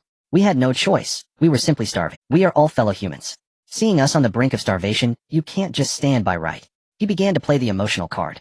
Oh, just standing by. Lin Yu chuckled. You weren't saying that earlier. Didn't I hear someone say to give half of the food, or else you wouldn't leave? Wang Hu's smile froze again. The thin man next to him turned pale and quickly hid behind the crowd. Those were just angry words. Wang Hu hurriedly laughed. Brother, look, we really can't move any further. Could you do us a favor and let us rest inside the castle for a bit and give us some food? His tone was very deferential. He wanted to enter first, assess the situation inside, and then make plans. Lin Yu's gaze lingered on Wang Hu's face for 2 seconds. The greasy face was plastered with a fawning smile, yet the corner of his eye kept glancing at Lu Rongfei and Han Na's thighs. Lin Yu was all too familiar with that look. In his past life, he had seen it too many times. It was the gaze of a hungry wolf eyeing its prey, the madness of a gambler seeing chips. Greed and stupidity. You're right, Lin Yu suddenly spoke, his tone revealing no joy or anger. In the apocalypse, compatriots should indeed help each other. Upon hearing this, not only did Wang Hu freeze, but even Han Na and Lu Rongfei standing behind Lin Yu were stunned. Han Na opened her mouth wanting to say something, but was gently pulled by Xiao Jie. Xiao Jie's electronic eyes flickered with faint blue light, shaking her head at Han Na. Wang Hu could hardly believe. Is it really that easy? He had prepared a whole speech of pity, even ready to charge in or find a way to ambush if the other party didn't agree. He never expected this seemingly arrogant young man to be a saint. No, a fool. With such a stronghold and such beautiful women, he had no guard at all. In that case, don't blame me for being rude. Wang Hu's smile instantly became even brighter, and he even squeezed out a couple of tears. Great. Brother, you really are a good person. A great person. He excitedly rubbed his hands together and shouted to his subordinates behind him, did you all hear that? This young brother is willing to take us in. Hurry and thank him. Thank you, big brother. Big brother, may good fortune be. The survivors who had been shouting and cursing moments ago changed their expressions faster than flipping a book. The thin man was even more frantic, greedily scanning the architecture within the castle, as if every brick and tile here belonged to him. The door is open. Lin Yu stepped aside, allowing access to the courtyard. He kept his hands in his pockets, his expression as calm as a still pond. Come in. I don't like discussing matters at the front door. Sure. We're coming in right now. Wang Hu, fearing Lin Yu would change his mind, stepped forward. But he wasn't entirely without brains. As he walked, he tightly gripped his fire axe, his muscles tense. As soon as they entered, the distance would be closed. With his enhanced physical condition along with the dozen brothers behind him, even if this young man was also an enhancer, he would be outnumbered. As long as he controlled the leader, the remaining women. Wang Hu's mind was already picturing himself sitting on a leather sofa in the castle's hall, surrounded by women. The exhilaration of about to grasp everything made his blood boil. Adrenaline surged. His pace quickened without his notice. 17 people. They entered in single file. They crossed the heavy iron door and stepped onto the hard stone path of the castle's front courtyard. Each person's face was filled with excitement. They gazed at the towering walls around them, admiring the exquisite architectural carvings. It was like a group of beggars who had broken into a palace. Just breathing in the air here felt sweet. Lin Yu stood still, quietly watching them. He watched as they all entered through the door, reaching the center of the courtyard. Brother, I haven't asked for your esteemed name yet. Wang Hu stopped less than 30 meters away from Lin Yu, feeling that his position was perfect. At this distance, he could sprint and place the axe at the other party's neck in an instant. He straightened his back, the humility on his face gradually fading, replaced by something called ambition. Moreover, a hint of barely perceptible arrogance crept into his tone. Now that they were inside the door, who was in charge here was no longer certain. Lin Yu did not answer his question. He merely raised his hand and pointed to the top. Did you not see that when you What? Wang Hu instinctively looked up, following the direction of Lin Yu's finger. He saw the towering walls. At the parapets of the walls, dark holes of metal pipes had emerged, reflecting cold light in the sunlight. Not just in front. On the left, the right, in the corners of the walls, 10 grotesque steel beasts were silently rotating their bases. The faint clicking sound of gears interlocking became particularly clear at this moment. What is that? Wang Hu's pupils dilated suddenly. A chill shot up from his feet to the top of his head. It was instinct. A fear of death. The giant crossbows atop those automatic defense towers were now fully drawn. The thick arrows gleamed with a chilling metallic sheen, aimed directly at the 17 people in the center of the court. All locked on. The attack is initiated. Lin Yu intended to test the power of these arrow towers on them. The automatic defense system is somewhat sensitive. Lin Yu's voice echoed, eerily resembling whispers from the depths of hell. It only favors the dead, not our kind. Wang Hu's mind buzzed in alarm. A trap. This is a trap. He abruptly turned to Lin Yu, his expression shifting from greed to sheer terror. You? He barely managed to utter a word. Buzz. The sound of the air being torn apart erupted. It was the roar of heavy siege machinery unleashing its deadly wrath. 10 arrow towers. They fired simultaneously. Bang, bang, bang. Wang Hu didn't even see what was coming. His vision was engulfed by a sea of crimson. A steel crossbow bolt as thick as an arm pierced through his chest in an instant. Not just piercing. The immense impact shattered his ribcage. Along with him, the thin man behind was also pinned to the ground by the bolt, like a candy hawthorn on a stick. The scream lasted only half a second before being drowned out by the subsequent explosion. These crossbow bolts were specially made. The tips were filled with high explosive gunpowder. Upon contact with the target, they triggered secondary explosions. Boom, boom, boom. Flames erupted in the courtyard. Limbs and shattered debris flew everywhere, mingled with dust. The 17 individuals who had been dreaming of spring and autumn were reduced to 17 heaps of mangled flesh within a second. There was no resistance.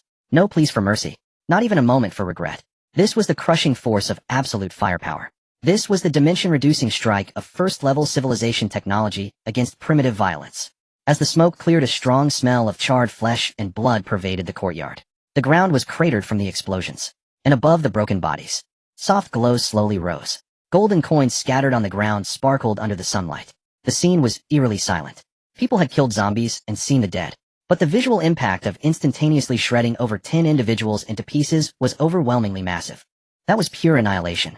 Han Na swallowed hard, gazing at the arrow towers still emitting wisps of smoke on the city while her eyes filled with awe. So powerful. Is this what the master referred to as the defense system? Even that King Kong violent ape would probably be skinned alive by this right. Only Xiao Jia remained expressionless. Data streams raced through her eyes. Threat eliminated. Battle concluded. Defense system entering standby mode. The courtyard was terrifyingly quiet. The 17 living people had turned into a ground covered with indistinguishable chunks of flesh and char. The smell of charred flesh in the air mingled with the heavy scent of blood. It was enough to make one nauseous. Lin Yu's expression remained unchanged throughout. He surveyed the devastation in the courtyard, his gaze calm. Xiao Jia, clean it up, he ordered blandly. Yes, ma'am, Xiao Jia responded. She walked to the center of the courtyard, raised her hands with palms facing up. Buzz. A faint humming sound resonated. The pieces of flesh and blood on the ground were drawn upward by an invisible force, slowly levitating. Then these repulsive remnants coalesced into a gruesome sphere, compressing and rotating in midair. During this process, a scorching heat emanated from within the blood sphere. Hiss, hiss, hiss. White smoke billowed from the surface of the sphere as moisture evaporated rapidly. Its volume visibly shrank at an alarming rate. Finally, only a fist-sized black block exuding a foul odor remained. With a casual wave of her hand, Xiao Jia sent the black block flying into the distant forest where it vanished from sight. Following that, a stream of clear water cascaded down from above, washing the entire courtyard clean. Not a trace of the bloody scent remained. The entire process took less than a minute. Looking at the newly refreshed courtyard, the women were left speechless. Xiao Jia, do you have this function too? Han Na stuttered. This is way too convenient. It's simply an essential cleaning tool for apocalyptic home travel.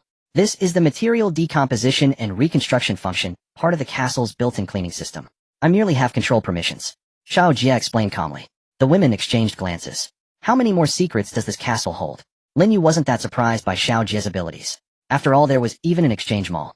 Adding a cleaning function isn't a big deal. He approached the women observing their varied expressions and said, I know what you all are thinking. In the apocalypse, human hearts are more terrifying than zombies. If we had shown mercy today, and let them in, what do you think the outcome would have been? There were 17 of them, while we only had 9. Once we started fighting, even if we could win, some of us might get hurt, or I don't want to see any of you getting hurt. Therefore, any potential threats must be eradicated immediately with the most thorough means. The girls fell silent. They knew Lin Yu was right. Master, we understand.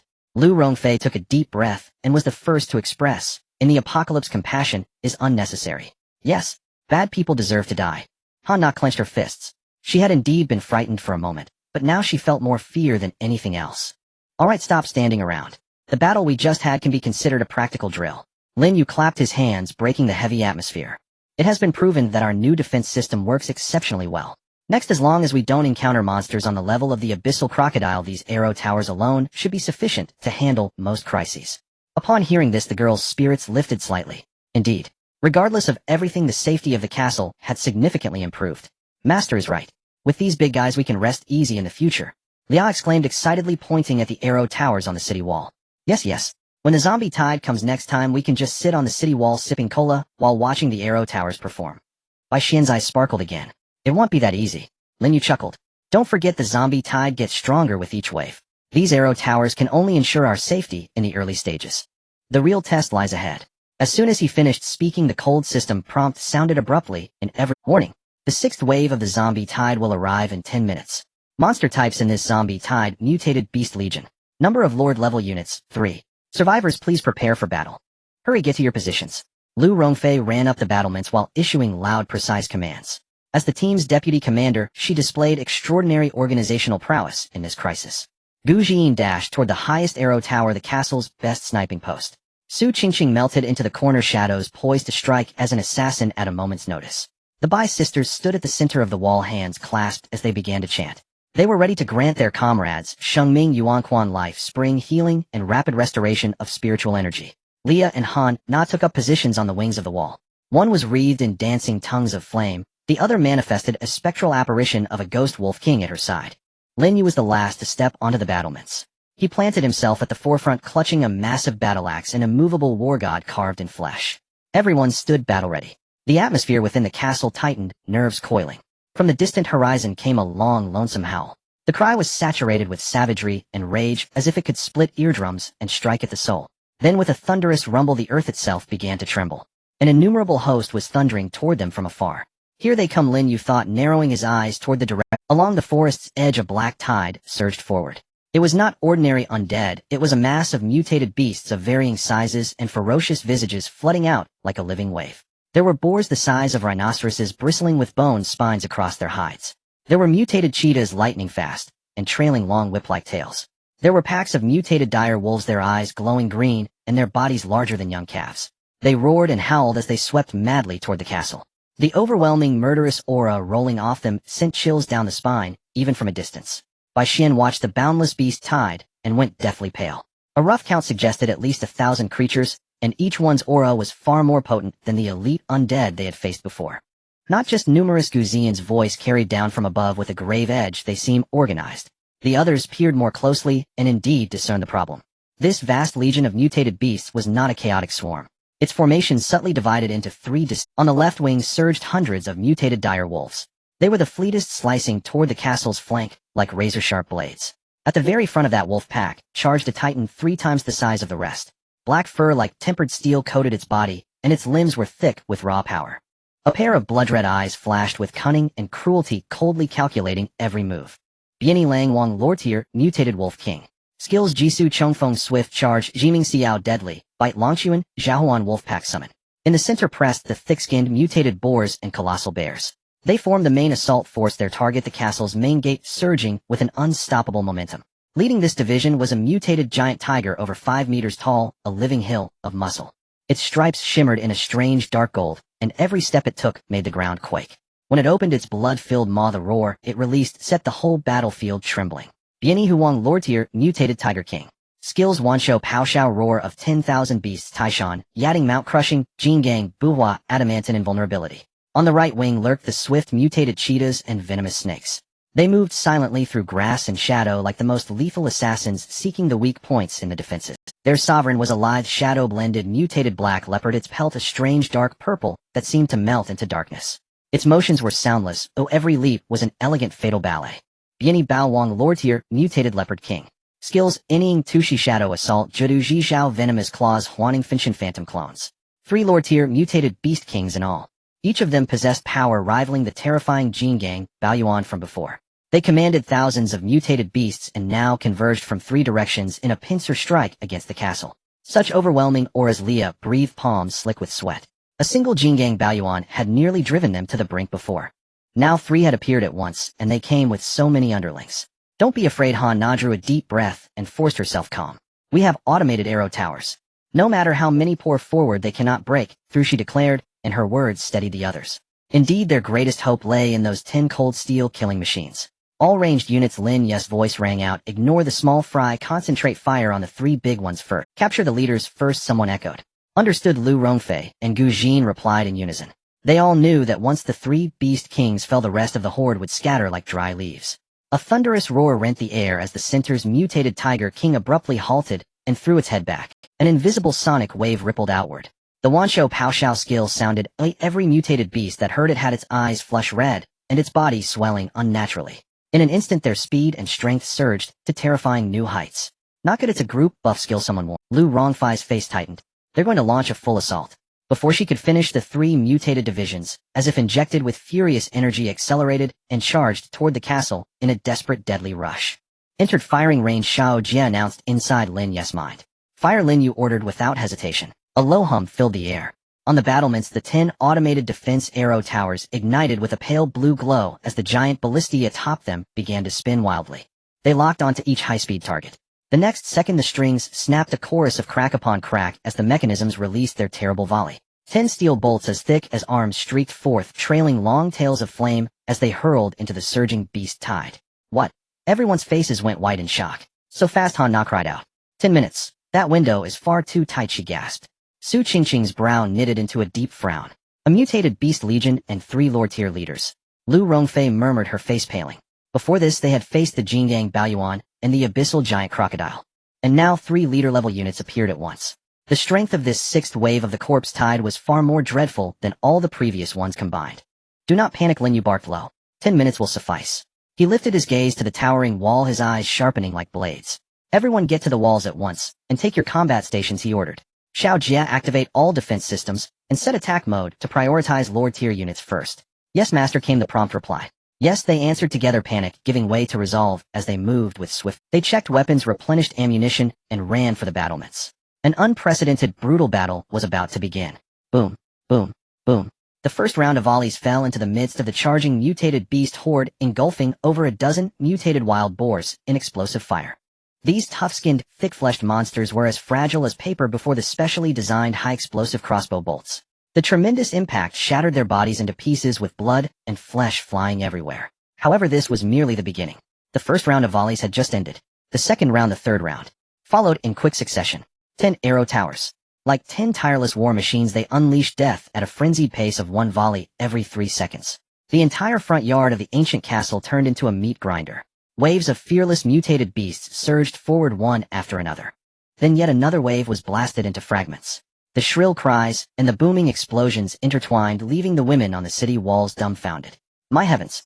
Is this the firepower of our castle? Bai Xian exclaimed, her mouth agape, her eyes filled with shock. The scene before them was more thrilling and exaggerated than any tower defense game she had ever played. Those mutated beasts, which seemed extremely difficult to deal with in their eyes. In front of the arrow towers, they fell in droves, as if they were being mowed down. So powerful. Leah couldn't help but murmur. Previously, she had thought spending several thousand gold coins on these cold iron lumps was a bit of a loss. It would have been better to buy a powerful magical skill. Now it seemed she was completely wrong. This was not a loss at all, it was a tremendous profit. With this defense system, their sense of security soared to the maximum. Don't just watch the show. Lin Yu's voice pulled them back from their shock. Those arrow towers can only clear the low-level minions. The real threats are those 3 beast kings. Upon hearing this, the women immediately turned their gazes to the rear of the battlefield. Indeed, the 3 beast kings had not charged alongside the wave of beasts. They cleverly stayed out of the range of the arrow towers, coldly observing their subordinates being slaughtered without the slightest emotional fluctuation. It was as if the deaths of these subordinates were merely cannon fodder to test the firepower of the castle. They are waiting for a gap in the arrow tower's attacks, or for their energy to deplete. Lu Rongfei immediately analyzed the intentions of the three beast kings. We cannot let them succeed. Gu Xian's voice came from above. I'm going to start sniping. She had already locked onto the fastest and most threatening mutated leopard king with her scope. Wait! Lin Yu suddenly called out to stop her. Master! Gu Xian was somewhat puzzled. The distance is too far beyond your effective range. Even if your deadly marksman can add a wounding effect, it would be difficult to kill it in one shot. Lin Yu explained. If we startle the snake in the grass, that leopard king may use its speed advantage to escape or hide, and it will be difficult to find it again later. What should we do then? Just watch. Han Na asked anxiously. No. Lin Yu shook his head, a cold smile curling at the corner of his mouth. We won't take the initiative, but we can lure it out. He looked at Xiao Jie and instructed, Xiao Jie, control 5 arrow towers, cease attacks on the minions, and lock all targets onto that mutated Tiger King. Yes, master. Xiao Jie immediately executed the command. In the next second, 5 of the 10 arrow towers that had been firing wildly suddenly ceased fire. The firepower of the entire battlefield was reduced by half. The pressure on the mutated beasts suddenly decreased. They immediately seized the opportunity and roared as they charged across the previously insurmountable line of death. They lunged towards the base of the city wall. Master, they are coming. Lia cried out in alarm. Don't worry about them, our city wall is not so easily breached. Lin Yu's gaze was locked firmly on the mutated Tiger King in the distance, which was as large as a small mountain. Just then a hum. The 5 arrow towers that had just ceased fire lit up again. But this time their targets were no longer the minions. Instead, they were aimed at the largest mutated Tiger King not far. 5 massive crossbow bolts flashing with cold light shot forth like 5 streaks of light heading straight for the Tiger King. Roar! The mutated Tiger King clearly sensed the danger. It let out an angry roar, its entire body glowing with golden stripes. A thick layer of golden light enveloped it completely. Indestructible. Clang! Clang! The sound of 5 crisp clangs echoed.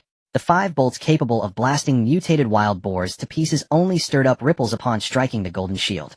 Then they weakly bounced away. No! It's useless. Bai Luoli's eyes widened. Such strong. Lu Rongfei also gasped. The defense of this Tiger King was simply more outrageous than that of the previous abyssal giant crocodile. Yet, Lin Yu showed no signs of surprise. Continue attacking. Don't stop, he commanded coldly. Hum. Hum. Another 3 rounds of volleys. 15 high-explosive arrows bombarded the same spot around the mutated Tiger King's body in relentless succession. Crack.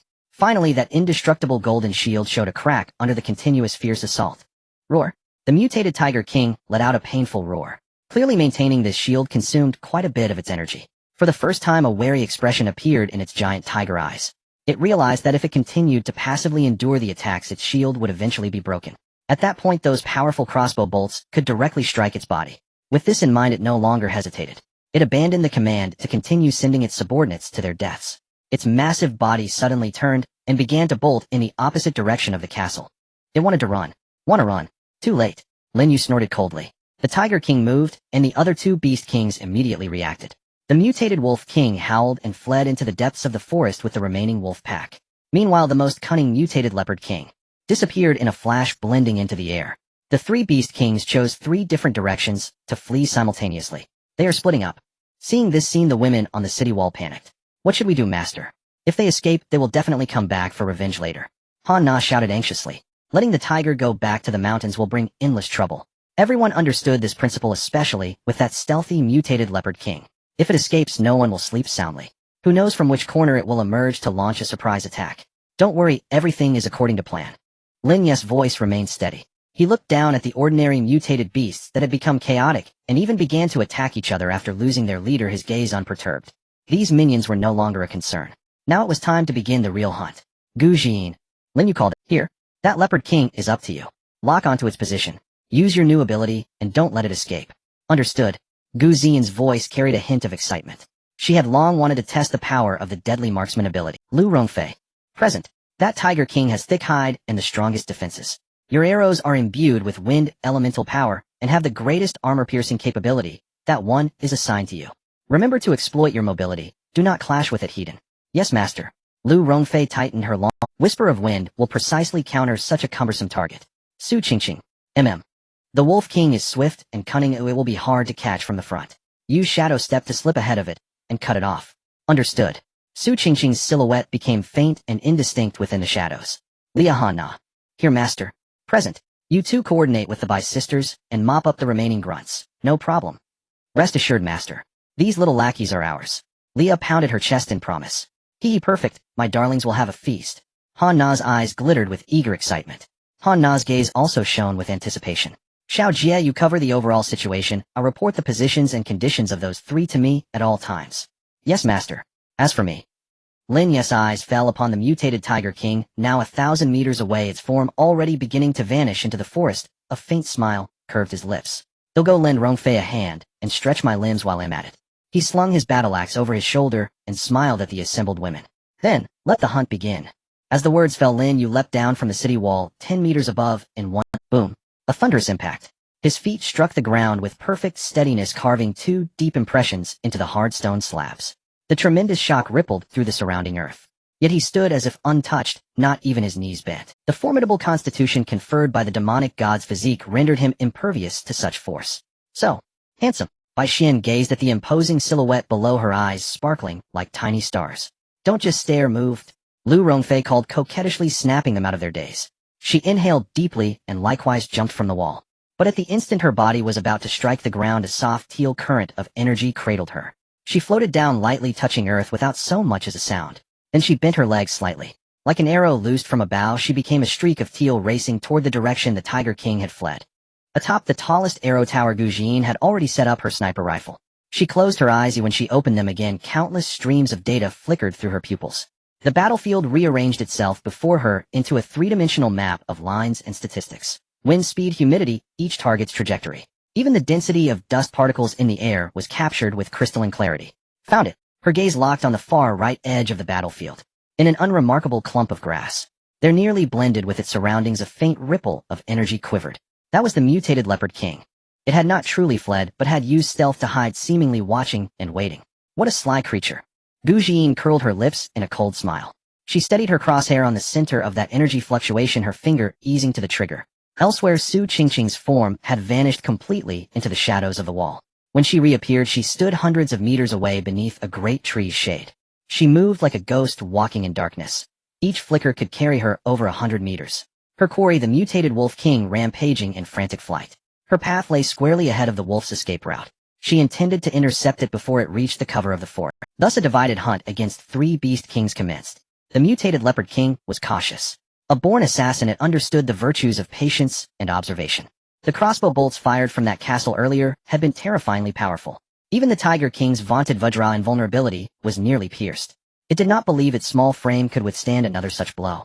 So at once it chose to withdraw, strategically slipping into concealment with its stealth. It intended to watch and wait. From its vantage, it saw that the castle folk did not pursue. The dreadful arrow towers had turned their attention to clearing the remaining grunts. This was an opportunity. Once that foolish tiger and wolf had drawn the castle's attention away, it could slip away without a sound. Indeed, if the chance presented itself, it would not hesitate to circle behind and deliver a cruel blow to those fragile humans on the wall. It licked its razor claws. Purple pupils glittered with a cold, ruthless light. Like a master hunter, it waited in silence for the prey to show any weakness. What it did not know was that a kilometer from its supposed safe hiding place, an even deadlier hunter had already fixed it with the cold muzzle of a rifle. Now, Gu Xian's eyes flashed with lethal precision. Her deadly marksman trait activated. A peculiar energy hummed up from within her. It cloaked the sniper in her hands. The formerly dark stock bloomed with faint violet sigils. She fed a specially made armor-piercing round into the chamber. Gu Xian's finger fell without hesitation. Bang! A muffled report. The projectile exited the barrel. Gu Xian's finger fell without hesitation. Bang! A muffled report. The projectile exited the barrel without the shriek of a sonic boom.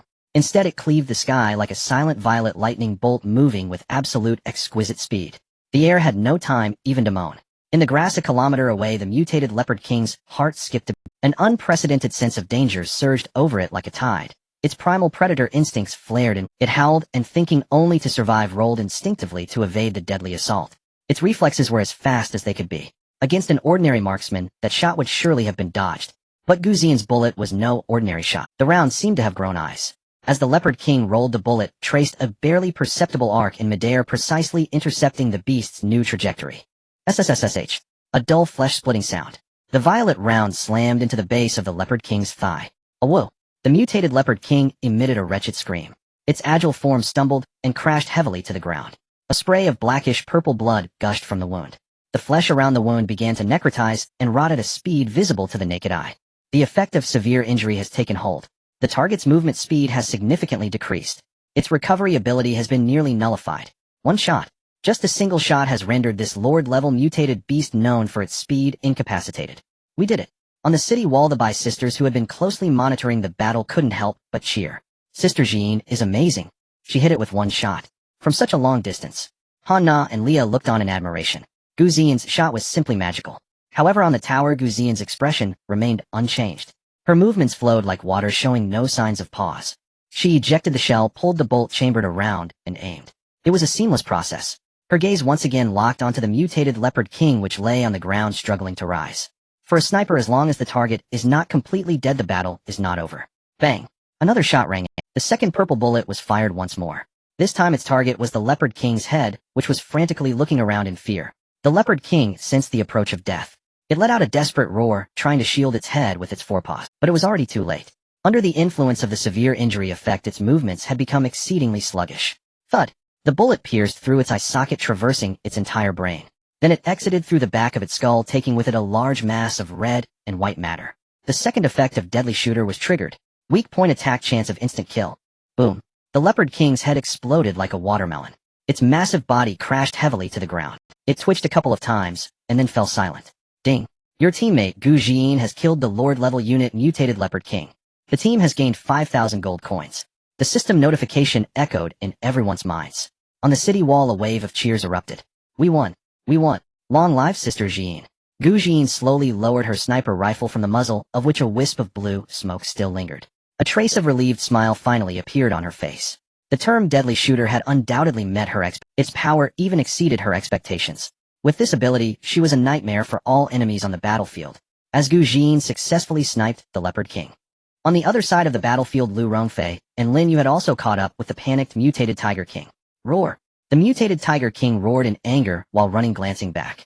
It never expected that these two insignificant humans would dare to chase after it. Even more infuriating was the woman's arrows behind it, which were exceedingly bothersome. Swish! Swish! Swish! While moving at high speed, Lu Rongfei continuously drew her bow and shot arrows. Each arrow was wrapped in a layer of azure wind blades, creating a piercing sound as they cut through the air. These arrows struck the Tiger King's body. Although they couldn't inflict fatal damage like the crossbow bolts from the arrow tower, the cutting power of the wind elements could easily tear through its tough hide, leaving deep wounds visible to the bone across its body. As the wounds accumulated, the Tiger King was now covered in dozens of cuts, bleeding profusely. It looked utterly disheveled. The pain had completely stirred the ferocity of this beast king. It abruptly halted, turned around, its large tiger eyes locking onto Lu Rongfei. Human, you are seeking death. It spoke human language, its voice like rolling thunder. Immediately after, it exerted force with its limbs, charging towards Lu Rongfei like a cannonball. Not impressed. It aimed to crush this bothersome little insect into a pulp, using its most prized weight and come at me. Faced with the Tiger King's thunderous strike, Lu Rongfei showed no signs of panic on her face. Instead of retreating, she advanced, charging towards the Tiger King as well. Just as the human and the tiger were about to collide, a gust of wind suddenly swirled around Lu Rongfei's feet. Whisper of the wind. Gliding on the wind. Her body lifted off the ground, soaring at an incredible angle, brushing past the Tiger King's massive frame and ascended into the air. Boom. The Tiger King's strike missed. Its enormous body crashed heavily onto the ground, creating a mess. At this moment, Lu Rongfei had already glided to an altitude of over 10 meters, looking down at the Tiger King. She pulled back her longbow once again. Try this. She shouted sweetly and released the bowstring. This time what she shot was not an arrow, but a downpour of arrows conjured from wind elements. Whoosh, whoosh, whoosh. Dozens of azure energy arrows rained down like flowers from the heavens, completely enveloping the mutated Tiger King below. Roar. The Tiger King roared in anger, trying to block with its claws. However, the coverage of the arrow rain was far too extensive to evade. Thud. The dense arrows struck its body entirely, especially its back and head where the defenses were relatively weak, turning them into a porcupine. The intense pain made the Tiger King let out a pained howl. It rolled frantically on the ground, attempting to extinguish the wind blades that continued to slice at its flesh.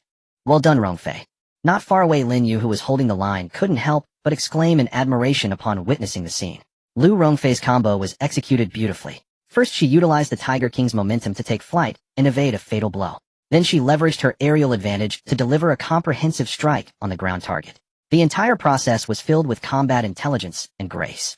The term Whisper of the Wind was simply tailor-made for a flexible archer like her. Master, it's almost done for. Lu Rongfeng landed from the air, her lovely face slightly flushed with excitement as she looked at the Tiger King rolling and howling on the ground. All right, leave the final blow to me. Lin Yu nodded, gripping his battle axe, and slowly walked towards the Tiger King.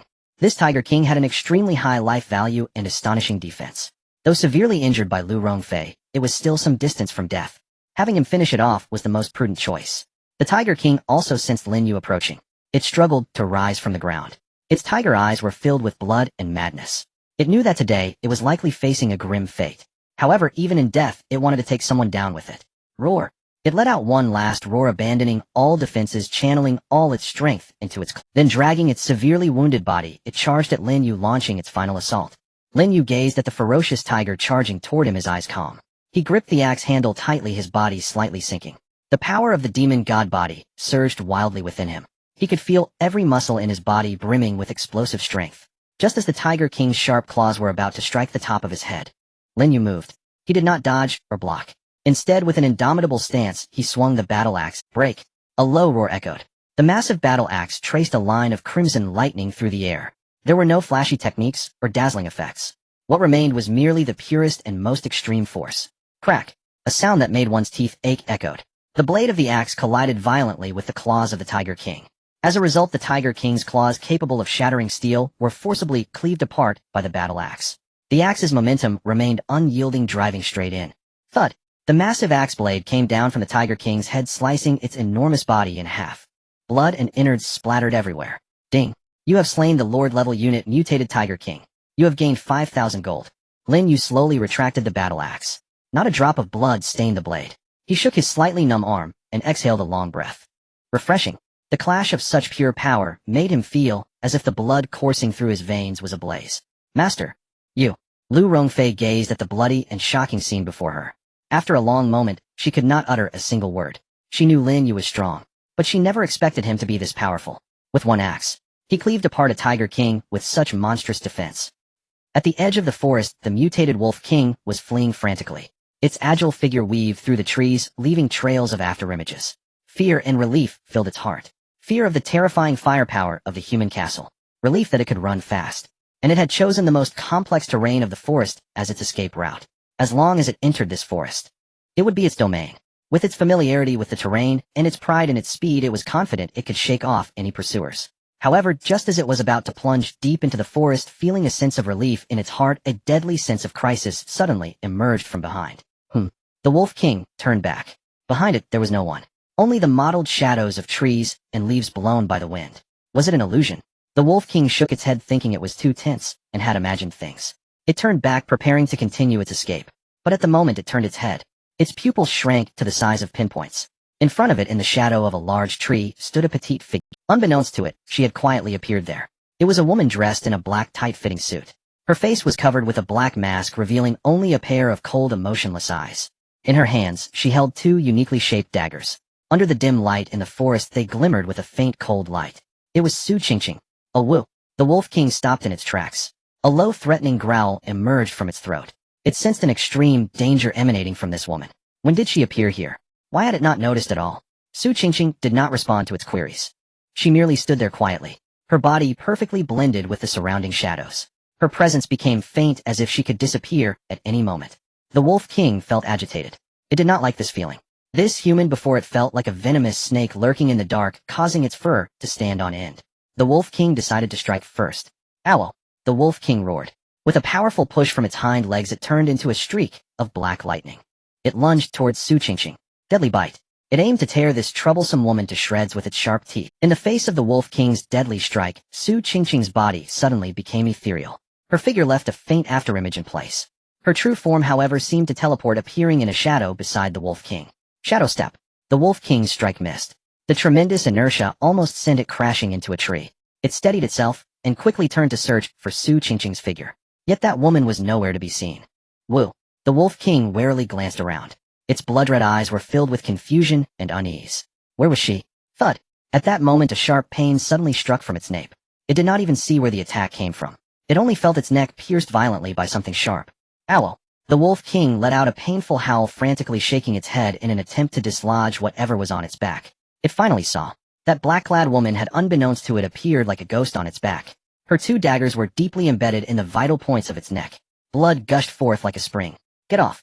The Wolf King roared, its body crashing into a nearby large. It wanted to use this method to knock Su Qingqing off. However, Su Qingqing's reaction was even faster. After landing a successful blow, she showed no greed for achievement. With a gentle push of her toes on the Wolf King's back, she once again merged into the shadows and vanished. Boom. The Wolf King's massive body slammed into the tree trunk. The entire tree shook violently, the leaves rustling. However, the anticipated impact did not come. That woman had disappeared again. Woo! The Wolf King was completely panicked. This enemy was too bizarre. She appeared without a trace and vanished without a sound. Its proud speed was a mere joke before her. It could not even touch the hem of her clothing. Yet she could appear in any of its blind spots at any moment, launching a fatal attack. This feeling pushed it to the brink of collapse. It began to run and spin wildly in the forest, trying to force out the hidden assassin. But it was useless. Thud! Another flash of cold light passed. Its left front leg was slashed open, revealing a deep wound down to the bone. Thud! Its right eye was blinded. Thud! Its abdomen was sliced open with a long gash. Its intestine. Su Qingqing, a top-tier hunter, patiently dismantled her prey's ability to resist bit by bit. She reveled in the thrill of playing with her enemy in the palm of her hand. Each strike was precise and ruthless, leaving no room for escape. Finally, after being attacked continuously over a dozen times, the once mighty mutated Wolf King had become a bloody, mangled wreck. It lay on the ground, covered in wounds, gasping for breath. It had no strength left to stand. Its eyes were filled with fear and despair. The Wolf King could not understand why it had lost. Why it had lost so miserably. Tap! A faint sound of footsteps echoed. Su Qingqing's figure finally emerged slowly from the shadows. Su Qingqing stepped forward, approaching the Wolf King. She looked down at this once mighty lord. However, Su Qingqing did not give it another chance. The dagger in her hand transformed into a cold gleam, accurately piercing its brow. Ding! Su Qingqing has slain the Lord-level unit, mutated Wolf King. The team earns 5,000 gold coins. At this point, all 3 Lord-level Beast Kings have been defeated. Su Qingqing withdrew her dagger, wiping the blood on the Wolf King's fur. Then she lifted her head, looking towards the ancient castle, a subtle fervor flashing in her eyes. Master, I didn't let you down, did I? When Su Qingqing dealt with the last Beast King, the battle in the front yard of the castle had already reached its conclusion. Without the command of 3 kings, the remaining 1,000 mutated beasts had completely turned into a scattered group. They lost their unified offensive target. They began to charge wildly on the battlefield, even turning on each other in a frenzy over a single corpse. This undoubtedly provided Han Na and Li Yu with the best stage for performance. Go, my darlings. Let them feel the wrath of the undead. Han Na stood atop the city wall, arms wide open, laughing excitedly. Beneath her feet, the corpses of the largest mutated giant bears and mutated wild boars, which had just died in battle, suddenly began to shake violently. Their eyes burst open. Within their hollow eye sockets, 2 blazing crimson flames ignited. Undead friends, roar! These enslaved undead beasts let out a series of silent roars towards the sky. Their bodies were enveloped in a dark red aura. Their already massive forms surged in size once more. Their attack speed and movement speed received a terrifying enhancement. Tear them apart for me. Han Na waved her hand. The dozen undead giant beasts immediately charged like unleashed tigers, rushing into the beast horde below. A brutal internal conflict erupted. An undead, mutated giant bear rose upright, its paws larger than grinding wheels.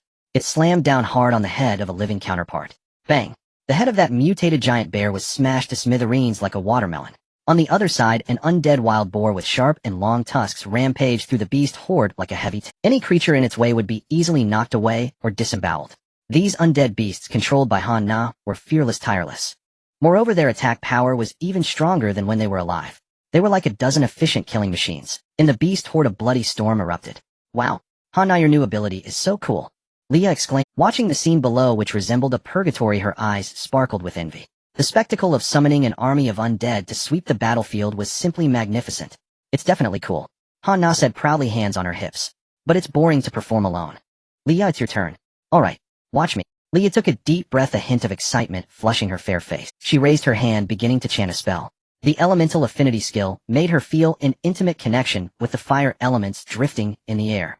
She could feel countless fire elements cheerfully rushing towards her, obeying her command. This feeling was simply, feel the embrace of fire. Infernal explosion. Li Yu shouted, pointing her staff forward. Boom, boom. This time what fell from the sky was no longer individual fireballs, but a meteor shower of flames that covered the entire battlefield. Each fireball was now twice the size of before. The flames burning atop had transformed from ordinary orange to a scorching platinum color. The deafening explosions erupted one after another. The entire battlefield was instantly engulfed in a sea of fire. Those mutated beasts still entangled in chaos. They didn't even have time to scream before being instantly reduced to cinders by the terrifying heat. Wind, aid me. Leah struck successfully and didn't stop. She waved again. A fierce wind howled, stirring up the flames on the ground, forming towering fire tornadoes dozens of meters high. These fire tornadoes rampaged across the battlefield, sucking everything into them and burning it to ashes. The elemental affinity skill not only reduced her magical consumption, but also significantly enhanced the power of her spells. The infernal explosion, which originally required most of her mental energy, now as she cast it she felt as light as if she had just taken a sip of water.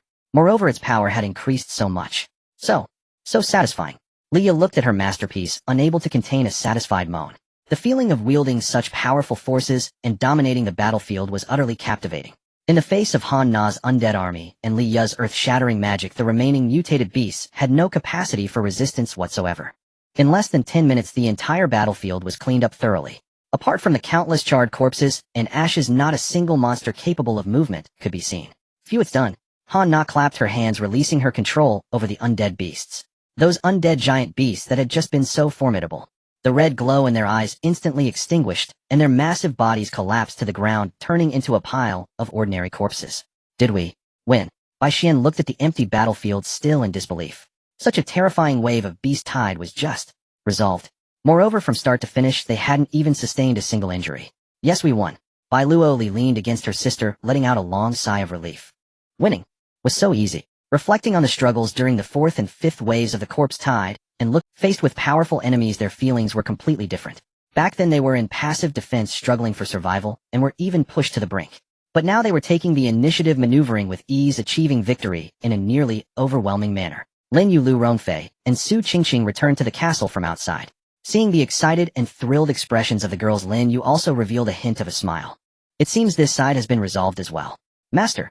Upon seeing Lin Yu return, the girls immediately Master, did you see? My army of undead was impressive, wasn't it? And my meteor shower. Wasn't it super? I see you all. Lin Yu smiled as he patted each of their heads. You all did very well. His praise made the girls' hearts swell with sweetness. At that moment the cold system notification tone rang out once more. Ding. The sixth wave of the undead tide has been completely cleared. Task rating SSS level perfect. Distributing rewards based on task rating. Another SSS. Everyone's spirits lifted, their faces showing expressions of anticipation. Rewards being distributed. Congratulations, the team has earned a total of 5,000 gold coins. Over 5,000 gold coins. Upon seeing this number, everyone couldn't help but gasp in surprise. I must be seeing things right. It's 50,000. Bai Xian rubbed her eyes, her face filled with disbelief. We've struck it rich. This time we really have struck it rich. Han Na jumped up excitedly. This sum was more than all their previous earnings combined. With this money they could buy a plethora of wonderful items in Xiao Jie's shop. Congratulations, the team has received special building blueprints: Wolf King Altar Rare Level X1, Tiger King War Monument Rare Level X1, Leopard King Totem Rare Level X1. A series of system notifications left everyone momentarily stunned. Building blueprints. Lu Rongfei asked curiously. What are these? As she finished speaking, 3 ancient blueprints shimmering with different lights appeared before Lin Yu. Reached for the first blueprint. Wolf King Altar Rare Level Building Blueprint Effect. After construction, it can increase the movement speed of all friendly units in the castle by 20. Required materials: Heart of the Mutated Wolf King X, 1 Magic Energy Crystal X, 10 Stone X 500. Exchange price: none. Special drop, a 20 increase in the movement speed of all friendly units. Lin Yu's eyes brightened. This attribute, while seemingly insignificant, could prove decisive in critical moments. Whether in pursuit or retreat, speed is always one of the most important attributes. He turned his gaze to the second blueprint. Tiger King War Monument Rare Level Building Blueprint.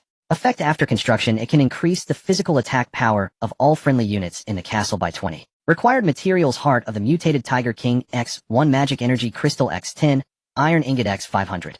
Exchange price: none. Special drop, a 20 increase in physical attack power. This effect is even more straightforward. For Lin Yu, Su Qingqing, Lu Rongfei, and Gu Jin, these physical damage dealers, this was simply a divine ability. Finally, there was the third blueprint. Leopard King Totem Rare Level Building Blueprint Effect. After construction, it can increase the critical hit rate of all friendly units in the castle by 20. Required materials: Heart of the Mutated Leopard King X, 1 Magic Energy Crystal X, 10 Starwood X 500. Exchange price: none. Special drop, a 20 increase in critical hit rate. Upon seeing this attribute, Su Qingqing and Gu Ziyan's breaths quickened. For them, high-frequency attacking assassins and snipers, the increase in critical hit rate would yield tremendous damage benefits. This is amazing. These 3 buildings are simply tailor-made for us. Leah exclaimed excitedly. Yes. If we build all 3 of these buildings, our strength will increase significantly. Bai Xian Everyone was immersed in the joy of receiving such powerful rewards. This victory could be considered the most perfect and exhilarating experience since entering the apocalypse. Not only did they suffer no casualties, they easily dealt with all the enemies and received such a generous reward.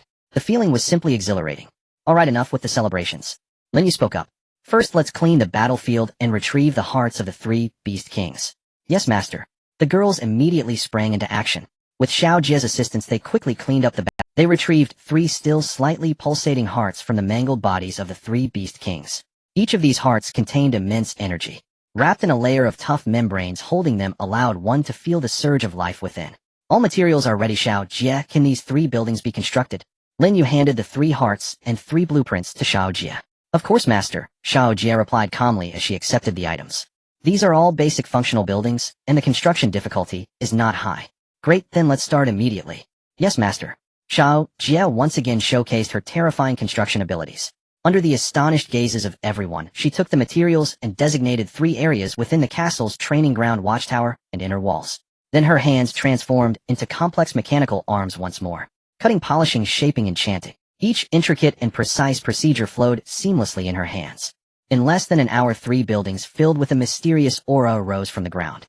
The Wolf King altar, an ancient altar built from black rocks, was adorned with lifelike carvings of wolves. In the center of the altar, the heart of the Wolf King emitted a faint blue light. The Tiger King War Monument was a massive stone tablet standing 10 meters tall, engraved with murals of fierce tigers descending from the mountains, exuding a sense of power. The heart of the Tiger King was embedded at the top of the monument, radiating a golden glow. The Leopard King totem was a totem pole carved from starwood with a dark purple leopard coiling around it. The heart of the Leopard King was placed inside the totem pole, causing the entire totem to emanate a mysterious and dangerous aura. The moment all 3 buildings were completed, a buzzing sound echoed. 3 beams of different colored lights shot up from the structures, then converged in midair, forming a massive light curtain. Enveloping the entire castle, everyone felt their bodies wrapped in a warm energy. An unprecedented feeling of strength welled up from deep within. Ding. The Wolf King altar has been activated. All friendly units movement speed 20. Ding. The Tiger King War Monument has been activated. All friendly units physical attack power 20. Ding. The Leopard King totem has been activated. All friendly units critical hit rate 20. A series of system notifications sent everyone into a frenzy of cheers. I feel so much lighter. Leah jumped in place, surprised to find her movements felt more agile than before. My strength seems to have... Han Na clenched her fist, feeling explosive power within her punch. Su Qingqing casually drew her dagger. She could distinctly sense that both her speed and power had noticeably improved. Moreover, she had a premonition that her chances of dealing a critical hit on her next attack would be even higher. This is incredible. Is this the boost that buildings provide? It feels like we could dominate our former selves without relying on stats now. The girls chattered excitedly, feeling their bodies' transformations, their faces radiating happiness. Lin Yu nodded in satisfaction. The enhancements brought by these 3 buildings were comprehensive. With them, the foundation of the castle was truly established. Alright, take a moment to familiarize yourselves with your current state. Lin Yu smiled as he watched the excited girls, adding, we won't be staying here long. Once the mission is complete, we must return to the train. Yes, master. The girls responded in unison before dispersing to begin testing their enhanced abilities on the ancient castle's martial training ground. Lu Rongfei drew her bowstring taut. Wind element arrows flew forth. Nearly 30% faster than before, their tearing force markedly intensified. Gu Jin steadied her sniper rifle, peering through the scope at distant targets. She discovered that under the critical hit rate bonus, her ability to lock onto enemy weak points had become swifter and far more precise. Meanwhile, Laya and Han Na, the ever-energetic duo, immediately launched into sparring. Fireballs streaked wildly across the air, razor-sharp wind blades howled. One wielded necrotic energy, her fists and kicks stirring gales, the other danced amid swirling gusts. Though merely sparring, the spectacle was nothing short of breathtaking. Lin Yu did not disturb them.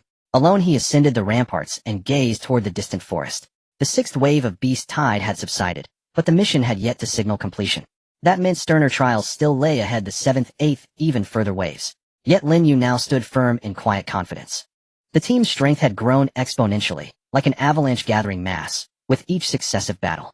From passive defense at the outset, they had advanced to proactive offense, and now possessed their own impregnable fortress and formidable enhancement structures. Every step had been forged in unwavering resolve. Whatever comes next, we'll meet it, Hedon, Lin Yu resolved inwardly. Just then, alert. Extreme anomalous energy fluctuations detected. Space has become critically unstable. The 7th, 8th, and 9th waves of undead tide will merge into a single cataclysmic assault, commencing in 10 minutes. Alert. This merge tide is unprecedented in scale. Over 15 Lord-tier entities confirmed.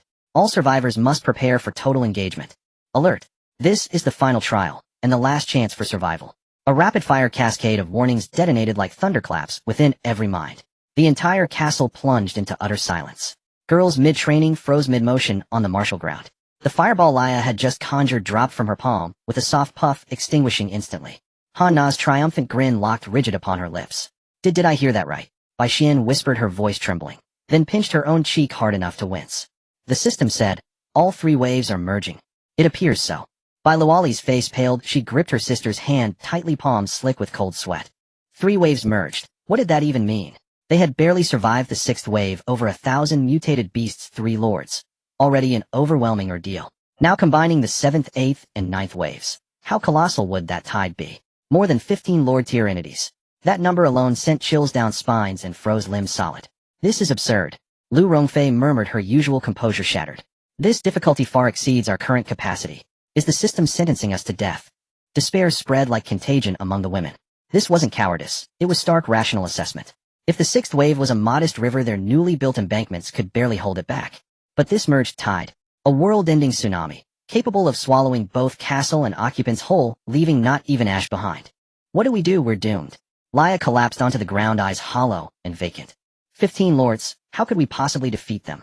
Gu Jin lowered her sniper rifle, weariness etched deep across her face. Just as despair threatened to drown the entire castle. Snap out of it, now. A calm, commanding voice descended from the ramparts. It was Lin Yu, already stepping down, standing resolutely before them all. His expression remained serene, his deep-set eyes betrayed no trace of panic, only blazing, unquenchable battle fervor. Master! At the sight of him, the girls surged forward like moths to flame. Afraid of what? Lin Yu swept his gaze across them all. So 3 waves converge. So there are a dozen or more lords. He pointed firmly behind him, to 3 newly erected structures still pulsing with radiant light. Have you forgotten what we possess now? The Wolf King Altar grants us speed. The Tiger King Steel bestows strength. The Leopard King Totem empowers our critical strikes. Our capabilities have transcended their former limits entirely. Lin Yu's voice rang sharp and unshakable. The system calls this the final trial, which means if we endure, the mission concludes definitively. Think of the rewards awaiting completion. Think of the treasures we may redeem. Think of the life we'll forge aboard. Will you surrender now? Will you truly accept that? His words struck like adrenaline straight into their heart. Indeed, what did they fear? Their master stood with them. Their power had been magnified by mighty architectural blessings. They were no longer who they once were. The exhilarating triumph over the 6th wave still burned vivid in memory. Now only the enemy count had increased, nothing more. What was there to fear? I refuse. Han Na roared first, slamming her fist into the earth, reigniting her spirit. Exactly. Let's tear them apart. Laya sprang upright, flames roaring anew in her palms. Master is right. We will win. Fight to the end. Determination blazed anew in their eyes. Fear and despair utterly erased, replaced by soaring battle zeal and fierce hunger for victory. Lin Yu watched them, nodding with quiet satisfaction. This was his team. Excellent. His tone hardened. Now, listen carefully to my orders. Everyone, replenish ammunition and potions immediately. Inspect your gear. Lu Rongfei, Gu Jin. You ascend the watchtower and secure high ground. Your priority: eliminate airborne and long-range threats with precision sniping. Su Qingqing. Patrol the ramparts, ready to reinforce or slip beyond walls to assassinate isolated lords. Han Na Laya, you are our primary firepower.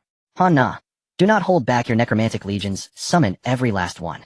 Laya, blanket the battlefield with your magic.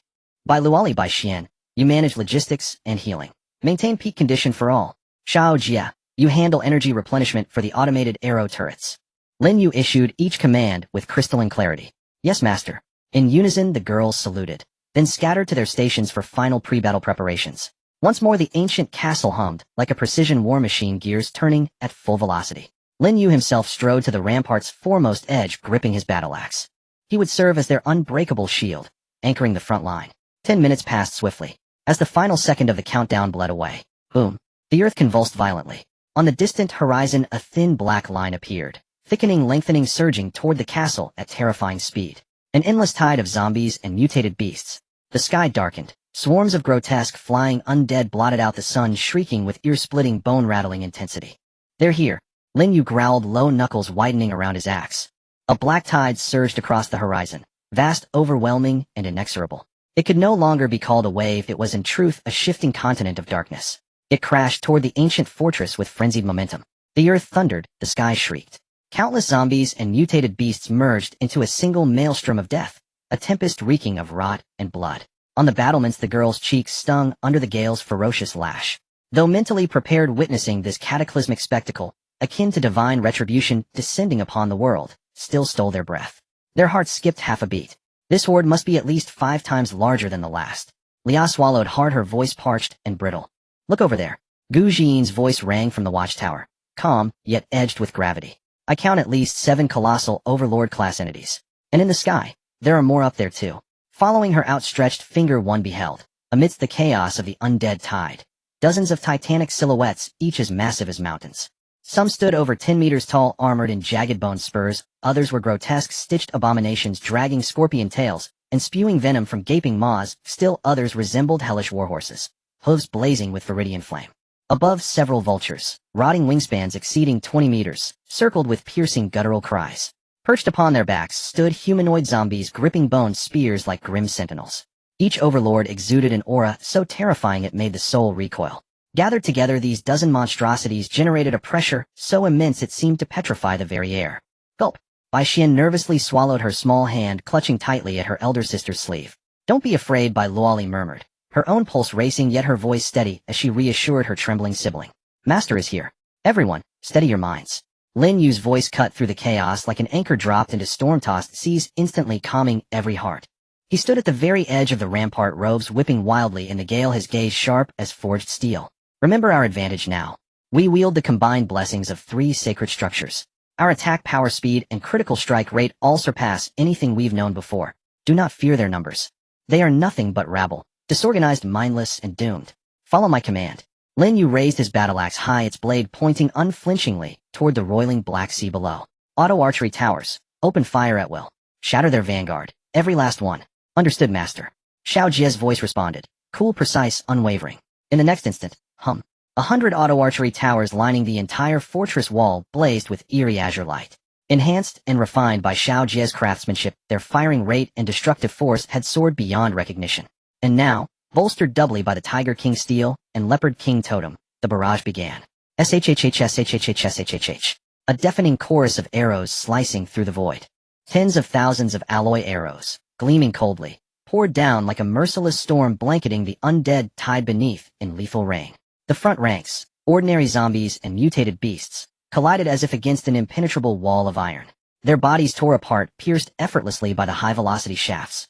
The swiftest among them never even reached the base of the wall, cut down mid-stride, reduced to pulped ruin before they could draw near.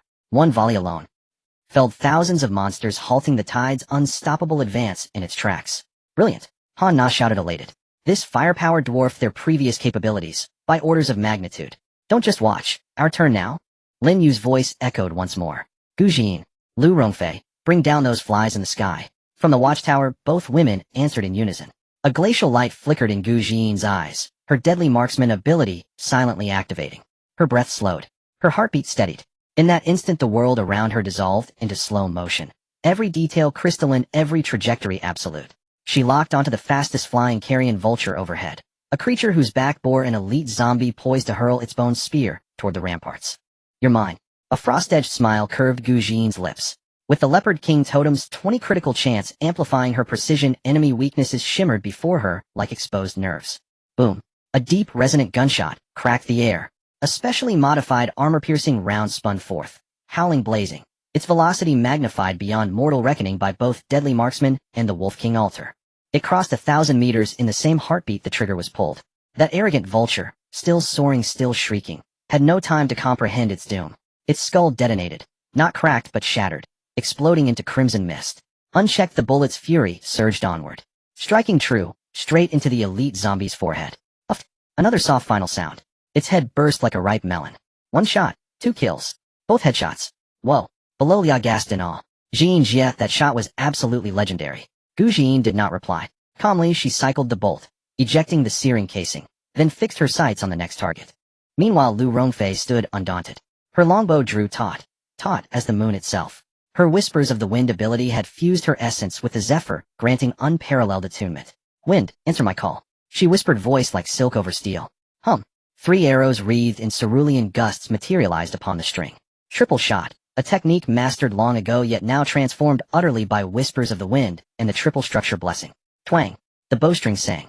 3 cerulean bolts, lightning given form, lanced skyward, each carving a distinct path towards separate prey. Their speed defied comprehension, leaving elongated afterimages in their wake. One diving aerial zombie was split cleanly down its center, severed midair.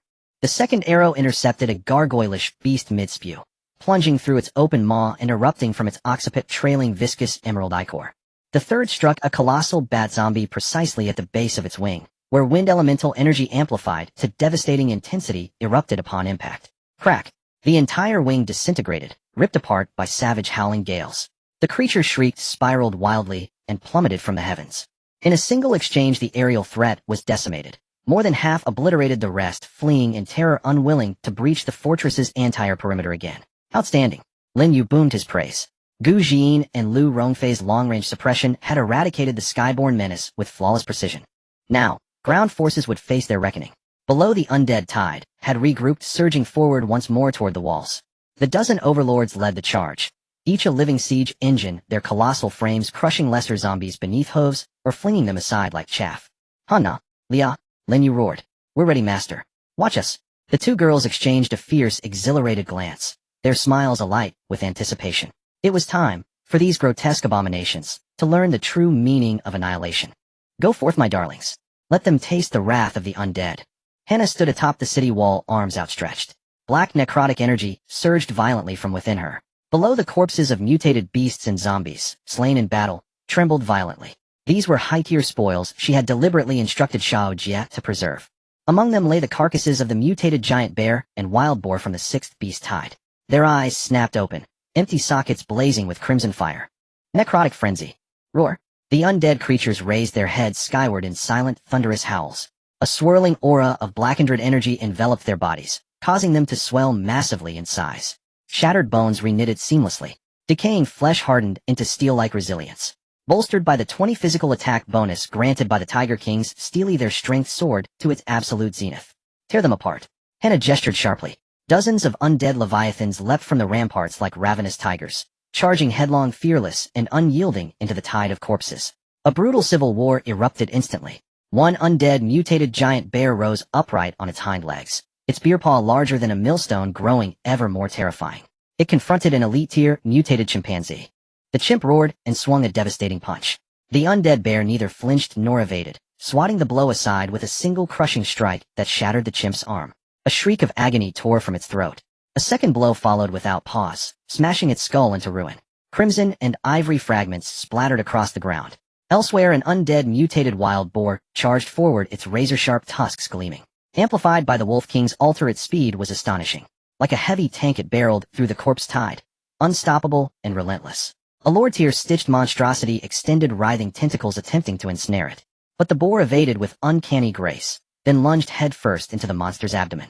Its tusks ripped through tough, leathery hide, spilling foul, stinking entrails onto the blood-soaked earth. These undead beasts knew neither fear nor fatigue, nor the limits of mortal endurance. Their offensive power far surpassed their living forms. Like relentless engines of slaughter, they carved a gaping rift through the vanguard of the corpse tide. Whoa, Hannah, your minions are absolutely insane. Liao watched the apocalyptic battlefield, eyes wide with awe and envy. This kind of total battlefield domination is so cool. Of course they are. Hannah grinned triumphantly, hands planted firmly on her hips. Lia, it's your turn now. Show them what you're made of. You got it. Watch me. Lia drew a deep, steady breath and raised her staff high. Her innate elemental affinity forged an intimate bond with fire itself. Countless fiery essences rushed toward her, drawn as moths to flame. Embrace the inferno. Purgatorial blast flame. Lia cried out, pointing her staff forward. Boom, boom, boom. A torrent of meteoric fire rained down upon the battlefield. The fireballs doubled in size, flames shifting to searing white gold. Explosions thundered in rapid succession. In an instant, the front half of the battlefield vanished beneath a roaring sea of fire. Chaos consumed the mutated beasts and zombies, reducing them to charred husks. A lord-tier bone-spined giant zombie engulfed in the conflagration bellowed in fury, struggling desperately to break free. Yet successive fireballs slammed into it, shattering its spine, scorching its hide black. Within 10 seconds it collapsed, a burning, lifeless corpse. Winds, aid me. Lia swept her staff once more. Gales whipped the flames into towering vortexes, dozens of meters high. The fire tornadoes rampaged across the field, incinerating all in their path. Elemental affinity not only drastically reduced her mana cost, but also magnified spell potency. What had once been an exhausting feat, the Purgatorial Blast Flame, now felt as effortless as sipping water. This is amazing. Lia gazed upon her handiwork, heart swelling with pure satisfaction. The intoxicating thrill of absolute command over elemental force held her utterly spellbound. Before the undead legions and cataclysmic sorcery, the corpse tide crumbled, retreating in disarray. Its vanguard was nearly annihilated. Dozens of lower-tier entities suffered grievous losses. One incinerated, another beaten to death by undead swarms, several critically wounded by long-range snipers. Within mere minutes, the tide of battle turned decisively. Bai Xin stared speechless. Bai Luoli could scarcely believe her eyes. Are we actually overwhelming them? Is this combined tide truly easier than the sixth? Ha ha ha. What pathetic corpse tide. Before my undead legion, it's nothing but refuse. Hannah laughed aloud, bold and unrestrained. Lia joined in. Send as many as you like. I'll reduce them all to ash. The girl's confidence soared. Lin Yu watched them and smiled. All this stemmed from 3 structures alone. 20 boosts to attack speed and critical strike, stacking synergistically to elevate the team's combat prowess to a qualitatively higher tier, making such overwhelming dominance possible. Don't grow complacent. Lin Yu cautioned. The lords aren't all fallen yet. The battle isn't over. Su Qingqing, it's your turn. Yes, master. A shadow flickered across the ramparts, vanishing as swiftly as it appeared. Su Qingqing, peerless assassin, had at last begun her hunt. Su Qingqing, your target is the Hell Warhorse. Its lesser minions have already been isolated behind Lia's fire barrier. Now is the perfect moment. Understood. Su Qingqing's form darted through the ramparts, deepening shadows, swift, silent, and precise. Her gaze had already locked onto the battlefield's flank. There, hooves wreathed in viridian flame, charged the mutated warhorse, relentlessly smashing into undead ranks. This Hell Warhorse was a lower-tier entity. Its speed was blinding, its impact force devastating. Several of Hannah's summoned undead titans had been shattered outright by its furious charges. Moreover, it possessed notable resistance to fire. Lia's meteoric barrage inflicting only marginal damage. A truly formidable adversary. Yet now its surrounding thralls had been utterly cleansed by Lia's fire tornado, leaving a fleeting vacuum. This was without question the ideal opening for an assassin. Su Qingqing hesitated not a moment. From the rampart's dizzying height, she plunged downward. Augmented by both whispers of the wind and the Wolf King's altar, her descent was featherlight, her form gradually dissolving into translucence midair. She merged flawlessly into a patch of shadow upon the scorched earth. Shadow step. When she reappeared, she stood ghost-like directly behind the Hell Warhorse. The entire maneuver unfolded in utter silence. The Hell Warhorse sensed something amiss, restlessly pawing the ground, nostrils exhaling twin jets of green flame. It whirled around, yet found nothing behind it. Only blackened fire-scarred earth stretched into emptiness. Confused, it shook its head, dismissing the sensation as illusion.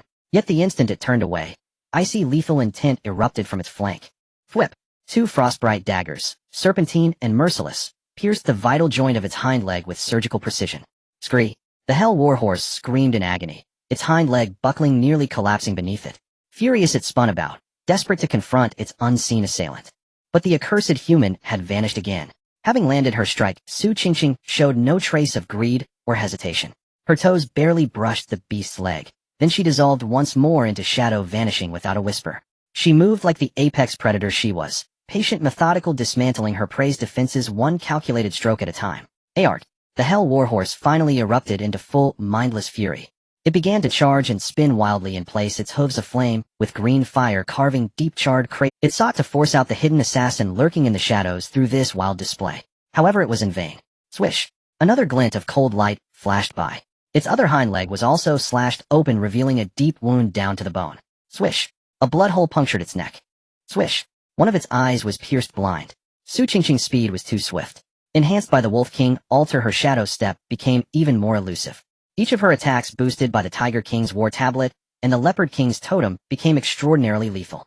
A 20 increase in attack power allowed her to easily breach the defenses of the Hellish Warhorse. With a 20 increase in critical hit rate, every strike drew blood. Almost every move dealt critical damage. In this ebb and flow, the once majestic Hellish Warhorse quickly turned into a mangled mass of flesh. Covered in wounds, it collapsed to the ground, barely clinging to life. It no longer had the strength to stand. Its eyes were filled with fear and unwillingness. Tap! A faint sound of footsteps echoed. Su Qingqing's figure slowly emerged from the shadows. She stepped forward, standing before the once proud lord, looking down at it. The Hellish Warhorse opened its mouth. It seemed to want to make a final counterattack. However, Su Qingqing gave it no further chance. The dagger in her hand transformed into a streak of cold light. It precisely pierced into its forehead. Another lord fell, and this was merely the beginning. As Su Qingqing hunted down the hellish warhorse, other lord-level units also faced devastating blows. A massive zombie over 10 meters tall covered in bone spines, relying on its thick hide, charged towards the castle wall under the fire of the automatic arrow towers, roaring as it raised its arm thicker than a water bucket. It aimed to pound the castle wall. However, before its fist could descend, a green figure fell from the sky. She actually jumped directly from the watchtower. With the enhancement of Wind's whisper, her body became incredibly light, as if weightless. In midair, she drew back her longbow. An arrow formed of pure wind elements appeared on the bowstring. Wind God's Wrath. Buzz. The arrow was released, transforming into a green pillar of light that pierced through the heavens and earth, slamming down onto the giant zombie's head. Boom. With a loud crash, the giant zombie's seemingly indestructible body was cleaved in half by this green pillar of light. Green blood and shredded flesh splattered everywhere. One strike, a kill. Cool. Leah on the castle wall couldn't help but whistle. After dealing with this giant zombie, Lu Rongfei lightly tapped her toes against the castle wall and soared into the air, once more returning to the watchtower like a bird. The entire process flowed smoothly, exuding elegance. On the other side of the battlefield, a stitched monstrosity with a scorpion tail was madly spewing venom. Large patches of ground were corroded by its venom, causing several of Hannah's undead beasts to slow down in their— "Leave this to me." Gu Xian's calm voice rang out as she locked onto the scorpion tail of that stitched monster. She noticed that the tip of the scorpion tail would have a brief pause and charge up each time it sprayed venom. That was Deadly Marksman. Instant kill effect activated. Bang! The gunshot echoed. The bullet tore through the air, hitting the tip of the scorpion tail where the venom was gathering. In the next moment, a strange scene unfolded. The massive body of the stitched monster suddenly froze. Then it seemed to have all its life force drained away. Its body visibly shrank and withered. In just a few seconds, it transformed from a mountain-sized monster into a desiccated corpse. Finally, it turned into a pile of ashes scattering with the wind. Instant death. This is the most terrifying aspect of Deadly Marksman. As long as the weak point is hit, there is a chance to directly kill the enemy. Combined with the critical hit rate boost from the Leopard King's totem, this chance was greatly increased. In an instant, 3 more Lord-level units fell. The remaining lords were also in dire straits under the assault of the undead army and meteor fire rain. The situation on the battlefield had become utterly clear. Victory was merely a matter of time. Lin Yu stood atop the castle wall, watching the girls perform like war gods, his heart filled with pride and contentment. He had not even made a move yet. This seemingly cataclysmic tide of corpses was about to be resolved by them. They had truly grown. They were already capable of standing on their own. "Master, are we impressive?" Hannah's voice, tinged with a hint of wanting recognition, rang out in the team channel. You all did great." Lin Yu replied with a smile. "So, is there a reward?" Leah chimed in. "Yes," Lin Yu said. "After we finish, I will personally cook a big meal for you all." "Wow, that's great. I want cola chicken wings. I want braised pork." The girls immediately cheered, and the atmosphere of the battle became much more relaxed. And finally, after more than 10 minutes, as the last Lord-level unit was torn to pieces by Hannah's undead giant bear, this grand coalition of undead tide was completely declared over. The remaining small fry, having lost the leadership of their lords, were even more vulnerable. They were soon cleaned up. The entire battlefield returned to calm once more, leaving only a ground littered with corpses and debris. They won. They had truly won. Faced with a terrifying tide of undead composed of 3 waves and over a dozen lords, they not only won, but did so with such ease and exhilaration. This was something that could not have been imagined before. "We did it." Bai Xian and Bai Luoli embraced each other excitedly. Lu Rongfei and Gu Jin also descended from the watchtower, their faces showing a hint of fatigue, but more so the joy of victory. Su Qingqing's figure also emerged from the shadows, quietly returning to Lin Yu's side. "Master, I did not disgrace my mission. You've worked hard." Lin Yu smiled and patted her head. Just then, the cold system notification sound rang out again. Ding. The 7th, 8th, and 9th waves of undead have been completely cleared, currently distributing rewards based on mission evaluation. Everyone's spirits lifted and anticipation filled their faces. The rewards from the 3 waves of undead would surely exceed their expectations. Rewards being distributed. "Congratulations, your team has received a total of 100,000 gold coins. 100,000. Upon seeing this number, everyone couldn't help but gasp. I didn't see it wrong, did I? Bai Xian rubbed her eyes, disbelief written all over her face. "We struck it rich. We really struck it rich this time." Hannah excitedly jumped up. This huge sum was more than all their previous gains combined. With this money, they could buy many good things in Xiao. However, the surprises were not over yet. "Congratulations, your team has received 5 purple rare attribute cards. Congratulations, your team has received 3 special items skill upgrade scrolls. Congratulations, your team has received a special building blueprint elemental tower rare grade X1. A cascade of system notifications once again plunged the group into ecstatic jubilation. 5 purple rare trait cards. This meant they could acquire 5 additional formidable abilities. There were also skill upgrade scrolls, excellent items capable of directly elevating skill ranks. As for the blueprint of the elemental spire, though its precise effects remained unknown, any rare tier structure was undoubtedly exceptional. Quick, let's see what traits we've drawn. Han Na urged impatiently. Lin Yu smiled faintly and displayed the 5 cards shimmering with violet radiance before the group. Frenzied Bloodline, purple rare passive trait. The lower your health, the higher your attack power and attack speed, increasing both by up to 50. Energy Siphon, purple rare passive trait. Each successful strike drains energy from your target, restoring one of your own health and spiritual energy. Dual Casting, purple rare active trait.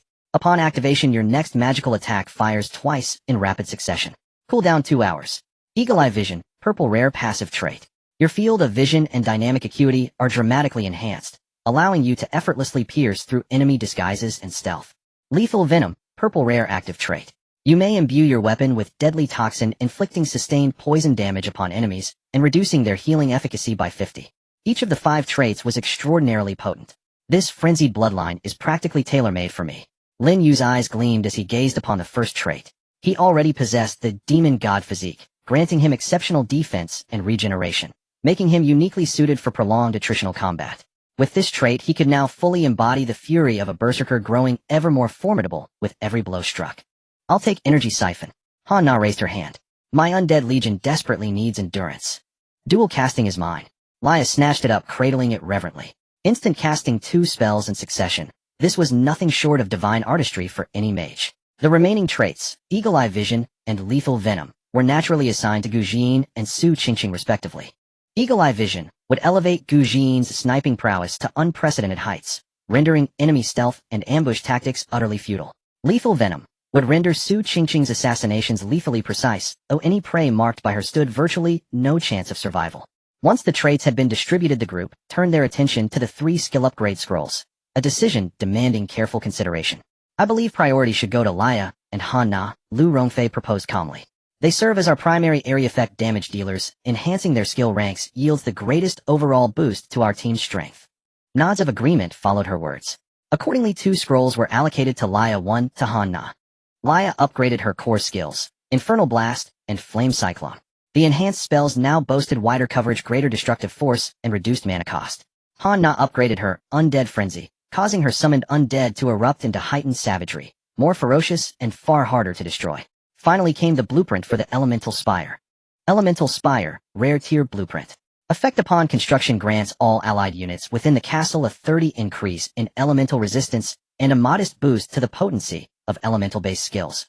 Required materials, 50 mana crystals, 100 starwood planks, 200 mithril ingots. Another supremely functional edifice. A 30 boost to elemental resistance. This meant they would become significantly sturdier and far more difficult to slay when confronting spellcasters. Magnificent. We're truly invincible now, Laya exclaimed elated. All stood immersed in the euphoria of their extraordinary rewards. This victory marked their most flawless and exhilarating triumph since entering the apocalypse, achieved without a single casualty, with overwhelming ease against all foes, and crowned with unparalleled spoils. The sensation was utterly intoxicating. All right, Xiao Jia, construct the elemental spire as well, Lin Yu said, handing her the blueprint and materials. Yes, master. Xiao Jia once again demonstrated her awe-inspiring construction mastery. In moments, a Twintama turtle spire crafted entirely from starwood and mithril rose, resplendent and white. It stood at the heart of the ancient castle. At its apex, a colossal mana crystal pulsed softly with iridescent light. The instant the spire was completed, everyone felt enveloped by a gentle, warming energy. Their perception of ambient elemental forces sharpened markedly. Their body's resistance to elemental harm also surged perceptibly. Now all is prepared, Lin Yu clapped his hands. Once the mission concludes, we shall. His words trailed off mid-sentence. That accursed system alert sounded once more, jarringly untimely. And this time, the alarm shrieked with piercing urgency, sharper and more frantic than ever before. Final alert. Final alert. The 10th and final wave of the zombie tide is imminent. Majestic class entity detected. Countdown 60 seconds. Majestic class. Those 4 characters struck like a bucket of ice water, dousing them head to toe. The atmosphere, moments earlier brimming with joy and ease, froze instantly.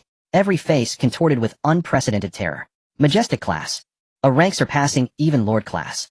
So the final trial truly delivers, Lia murmured, brow furrowed. A majestic class entity, what form will it take? Lu Rongfei's expression darkened. All understood the true battle had only just begun. Steady yourselves. Lin Yu's low commanding roar cut through their dread. He turned, meeting each trembling, fearful gaze with solemn resolve. Have you already conceded defeat, before even drawing your blades? What of it if it's majestic class? Is it not flesh and blood? Can it not bleed? Cannot it perish? From that train car onward, how many near-death trials have we endured? Each time did we not carve a crimson path out of utter despair? Now merely because our foe bears the title majestic, must we surrender? Lin Yu's voice echoed across the battlements. The girls bowed their heads chastened. Indeed, when had they grown so fragile? Recall the days. They faced Count Dracula, confronted the mighty zombie sovereign, yet never wavered. Now, their strength dwarfed those early days 100-fold.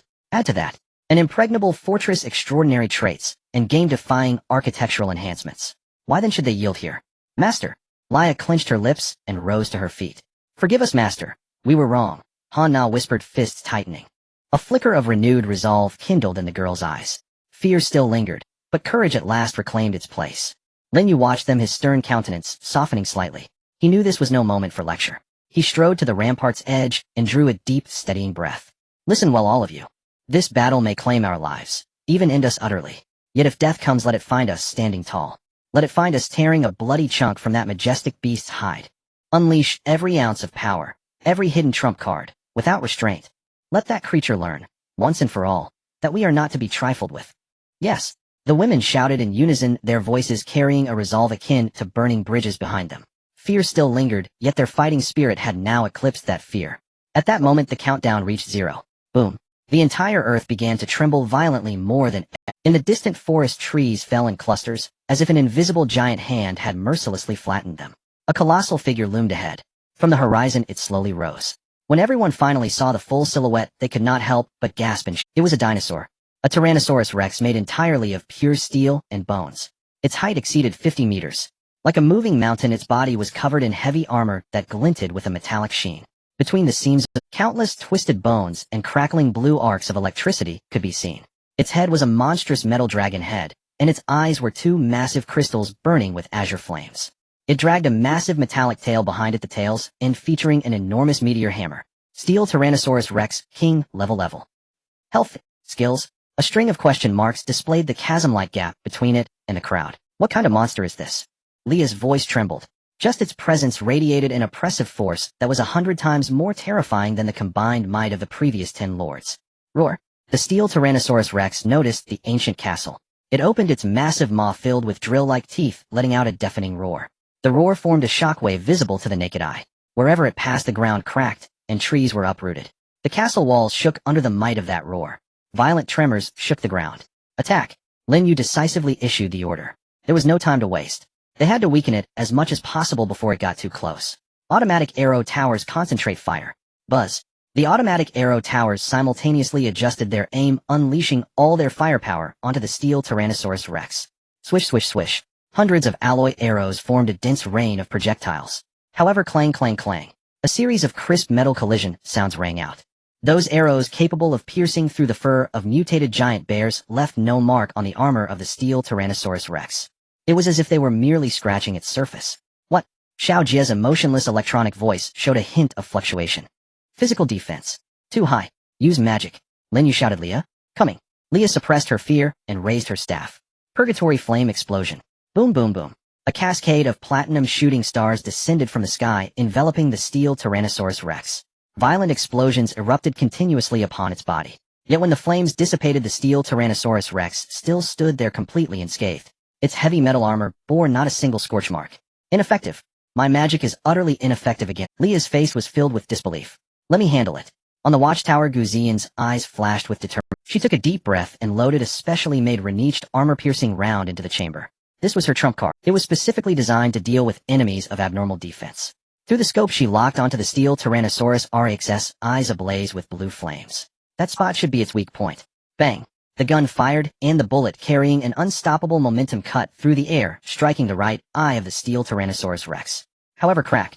A sharp sound echoed. It was not the steel Tyrannosaurus Rex's eye that shattered, but rather the specially made armor-piercing round that disintegrated upon contact with the blue flame. It turned into a pile of useless metallic powder. How is this possible? Gu Jin was dumbfounded. Everyone else was also taken aback. Physical attacks were futile.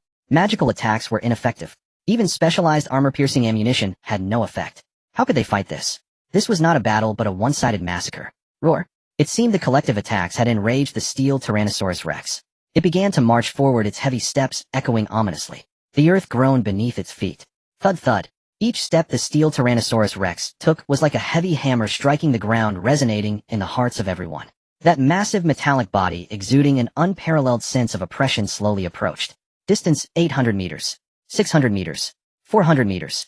On the city walls, everyone held their breath, their palms slick with cold sweat. They watched helplessly as the steel behemoth drew closer with no means to stop it. All their attacks had sunk like stones in the sea, causing not even a hint of damage. This sense of powerlessness was nearly overwhelming. We cannot let it get any closer. Lu Rongfei's voice was tinged with urgency. Its size is too immense. If it approaches the walls, we won't even have a place to hide. As she spoke, she drew back her longbow. One by one, arrows entwined with wind elements were shot towards the steel Tyrannosaurus Rex, without hesitation. Whispers of the wind's ability was pushed to its limits. Each arrow whistled sharply, sharp enough to tear through steel. However, ting ting ting. The result was still the same. Those arrows shattered upon hitting the steel Tyrannosaurus Rex's armor, returning ineffective. Damn it. Lu Rongfei gritted her teeth, her arms trembling from exertion. Hannah, where are your undead? Lin Yu asked in a deep voice. Master, they won't dare approach. Hannah's voice was filled with helplessness and urgency. The undead beasts beneath her cowered on the ground, trembling. The flames of souls in their eye sockets had dimmed. That was the absolute suppression stemming from the level of life. The king-level pressure rendered these undead creatures born from corpses utterly lacking the courage to resist. Even Hannah herself felt a tremor from deep within her soul. Damn it. Lin Yu cursed silently. Physical magical range summoned. Every method had failed. This steel Tyrannosaurus Rex was like a perfect war machine with no weaknesses. At that moment, the steel Tyrannosaurus Rex, now only 300 meters away, halted its advance. Its eyes ablaze with blue flames swept across the crowd on the city walls, seemingly mocking these ants for their... Then it slowly raised its massive tail composed of metal vertebrae. The meteor hammer at the end of the tail began to spin rapidly. Whoosh whoosh whoosh. The air was stirred, producing a piercing sonic boom. Not good. It's going to attack. Lin Yu's pupils shrank sharply. Everyone. Get down. Almost the instant his roar echoed, the tail of the steel Tyrannosaurus moved. That gigantic meteor hammer, imbued with the power to devastate the world, transformed into a flash of black lightning, ruthlessly slamming down towards the castle's walls. So fast that it left no time for anyone to react. Boom. A sound loud enough to rupture eardrums. The entire castle shook violently. It felt as if a magnitude 10 earthquake had struck. Everyone felt the ground spinning beneath them, nearly thrown off the castle walls.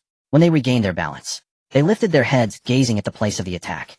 Expressions of horror appeared on everyone's faces.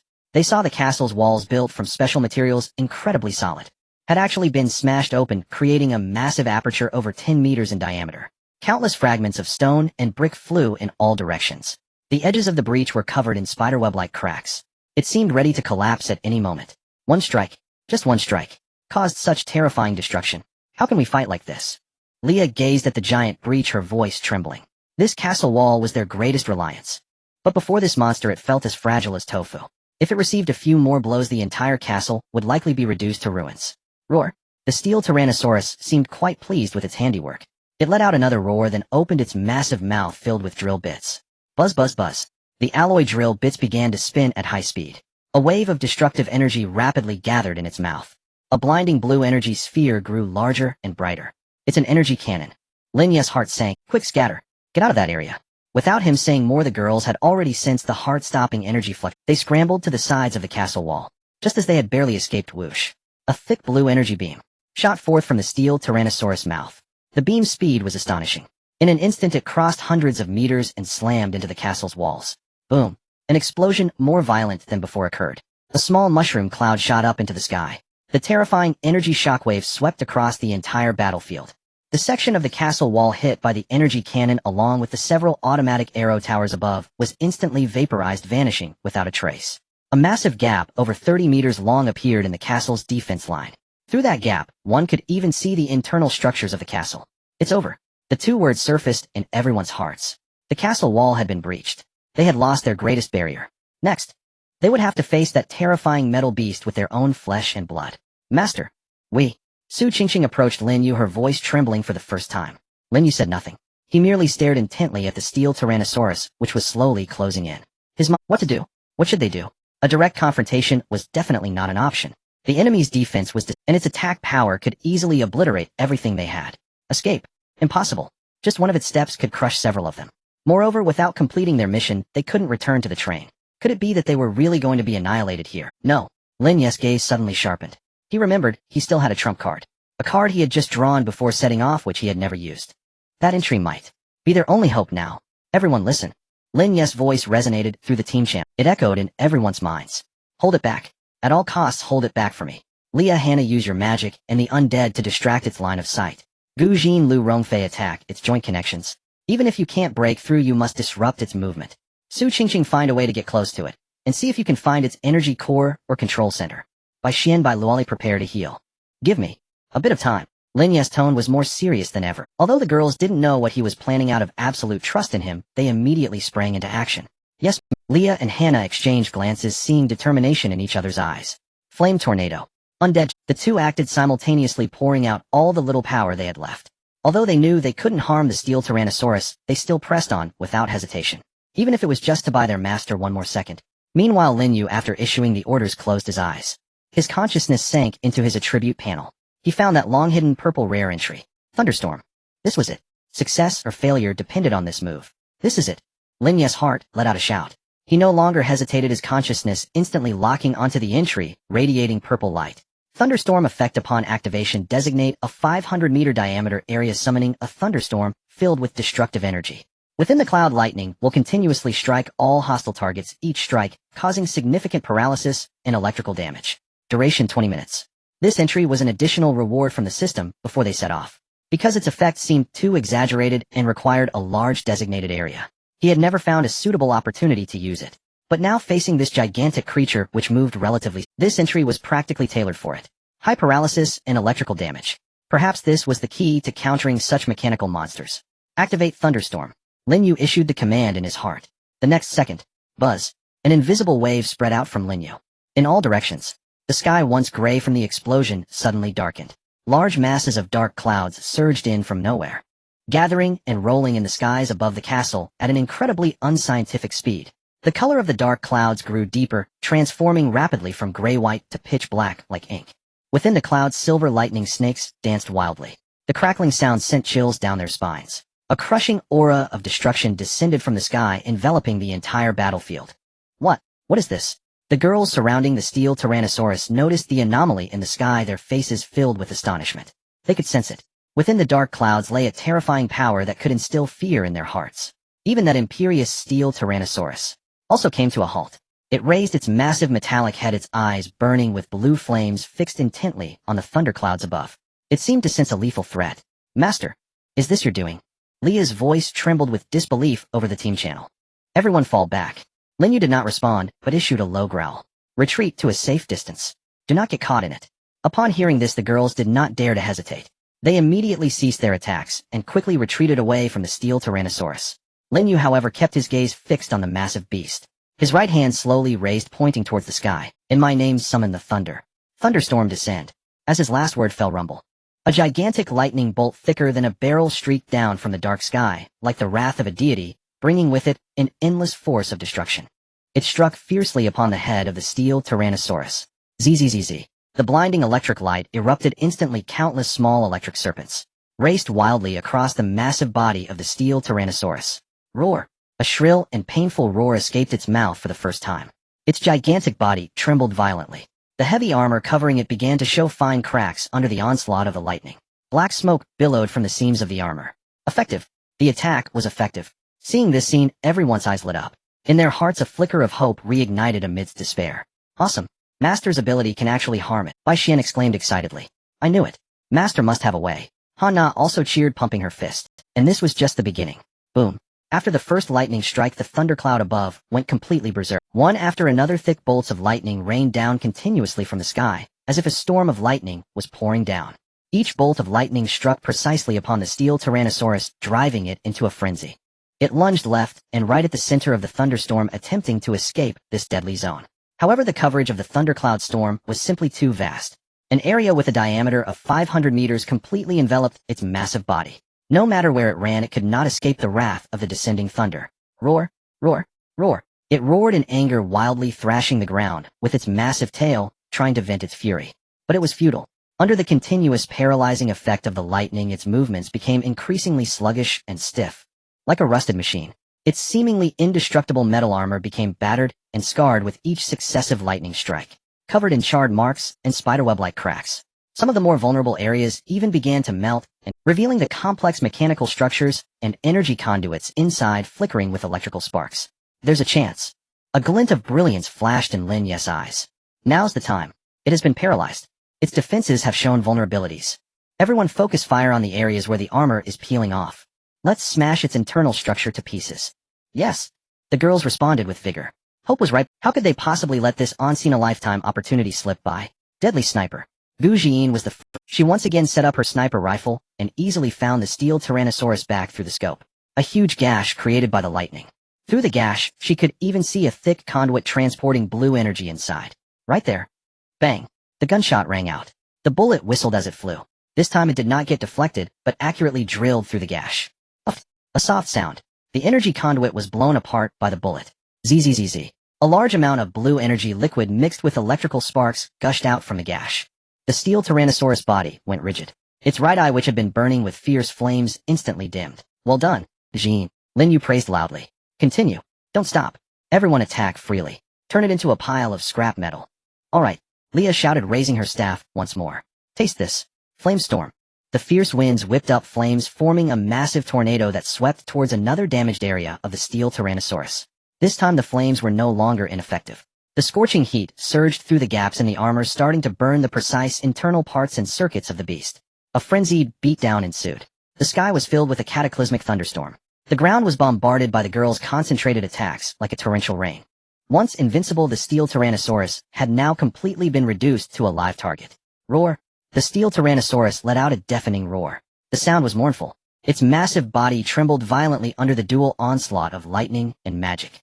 Chunks of charred armor continuously peeled off, revealing even more fragile internal structures. Countless electrical sparks raced chaotically within its body, producing a series of crackling explosions. It struggled like a beast trapped in a cage, desperately trying to escape this desperate situation. But it was the thunderstorm in the sky continued to unleash devastating lightning, keeping it firmly anchored in place. And the girls on the city walls seized this rare opportunity to unleash their firepower to the extreme. The armor on its left leg joint is about to fall off. Gu Ziyan's calm voice echoed over the team channel. Lu Rongfei did not hesitate at all, immediately drawing her longbow. Wrath of the Wind God. A cyan light beam appeared once more. This time she targeted the left leg joint that Gu Ziyan had mentioned instead of the head. Crack.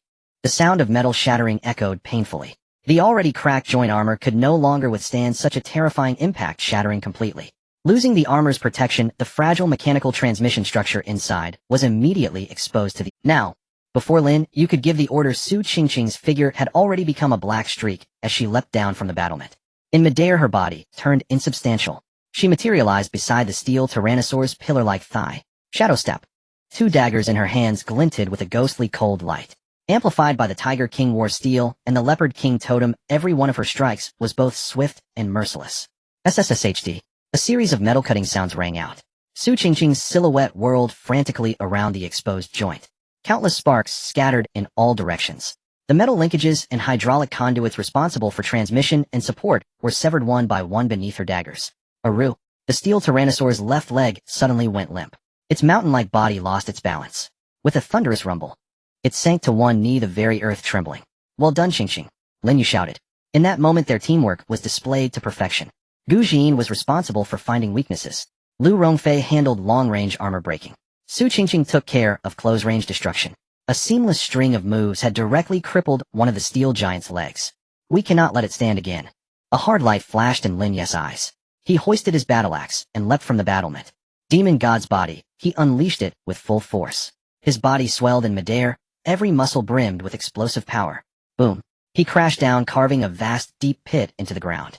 Then without a moment's pause he strode forward and charged at the steel Tyrannosaur that was half kneeling. Fall. Lin Yu roared. He gripped the haft with both hands and poured the entirety of his strength into the enormous axe traced a fired arc through the air and struck viciously at the Tyrannosaur's other leg, the right. Crack. A tremendous sound. Though it did not pierce the armor outright like Lu Rongfei's Wrath of the Wind God Lin Yu's absolute force still dented the heavy plating inward. The internal components emitted a strained, groaning protest. Roar! The steel tyrannosaur felt searing pain surge from its leg.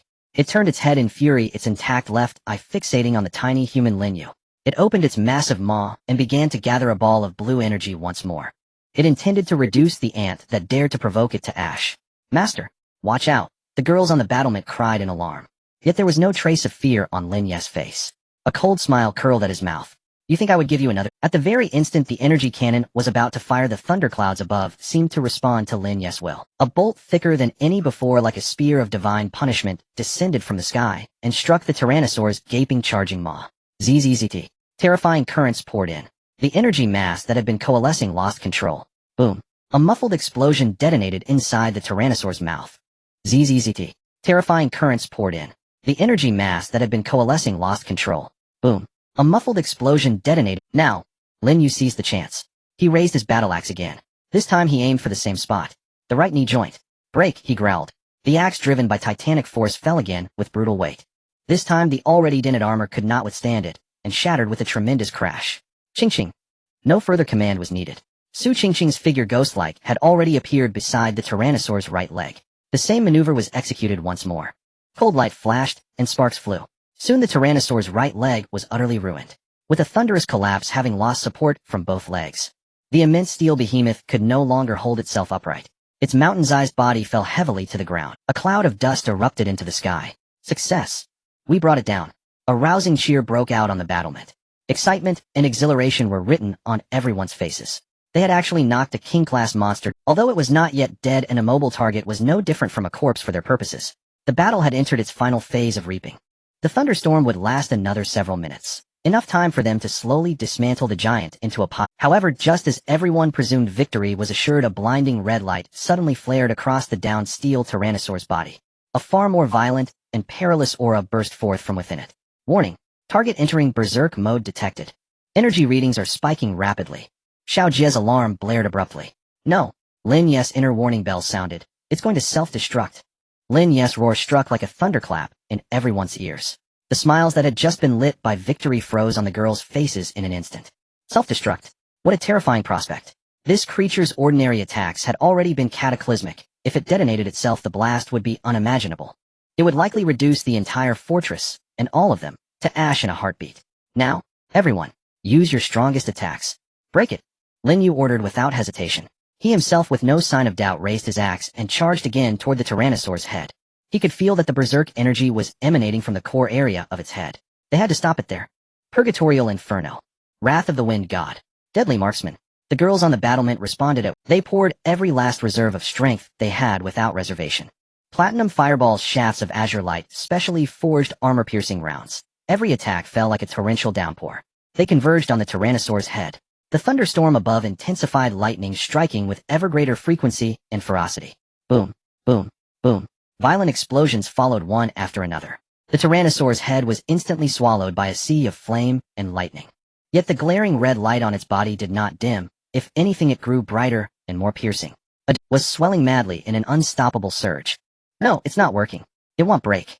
Li Ya's voice trembled with despair. Its energy shield is too strong. Damn it. Was it so close? Han Na slammed her fists against the battlement in frustrated denial. The red glow had swelled to its utmost, about to erupt. Everyone's hearts plummeted to the abyss. Could it truly end in failure, perishing together? At that razor, a lone figure bearing the onslaught of violent energy surged to the front of the Gangtai Bawanglong. It was Lin Yu. He was drenched in blood. The surface of Mo Shun Ji Chu demon god body bore a web of fine cracks torn open by the brutal shockwaves of energy. Yet his gaze was unervingly firm. Stop! Lin Yu bellowed a roar like that of a beast. He leapt high, clutching the battle axe, concentrating every last ounce of strength into a single strike.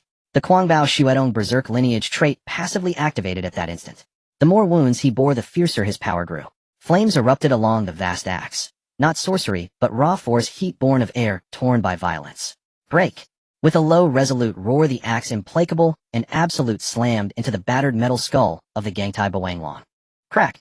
A crystalline shattering sound cleaved the battlefield. The hardened alloy helmet of the Gangtai Bawanglong could no longer endure that beyond-limit blow. From where the blade met, metal fissures spidered outward with terrifying speed. At last the whole shell gave way with a thunderous collapse. It revealed within a frenziedly pounding energy core bathing the cavity in destructive red light, a massive blue crystal beating like a heart. Now that crystal was already half consumed by ravenous red energy. Now, a flash of madness crossed Lin Yu's eyes. He released the axe, leaving it lodged in the skull. Then in the final instant before the red glare would swallow the core, he stretched out both hands. He drove them mercilessly into the energy core. Ah! Lin Yu emitted a tortured cry as the berserk energy surged down his arms and into his body. His body swelled like an overinflated balloon on the verge of rupture. Nungliang Jitsu energy absorption. Bumye Mo Chu undying demon body. Every healing and damage mitigation trait he possessed was forced to its extreme. He meant to use his flesh and bone to forcibly siphon and neutralize the imminent destructive energy. It was an utterly mad, unbearably perilous gambit. A single misstep, and the force would tear him to mere bone. Master! The girls on the wall screamed with heart-rending desperation. They tried to charge down to help, but an invisible energy barrier held them back. It was the last protective protocol before the self-destruct. They could only stare helpless as Lin Yu's body was swallowed by a blinding torrent of red and blue light. Time slowed to a viscous crawl, through every heartbeat in agony. Finally the red light on the core ebbed away, restoring the crystal to its pure blue. A faint hum, and the gigantic form of the Gangtai Boanglong stiffened. The burning blue flame in its eyes, all energy signatures vanished.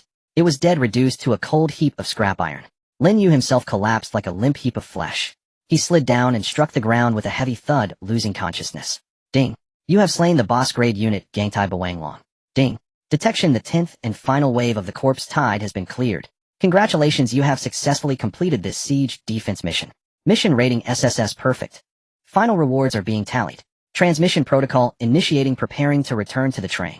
The cold system chimes sounded in succession, but the girls had no ear for it. Like frenzied shadows, they hurled themselves through the gap in the wall, sprinting toward Master. Master, are you all right? When they reached him, everyone stood frozen at the sight before them. There was no unbroken part of Lin Yu's body. Charred skin, ragged savage wounds, in places white bone showed. His breath was a fragile thread ready to snap. Quick! Heal him! Give him your life! Bai Luo Li sobbed, pressing both palms to his chest and pouring in her vitality. Bai Xian knelt nearby, tears streaming as she activated her healing arts. Yet Lin Yu's injuries were grievous beyond measure. They were the internal ravages of a boss unit's self-detonation. Their ministrations were as a cup of water poured on a burning cart, insufficient to turn the tide. Just as despair began to engulf them, a shaft of white light descended from the sky and enveloped them. It was the return transmission. The girls felt a dizzying blur. The next instant they were back inside the familiar tech-laden carriage of the train. Before their eyes, Lin Yu's wounds began to mend at a pace visible even to the naked eye during the return. Charred flesh sloughed away, revealing newborn smooth skin. Fractured bones knitted together. That faint breath gradually steadied and gained strength. In mere seconds Lin Yu seemed restored, as if never wounded, though he remained unconscious. Is this the power of the system? Lu Rongfei whispered at the miracle. Thank the heavens, Master is safe. Bai Xian wept for joy. Their anxieties finally eased. Together they lifted the still unconscious Lin Yu onto the soft sofa. All of them sat around him in silence, watching. No one spoke. The siege had been exhausting, terrifying beyond words. From the initial ease and comfort to the heady exhilaration of battle, and finally to despair and a death struggle. Their emotions had been a relentless roller coaster. Yet in the end the outcome was good. They had won, and the spoils were unprecedentedly abundant. At that moment the final reward notice belatedly arrived. Mission settlement complete. Final rewards are being issued. Congratulations to every member of the team, each receives 1 golden legendary entry. Gold. Legendary entry. At those words, every girl's eyes widened.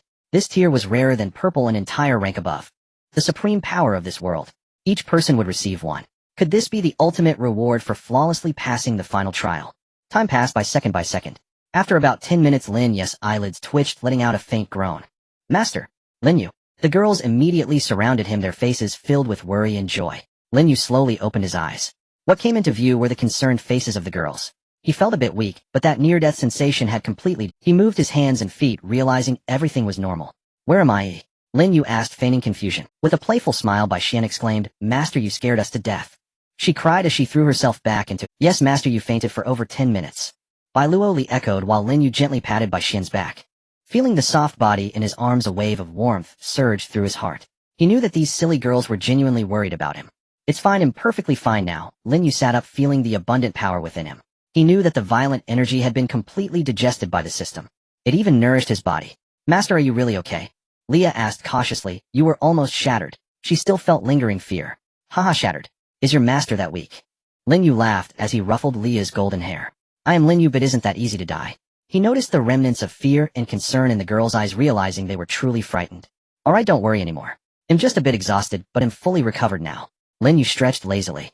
Feeling completely relaxed, just then ding. Task settlement completed. Ding.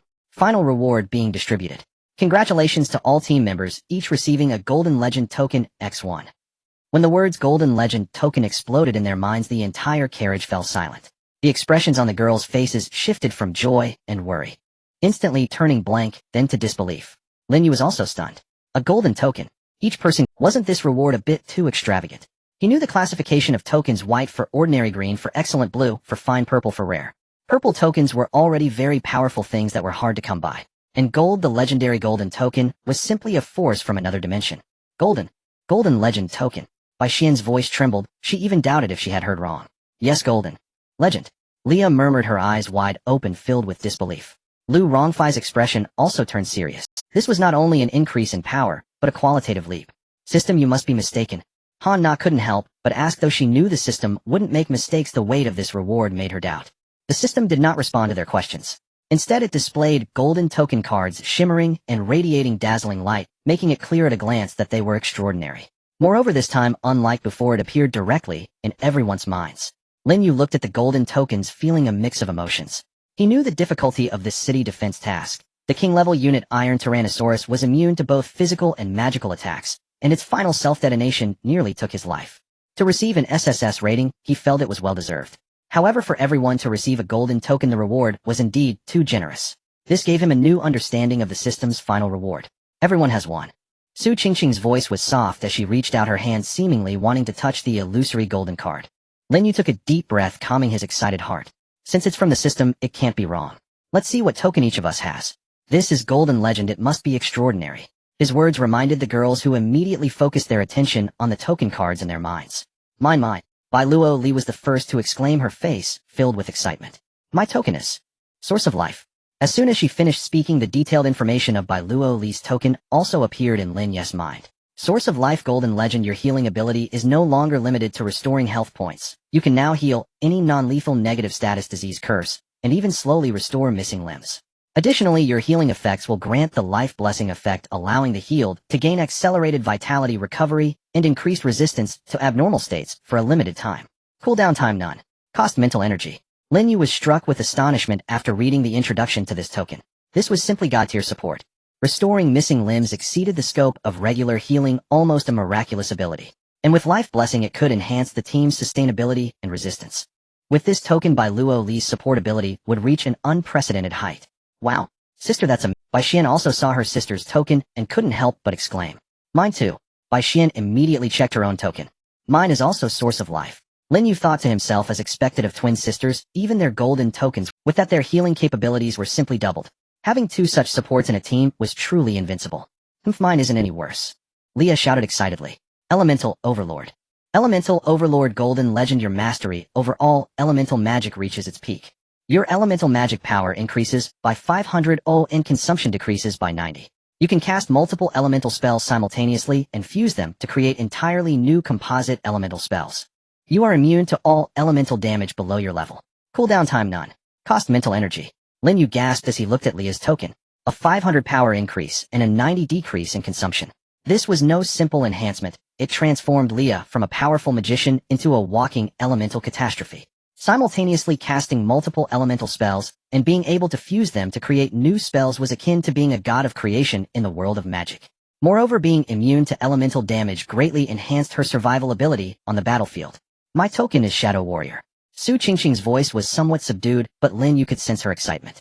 Shadow Warrior Golden Legend. You merge with the shadows. Your stealth and concealment abilities reach their peak, and any detection method below your level cannot discover you. Your attacks will carry the Shadow Blade effect, dealing extra true damage to enemies, and having a chance to inflict bleeding or armor break status. You can instantly move within the shadows and summon shadow clones to assist in battle. Cooldown time none. Cost stamina mental energy. Su Qingqing's entry made Lin Yu think of the ultimate form of an assassin.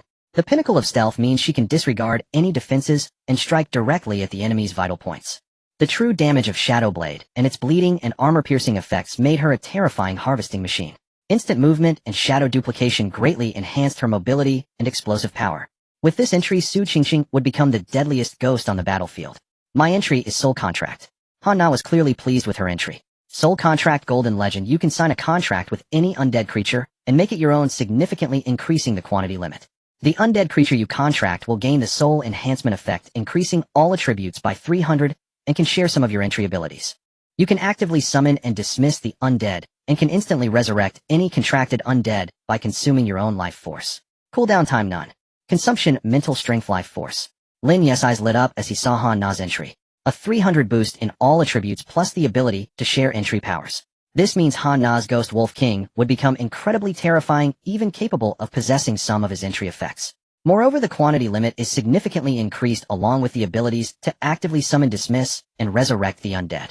This would make Han Na's undead army the most resilient and agile shield and blade on the battlefield. My entry is God of Arrows Descends. Lu Rongfei's voice remained steady, but Lin Yu could sense the turmoil within her. God of Arrows Descends Golden Legend. Your archery skills reach an extraordinary level. Your arrows will carry demon breaking and piercing effects, disregarding most defenses and magical resistances. Your range and accuracy will increase infinitely, and arrows can automatically track their targets. You can summon the Spirit of Wind arrows to assist in battle, which possesses powerful wind-based attack capabilities and can create wind walls for defense. Each of your shots will condense the spiritual energy of heaven and earth, dealing additional elemental damage. Cooldown time none. Consumption Stamina Mental Strength. Lu Rongfei's entry reminded Lin Yu of the archers from ancient myths. The effects of breaking demons and piercing mean her arrows will be unstoppable, with no defense able to block her attacks. Infinite range and accuracy, tracking targets automatically. This made her a perfect sniper. The Spirit of Wind arrows and wind wall defense provided her with stronger offensive and self-protection capabilities. With this entry, Lu Rongfei would become the most terrifying long-range firepower on the battlefield. And Gu Jin would be Absolute Gun God Golden Legend. You have absolute control over all modern futuristic and conceptual firearms. Your hands can grant any firearm the activation attribute. All projectiles you fire will automatically transform into annihilation energy projectiles, accompanied by absolute hit and rule level armor piercing area explosion effects, disregarding physical armor energy shields and spatial refraction. You can manifest any gun accessory you understand by consuming mental strength. Cooldown time none. Consumption Mental Strength. Lin Yu looked at the powerful golden entries of the girls filled with pride. His team was now not just powerful, but nearly flawless. Each person's abilities had undergone a qualitative leap and complemented each other perfectly. Finally, he looked at his own golden entry. All Things Plunder Golden Legend. You can randomly plunder one ability, entry, skill, or equipment from enemies you kill. The plundered item will directly merge into your body or consciousness, requiring no additional learning or equipping. The success rate of plundering is related to the enemy's strength and rarity. At the same time, your body possesses the adaptive evolution ability, allowing you to absorb and transform any energy, enhancing your attributes or repairing damage. Cooldown time none. Consumption none. Lin Yu was stunned after reading his own entry. All Things Plunder. This was simply an incredible ability. Most of the enemies he had killed before were zombies, so the things he could plunder were limited. But now he was killing a king-level unit, the Steel Tyrannosaurus. If he could plunder something from it, it would surely be earth-shattering. Moreover, the adaptive evolution ability allows him to absorb and transform energy to enhance himself. Isn't this the perfect explanation for how he absorbed the self-detonation energy of the Steel Tyrannosaurus just now? This entry granted him the potential for infinite evolution. As long as he could continuously kill powerful enemies, he could keep plundering their abilities and constantly strengthen himself without end. With these entries, what do we have to fear in the future? Han Na waved her fist, bursting with confidence. Yeah, it feels like we can walk sideways now. Leah also said with a smile. Alright, don't just be excited. Lin Yu clapped his hands, signaling everyone to quiet down. The system says it is calculating the final rewards, so there should be more to follow. Let's wait and see. Sure enough, as soon as Lin Yu's voice fell, the system prompt sounded again. Ding. Detected that the conductor has completed this city defense task, rated as SSS level perfect. Ding. Reward train space upgrade. As the system prompt sound faded, the entire train carriage suddenly began to shake violently. The sensation of shaking in the train was exceptionally strong. The girls instinctively grabbed the handrails or each other's arms, their faces showing surprise and a hint of tension. The commotion from this upgrade was greater than anything they had experienced before. What's happening? Is the train going to disintegrate? Bai Xian asked in a bit of a panic. Don't panic, wait. Lin Yu said in a deep voice. He could feel the structure of the carriage changing. A grand power was stretching and reshaping the entire space. The shaking lasted about a minute before stopping. Immediately after, a gentle light illuminated every corner of the carriage, enveloping the entire space. When the light faded, the girls were dumbfounded. The scene before them had completely exceeded their imagination. What was originally a carriage the size of a luxurious villa had now transformed into an unbelievably spacious giant space. A cluster of well-structured buildings roughly the size of a small community. There were independent villas, public activity areas, and even a winding stream flowing through it. Where is this, eh? Bailuali rubbed her eyes thinking she was dreaming. Are we still on the train? Leah exclaimed, her mouth agape. She had witnessed many fantastical magical spaces, but the blend of technology and nature before her was still astonishing. Lin Yu gazed at the scene before him, feeling a wave of shock in his heart. He had imagined the train would grow larger, but never expected it to transform into a community. The group moved forward exploring this brand new space. The first thing that caught their eye was several uniquely styled independent villas, each designed exquisitely and comfortably. Wow, is this our room? Bai Xian pointed at a villa adorned in pink hues, her eyes filled with youthful longing. Lin Yu walked over and pushed open the door of one of the villas. Inside, the decor was luxurious and the amenities were complete.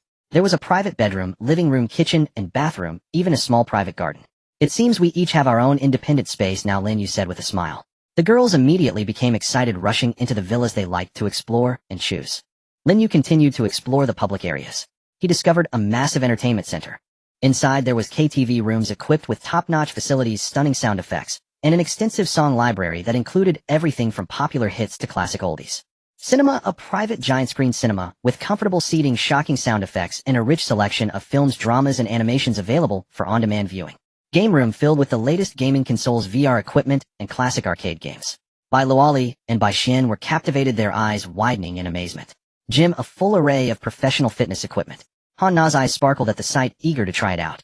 Library, a quiet reading space with a wealth of books covering everything from history and humanities to science. Automated restaurant, a fully automated dining establishment where one could select their desired dishes on a terminal, and soon robots would deliver freshly cooked food. The ingredients looked top-notch and varied, catering to everyone's tastes. Additionally, there was a public relaxation area and an indoor hot spring. There was even a simulated training ground. It could be used to practice skills and ability traits. This is simply heaven, Leah exclaimed after singing a song in the KTV, running out excitedly. Yeah, I feel like I could live here forever, Han Na said as she exited the gym. Although she hadn't started working out yet, she had already felt the allure of the new equipment. Bai Luoli and Bai Xian had already dived into the game room. Their cheers and the sounds of games could be heard intermittently. Su Qingqing was testing her new ability traits in the training ground. She moved through the shadows, her figure flickering, allowing her to feel an unprecedented sense of freedom and power. Lu Rongfei was in the library, intrigued by the books documenting history and technology. Lin Yu watched the girls' excited expressions and felt very satisfied. This space upgrade provided not just a more comfortable living environment, but more importantly a safe and private haven. In this perilous apocalyptic world, having such a place was undoubtedly the greatest luxury. System, you really went all out this time, Lin Yu silently thought. Just as everyone was immersed in the joy of exploring the new space, the system notification chimed again. Ding. This task is of considerable difficulty. Given the train conductor and team members' outstanding performance, a reward of 3 days of rest time is granted. This prompt caused the already excited girls to erupt in cheers. 3 days. Awesome. I love it. Bai Xian dashed out from the game room, waving her fists at the air. Bai Luoli followed, wearing a satisfied smile. 3 days. We can really rest while here, Leah sighed, just as she had been singing joyfully in the KTV. Lin Yu felt a sense of relief. 3 days of rest time was exactly what they needed now. Since entering the apocalypse, they had hardly had a proper rest, remaining in a state of high tension. This city defense task had left everyone physically and mentally exhausted. Now, with this new train community and 3 days ahead of them, they could relax, properly digest their gains, and prepare for the upcoming challenges. Alright, since the system has spoken, let's all enjoy this 3-day holiday, Lin Yu said with a smile. Whatever you want to play or eat, it's all here. You can really relax. The girls immediately responded, rushing to their areas of interest. Lin Yu ordered some delicacies in the automated restaurant, then sat in the public relaxation area, enjoying this rare tranquility. Before long, the girls emerged one by one from their activities. They had washed up and changed into comfortable loungewear, heading to the restaurant. Everyone sat together, enjoying the delicious food and chatting, creating a very warm atmosphere. Master, the food here is really delicious. Bai Xian sighed contentedly. Yeah, it feels tastier than anything I've ever had before, Bai Luoli chimed in. Lin Yu smiled, knowing that it wasn't just the taste of the food, but also the relaxed mood at this moment. After dinner, everyone went to the cinema to watch a lighthearted and enjoyable movie. After the movie ended, Lin Yu sensed the ambiguous and dependent gazes from the girls. Master, I want. Alright, one at a time. Thus, the first day of rest was spent in a relaxed, joyful, and warm atmosphere. Everyone felt an unprecedented sense of relaxation. The next day, sunlight streamed through the simulated windows into the room. Lin Yu woke from deep sleep. He felt refreshed, full of energy, and every cell in his body was brimming with vitality. This feeling of complete relaxation was a luxury he had never experienced since entering the apocalypse. After washing up, he went to the public dining hall. The girls had already arrived one after another, looking spirited with relaxed smiles on their faces. Master, good morning. Bai Luoli and Bai Xian said in unison. Good morning, Lin Yu replied with a smile. After breakfast, Lin Yu sat on the sofa and opened the system interface to check his gold coin balance. He remembered that he had killed quite a few zombies before, especially during the city defense task, where he had slain elite units and a massive wave of zombies, which would surely yield generous gold coin rewards. When he saw that number, his heart couldn't help but skip a beat. So much, Lin Yu murmured to himself. The number of gold coins far exceeded his expectations, almost astronomical. It was enough for him to purchase many powerful items.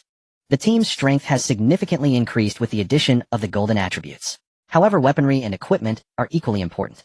Especially when facing potentially stronger foes in the future, good weapons can maximize the effectiveness of the attributes. It seems we have money now, Lin Yu said to the girls who were chatting. The girls turned their curious gazes towards Lin Yu upon hearing his words. Do we have a lot of gold coins, master? Leah asked. Very much, Lin Yu nodded, enough for each of us to change into a set of top-tier weapons and equipment. This news excited the girls once again. Attributes are the inner power while weapons are the external extension. Only the combination of both can unleash the greatest might. Really? Bai Xian exclaimed in delight. Then let's go take a look right now. Not in a hurry, Lin Yu chuckled. First, think about what kind of weapons you need. With the enhancement of the golden attributes, your weapons also need to be more distinctive, capable of maximizing the effect of the attributes. He opened the system mall interface. He projected the classification of weapons and equipment into the air for the girls to view.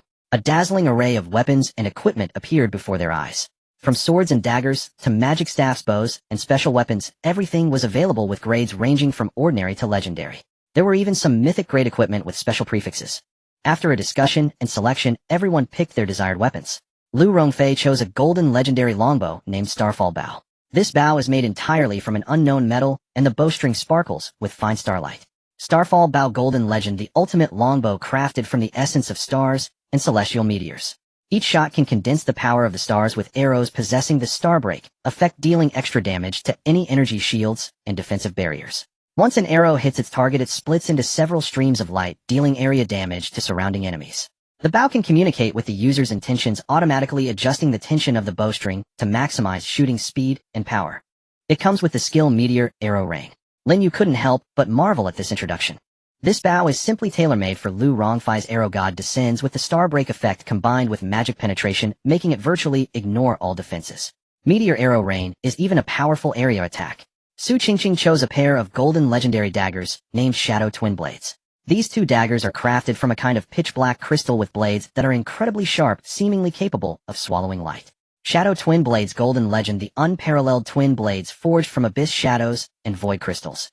The blades possess the Shadow Break effect, dealing massive damage to incorporeal and energy-based enemies. Each attack has a chance to inflict the fear or confusion status on enemies. When attacking, they can briefly merge with the shadows, making it hard for enemies to perceive them. It comes with the skill Endless Shadows.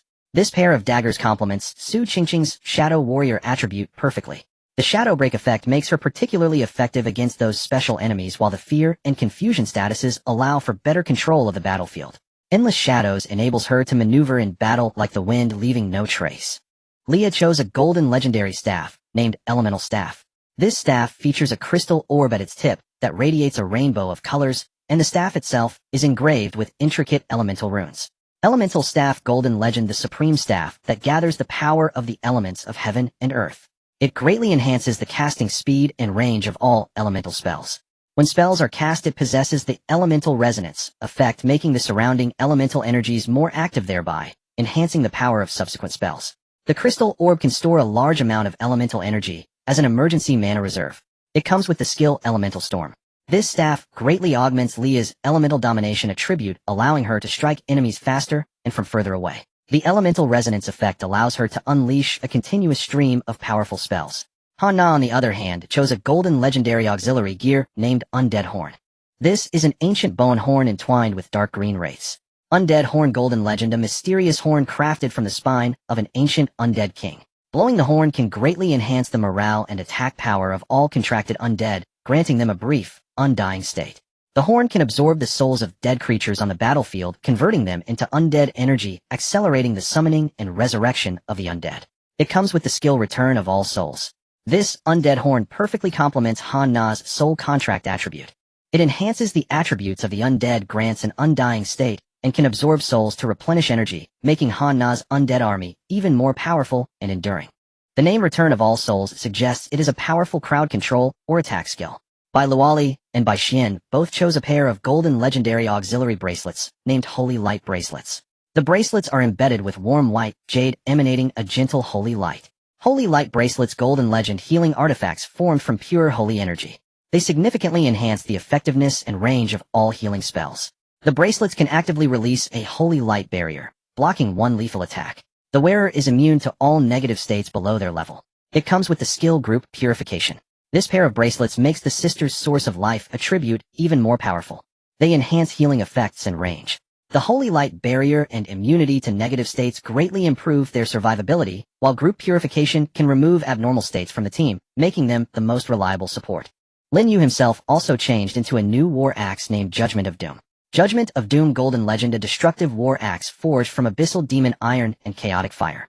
Each attack carries a judgment effect dealing extra true damage to enemies and has a chance to trigger the destruction effect, significantly reducing their defense. The war axe can absorb the life force of enemies, converting it into the user's own health.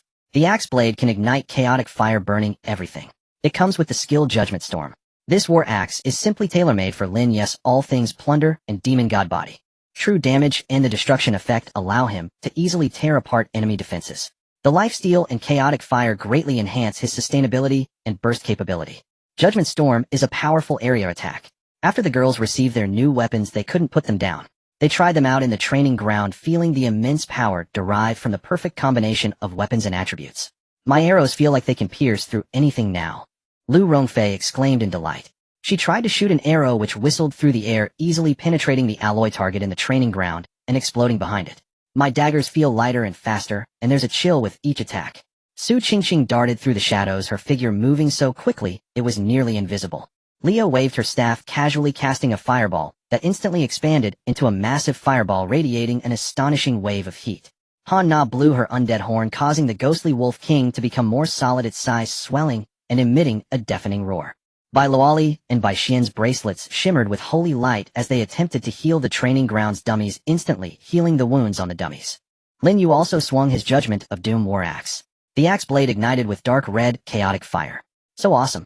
Bai Xian sighed. I feel like we could take on 100 king-level monsters now. Yes, with these weapons our strength has greatly increased. Han Na said excitedly. As for Gu Jin, she didn't need to. Her golden attributes. With just a thought she could summon her weapons. Just as everyone was immersed in the joy brought by their new weapons, the system prompt sounded again. Ding. System upgrade completed. Subsequent new members will automatically appear in this carriage. This prompt left everyone stunned. New members. Automatically appearing. This was completely different from the previous method where Lin Yu had to personally touch to awaken them. New members. Automatically appearing. How humane. Just as they were discussing this new prompt, a blinding light suddenly illuminated the empty space in the center of the carriage. The blinding light persisted for a few seconds. Then it gradually converged and ultimately dissipated. When the light completely vanished, a figure appeared in the center of the carriage. Everyone held their breath, curiously gazing at the newly appeared person. Lin Yu's gaze also immediately locked. She was a very young-looking woman, petite in stature, dressed in a somewhat tattered combat outfit with an exotic style. Her hair was smooth and black, cut short to her ears with bangs neatly falling over her forehead. Her features were exquisite and her skin was fair. Her face seemed somewhat youthful, yet her expression was resolute. At that moment she was with her eyes closed, enveloped in a faint white halo, clearly in a sleeping state, just like those Lin Yu had awakened before. Another new member has arrived, and she looks like she's from an island nation. Bai Xian quietly asked, her tone tinged with curiosity. It seems so. Lin Yu nodded as he stepped forward. He reached out and gently placed his hand on her forehead. A gentle energy flowed from his palm into the woman's body. A few seconds later her eyelashes fluttered, and then she slowly opened her eyes. Master. The woman's voice was soft, carrying a hint of sweetness. Thank you for awakening me, Master. She respectfully bowed to Lin Yu, her movements very standard. No need to be polite. Lin Yu observed her and asked, what is your name? Which country are you from?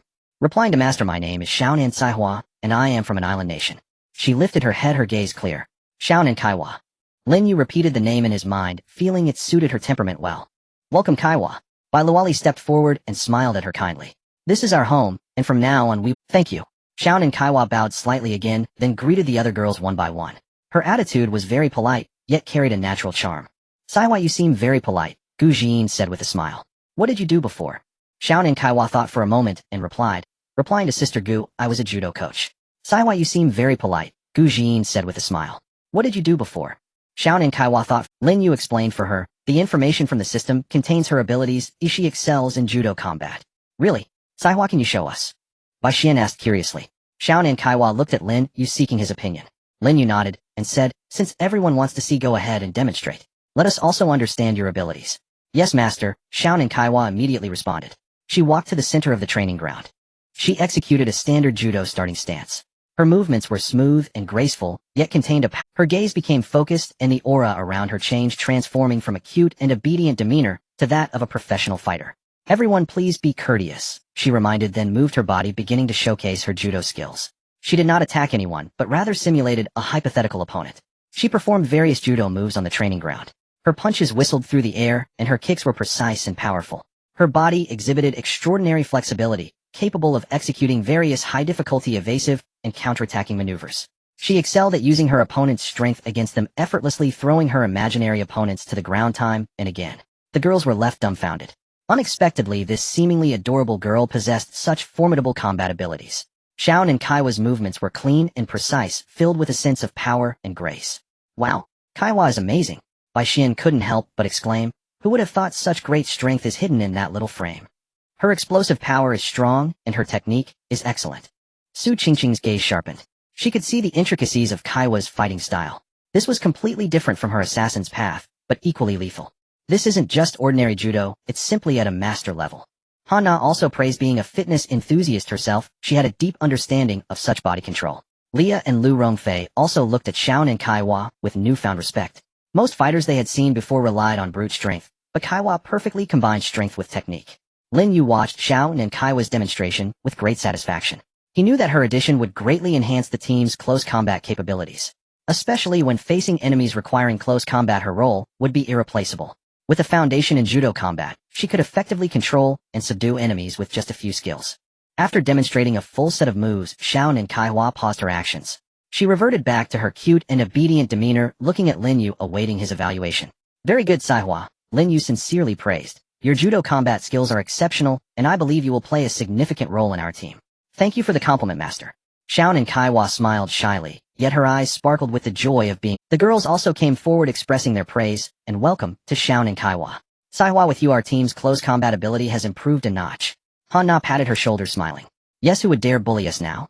Kaiwa can just throw them over her shoulder. Xiao and Kaiwa felt a bit shy hearing everyone's praise, but her heart felt warm. She knew she had already integrated into this team. Lin Yu looked at Xiao and Saihua, already starting to think about what kind of weapon and skills to exchange for her. Her judo combat ability was outstanding. If matched with a suitable weapon and skills, her combat power would reach an astonishing height. Soon Lin Yu already had a preliminary idea. Lin Yu gazed at Xiao and Saihua, already forming a preliminary idea in his mind. Her judo combat style emphasized close quarters grappling, using softness to overcome hardness and leveraging strength against strength. If she were given a lightweight weapon, it might not allow her to fully utilize her strength advantage.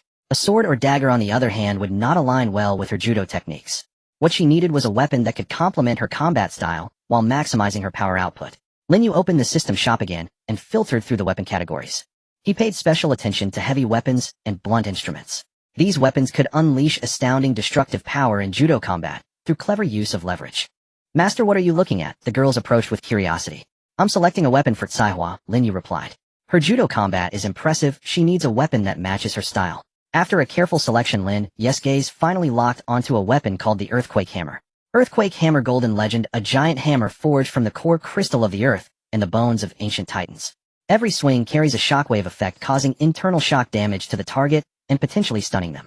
Striking the ground triggers a land split effect, dealing area damage and slowing enemies in a fan-shaped area ahead. The hammerhead can absorb impact and rebound it against the enemy. It comes with a skill Titan strength. Lin Yu's eyes lit up upon seeing this skill description. This hammer seems tailor-made for Xiao and Kaiwa. The shockwave effect causes internal shock damage and stunning, perfectly aligning with the principles of control and destruction in judo.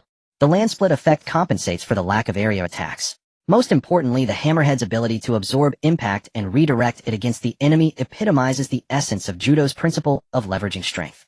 The accompanying skill Titan strength suggests it is a powerful amplification skill. This hammer is perfect for Saihua. Lin Yu immediately exchanged for the Earthquake Hammer. A massive warhammer appeared in Lin Yu's hand, showcasing an ancient stone color. The hammerhead was enormous and heavy, exuding a sense of tremendous power. Saihua, come here. Lin Yu beckoned Xiao and Kaiwa. She immediately walked over and stood respectfully before him. Lin Yu first provided her with a power-boosting skill. Then he handed her the earthquake hammer. This earthquake hammer is very suitable for your judo combat. Give it a try. Xiao and Kaiwa took the earthquake hammer, feeling the heavy power emanating from it. It's so heavy, but... Xiao and Kaiwa said softly. She tentatively swung the hammer, and it seemed to become light in her hands, tracing a beautiful arc with her movements. Xiao and Kaiwa tested the earthquake hammer on the training ground.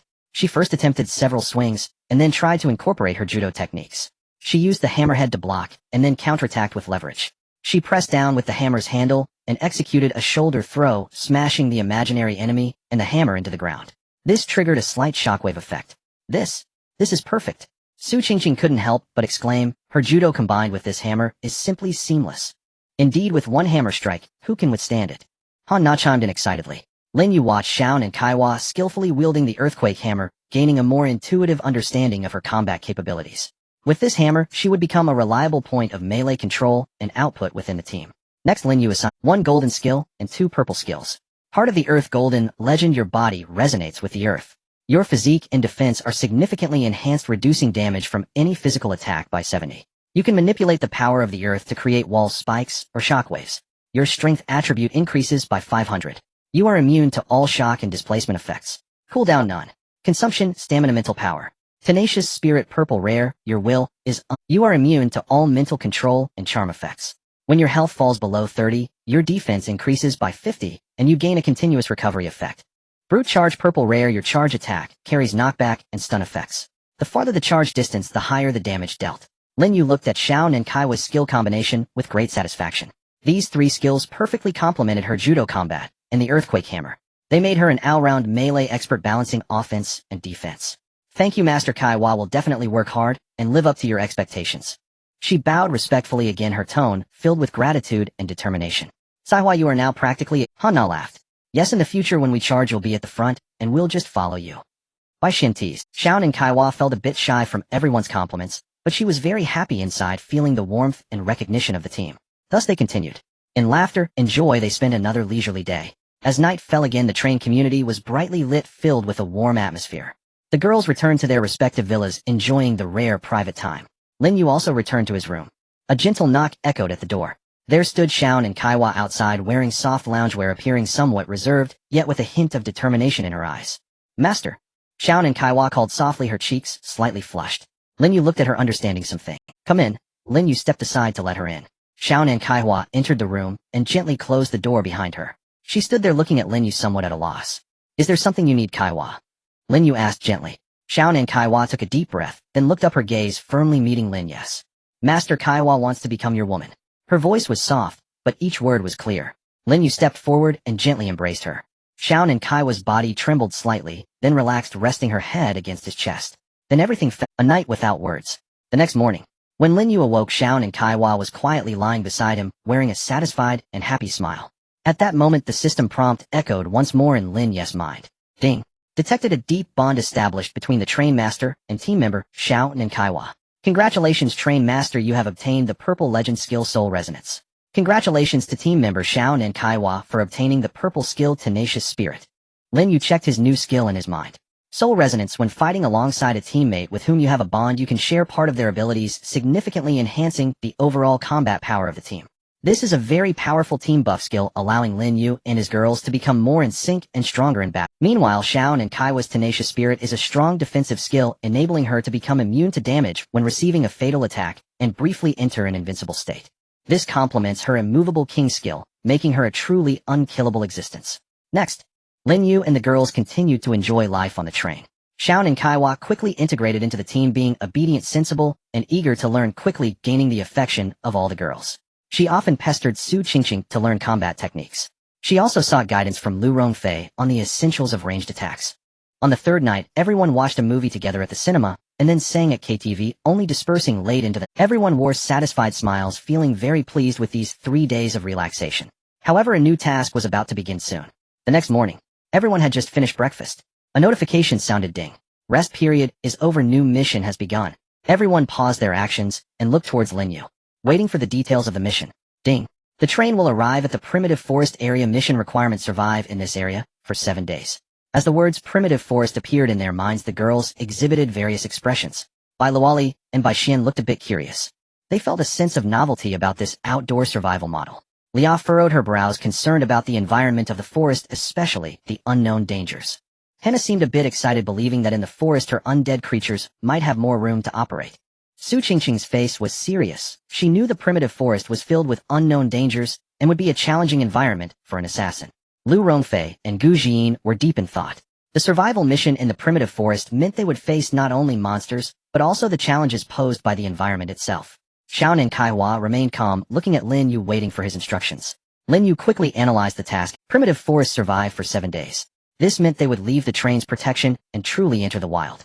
This was completely different from the previous city defense task. City defense meant defending a fixed location. In contrast, the survival mission was filled with variables and uncertainties.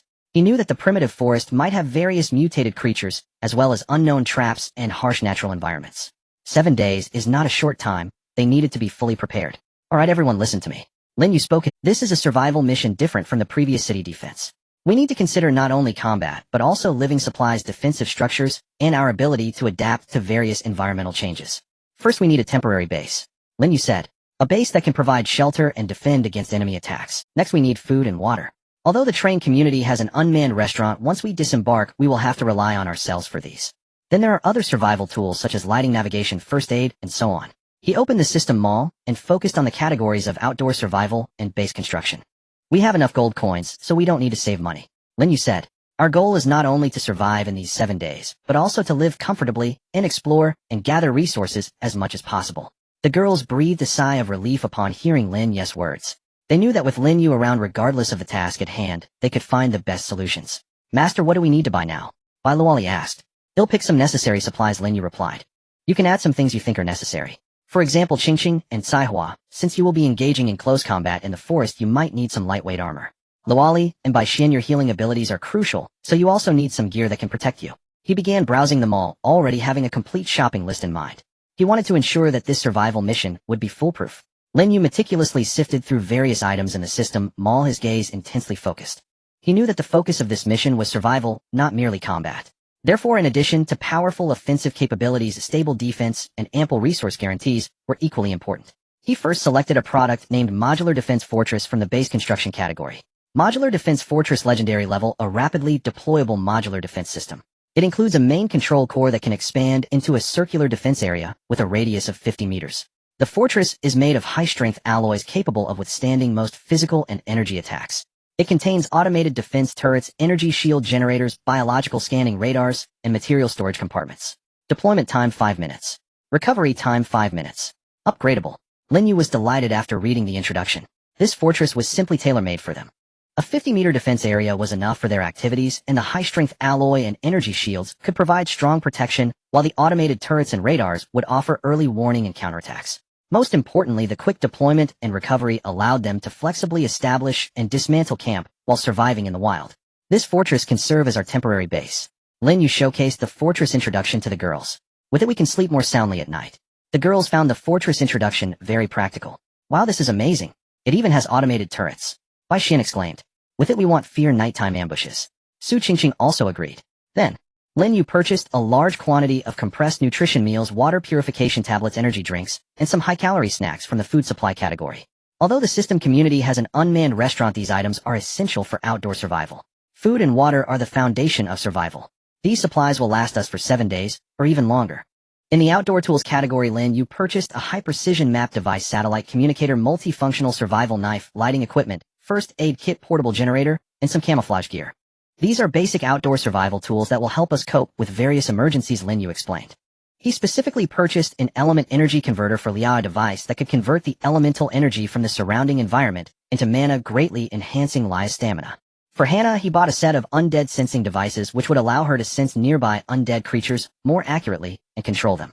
For Bai Luoli and Bai Xian, he acquired a set of life detection instruments to help them detect injured teammates or creatures in the forest for timely treatment. For Lu Rongfei and Gu Jin, he purchased a set of high-altitude reconnaissance drones capable of scouting from 10,000 meters above the forest, providing a broad field of vision. For Su Qingqing and Xiao and Caihua, he bought individual exoskeleton armor, which is lightweight and flexible, enhancing their speed and strength and providing extra protection in close combat. Lin Yu also acquired some special reconnaissance equipment and spare weapons for himself. Alright, the procurement of supplies is complete. He looked at the fully loaded system backpack, feeling much more at ease. Now we are 30 minutes away from the primitive forest. The atmosphere inside the train carriage grew somewhat tense, yet it was mostly filled with anticipation. The girls put on the outdoor camouflage outfits that Lin Yu had bought for them, and checked their weapons and gear. After donning their camouflage outfits, Bai Luoli and Bai Xian appeared somewhat cute, but their eyes were filled with seriousness. Leah held her elemental staff tightly in her hand, ready to cast spells at any moment. Han Na blew her necromancer horn, and the ghostly wolf king growled beside her, as if sensing the impending. Su Qingqing and Xiaon and Kaiwa donned their powered exoskeleton armor, their figures appearing more formidable and exuding a sense of strength. They checked each other's gear, excitement evident on their faces. Lu Rongfei operated her high-altitude reconnaissance drone, making final adjustments in the community. Lin Yu looked at the prepared team, filled with confidence. With these powerful weapons, attributes, and ample supplies, he believed they could face any challenge in the primordial forest. Is everyone ready? Lin Yu asked. Ready, master. The girls replied in unison, their voices loud. Good. Lin Yu nodded. Remember, in the wild, vigilance comes first. Teamwork and mutual support are no matter what situation arises, do not panic. His words steadied the girls' emotions. They knew that as long as Lin Yu was there, they had nothing to fear. Time passed second by second as the train traveled smoothly. Ding! The destination is approaching. Please prepare to disembark, train conductor and team members. The system prompt sounded and the train's speed began to slow, finally coming to a complete stop with a slight jolt. The train doors slowly opened. A damp and vibrant atmosphere rushed in. Lin Yu walked at the front, stepping out of the carriage with the girls closely following. Before their eyes lay a vast and boundless primordial forest. Towering ancient trees blocked out the sun, allowing only sparse rays of light to trickle through, casting mottled shadows on the ground. The air was thick with the scent of damp earth and decaying plants, carrying a raw and wild fragrance. Various unknown plants grew wildly. Vines intertwined and shrubs flourished, forming natural barriers. The sounds of insects chirping and birds calling filled the air, along with distant, indistinct roars from beasts. This made the forest appear both vibrant and fraught with unknown dangers. In the distance, a thin mist shrouded the depths of the forest, adding an air of mystery. There were no signs of human activity, only the most primal nature. So big. Bai Xian couldn't help but exclaim softly. The air here is fresh, but it feels a bit eerie. Leah wrinkled her nose, sensing the elemental energy wafting in the air, which seemed to carry a hint of wildness. Lu Rongfei maneuvered the drone into the air, but soon discovered that the tall trees and dense canopies greatly limited the drone's visibility, forcing it to scout only a localized area. Lin Yu stood at the train door, surveying the surroundings. He noticed they had stopped in a relatively flat clearing where the towering trees did not directly obstruct the train. This clearing appeared to be a naturally formed platform. This place seems relatively safe, suitable for us to establish a temporary base. Lin Yu pointed at the clearing. Let's set up the fortress first. Just as he was about to take out the main control core of the modular defensive fortress, he suddenly heard an unusual rumbling sound. The sound came from deep within the forest, initially faint, but soon growing louder and clearer. It was a heavy and rhythmic rumble accompanied by metallic grinding and the roar of engines. What is that sound? Han Na's expression changed. Lin Yu's face also grew serious. He was all too familiar with this sound. It's the sound of engines. Su Qingqing recognized it too. And there are quite a few of them, Xiaon and Kaiwa added. The rumbling grew closer, and the ground began to tremble slightly. Lin Yu knew that this was not some wild beast or mutated creature. He looked in the direction of the sound, where enormous shadows were faintly swaying amidst the dense canopies. In the next moment, the trees were violently pushed aside, revealing over 20 massive steel monstrosities right before their eyes. They were tanks. More than 20 fully armed tanks crushed the ground beneath their treads, their dark muzzles aimed directly at them, charging out from the depths of the forest with an overbearing arrogance. When those 20 tanks charged out from the forest, all the girls were stunned. Their faces were filled with shock and Tanks stay. Bai Luoli exclaimed, how could there be tanks here? This is unreasonable. This is a primordial forest. Bai Xian's eyes widened as she struggled to comprehend the scene before her. Lin Yu's expression darkened significantly. He had anticipated various mutated creatures, or even zombies in the primordial forest, but he never expected to encounter a tank squad here. Moreover, it seemed their target was none other than his group. These tanks were not models from before the apocalypse. Their armor looked thicker and their turrets larger. The treads even had sharp protrusions, clearly modified in some way. The rumbling was deafening. Over 20 tanks came to a stop about 200 meters away from them. They formed a semicircular encirclement. The dark muzzles were all aimed at Lin Yu and his team. Immediately, one of the tanks positioned in the center had its turret hatch slowly open, and a man dressed in a military uniform and wearing a military cap poked his head out. He bore a grotesque scar on his face, and a smug, cold smile hung at the corner of his mouth. Well, if it isn't the train conductor himself. The man spoke. His voice echoed through a loudspeaker carrying a harsh electronic buzz that reverberated throughout the forest. I didn't expect to run into you chosen ones here as well. Lin Yu squinted. He looked at the arrogant man, his heart growing. This guy clearly knew their identities, even referring to them as chosen ones. This indicated that they were not ordinary enemies, but rather organized and purposeful. Who are you? Lin Yu asked in a deep voice, a hint of coldness in his tone. Who are we? The scar-faced man laughed heartily, his laughter filled with mockery and disdain. We are the rulers of this forest. We are the hunters who reap, you chosen ones. He extended his hand, pointing at the train behind Lin Yu, and then at Lin Yu and the girls. You chosen ones receive generous rewards every time you complete a mission, right? You have quite a few good things on you. The scar-faced man's gaze swept over the girls, filled with unabashed greed. Especially this train of yours, it's a real treasure. If you know what's good for you, hand over all the rewards on you, as well as this train. And then leave behind all you perhaps I might even leave you a whole corpse. His words were filled with insult and provocation, causing the girls' expressions to darken. Bastard. Han Na with the fiercest temper shouted, you're asking for death. Leah's elemental staff began to gather flames. Her eyes were filled with fury. Su Qingqing and Lu Rongfei also tightened their grips on their weapons, staring coldly at the arrogant man. Bai Luoli and Bai Xian huddled closely beside Lin Yu. Though slightly nervous, their gazes were filled with Xiao and Kaihua remained silent, merely gripping her earth-shattering hammer tightly, as a powerful aura began to coalesce around her. Lin Yu's face was ashen. He never expected that upon arriving in the primitive forest he would encounter such enemies. Moreover, it was clear that they were well prepared, targeting their rewards and train. Do you think you can deal with us using these pieces of scrap metal, eh? Lin Yu said coldly, his tone filled with disdain. He pointed to the tank squad behind him. These are the latest models from our Iron Legion. Each one is equipped with high-energy armor-piercing shells and He pointed to the tank squad behind him. These are the latest models from our Iron Legion. Each one is equipped with high-energy armor-piercing shells and electromagnetic pulse cannons. Don't think that just because there are only a few of you we can't level a mountain. His smile faded and his gaze turned. The scarred-faced man said arrogantly. In the face of absolute firepower, any flashy ability is merely... The scarred-faced man said arrogantly. In the face of absolute firepower, any flashy ability is merely a paper tiger. He waved his hand, and the tank squad behind him immediately adjusted their cannon muzzles, the turrets emitting a dull sound as they aimed at Lin Yu and his team. This is your last chance, hand over everything or die. The scarred-faced man issued his final ultimatum. Just as Lin Yu was preparing to order the girls to unleash their powers and prepare for battle, a petite figure suddenly walked out next to him. It was Xiao and Kaiwa. She stood in front of Lin Yu, facing the more than 20 steel behemoths and the arrogant scarred-faced man. Gripping the earth-shattering hammer tightly, the hammerhead glimmered with a heavy sheen in the sunlight. Master. Xiao and Kaiwa's voice was soft, yet it clearly reached Lin Yu's ears. Please allow Kaiwa to deal with these enemies. Her tone was calm and resolute, with not a hint of hesitation. Lin Yu looked at Xiao and Kaiwa's back, feeling moved. He understood what Kaiwa meant. She wanted to take on this tank squad alone. The girls looked at Xiao and Kaiwa with some... They hadn't expected that Kaiwa would voluntarily step up, wanting to face so many tanks by herself. The scarred-faced man, seeing Xiao and Kaiwa step forward, was momentarily stunned, then erupted into mocking laughter again. Huh? Little girl, who do you think you are? Superman. You think you can take on my Iron Legion alone? He pointed at Xiao and Kaiwa and shouted to his subordinates, blow this ignorant little girl to smithereens. He dismissed Xiao and Caihua, thinking she was merely a sacrificial lamb. However, Xiao and Kaiwa's gaze was unusually calm, and her face even bore a hint of a smile. She ignored the scarred-faced man's taunts, simply standing there quietly waiting for Lin Yu's command. Lin Yu looked at Xiao and Caihua, knowing she had the strength. Her Heart of the Earth trait granted her incredible physical defense and strength. Her earth-shattering hammer also possessed immense destructive power. All right, Kaiwa, go ahead. As soon as he finished speaking, a brilliant light burst from Xiao and Kaiwa's eyes. Yes, master. The scarred-faced man, seeing Lin Yu truly send a little girl into battle, was momentarily taken aback, then laughed maniacally again. Ha ha ha. Is this train master a fool? How could he send a little girl to her death? It seems that you chosen ones are nothing special. He arrogantly waved his hand. Open fire. Flatten her along with the ground beneath her. As the scarred-faced man commanded, the turrets of more than 20 tanks unleashed flames. Boom, boom, boom.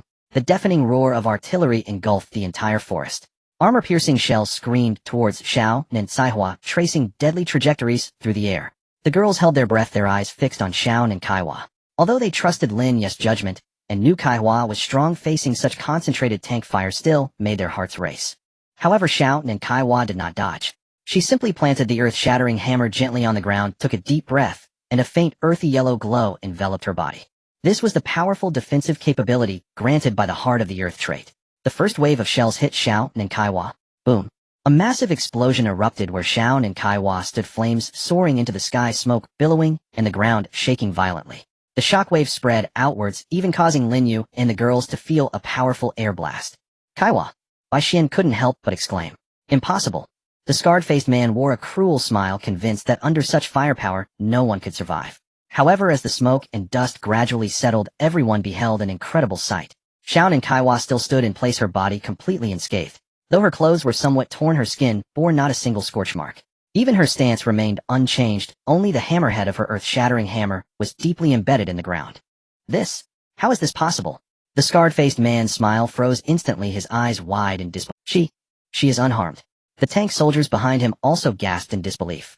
Lin Yu and the girls let out a sigh of relief. They knew Kaiwa's defense was strong, but they hadn't expected her to withstand a volley from more than 20 tanks without a scratch. Incredible. Kaiwa. Hana couldn't help but shout. She's like a human fortress. Leah marveled as well. Xiao and Kaiwa raised her head, her gaze calmly sweeping over the tanks. She sensed the impact of the shells, but thanks to the 70 physical damage reduction from the Heart of the Earth trait, along with the Hammerhead's ability to absorb the impact, she had nearly negated all damage. No longer waiting, her petite figure suddenly sprang into action. She took large strides and charged straight towards the nearest tank. Her speed was astonishing, each step resonating with a heavy sense of power, the earth responding to her footsteps. Quick, keep firing. Don't let her get close. The scarred-faced man snapped back to reality and screamed hysterically. The tank squad opened fire once more, shells raining down like droplets of rain. But this time Xiao Nankaiwa no longer braced herself against the onslaught. She employed the agility of judo, weaving through the barrage with an astonishing flexibility. Her body seemed to merge with the earth, each evasion perfectly timed, each acceleration remarkably precise. Explosions erupted around her, yet the shockwaves failed to halt her for even a moment. She can't possibly be hit, a tank soldier exclaimed in terror. She's a monster. She's not human. Another tank soldier's voice trembled with fear. Lin Yu and the girls watched in shock as Xiao Nankaiwa darted through the flames of war. Her speed and agility far surpassed their expectations of a heavy weapons user. Her Heart of the Earth trait synchronizes her with the ground, greatly enhancing her speed and agility while running on the surface, Lu Rongfei explained, her eyes filled with admiration. Moreover, her Berserker Charge trait makes her even more threatening. During her charges, Su Qingqing added. Xiao Nankaiwa swiftly reached the front of the first tank.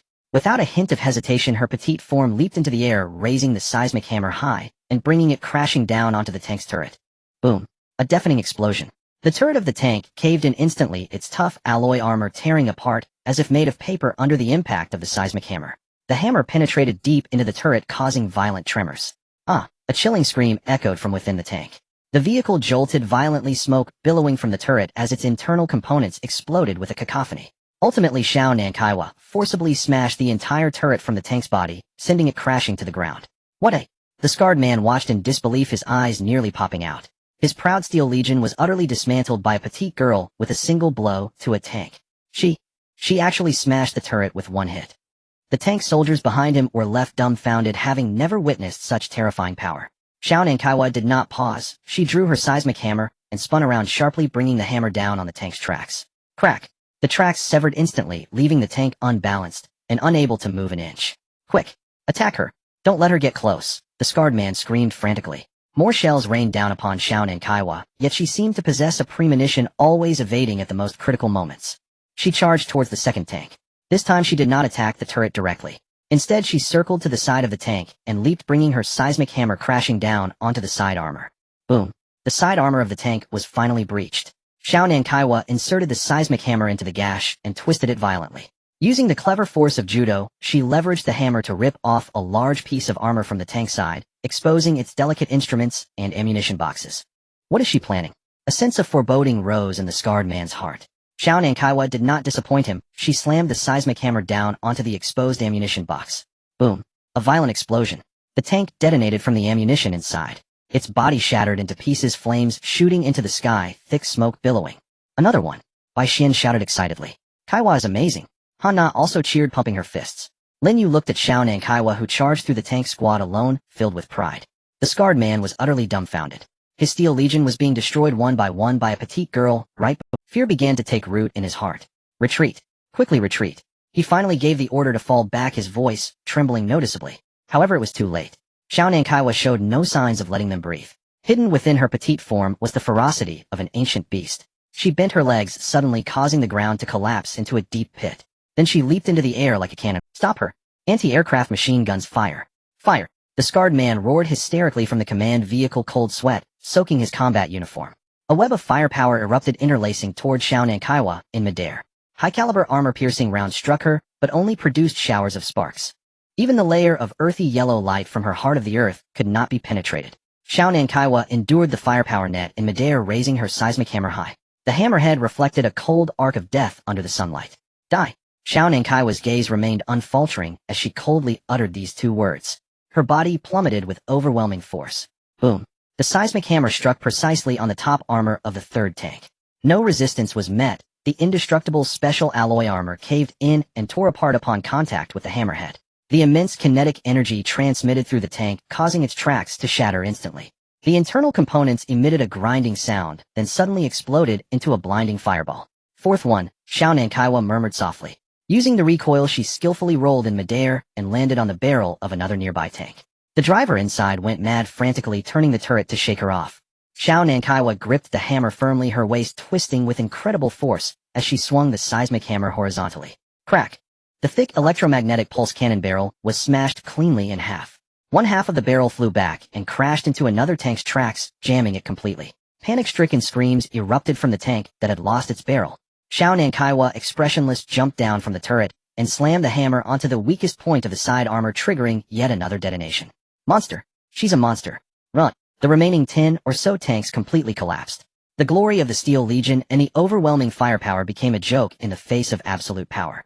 The tank soldiers disregarded everything, turning their vehicles around in an attempt to escape this forest of death. Yet Xiao Nankaiwa's speed far surpassed theirs. She moved like an unyielding meat grinder, weaving through the forest of steel, leaping, crashing down. Each swing of the seismic hammer was accompanied by the destruction of a tank and the sound of deafening explosions. 5 minutes. Just 5 minutes had passed. The 20 or so heavy tanks that had once been invincible were now nothing more than burning heaps of scrap metal.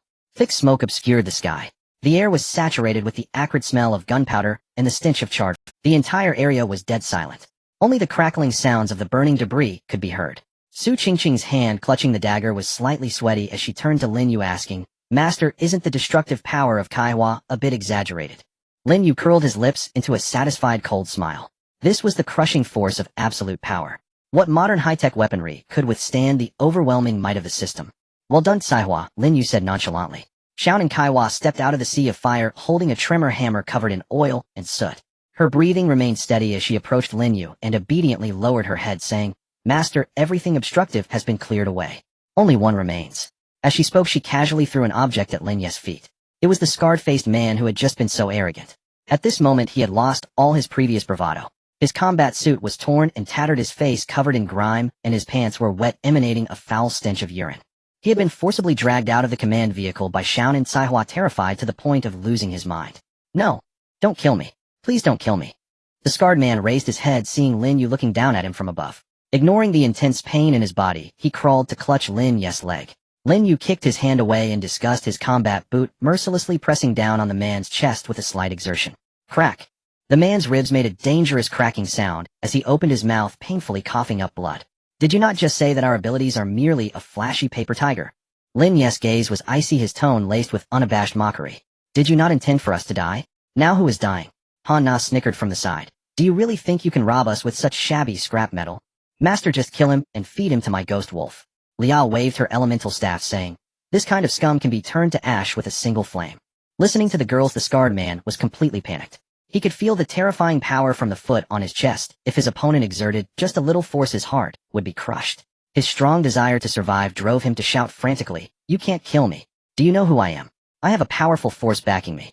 Lin Yu raised an eyebrow, the pressure of his foot unchanged. "Oh, do tell. Perhaps I might just let you go if I—" The scarred man seemed to grasp at a straw of hope, gasping hurriedly as he shouted, "I'm from the Steel City. Our lord possesses the largest armored force and munitions factory in the entire war zone. I'm just the captain of the vanguard. If you kill me today, Steel City will never let you off. You few are nothing in front of a multitude. Let me go, and we can wipe the slate clean." Steel City, Lin Yu murmured to himself. The scarred man thought Lin Yu was afraid, a twisted smile appearing on his face as he said, "That's right. The lord of the city is extremely protective. If you dare to touch me, hundreds of super tanks will flatten you into mush by tomorrow. Just kneel and—" Crack! A crisp sound of bones breaking interrupted the words of the scarred man. His smile forever frozen on his face, his eyes bulged, and his neck twisted at an unnatural angle. Lin Yu expressionlessly withdrew his hand. He despised being threatened, especially by a waste whose life was literally in his hands. Ding. Defeated the enemy faction leader. All things plunder golden legend triggered. Successfully plundered white attribute basic armor driving. Listening to the notification sound from the system in his mind, Lin Yu disdainfully curled his lip.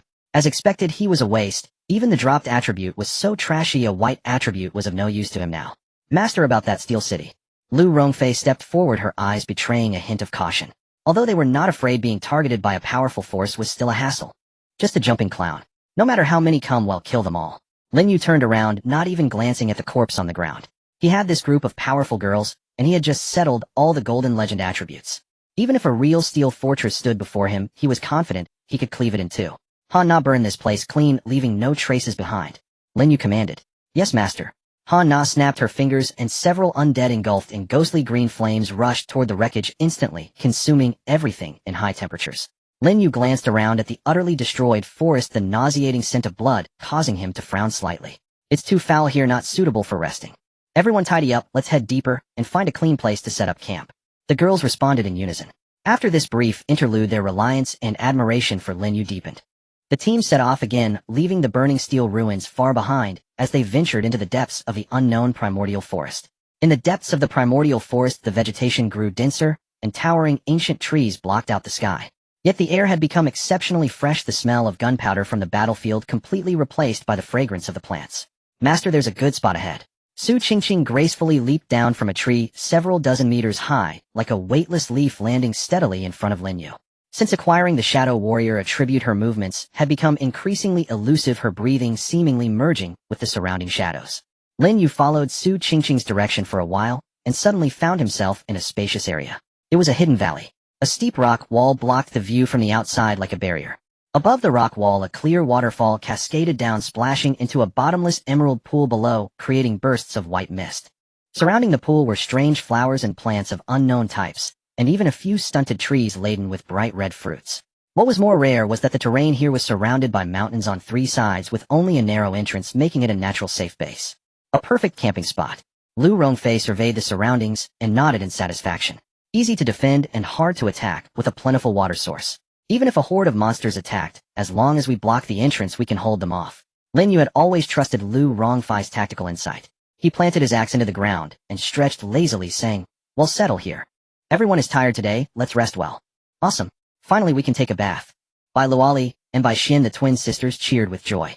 Although they had acquired the powerful source of life attribute, they were still girls who cared about cleanliness, and the dirt on them had been uncomfortable for a long time. Don't rush into bathing just yet, let's get the camp ready first. Jean, Han, now you two come with me to hunt for some game nearby. Lin Yu smiled and waved them over. Eating nothing but compressed biscuits on the train has left my mouth as bland as a bird's. Gu Jin remained silent, quietly following behind Lin Yu. Han Na excitedly whistled. Got it. Master, watch me bring back a few fat pigs. The girls remaining at the campsite began to divide their tasks. Leah used wind magic to blow away the fallen leaves on the ground, clearing a flat area. Shaun and Kaiwa wielded a ground-shaking hammer, smashing several large rocks into flat slabs to create natural tables and seats. The Bai sisters then started setting up tents, laying out moisture-proof mats and sleeping bags. Lin Yu took Gu Jin and Han Na for a stroll around the outskirts of the valley. The ecosystem here had evidently mutated due to the energy of the apocalypse.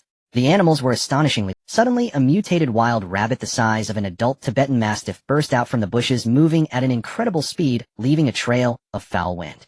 Bang! Before Lin Yu could make a move, Gu Jin didn't even raise her hand to aim. Her sidearm seemed to have a life of its own as it flew into her palm. A crisp gunshot rang out. The mutated rabbit's head exploded in a spray of blood. The absolute marksman effect of absolute hit required no aiming whatsoever. Bang! Before Lin Yu could make a move, Gu Jin didn't even raise her hand to aim. Her sidearm seemed to have a... Gu Jin expertly spun the gun before holstering it, her face expressionless though her ears flushed slightly. Master, you flatter me, it was just a rabbit.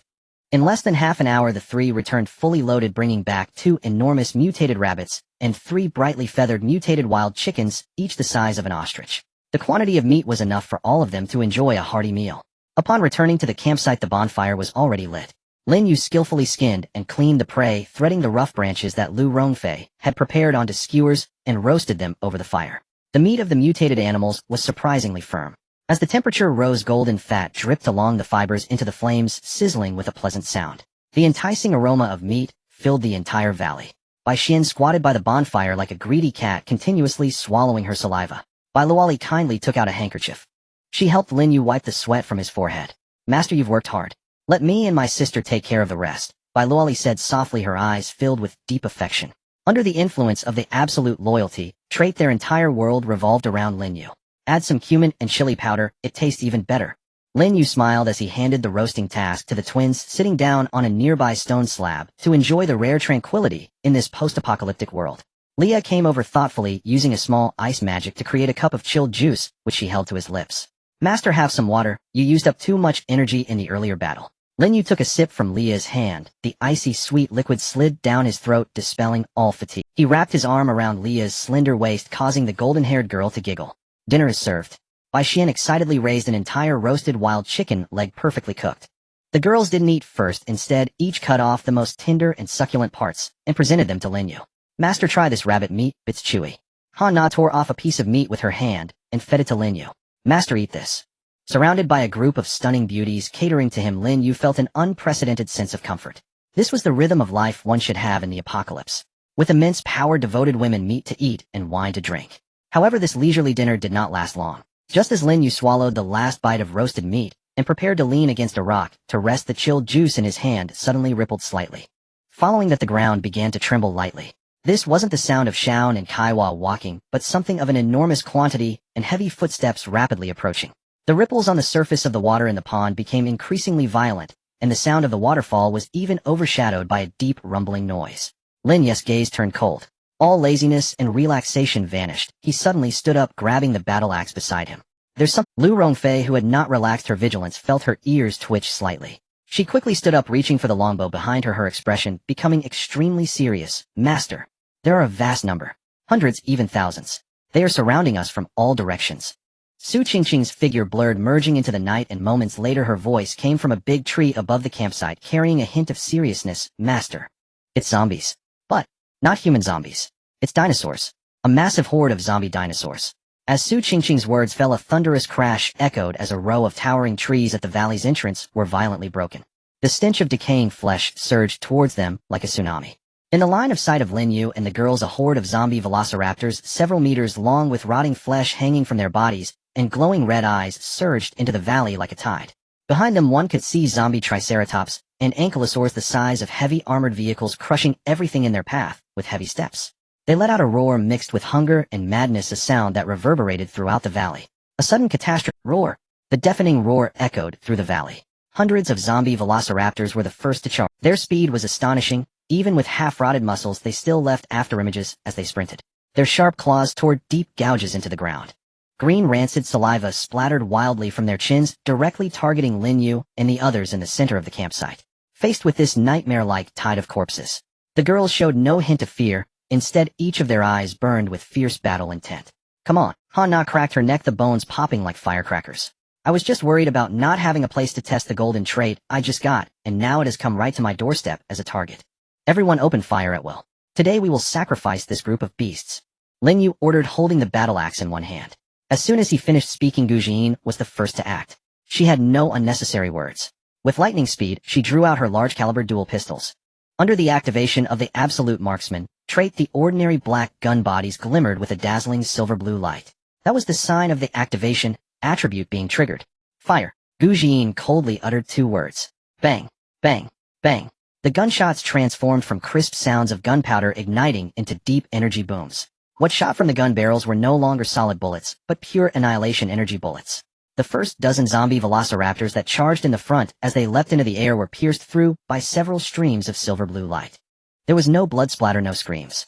The moment they were hit, the effects of rule-level armor piercing and area explosion triggered simultaneously. The bodies of those dozen velociraptors disintegrated in midair like fragile sand sculptures caught in a storm, turning into clouds of flying ash.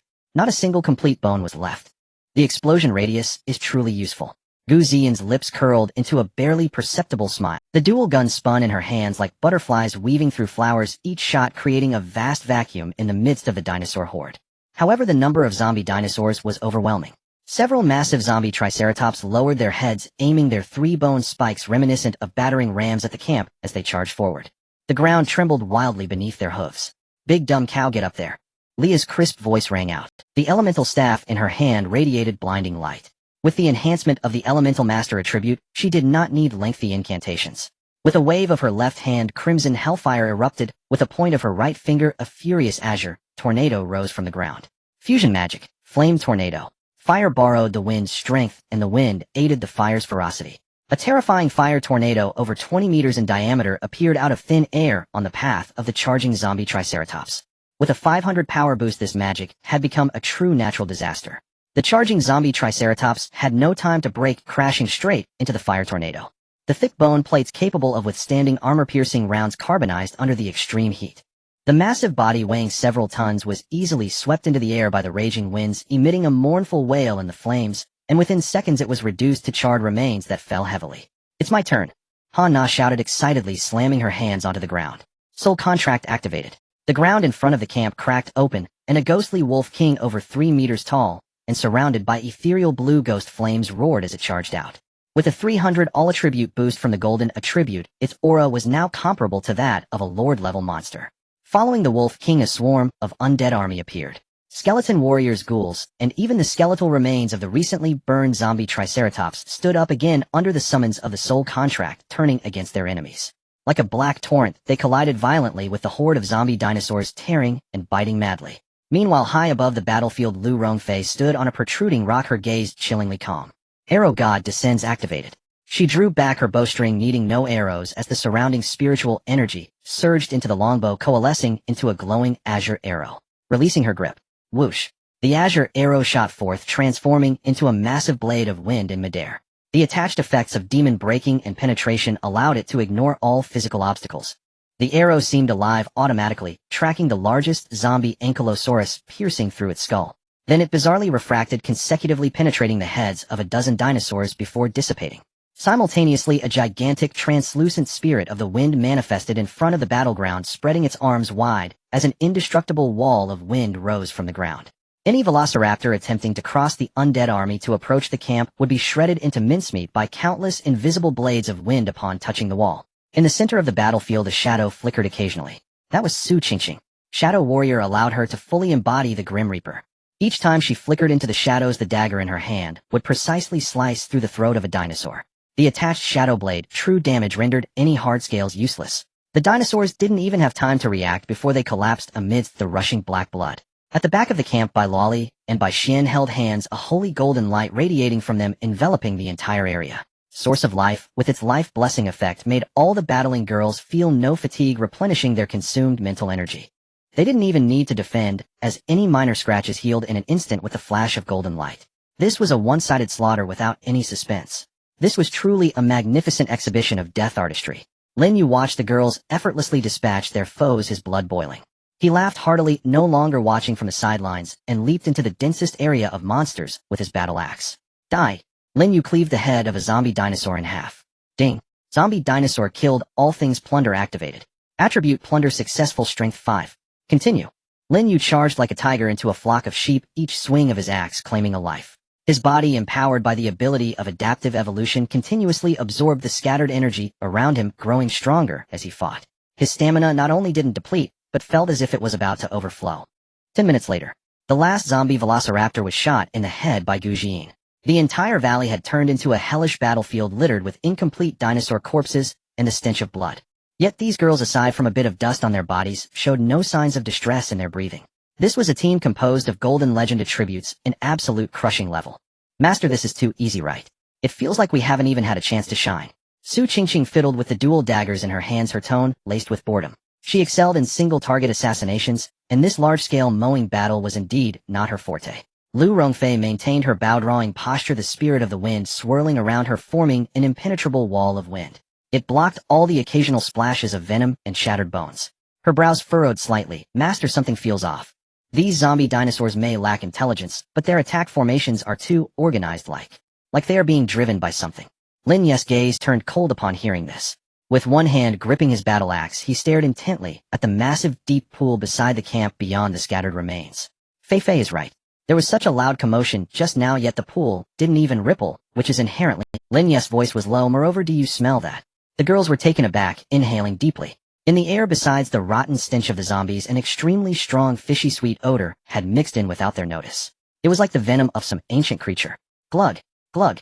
The previously calm surface of the pool suddenly began to boil violently. A large number of black bubbles surged from the bottom of the pool, bursting open and releasing a pungent toxic gas. Step back, Lin Yu shouted sternly. Boom.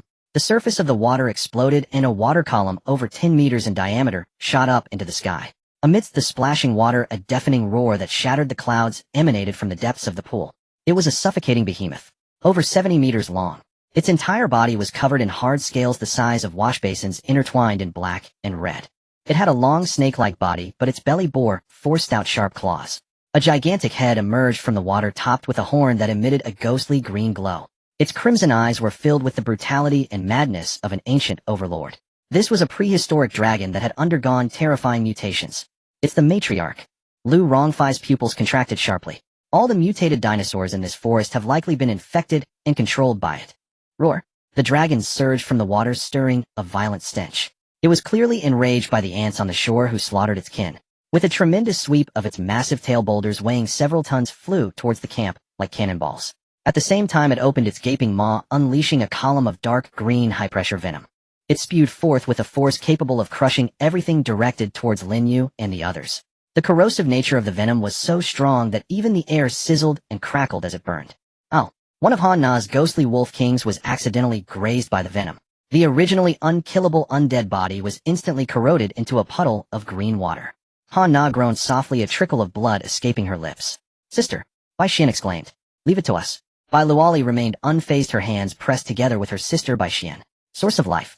2 brilliant golden beams of light descended from the sky, instantly enveloping the entire team. The gentle glow of life blessing rippled outward. The backlash Han Na suffered was healed. Even the lethal poison in the surrounding air was completely purified the moment it came into contact with the golden light. Master, its pressure is too strong, ordinary attacks can't breach its defenses. Lu Rongfei fired 3 arrows in quick succession, each infused with a demon-breaking effect, striking the dragon's scales. Yet they merely sparked and bounced off. Lin Yu cracked his neck, the sound of popping bones causing discomfort. He gazed at the towering behemoth in midair, a bloodthirsty grin creeping upon his lips. Can't breach its defenses. Then we'll smash it hard. Qingqing Jin, get ready to find its weakness. Today I'm going to skin this giant worm alive. Understood. Su Qingqing's voice suddenly vanished into the air. Shadow Warrior was fully activated. Her body melted into a dense shadow hugging the ground. In a manner that defied the laws of physics, the shadows cast by the dragon climbed rapidly along the boulder. The dragon's massive form left large blind spots under the moonlight.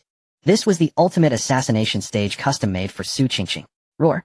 The dragon seemed to sense the approach of danger. It whipped its massive head like a small hill, trying to locate the hidden insect. Too late. A cold voice exploded in the dragon's ear. 3 inches beneath the dragon's reverse scales, a shadow unexpectedly elongated and solidified. Su Qingqing emerged from the darkness. She gripped 2 pitch-black daggers with both hands, without hesitation, pouring all her physical and mental strength into them. A layer of distorted space shimmered on the surface of the daggers. That was the true damage of the shadow blade. Break for me. The sound of piercing.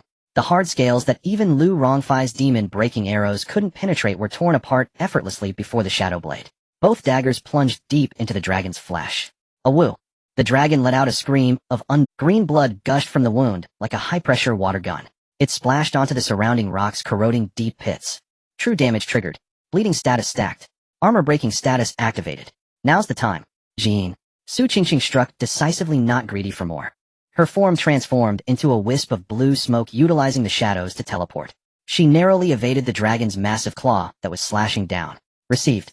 Gu Ziyan's cold voice came from behind the camp.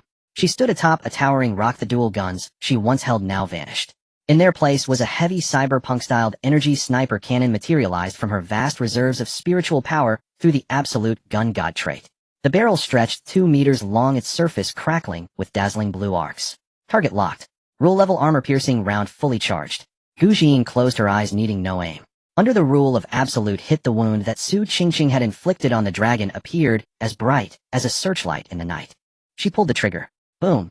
There was no smoke from gunpowder, only a blue beam of high-energy particles as thick as a barrel slicing through the night sky. This beam ignored the distance of space, directly piercing through the dragon's neck wound. Bang! A dull explosion echoed within the dragon's body. The area explosion effect wreaked havoc inside its flesh. The dragon's massive body convulsed violently, chunks of flesh mixed with shattered scales raining down from the sky. It was completely driven to madness. As the absolute ruler of this forest, when had it ever suffered such a severe blow? Roar. Amidst the deafening roar, the dragon abandoned its physical attacks on the girls. It hovered over the pond, its abdomen beginning to swell violently. The emerald green horn atop its head erupted with a radiance more dazzling than the sun. The air around began to distort, and the once dense dark clouds in the sky started swirling madly. A massive vortex formed. Countless black lightning bolts were drawn down from the vortex, converging above the dragon's horn. An aura of destruction that sent shivers through the soul enveloped the entire valley. Not good. It's about to unleash its ultimate move. Lu Rongfei's face changed drastically, sensing that the spiritual energy of heaven and earth around was being drained by that horn. Spirit of Wind, Arrow, Absolute Defense. Waves of fierce wind crystallized into solid blue barriers, shielding everyone. Lia also couldn't afford to hold back her magical power, pouring out like a flood elemental barrier. Rise. A heavy shield infused with ice, fire, and earth elements shot up from the ground. Han Na summoned all of her ghostly wolf kings back to her side, using their undead bodies to form a meat wall at the outermost layer. Everyone retreat behind by Lolly and by Xian. Just then Lin Yu's voice rang out like a thunderclap. He did not retreat, but instead boldly walked to the front of the team against the terrifying pressure. Master, what are you doing? Come back. This energy is too terrifying, even all of us combined can't withstand it. Bai Luoli's eyes filled with tears, wanting to rush out to pull him back. Listen, don't come over. Lin Yu turned back and glared at her, his tone carrying an undeniable authority. The absolute loyalty trait instinctively made the girls halt in their tracks. They could only watch helplessly as Lin Yu faced the source of destruction alone. In the sky, the dragon's charge was finally complete. It was a pure black lightning ball over 5 meters in diameter. The energy contained within was enough to flatten the entire valley. Death Ray Abyss. As the dragon let out a venomous roar, the massive black lightning ball descended with the might to annihilate everything. It crashed down upon Lin Yu. Come on. Lin Yu howled to the sky, charging forward instead of retreating. His legs exerted tremendous force, creating a massive deep pit in the ground. Like a cannonball, he shot up into the sky, tightly gripping his battle axe. He swung it fiercely at the black sphere of death energy. Boom. The entire world fell silent in that moment. Blinding white light engulfed Lin Yu's figure. A terrifying shockwave radiated outward, pulverizing the surrounding trees and boulders. The girls were swept away by the shockwave. Despite the heavy shields protecting them, they were still shaken, their blood surging. Master! The heart-wrenching screams echoed in the valley. Yet at the very center of the brilliance, Lin Yu was not torn apart by the terrifying energy. A strange dark glow flickered across the surface of his body. This was the passive ability of All Things Plunder. Adaptive evolution was operating wildly. The violent thunder and death energy capable of destroying metal and stone upon contact with Lin Yu's body flowed into him, like rivers returning to the sea. Rushing into his body along the battle axe, his muscles rapidly expanded through tearing and reformation. The fluid in his veins was no longer blood, but wild energy. Lin Yu felt as if he might burst from the sheer force. Yet the exhilarating sensation of this endless power made him unable to suppress his wild laughter. Is that all you've got? Big longworm. Give me suck. As the light began to fade, the devastated valley was filled with the acrid scent of charred remains and a strong ozone odor. The girls supported each other to stand up, their eyes red as they fixed their gaze on the sky. There a figure stood proudly like a demon god. The upper half of Lin Yu's clothes had completely turned to ash in the lightning, revealing perfectly chiseled muscle line. Even more startling was that his skin shimmered with faint black lightning patterns. He emanated a terrifying pressure that inspired reverence. The master is not dead. The master is fine. Bai Xian cried in joy, jumping up and down in excitement. In the sky, the prehistoric mutated dragon revealed a hint of human-like fear in its crimson eyes. It couldn't comprehend how this strike, capable of destroying heaven and earth, could be consumed by this seemingly insignificant human. Burp. Lin Yu inappropriately let out a burp crackling with sparks. He twisted his neck, feeling the wild energy within him nearly overflowing. A grin spread across his face.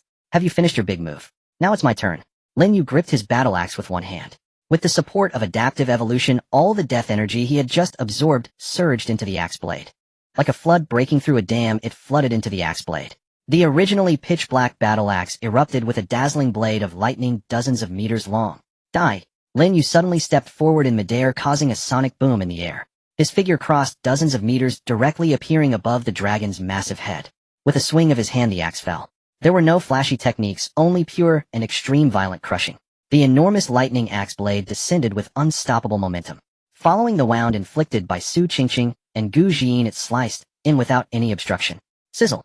The ear-splitting sound of tearing echoed through the night sky. In the astonished gazes of the girls, the mutated dragon, over 70 meters long, was directly cleaved in half by Lin Yu's axe from head to tail. A torrential downpour of black blood and entrails fell like rain. The dragon's mangled corpse crashed heavily back into the pool, creating a massive wave. At the same time, in Lin Yu's mind, the system's cold, yet beautiful notification sound erupted. Ding! Congratulations to the host for successfully killing the Lord-level mutated creature, Abyss Venom Dragon Mother. Triggered golden legendary entry, all things plunder. Judging. Success. Congratulations to the host for successfully plundering the supreme bloodline essence, Abyss Dragon Blood.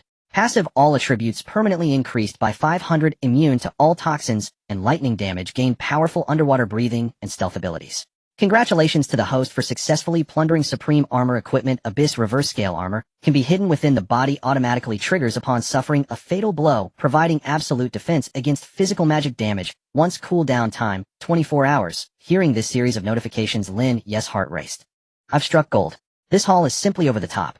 All attributes increased by 500, immunity to toxins and lightning, and even an extra life. Is this the perverse aspect of the golden entry, all things plunder? As long as he kills strong enough monsters, he can infinitely stack up, continuously gaining the top-tier attributes. Lin Yu took a deep breath, calming his excited emotions. He landed steadily at the center of the camp. Master! Before he could steady himself, a fragrant breeze rushed at him. Bai Xian and Bai Luoli rushed into his arms from either side. Following them were Han Na and Leah. The girls surrounded him, checking if he was injured. Tears soaked his chest. It's fine, I'm perfectly alright. Lin Yu smiled and ruffled Bai Xian's hair, casually pinching Han Na's perky rear. Your master is very tough, a mere mudfish can't kill me. Feeling the warm and soft encirclement around him, Lin Yu found his earlier battle fatigue instantly dissipating. Master, you were so cool just now. Su Qingqing stepped out from the shadows. A rare flush appeared on her usually cool face. Gu Jin silently put away her gun, standing not far away. Her gaze was fixed on Lin Yu's powerfully built muscles. Gulp! Just when the atmosphere turned extremely ambiguous, Lin Yu's stomach unceremoniously growled. Having absorbed and released such immense energy, his stamina was depleted. I'm hungry. Lin Yu rubbed his belly, looking at the pool beside him, now stained a dark red by the dragon's corpse. This place where the mother resides must have premium ingredients. Let's go, follow me into the water and catch some big fish. With the underwater breathing ability granted by the Abyss Dragon Blood, Lin Yu was even more agile underwater than on land. In less than 10 minutes, he emerged from the water carrying several mutated silver cod, each half a meter long, completely untainted by any virus. The camp buzzed with excitement once again. The remnants were swept away by Leah, using wind-based magic. Han Na rekindled a large bright campfire. Just eating grilled fish is boring. Lin Yu waved his hand, opening the system shop. Having just killed the mother, he received a huge amount of points. Without hesitation, he exchanged for 2 large crates of chilled craft beer. Wow, it's beer? Han Na's eyes lit up. In this zombie-infested apocalypse, having a sip of chilled beer felt more blissful than anything.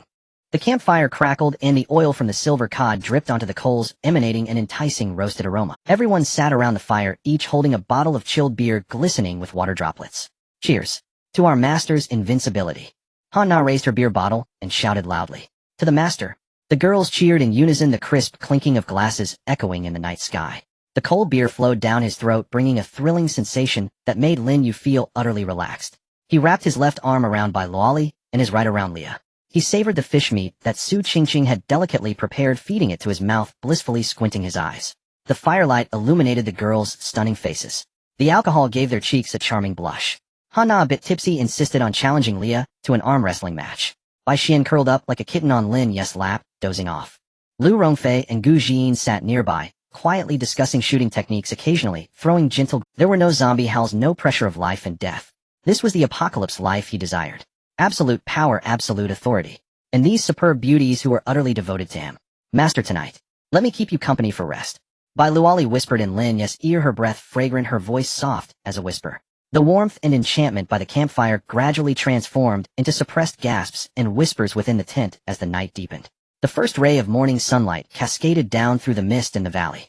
Lin Yu opened his eyes, feeling utterly relaxed. The immense energy absorbed the previous night had completely settled and fused, becoming an integral part of his body. He could even distinctly feel that every muscle and every bone in his body contained explosive power. In his arms, Bai Luoli lay like a gentle kitten, crystalline tears still glistening on her long eyelashes, her exquisite face flushed with a hint of fatigue and satisfaction as she slept soundly. Lin Yu smiled, carefully withdrawing his arm from around her neck, and leaned down to gently kiss her smooth forehead. As he stepped out of the tent, the fresh air greeted him. Han Na and Leo were already up dealing with the leftover silver cod from the previous night, preparing to make a hearty grilled fish breakfast. Gu Jiyin sat alone on a rock by the waterfall, meticulously cleaning her activated beloved firearm. "Good morning, master," Han Na exclaimed upon seeing Lin Yu immediately abandoning her task and running over with an adoring smile. "Did you sleep well last night?" She cast a knowing glance at the tent behind Lin Yu, a mischievous smile on her face. "Not bad," Lin Yu replied, stretching as the joints in his body emitted a series of crisp cracks. However, this tranquility did not last long. "Moi." Lu Rongfei, who had remained vigilant, suddenly stood up, straining to listen, her delicate brows furrowed. "What's wrong, Fei Fei?" Lin Yu asked. "There's a sound," Lu Rongfei replied gravely. "It's not the footsteps of mutated creatures, it's a very rhythmic, heavy rumbling sound. Moreover, it's coming from a great distance, and is rapidly approaching." As soon as she finished speaking, Lin Yu felt it too. The ground began to tremble with extremely subtle, yet consistent vibrations, as if an iron behemoth was trudging heavily, crushing the earth as it drew near. "I'll go take a look." Su Qingqing's figure instantly became blurred, darting up to the top of a towering tree, like a wraith gazing in the direction from which the sound emanated. Moments later, her voice came from above, laden with unprecedented seriousness. "Master, it's a convoy. A massive armored convoy. At least 100 vehicles. There are tanks, armored personnel carriers, and many soldiers clad in exoskeleton armor. They're heading towards the entrance of our valley. The Iron City." Lin Yu's gaze turned icy. He hadn't anticipated that his opponent's retaliation would come so swiftly and with such a formidable force. "Humph, a bunch of clueless fools, they really dare to come to their deaths." Han Na sneered, cracking her knuckles, her eyes filled with bloodthirsty battle intent. "Master, what should we do? Should we avoid them?" "There are too many of them." Bai Xian poked her head out of the tent, a hint of word. "Avoid." Lin Yu scoffed. "That word does not exist in my dictionary." He turned and said solemnly, "I just acquired a golden quest, and I haven't had my fun yet. Today let this so-called tide of steel serve as our practice partner. Everyone prepare for battle." "Yeah, master." The girls chorused in agreement, their spirits soaring. Rumble. The mechanical roar grew ever closer, shaking the entire valley with a buzzing sound. Soon at the narrow entrance of the valley, a heavily armed main battle tank, painted in a ferocious shark design, violently smashed through several obstructing trees and came to a halt. The turret slowly turned, the dark muzzle aimed at the interior of the valley. Following this, the second, third. One tank after another armored vehicles flowed into view like a steel dragon, forming a battle formation around the valley. The tank treads ground against the earth, emitting a grating squeak. The hatches on top of the armored vehicles opened and fully armed soldiers jumped out. They were clad in high-tech black exoskeleton armor, their Gauss rifles sparking with dangerous blue electricity. In just a few minutes, over 100 combat vehicles and nearly 1,000 soldiers armed to the teeth had completely surrounded the only exit of the valley. This was a terrifying military force capable of flattening a small city. Z. A harsh electric sound rang out, and a commanding voice came from a loudspeaker atop a command vehicle, arrogant and cold. "Mice in the valley, listen carefully. I am Colonel Wang Hu, commander of the Iron City Furious Shark Legion. You heinously killed the captain of my Iron City Vanguard squad yesterday. Your sins are unforgivable. Now I give you one last chance. Immediately surrender all your weapons, supplies, and women. Then the man named Lin Yu must sever his own limbs and crawl out to face death. Otherwise, in 3 minutes, I will order artillery fire to cover the area, erasing you and this valley from the..." Wang Hu's voice was filled with contempt from a position of superiority, as if Lin Yu and the others in the valley were already fish on his chopping block ready for slaughter. What kind of nonsense is this idiot talking about?" Leah scoffed, rolling her eyes in disdain. "He even wants our women. Master, let me go burn him to ashes." Han Na's eyes glinted with fire. Lin Yu paid no mind to the girl's eagerness for battle. He simply took his time adjusting his collar. He then led the girls walking leisurely to the front of the camp, facing the tide of steel from afar. Observing Lin Yu's casual demeanor and the group of stunning girls behind him, who showed no fear, a glimmer of greed and brutality flashed in Colonel Wang Hu's eyes. "Oh, you dare to come out. It seems you really won't shed a tear until you see the coffin." Wang Hu observed Lin Yu and the others through the high magnification camera of the command vehicle, clearly seeing their expressions. "Kid, I admit you have some ability to take down those brainless dinosaurs. However, do not compare us to those beasts. In the face of the thousands of troops from our Iron City, any individual power is merely a joke. I will give you 10 seconds to consider. Kneel or die." Lin Yu raised his head, looking at the arrogant command. He slowly extended a finger toward Wang Hu, lightly beckoning. "So much chatter. If we're going to fight, let's get on with it. After it's over, we still need to have breakfast." Upon hearing this, the entire battlefield fell silent for an instant. Soon after, Wang Hu's furious roar exploded from the loudspeaker. "You're seeking death. All troops, open fire. Blow them to pieces." Boom, boom, boom, boom. Dozens of main battle tank muzzles simultaneously spewed forth flames of destruction. On the battlefield, a fierce battle raged. One by one large-caliber armor-piercing shells screamed through the air like a rain of death. The earth cried out, and the sky trembled. A doomsday judgment seemed to have arrived. Faced with the overwhelming artillery fire capable of flattening a small hill, the girls showed no signs of panic on their faces. Even the hem of Lin Yu's clothes did not flutter. "Humph, a bunch of big dumb cows, is that all you've got?" Leah snorted softly and stepped forward. She raised the elemental staff in her hand high, and the golden glow of the elemental sovereign inscription shone brightly. She did not even chant any incantations, merely waving her hand. Elemental barrier trio.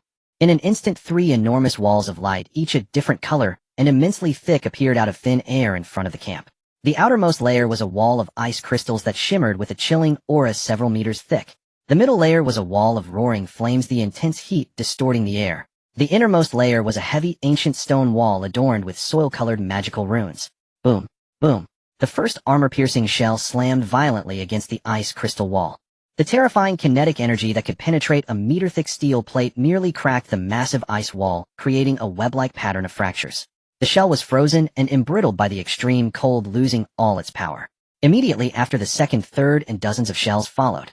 The ice wall shattered, but the kinetic energy of the shells was reduced by 70%. The remaining shells struck the second layer of the wall of flames, melting into molten iron at temperatures exceeding 3,000 degrees. In the end, a few shells that narrowly penetrated the firewall weakly slammed against the innermost stone wall. They did not even leave a white mark, merely clattering to the ground. A volley capable of annihilating an armored company was effortlessly blocked. How is this possible? Inside the command vehicle, Wang, who stared at the images relayed back on the screen, his eyes nearly popping out. He rubbed his eyes, doubting whether there was a malfunction in the battlefield monitoring system. What was that? A magical shield? How could such a thing exist in this world? And to withstand a main battle tank's volley? Damn it. Keep firing. Use high-explosive shells. I refuse to believe we can't blast this turtle shell apart. Wang Hu roared madly. However, he had no more chances.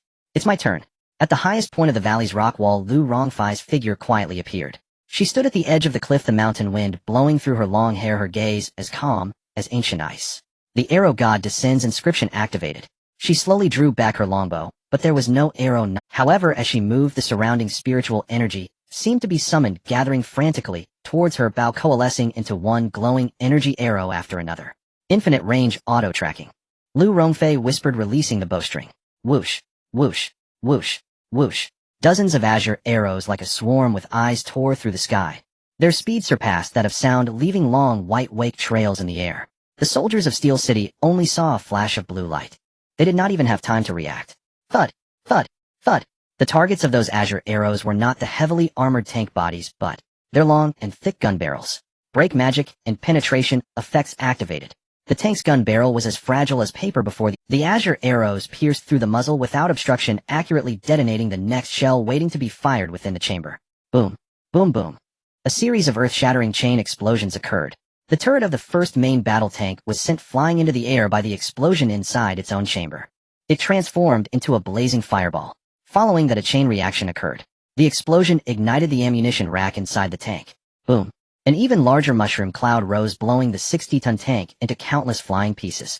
And this was one after another. Every tank struck by Lu Rongfei's arrows met the same fate.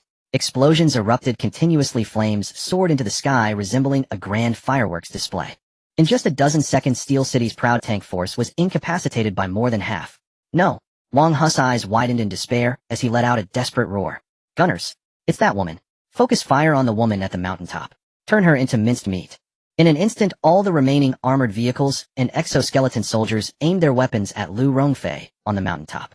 Countless machine gun bullets and energy projectiles shot forth like a dense web of firepower, enveloping Lu Rongfei.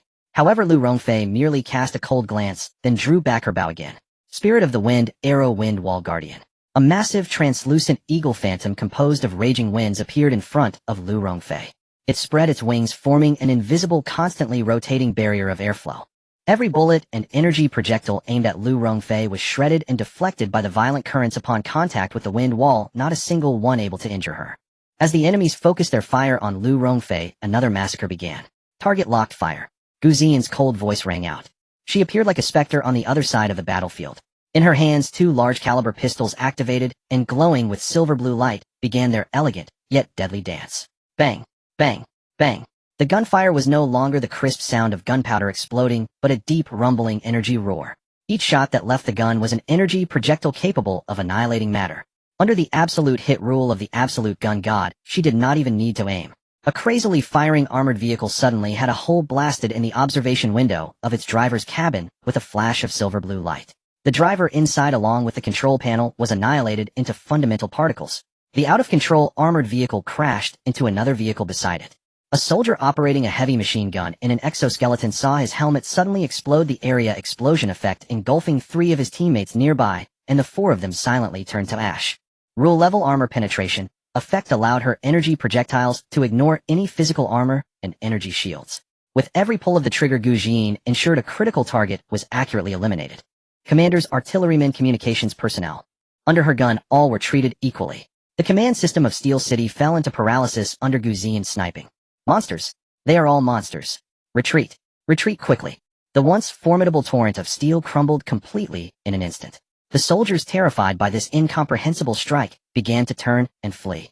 Now you want to run. It's too late. Han Na laughed excitedly, slamming her hands down onto the ground. Rise, my servant. The wreckage of the tanks that had just been blown apart trembled violently as the charred corpses of drivers and the dismembered limbs of soldiers stood up again amidst the eerie green flames. Even beneath this land, the beast bones buried for countless years burst forth from the ground, forming an immense army of the undead. With a 300 boost to all attributes and shared buffs, these undead beings became terrifyingly powerful. A stitched beast made from tank wreckage and corpses roared into the enemy ranks, easily tearing an armored vehicle. Oh, demons. It's demons. The surviving soldiers completely lost their minds, surrounded by the undead army and the zombies created from their own comrades, falling into utter despair. Inside the command vehicle, Wang, who felt an icy chill as if he had fallen into an ice cave. He finally understood that what he had summoned was not a survivor squad at all, but rather a group of deities and demons. He looked at the screen at the man who had stood still without moving a muscle from beginning to end, and an unprecedented fear gripped his heart. No, I still have a chance. A glint of manic bloodred flashed in Wang Hu's eyes. Heavenly weapon. I still have the authorization for the heavenly weapon. He trembled as he opened a red control panel. Activate Godslayer 1. Lock the coordinates on that man. Give me maximum power. And take him down with me. Above in the sky above the clouds, a weapon platform disguised as a weather satellite slowly adjusted its angle, its dark barrel aimed at the valley below. A terrifying destructive energy far exceeding all the previous artillery began to rapidly gather. Lin Yu raised his head, finally willing to show your true skill. The next second, a blazing white beam of high-energy particles over 3 meters in diameter tore through the atmosphere, crashing down towards Lin Yu with lightning speed. Master. Seeing that world-destroying beam, all the girls in battle let out horrified screams. Boom. The beam struck Lin Yu accurately. The entire world transformed into a blinding pure white at that moment. The white light consumed everything. The terrifying shockwave obliterated a layer of ground at the entrance of the valley. Both the steel wreckage and the undead beings were vaporized by this force. No. Bai Luoli and Bai Xian let out heart-wrenching cries, collapsing to the ground. Lia and Han Na stood frozen, their faces drained of color. Even the always calm Lu Rongfei and Gu Jin felt their hands trembling uncontrollably as they gripped their weapons. Master, was he hit directly by the heavenly weapon? Ha ha. He's dead. Finally dead. In the command vehicle, Wang, who looked at the screen showing a blinding light of extreme energy readings, laughing madly, as if he had survived a disaster. Dare to fight me. Dare to fight against my Steel City. Even if you are a god, I will slay you before your eyes. However, his laughter abruptly stopped, because at the center of that melting light a tall figure stood proudly. As the brilliance gradually faded, Lin Yu slowly raised his head, completely unscathed. Not even a wrinkle marred his clothing as he casually brushed off non-existent dust from his shoulder. A shadow resembling black dragon scales flickered at his chest. Abyssal reverse scale armor. It automatically triggers upon receiving a fatal attack, providing absolute defense against physical magic damage once. Cooldown time, 24 hours. This is impossible. This absolutely cannot be. Wang Hu's smile froze, replaced by an expression more terrified than seeing a ghost. The heavenly weapon. The direct hit from Godslayer. How could he still be alive? Nice fireworks. As a return gift, now it's my turn. As the words fell, Lin Yu moved. He lightly stepped on. Boom. The rocky ground beneath his feet exploded into a massive pit several meters in diameter. His figure had already transformed into an afterimage that the naked eye could not capture. He directly crossed hundreds of meters, appearing within the military formation of Steel City. The 500 boost to all attributes granted by Abyssal Dragon Blood unleashed its full power at this moment. He's over there. A soldier in exoskeleton armor had just raised his gun. Lin Yu's figure had already appeared before him. With no unnecessary movements, it was simply a single punch. Bang! That soldier, along with his heavy exoskeleton armor, burst apart, like a smashed watermelon exploding into a mix of blood mist and metal shards. Ding. Killed elite armored soldier. Universal plunder triggered. Successfully plundered blue skill exoskeleton armor proficiency. Lin Yu did not pause like a tiger entering a flock of sheep initiating a one-sided massacre. His speed was too fast, so fast that the dynamic visual systems of those soldiers could not lock onto him. His strength was too great, powerful enough that tank armor appeared like tofu before him. Ding. Killed tank driver. Successfully plundered green skill vehicle charge. Fire. Open fire on him. The remaining soldiers Ding. Killed tank driver. Successfully plundered green skill vehicle charge. Fire. Open fire on him. The remaining soldiers crazed unleashed all their firepower upon Lin Yu. Blue energy rounds from Gauss rifles, scorching light spheres from plasma cannons, and even corrosive gas grenades formed a deadly barrage. However, all of this was in vain. Lin Yu did not dodge or evade, directly walking into the barrage. The ability granted by Abyssal Dragon Blood to immunize against all toxins and lightning damage allowed him to completely disregard those energy attacks and toxic gas. Bullets struck him without even breaking his skin, instead being repelled by the enormous backlash. Lin Yu bathed in the storm of bullets, walking leisurely, as if he were a demon walking on earth. With every step he took, a soldier was inevitably torn apart by him in the most brutal manner. With every swing of his axe, a battle vehicle was inevitably reduced to scrap metal. Ding. Killed enemy squad commander. Successfully plundered white skill tactical sign language. Ding. Killed heavy artillery operator. Successfully plundered green skill ballistic calculation assistance. Ding. Killed medic. Successfully plundered white skill battlefield first aid. In Lin Yu's mind, the system's prompt sound was going crazy on the screen. These low-level entries and skills had negligible impact on his own strength. However, the knowledge and experience they represented were rapidly merging into his consciousness. Lin Yu felt as if he had completed all the courses at West Point in just a few seconds, acquiring the combat experience of hundreds of battles. This battle was no longer a battle. It was a carnival, a feast of all things plunder. Devil. He is a devil. Wang Hu slumped in the command chair, trembling uncontrollably. He watched helplessly as his proud Steel Legion was slaughtered by a single person in just a few minutes. That person didn't even break a sweat. Suddenly the command vehicle shook violently. Wang Hu looked up in terror. He saw the roof of the command vehicle being ripped open effortlessly by a hand, as if tearing paper. Lin Yu's face, carrying a cold smile, appeared at the opening, looking down at him. Hello, Colonel Wang Hu. No. Please don't kill me. Don't kill me. Wang Hu scrambled to his knees, frantically knocking his head. I was really wrong.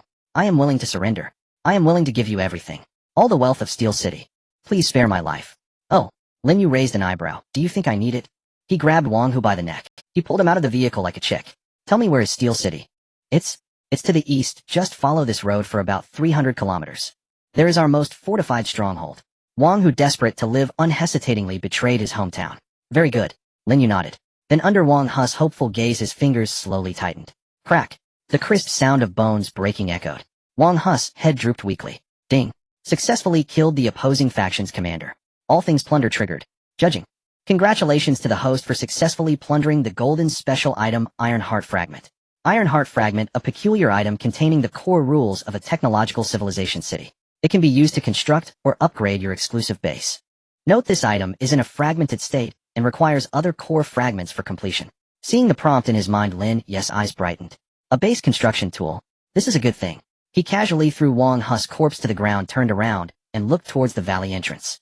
The girls had already approached. Master. Bai Xian was the first to leap into his arms, holding him tightly. Master, you are so amazing. We thought something would happen to you. The girls crowded around, each expressing their relief.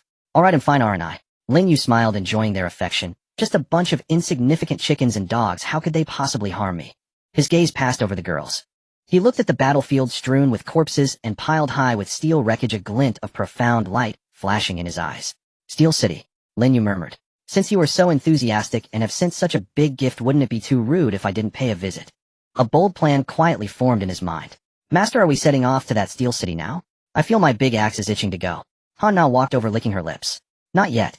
Lin Yu shook his head and smiled. The guests have just left, and the place is in such a mess. Oh, we must clean it up first. Besides, we can't keep living in a tent. Not living in a tent. Leah blinked her blue eyes, curiously asking, where will we live? There's no village in front or shop behind. Lin Yu didn't respond directly, but opened his palm. A fist-sized metallic heart, composed of countless intricate parts and metal circuits, was slowly pulsating. It appeared in his palm. It was the golden special item he had just plundered from Wang Hu. Iron Heart Fragment. This is... The girls curiously gathered around, sensing the peculiar energy fluctuations contained in the metallic heart. A toy and also the foundation of our new home. Lin Yu smiled indifferently, and slowly pressed the iron heart against the ground. System establish an exclusive base here with iron heart fragment as the core. Ding. Detected golden special item iron heart fragment. Base core confirmed. Scanning site. Scanning complete. Terrain compatibility 92 excellent. Natural canyon terrain easy to defend and hard to attack, with great potential for transformation. Exclusive base Eden can be named is starting to be established. Please issue the first command host. A virtual light screen visible only to Lin Yu unfolded before his eyes. It displayed a 3D model of the entire valley with various complex parameters and options flashing beside it. The first step is of course to make use of waste. Lin Yu's gaze turned to Han Na. Han Na immediately understood, puffed out her chest, and proudly awaited her master's command. Han Na, haven't you always thought your undead army was not impressive enough? Lin Yu smiled. Now all the corpses and wreckage from the battlefield belong to you. Gather them all, but not for battle. Then what for? Han Na asked, puzzled. To work as laborers. Lin Yu's response was simple and direct. Collect all the useful metal armor weapon parts and energy cores, and sort them, piling them over here at the camp. Those useless bits of flesh and broken bones should be buried on the spot to serve as fertilizer for our future garden. Let the undead be construction workers and cleaners. Leah's mouth formed an O-shape, thinking this idea was simply genius. This is too cool. Han Na's eyes lit up instantly, even more excited than when she heard they were going to fight.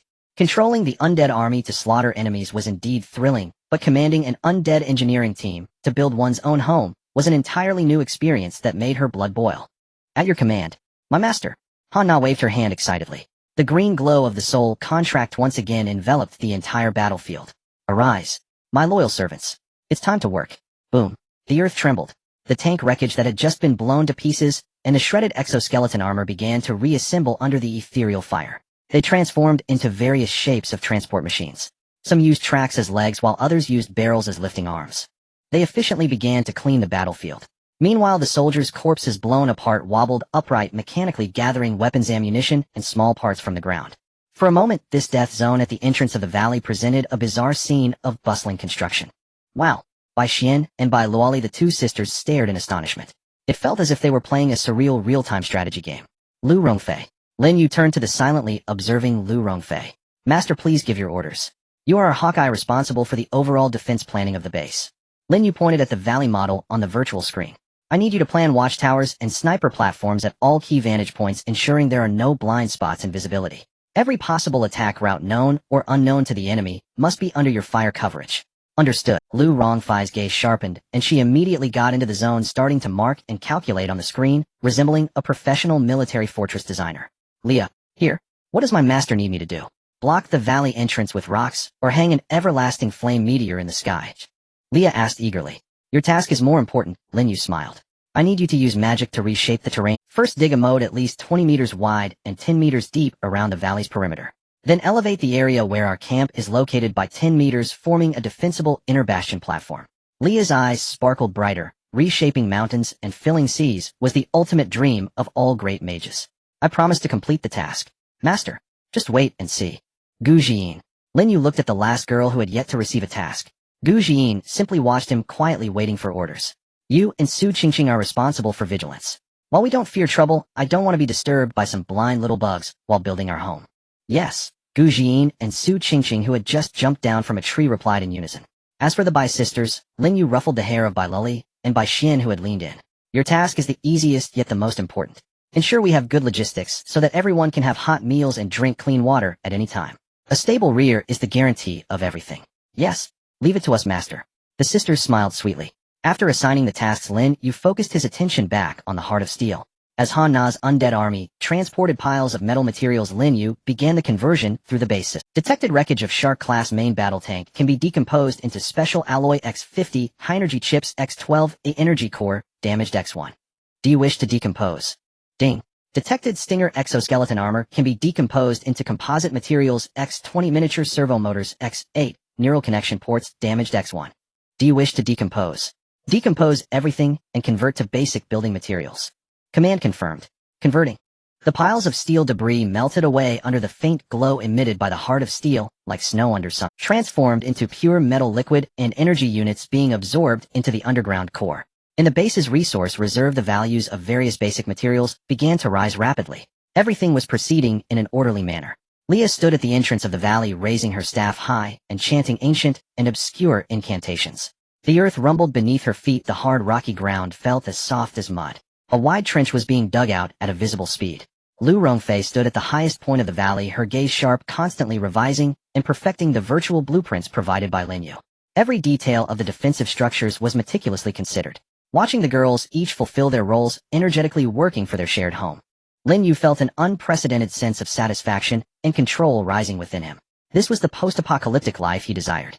Not a life of wandering and barely surviving, but one where absolute strength allowed him to firmly grasp everything in his hands, creating his own kingdom at will. However, just at that moment, a piercing alarm suddenly rang from the Heart of Steel system interface. Warning, warning. The core energy of the base is severely insufficient. Current energy reserves can only maintain basic operations. The construction progress of the Eden base has been forcibly interrupted. Please immediately replenish high-purity energy for the core of the base or seek and fuse other pieces of Heart of Steel, otherwise the core will enter a dormant state in 24 hours. Lin Yu's brows furrowed instantly.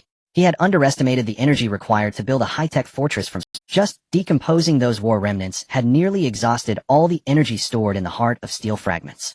Without energy, everything was just a castle in the air. Where to find high-purity energy? A colossal figure flashed through Lin Yu's mind along with that glowing destruction thunderball like the sun. The mutated dragon. Its corpse was still lying in the cold pool deep within the valley. Insufficient energy. Leah stopped reshaping the earth and walked over somewhat breathless with fine beads of sweat on her forehead. Master, did my spell consume too much? It's not your fault. Lin Yu shook his head, his gaze directed towards the misty cold pool deep in the valley. We underestimated this. However, I happen to know a place that hides a top-notch power bank. Power bank? The girls all showed puzzled. Lin Yu did not explain much. He simply said to Su Qingqing and Gu Jiying, "You two come with me, the rest continue with your tasks, and stay vigilant." "Yes, master." The three quickly headed towards the cold pool deep in the valley. Before they even got close, a chilling dragon's might and a strong smell of blood rushed towards them. The mutated dragon that Lin Yu had split in half lay quietly by the pool's edge. Even in death, its aura still deterred ordinary mutated creatures from approaching. "Master, can this guy's meat still be eaten? It feels like it contains more energy than last night's silver codfish." Su Qingqing looked at the dragon's corpse, licking her lips like a little wildcat that had found treasure. "The meat is a good thing, but the most precious part of it is something else," Lin Yu said as he directly jumped onto the dragon's body, which was like a small mountain. He walked to the massive wound where the dragon's chest had been split open, enduring the pungent smell of blood, and reached inside.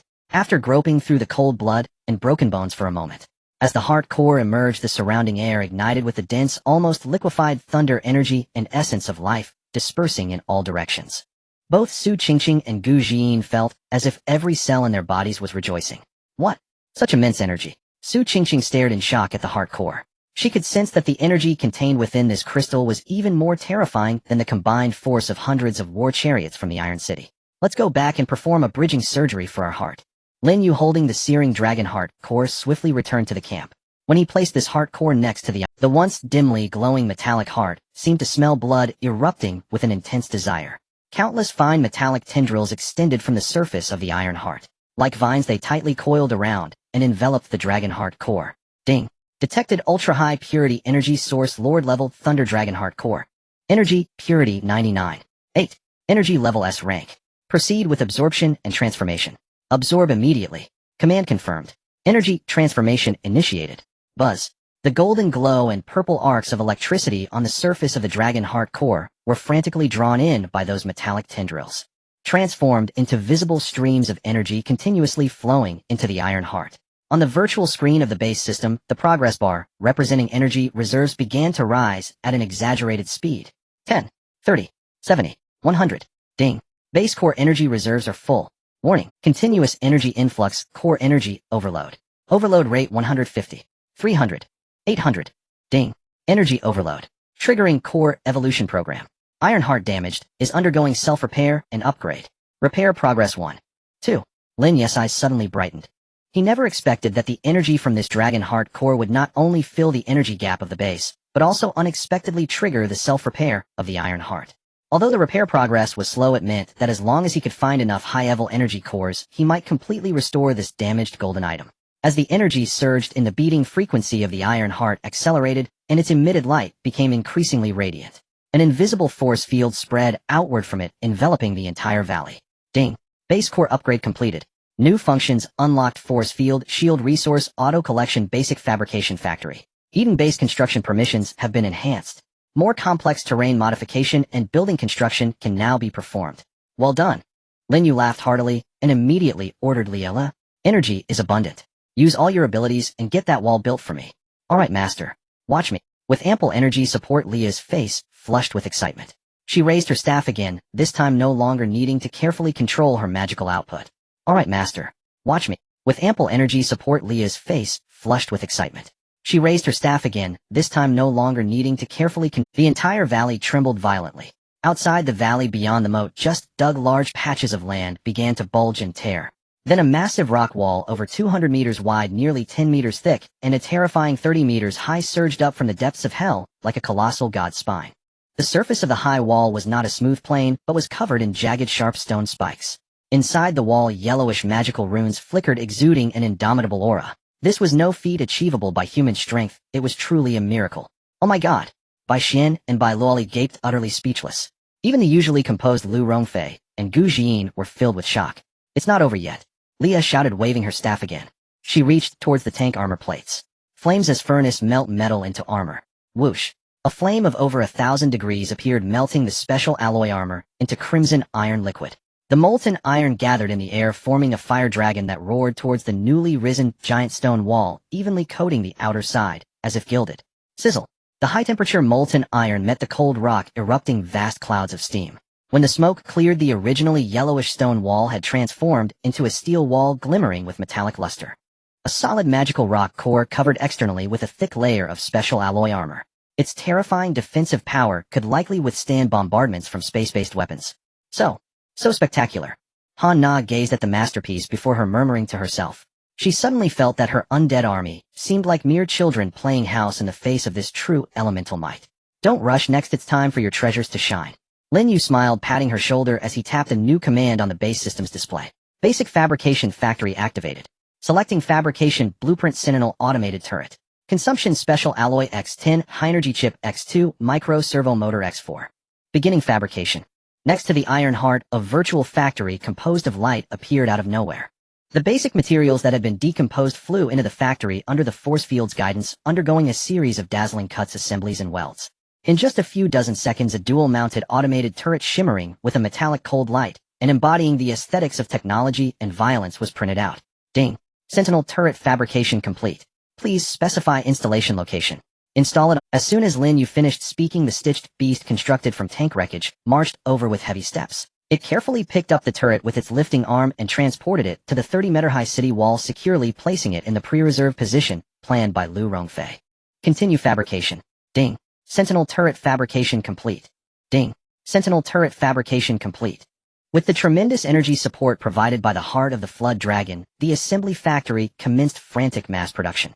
One automatic turret after another was manufactured, then precisely installed at every corner of the city walls by the undead laborers. Magic and technology, the undead and creation.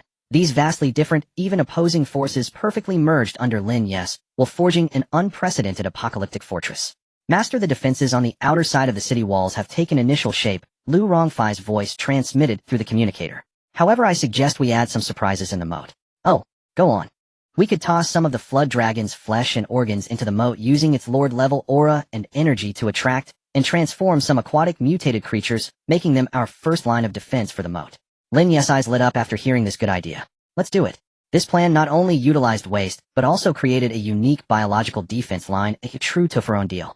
However, just as Han Na commanded the undead to prepare to throw large pieces of the Flood Dragon's flesh into the moat, a skeleton soldier responsible for carrying noticed something hard while digging in the soil next to the dragon's corpse.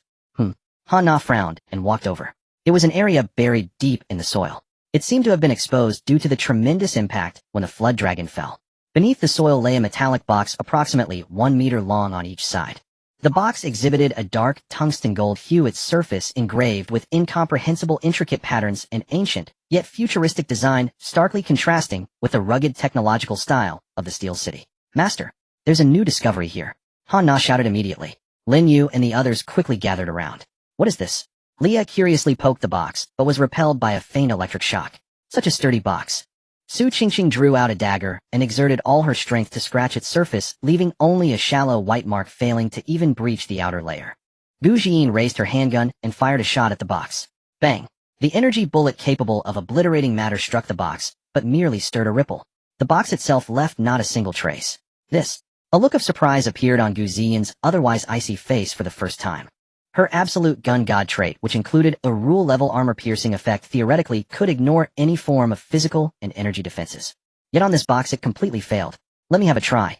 Xiaonan Caihua, refusing to believe in evil, swung her heavy hammer down onto the box with all her might. Clang! The deafening sound of metal clashing rang out, causing everyone's eardrums to hurt. Xiaonan Caihua felt an unparalleled recoil force surge from the hammer, instantly fracturing her palms. She staggered back 7 or 8 steps before barely stabilizing herself, while the metallic box remained there undisturbed, not even shifting its position. What the hell? What on earth is this thing made of? Xiaonan Caihua shook her numbed arm, her face full of disbelief. Lin Yu's expression turned exceedingly grave. He stepped forward, reached out, and attempted to activate all things plunder on this mysterious box. Ding. Unknown target detected. The target is sealed by a root-level rule. Plunder cannot be conducted. Unable to analyze. Root-level rule. Lin Yu's heart jolted. This was the first time he encountered a situation where all things plunder was completely ineffective since he obtained the system. The origins of this box were undoubtedly significant. He squatted down, carefully observing the patterns on its surface. These patterns were not mere decorations. They seemed to form an intricate and precise energy circuit, at the center of which was a peculiar emblem he had never seen before. A sailing ship navigating the sea of stars, surrounded by olive branches and gears. Master, should we let Leah try the strongest magic? Like spatial banishment or something? Su Qingqing suggested. No need. Lin Yu shook his head. If even rule-level attacks are ineffective, forcing an attack would only waste effort. This is not something brute force can open. He stood up, walked around the box, and rapidly pondered. This box had been buried here for evidently a long time. If it weren't for the death of the mutated flood dragon and the tremendous impact, it might never have seen the light of day again. What exactly is it? Who left it behind? And why did it appear here? A series of mysteries surfaced in Lin Yu's mind. Just as everyone felt at a loss, Lu Rongfei, who had been on guard, suddenly transmitted a cold and urgent voice into everyone's minds. This was a warning she sent through mental linkage. Master, above us. Something is watching us. Everyone looked up sharply. They saw a tiny black dot circling in the cloudless blue sky. It was too far away. Even with the enhanced vision of the girls, they could barely make out what seemed to be a creature. Lin Yu's pupils constricted slightly. His extraordinary vision, granted by the abyss dragon blood, allowed him to see clearly. That was no mere. It was a terrifying giant beast over 20 meters long, with a wingspan approaching. It resembled a giant eagle, but its body was covered not in feathers, but in a metallic sheen of dark green-black shell with a menacing head. Its golden vertical pupils conveyed indifference and intelligence, completely unlike mindless mutated creatures. It quietly hovered thousands of meters in the air, coldly overlooking everything in the valley below, as if it were a deity. What kind of monster is that? Leah inhaled sharply. I can sense. It possesses an incredibly powerful mental. It has noticed us. Lu Rongfei's tone was exceedingly grave. She had slowly drawn back her longbow, the light of the arrow god, Descend's trait, glowing brilliantly, as a blue arrow charged with immense energy formed on the bowstring. Infinite range. Automatic tracking. Target locked. However, just as Lu Rongfei was about to release the bow, the green-black giant beast high above seemed to have anticipated her attack in advance. Its cold, golden vertical pupils crossed thousands of meters, locking onto Lu Rongfei's gaze perfectly. Buzz. An intangible, yet immensely powerful mental shockwave swept down like a tsunami. Lu Rongfei, being the first to bear the brunt, let out a muffled grunt, feeling as if her brain had been violently struck by a heavy hammer, stars appearing in her vision. The drawn bowstring trembled, and the condensed energy arrow instantly dissipated. Liahan Na, Su Qingqing, and the other girls also felt a sharp pain in their heads, their minds dazed, and their faces turning pale. Only Lin Yu, relying on the incredibly powerful mental strength gained from the fusion of abyss dragon blood, endured the mental shock, merely feeling a slight throbbing at his temples. What an overbearing mental attack. Lin Yu's heart trembled. The power of this mysterious giant beast should not be underestimated. The colossal beast, after unleashing a mental assault, did not continue its attack. It simply cast a deep glance at Lin Yu and the dark golden metal box at his feet.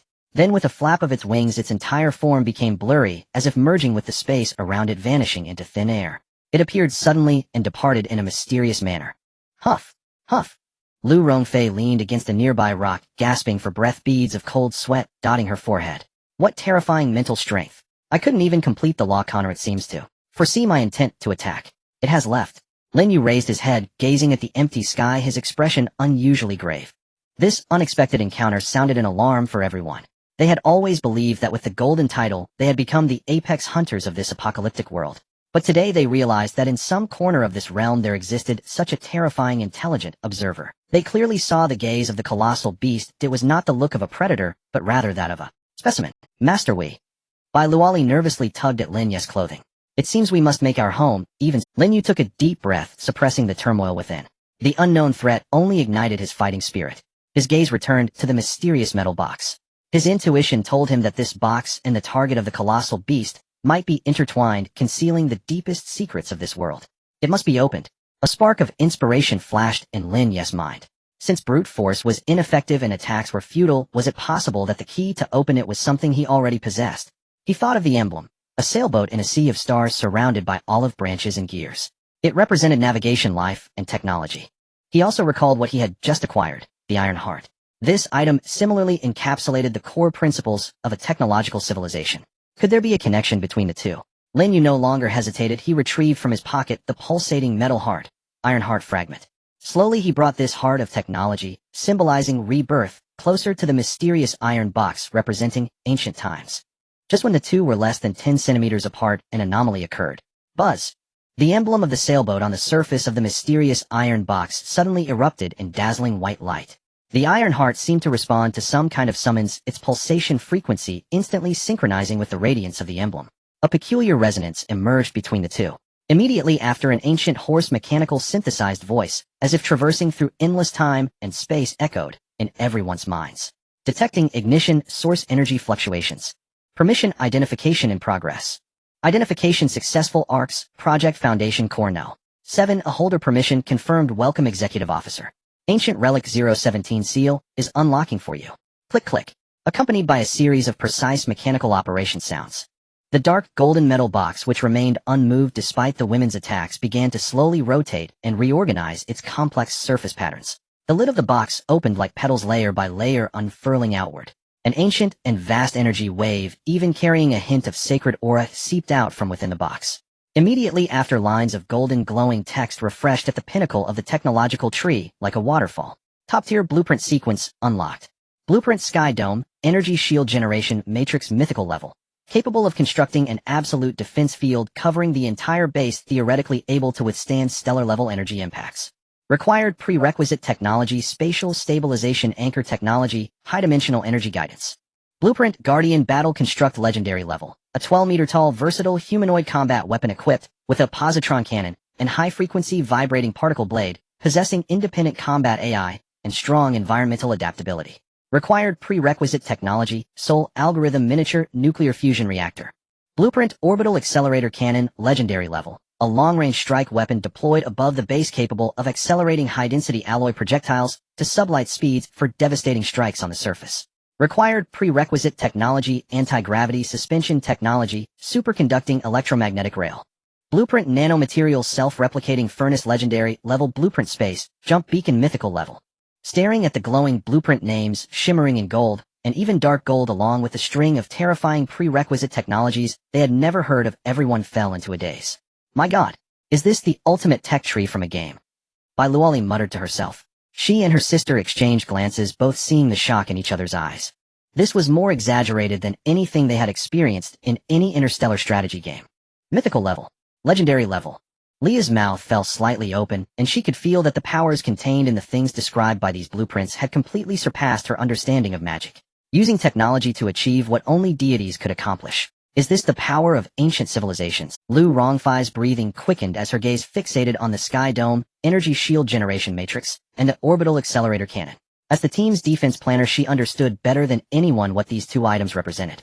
That meant absolute. It meant blocking all threats from the outside and delivering judgment from a height unreachable by the enemies. Master. Han Na's eyes sparkled with fervent light as she pointed at the model of the Guardian Battle Construct, her voice trembling with excitement. Can we build this big guy? It looks more powerful than all my undead combined. Can we really build it? Lin Yu's gaze slowly shifted away from the exhilarating tech tree, returning to reality. Although these blueprints had been unlocked, they were all gray, in a state of being unable to be constructed. Warning: current base core level 2 low, unable to analyze and construct ARC series blueprints.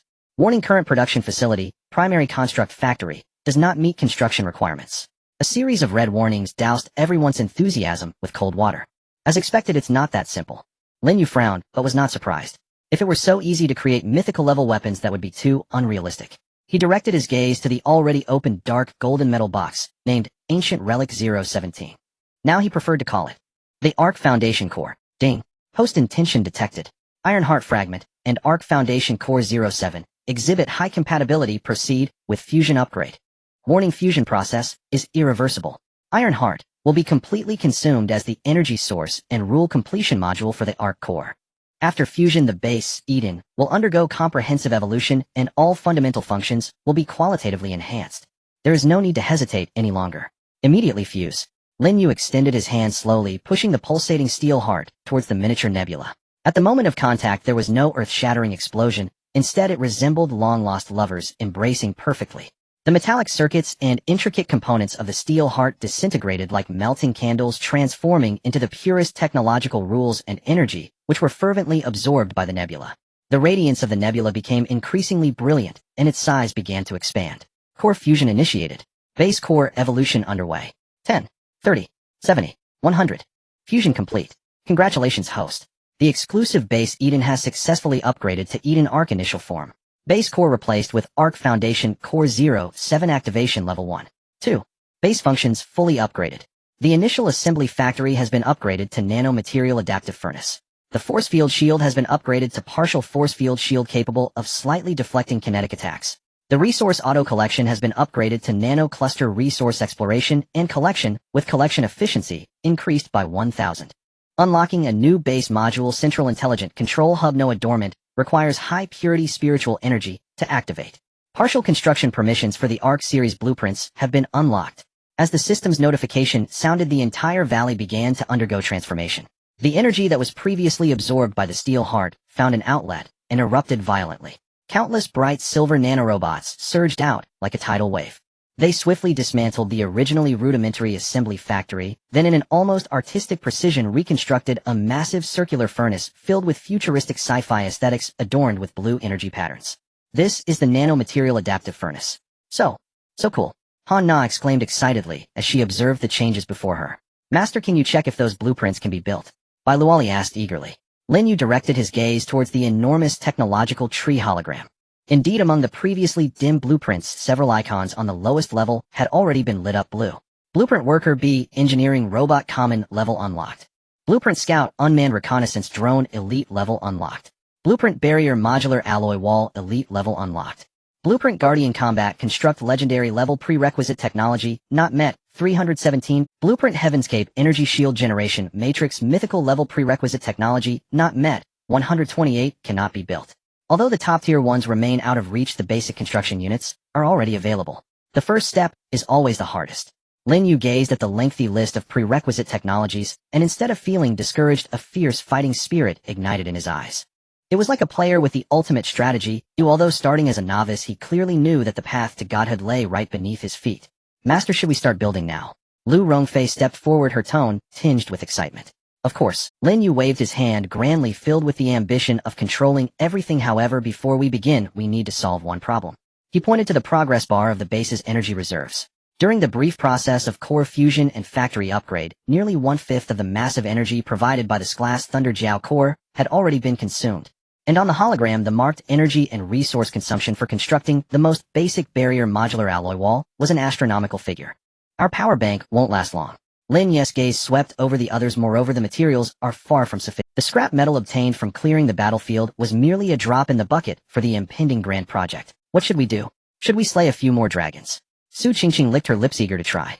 No need for that. Lin Yu smiled, his gaze shifting towards the vast forest and rolling mountains outside the valley, a gleam of ambition flickering in his eyes. Although Noah is dormant, the basic functions of the base are already operational. He raised his hand and gently tapped on the virtual hologram. Nanocluster Resource Exploration and Collection activate.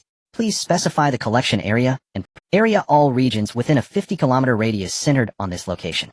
Priority metal veins, first rare elements, second biomass, third. Command confirmed. Swarm nanoclusters are beginning to deploy. Buzz. The newly born nano furnace emitted a low rumbling sound. Immediately afterwards, billions of nearly invisible nanorobots transformed into a silver-gray metal storm soaring into the sky from the furnace like a silent cloud sweeping out in all directions. They swept over forests, mountains, and the earth. Everywhere they passed, rocks were disintegrated, minerals extracted, and even dead trees and the corpses of mutated creatures were broken down into basic elements such as carbon, hydrogen, and oxygen. On the base's resource panel, the reserve values of various basic materials began to rise at a terrifying iron vein detected collecting iron 1000 seconds. Copper vein detected collecting copper 800 seconds. Crystal cluster detected collecting high-purity silicon 50 seconds. Warning. High-energy radiation source detected. Uranium vein associated with mineral vein discovered. Should we collect? Collect. Gather everything. Lin Yu commanded without hesitation. Watching this miraculous collection efficiency, the girls were once again deeply shocked. This was no longer construction, it was consumption, feeding on the entire Earth to forge their own kingdom. However, just as Lin Yu was about to give the order to start building the first alloy wall. Warning. Warning. High-intensity psychic signal source detected. Target is approaching at high speed. Threat level extremely high. Target locked. Identified as the unknown flying creature that previously spied on this area. A huge red warning box suddenly popped up on the central hologram of the base. The alarm rang sharply and urgently like a death knell from the Grim Reaper. So soon. A glint of cold light flashed in Lin Yu's eyes. Far from panicking, a strong battle intent surged within him. He was worried that the defense system of the new base had no test targets, but this mysterious giant beast was the best training partner delivered right to his doorstep. It's coming down. Lu Rongfei suddenly looked up, her voice grave. Above that black that was plummeting at a speed that broke the sound barrier, creating glaring sparks as it scraped against the air. Lia, diversionary force field, shield maximum power. Lin Yu immediately issued the command. Understood. Lia did not dare to hesitate for a moment. She forcefully slammed her staff onto the ground, and the magic power within her surged unreservedly into the core connection point of the base beneath her feet. Buzz. A nearly invisible transparent force field expanded, instantly centered around the nano-melting furnace. It formed a massive hemispherical shield with a diameter of about 500 meters, enveloping the entire core area of the camp. Almost at the same time the shield took shape, the dark green giant beast had already swooped down over the valley. Only then did everyone truly see its terrifying full form. Its size was even larger than what they had seen in the sky before, with metallic wing shells reflecting cold light in the sunlight, each shell covered in mysterious patterns. Its golden vertical pupils were devoid of emotion, resembling two cold suns overlooking everything on the ground, filled with the indifference of a higher life form towards lower creatures. It seemed completely unconcerned about the shield that Lia had raised. Without slowing down, it instead accelerated again like a war hammer from the divine realm, smashing violently towards the shield. Boom.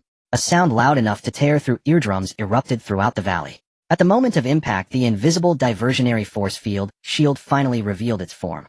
A massive energy ripple spread across the surface of the shield, frantically dissipating that terrifying kinetic energy in all directions. The cliffs on both sides of the valley under the impact wave diverted away, crumbled, as if hit by heavy artillery, with countless massive boulders breaking and falling clouds of dust rising. It held. Bai Xian covered her mouth, exclaiming in shock. Yet Lia's face turned pale. She could feel that just from that impact the energy reserves of the base had decreased by a full 3. This was merely the most basic diversionary force field shield. Had it been the previous force field shield, it would have likely been shattered in a single blow. What terrifying physical impact! Lu Rongfei's gaze was incredibly sharp. Its body strength has likely surpassed any metal we know of. Having failed with its first attack, the dark green giant beast let out a piercing roar. It chose not to continue its brute force assault, but hovered in midair. It opened its fearsome maw. This time there was no mental impact, no energy ball. Instead, warning. High-frequency sonic weapon attack detected. The shield frequency is being disrupted. Stability decreasing. 97. 92. 85. A silent wave that made everyone feel their insides churning, their heads pounding. It emanated from the giant beast's mouth, precisely affecting the diversionary force field shield. Unstable ripples began to appear on the surface of the shield, threatening to collapse at any moment. It's analyzing our defenses. It possesses incredibly high intelligence. Gu Xian's cold voice carried a hint of terror for the first time. This monster was not merely a mutated creature. It knew how to use techniques and how to find weaknesses. You want to play technology with my base? You're still too green. Lin Yu sneered, rapidly manipulating the virtual screen. Since you've come, don't think about leaving. Nanomaterial adaptive melting furnace, initiate emergency construction program. Construction blueprint, long nail, anti-air missile launch array. Consumption special alloy X500 high energy chip X120 solid fuel X2000. Construction quantity 4. Build immediately. Command confirmed. Emergency construction task established. Estimated completion time 120 seconds. As the shield teetered on the brink of collapse, the ground of the core area of the base suddenly split open with 4 huge openings. The power of the nano-melting furnace was pushed to its limit, and silver nano fluid surged out, like a volcanic eruption rapidly constructing complex mechanical structures through the 4 openings at a visible speed. Hannah, Lin Yu shouted without turning his head. Here, Master, can your undead army be salvaged? Of course, my servants can fight at any time. With a wave of her hand, Hannah commanded the stitched giant beasts and skeleton soldiers who had been laboring to immediately drop their construction materials, their eyes glowing with a fierce fire, assuming battle stances. Good. Send them to the outskirts of the valley at any cost. Hold it back. Buy us 120 seconds. Hold back. That monster. Hannah was momentarily stunned looking at the otherworldly figure in the sky. Even she felt a pang of trepidation. Sending these remnants to confront it was akin to a mantis trying to stop a chariot. Master this. That's an order. Lin Yu's voice brooked no argument. I need time. Yes, at your command, my master. Hannah gritted her teeth, her expression turning resolute. She raised both hands high and the ghostly green flame of souls soared into the sky. Arise, my most loyal servants. For the master offer your last life. Roar. At the entrance of the valley, all undead creatures let out a deafening roar. The stitched giant beast made from tank wreckage took heavy steps and was the first to charge out of the collapsing shield. It aimed its cannon at the giant beast in the sky and fired its remaining shells without reservation. Boom, boom, boom. The shells exploded against the giant beast's shell, but only a few insignificant sparks flew, failing to even harm a single feather. The dark green giant beast seemed enraged by the provocation of this, and its cold golden vertical pupils narrowing slightly. A gray beam shot out from its eyes. The beam did not possess an astonishing force, but carried a rule of decomposition. The moment it was swept by the beam, the stitched giant beast made of special alloy along with the undead fire within it seemed to be erased by an eraser, silently decomposing and vanishing from head to toe. It transformed into the most basic particles, dissipating into the air. My stitched tank. Hannah's body swayed. She could feel that her soul link with that most powerful undead had been completely erased. This was no longer a suppression of power, but a higher dimensional rule of annihilation. Immediately hundreds and thousands of skeletal soldiers and zombies charged fearlessly, futilely attacking the sky with their rifles and claws. The colossal beast merely waved its wings in impatience. Whoosh! A hurricane generated purely from kinetic energy suddenly erupted. Those undead creatures were instantly torn to shreds, unable to even approach within 100 meters of the giant beast. In just a few seconds, Han Na's painstakingly amassed army of the undead was completely annihilated. Shield stability reduced to 30. Expected to collapse in 27 seconds. Is there not enough time? Su Qingqing gripped her dagger tightly, her palms slick with sweat. He'll do it. Lu Rongfei took a deep breath and drew back her longbow. This time she did not condense an energy arrow, but rather connected her mental power with the recently upgraded bassist. Detected arrow god descends permission. Do you wish to temporarily take control of the guided force field shield's energy guidance? Take control. Under Lu Rongfei's, while the shield's energy, initially evenly distributed, began to rapidly converge towards a single point. That point was where the giant beast's infrasonic attack made contact with the shield. Buzz. At that point the shield became incredibly solid, forcefully resisting the infrasonic interference. Shield stability increased to 45. Puff. Lu Rongfei let out a muffled groan, a trickle of blood escaping from the corner of her mouth. Forcing such a massive energy control placed a tremendous burden on her mental power. But she succeeded. She had bought precious seconds for Lin Yu. Emergency assembly task completed. Just as the shield was about to collapse again, the system's notification sounded like heavenly music. In the core area of the valley, 4 10-meter-tall hexagonal missile launch platforms, embodying a brutal metallic aesthetic, rose from the ground. Each platform was loaded with 12 3-meter-long surface-to-air missiles, their warheads shimmering with ghostly blue arcs. Well done, Rongfei. Lin Yu laughed heartily, his eyes aflame with killing intent. Now let me take the stage. He waved his hand and pressed heavily on the light screen. Long spike surface-to-air missile launch array, full missile launch. Target locked. Fire. Target locked. Performing trajectory calculations. Calculations complete. Launch. Whoosh. Whoosh. Whoosh. Whoosh. The piercing sound of the missiles echoed across the sky. 48 long spike surface-to-air missiles, trailing long tails of fire, resembled 48 furious silver dragons. From 4 directions, they formed a net, shooting explosively towards the azure-black giant beast in the sky. The giant beast seemed to sense the threat, immediately halting its attack on the shield, flapping its wings in an attempt to evade at super speed. But the warhead of the long spike missile was equipped with a primary locking module from the base, firmly clinging to its energy signature. Seeing no way to dodge, the giant beast let out a furious roar. Its metallic shell suddenly opened wide, revealing an inner layer that glimmered like crystal, swirling with gray light. A more powerful gray energy shield enveloped its entire body. In the next second, the 48 missiles arrived. Boom. Boom. The sky exploded. 48 blinding explosions burst forth simultaneously, forming a gigantic fireball with a diameter exceeding a kilometer. The terrifying shockwave even compressed the guided force field shield below, causing it to sag and deform. The entire world was left with nothing but a blinding white light and the deafening roar. Did we hit it? Xiao and Kaiwa asked nervously. Everyone's eyes were fixed on the fireball, and the smoke slowly dissipated. A figure reappeared before everyone's eyes. The azure-black giant beast still hovered in the air. The gray shield on its surface had vanished, and the outer layer of its metallic shell showed large areas of charred and damaged sections, with several wings even blown off, revealing gory wounds underneath. It was injured, and severely. The azure-black giant beast's eyes no longer held their previous arrogance, but instead showed fear. In the next moment, it flapped its wings desperately, trying to escape. Trying to leave at a time like this. Too late. In the next moment, Lin Yu grabbed the giant axe and leaped out, soaring into the air. In what seemed like an instant, he caught up to the azure-black giant beast. Not a moment of hesitation. Buzz. The high-frequency vibrating waves on the axe reached their peak. With one swing, he struck down. Die. A silver line moving at breakneck speed flashed through the air. The body of the azure-black giant beast froze in midair. It looked down at its own body. A perfectly smooth cut extended from its left shoulder to the root of its right wing. In the next second, puff, a torrential rain of blood erupted explosively. This mysterious and powerful beast, which had forced Lin Yu's team into a desperate situation, was thus cleaved in two.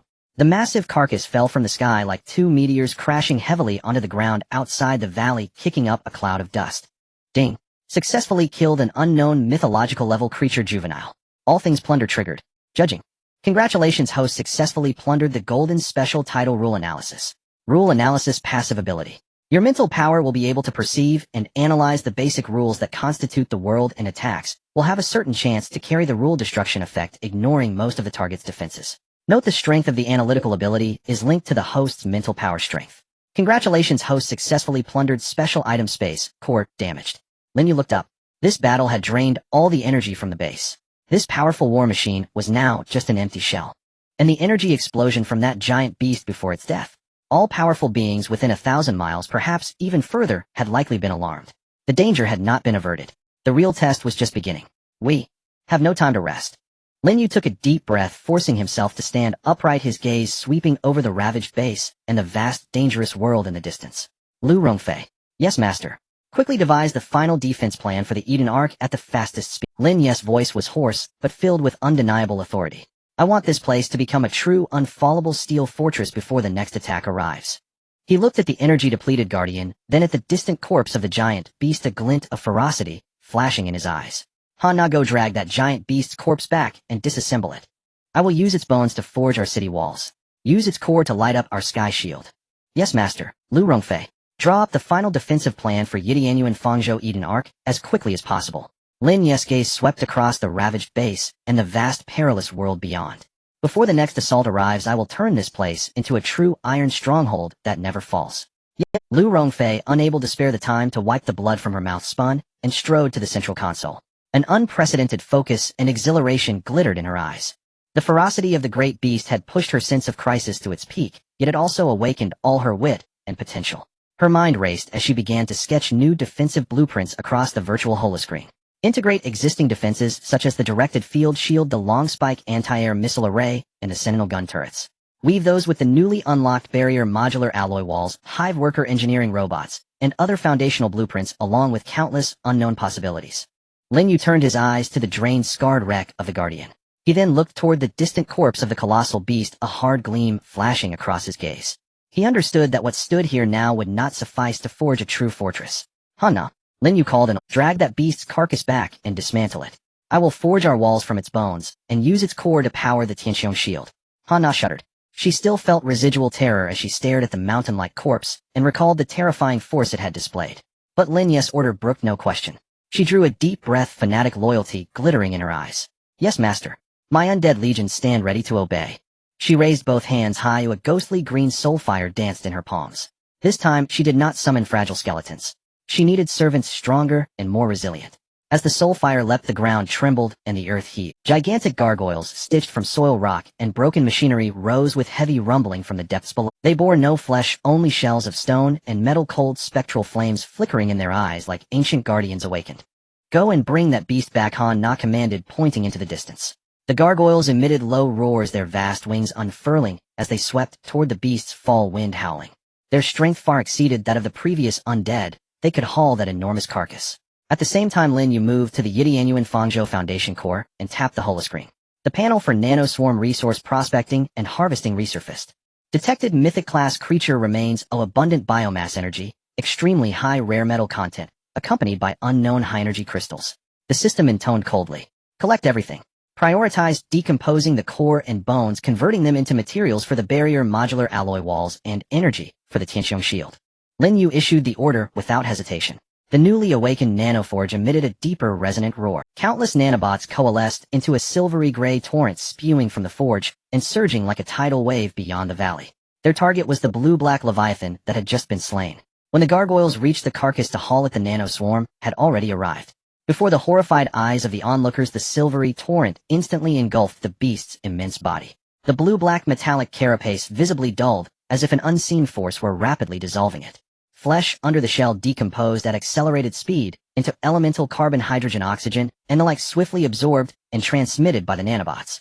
"This is too fast," Luali whispered, covering her mouth in astonishment. She had never seen such efficient decomposition. It was as if time itself had been sped up many times over. "This is the true power of the nanomaterial adaptive forge, Lin," Yu said, a barely perceptible excitement tinting his voice. He could feel an immense flow of resources pouring into the base's reservoirs. The beast's body shrank at a rate visible to the naked eye under the swarm's consumption.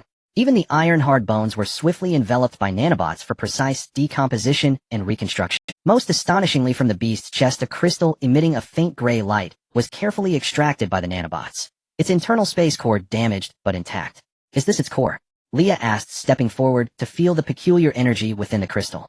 "Yes," Lin Yu replied. "It will be a vital component of the Tianxiong shield." Lin Yu studied the crystal, a contemplative light in his eyes. He knew that although the space core was damaged, if repaired, its value would exceed imagination. Under the nanocluster's work, in less than an hour, the colossal beast had been utterly consumed, leaving the ground thoroughly cleansed with not a trace of blood or scrap remaining. On the base's resource panel, the reserve numbers for various materials had reached astonishing levels. Detected high-purity biomass, 300000. Detected specialty alloys, 150000. Detected high-energy crystals, 50000. Detected unknown rare elements, 1500. Resources are now sufficient to build the first phase of the defense's master. Lu Rongfei's voice came through the console, barely concealing her excitement. Her defensive plan had taken preliminary form. "Excellent," Lin Yu said with a sweeping gesture. "Initiate the barrier modular alloy wall construction protocol. Prioritize surrounding the core and erecting the first defensive ring." Command confirmed. Barrier modular alloy wall construction commencing. A resonant hum rose from the systems. The nanoforge thundered again. This time it produced not aimless nanoclusters, but a precisely shaped, highly compressed bright silver alloy fluid. The fluid moved as if alive, emerging along the routes planned by Lu Rongfei, and rapidly condensing. They rose from the earth with astonishing speed, joining seamlessly to form alloy walls 50 meters high and 10 meters thick. The wall surfaces were laced with intricate energy circuits and runes, their cold sheen flashing in the sunlight and emitting an indescribable sense of pressure. Within the walls, it was visible that the beast's tenacious bone fibers had been reorganized by nanotechnology into the core's supporting structure, rendering them far stronger than ordinary alloys. This is a miracle," Xian murmured, staring in stunned silence as her worldview was utterly upended. This was no mere construction, it was the conjuring of something from nothing. "This is the power of technology," Xian. Lin Yu stood high above, gazing down at the rapidly forming base, ambition glimmering in his eyes. He knew this was merely the beginning. At the top of the alloy walls, reserved interfaces swiftly opened and components of the Sentinel cannon and long spike anti-air missile launch array were precisely installed by the nanocluster. They no longer resembled their previous crude forms, but were optimized by the arc core, appearing more streamlined and armed with even fiercer firepower. The dark cannon muzzles shimmered with a dangerous light under the sun, pointing towards the distance. The entire valley had transformed from a rudimentary camp into a preliminary fortress in just a few hours. A ring-shaped alloy city wall completely enveloped the core area, with countless fire points densely spread across it, forming a net of death. "Master, the defenses of the core area have been initially established." Lu Rongfei walked to Lin Yu, sighed, a hint of fatigue on her face, but more so a sense of satisfaction and pride. "Very good." Lin Yu patted her shoulder, his gaze turned towards the distance. Although the first line of defense had been established, he knew it was far from enough. "By Luali, by Xian." He called out, "Here, master." The twin sisters responded immediately. "The efficiency of the nanocluster is very high, but our energy consumption is equally massive. While perfecting the defense system, I need you to manage logistics while ensuring stable supplies of energy and materials. Also start researching the new blueprints to see if there are any plans that can provide us with more energy. Lin Yu pointed at the virtual light screen where the still dim spatial stabilizer technology and micro-nuclear fusion reactor pre-technologies were displayed. Yes, Master. We will definitely work hard. The sisters' eyes sparkled with excitement. They knew the responsibility on their shoulders was equally great. Lia Han Na Su Qingqing Gu Jiyin. Lin Yu's gaze swept over them. The areas outside the city walls also need to be transformed. Leah, use your magic in conjunction with the nanocluster to reshape the terrain and set traps. Han Na, deploy new undead outside the city walls to serve as early warning and delaying forces. Su Qingqing and Gu Jin, you are responsible for patrolling and exterminating, ensuring the safety of the area outside the city walls, while also conducting secondary exploration and marking of the resource points left after the nanocluster's disassembly. Understood, Master. The girls replied in unison, their eyes burning with desire and determination for the future. Watching all this, Lin Yu felt a surge of pride. He knew this was merely the initial form of the Eden Arc, and there was still a long way to go before achieving the true, unfalling steel fortress. But at least they had taken the most solid first step. As night fell, the valley was illuminated by dazzling searchlights, and the alloy city walls shimmered with a cold luster under the light. In the distance, the nano-clusters continued to work tirelessly, silver-gray specks darting through the night sky like fireflies. Yet amidst this busy and hopeful scene, a faint disturbance emanated from Lin Yu's rule analysis entry. He looked up towards the distance to the mountain range shrouded in darkness.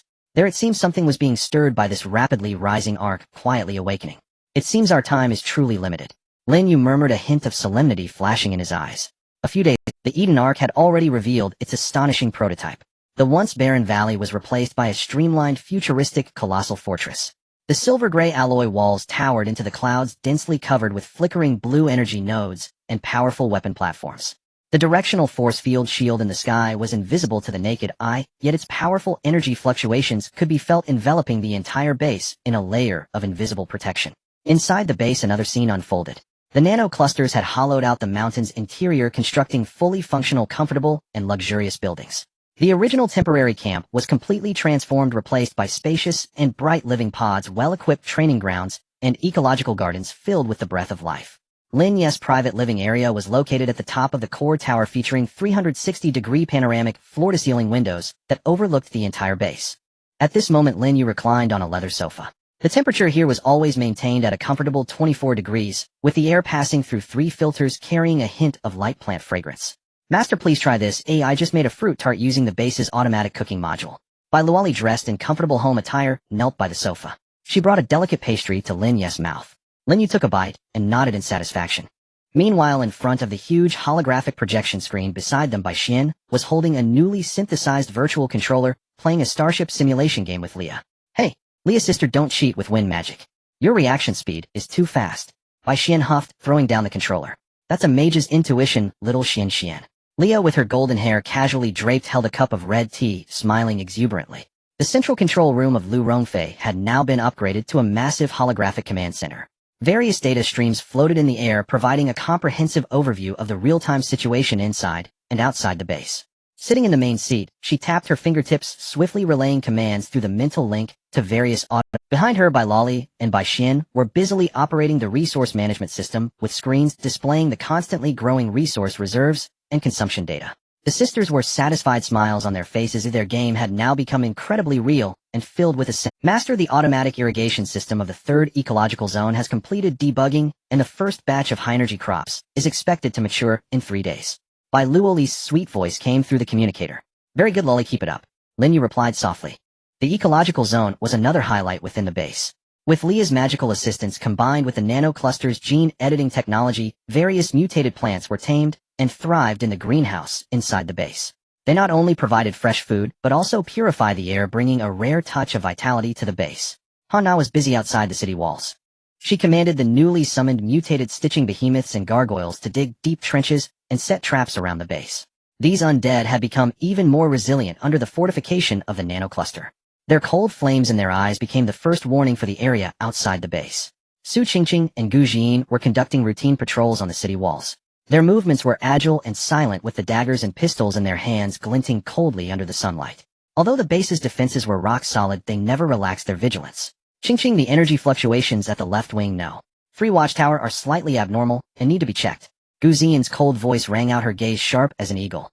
Upon hearing this, Su Qingqing immediately leaped down, reaching the designated location with a few agile moves to conduct a detailed inspection. This combination of high technology and personal ability allowed their work efficiency to reach its peak. Leah was engraving the magic array and guiding energy in the energy core area of the base. Thanks to her efforts, the energy core formed by the fusion of a giant beast's core and a damaged spatial core had begun to stabilize. The powerful energy it emitted pulsed like a heartbeat, providing an endless source of power for the entire Arc base. Master, the core energy output is stable, and it is expected that within 3 days the activation level of the Heavenly Dome energy shield can be increased to 15. Leah's excited voice carried a hint of fatigue, but more than that it was filled with pride. Great job, Leah, Lin Yu said approvingly. Life in the base was far more comfortable than they had imagined. In the spacious gym, Han Na was drenched in sweat, engaged in high intensity, training her muscle lines perfectly showcased under the lights. On the training ground, Su Qingqing and Gu Jin were engaged in a simulated battle, easily dismantling the virtual. In the public lounge area, Bai Lali and Bai Xian were wearing virtual helmets, immersed in a holographic movie, occasionally bursting into tinkling laughter. Leah was in the base's library, flipping through ancient magical tomes, attempting to achieve a deeper integration of magic and technology. Lin Yu descended from the tower and arrived at the central square. Here the nano swarm was conducting its daily maintenance and cleaning, with a faint metallic fragrance permeating the air. He approached a holographic projection table and brought up the blueprint list for the Arc series. Top-tier blueprint sequence unlocked. Blueprint Heavenly Dome Energy Shield Generation Matrix Mythical Level. Activation Level 15. Prerequisite technology not met, 128 unable to construct. Blueprint Guardian Combat Construct Legendary Level. Prerequisite technology not met, 317 unable to construct. Although most top-tier blueprints were still gray, Lin Yu knew they were gradually getting closer. Every breakthrough in basic technology brought them one step nearer to those mythical weapons. Master, what are you looking at? Lu Rongfei's voice sounded from behind him. She had finished her tasks and came to Lin. I am looking at our future. Lin Yu pointed at those gray blueprints. These are our true trump cards. Steel City will eventually come knocking again. Lu Rongfei's expression became serious. Yes, Master. According to the monitoring of the nano swarm, the aerial reconnaissance frequency of Steel City was 3 times higher than before, and their activity range was constantly expanding. I estimate they are gathering strength, preparing to conduct a comprehensive probe against us. Probe? Then let them come. We happen to need a powerful opponent to test our Arc. He turned to look at Lu Rongfei, his eyes carrying a depth. Rongfei, I need you to elevate all defense systems of the Eden Arc to the highest alert status. At the same time, begin simulating any attack patterns that Steel City might launch, as well as our counter strategies. Understood, Master. I will simulate all possibilities to ensure absolute certainty. Lu Rongfei nodded, her face showing no fear, only calmness and confidence in facing the challenge. Lin Yu returned to the window, gazing at the distant night sky. He knew that the calm of these days was merely a brief tranquility before the storm. He could feel a tremendous power brewing in that darkness. However, he was no longer the trained conductor who had just arrived in the apocalypse, struggling to survive by his own means. He was now the executor of the Eden Arc, possessing the power capable of changing the world. He finished his drink in one gulp, his eyes glinting with fierce light. Come on, Steel City. Let you witness what a true doomsday fortress is. The next morning, just as Lin Yu issued the command, the central alarm system of the base emitted a piercing alarm with the first light of dawn. Warning! Warning! Large-scale hostile targets detected approaching. Target quantity immense. Threat level extremely high. Target composition: heavy bomber group, armed helicopter formation, ground armored units, special operations units. Estimated arrival time, 15 minutes. On the central holographic projection, a dense cluster of red dots surged like a tide from the distant horizon, instantly covering the entire screen. It was a massive army that had poured out from Steel City, rushing towards the Eden Arc with vengeful fury. Lu Rongfei frowned. Lin Yu's lips curled into a cold smile. Good, Master. The enemy numbers are vast, and the aerial units have entered the attack range. Bai Luoli's voice carried a hint of tension as countless red dots began to circle around the base in the holographic projection. Lin Yu's gaze sharpened, and he issued the command. Lu Rongfei, activate full defense mode. Directional force field shields operate at full power. All fire points open fire at will. Yes, Master. Lu Rongfei took a deep breath, her fingers danced rapidly on the virtual keyboard. Buzz. The entire Eden Arc was instantly enveloped by a visible transparent force field, its brilliance more dazzling than ever before. This was the prototype of the Heavenly Dome Energy Shield, activated to 15 after the fusion of the giant beast core and spatial core, thanks to Leah's tireless efforts. Though it was merely a prototype, the energy fluctuations it emitted already far exceeded the previous directional force field shields. Almost simultaneously with the shield's rise, the attack from Steel City also arrived. The Dark Bomber Group unleashed a torrential rain of bombs. Armed helicopters shot out whistling missiles, and the heavy artillery on the ground roared deafeningly. Countless shells poured down like locusts targeting the Eden Ark. However, these attacks capable of destroying a city upon contact with the Heavenly Dome energy shield were as ineffective as a cow sinking into the sea. Boom, boom, boom. The massive explosion sounds continued, endlessly flames soaring into the sky, illuminating the entire valley. Yet the shield remained utterly unmoved, not even a ripple forming. Those high-explosive warheads appeared harmless before the shield, merely sparking a few insignificant sparks on the surface of the shield. How is this possible? The commander of Steel City, seeing this scene through the real-time images relayed by the reconnaissance aircraft, let out an incredulous roar. Their prideful heavy firepower could not even shake the enemy's defenses. Counterattack. Lin Yu's voice was cold and decisive. With his command, countless sentry cannons and long-spike anti-air missile launch arrays on the alloy walls of the Eden Ark were instantly activated. Whoosh, whoosh, whoosh. The intense tongues of fire erupted from the walls, tearing through the night sky like a torrential barrage. Countless tracer rounds pierced through the darkness, accurately hitting bomber after bomber. The shells imbued with high-energy warheads transformed the enemy aircraft into dazzling fireballs upon impact. Immediately after 48-996-192, an uncountable number of long nails anti-air missiles trailing long flames shot out from every corner of the city walls like silver reapers. They traced elegant arcs in the air, racing at astonishing speeds to catch up with the armed helicopters and fighter jets attempting to evade. Boom, boom, boom. A series of deafening explosions erupted in the sky as if it were raining. The aerial forces of the Steel City under the saturation firepower strike of the Eden Ark were as fragile as paper instantly torn to shreds. The wreckage ablaze fell to the ground like meteors, stirring up clouds of dust. My God, this firepower. It's simply hellish. Su Qingqing watched the ever-increasing kill count on the screen, her eyes sparkling with excitement. She had never imagined that defense could be so exhilarating. This is more thrilling than any game we've ever played. Bai Xian tightly grasped by Luoli's hand, their faces filled with shock and fervor. Report, Master. 90% of the aerial targets have been eliminated. The remaining enemy aircraft are fleeing. Lu Rongfei's voice held a trace of uncontrollable excitement. What about the ground forces? Lin Yu asked in a deep voice. The ground armored units have entered firing range. Gu Xian's voice was as calm as ever, yet her gaze was as cold as steel. A bloody smile curled on Lin Yu's lips. Railgun ready. Warning. The pre-technology for the railgun has not been fully met currently in testing phase. Only low-power firing is permitted. The system notification sounded. That's enough. Lin Yu snorted coldly. Aim at the enemy's heavy armored formation and deliver a saturation strike. With Lin Yu's command, a massive alloy cannon slowly unfolded at the top of the central tower of the Eden Ark. A ghostly blue energy converged at the cannon's mouth, emitting a piercing hum. Boom. A visible energy shockwave accompanied by a howling sound that tore through the air erupted from it, crossed several kilometers in an instant at supersonic speed, precisely hitting the ground armored units. It was not a shell, but rather a pure kinetic shock. The area struck seemed to have time momentarily halted, then exploded violently. Dozens of heavy tanks and armored vehicles disintegrated under the shockwave, turning into a sky full of metal shrapnel and flames, even plowing the ground into a deep trench several meters wide. What kind of weapon is this? The commander of the Steel City completely broke down.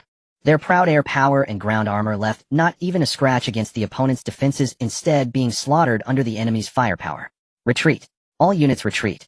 The desperate command echoed through the battlefield via the communicator. The remaining Steel City troops, like stray dogs, discarded their helmets and armor, fleeing in disarray back the way they came. Their morale had completely collapsed, leaving only endless fear in their eyes. Trying to escape. A glint of cold light flashed in Lin Yu's eyes. He suddenly leaped up, his body like a bolt from a crossbow, breaking through the energy field of the Tianqiong shield, heading straight for the battlefield. Master, the girls gasped. Don't worry, you'll be back soon. Lin Yu's voice rang through the communicator, carrying an undeniable confidence. Holding a giant axe, he carved a shadow through the air. The soldiers of the Steel City attempting to flee felt a flash before their eyes, only to be severed by a silver light. Lin Yu's targets were those fastest escaping commanders and special operations personnel. He knew these individuals were the elite of the Steel City and could pose a future threat. Rule analysis. Lin Yu growled as the giant axe in his hand traced an arc of mystique in the air. The axe, empowered by the rule analysis entry, was no longer a mere physical attack. As it passed through the fleeing soldiers, their bodies were not directly severed, but rather twisted and disassembled in a It was as if the rules constituting their bodies were instantly erased, turning them into clouds of ash that dissipated. No.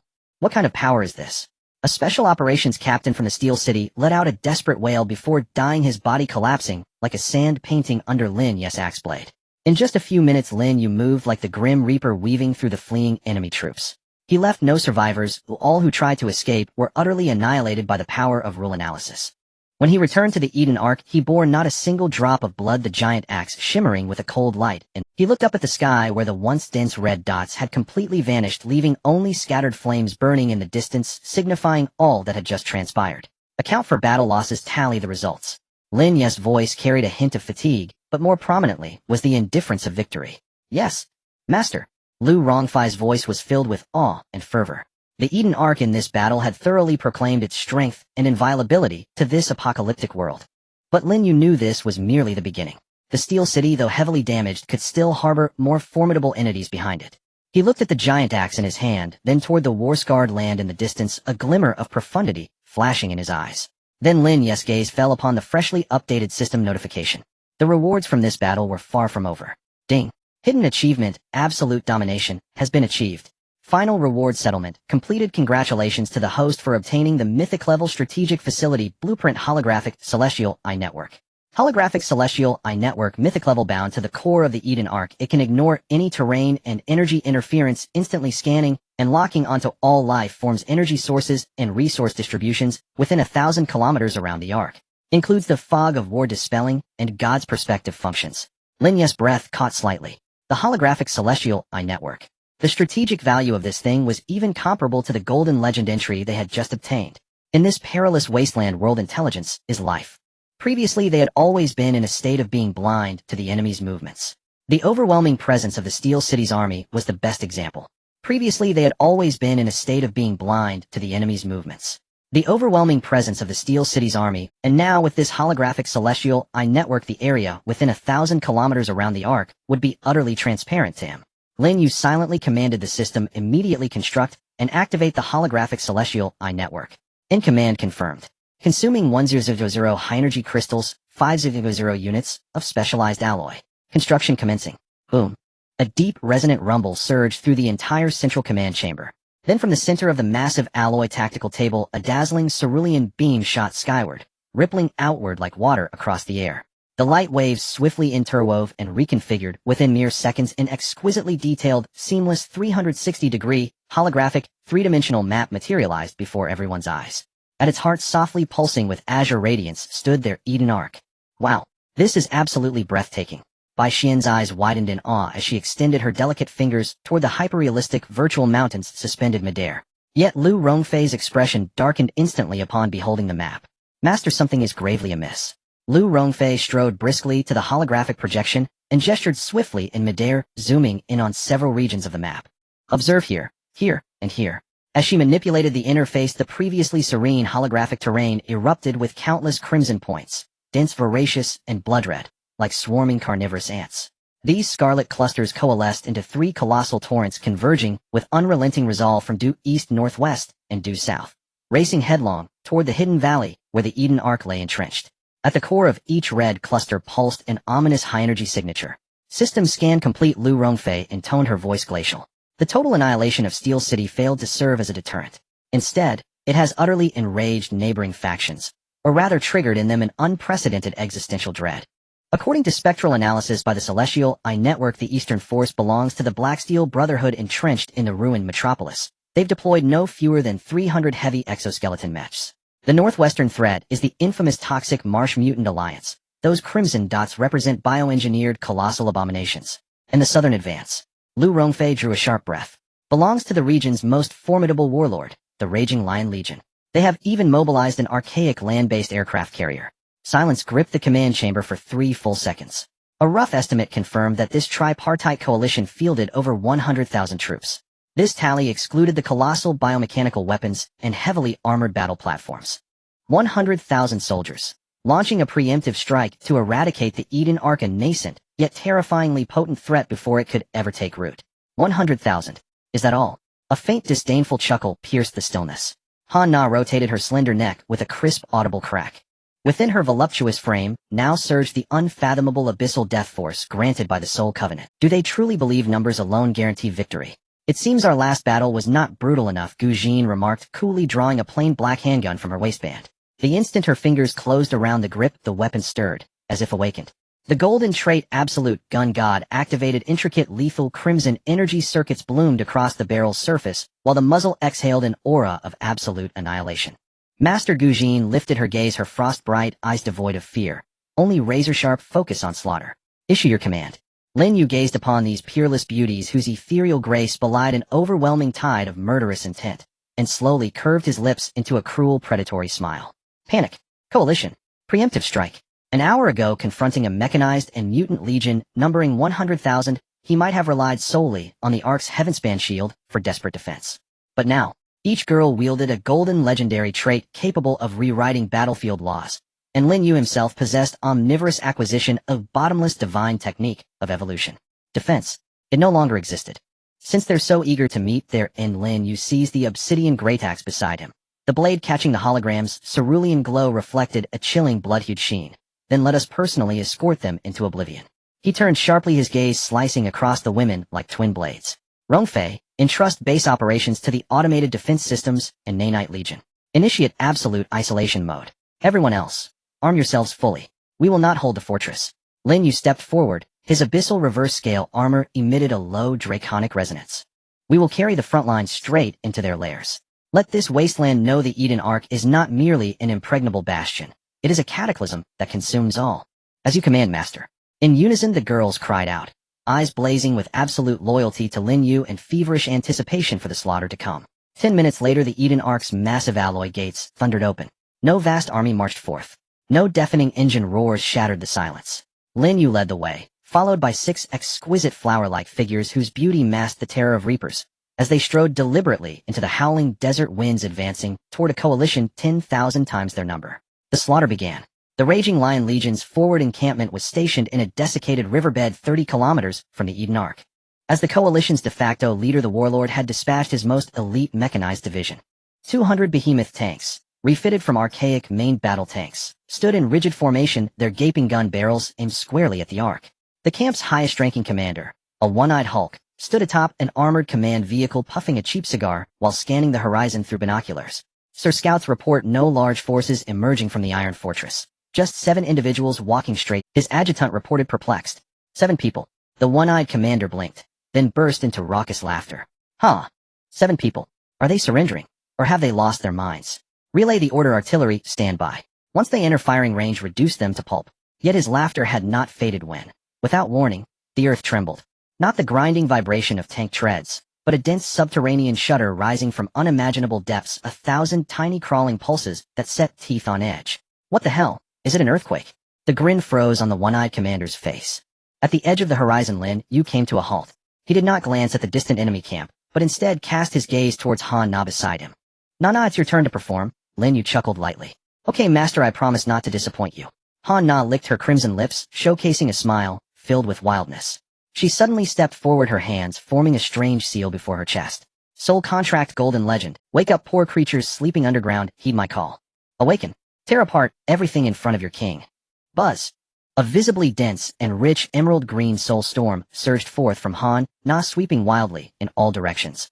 Wherever the storm passed, the dry riverbed began to churn violently. A pale skeletal hand suddenly pierced, then came the second, the 100th, the 10,000th. Those mutated beast human soldiers, and even the remnants slain by Lin Yu in the Steel City during the past few hundred years of wasteland warfare, were all forcefully dragged back into reality by Han Na's domineering laws at that moment. Roar! A terrifying wolf howl reverberated through the skies. Han Na's ghostly Wolf King leaped forth from the shadows. Originally as large as an elephant, the Wolf King, under the enhancement of Soul Contract with 300 full attribute boost and shared effects, began to expand wildly like a balloon. In just a few seconds it transformed into a behemoth over 100 meters tall, its body engulfed in ghostly green bone flames. It stomped on the ground, distorting the surrounding air with its terrifying spiritual heat. Behind this colossal Wolf King lay a boundless army of the undead. Their eye sockets burned with extreme hatred for the living, and at the Wolf King's roar they surged forward like a green tsunami, madly charging towards the vanguard of the Lion Legion. What kind of monster is that? In the vanguard camp of the Lion Legion, a one-eyed, muscular man dropped his cigar, his eyes nearly popping out. Open fire. Fire quickly. Shatter them. Boom, boom, boom. 200 giant beast tanks opened fire simultaneously, and dense shells exploded within the undead army. However, a scene of despair unfolded. Those shattered skeletons and decaying corpses under Han Na's mental control reassembled in an instant, as long as they were not completely vaporized, continuing their mad charge. Moreover, the undead moved with incredible speed, dashing into the tank formation in the blink of an eye.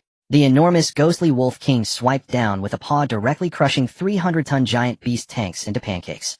Monsters. Demons. The enemy soldiers completely collapsed. Tank formation retreat. Mecha squad, hold the line for me. The one-eyed muscular man screamed in despair. Dozens of 6-meter-tall heavy battle mechas lifted off the ground, attempting to block the advance of the undead with their high-frequency chainsaw swords. Just then, a cold voice echoed above the battlefield, not loud, yet clear enough to reach everyone's ears. Gu Jin walked gracefully to the front of the formation. She slightly raised her arm, and the pitch-black pistol in her hand, under the effect of absolute gun god, underwent a complex mechanical transformation, morphing into a Tumterlong sci-fi-styled heavy sniper cannon. Without aiming, not even taking a second glance, Gu Jin's fair fingers gently pulled the trigger. There was no deafening gunshot, only an extremely faint whoosh sound. A bullet made from pure annihilation energy, compressed to perfection, shot out at a speed beyond the limits of human perception. Absolute hit. Rule-level armor piercing. Area explosion. The bullet disregarded distance, ignored air resistance, and instantly struck the chest of a heavy mecha, wildly swinging its chainsaw sword. There was no spark of physical collision. The seemingly indestructible heavy mecha at the moment of impact appeared as if a giant eraser had wiped out a section of space. Immediately after, boom. A cataclysmic blue annihilation energy erupted, centered on that mecha. The massive energy sphere expanded to a radius of several hundred meters. Within this range, everything, be it the sturdy giant beast tanks, the soldiers of the Lion Legion, or even the rocks on the ground, instantly transformed into indistinguishable atomic dust under this annihilation energy. One shot. Just one shot. The armored formation that the Lion Legion prided itself on was directly evaporated by 1/3. The entire area fell silent. Even the undead army that had been madly tearing at their enemies paused for half a second under the terror of that one shot. The one-eyed muscular man's legs buckled, and he sank to his knees on top of the command vehicle, warmth spreading in his pants. He lifted his head and saw 7 figures crushing down like deities. He finally understood what kind of existence he had provoked. Run. Run quickly. Just as the one-eyed man turned to jump off the vehicle, a stunning, yet chilling face unexpectedly emerged from the shadows behind him. Su Qingqing, Shadow Warrior. You do not have the privilege to escape. Su Qingqing's voice was like that of a being from the depths of hell. 2 daggers laced with deadly poison crossed each other. Puff. The one-eyed muscular man did not even feel pain before his head was sent soaring. Blood gushed from his severed neck like a fountain, the wound shimmering with the unique glow of Shadow Blade's true damage. Without a commander, the vanguard position fell before Gu Xian's overwhelming firepower, Su Qingqing's shadow harvesting, and Han Na's undead calamity, unable to last even 10 minutes before being utterly erased. Lin Yu slowly walked across this riverbed strewn with blood and shattered iron, the passive effect of all things plunder quietly at work. Threads of energy were drawn from the remains scattered across the ground, flowing into his body, making his aura even more unfathomable. Warm-up is over. Lin Yu raised his head, gazing towards the massive coalition main base at the horizon, his eyes flickering with a brutal red light. Next, it's time for the main course. The main base of the frenzied Lion Legion. The command center of the coalition is established within this colossal military fortress built against the mountain. At this moment, the large screen in the command center flickers with static. The leader of the mutated alliance of the toxic swamp, a grotesque monster covered in green abscesses, and an elder of the Black Steel Brotherhood, a bioweapon with half of his body transformed into machinery, all of them now staring with ashen faces at the seat in the center. Sitting there is the supreme commander of the frenzied lion warlord, known as the War King Alexei. Alexei, where is your vanguard camp? Why has the signal been completely cut off? The leader of the mutants roared, his voice like a leaking bellows. Alexei crushed the goblet in his hand, the scar on his face twisting in a menacing grimace. Annihilated. 30 minutes ago, the vanguard camp sent their last distress signal, saying they encountered devils. Devils? Nonsense. Even the nuclear bombs of the old era couldn't wipe out a heavily armored enhanced camp in 10 minutes. The mechanical elder bellowed. At that moment, a chilling high-level air raid alarm suddenly rang out from the outskirts of the base. Commander, report. Enemy detected. Target. Only 7 individuals. They are approaching the main gate of the base. The voice of the communications soldier trembled with extreme fear. 7 people. This is too much. Alexei slammed his palm down, shattering the alloy table before him, rising to his feet and roaring. Activate all close defense cannons. Release all those bio-beasts. I will tear them to shreds alive. Outside the base gate, Lin Yu looked up at the towering 100-meter-high alloy city wall bristling with heavy artillery, and at the thousands of massive biomutants pouring out like a tide from the underground garage beneath the wall, their bodies oozing corrosive acid. Master, leave those disgusting creatures to me. Leah stepped forward, her golden hair wildly swirling in the windless wasteland, her sapphire blue eyes burning with a dazzling golden-purple light at that moment. Elemental Sovereign Golden Legend. Without any lengthy incantations or guiding wands, Leah simply snapped. Composite Magic Heaven-Burning Thunderstorm. Buzz. The sky instantly darkened. It was not a cloud blocking the sun, but rather a terrifying storm cloud that gathered out of thin air, covering the entire area above the base. In the clouds, the rolling lightning was not ordinary, but exhibited a bizarre purplish red hue of ultimate thunder fire. The next second, boom. Countless thick pillars of lightning carrying a temperature capable of vaporizing steel instantaneously fell like dense raindrops. What does a 500 increase in power mean? Those biomutants possessing incredible vitality and healing capabilities turned to ash before they could even scream as they made contact with the lightning. The solid alloy city wall melted under the thunderfire's onslaught like butter under a scorching sun, quickly turning into streams of molten iron flowing down. One strike. Screen cleared. Thousands of biosoldiers did not last even 5 seconds before Leah. Fire. Fire now. The coalition guards on the wall went completely insane, closing their eyes and wildly pulling the triggers. In the sky, hundreds of guided missiles trailing long tails of fire rained down towards Lin Yu and the others. You shall not harm the master. Lu Rongfei stepped forward, drawing her ancient longbow into a crescent moon shape. Arrow God descends. Spirit of the wind, arrow. As she released the bowstring, a cyan light arrow shot into the sky. Immediately the light arrow shattered in midair, transforming into a translucent avatar of the arrow god, towering several dozen meters high and composed entirely of pure wind element. The arrow god avatar drew back its bowstring, and a massive earth-reaching wind wall rose from the ground. Boom, boom, boom, boom. The myriad missiles struck the wind wall, exploding violently, but the furious wind element fiercely blocked the shockwaves and shrapnel, not allowing even a trace to touch Lin Yu and the others. Counterattack. Lu Rongfei's gaze was cold as she drew her bow once more and fired. 10 arrows imbued with demon-breaking and piercing effects transformed into streaks of light. These arrows seemed to have a mind of their own, automatically curving in the air and accurately drilling through the shooting holes. Puff, puff, puff. A series of dull, penetrating sounds emanated from behind the wall as several mech pilots operating heavy artillery had their heads exploded in an instant, their cockpits' thick, bulletproof glass shot through. At that moment, roar! A deafening roar echoed from within the base. The gate of the base was violently smashed open, and Commander Alexei drove a towering twin-turtle super mech, powered by a miniature nuclear fission reactor, charging out with a mechanical elder and the mutated leader. His eyes were bloodshot, pushed to the brink. You monsters! Die! The main cannon on the mech's chest lit up with blinding white light, ready to fire. Master, you've used too much energy these days. Let me replenish you. The Bai sisters cried out in unison. Source of life. Life blessing. 2 brilliant golden beams of light descended from the heavens, enveloping Lin Yu and the other girls. Lin Yu felt an incredibly warm, yet surging life energy flood into his entire being. The slight internal injuries he had sustained from continuous intense battles were instantly mended, and his mental strength even broke through its previous limits, reaching a terrifying peak. You think this junk can kill me, eh? Feeling the explosive power within him, Lin Yu let out a wild laugh. He did not evade, but instead bent his knees slightly, causing the ground beneath him to shatter. Bang!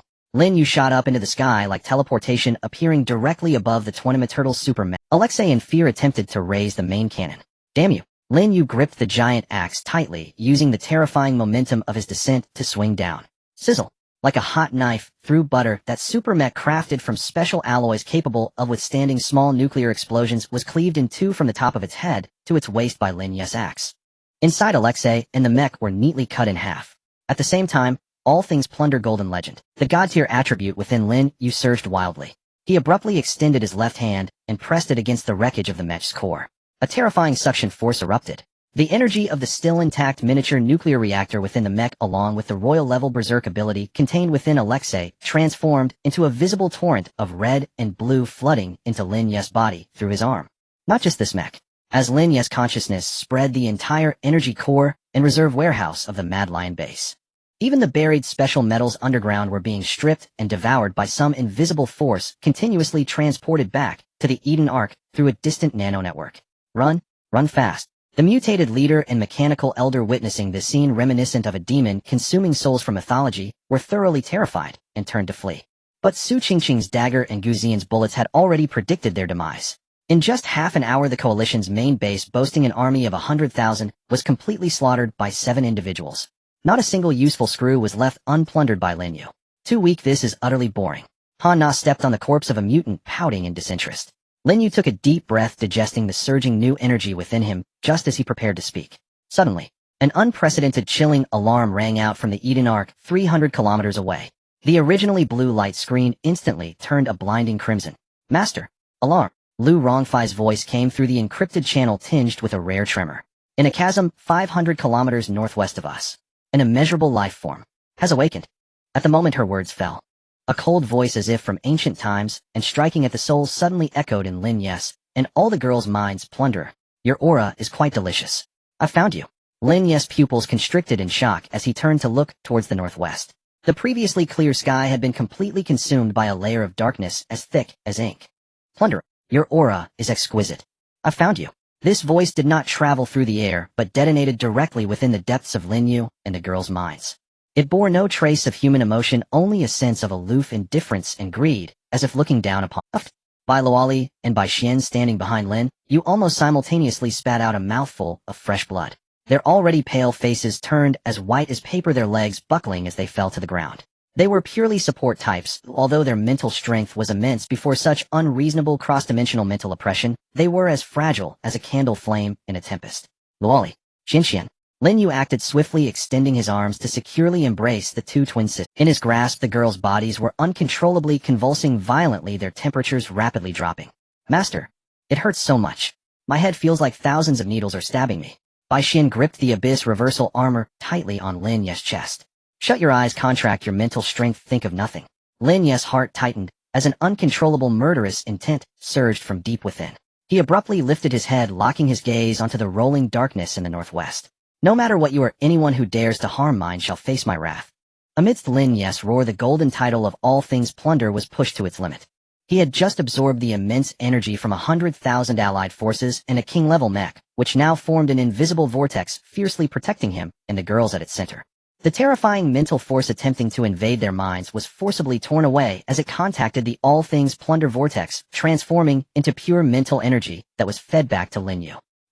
Deep within his mind, the voice seemed to emit a faint sound of surprise. Immediately after, without warning, the sky darkened. Outside the Eden Arc, the originally desolate and flat battlefield experienced an instant surge in atmospheric pressure to a terrifying degree. The debris on the ground began to defy gravity, slowly floating into the air. Alarm! Alarm! An ultra-high-dimensional energy source has been detected breaking through the spatial barrier. Lu Rongfei's voice came through the communicator. Master, the energy readings are off the charts. The instrument's detection limit is 100,000 crystals, but the current value has surpassed 3 million crystals and is rising exponentially. 3 million crystals. Leah gasped. The king-level steel Tyrannosaurus that nearly claimed their lives had only registered 50,000 crystals at its self-detonation. It has crossed dimensions. Gu Xian's heavy sniper rifle crackled ominously in her hands as her eyes fixed intently on a certain point in the sky. With the perception granted by the absolute gun god title, she could see the distortion point in space. Boom. The sky was torn apart. A massive, indescribable vertical pupil burning with ash-like flames slowly opened in the void 500 kilometers away. That eye pierced through the limits of distance, locking onto Lin Yu on the ground. There was no roar, no preparation. In the split second when the vertical pupil met Lin Yu's gaze, a gray-black beam over 10 meters in diameter appeared out of thin air directly above Lin Yu and the others, as if it were the sword of divine punishment. Before the beam even descended, the surrounding space emitted the sounds of cracking under unbearable pressure. You shall not pass. Leah's azure eyes were instantly filled with blinding gold and purple, unleashing the full power of Elemental Master. Composite Defense Sevenfold Sign Wall. Leah thrust her hands skyward within 0.1 seconds. 7 giant shields, each composed of pure elements of ice, fire, wind, thunder, earth, light, and darkness, stacked upon each other above the group. This was the strongest single-target defense she could currently cast, with a 500 power increase sufficient to withstand the extreme heat at the center of a nuclear explosion. However, in the moment of contact, crack, crack, crack, crack, the crisp sound of shattering echoed together. The gray-black beam pierced through Leah's proud composite elemental shield, as if it were a red-hot iron rod thrusting through a paper-thin window, shattering 4 layers upon contact. The ice wall vaporized, the earth shield vanished. Leah groaned softly, golden blood spilling from her lips, yet she still held her hands firm, refusing to retreat. Fire! Gu Xian decisively squeezed the trigger. A bolt of annihilation energy compressed to the extreme shot skyward, striking the forefront of the gray-black beam with precision. Boom. The blinding blue light and gray-black radiance erupted in the air, creating a devastating shockwave. Utilizing this brief stalemate, the 5th and 6th layers of shields barely managed to withstand the first wave of long-range attack. But this was merely a casual glance from the other side across 500 kilometers. This power is simply not on the same dimensional level. Gu Jian calmly assessed the situation. The barrel of her heavy sniper glowed a dangerous dark red from overheating. Master, we are locked in the wilderness with no space to evade. Once its true form descends, we will all perish. Lin Yu was certainly aware of this. The rule power contained within that horizontally spanning vertical pupil even caused his all things plunder to exhibit a strong sense of repulsion. That was a mythic level. Absolutely an existence beyond mythic. Retreat. Everyone immediately fall back to the Eden Arc at full speed. Lin Yu showed no hesitation, decisively issuing the command. He hoisted the twin sisters, who had regained a bit of consciousness, onto his shoulders, his right hand gripping the giant axe tightly, his gaze as cold as ice. In this exposed wasteland, resisting a mythic-level unit was sheer folly. Their only chance of survival lay in relying on the super technology of the Eden Arc, which had yet to unlock its full potential. I will hold them off. Han Na let out a wild roar. Her eyes burst with captivating emerald light. Soul contract. Desperate sacrifice.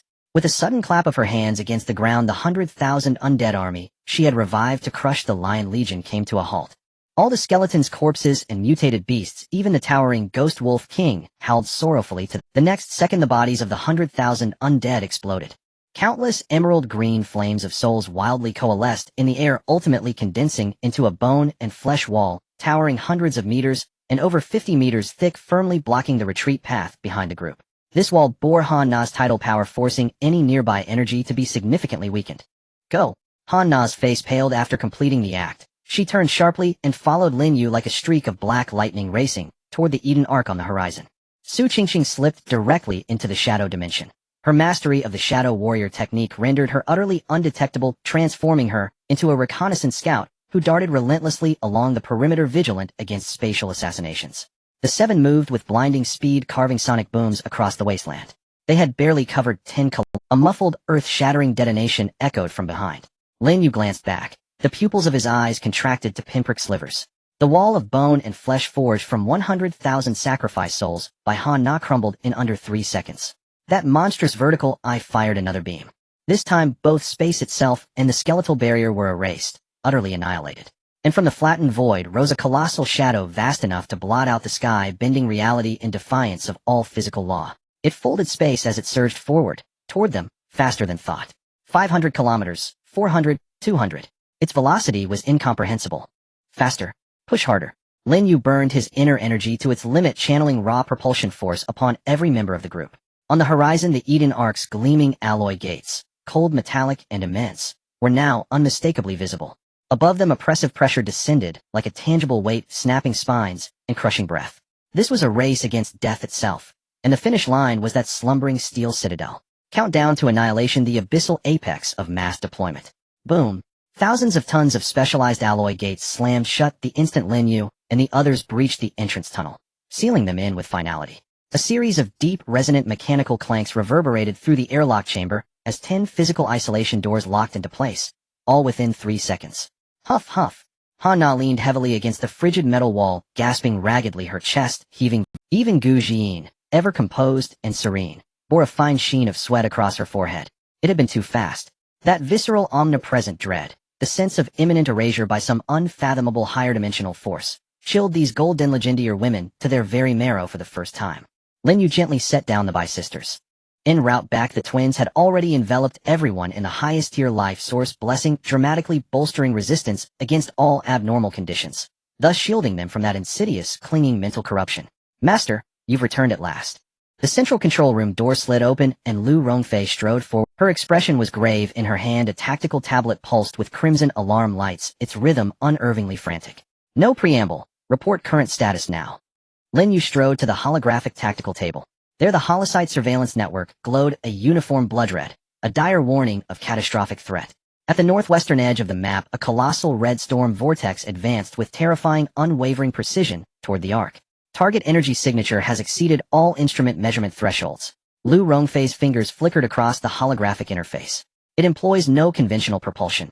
Instead, it traverses space via high-frequency spatial folding. By calculation, its core will reach the Arc's zenith in no more than 5 minutes. Only 5 minutes. Li's eyes widened. Then we truly cheated death just now. No, more precisely, it is savoring the hunt. Lu Rongfei turned her gaze to Lin Yu. System analysis of its initial cross-range strike spectrum confirms this such power could have bombarded us continuously from 500 kilometers away, if annihilation were its intent. Yet it slows, deliberately, forcing Master to emit ever more of your aura. Wants to devour me. Lin Yu sneered. Better hope its fangs shatter on impact. System. Lin Yu roared, inwardly, voice echoing like thunder in his mind. Deploy full resource inventory. Every energy core high yield, or an exotic alloy I seized from the Lionheart Legion. Confirmed. Resource tally complete.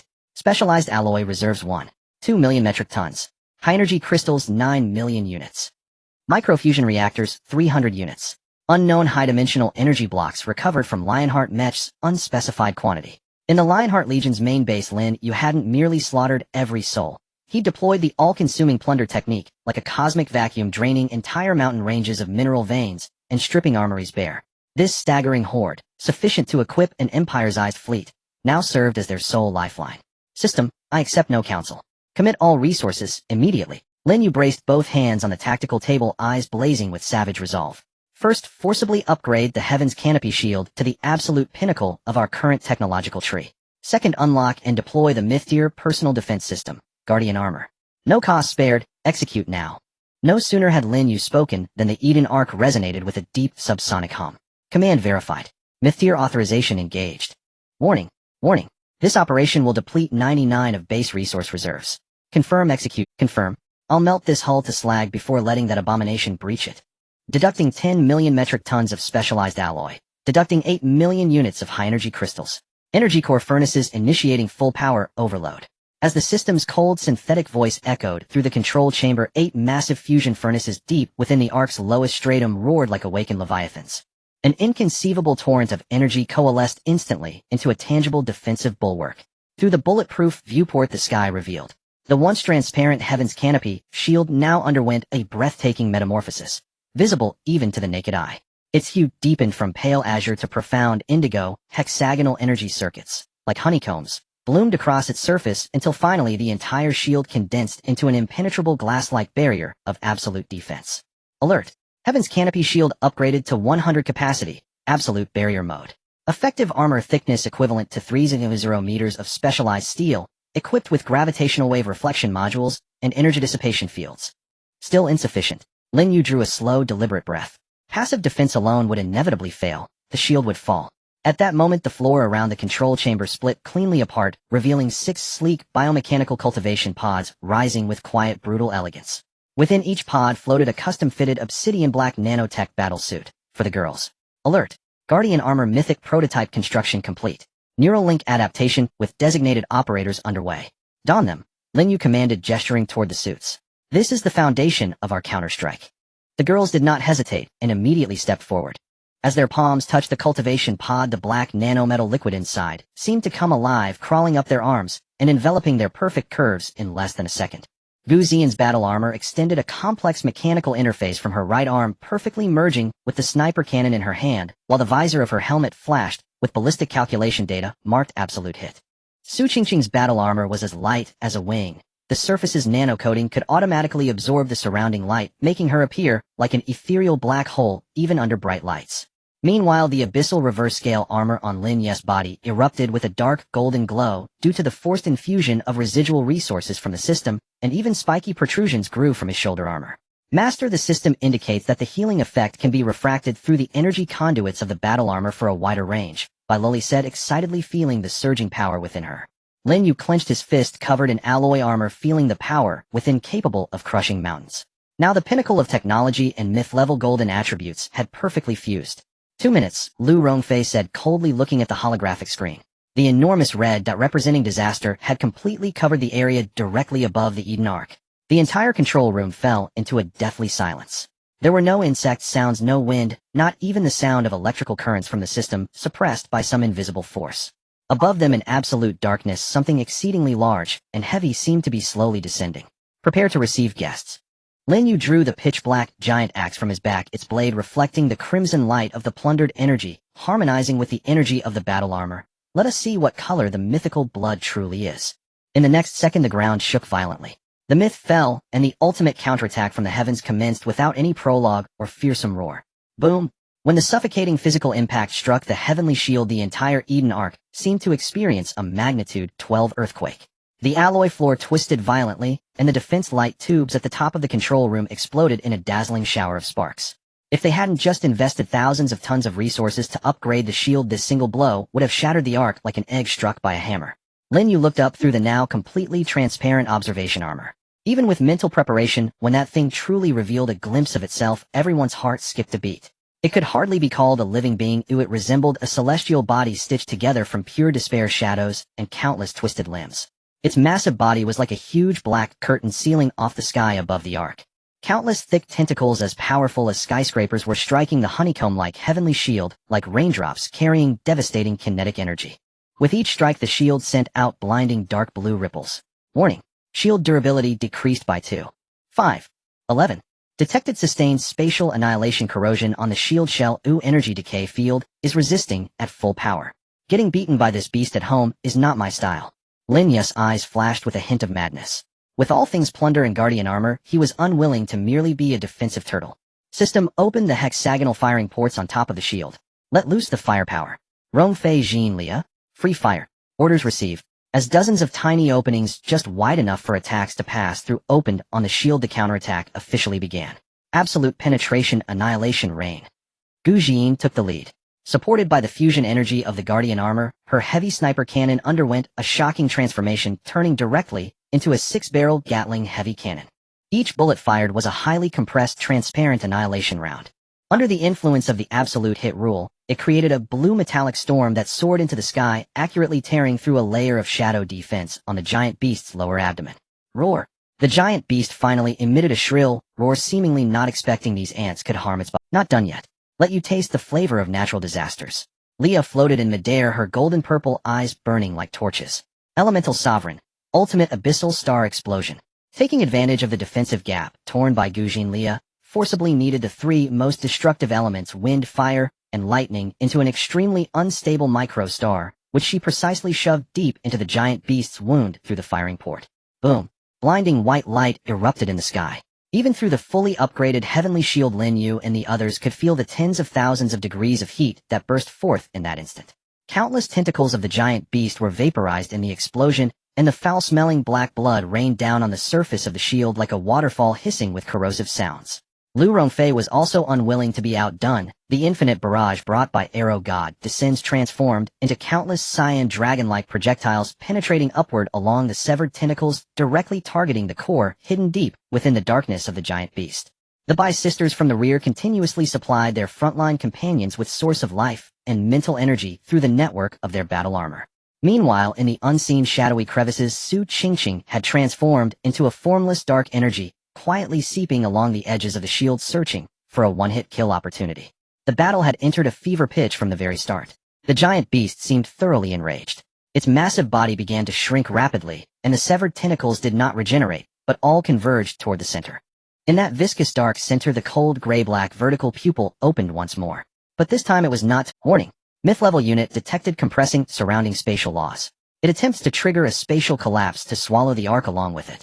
The system's piercing alarm made Lin Yu's gaze turn icy. The shield's durability had already dropped below 30, unable to withstand this level of spatial collapse. Stop firing. Concentrate all shield energy onto the battle armor. Lin Yu shouted, making an extremely reckless decision. System, lift the shield restrictions on the main cannon hatch. I need to go out. Master. The girls exclaimed. Its eye is the core. This beast is gathering strength, and its physical defenses are at their weakest now. Lin Yu did not look back, gripping the giant axe tightly. The red glow of all things plunder had already climbed up his arm to the axe blade. I am Lin Yu, but it's not so easy to kill me. The hatch opened, and a violent spatial turbulence flooded in. Bang! A deep pit was directly stamped into the special alloy steel plate beneath Lin Yu's feet. He shot upwards like a bullet, defying the crushing pressure from above, soaring towards the sky. The energy thrusters behind his battle armor expelled a tail flame over 100 meters long. In midair, the power of spatial collapse, capable of crushing steel, pressed down on Lin Yu's body. The surface of his battle armor emitted a painful, distorted sound as blood oozed from the corners of his eyes and nostrils.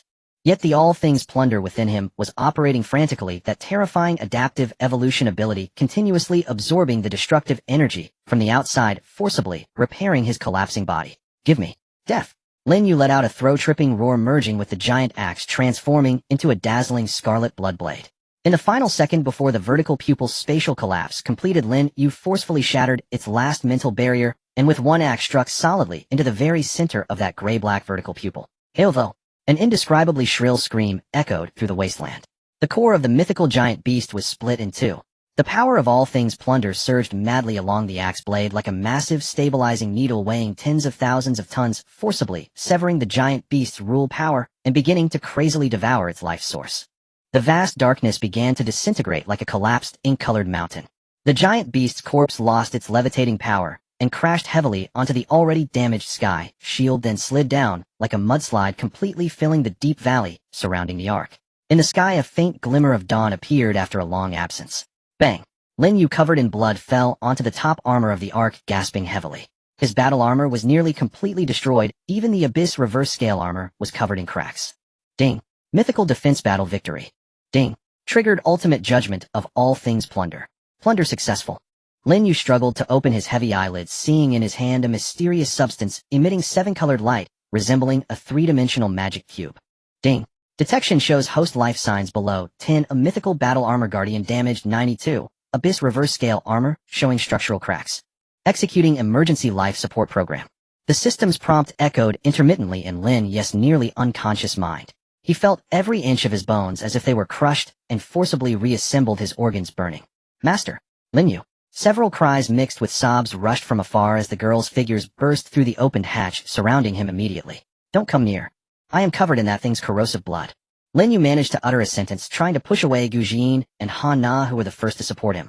However, no one paid attention to this. What are you talking about at a time like this?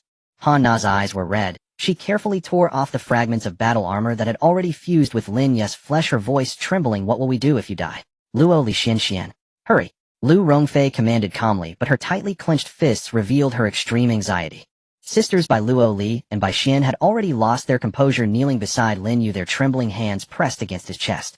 The golden entry of Source of Life was activated to the limit by them, and a warm and sacred emerald light surged into Lin Yu's nearly collapsing body like a tide. Master, I'm sorry. We were too weak. Bai Xian's tears fell like beads onto Lin Yu's cheeks, the burning temperature giving him a sliver of consciousness back. Stop saying foolish things. Lin Yu forced a smile, raising his nearly numb hand to wipe away her tears, only to find he lacked even that strength. He could clearly feel that the cursed power of the mythical giant beast in its dying moments was coiling within his meridians like countless poisonous needles, frantically destroying the life energy being channeled in by the Bai sisters. At that moment, the seven-colored magic cube he had been tightly gripping seemed to sense the evil force from outside, suddenly erupting with a warm and brilliant light. A pure white light shot out from the magic cube, accurately enveloping Lin Yu's entire body. Ding! Detection shows unknown mythical item Genesis Source Core, actively purifying the host's internal abnormal energy. Space Law Curse. Purification completed. Abyss Resentment Erosion. Purification completed. High-dimensional energy tearing injuries. Repairing in progress. In just 3 seconds, the cursed power within Lin Yu that caused him unbearable pain melted away like snow under the blazing sun, vanishing without a trace. The healing energy from the Bai sisters was no longer obstructed, crazily repairing his damaged body. This is... Leo widened her blue eyes, looking incredulously at the magic cube in Lin Yu's hand. Lin Yu also felt the changes in his body. He took a deep breath and slowly sat up with the girl's support. Looking down, that Genesis Source Core was quietly floating in his palm, with 7 colors of light slowly flowing within, as if containing the ultimate mysteries of the universe's creation and destruction. Item name: Genesis Source Core, mythical grade, unique. Source: plundered from the life source core of the mythical unit, Void Devourer. Effect: possesses the rule power of creation and reconstruction. Current decipherable functions: 1. Red light, all things decomposition, can specify any substance, decomposing it into the most basic energy and resource units. 2. Orange light, energy transformation, can transform any form of energy into a specified form with a transformation rate of 99. 3. Yellow light, absolute repair, consumes energy to repair any non-living damage, restoring it to a theoretically perfect state. 4. Green light, gift of life, consumes energy to heal all injuries and abnormal states, can stimulate plant growth, purify water sources, and land. 5. Cyan light, rule duplication, can temporarily replicate and simulate rule power, not exceeding mythical grade for attack or defense. Cooldown time: 72 hours. 6. Blue light, fantasy creation, based on the user's conception, consumes resources and energy to create substances or structures that do not exist in reality. 7. Purple light dimension elevation. Insufficient permissions unable to decipher. Looking at the series of extraordinary features on the system panel, even Lin Yu couldn't help but gasp in astonishment. This was no longer a simple tool, it was practically a portable god of creation. Attack, healing, restoration, creation. It could do it all. Rong Fei, Lin Yu suppressed the shock in his heart, his voice slightly hoarse with excitement. Report the damage status of the Ark. Rong Fei immediately pulled up the tactical tablet, her face pale as she said, "It's not looking good, Master." The sky shield was completely shattered, the energy core had overloaded and burned out 3 units, the outer armor of the Ark had structural damage exceeding 70, and many precision instruments and weapon systems had been rendered useless by the recent shock. We simply do not have enough resources to repair it. The previous battle had nearly exhausted all their plundered resources, and even overdrawn the energy reserves of the Ark itself. It could be said that the current Eden Ark was nothing more than a hollow steel coffin easily dismantled by any king. Who says we have no resources? Lin Yu glanced at the wasteland beneath his feet, completely polluted by the carcasses of giant beasts and black blood resembling hell. The corpse of the mythical beast was like a continuous black mountain, completely filling the deep valleys surrounding the Ark. The energy and high-quality biological materials contained within were simply an astronomical figure.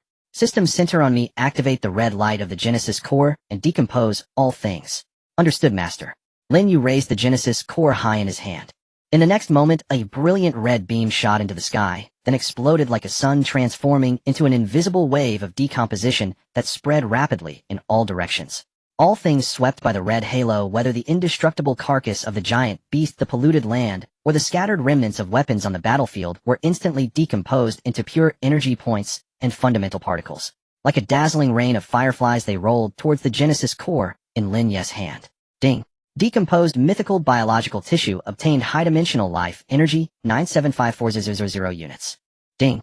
Decomposed abyssal pollutants obtained dark matter particles, 1200 tons. Like a dazzling rain of fireflies, they rolled towards the Genesis core in Lin Yu's hand. Ding. Decomposed mythical biological tissue obtained high-dimensional life. Now onto the second step. Lin Yu's eyes burned with intensity. Activate the yellow light absolute repair.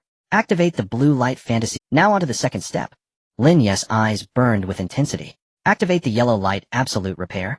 Activate the blue light fantasy creation. Target Eden Ark. I do not want it merely repaired. Lin Yu surveyed the beautiful faces filled with admiration and affection, stating each word deliberately. I want it. Reborn. Buzz. The Genesis core shone brightly, intertwining yellow and blue light to form a vast waterfall of light, completely enveloping the severely damaged Eden Ark. Under the astonished gazes of the girls, the cracks on the surface of the Ark were visibly healing, the corroded armor rejuvenated, and the burned weapon turrets reconstructed, even more intricate and aesthetically futuristic than before. But this was just the beginning. In Lin Yu's design, the entire internal structure of the Ark was undergoing earth-shattering changes. As the light faded when the girls reopened their eyes, they were left speechless by the scene before them. No longer beneath their feet was the cold, hard alloy deck, but a white plaza radiating a gentle glow with a texture as smooth as jade. In the center of the plaza, a beautifully crafted fountain was flowing with crystal-clear spring water, the life energy within even richer than the source of life activated by the Bi-Sisters. Looking up, the once shattered sky shield from the battle had transformed into a massive, unparalleled curve. The canopy simulated a blue sky with white clouds, warm sunlight pouring down, making it hard to sense any of the oppressive atmosphere of an apocalyptic world. The entire Eden Ark could no longer be called an ark. It had transformed into a sky city, suspended in midair, filled with futuristic technology and dreamlike colors. Is this Eden? Bai Xian reached out to catch a virtual cherry blossom petal made of energy, floating down from the canopy, her small face filled with disbelief. Based on my design, I have expanded the Ark tenfold and divided it into 5 areas. Lin Yu's voice echoed behind the crowd, his injuries long healed, now dressed in a black leisure suit automatically generated from nanomaterials, looking relaxed and at ease. Under our feet is the central living area. In addition, there are the Eastern Research and Manufacturing area, the Western Ecological Simulation area, the Northern Military Defense area, and the Southern Commercial Entertainment area. Commercial Entertainment area. Han Na blinked, the term seeming so out of place in this apocalyptic world. Exactly. Lin Yu snapped his fingers. Instantly the scene around them changed again. The fountain and plaza vanished, replaced by a vibrant commercial street filled with colorful lights. On both sides of the street, various shops lined up, showcasing the latest styles of clothing, jewelry, and even uniquely shaped weapons in their windows. Are these real? Leah couldn't help but walk up to a clothing store window, gazing at a gown that seemed woven from starlight, her eyes filled with wonder. Half real, half fake. Lin Yu smiled. Using fantasy creation, I can consume energy and resources to conjure anything you desire out of thin air. The materials of these clothes are made from nanoclusters, allowing for endless style and material transformations. Try this. He casually picked up a strawberry ice cream from a nearby dessert shop counter and handed it to Bailuali.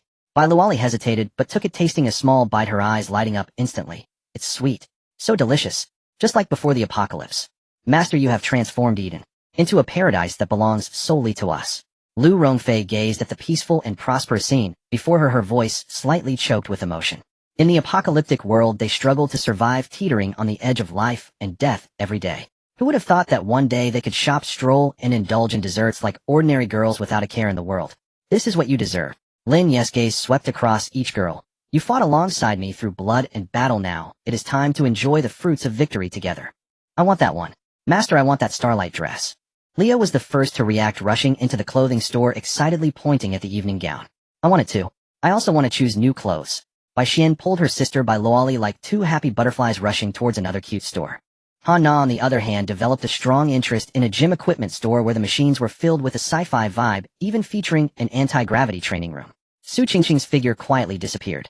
A moment later, Lin Yu's communicator transmitted, her voice cool, yet tinged with excitement. Master, I found a weapon shop that has a pair of daggers made of dark matter capable of cutting through space. If you like it, take it. Lin Yu smiled in response. Only Gu Jin remained quietly standing beside him, her cold gaze observing everything around her, as if she were an outsider. Aren't you going to take a look? Lin Yu asked. Gu Jin shook her head, replying softly, these things hold no meaning for me. Is that so? Lin Yu suddenly reached out, grasping her cold hand. Gu Jin's body stiffened, instinctively wanting to pull back, but Lin Yu held her tighter. Come with me. Lin Yu pulled her through the bustling streets to the end of the commercial area. Here there were no shops, only a massive dome-shaped building with the entrance labeled hyper-realistic shooting range. Pushing the door open, they entered an expansive, boundless white space. This place can simulate any enemy you've encountered, or create any battlefield you can imagine. Lin Yu looked at her. I know that compared to clothes and desserts you prefer this more. Gu Xian's breath quickened for him as she gazed at the pure white space. A flicker of a flame named desire ignited in her otherwise still eyes. For someone known as an absolute sharpshooter, this place was sacred. Why? Are you doing all this for me? She asked softly. Because each of you is unique and irreplaceable to me. Lin Yu turned to face her, their proximity almost intimate. Jin, don't always bear everything on your shoulders. Try to lean on me a little as well. He extended his other hand, gently caressing her cold cheek. Gu Xian's body stiffened again, but this time she did not flinch. She could feel the warmth radiating from Lin Yu's palm and the undeniable sincerity in his gaze. The first morning after the Ark upgrade, Lin Yu woke up in an extremely soft velvet blanket. Sunlight streamed through the floor-to-ceiling windows onto the massive double bed, filling the air with a faint lavender scent. Master, are you awake? Bailuali rubbed her sleepy eyes. Lin Yu chuckled softly.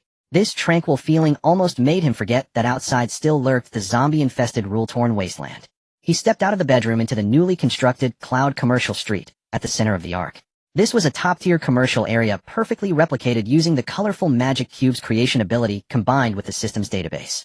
Though there were no outside merchants, the biochemically controlled androids were already in place, maintaining operations here. Look at this dress. Leah's vibrant voice came from ahead. Lin Yu looked up to see Leah in a fiery red backless evening gown, twirling in front of a full-length mirror. Her exotic beauty with golden hair and blue eyes appeared especially enchanting against the backdrop of the... Beside her, Su Qingqing donned a sleek, black, tight-fitting leather outfit, playfully twirling two daggers made from new materials in her hands, her gaze radiating a wild beauty. They all look good. Lin Yu approached, wrapping his arms around Leah's slender waist from behind. If you like them, take them all. After all, this entire city belongs to us. Then I want them too. Han Na rushed out from the adjacent gym equipment store. Today she wore a snug sports tank top, revealing her exquisite abdominal muscles and powerful physique. Master, that gravity training room is simply amazing. It can adjust to 50 times normal gravity. Don't just focus on training, you need to relax sometimes too. Lin Yu patted her perky backside, his gaze shifting to Lu Rongfei and Gu Jin, who were quietly sitting nearby. Lu Rongfei held a steaming cup of Blue Mountain coffee, flipping through a book on ancient formations. Meanwhile, Gu Jin leaned against the bench, polishing her heavy sniper rifle, which had evolved to mythic level. Master, this life feels like a dream. Lu Rongfei set down the book, softly sighing. This is not a dream, this is what we deserve. Lin Yu sat between them, casually beckoning a nearby android waitress for a few drinks. Outside, we are the reapers that instill fear in our enemies. But at home, you all just need to be my women. This chapter contained no monster slaying or leveling up, only ultimate relaxation. Lin Yu took the girls to the top-level holographic cinema to watch a romantic blockbuster from before the apocalypse.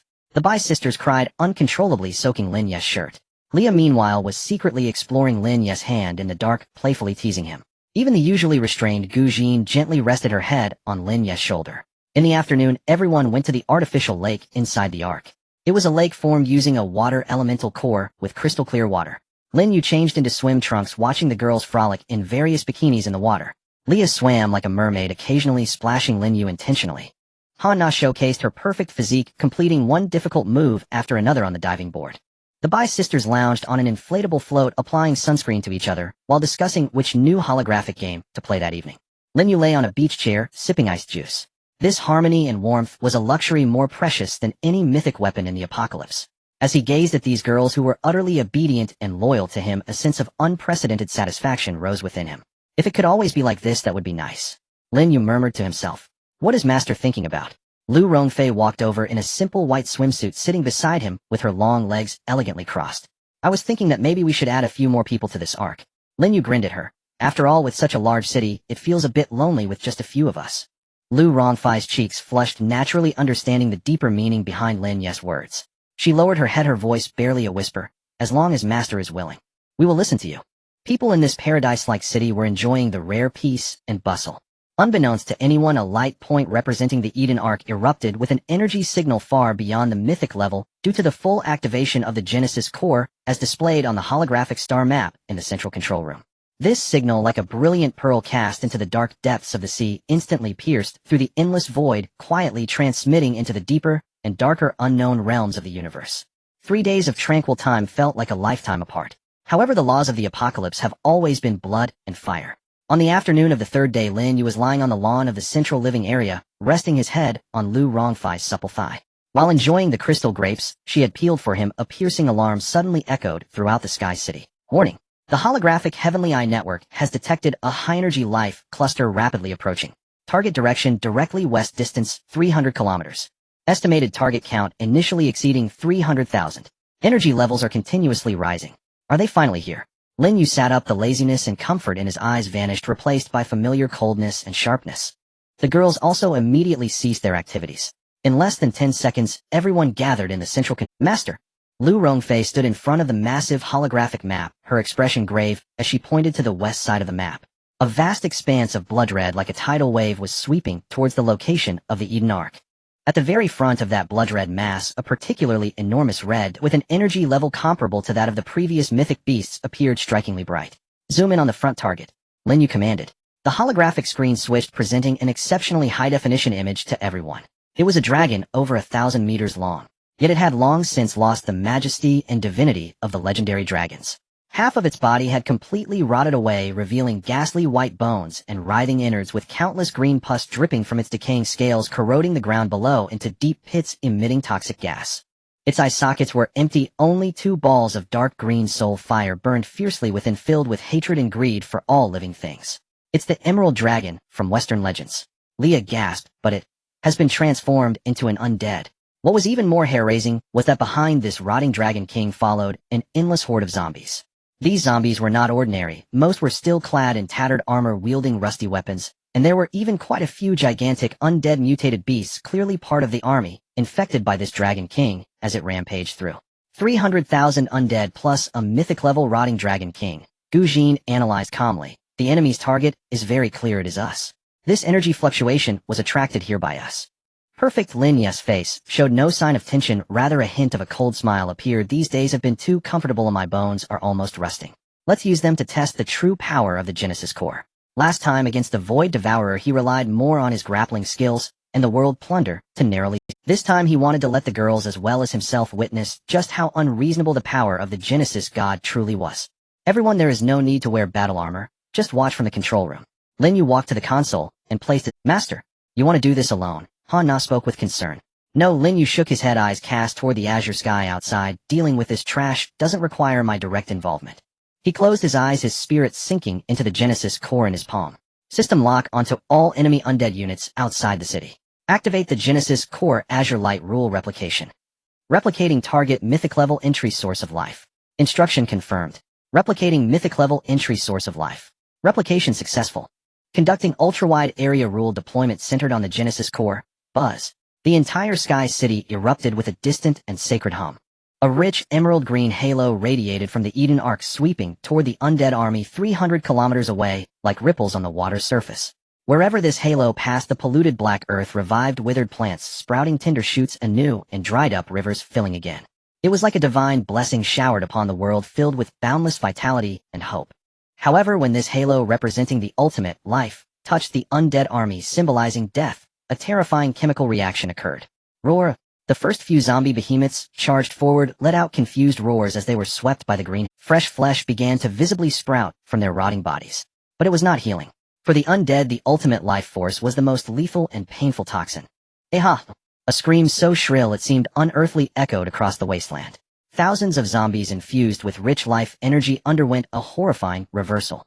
Their rotting flesh was forcibly birthed, then exploded due to the overwhelming energy. In an instant, the entire battlefield transformed into a fireworks display of blood and flesh. 300,000 undead before this seemingly gentle green halo could not withstand even a second, disintegrating into ash and pus, like vampires exposed to sunlight. The only entity that could withstand this power was the rotting Dragon King. Roar! It let out a painful and furious roar, spewing out its ghostly green breath, attempting to resist the purification of the life halo. But its dragon breath was neutralized and obliterated the moment it came into contact with the halo. Half of its rotting body was frantically growing new flesh, while the other half was rapidly decaying, two entirely opposite forces clashing within it, pushing it to the brink of agony. Not yet finished. Lin Yu's eyes were cold as he issued another command. Rule stacking replicate elemental sovereign. A blinding golden purple hue suddenly differentiated from the azure light of the Genesis core. In the next second, the sky above the rotting Dragon King unexpectedly split open, revealing a massive space rift. A miniature star composed purely of intertwining thunder and fire with a diameter exceeding 100 meters descended slowly from the rift, precisely crashing down on its head. Boom. No screams, no struggles. Under the energy sphere whose power could rival that of Lias' ultimate technique, extreme abyss star explosion, by 100-fold, this once mighty mythic corrupted Dragon King, along with nearly 100 square kilometers of land beneath its feet, was instantly erased from this world. The entire process took less than a minute. In the control room, there was a deathly silence. All the girls stared in astonishment at the holographic screen displaying the completely cleared area and the bottomless giant lava pit, their minds blank. A minute ago, it was a calamity of 300,000 undead capable of destroying any survivor base. A minute later, the world was at peace. Is it over? Bai Xian murmured, feeling as if she were dreaming. No. Lin Yu's voice shattered the silence, his brow furrowed tightly at this moment of victory.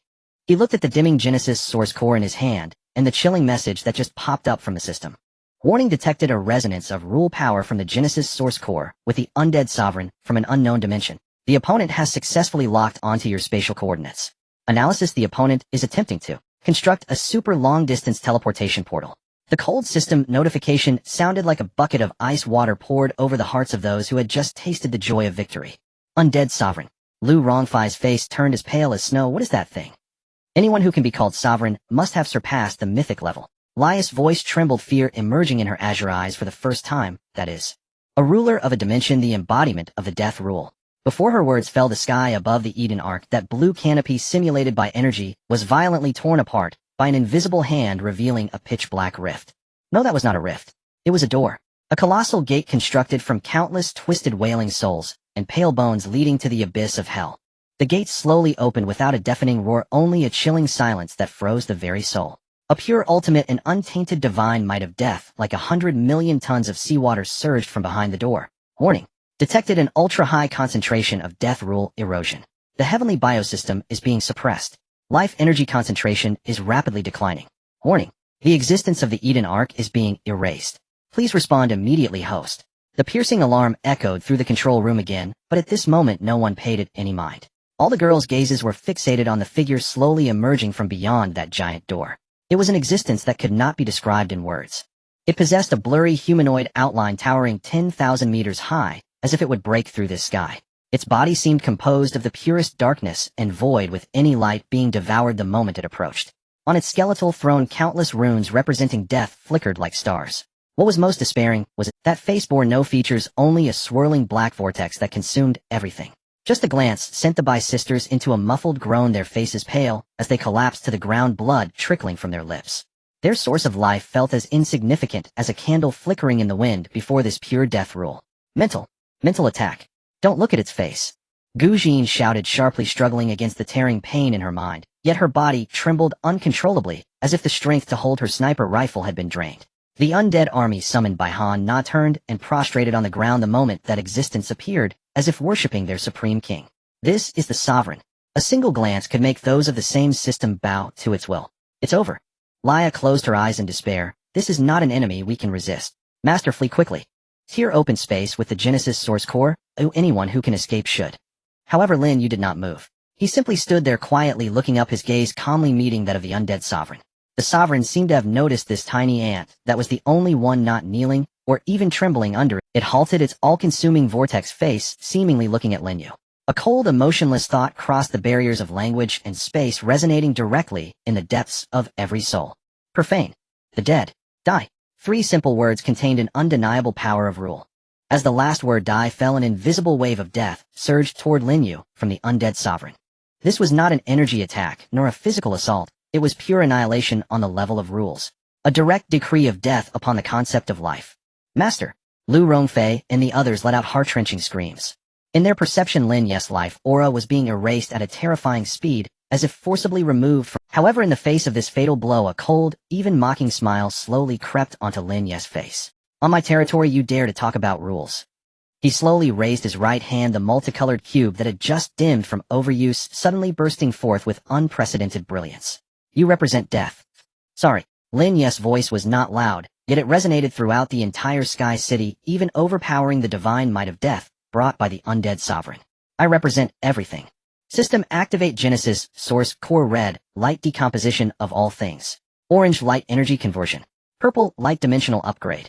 Target lock onto undead sovereign. Turn it into resources. Buzz. The Genesis source core, this miraculous object condensed from mythic origins under Lin Yu's relentless urging, finally displayed its unreasonable creation power. The red decomposition light, the orange conversion light, and the mysterious purple light representing higher dimensional power, which Lin Yu had been unable to decipher before, intertwined into a beam of light that seemed slender yet contained the power to reshape the universe, soaring upward. The death law fluctuation capable of erasing mythic-level existences upon contact with this tricolored light beam disintegrated, transformed, and absorbed instantly, like snowflakes thrown into lava, without even causing a ripple. The hollow soul fire of the Death Sovereign rippled violently for the first time. It seemed unable to comprehend why this being from a lower dimension could wield powers from a higher dimension than itself. It wanted to retreat, to escape back through that massive door. But it was too late. The 3-colored beam had already struck its core with a speed that transcended space and time. The skeletal throne formed from the grievances of countless souls. There was no explosion, no roar. Only a profound sense of nothingness.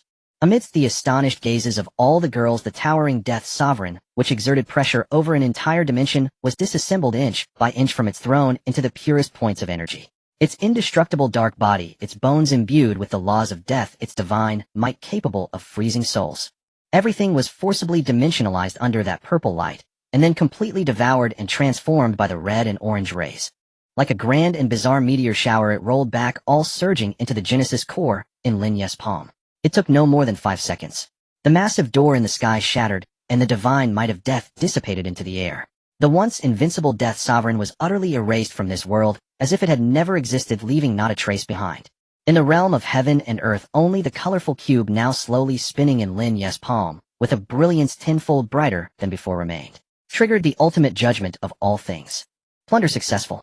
Ding. Successfully disassembled Sovereign level unit. Death Sovereign projection. Ding. Obtained divine nature of death 1 unit. Ding. Obtained high dimensional soul origin 10000 units. Ding. Obtained. Ding. Congratulations to the host for perfectly completing the hidden task of mythical defense battle. Reward settlement in progress. Rewards fully distributed. Transmitting. Returning to the infinite train. Before Lin Yu could carefully inspect the massive loot information, an irresistible force of transmission enveloped the entire Sky City in an instant. The girls in the control room felt a blur before their eyes, and in the next second the surroundings began to change and twist rapidly. When their vision returned, everyone was stunned. The familiar carriage. Soft seats, slightly musty in scent. Outside the window was the ever-changing bizarre time-space turbulence. They had returned. Back to the place where this journey began, the infinite train. We are back. Bai Xian rubbed her eyes, looking around uncertainly. Yes, we are back. Lu Rongfei inhaled deeply, savoring the familiar scent in the air, her tense nerves finally relaxing as she leaned back against the chair, feeling somewhat weak. From encountering mythic beasts to the Ark upgrade, and then the arrival of the Death Sovereign. Everything experienced in these few days was more thrilling and breathtaking than the past few months in the apocalypse combined. Master. Leo was the first to react, rushing to Lin Yu's side, tightly hugging his arm, burying her face in his chest, her voice trembling. Just now, I was really scared to death. I thought we were all going to die. It's okay, it's all over. Lin Yu smiled, ruffling her golden hair, his gaze sweeping across the beautiful faces still filled with lingering fear, a warm current surging in his heart. He could feel that after the recent sovereign-level crisis, the girl's reliance and admiration for him had reached an unprecedented peak. At this moment, the familiar and cold system notification sound echoed through the train broadcast. Ding! The Eden Arc module has been successfully recovered. Currently merging with the Infinite Train. Merge progress 10. 50. 99. Merge currently performing spatial expansion and function upgrades on the train based on host permissions and existing resources. As soon as the voice fell, the entire carriage along with the ground beneath their feet began to tremble violently. What's going on? Han-Na lost her balance and almost fell, but Lin Yu swiftly caught her. Everyone was horrified to see that the carriage they were in was extending and expanding in all directions in a manner that defied the laws of physics. The originally narrow ceiling was continually rising, eventually transforming into a familiar curved sky dome, simulating blue skies and white clouds. The alloy floor beneath their feet was replaced by a white material that felt warm as jade, swiftly spreading into a vast and boundless plaza. In the distance, a beautiful fountain rose from the ground, gushing forth water rich in life energy. To the east, a research center with a sci-fi aesthetic and a massive manufacturing facility slowly took shape in the interplay of light and shadow. To the west, an ecological park simulating various terrains appeared out of thin air, with the sounds of birds and the fragrance of flowers reaching their ears. To the north, a formidable military barrier and rows of weapons emplacements radiating cold light constructed an unassailable defense. This is merely the beginning. Lin Yu's lips curled into a mysterious smile.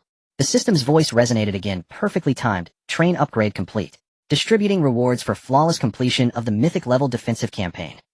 Purple light, dimensional ascension. Consuming vast quantities of divine essence and primordial energy, this ability permanently elevates the dimensional tier of a designated object, living being, or even fundamental law. It grants the target a higher-order ontological essence. Available uses 1. Upon reading this description, Lin Yu's heart skipped a beat. Permanent dimensional ascension. This was nothing short of a celestial ladder to godhood. Yet what stirred his anticipation even more was the next reward. Reward 2, based on each team member's contribution, latent potential, and depth of spiritual bond with the host. 2 new mythic tier exclusive golden traits shall be bestowed upon every member of the team. Boom. The announcement detonated like a thermonuclear blast within the hearts of all the girls. Golden traits. Now the system was granting 2, in one go, to each of them. And not just any golden traits, mythic tier exclusive ones. What did that signify?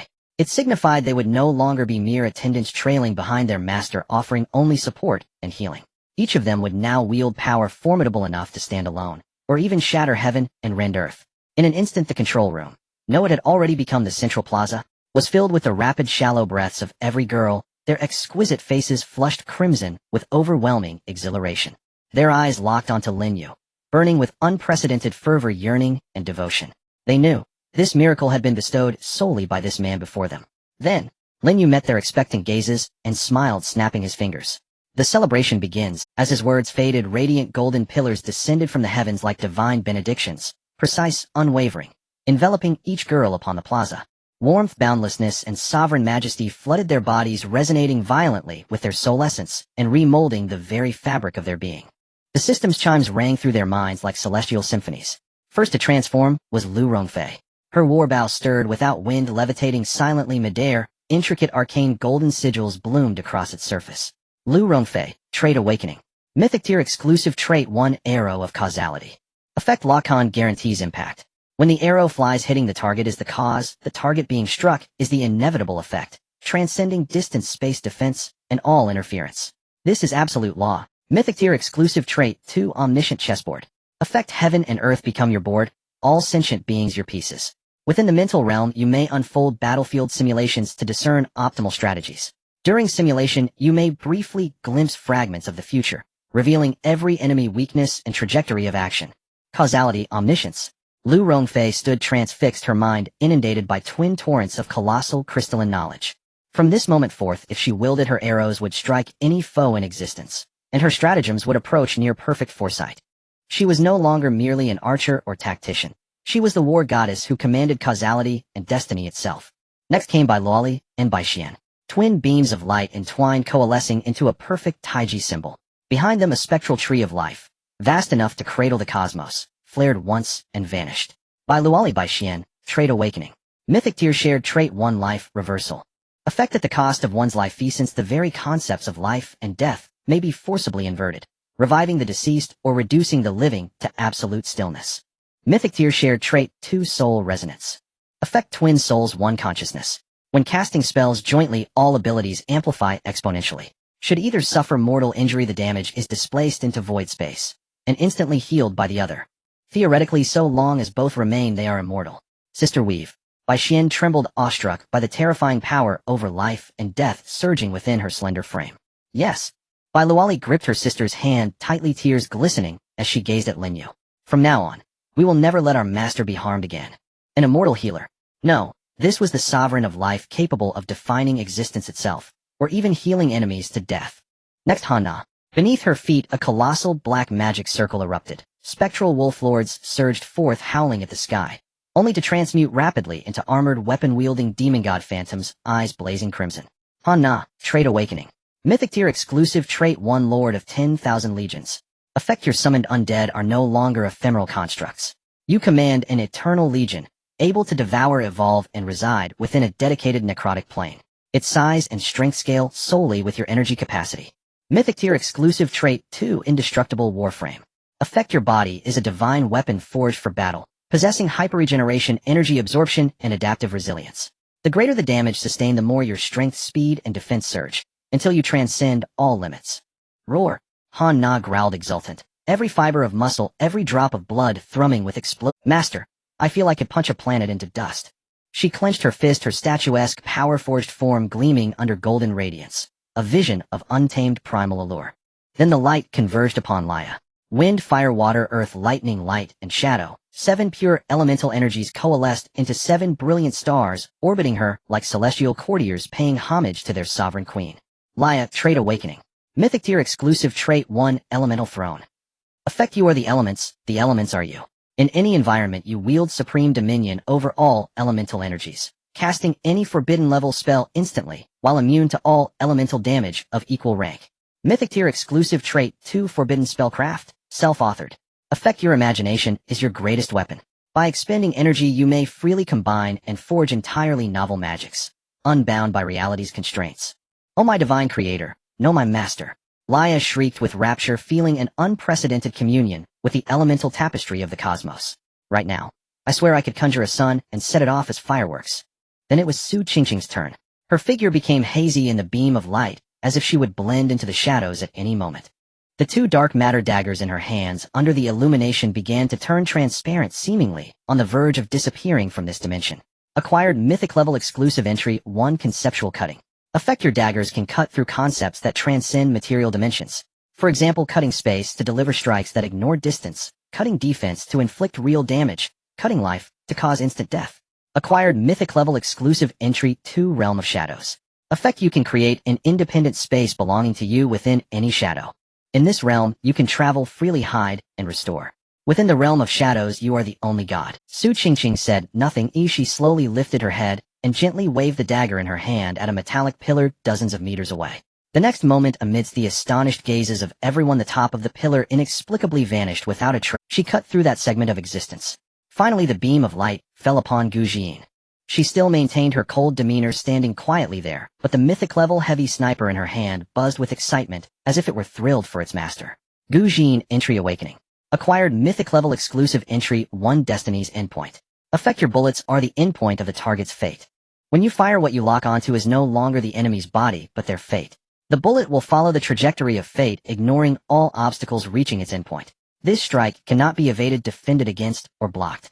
Acquired mythic level exclusive entry 2 Trajectory Law. Effect: you are the trajectory itself. You can freely distort, modify, and define the physical laws governing the bullet's flight. Making the bullet turn, stop, accelerate, or even reverse time is all within your control. Gu Jin closed her eyes and took a deep breath.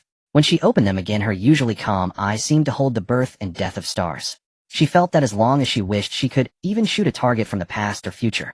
All the girls experienced a transformative evolution, feeling the overwhelming power within them that nearly overflowed, and they simultaneously cast grateful and fervent gazes towards the man who created all these miracles. Master. They knelt on one knee in unison, their voices filled with an unprecedented reverence. We are willing to offer you everything. Watching this shocking scene, even Lin Yu's heart surged with emotion. These are his women, his legion, the first citizens of his divine nation. Before Lin Yu could contemplate for too long, the system's emotionless prompt sounded on time. Ding! The infinite train has entered the countdown mode for the heavenly battlefield. Time until the next stop, heavenly battlefield, 30 days. At that time, the host will be forcibly transported along with all team members to the heavenly battlefield for an inter-terrain elimination match. Please prepare adequately. Hint: in the heavenly battlefield, conductors and their teams from different timelines will survival or annihilation depends on your choices. The voice faded away. The control room. No, the central square fell silent for a full 5 seconds. Heavenly battlefield. Han Na was the first to break the silence. Just moments ago, she was so excited about the new entry that she wanted to punch the wall, but now her brow furrowed slightly. Inter-terrain elimination match. What does that mean? It means. Lu Rongfei took a deep breath, her tone steady, but Lin Yu noticed a slight tremor in her right fingertips. We are no longer the only train. Other trains also have conductors like Master and teams like us. And then, oi, Bai Xian blinked. Are we all fighting monsters together? Not fighting monsters together. Leah's voice lowered, a complex expression flashing in her azure eyes. It's mutual combat. Elimination match, understand. Only those who survive can continue on. As these words were spoken, the atmosphere changed abruptly. Bai Luoli instinctively tightened her grip on her sister's hand. Su Qingqing lowered her head, looking at the two dark matter daggers in her hand, her thumb slowly rubbing along the handle. Gu Jian displayed no expression, but silently placed her hand on the gunstock. The ecstatic euphoria they had just experienced felt as if it had been doused with a bucket of cold water. They understood all too well what the words elimination meant. Those who survived in the apocalypse were never kind. And a conductor who could reach this stage must possess abilities and means no less than Lin Yu's. 30 days. Lin Yu's voice echoed in the silence. Everyone's gaze turned to him in unison. He did not frown, did not sigh, and showed no excess emotion. He simply stuffed his hands into his pockets, surveying these most important people in the square, and suddenly smiled. A month's time is enough to accomplish many things. Does Master mean to train hard? Lu Rongfei asked tentatively. Train? Of course we need to train. Lin Yu nodded, then shifted his tone, but not now. Edge. All the girls voiced their confusion in unison. Lin Yu walked to the edge of the square, resting his hands on the railing, gazing at the brightly lit commercial street in the distance, which even carried the fragrance of milk tea, speaking casually. How long has it been since you all had a proper rest? Rongfei, when was the last time you slept for more than 4 hours? Lu Rongfei opened her mouth, but couldn't say anything. Jean, how long has it been since you were behind the scope? Gu Jian remained silent for 2 seconds. I can't remember. Han Na, you are either fighting or preparing for a fight. When was the last time you smiled purely because you were happy? Han Na was taken aback. She opened her mouth, her smile a bit stiff. So, Lin Yu turned around to look at them. Before we go to the heavenly battlefield, I have a command. He paused. Take a break. Huh. First take a break for 20 days. Lin Yu's tone was firm with a gentle smile. No training, no preparations for war, no discussions of tactics. For these 20 days, this city is our home. If you want to go shopping, go shopping. If you want to sleep, sleep. If you want to eat hot pot, eat hot pot. Master. Lu Rongfei grew slightly anxious. If that's the case. Rongfei, Lin Yu interrupted softly, yet his voice carried an inexplicable calmness. A bowstring drawn taut to its absolute limit cannot unleash its most powerful arrow. You understand this truth better than I do. Lu Rongfei froze. She lowered her head, and the fist she had clenched slowly uncurled. Yay? Vacation. Bai Xian cheered first, already tugging her elder sister's hand toward the commercial district. Big sister. Big sister. That bubble tea shop is still there. I saw it. I want pearl milk tea with taro balls and pudding. Cut down on the sugar. You'll rot your teeth. Bai Luoli muttered under her breath, but her feet moved faster than her younger sister's. Master, will you join us? Lia's eyes sparkled as she slipped her arm through Lin Yu's and began pulling him along. I'm coming too. Han Na slid in from the other side, instantly claiming Lin Yu's remaining arm. Master, can we order a yuanyang hot pot at that restaurant? I want the extra spicy version. Su Qingqing said nothing, but quietly fell into step behind the group, already holding a cluster of grapes plucked unnoticed from a nearby simulated fruit tree. Beside them, Xiao and Kaiwa asked, may I have one to taste? Here you go. Gu Jian stood still watching the chattering group, and a faint, almost imperceptible curve lifted the corners of her lips. Then she too stepped forward. Lu Rongfei was the last to follow. She gazed at Lin Yu's back surrounded by the girls, and suddenly her eyes stung. She remembered the moment the arc nearly shattered, remembered Lin Yu flying alone toward the colossal beast, remembered his words when the sovereign of the undead descended. On my domain, you don't dictate the rules. This man had always borne the heaviest burdens for them. Master, she whispered, her voice scattering into the wind. These days, I'll let you rest properly. Then she broke into a light run chasing after them. Day 1. The commercial district bustled, so vibrantly it felt utterly alien to any post-apocalyptic setting. Strictly speaking, this was no longer a post-apocalypse. It was a mobile divine realm forged by the Genesis core, a self-sustaining world possessing a complete ecosystem and matter synthesis capability. Shops lined both sides of the street, bubble tea parlors and dessert cafes, fashion boutiques, and hyper-realistic simulation arcades. Even a hot spring bathhouse. Wait, since when did we get a hot spring spa? Bai Xian, clutching her third cup of bubble tea, stared wide-eyed. It's a leisure facility auto-generated by the system tailored to the team's collective preferences, Lu Rongfei replied, adjusting non-existent spectacles with scholarly gravity. Translate that, Han Na said, biting into a skewer of grilled meat. In other words, the system decided you all needed a soak, Lin Yu interjected, unruffled. Silence, 3 seconds long. All 7 girls turned simultaneously toward the grand entrance bearing the characters, Tianquan Pavilion, then pivoted in unison to fix Lin Yu with a look both knowing and delicate. That gaze held layers of quiet implication. Master mustn't peek, Bai Luoli murmured, cheeks flushed. I am the train conductor. Every corner of this city lies within my perception. Do you truly think I need to look? Lin Yu replied, face impassive. Bai Luoli's face instantly burned crimson. A soak in the hot springs was inevitable. The girls dashed inside at astonishing speed, while Lin Yu was gently but firmly ushered to the outer lounge, handed a steaming mug of hot cocoa conjured seemingly from thin air by Laya. He leaned back in his chair, listening to laughter and startled cries drifting from within. Most likely Han Na stirring up mischief once again. In his palm, the Genesis core hovered serenely, its iridescent light pulsing softly. Lin Yu closed his eyes, but did not truly relax. His consciousness sank into the system interface, scanning the spoils of war, yet unexamined since the Great Battle. Divine Essence of Death 1 unit. High-dimensional Soul Essence 1000000 units. And the Dimensional Ascension function, the Violet Radiance, remained usage count 1. 1, Lin Yu murmured inwardly. 1-dimensional ascension, upon whom? Upon what? He had 30 days to decide. For he sensed with unshakable certainty that what awaited them on the all-heavens battlefield would be far more than a mere elimination tournament. Master, are you hungry out here? I brought you a roasted sweet potato. Bai Xian poked her head out, wrapped in a towel, hair dripping, calling out cheerfully. Lin Yu withdrew from his thoughts and accepted the warm, fragrant tuber with a smile. Thank you. And so the day passed. No combat. No alarms. No urgent system only the gentle steam of hot springs, the caramelized sweetness of roasted sweet potatoes, and the girls' overlapping laughter. The next day, Lin Yu awoke to fragrance. More precisely, to the aroma of a Genesis class breakfast masterminded jointly by Bai Luoli and Bai Xian. When he emerged from his room, the long dining table was already laden. Fried eggs, crispy bacon, golden toast, fresh fruit salad, even a bowl of steaming millet porridge. Who prepared this? Xian, and I did. Bai Luoli stood proudly in her apron, chest puffed, but her eyes betrayed a flicker of nervousness. Master, please try it. Lin Yu lifted a piece of fried egg with his chopsticks and placed it in his mouth. How is it? How is it? Bai Xian leaned in, eyes sparkling like starlight. Delicious. Just 2 words. But both sisters blushed in unison, exchanged a glance, and burst into shared radiant laughter. See, I told you the salt was perfect. You insisted on adding more. I did not. You added an extra spoonful of sugar. Well, didn't it taste wonderful? Lin Yu watched them bicker, quietly finishing every morsel on his plate. Lu Rongfei approached, holding a cup of tea, and seated herself across from him. Master, about the all-heavens battlefield. Didn't I say no tactical discussions? I'm not discussing. Lu Rongfei took a sip of tea, her expression perfectly guileless. I only wondered, if you're free this afternoon, might you accompany me to the library in the South District? Lin Yu glanced at her. Lu Rongfei met his gaze unfazed. All right. So that afternoon, Lin Yu spent 3 full hours beside Lu Rongfei in the library. They sat side by side on a sofa by the window, each absorbed in their own book. Lu Rongfei read a treatise on multidimensional space theory, though she'd promised no tactical talk. Lin Yu meanwhile leafed through a wuxia novel, materialized from who knew where. Master, moi, have you ever considered, if just hypothetically we encounter something stronger than the sovereign of the undead on the all-heavens battlefield, what then? Lin Yu turned a page. Then we become stronger than it. Lu Rongfei paused, then smiled. Good. Gently she rested her head upon his shoulder, and spoke no more. Next, every day is relaxed and pleasant.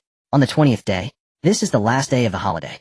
Lin Yu had the system set up a massive outdoor barbecue station on the lawn of the ecological park. All the girls have arrived.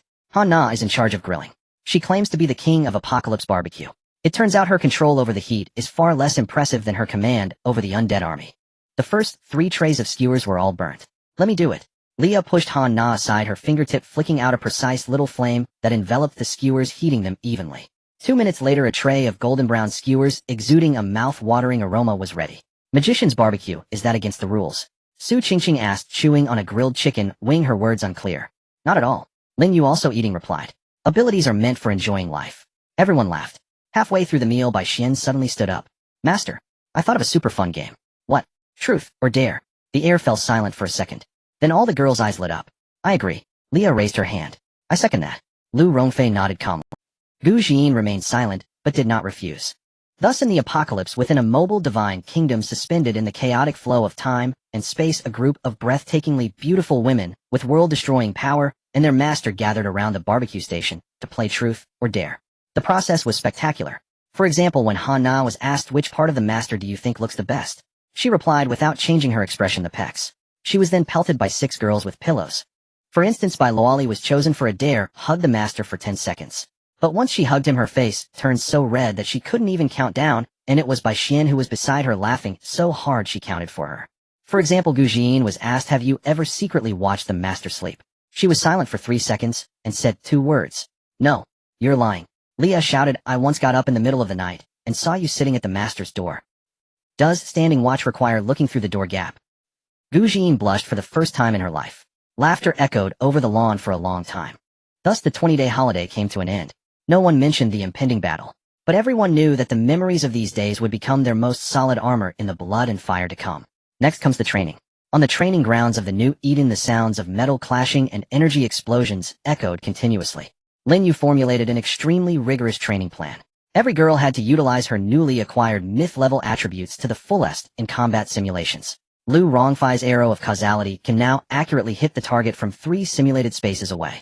The Bai sisters' life reversal and soul resonance combination can complete the transfer and healing of fatal injuries within 0.1 seconds. Han Na's Immortal Legion has expanded from the initial 10,000 to 50,000, each one an elite undead evolved through devouring. Leah successfully created 3 forbidden-level spells, one of which is named Falling Star, as the name suggests. Su Qingqing's concept slicing. 17 pillars in the training ground have already been cut away by her. Gu Jian shot through 37 layers of myth-level defensive barriers in the simulated space with 1 shot. Are you ready? On the morning of the 30th day, Lin Yu stood in the central square looking at the 7 girls lined up before him. They were no longer the defenseless survivors who boarded the train. Each of them exuded a powerful and heart-pounding aura.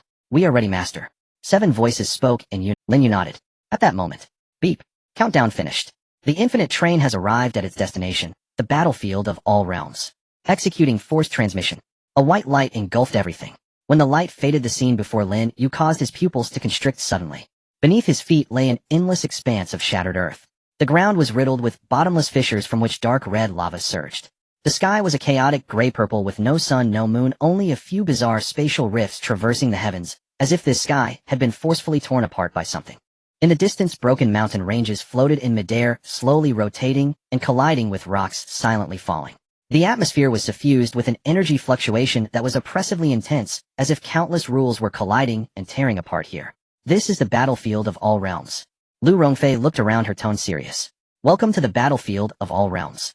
The rules for this round of elimination are as follows. 1. Each train conductor and their team will be randomly transported to different areas of the battlefield. 2.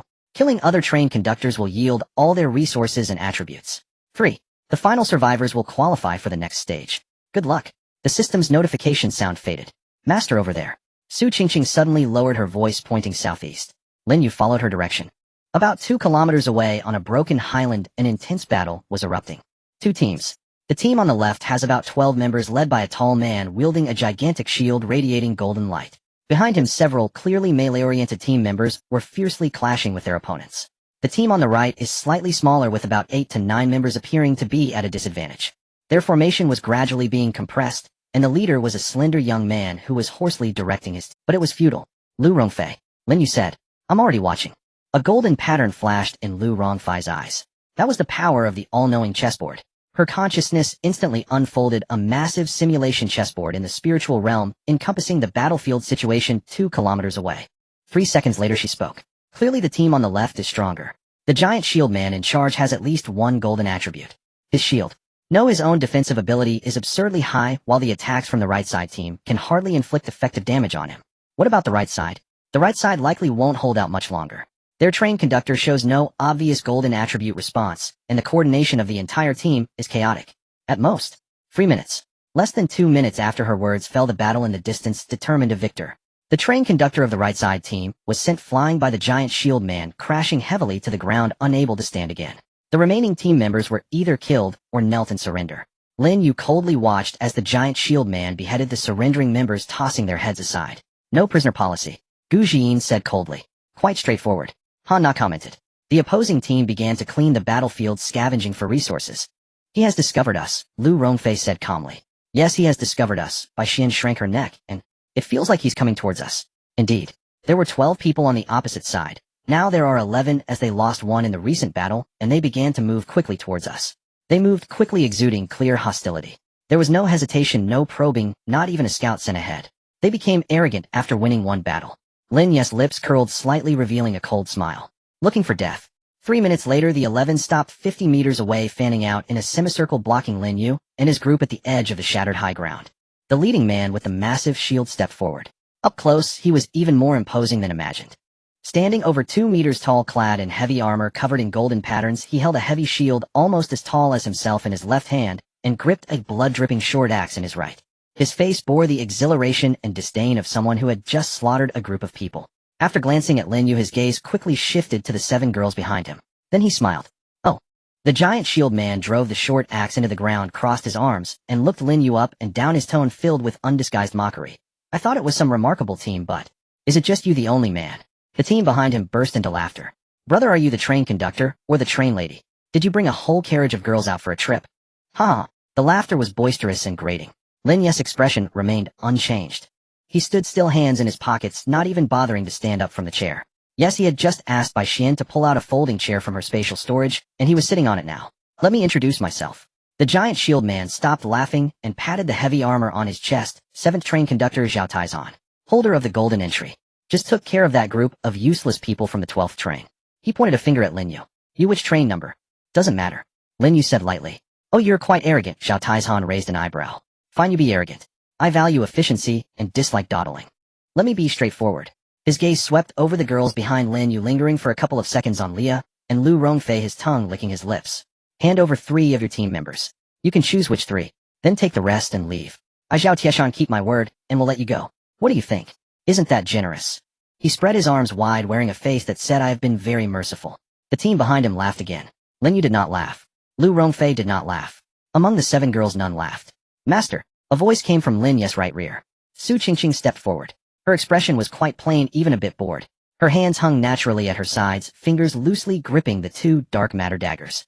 Let me handle it.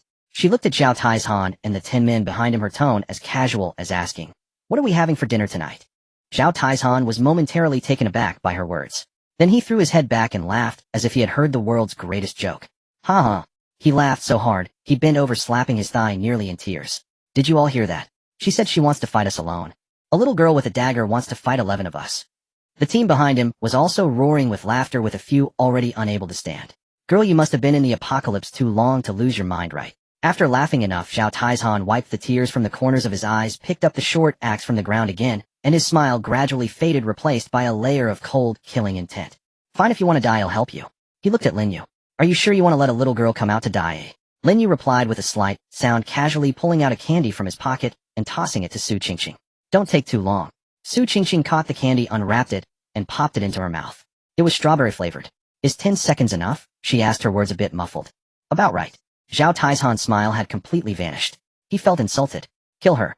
At his command, 2 speed-type team members charged out, first one on each side, encircling Su Qingqing.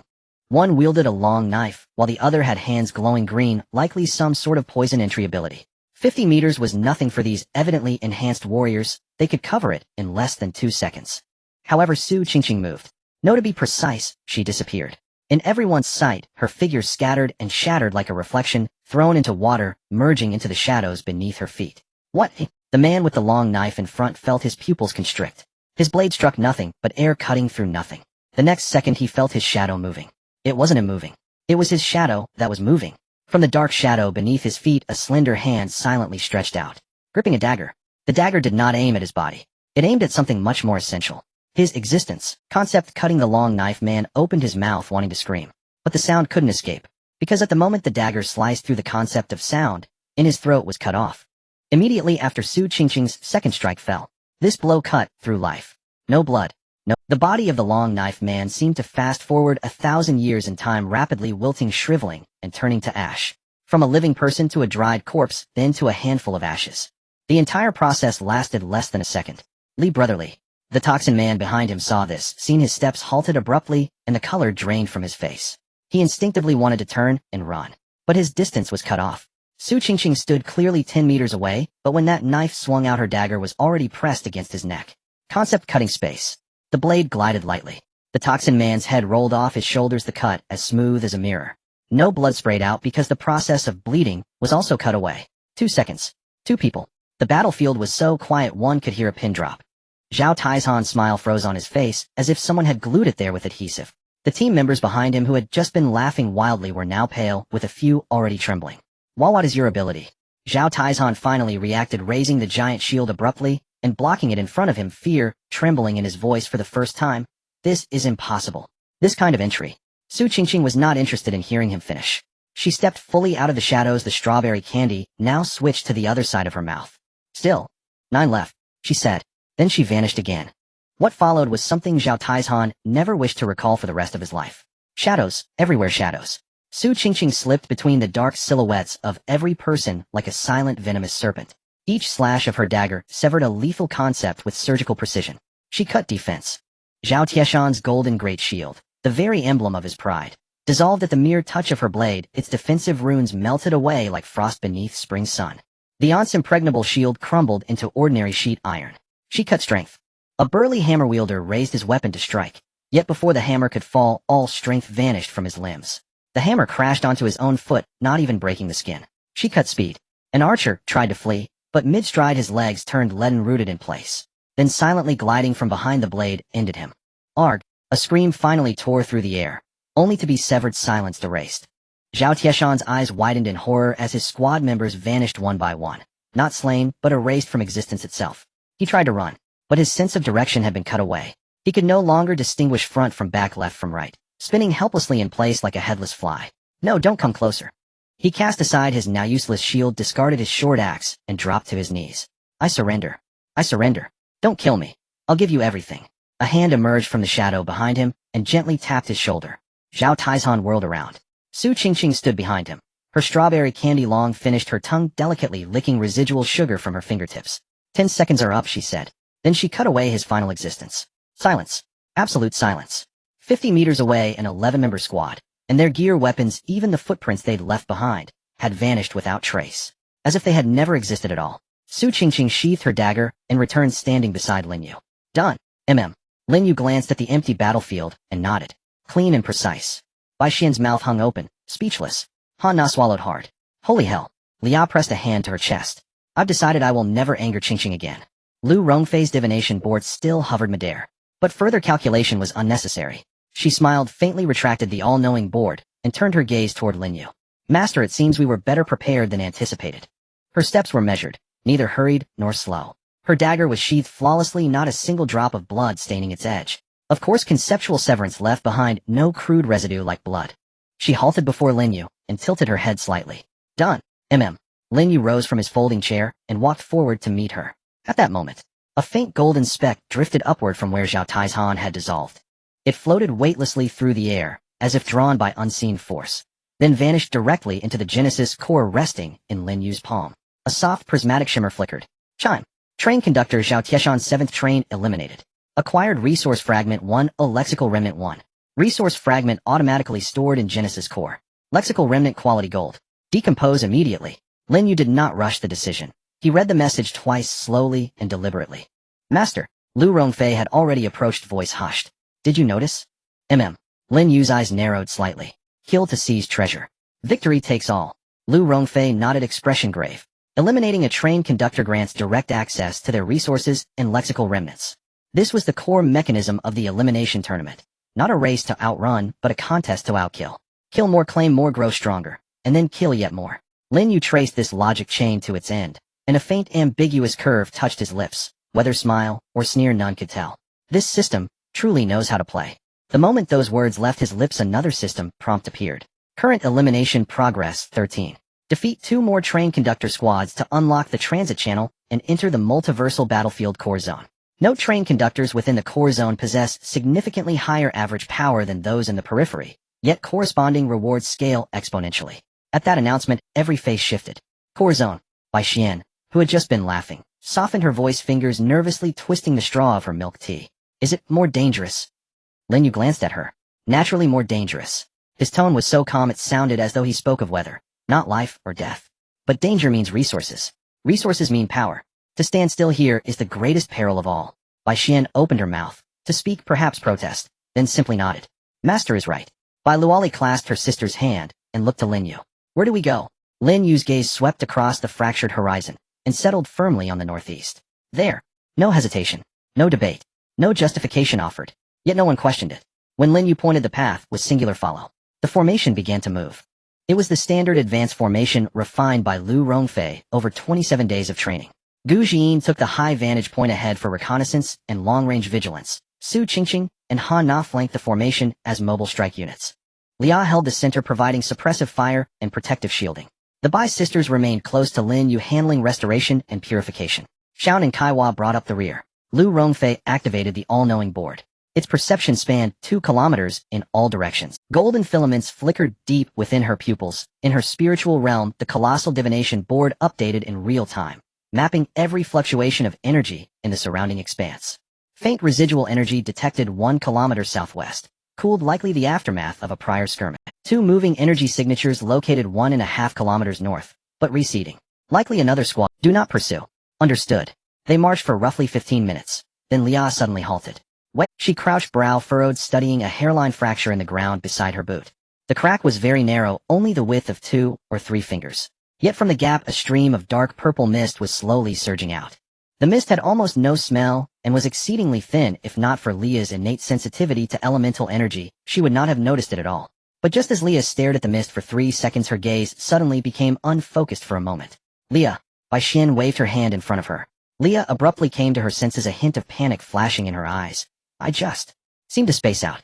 No, it wasn't spacing out, as something was pulling at my consciousness. Don't touch that mist. Lin Yu's voice suddenly turned cold. He walked over and glanced down at the crack.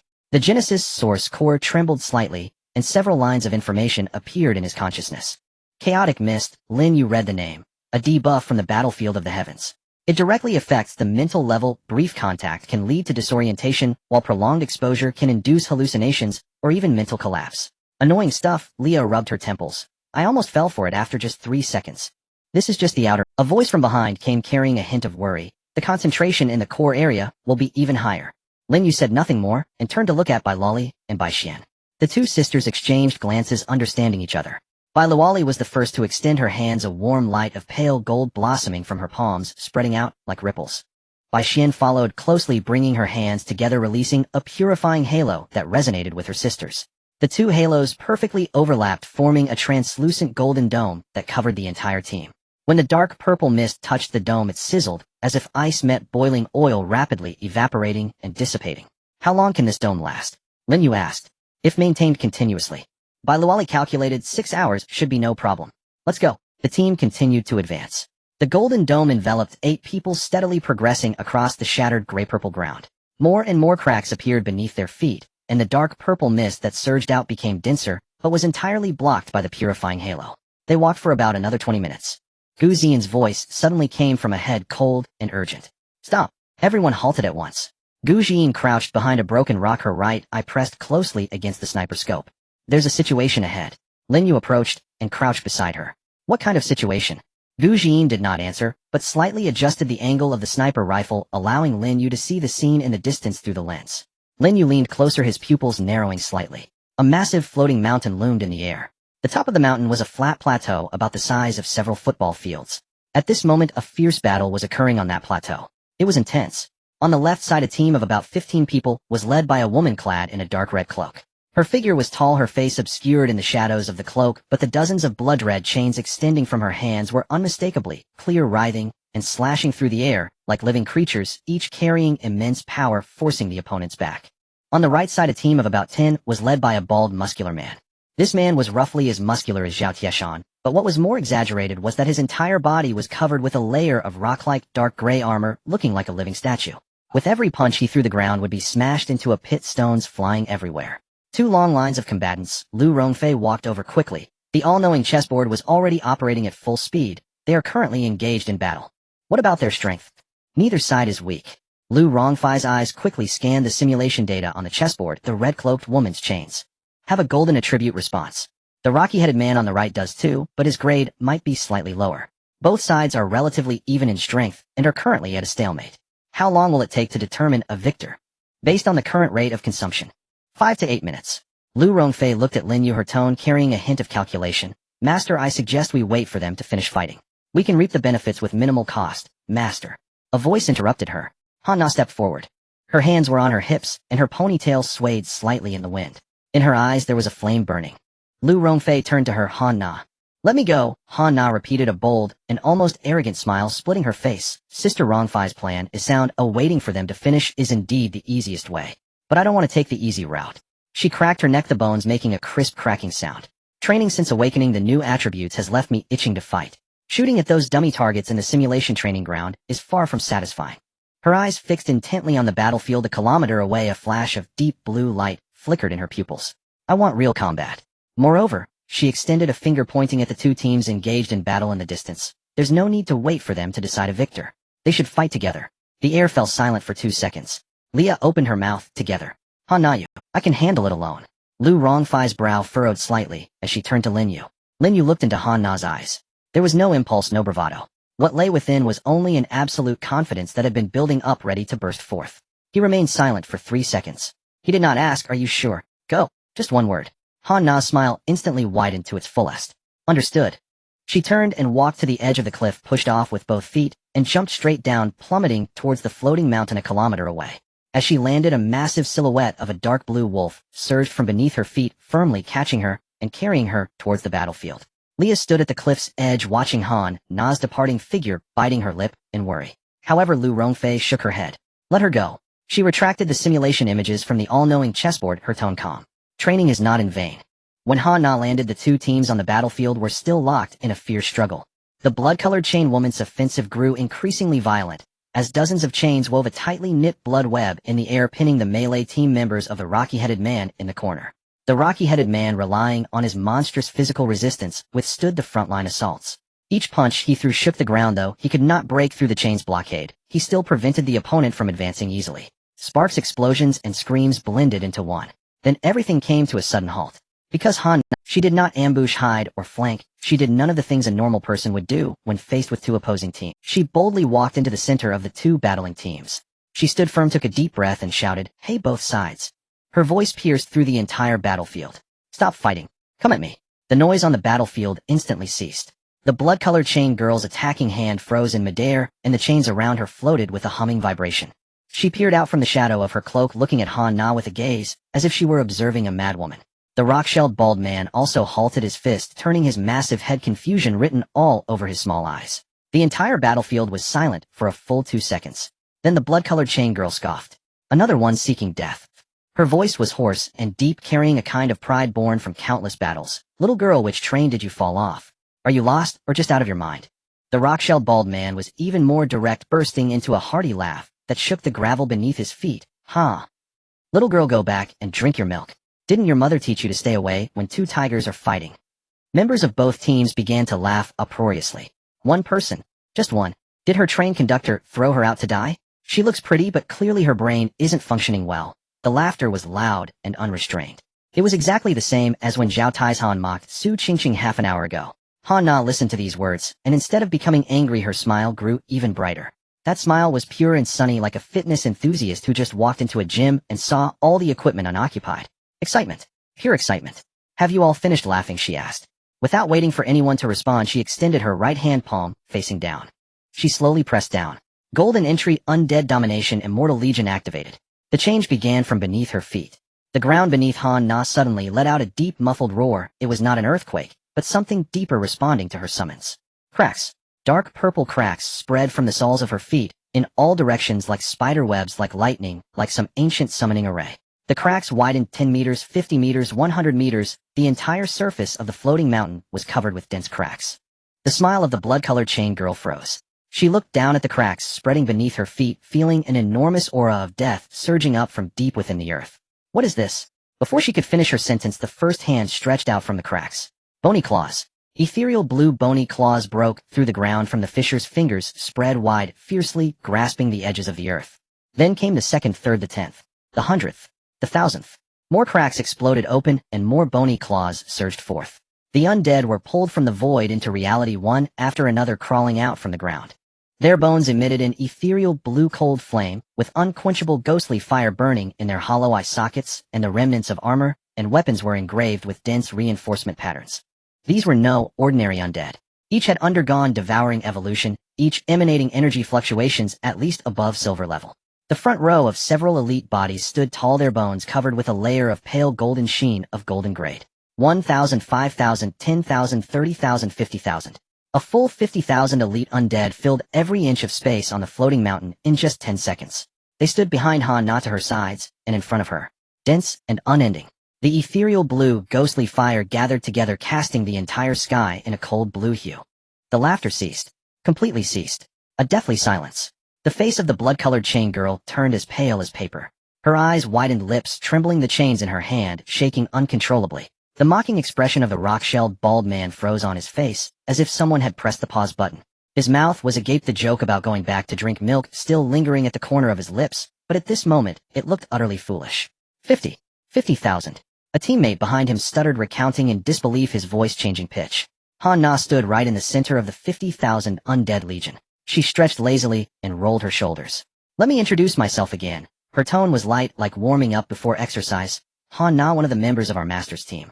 Golden entry 2, Immortal Legion, Devouring Evolution. She tilted her head and flashed a grin at the two teams who were already dumbfounded. Have you laughed enough just now? It's my turn now.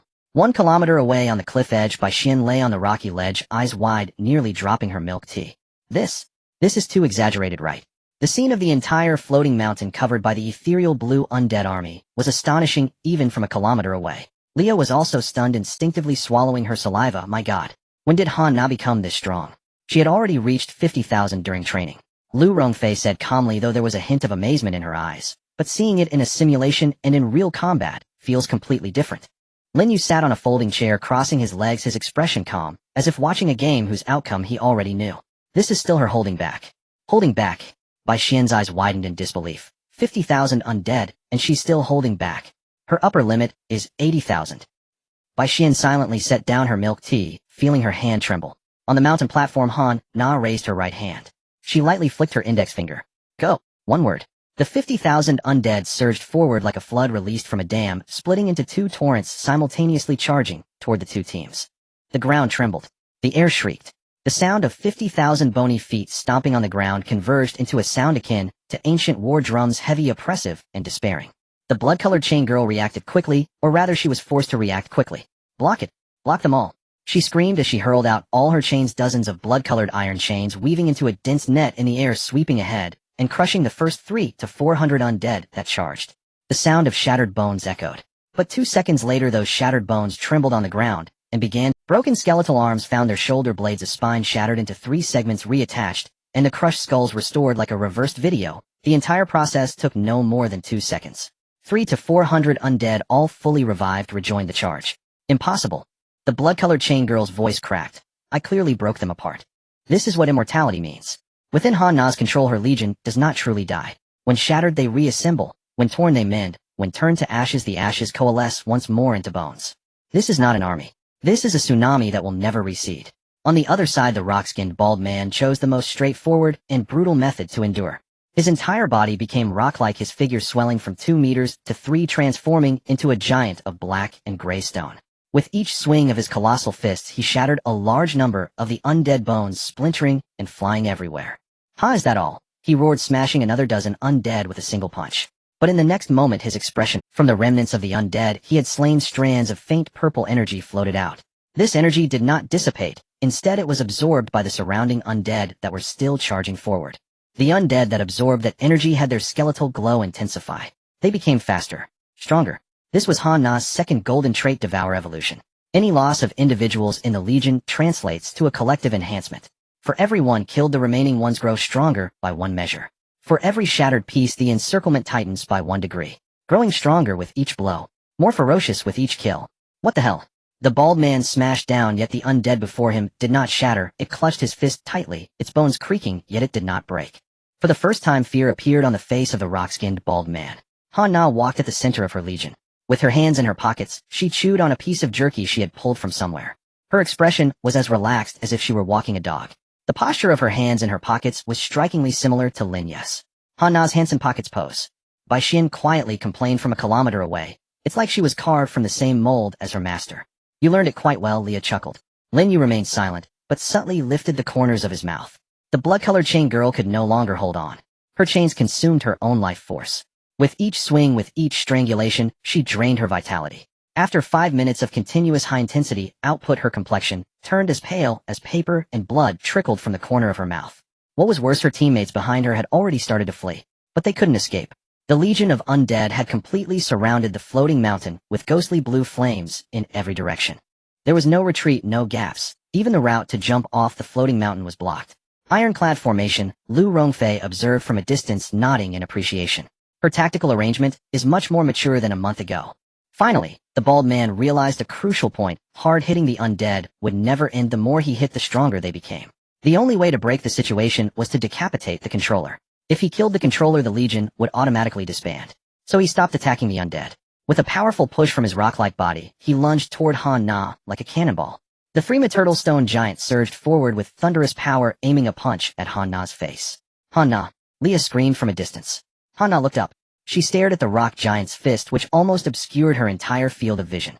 The relaxed expression on her face finally vanished. But what replaced it was not tension or fear. It was excitement. Pure instinctive battle excitement. Finally willing to hit me. She raised her left hand. In her palm, a gigantic, ghostly blue wolf head phantom suddenly coalesced. This was the power of the Ghost Wolf King infused into her physical enhancement.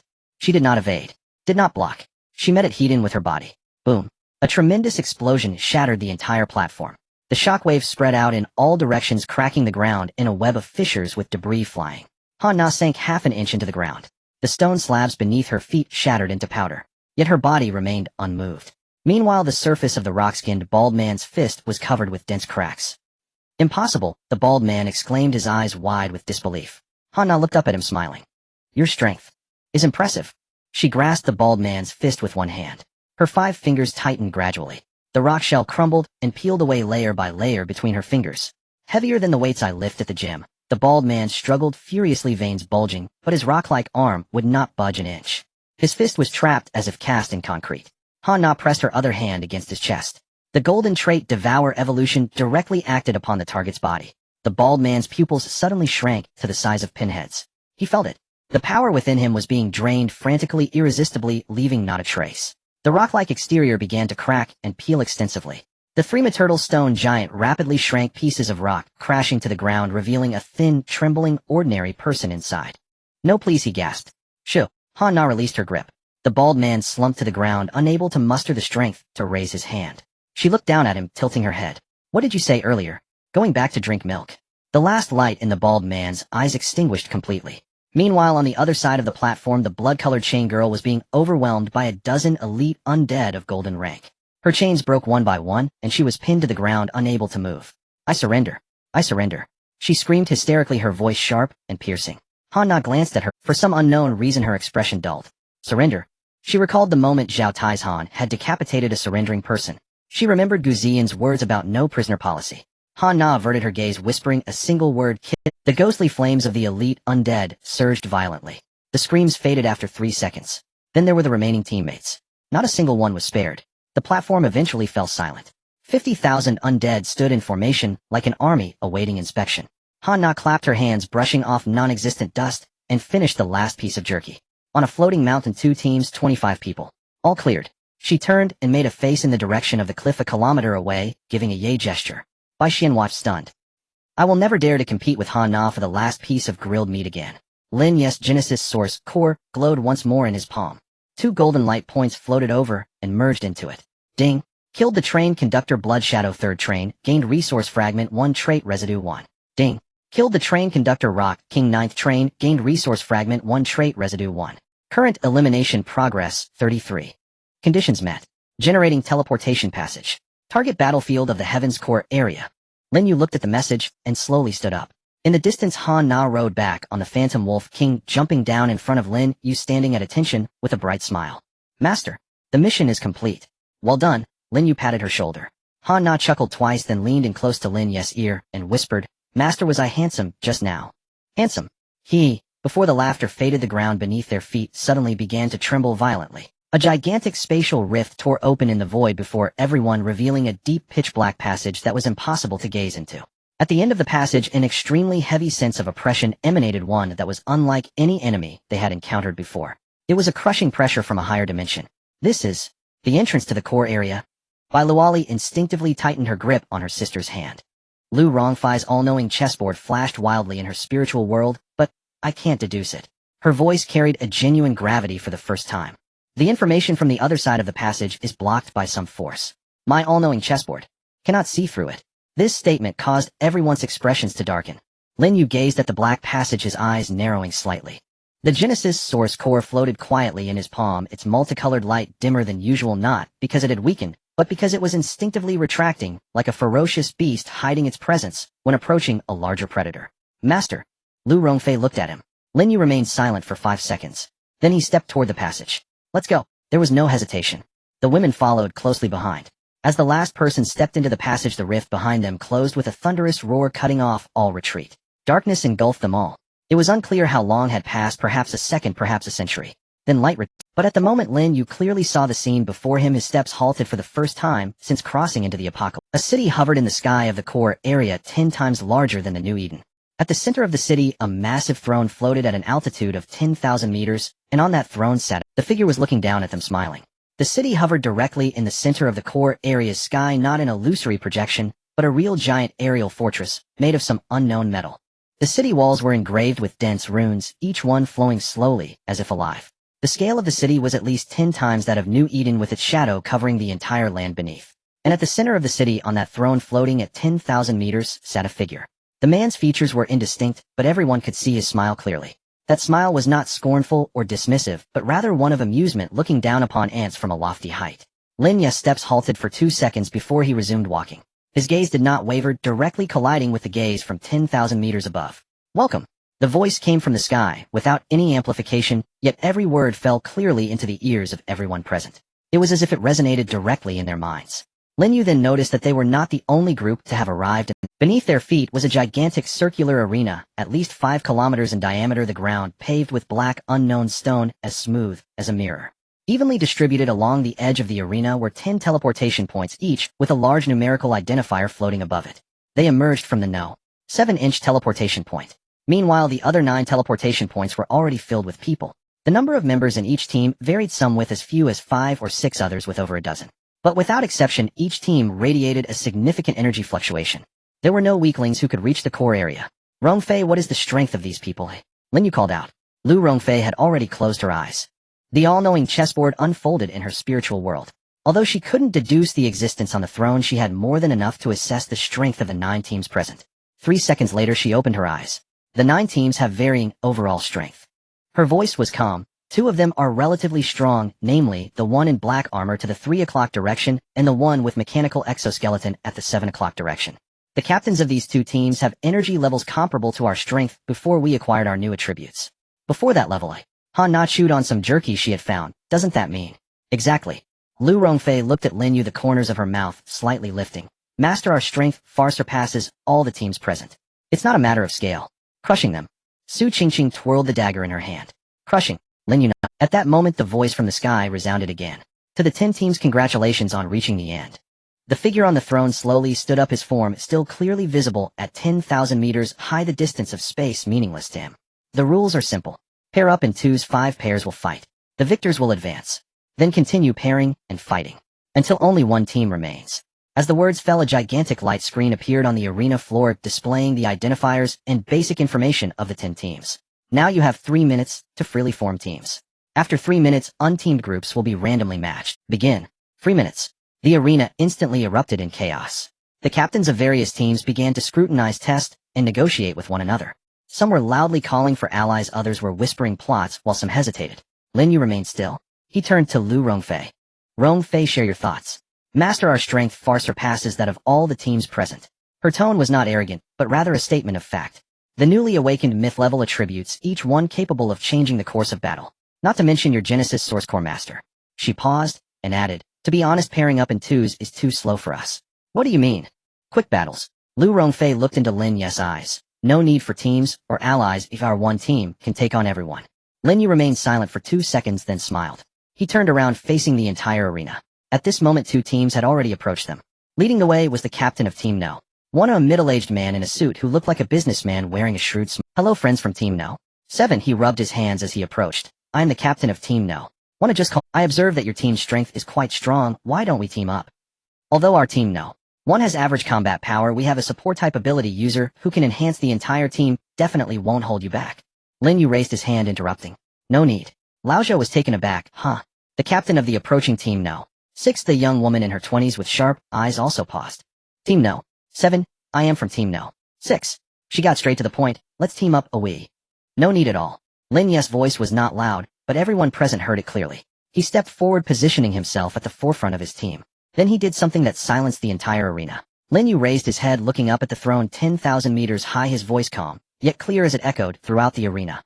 Rule maker, I have a proposal. The figure on the throne seemed intrigued, leaning slightly forward. Oh, pairing up in twos is too troublesome, Lin Yu stated. I propose that the other 9 teams unite and attack us together.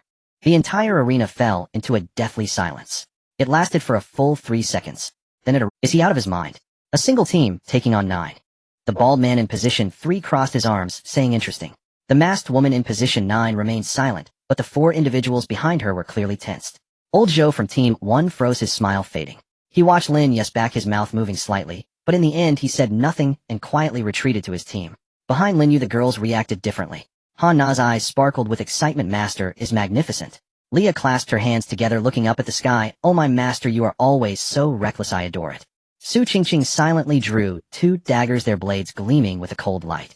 Gu Jian had already raised her heavy sniper rifle, starting to mark targets one by one through the scope. Bai Luoli and Bai Xian exchanged glances, both taking a deep breath as healing energy began to gather in their palms.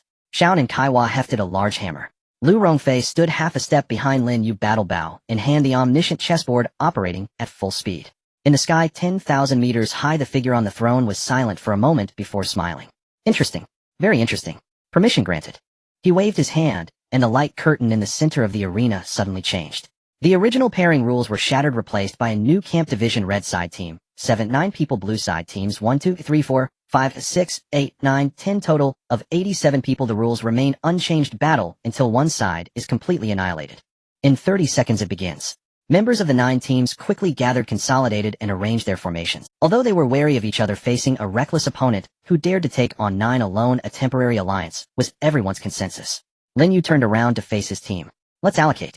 He'll take Team 3 and Team 9. Lu Rongfei nodded. The remaining 7 teams, the Bai sisters, will take 1, and the rest will each handle 1 team. No problem. Han Na clenched her fist. Easy peasy. Leah snapped her fingers, and 7 elemental stars lit up around her. Su Qingqing said nothing, her figure beginning to fade as she stepped half into the shadows. Gu Jian pulled the bolt, the crisp metallic sound ringing out loud in the silence. Bai Luoli grasped Bai Xian's hand. We will take Team 4. Bai Xian nodded vigorously. Sister, we will crush them. Xiao and Kaiwa said, Master, don't worry, I will smash them into meat paste. 10 seconds. Lin Yu tightened his grip on the axe in his hand, the Genesis core slowly glowing in his palm, its rainbow light no longer raining in, but blooming without reservation. As the opposing side felt the energy ripple, many faces changed. 3, 2, 1. Begin. At the moment of commencement, Lin Yu moved, not charging forward, but vanishing. The power of the Genesis core erupted within him, his figure transforming into a stream of rainbow light, directly tearing through space, appearing before the bald man of Team 3. The bald man's pupils constricted suddenly. He reacted quickly, the dark red magma energy coalescing into a thick armor on his body, his fists crossing to block in front of him. Come on. Lin Yu's axe chopped down. Boom. The entire arena shook. The black stone beneath the bald man shattered with spiderweb-like cracks spreading out hundreds of meters in all directions. His arms trembled, a clear crack appearing in the magma armor. What a heavy force. The bald man gritted his teeth and roared, but to think you can kill me with 1 axe you still need the 2nd axe. Without any interval or build-up, Lin Yu's second axe followed closely behind the first, its speed doubling. The bald man's magma armor exploded. He was smashed into the ground by the force of the axe, the black stone collapsing into a 10-meter deep pit. Captain! The other 6 members of Team 3 rushed in unison. A metal manipulator waved his hands and hundreds of metal spikes shot up from the ground, piercing towards Lin Yu. A speed-type ability user turned into an afterimage, launching a sneak attack from the side. A strength-type ability user lifted a boulder weighing several tons, hurling it towards Lin Yu. Lin Yu didn't even glance at them. The light of the Genesis core flashed. An invisible force field expanded. The metal spikes halted 3 meters away from him, then shattered piece by piece.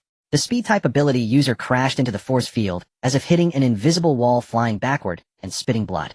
That boulder weighing several tons. It couldn't even approach, directly turning to dust in midair. Lin Yu looked down at the bald man at the bottom of the pit. The bald man was struggling to get up, his magma armor recoalescing, but obviously at a much slower pace. He looked up at Lin Yu, fear appearing in his eyes for the first time. What exactly are you? Lin Yu did not respond. He jumped down into the pit. Meanwhile, at the other end of the arena, Lu Rongfei faced Team 2, a 12-member squad. The 12 had already formed their formation with 4 defensive ability users in the front, creating an energy shield, ranged attackers in the middle, and support and healing in the back. A standard team battle formation coordinated perfectly, clearly seasoned veterans who had experienced countless battles. Lu Rongfei stood 200 meters away, her battle bow held horizontally. She did not rush to shoot an arrow, but closed her eyes instead. The omniscient chessboard unfolded. In her mental world, the entire arena transformed into a massive chessboard, each enemy becoming a chess piece. Their abilities, weaknesses, trajectories, and even the actions they would take in the next second flooded into her brain as streams of information. 1 second later, she opened her eyes. I see it. Lu Rongfei drew her bow, knocking an arrow. But the arrow was not aimed at anyone. Instead, it was aimed at the ground beneath the feet of the support-type ability user from Team 2. The arrow shot out. The arrow of causality. Locking and meant hitting. Hitting the target was the cause, the target being hit was the effect. The arrow disappeared. It didn't vanish from speed, it truly disappeared from this space. In the next second, the ground beneath the support-type ability user from Team 2 exploded, the arrow piercing through from below, accurately penetrating the energy node he had set underground. That was the core sustaining the team's buffs. My buffs. The support-type ability user looked down in terror at the arrow that had appeared out of nowhere, in his chest collapsing to the ground. The team's buffs vanished. The shields of the frontline defensive ability users visibly dimmed by 30%. Not good. She targeted the support first. Team 2's captain reacted, everyone focus fire. However, the second arrow, the third arrow, and the fourth arrow flew with such speed that even their afterimages were indistinguishable. Each arrow did not travel in a straight line, but followed various unimaginable trajectories, slipping through the gaps in the shields and weaving around the bodies of the defenders. From impossible angles, they struck their targets with precision. The arrows of causality disregarded distance, space, and defenses. The all-knowing chessboard revealed the weaknesses of each individual. This was not a battle. It was an execution. 12 arrows. 12 people. All fell to the ground. From start to finish, it took less than 10 seconds. Lu Rongfei lowered her bow, turned around, her expression impassive. Team 2, cleanup complete. On the western side of the arena, Han Na faced Team 8, a group of 9. The captain of Team 8 was a plant manipulator with vines wildly spreading beneath his feet, covering a radius of 100 meters. Each vine was as thick as a barrel and bristled with sharp thorns. Little girl, are you alone? The captain of Team 8 looked at Han Na with disdain in his voice. Does your captain think so little of us? Han Na tilted her head, chewing on some jerky she had found. Pretty much. You. Han Na stomped her foot. The Lord of 10,000 armies. A black magic circle erupted beneath her feet, instantly expanding to 300 meters in diameter. Within the magic circle, countless hands reached up from the ground. Next came heads, torsos, and limbs. Undead soldiers crawled out from the depths. But these undead were completely different from before. They were no longer rotting, staggering zombies. Each undead was clad in pitch-black heavy armor, wielding various weapons with ghostly green flames burning in their eye sockets. Their movements were synchronized, exuding a cold and powerful aura. The Immortal Legion. 1,000. 3,000. 5,000. 10,000. In just 5 seconds, 10,000 heavily armored undead soldiers stood behind Han Na, a sea of black, like an army surging from hell. Everyone in Team 8 turned pale. What? What the hell? 10,000. She summoned 10,000. Han Na finished chewing her jerky, swallowed, and clapped her hands. Advance. The 10,000 undead stepped forward simultaneously. The sound of their synchronized footsteps converged, echoing like war drums and death knells. The captain of Team 8 frantically manipulated the vines in an attempt to block them, but as the vines wrapped around the undead soldiers, they were corroded away by the death energy emanating from them. The undead legion trampled forward like a tide, overwhelming a sandcastle. The screams of Team 8 lasted less than 20 seconds before they completely disappeared. Han Na rode on the back of the Phantom Wolf King, looking down at the battlefield engulfed by the undead legion, nodding in satisfaction. Team 8, taken care of. Then she patted her pocket, realizing the jerky was gone, and her expression instantly fell. Ah, that was the last one. On the eastern side of the arena, Leah faced Team 5. Team 5 had 11 members, 3 of whom were fire elementalists. Upon seeing the 7 elemental stars surrounding Leah, their first reaction was to unite. Also elementalists. The captain of Team 5, a fire elemental, burned with crimson flames in his palm. Let's see whose fire is bigger. Leah raised her hand. Elemental throne. She is the element, and the element is her. The flames in the palms of the 3 fire elementalists from Team 5 extinguished simultaneously. My fire. What's happening? I can't control it. Leah tilted her head slightly, her blonde hair fluttering in the wind, her azure eyes reflecting the terrified enemies. Your fire. She smiled. No, darling, before me all elements belong to me. She raised her right hand, fingers spread wide. Magic forbidden spell self-creation. I've always wanted to try this. Her eyes lit up, her tone excited like a child unwrapping gifts. I call it elemental graveyard. The 7 elemental stars exploded simultaneously. Wind, fire, water, earth, thunder, light, and darkness intertwined, fused, and reconfigured wildly. They coalesced into a giant sphere with a diameter of 50 meters above Team 5's heads. Inside the sphere, the 7 elements annihilated and rebirthed each other, releasing energy waves that shook the entire arena. Everyone in Team 5 looked up at the sphere, their faces filled with despair. Leah waved her hand. The sphere descended. Boom. The shockwave from the explosion overturned half the arena's ground, a mushroom cloud soaring into the sky. When the dust settled, only a bottomless pit 100 meters in diameter remained where Team 5 had stood. Leah brushed off the dust from her hands, turned, and made a heart gesture towards Lin Yu. Master. Team 5, cleanup complete. Love you. On the southern side of the arena, Su Qingqing faced Team 10. But the members of Team 10 could not see her at all. The realm of shadows had already unfolded. Su Qingqing's figure melded completely into the shadows, making the shadows on the southern side of the arena her domain. The captain of Team 10 was a perceptive abilities user, frantically releasing perception waves to try to lock onto Su Qingqing's position. Where is she? Where is she? Captain, I can't perceive her at all. Everyone back to back. Do not stray. The 10 quickly gathered, forming a circle back to back, vigilantly watching their surroundings. Then a dagger extended from one of their own shadows. Conceptual cutting the defense. All defensive measures on that person, shields, armor, even the physical defenses of their skin, failed under that strike. Immediately after, a second strike sliced from another angle, cutting at consciousness. That person's gaze instantly faded, collapsing straight down. Someone went down. Below. She's in the shadows. Jump. Get off the ground. The members of Team 10 began to jump and fly frantically, trying to escape the shadows on the ground. But Su Qingqing merely watched them coldly from within the realm of shadows. Jump. She looked up at the giant shadow cast by the floating city in the sky. That shadow covered the entire arena. There was nowhere to escape. 10 seconds later, Team 10 was completely annihilated. Su Qingqing stepped out of the shadows, her 2 daggers spotless. She glanced expressionlessly at the battlefield, then silently walked back in Lin Yu's direction. On the northern side of the arena, Gu Jin faced Team 6. She stood a kilometer away, a sniper rifle resting on her shoulder, her right eye pressed against the scope. Team 6 had 8 members, one of whom was a space abilities user capable of short-distance teleportation. Their tactics were clear: use the space abilities user's teleportation to continually close the distance and engage in close combat. Charge. That sniper is useless up close. The captain of Team 6 commanded. The space abilities user formed seals with his hands, and a rift in space tore open before him. Bang. A gunshot. The endpoint of fate. The bullet did not lock onto his body, but rather his destiny. As the spatial rift tore open halfway, the bullet emerged from within and struck his brow. His teleportation had not yet completed when he fell. What a... Captain of Team 6's pupils constricted. The bullet came through the spatial rift. This is impossible. Gu Xian's expression remained unchanged as she continued to fire. The laws of ballistics. After the second bullet was fired, it suddenly made a 90-degree turn midair, bypassing the shield of the front row defenders and striking the healer hiding at the back. After the third bullet was fired, it paused in the air for half a second, waiting for Captain of Team 6 to complete his dodging move before continuing its flight, accurately hitting his knee. 4th, 5th, 6th. Each bullet violated the laws of physics. Curving, accelerating, decelerating, and even retreating, hitting targets from impossible angles. 8 shots. 8 people. All fell to the ground.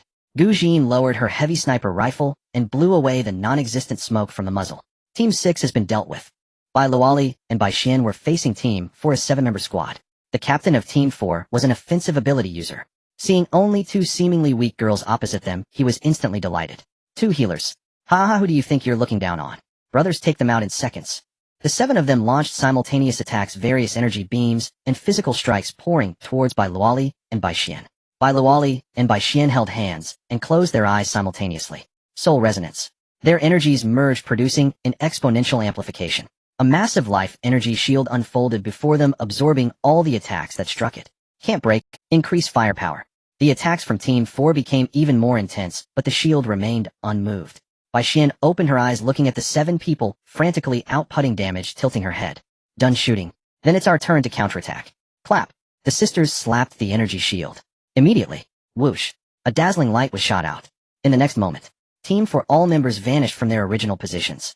Meanwhile, on the other side, Xiao Nankaiwa had it even simpler. Bang bang bang.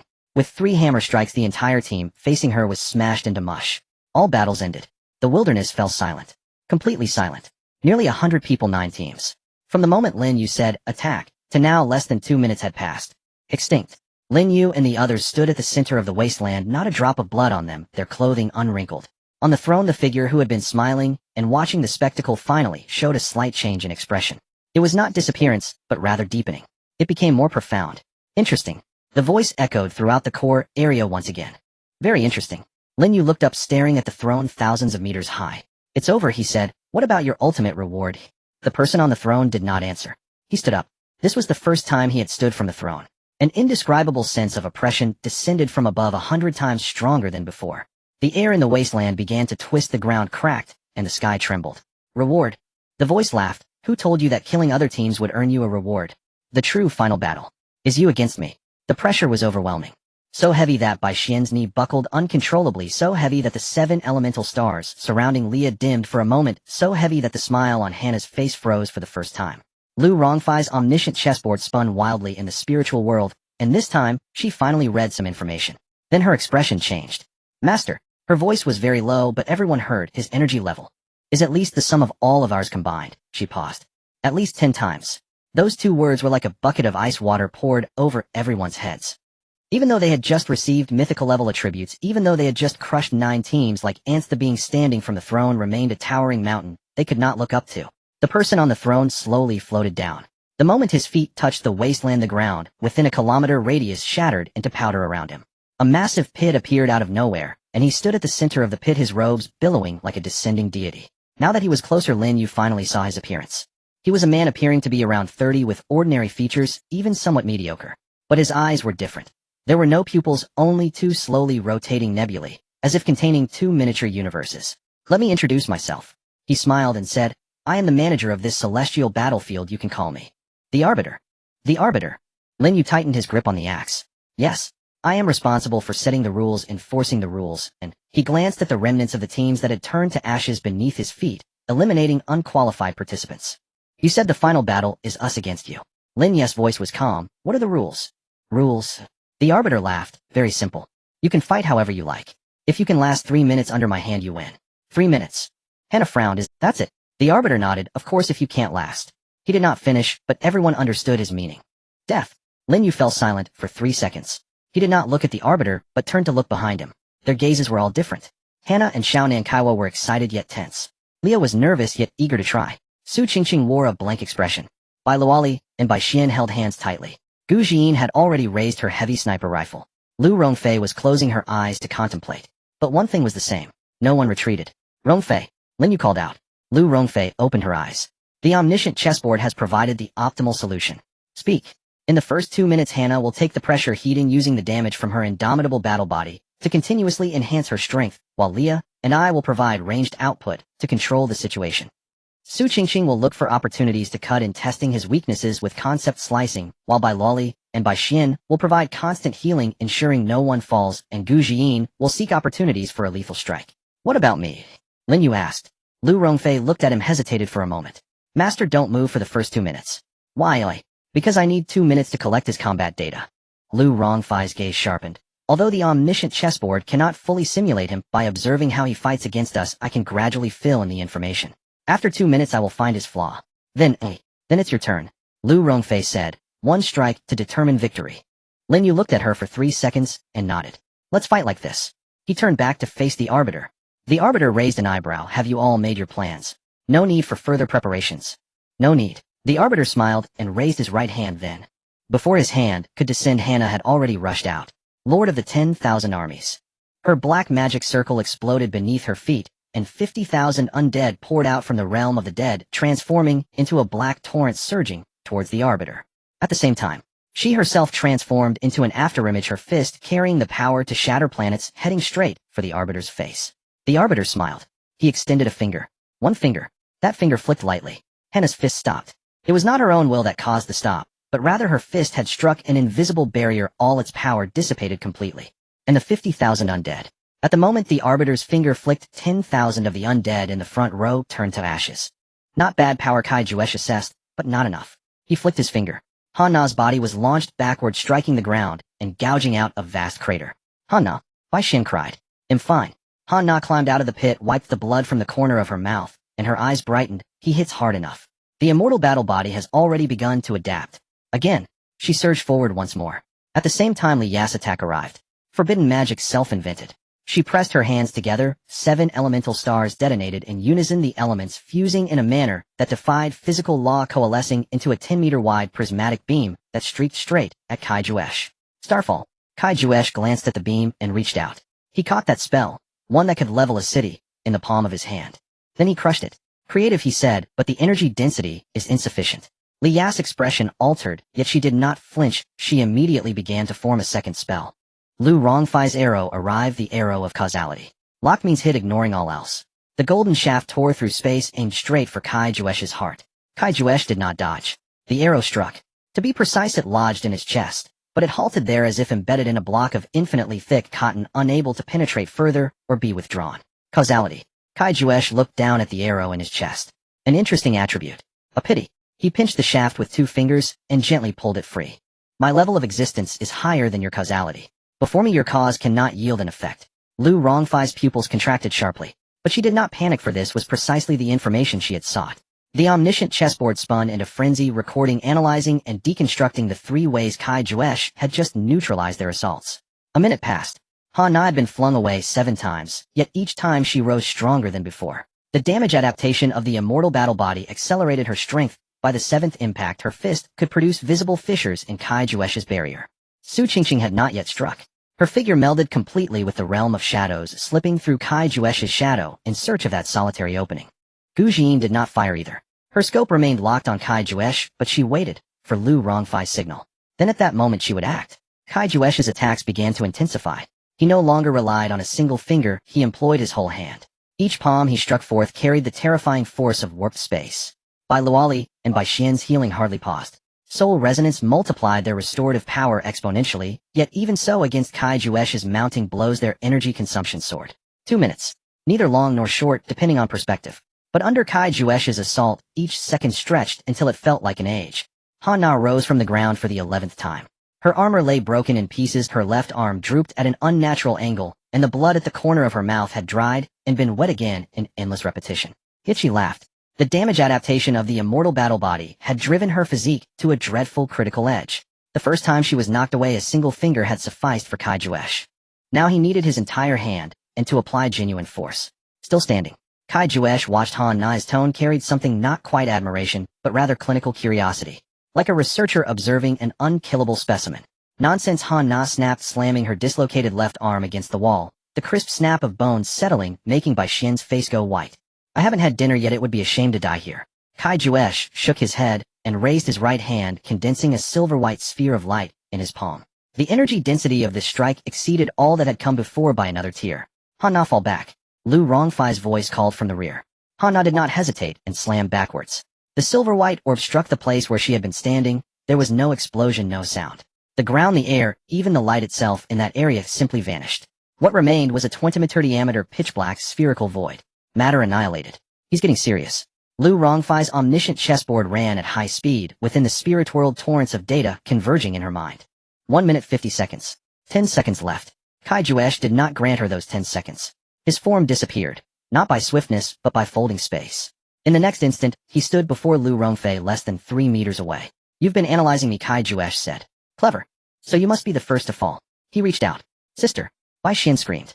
A black shape surged up from the shadow beneath Kaijuesh's feet. Su Qingqing. She had waited the full 2 minutes for this single slash. Conceptual severance, cutting space. The 2 daggers crossed and slashed. The space between Kaijuesh and Lu Rongfei was ripped open forcibly, cleaving them into different dimensional layers. Kai Juesh's hand passed through Lu Rongfei's body. It was not a literal penetration, rather his hand and Lu Rongfei no longer occupied the same space. Oh, Kai Juesh looked down at his hand, then at Su Qingqing emerging from the shadow. Conceptual severance. Intriguing. He reversed his hand to crush the spatial tear. Su Qingqing's second blade struck, cutting force. The power Kai Juesh was gathering was sliced off by the dagger. Like a taut string severed by a blade, the energy scattered in every direction. For the first time, Kai Juesh's brow knitted. 2 minutes are up. Lu Rongfei's voice came from the other side of the spatial rift, calm and certain. She opened her eyes. The omniscient chessboard's deduction was complete. Master, she cried. His core is in the brow. Those two nebulae are not decoration, they are his energy sources. Destroy either one, and his power will be reduced by at least half. But frontal assaults are useless. His Boda's surface bears an absolute barrier of an existence level higher than ours. It can only be breached from the inside. From the inside. Lin Yu tightened his axe. Gu Xian's destiny terminus can bypass physical defenses, but its penetration is insufficient to destroy a nebula core. Lu Rongfei spoke rapidly. We need your Genesis core to serve as the energy carrier. Channel your power into Xian's bullet and let her fire that shot. Understood. Lin Yu moved. The Genesis core ran at full power. Prismatic light burst forth from his body, bathing the entire arena in brilliant color. Kai Juesh sensed the energy fluctuation and turned his gaze to Lin Yu. So you're finally acting. Lin Yu ignored him and sprinted toward Gu Xian.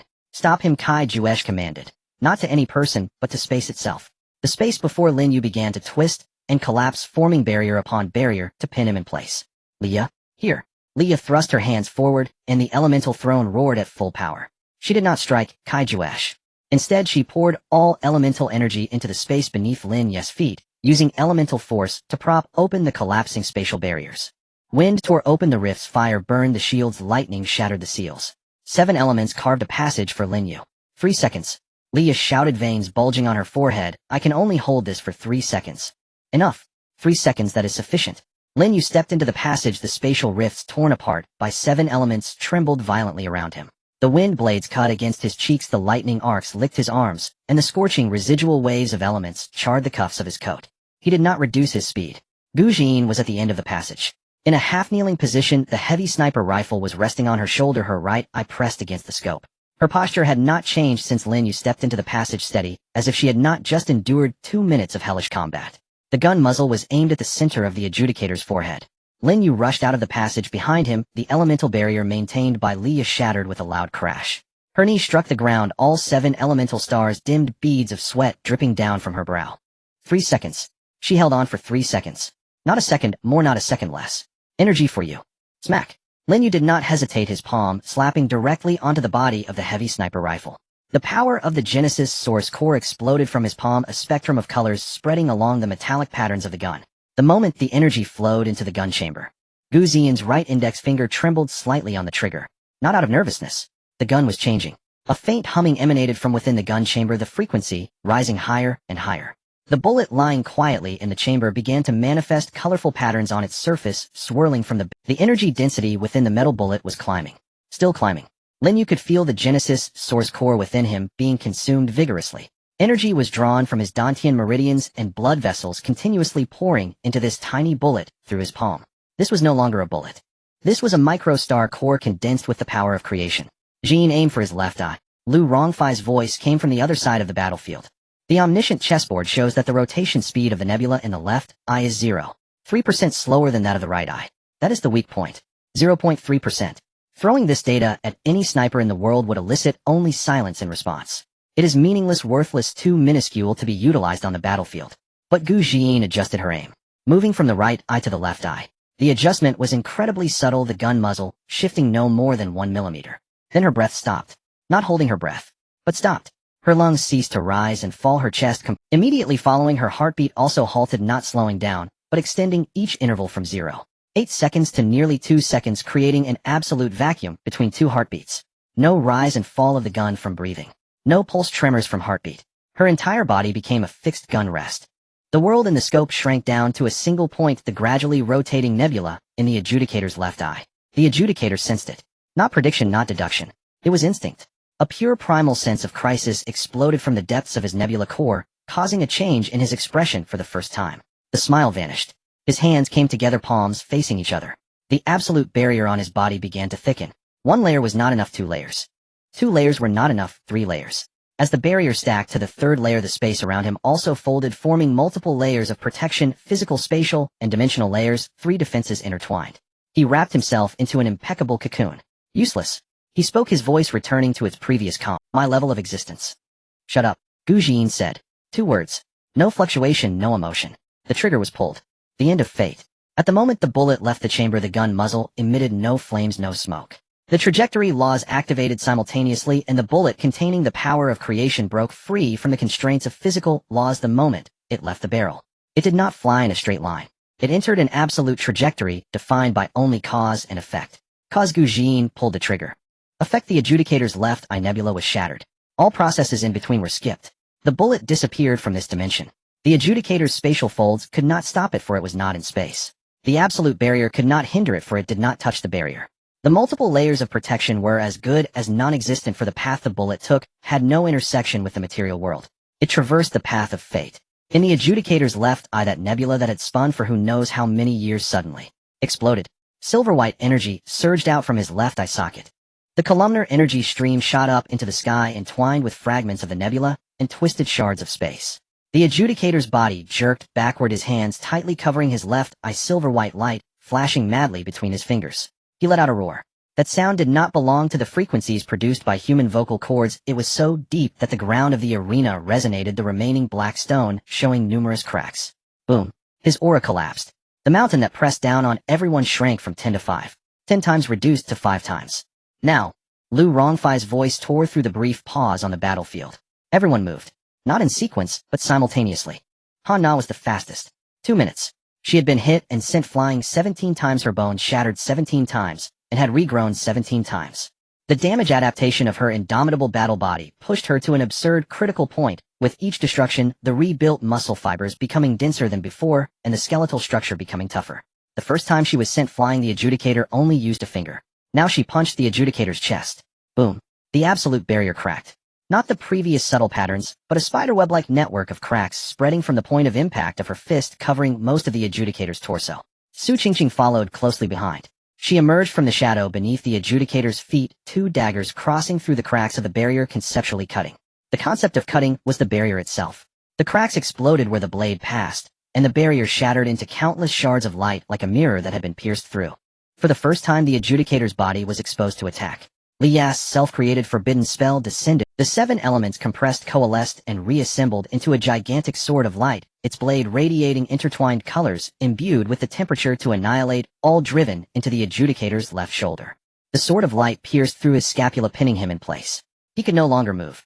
Lu Rongfei's arrows. The arrows of the law of cause and effect shot out in succession. The first arrow hit the exposed gap in his right rib, the second arrow struck the area where the left knee's barrier had fallen away, and the third arrow hit the energy node at the back of his neck.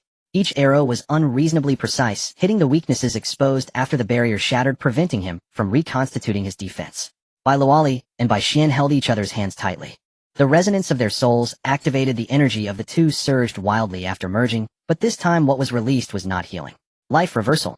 A dark green energy ray struck the adjudicator's chest. The life force within him that was desperately trying to repair the wounds had its direction reversed. Life turned into death, and healing became corrosion. The wound on the adjudicator's shoulder not only did not heal, but accelerated in its expansion. Silver-white energy continuously leaked from the wound. You all! The Arbiter roared. The remnants of the right eye nebula spun wildly, the silvery light surging threefold as he concentrated all remaining power for the final strike. Lin Yu had arrived. No one could tell when he had dashed over. The 7-colored brilliance of the Genesis core converged entirely on the axe blade. On the axe blade, the flowing energy distorted the surrounding light. Even the space at the edge of the axe's blade visibly collapsed. The Arbiter's single eye was fixed on him. The nebula shook violently, contracting, expanding, then contracting again. Impossible. Your levels clearly. Level is not everything. As Lin Yu finished this statement, the axe had already fallen. From the top of the head to the soles of the feet. A straight trajectory showing no signs of deviation. The sensation of the axe blade slicing through the Arbiter's body was strange. There was no resistance of flesh being cut, nor the tremor of bones being cleaved. It was more akin to slicing through a sheet of paper. The Arbiter's body split along the axe mark. Silvery energy gushed forth from the fissure, soaring into the sky. The beam of light shot up into the 10th centimeter high air, illuminating the underside of the floating city above in silvery hue. The Arbiter's body began to shatter. Starting from the edges of the fissure, skin, muscle, and bone transformed into countless tiny points of light, peeling away piece by piece and scattering in the air. The remnant nebula in the right eye flickered one last time, flickering uncertainly, then extinguished. No. Impossible. The voice shattered and dissipated. The final outline of the Arbiter's body also transformed into points of light merging into the air.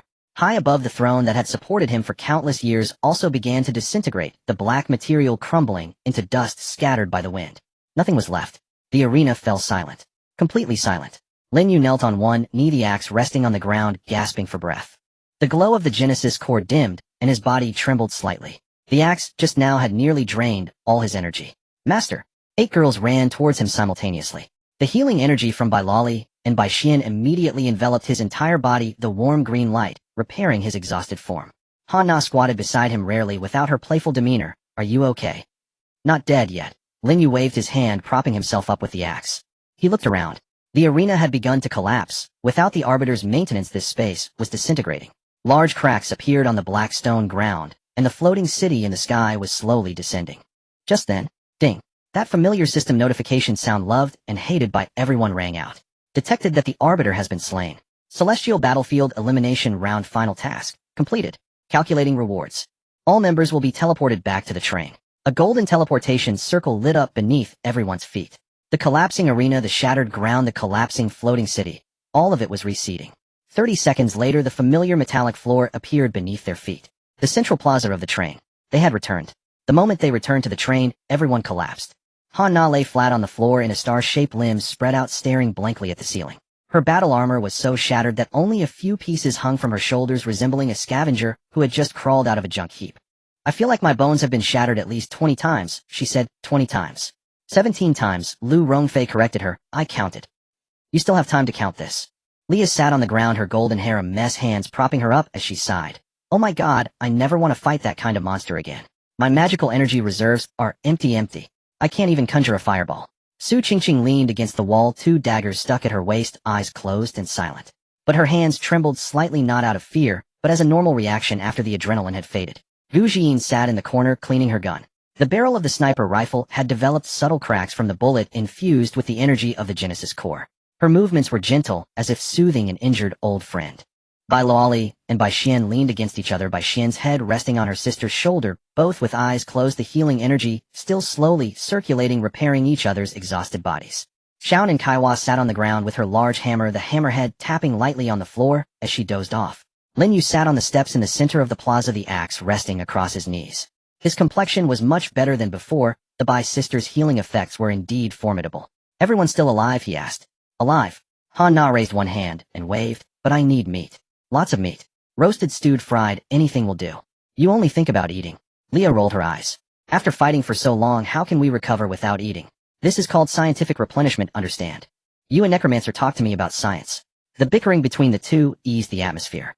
The tense feeling from the life and death battle just now gradually dissipated in these trivial daily conversations. Lin Yu did not interrupt them. He leaned against the steps, waiting for the system's reward summary. After about 3 minutes, the system notification sound rang out again, this time more solemn than ever. Celestial Battlefield Elimination Round Final Settlement begins. Everyone's attention instantly focused. Even the dozing Xiao and Kaiwa woke up, sitting upright with her hammer. Host Lin Yu and his team, with absolute strength, defeated the Arbiter of the Celestial Battlefield, achieving the hidden achievement Godslayer. This achievement is the first ever accomplished since the opening of the Celestial Battlefield. First time. Lu Rongfei raised an eyebrow. So no one has ever killed the Arbiter before. The system did not answer this question and continued to announce. Settlement rewards are as follows. Reward 1, Immortality. The plaza fell silent for a second. What? Bai Xian thought she heard wrong. Immortality. All team members from this moment on life will no longer have an endpoint. No aging, no illness, no decline. No one spoke. Immortality. These 2 words were too heavy. Heavy enough that everyone needed time to digest. Han Na sat up from the floor, the playful expression on her face vanished, replaced by a confusion that rarely appeared on her. Immortality. Does that mean we won't die? No aging, no sickness. Bai Luoli softly repeated the system's words, her voice somewhat dreamy. The eyes of the girls turned red. What does immortality mean? It means they no longer have to worry about whether the next battle will be their last. Reward 2, Infinite Shop Coins. From this moment on, the balance of shop coins will change too.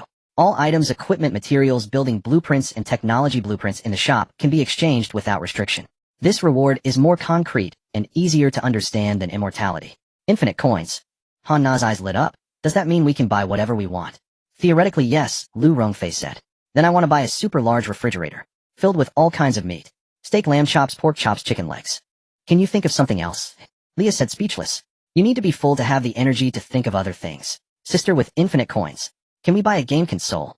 Bai Xian tugged at her sister's sleeve and whispered. Bai Luoli glared at her, but couldn't help but smile. Let's heal first. Then it's settled. Bai Xian's eyes sparkled. Lin Yu looked at them chattering and smiled. Immortality, infinite coins. These two rewards are enough to change everything. But the system's announcement was not over yet. Ding. Final announcement. The train is about to arrive at its final station. All sounds came to a halt. Final station.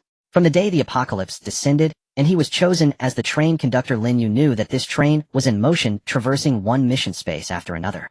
But he never thought that this train would have a destination. Final station, he asked. The system did not provide further, but the train had already started moving. A slight tremor came from beneath his feet. The familiar sound of metal wheels rolling over tracks echoed once more. The holographic screen in the central square lit up, displaying a line of text: time to final station 10 minutes. What will the final station be like? Leah asked, voicing everyone's question. I don't know. Lu Rongfei shook her head. The omniscient chessboard can't deduce it. The system has blocked relevant information. It couldn't be another battlefield, right? Han Na said, cautiously clenching her fists. I can say in advance that I'm sore all over. If we fight again, I will really collapse. That shouldn't be the case, Lin Yu replied. The mission has already been settled, and the rewards have been distributed. If there is further combat, the system will notify us in advance. So, we really have arrived. Bai Xian tilted her head. No one could answer this question. 10 minutes. The train accelerated. The countdown on the holographic screen was ticking away. Everyone quieted down and found comfortable positions to sit. No one spoke, only the rumble of the train echoed in their ears. 5 minutes. 3 minutes. 10 seconds. 1 second. The train began to slow down. It stopped. The train came to a steady halt.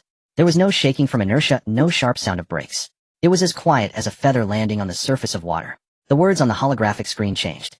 The train has arrived at the final station. All members, please disembark. The doors opened. It wasn't an ordinary door. The entire side wall of the train slowly rose like a castle, lowering its drawbridge. Light poured in. It wasn't artificial light nor energy light, it was sunlight. Real warm sunlight carrying the scent of breeze and greenery. Lin Yu stood up and walked towards the door. He was the first to step out. The moment his feet touched the ground, Lin Yu froze. It was soil. Soft, moist earth. He looked up. The sky was very blue. It was an unreal blue, as if someone had splashed the purest paint across the dome. A few white clouds hung at the edge of the sky, being tugged by the wind into long flowing wisps drifting lazily. Beneath his feet was an expansive grassland, the green grass reaching his ankles, stretching to the horizon. In the distance there were mountains, their ridgelines gently undulating. At the foot of the mountains there was a river, its waters sparkling like fragments of silver in the sunlight, winding toward the unseen distance. The air was fragrant with flowers. There were birds singing. Lin Yu stood there for a long time. Behind him the girls exited the train one by one. The first to react was Leah. She covered her mouth, her azure eyes reflecting the boundless green grassland and the distant snow-capped mountains, tears falling unexpectedly. Is this really real? Han Na stepped out, taking a deep breath and then exhaling. The smell of grass. She said, her voice a bit hoarse. I've almost forgotten what grass smells like. Bai Xian grabbed Bai Luoli's hand and ran out, the two of them spinning around on the grass. Bai Xian crouched down to touch the dewdrops on the grass leaves, looking up at her sister with sparkling eyes. Sister, it's real grass. Not a holographic projection. Bai Luoli knelt down, placing a blade of grass in her palm, staring at it for a long time, without saying a word. Su Qingqing walked out, standing in the sunlight, squinting her eyes. It had been a long time since she had been bathed in such warm sunlight. Gu Jin stepped out, carrying a heavy sniper rifle. After surveying the surroundings and confirming there were no threats, she lowered her gun. She found a clean rock to sit on, looking up at the sky, silent. Xiao Nankawa bounced out laughing as she stepped on the grass, her hammer thrusting into the ground, creating a small pit in the soft earth. Such a soft ground. Lu Rongfei was the last to exit. She stood beside Lin Yu, her gaze sweeping over the vast land, while the omniscient chessboard automatically unfolded, beginning to collect information. A few seconds later her expression changed. Master, moi, this is a complete planet. Lu Rongfei said, the detection range of the omniscient chessboard has reached its limit. The diameter of this planet is approximately 3 times that of Blue Star. It has a complete atmosphere, a water circulation system, and an ecological chain, but... She paused. There are no people. What do you mean? On this entire planet, aside from the 9 of us, there are no intelligent life forms. There are animals, plants, insects, and microorganisms, and the ecosystem is complete and healthy. But there are no humans, no cities, no traces of civilization. A new planet. Han Na leaned in. On this entire planet, aside from the 9 of us, there are no intelligent life forms. There are animals, plants, insects, and microorganisms, As soon as this word was uttered, everyone was taken aback. Then a strange sense of excitement began to spread. Bai Xian jumped up. We are the creators. A whole planet. Han Na spread her arms, shouting at the distant snow mountains, it's all ours. Halfway through her shout she stopped. Wait a minute, Han Na's excitement diminished somewhat. A whole planet sounds great, but we have nothing. She looked around. Grasslands, snow mountains, rivers, blue skies. It is beautiful, but no houses. Han Na counted on her fingers. No beds, no kitchens, no food, reserves, no electricity, no internet. No internet. Bai Xian's face fell. No infrastructure at all. Han Na spread her hands. There are just 9 of us standing in a wilderness. What difference is there from being primitive? Watching the girls shift from initial excitement to a bit of disappointment, Lin, you couldn't help but laugh. Did you forget something? What did you forget? The crowd looked at him in confusion. Lin Yu extended his right hand, and with a thought, a massive virtual screen visible only to him unfolded before his eyes. It was the interface of the system shop. A dazzling array of products from the most basic foods and water to the highest grade interstellar warships, everything one could imagine was available. Right? We have an infinite shop. We can exchange for anything. The girls burst into cheers once more. Lin Yu snapped his fingers. In the next moment, a luxurious super villa covering thousands of square meters, complete with its own garden, swimming pool, and helipad, appeared out of thin air on the grassland before everyone. On the lawn in front of the villa, a massive long table appeared out of nowhere, laden with various steaming delicacies. From Han Na's favorite top-quality Wagyu barbecue to Leah's preferred exquisite French pastries, everything was present. The air was filled with enticing aromas. All the girls' eyes widened. Their mouths slowly opened big enough to fit an egg. This is... Bai Xian stammered, pointing at the scene, before her unable to articulate her thoughts. Shop exchange. Lin Yu leaned against the villa's porch column, shrugging his shoulders. I mentioned that we have unlimited credit points. Theoretically, I could transform this planet into whatever we desire. Silence. After a brief pause, cheers erupted, piercing through the clouds. Oh, long live the master. Han Na was the first to react, pouncing towards the mountain of barbecue like a joyful little leopard. Leah meanwhile screamed as she dashed into the villa, beginning to explore every room. The Bai sisters and Su Qingqing gathered around the long table, selecting their favorite foods, their faces radiating happiness. Lu Rongfei remained still, walking to Lin Yu's side, watching the lively and warm scene before her, her eyes slightly moist. Master, this all feels like a dream. Not a dream. Lin Yu held her hand. This is what we deserve. He gazed at the girls laughing in the sunlight, feeling an unprecedented sense of satisfaction. The war was over. The future had begun. The sun shone perfectly, and the breeze was gentle. Beside the enormous dining table, the girls shed their earlier fatigue and tension, completely letting loose. Han Na held a gigantic battle-axe steak in her left hand and a sizzling skewer of barbecue in her right, her mouth smeared with grease. She didn't forget to incoherently command, Master, bring me 10 boxes of ice-cold beer. German dark beer. No problem. Lin Yu chuckled and snapped his fingers, causing a row of wooden barrels filled with ice and a draft beer machine to appear out of nowhere. Leah hugged a tiramisu that was bigger than her face, scooping a large spoonful into her mouth and squinting her eyes blissfully. Oh my master, I want a chocolate fountain accompanied by the freshest strawberries and cotton candy. Consider it done. A fountain half a person high, flowing with smooth dark chocolate, materialized at the other end of the dining table. Bai Luoli and Bai Xian showed keen interest in a set of top-tier holographic gaming equipment. Sister, let's exchange for a giant game room complete with the comfiest esports chairs and a whole wall of snack cabinet. Great idea. We should also have an interactive gaming pod to play real-life adventure games. Sounds good. Lin Yu's voice carried a playful tone. The underground third floor of the villa has already been designed for you and is ready for occupancy. Su Qingqing and Gu Jiyin were more practical. Su Qingqing exchanged for a complete set of the world's top knife maintenance tools, carefully polishing her 2 dark matter daggers. After the final battle, they also needed a good rest. Gu Jiyin was examining the weapon list in the shop, her brows slightly furrowed. The upgrade potential of these conventional weapons has already peaked. What's this? A law sniper rifle. It can customize the 3 ballistic laws of causality, fate, and time. Interesting. Xiao Nan Kaiwa nibbled on a giant cotton candy that she had exchanged for her, big eyes squinting in satisfaction. Lu Rongfei did not join in their revelry. She simply stood quietly beside Lin Yu, holding a glass of red wine, watching everything unfold. Master, you don't seem surprised at all, Lu Rongfei said softly. Surprised by what? Surprised by this kind of... Lu Rongfei shook the liquid in her glass from the corpse mountain and blood sea of the apocalypse to a life like a fairy tale. This transition is too rapid, too fast to feel real. Lin Yu chuckled, taking a sip of beer. Maybe it's because I have a thick skin. He joked, I always felt that being with you all, we should live the best life. Now it's just been realized. Lu Rongfei gazed at his profile. The sunlight cast warm shadows across his face. She knew that Lin Yu spoke lightly of it, but the pressure he had endured along this journey was greater than anyone else's. What are your plans for the future? She asked. Plans? Lin Yu thought for a moment. First, he'll build a farm, raise some cattle and sheep, then open a fish pond and grow some vegetables. By the way, I saw there are dragon eggs for sale in the shop. I'll buy a few to raise as pets, and they can serve as mounts later. Lu Rongfei was amused by his plain, yet whimsical plan. She nodded, falling silent. She simply leaned her head gently on Lin Yu's shoulder. Not far away, the girls' discussions had upgraded from what to eat today to how to build our new homeland. I think we should first explore this continent.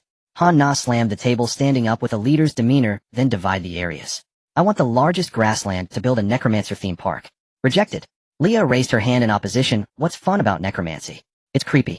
We should build a magic academy by the eastern seaside. I'll be the principal, specializing in how to conjure the sun. A gaming area. We must have the largest gaming area in the world. The Bai sisters chimed in unison. A shooting range. Gu Jian succinctly stated. A completely pitch-black shadow forest. Su Qingqing added after thinking. I want a castle filled with snacks and dolls. Xiao and Kaihua raised her little hand. As a world-class conference on the planet's future planning was about to devolve into chaos, Lin Yu cleared his throat. Stop. All the girls immediately quieted down, looking at him in unison. No need to argue. Lin Yu shrugged. This planet is big enough. Everything you want can be accommodated. With a thought, a massive holographic map of the planet composed of light and shadow hovered in midair. This continent is approximately 3 times the land area of Earth. We can divide it into different areas. He lightly traced his finger across the map. The east coast, where sunlight is abundant, is perfect for building Leah's magical city. The vast plains in the center will host Han Na's immortal legion, and cattle and sheep. The mountains to the west, with their complex terrain, are suitable for constructing Gu Jian and Su Qingqing's training base and the Kingdom of Shadows. To the south, with its warm climate, we'll build a massive living area, placing everyone's homes together, accompanied by the gaming city that Bai Xian and Luo Li desire. As for Xiao and Kaiwa's snack castle, Lin Yu pointed to a spot on the map. It will be built at the center of the living area. How does that sound? Yay.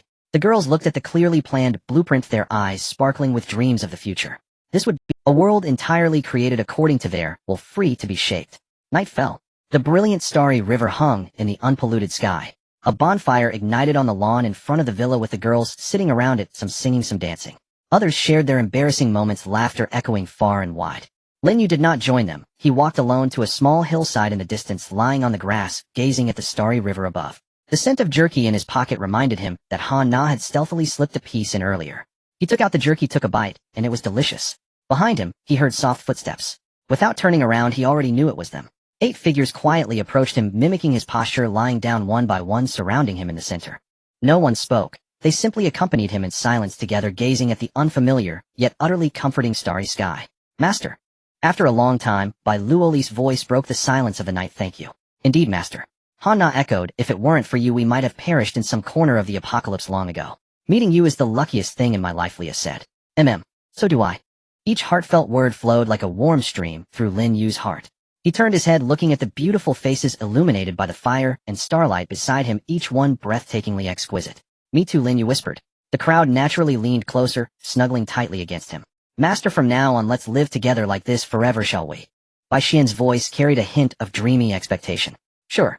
Lin Yu gazed at the dazzling starry river above, feeling the warmth and softness beside him, his heart filled with tranquility. From then on, there would be no disputes, no bloodshed. Only eternal happiness. The end.